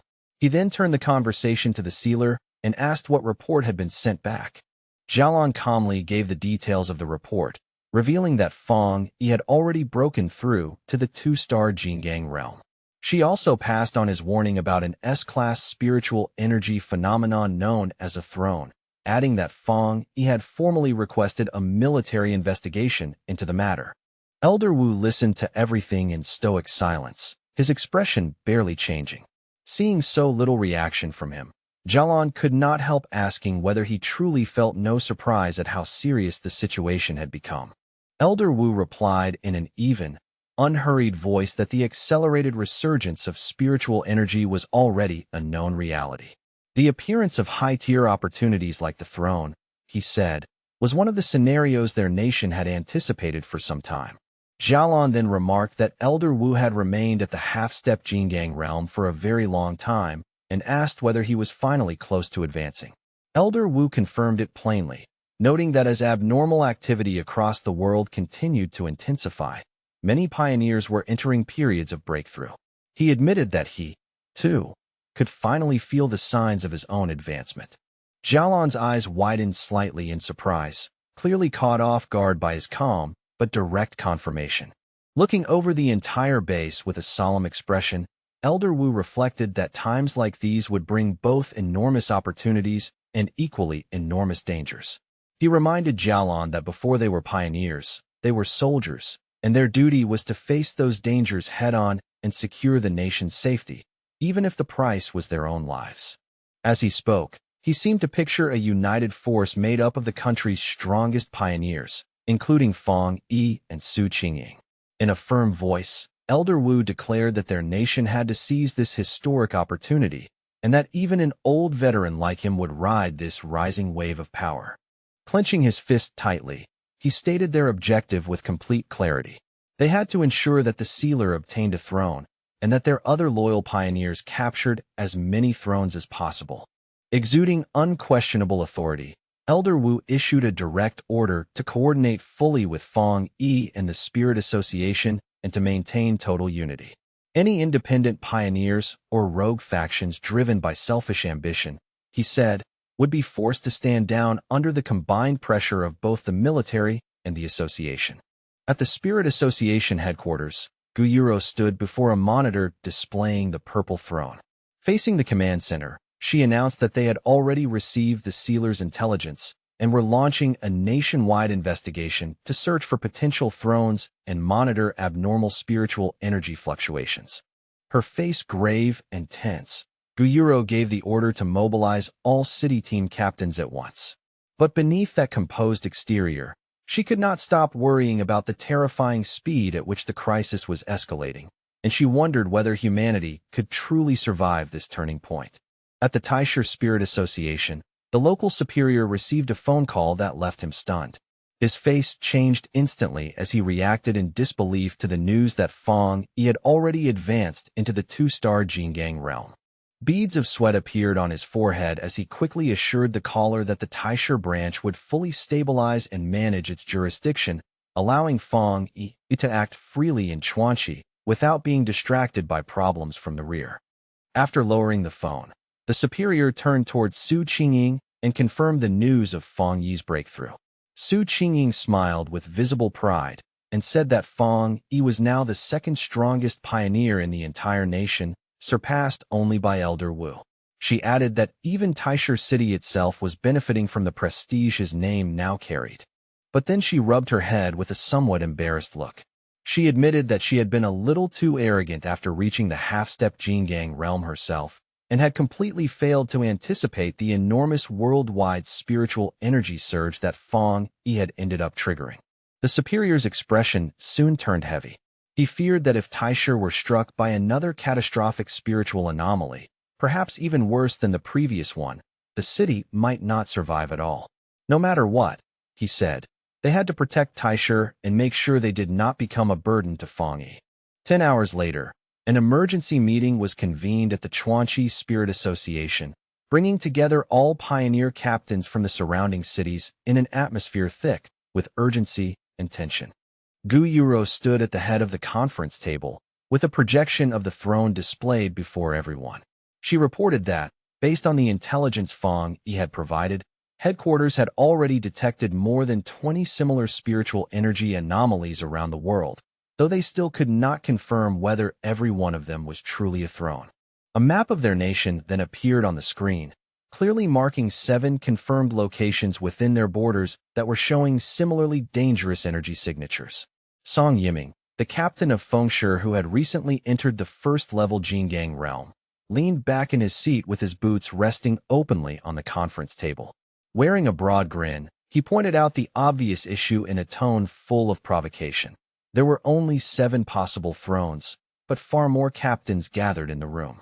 Still smiling, Song Yiming directly questioned how the association intended to distribute such scarce and coveted resources among so many ambitious people. Across from him, Wang Lan, the captain of Haisher who had recently reached the half-step Jingang realm, calmly prepared tea as though the tense atmosphere meant nothing at all. Without the slightest change in expression, he coolly reprimanded Song Yiming and asked him to remove his feet from the table during the meeting. The rebuke instantly infuriated Song Yiming. Being corrected by someone from a lower realm felt like an insult, and he shot Wang Lan a fierce glare, openly challenging what right he had to speak like that. In the next moment, Song Yiming released a burst of wind energy across the table, the current sharp and oppressive as he tried to intimidate Wang Lan while mocking him for daring to covet a throne as well. Wang Lan did not so much as blink. He quietly channeled a spark of lightning energy into his teacup, stabilizing it against the violent gale, then calmly replied that everyone in the room wanted a throne, which made Song Yiming's little display completely pointless. Around the table, the other captains watched the confrontation in silence, saying nothing as the pressure in the room grew heavier and heavier. As the tension continued to rise, Chen Ruo, the captain of Yueshi, remained seated in complete silence, watching the conflict with a cold, unreadable gaze as though he were measuring every person in the room. Leaning forward with a malicious grin, Song Yiming kept pressing Wang Lan, his voice full of open contempt. He mocked the captain of Haisher without restraint, sneering at how someone with Wang Lan's attributes could ever dream of claiming a throne, and even ridiculed Haisher itself for choosing him as its leader. At last, Wang Lan's patience ran out. With a cold look in his eyes, he gathered water and spiritual energy into his palm, where it twisted into a dense vortex, clear proof that he was done tolerating the disrespect and ready to strike back. Before the clash could explode into open violence, Gu Yuro slammed both hands onto the table with a sharp crack that silenced the room. Furious, she ordered the 2 captains to sit down at once and forbade any fighting during the conference. But in the very next instant, an overwhelming aura suddenly crashed down over the entire room. Gu Yuro, Wang Lan, and Song Yiming all froze on the spot. Shock flashed across their faces as that sudden pressure descended like a mountain, heavy and oppressive enough to make even breathing feel difficult. Song Yiming was violently slammed back into his chair, pinned there by massive phantom-like hands of dark purple energy. The crushing force locked him in place so completely that terror flooded his face, and he could only gasp in panic under the attacker's overwhelming presence. Cold sweat poured down Song Yiming's face as his mind spun wildly. In frantic disbelief, he wondered whether Elder Wu from the Star God Combat Zone had personally arrived to suppress the conflict. Then Fong Yi stepped through the doorway, golden energy crackling around his body like living fire.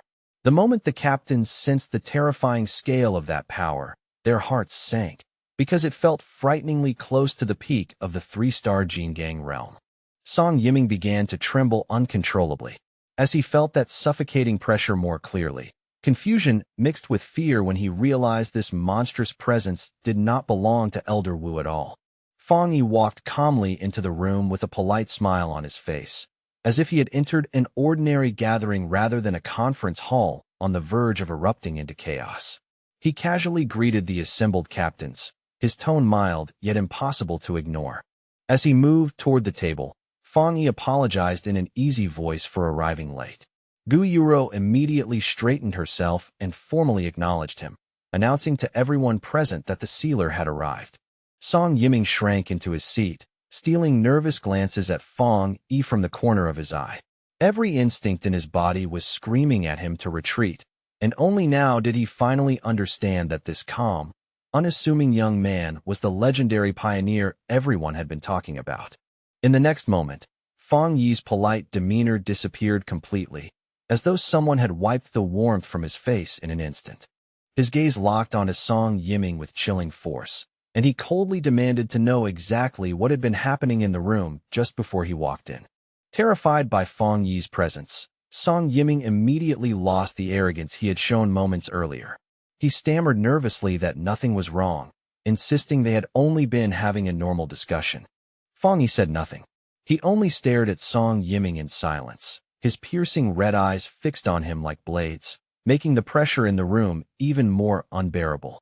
Still pinned beneath the purple energy claw, Song Yiming was overwhelmed with disbelief.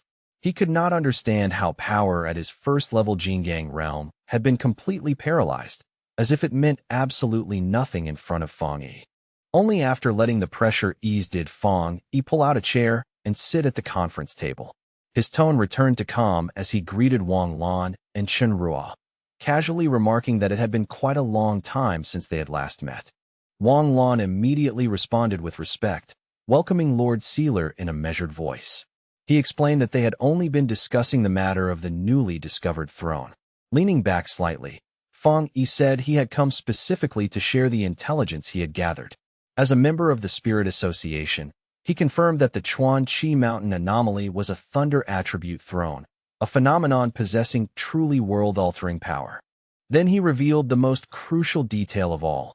The master of the Thunder Throne was not human, but a sentient gourd vine that had already awakened its own consciousness. That statement instantly stirred the pioneer captains into an uproar. Several of them argued in outrage that leaving such divine power in the hands of a mere plant was an absurd waste, and that a capable human should be the one to take possession of it. Song Yiming eagerly joined in, slamming both hands onto the table with excitement flashing across his face. He insisted they had to seize the throne by force, arguing that their nation would become a laughingstock if something as ridiculous as a plant were allowed to control it. Fong Yi's expression immediately hardened, the warmth in his face vanishing completely as he coldly declared that he would not allow such a thing to happen.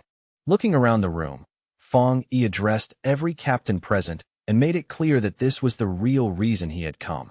He wanted everyone to understand his position without the slightest ambiguity. He warned them in a calm but unmistakably dangerous tone that if anyone tried to snatch the Thunder Throne, then he, as the sealer, would personally take it back with his own hands. The threat was so serious and direct that the entire room fell into stunned silence. No one dared speak, and more than one captain sat there rigid and sweating under the weight of Fong Yi's words. Just then, a bandaged arm slowly rose into the air, cutting through the heavy silence that had settled over the conference room. It was Chen Ruo.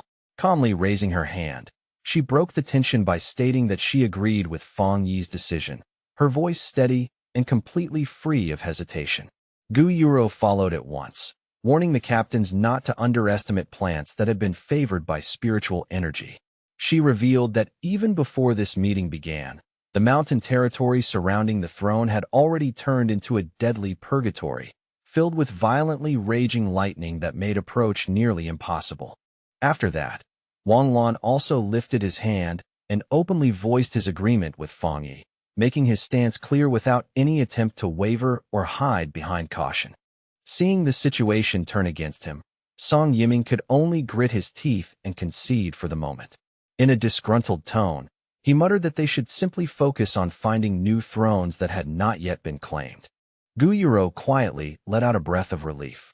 Inwardly, she had to admit that Fong Yi's intimidating presence had been incredibly useful in forcing the room back into order. At the same time, she could not help reflecting on how difficult it had become for the Spirit Association to control these top-tier pioneers. As their strength continued to rise, managing them was becoming more and more dangerous. Guyuro then turned toward the map and began assigning search zones, dividing the captains among 4 regions according to the abnormal energy fluctuations detected there. She made one thing especially clear. The association would not interfere in fair competition, but anyone who discovered a throne and tried to hide it would be in direct violation of the rules. At that very moment, a panicked staff member burst through the doors and interrupted the meeting, breathless as he shouted that the Lord of Thunder had already evolved. The staffer hurriedly explained that their drones could no longer get anywhere near the mountain. On top of that, the entity's power readings were still climbing rapidly, far beyond what anyone had expected. He then announced the most alarming detail of all. The plant's power had already reached the level of the 3-star Jingang realm. The news sent fear through the captains, who instantly realized that such an entity could dominate the entire nation if left unchecked. Unlike the rest of the room, which had fallen into alarm, Fong Yi remained calm and composed. In his view, such rapid growth was not surprising at all, considering the Thunder Throne carried immense ancient power to begin with. When he noticed the forecast predicting severe thunderstorms, Fong Yi quietly decided he should head back to the mountain himself and check on the progress of his plant friend. The thought came naturally, as though the choice had already been made. Guyuro brought the meeting to an end.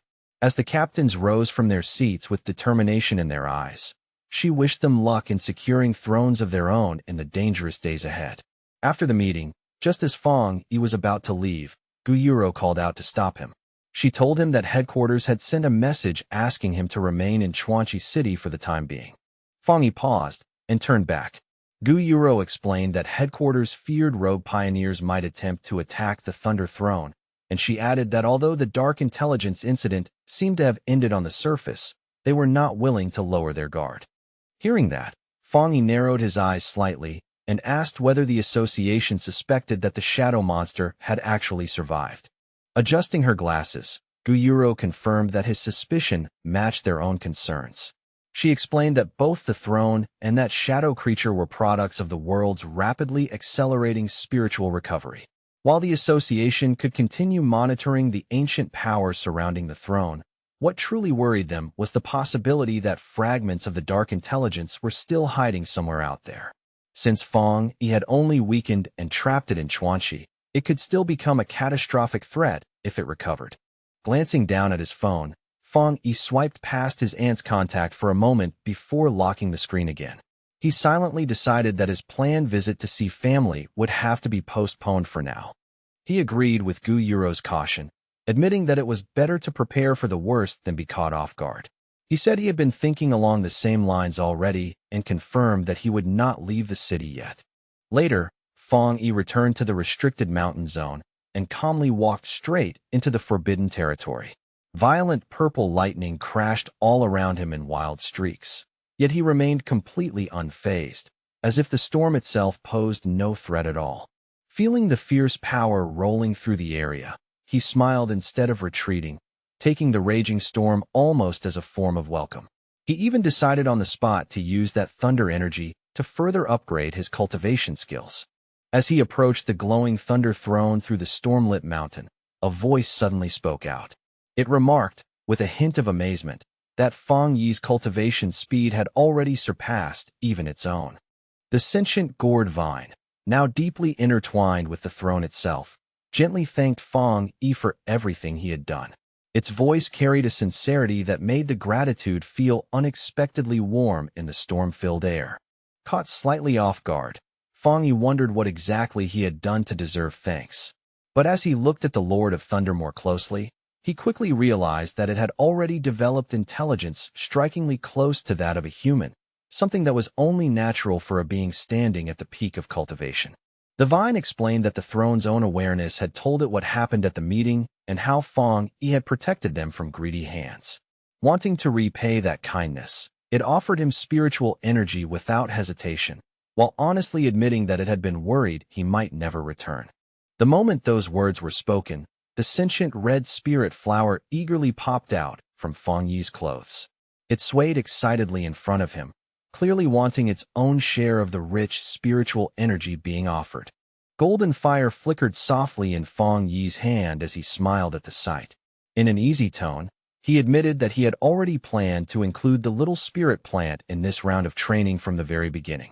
Accepting the offer, Fong Yi sat down cross-legged without delay and entered meditation.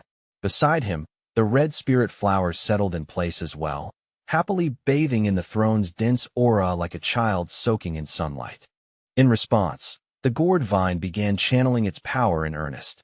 Streams of purple lightning and concentrated spiritual energy surged outward in waves, rushing toward Fong Yi and the spirit flower with a violent, crackling force. Inside that whirling vortex of power, the red spirit flower spun joyfully through the currents. It absorbed the fierce energy with surprising ease, using the intense spiritual pressure to feed its own rapid growth. Engulfed by lightning and a blazing golden aura, Fong Yi sharpened his focus completely. He deliberately used the crushing pressure of the environment to force his red fireblade technique toward its next stage. As power surged through him and lit up his glowing eyes, Fong Yi gave silent command to his weapon. In response, a fiery golden blade began to manifest above him, vast and radiant like a heavenly weapon taking shape in midair. The massive sword came down with overwhelming force, radiating blinding heat and violent pressure as it slammed into the storm itself, meeting thunder and lightning head-on in a spectacular clash. At once, a notification from the system appeared, reporting that an enormous influx of thunder power had been detected in the surrounding environment. As the blade continued absorbing the wild lightning pouring into it, the system confirmed that the red fireblade technique had finally reached the point where a true breakthrough was now possible. Keeping his mind steady, Fong Yi refined the chaotic power wave by wave, drawing order from violence. At the same time, the system announced that his blade technique was entering the process of evolution. He remained in deep meditation while pillars of golden fire and blue lightning rose around him like twin storms. The skill continued charging higher and higher until it was pushed right to its absolute limit. Then his eyes snapped open, blazing with fierce red light. At that exact moment, the system confirmed that the red fireblade technique had successfully evolved at last. Gripping his newly upgraded sword, Fong Yi swung it with devastating force. The technique had changed completely now, no longer pure fire, but a terrifying fusion of his flame power and the thunder attribute. The strike exploded outward in a monstrous blast of fire and lightning, roaring across the mountain and tearing through the ground in one terrifying sweep. Earth, stone, and scorched debris were obliterated under the sheer violence of his new strength. The system then informed Fong Yi that heavenly thunder had successfully tempered his blade technique, shattered its former limits, and evolved it into a fully fused thunder-fire attribute skill. As Fong Yi raised the weapon and felt its transformed power humming through his grip, the system gave its final confirmation that the enhancement of the blade was now completely finished. The raw force released by that breakthrough triggered a huge and dazzling eruption of fire and lightning at the mountain peak. The explosion lit up the night sky so brightly that it looked like the mountain itself had awakened. Watching from a distance, Wang Lan and Chen Ruo immediately recognized the distinctive fiery display. Both of them stared toward the restricted area of the Thunder Throne, wondering what exactly Fong Yi was doing inside that forbidden zone. Not far away, an already agitated Song Yiming narrowed his eyes and suspected that Fong Yi had gone back on his word and returned to seize the throne for himself. But his subordinate quickly reminded him that Fong Yi did not treat that entity as prey at all, but as a friend. Back at the Spirit Association, red warning alarms began blaring through the building. Staff members hurriedly reported that the energy concentration inside the restricted zone had risen beyond observable limits, forcing them to pull back every surveillance drone they had deployed. The branch leader stood watching the distant glow with a heavy expression. The scene filled him with deep concern, and he could not help fearing that Fong Yi might already be locked in a brutal battle with the throne itself. Back on the mountain, Fong Yi tightened his grip around his newly evolved sword. The blade shone with an intense, almost unbearable brilliance, as though it had been reborn in the heart of the storm. With his eyes still glowing red, Fong Yi smiled in open satisfaction. The physical blade in his hand felt as though it had been reforged by a master smith, tempered and perfected by the overwhelming force he had just endured.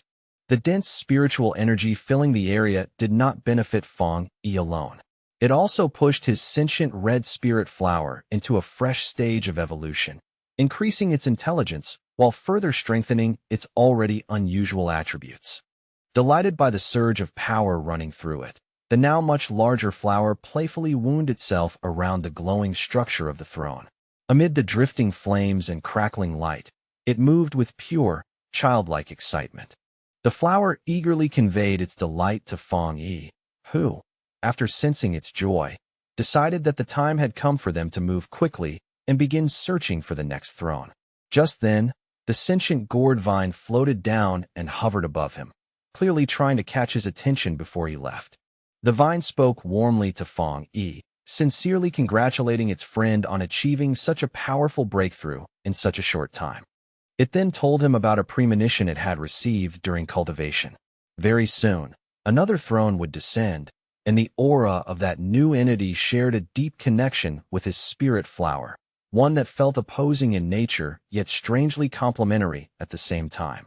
Hearing about that unusual opposition and complement, Fong Yi quickly pieced the meaning together. In his judgment, the incoming entity had to be a wood attribute throne. The glowing gourd vine immediately confirmed his guess, telling him that the new throne was already descending somewhere in the distance even now. Then, sending a wave of green spiritual energy toward Fong Yi, the vine offered to share the general location it had sensed through the psychic connection linking them. Fong Yi closed his eyes and focused his thoughts, silently opening his mind to receive the vine's sensory transmission without resistance. A confident smirk slowly appeared on his face before he opened his eyes again, already certain that he had grasped the exact coordinates. The scene then shifted to a vast neon-lit metropolis at night, which Fong Yi immediately identified as Yuan City. He noted that Yuan City was an autonomous municipality located about a 2-hour drive from Chuanchi City. Across the nation, it was widely known for its extreme luxury, extravagant lifestyle, and dazzling reputation.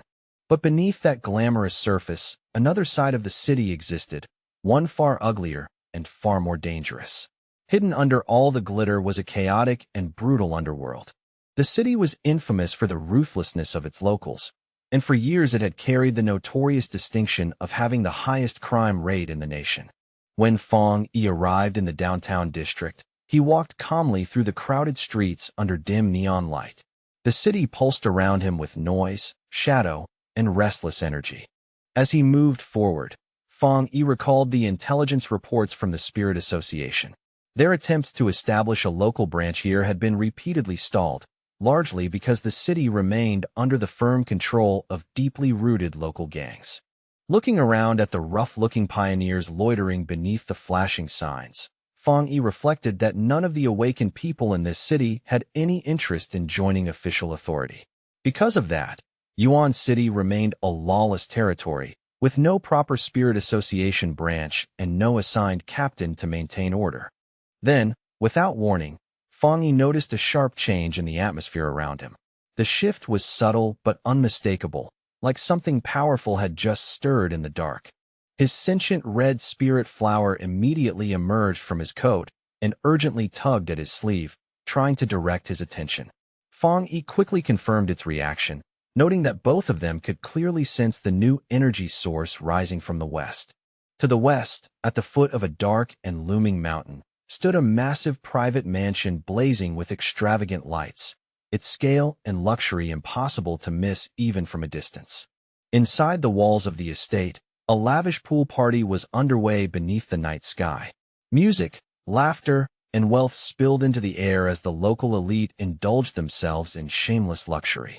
A bodyguard wearing sunglasses stepped toward the host and leaned in to quietly report some news. The host raised an eyebrow at once, visibly intrigued by the report that other pioneers had appeared nearby. That host was Zhang Jinsheng, the notorious kingpin of Yuan City. He let out an arrogant laugh and flung open his jacket as he boasted that in his territory, no one had the right to make waves without his permission. His arrogant laughter was cut off almost instantly when a blinding burst of green light exploded from the mountain directly behind his estate. The sudden radiance tore through the night like a second sunrise, forcing everyone present to look back in shock. A colossal sphere of pure green energy, the descending wood throne, slammed into the mountain peak with overwhelming force. The impact unleashed a devastating shockwave that tore across the surrounding area and sent the entire mountainside trembling. The sheer force of that collision reached the mansion in the next instant, shattering glass and sending debris flying through the air. Zhang Jinsheng stood there visibly stunned as his guests broke into terrified screams and the luxurious party collapsed into chaos. Snapping out of his shock, Zhang Jinsheng's face twisted with fury. He immediately marched toward the mountain with his bodyguard at his side, aggressively swearing to find out who had the nerve to cause trouble on what he considered his property. 2 minutes later, Zhang Jinsheng and his bodyguard were already making their way up the forested mountain. The entire slope was now swirling with thick, lingering green spiritual energy, turning the dark woods into an eerie and unnatural landscape. Before they could go much farther, Feng Yi appeared and calmly blocked their path, standing in that strange green glow as if he had been waiting for them. In an even tone, he noted that the true source of the disturbance was just ahead. Infuriated by the sight of an outsider in his way, the bodyguard exploded into motion and lunged through the air at Feng Yi. He shouted furiously, demanding to know who dared trespass on young Master Zhang's so-called private property. As the heavy punch came speeding toward his face, Feng Yi merely let out a dismissive scoff. To him, the arrogant talk of private territory in a place like this sounded not just absurd, but laughable. Without even bothering to take his other hand out of his pocket, Feng Yi casually reached up and caught the bodyguard's fist in midair. The man's full momentum died on the spot, and the sudden, effortless stop left him completely stunned. His eyes glowing red in the dark, Feng Yi looked at them coldly and spoke like he was correcting children. He told them that this mountain was national land, belonging to all the people of Yuan City, and firmly declared that from this moment on, the area fell under the strict jurisdiction of the Yuan City Spirit Association. The next second, Feng Yi released a burst of fiery power from his palm and blasted the bodyguard away with ease. As the man was sent flying, Feng Yi coldly mocked their ridiculous claim that they could treat public land like private property. Meanwhile, deeper in the forest, Zhang Jinsheng was already confronting the newly descended wood throne. He fought violently against the dark green vines the sentient entity was using to repel him, struggling in open frustration as they wrapped and lashed around him. Refusing to accept rejection, the arrogant kingpin shouted furiously that the throne had no right to resist him. In his mind, the fact that it had landed in his territory meant it should naturally submit. Forcing his way through the thick vines with brute aura alone, Zhang Jinsheng stubbornly insisted that the seat of power belonged to him. He even threatened to destroy the ancient relic completely if it continued refusing to acknowledge him. Watching that pathetic struggle from the side, Feng Yi let out a faint, amused scoff. The whole display was so ugly and desperate that he could not even be bothered to hide his disdain. Startled by the sound, Zhang Jinsheng spun around at once, fury flashing across his face. He shouted into the dark and demanded to know who was hiding there and laughing at him. Feng Yi then walked past the local boss as casually as if the man were invisible. In a calm voice, he explained that high-tier treasures possessed their own awareness and chose their own masters, then bluntly informed Zhang Jinsheng that he simply did not have the qualifications to command the wood attribute. The word struck Zhang Jinsheng like an insult to his core. He stood there fuming in disbelief, while Feng Yi calmly moved closer to the throne, stepping toward the chaotic mass of swirling green energy without the slightest hesitation. Unable to swallow that humiliation, Zhang Jinsheng finally snapped.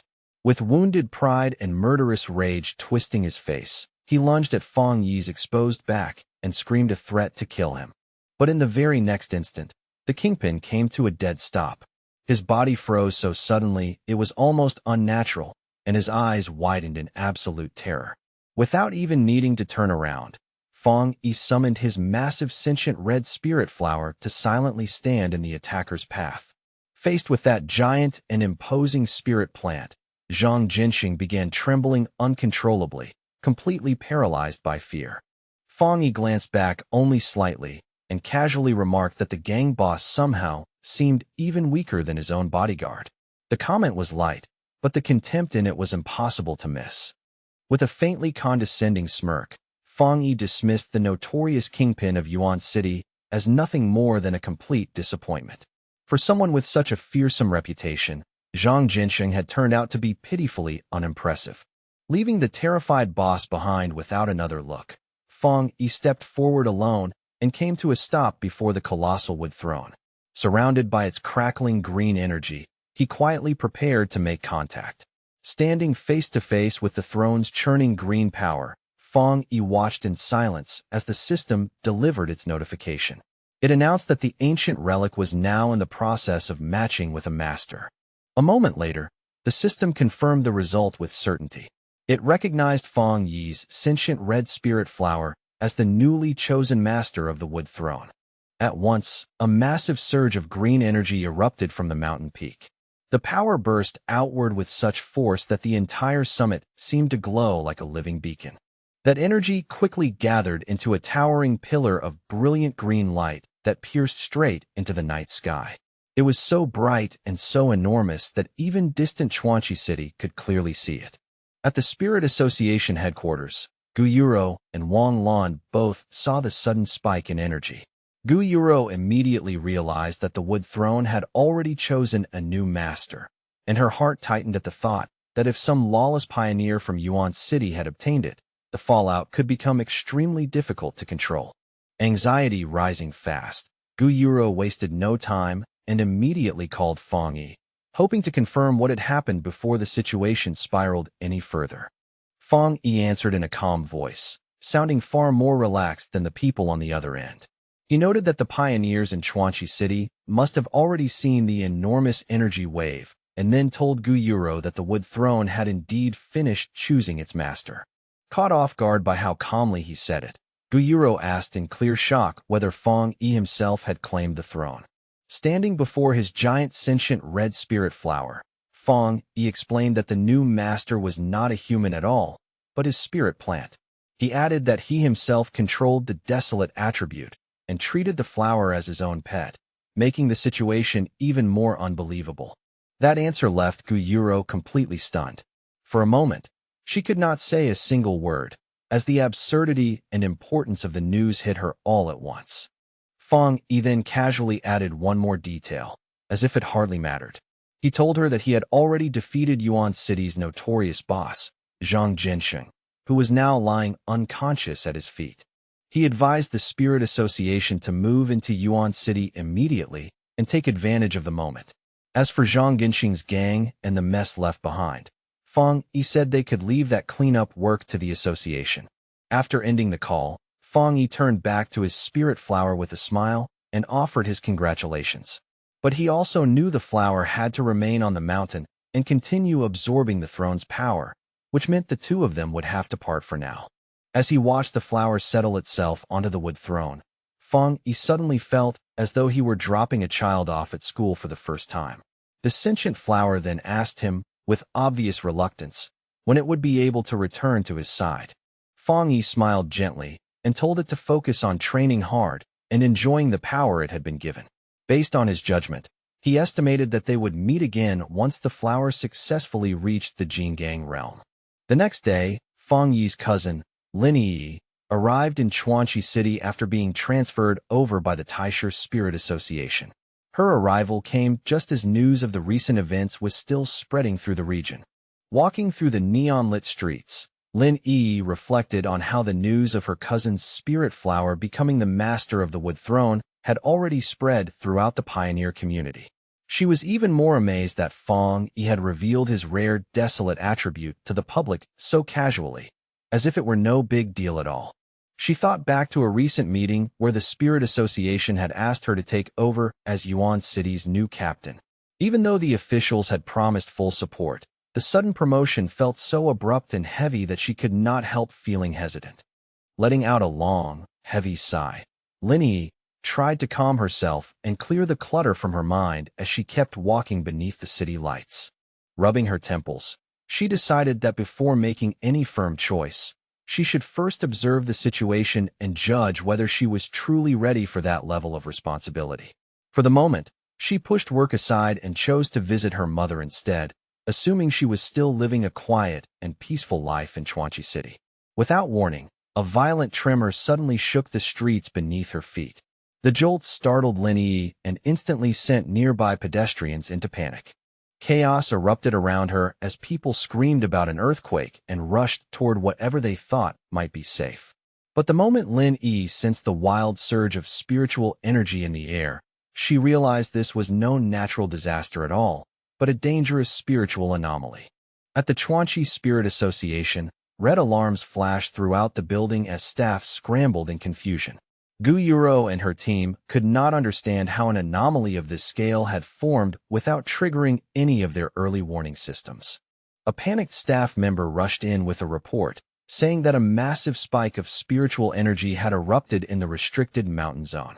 According to him, the sudden surge had driven the wild beasts in the mountains into violent mutation. Soon after, a terrifying horde of mutated beasts poured out of the forest and rushed toward the Chuanchi urban district. Among them were giant armored flying creatures and enormous predators covered in savage spikes, each one looking like a living nightmare. The monsters swarmed straight into the city streets, smashing through buildings and tearing apart everything in their path. All around them, terrified civilians screamed desperately for their lives as the urban district fell into chaos. Caught in the middle of the chaos, Linyi reacted instantly, her body moving on instinct as she narrowly dodged a savage strike from a huge beast covered in multiple staring eyes. The creature's attack tore through the air where she had been standing only a heartbeat earlier.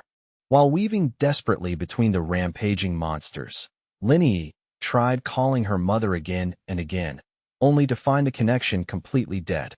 Then, as a shadowy beast silently rose behind her, her heart dropped and she realized with chilling clarity that her mother was now in terrible danger. The monster lunged at her with violent force, its jaws thrown wide open and its glowing eyes fixed on her like a predator that had already chosen its prey. Linyi turned her head sharply, and the moment she saw the beast closing in, her eyes widened in shock.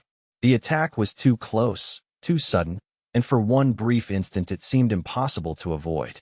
But right before the beast could reach her, a blinding arc of purple energy came crashing down and sliced the monster cleanly in half. The familiar spiritual power hit her at once, and Linyi recognized it immediately. Fang Yi stepped out through the dust and debris, calm even in the middle of disaster, and observed that Chuanchi City had already fallen into a mutation outbreak. Relief flooded Linyi so hard it almost broke her, and she ran straight to him in panic, begging him to help find her mother since the phone lines were no longer working. Elsewhere in the ruined Chuanchi urban district, inside a shattered supermarket, a trembling little voice called out weakly for a father in the dim, broken silence. Not far away, beneath a collapsed metal shelf, a man lay completely motionless. Nearby, the same small voice cried again, this time calling desperately for a mother. A terrified young boy stood alone among spilled groceries, fallen packaging, and flickering overhead lights, his face pale with fear as he looked around and wondered where his parents had gone. Overwhelmed by the horror around him, the boy trembled from head to toe while tears streamed helplessly down his face.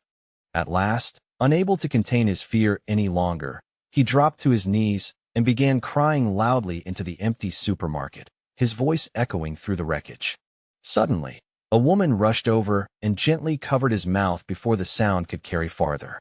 It was Fang Yi's aunt, Linyi's mother, and she pulled him close as she whispered that crying that loudly would attract the beasts wandering nearby.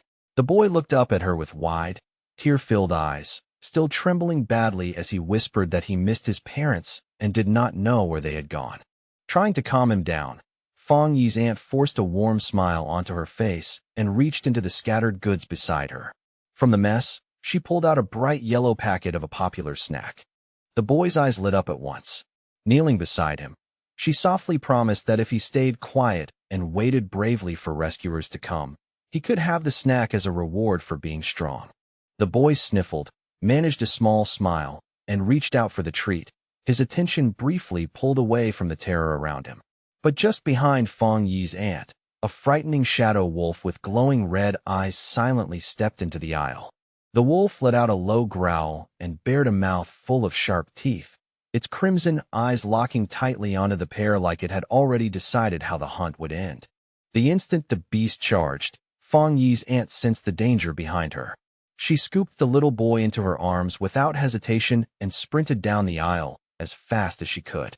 But in her frantic rush, her foot caught on a discarded bottle buried in the debris. She crashed hard to the floor and instinctively curled her body around the little boy, shielding him completely with herself. The wolf beast sprang forward at once, extending its sharp claws and lunging in for the kill with savage speed. Bracing herself for the worst, Fong Yi's aunt squeezed her eyes shut and prepared to give up her own life if that was what it took to protect the child in her arms. Just before those claws could reach her, a brilliant streak of golden energy tore through the darkness and cut the beast cleanly in two. Blood and shadow scattered apart before the attack had even fully landed. Fong Yi arrived at exactly the right moment, stepping forward with his flaming sword in hand and placing himself protectively in front of his aunt like an immovable wall. Glancing back over his shoulder, Fong Yi calmly asked whether they were hurt, his tone steady even though danger still filled the ruined store. Then his expression shifted with surprise as something familiar caught his eye. He looked down and saw the terrified boy safe in his aunt's arms, still clutching that yellow snack packet tightly. The sight of that small treat stirred a deep wave of nostalgia in him, sudden and powerful enough to momentarily drown out the chaos around him. He remembered a painful scene from his childhood, when he had stood crying in front of a gravestone while his aunt stayed quietly by his side through his grief. In that memory, she had gently stroked his head and handed him that exact same snack, using something simple and warm to comfort him when words could not. Back in the present, his aunt slowly looked up at him in disbelief. Then her eyes widened with overwhelming relief as she finally recognized that the one who had saved them was her nephew. Fong Yi's expression softened noticeably, and he quietly asked his aunt about the child she had just risked her life to protect. Smiling despite everything she had just gone through, she explained that the boy had been separated from his parents during the chaos in the supermarket. No matter what, she said, she could not leave a child like that behind for the monsters. That tender moment was suddenly interrupted by a familiar voice crying out for her mother. Fong Yi's aunt turned in surprise just as Lin Yi rushed into the ruined supermarket. With tears already spilling down her face, Lin Yi threw herself straight into her mother's arms and choked out that she had been terrified something had happened to her. Smiling gently, her mother stroked Lin Yi's hair again and again, comforting her in a soft voice and assuring her that she was safe now. Fong Yi stood quietly to the side and watched the emotional reunion between his aunt and his cousin, a faint, warm smile appearing on his face despite the disaster around them.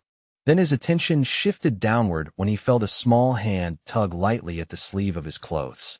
Fong Yi lowered his gaze in mild surprise, curious about what the child wanted from him. The little boy looked up at him with bright, hopeful eyes and called him a superhero. Then, holding out his yellow snack with all the courage he could gather, he offered it as a reward and asked if the hero could take him home. Clearly touched, Fong Yi knelt down with a warm smile and accepted the snack. He told the boy to make a wish on it and promised that somehow, some way, it would help him find his family again. But then an alert suddenly flashed through Fong Yi's mind. The warmth vanished from his face at once, replaced by a deadly glare as he sensed a massive spiritual presence rapidly approaching. Shouting for everyone to get back immediately, Fong Yi grabbed the little boy and leaped away just as a giant claw smashed through the building and sent heavy debris crashing down all around them. The ceiling collapsed in a thunderous crash, tearing the ruined supermarket wide open and exposing the wreckage to the cold night air outside. Staring upward through the dust with glowing red eyes, Fang Yi felt the overwhelming aura of the new enemy pressing down over the shattered store. As the smoke gradually cleared, a towering, heavily muscled monster came into view, with a wild mane, glowing red eyes, and massive prayer beads hanging from its body. Fang Yi's face turned grim as he realized this was no ordinary monster at all, but the Beast King leading the mutated horde. At once, Fang Yi released a powerful surge of golden energy and formed a barrier around his aunt, Lin Yi, and the little boy, shielding them from the danger closing in.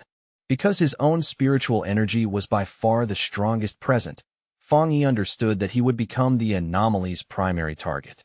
That gave the others a better chance to escape and greatly reduced the danger to them. He told Lin Yi to take the other two and run at once, because he could not fight at full strength while also protecting them. Lin Yi immediately understood and quickly agreed. As they prepared to flee, the colossal Beast King towered above Fang Yi and released a deafening roar that shook the ruined building and the streets beyond. Fixing his eyes on the monster, Fang Yi sensed that it carried both thunder and wood attributes.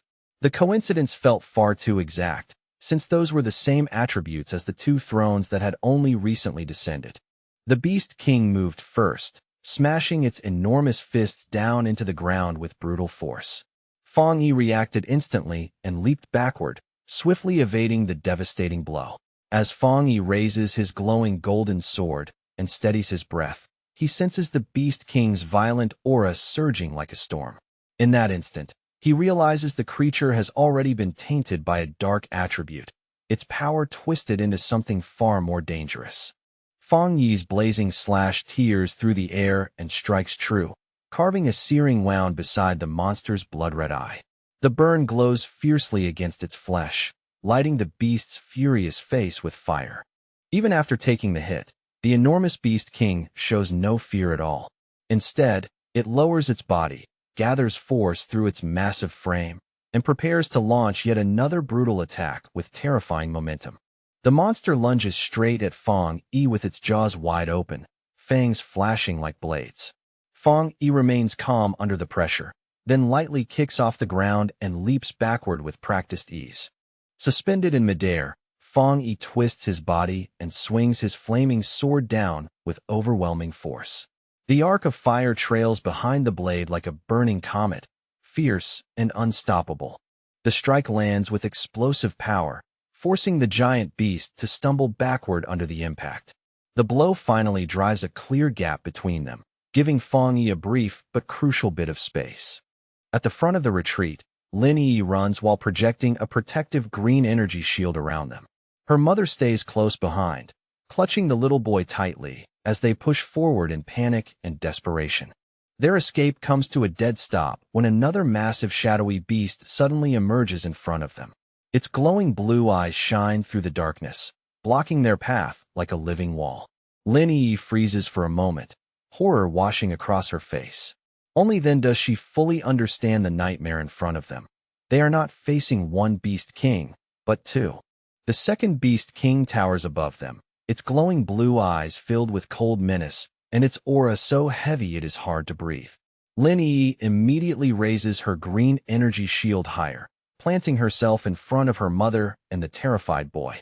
Knowing there is no time to hesitate, Lin Yi forces herself to stay steady and reassures her mother in a low, urgent voice. At the same time, she begins gathering her power, her expression tightening with resolve. To keep her family safe, Lin Yi suddenly leaps away from the civilians and rushes toward the towering monster instead. By throwing herself into danger, she deliberately pulls the Beast King's deadly attention away from them. The Beast King responds at once, opening its massive jaws until they seem large enough to swallow her whole. Deep inside its mouth, a dense, swirling sphere of greenwood attribute energy begins to gather and compress. A devastating beam erupts from the monster's jaws with violent force. Lin Yi meets it head-on, her own green aura flaring brightly as it collides against the beast's overwhelming breath attack in a violent clash of power. Driven to the edge of her limits, Lin Yi strains against the crushing force of the beam. Every second feels heavier than the last as the pressure threatens to break through her defense. Fear grips her heart, and the strain burns through her body, But Lin Yi still refuses to give way. Behind her, her mother and the little boy huddle in terror, making retreat impossible. Her mind races as she judges the situation with painful clarity. Since both she and the monster are using wood attribute energy, she has no elemental advantage at all, and if her shield breaks even for a moment, her mother and the child will die instantly. Faced with that cruel reality, Lin Yi makes a desperate decision. She resolves to offer up her spiritually rich body to the beast, believing it would gain nothing from devouring ordinary humans, and hopes to trade her own life for theirs. Inside the chaotic control room of the Chuanchi City Spirit Association, staff members crowd around holographic tables as alarms continue to flash. Watching the rapidly worsening battlefield data, they are horrified to confirm that an S-class disaster has truly been born. On the tactical map, two huge anomaly king signals burn inside the city limits like warning beacons. Nearby monitors show hostile energy levels spiking rapidly, while local pioneers throw themselves into danger to cover the evacuation of civilians. Out in the burning streets of the city, cloaked pioneers battle the invasion from the air amid smoke and flame. A frantic field pioneer reports that endless waves of mutated beasts are pouring out of the restricted mountain zone, threatening to wipe Chuanchi City off the map. In desperation, the pioneer pleads with headquarters for immediate reinforcements and for the crisis to be upgraded to a higher disaster level. Even in the middle of the panic, he suddenly recalls the warning once given by the sealer. He turns his eyes toward the distant mountains, where a colossal pillar of purple lightning is piercing through the storm clouds. At once, he realizes that this terrifying energy surge is coming from the exact territory where the Thunder Throne descended. Elsewhere, Fang Yi easily suppresses another beast, pinning its massive snout to the ground without much effort. As he questions whether it fled from the restricted mountain, he recognizes the intelligent gourd vine involved in the situation. Before he can get a proper answer, a vortex of crackling purple lightning suddenly twists across the sky above him. Fang Yi looks up and begins to suspect that his plant friend, the new master of the Thunder Throne, may have accidentally triggered the beast stampede. He quickly thinks through the implications and feels the problem growing heavier. If claiming a throne can cause this much destruction, then every pioneer who approaches one is facing extreme danger, which completely clashes with his system's claim that thrones are beneficial, leaving him wondering what hidden issue has been overlooked. The second Beast King lifts its enormous claw high into the air, murderous intent rolling off it like a wave. It is clearly preparing a lethal strike meant to crush Lin Yi where she stands. Lin Yi grits her teeth and fiercely pours more power into her green barrier, forcing it to thicken and harden against the descending blow. Even now, she refuses to let the monster devour her without a fight. She steals a quick glance over her shoulder and feels a flicker of relief. Her mother is crouched behind the barrier, shielding the boy from the falling rocky debris with her own body. The frustrated monster lets out a furious roar that shakes the air around them. Still, Lin Yi does not move an inch, her green aura burning brighter and brighter as it rises to meet the beast's savage pressure. Gathering every last bit of strength she has left, her eyes shining with fierce light, Lin Yi declares that the beast will have to step over her corpse before it can touch her family. In that moment, she fully commits herself to a fight to the death. Then, without warning, a surge of purple lightning rips apart the darkened sky. The desperate battle is abruptly interrupted by a force so overwhelming that everything seems to pause beneath it. A colossal pillar of thunder crashes down from the heavens with blinding brilliance. From within that descending light, the glowing form of the sentient gourd vine slowly emerges, majestic and impossible to ignore. Not far away, two members of the Spirit Association look up and freeze in absolute shock. The moment they feel that overwhelming energy, they understand at once that the Lord of Thunder Throne has arrived on the battlefield. They can only stare in awe as the massive radiant purple vine unfolds above the city. Its majestic presence dwarfs everything below, making the entire battlefield seem small beneath its power. Fang Yi lifts his gaze to the sky and falls silent. For a brief moment, even he simply watches, taking in the unbelievable scene above him. But instead of attacking under that terrifying pressure, the the ferocious beast kings suddenly falter. Their bodies begin to shrink back and whimper, completely overwhelmed and intimidated by the presence hanging over them. Watching the beast kings tremble before the giant vine, Fang Yi finally pieces the truth together. The beasts were never following the throne's orders at all. They had only absorbed its leftover energy, mutated because of it, and now stood frozen before the true master of that power. From that, Fang Yi reaches a clear conclusion. Neither the throne itself nor the sentient gourd vine intentionally caused the beast stampede that threw the city into chaos. Huge glowing purple gourds hang from the ancient vine's branches, each one pulsing with dense and astonishing spiritual power. Their light washes over the battlefield with an eerie but magnificent glow. Without warning, one of the gourds splits open and releases a swirling stream of green energy.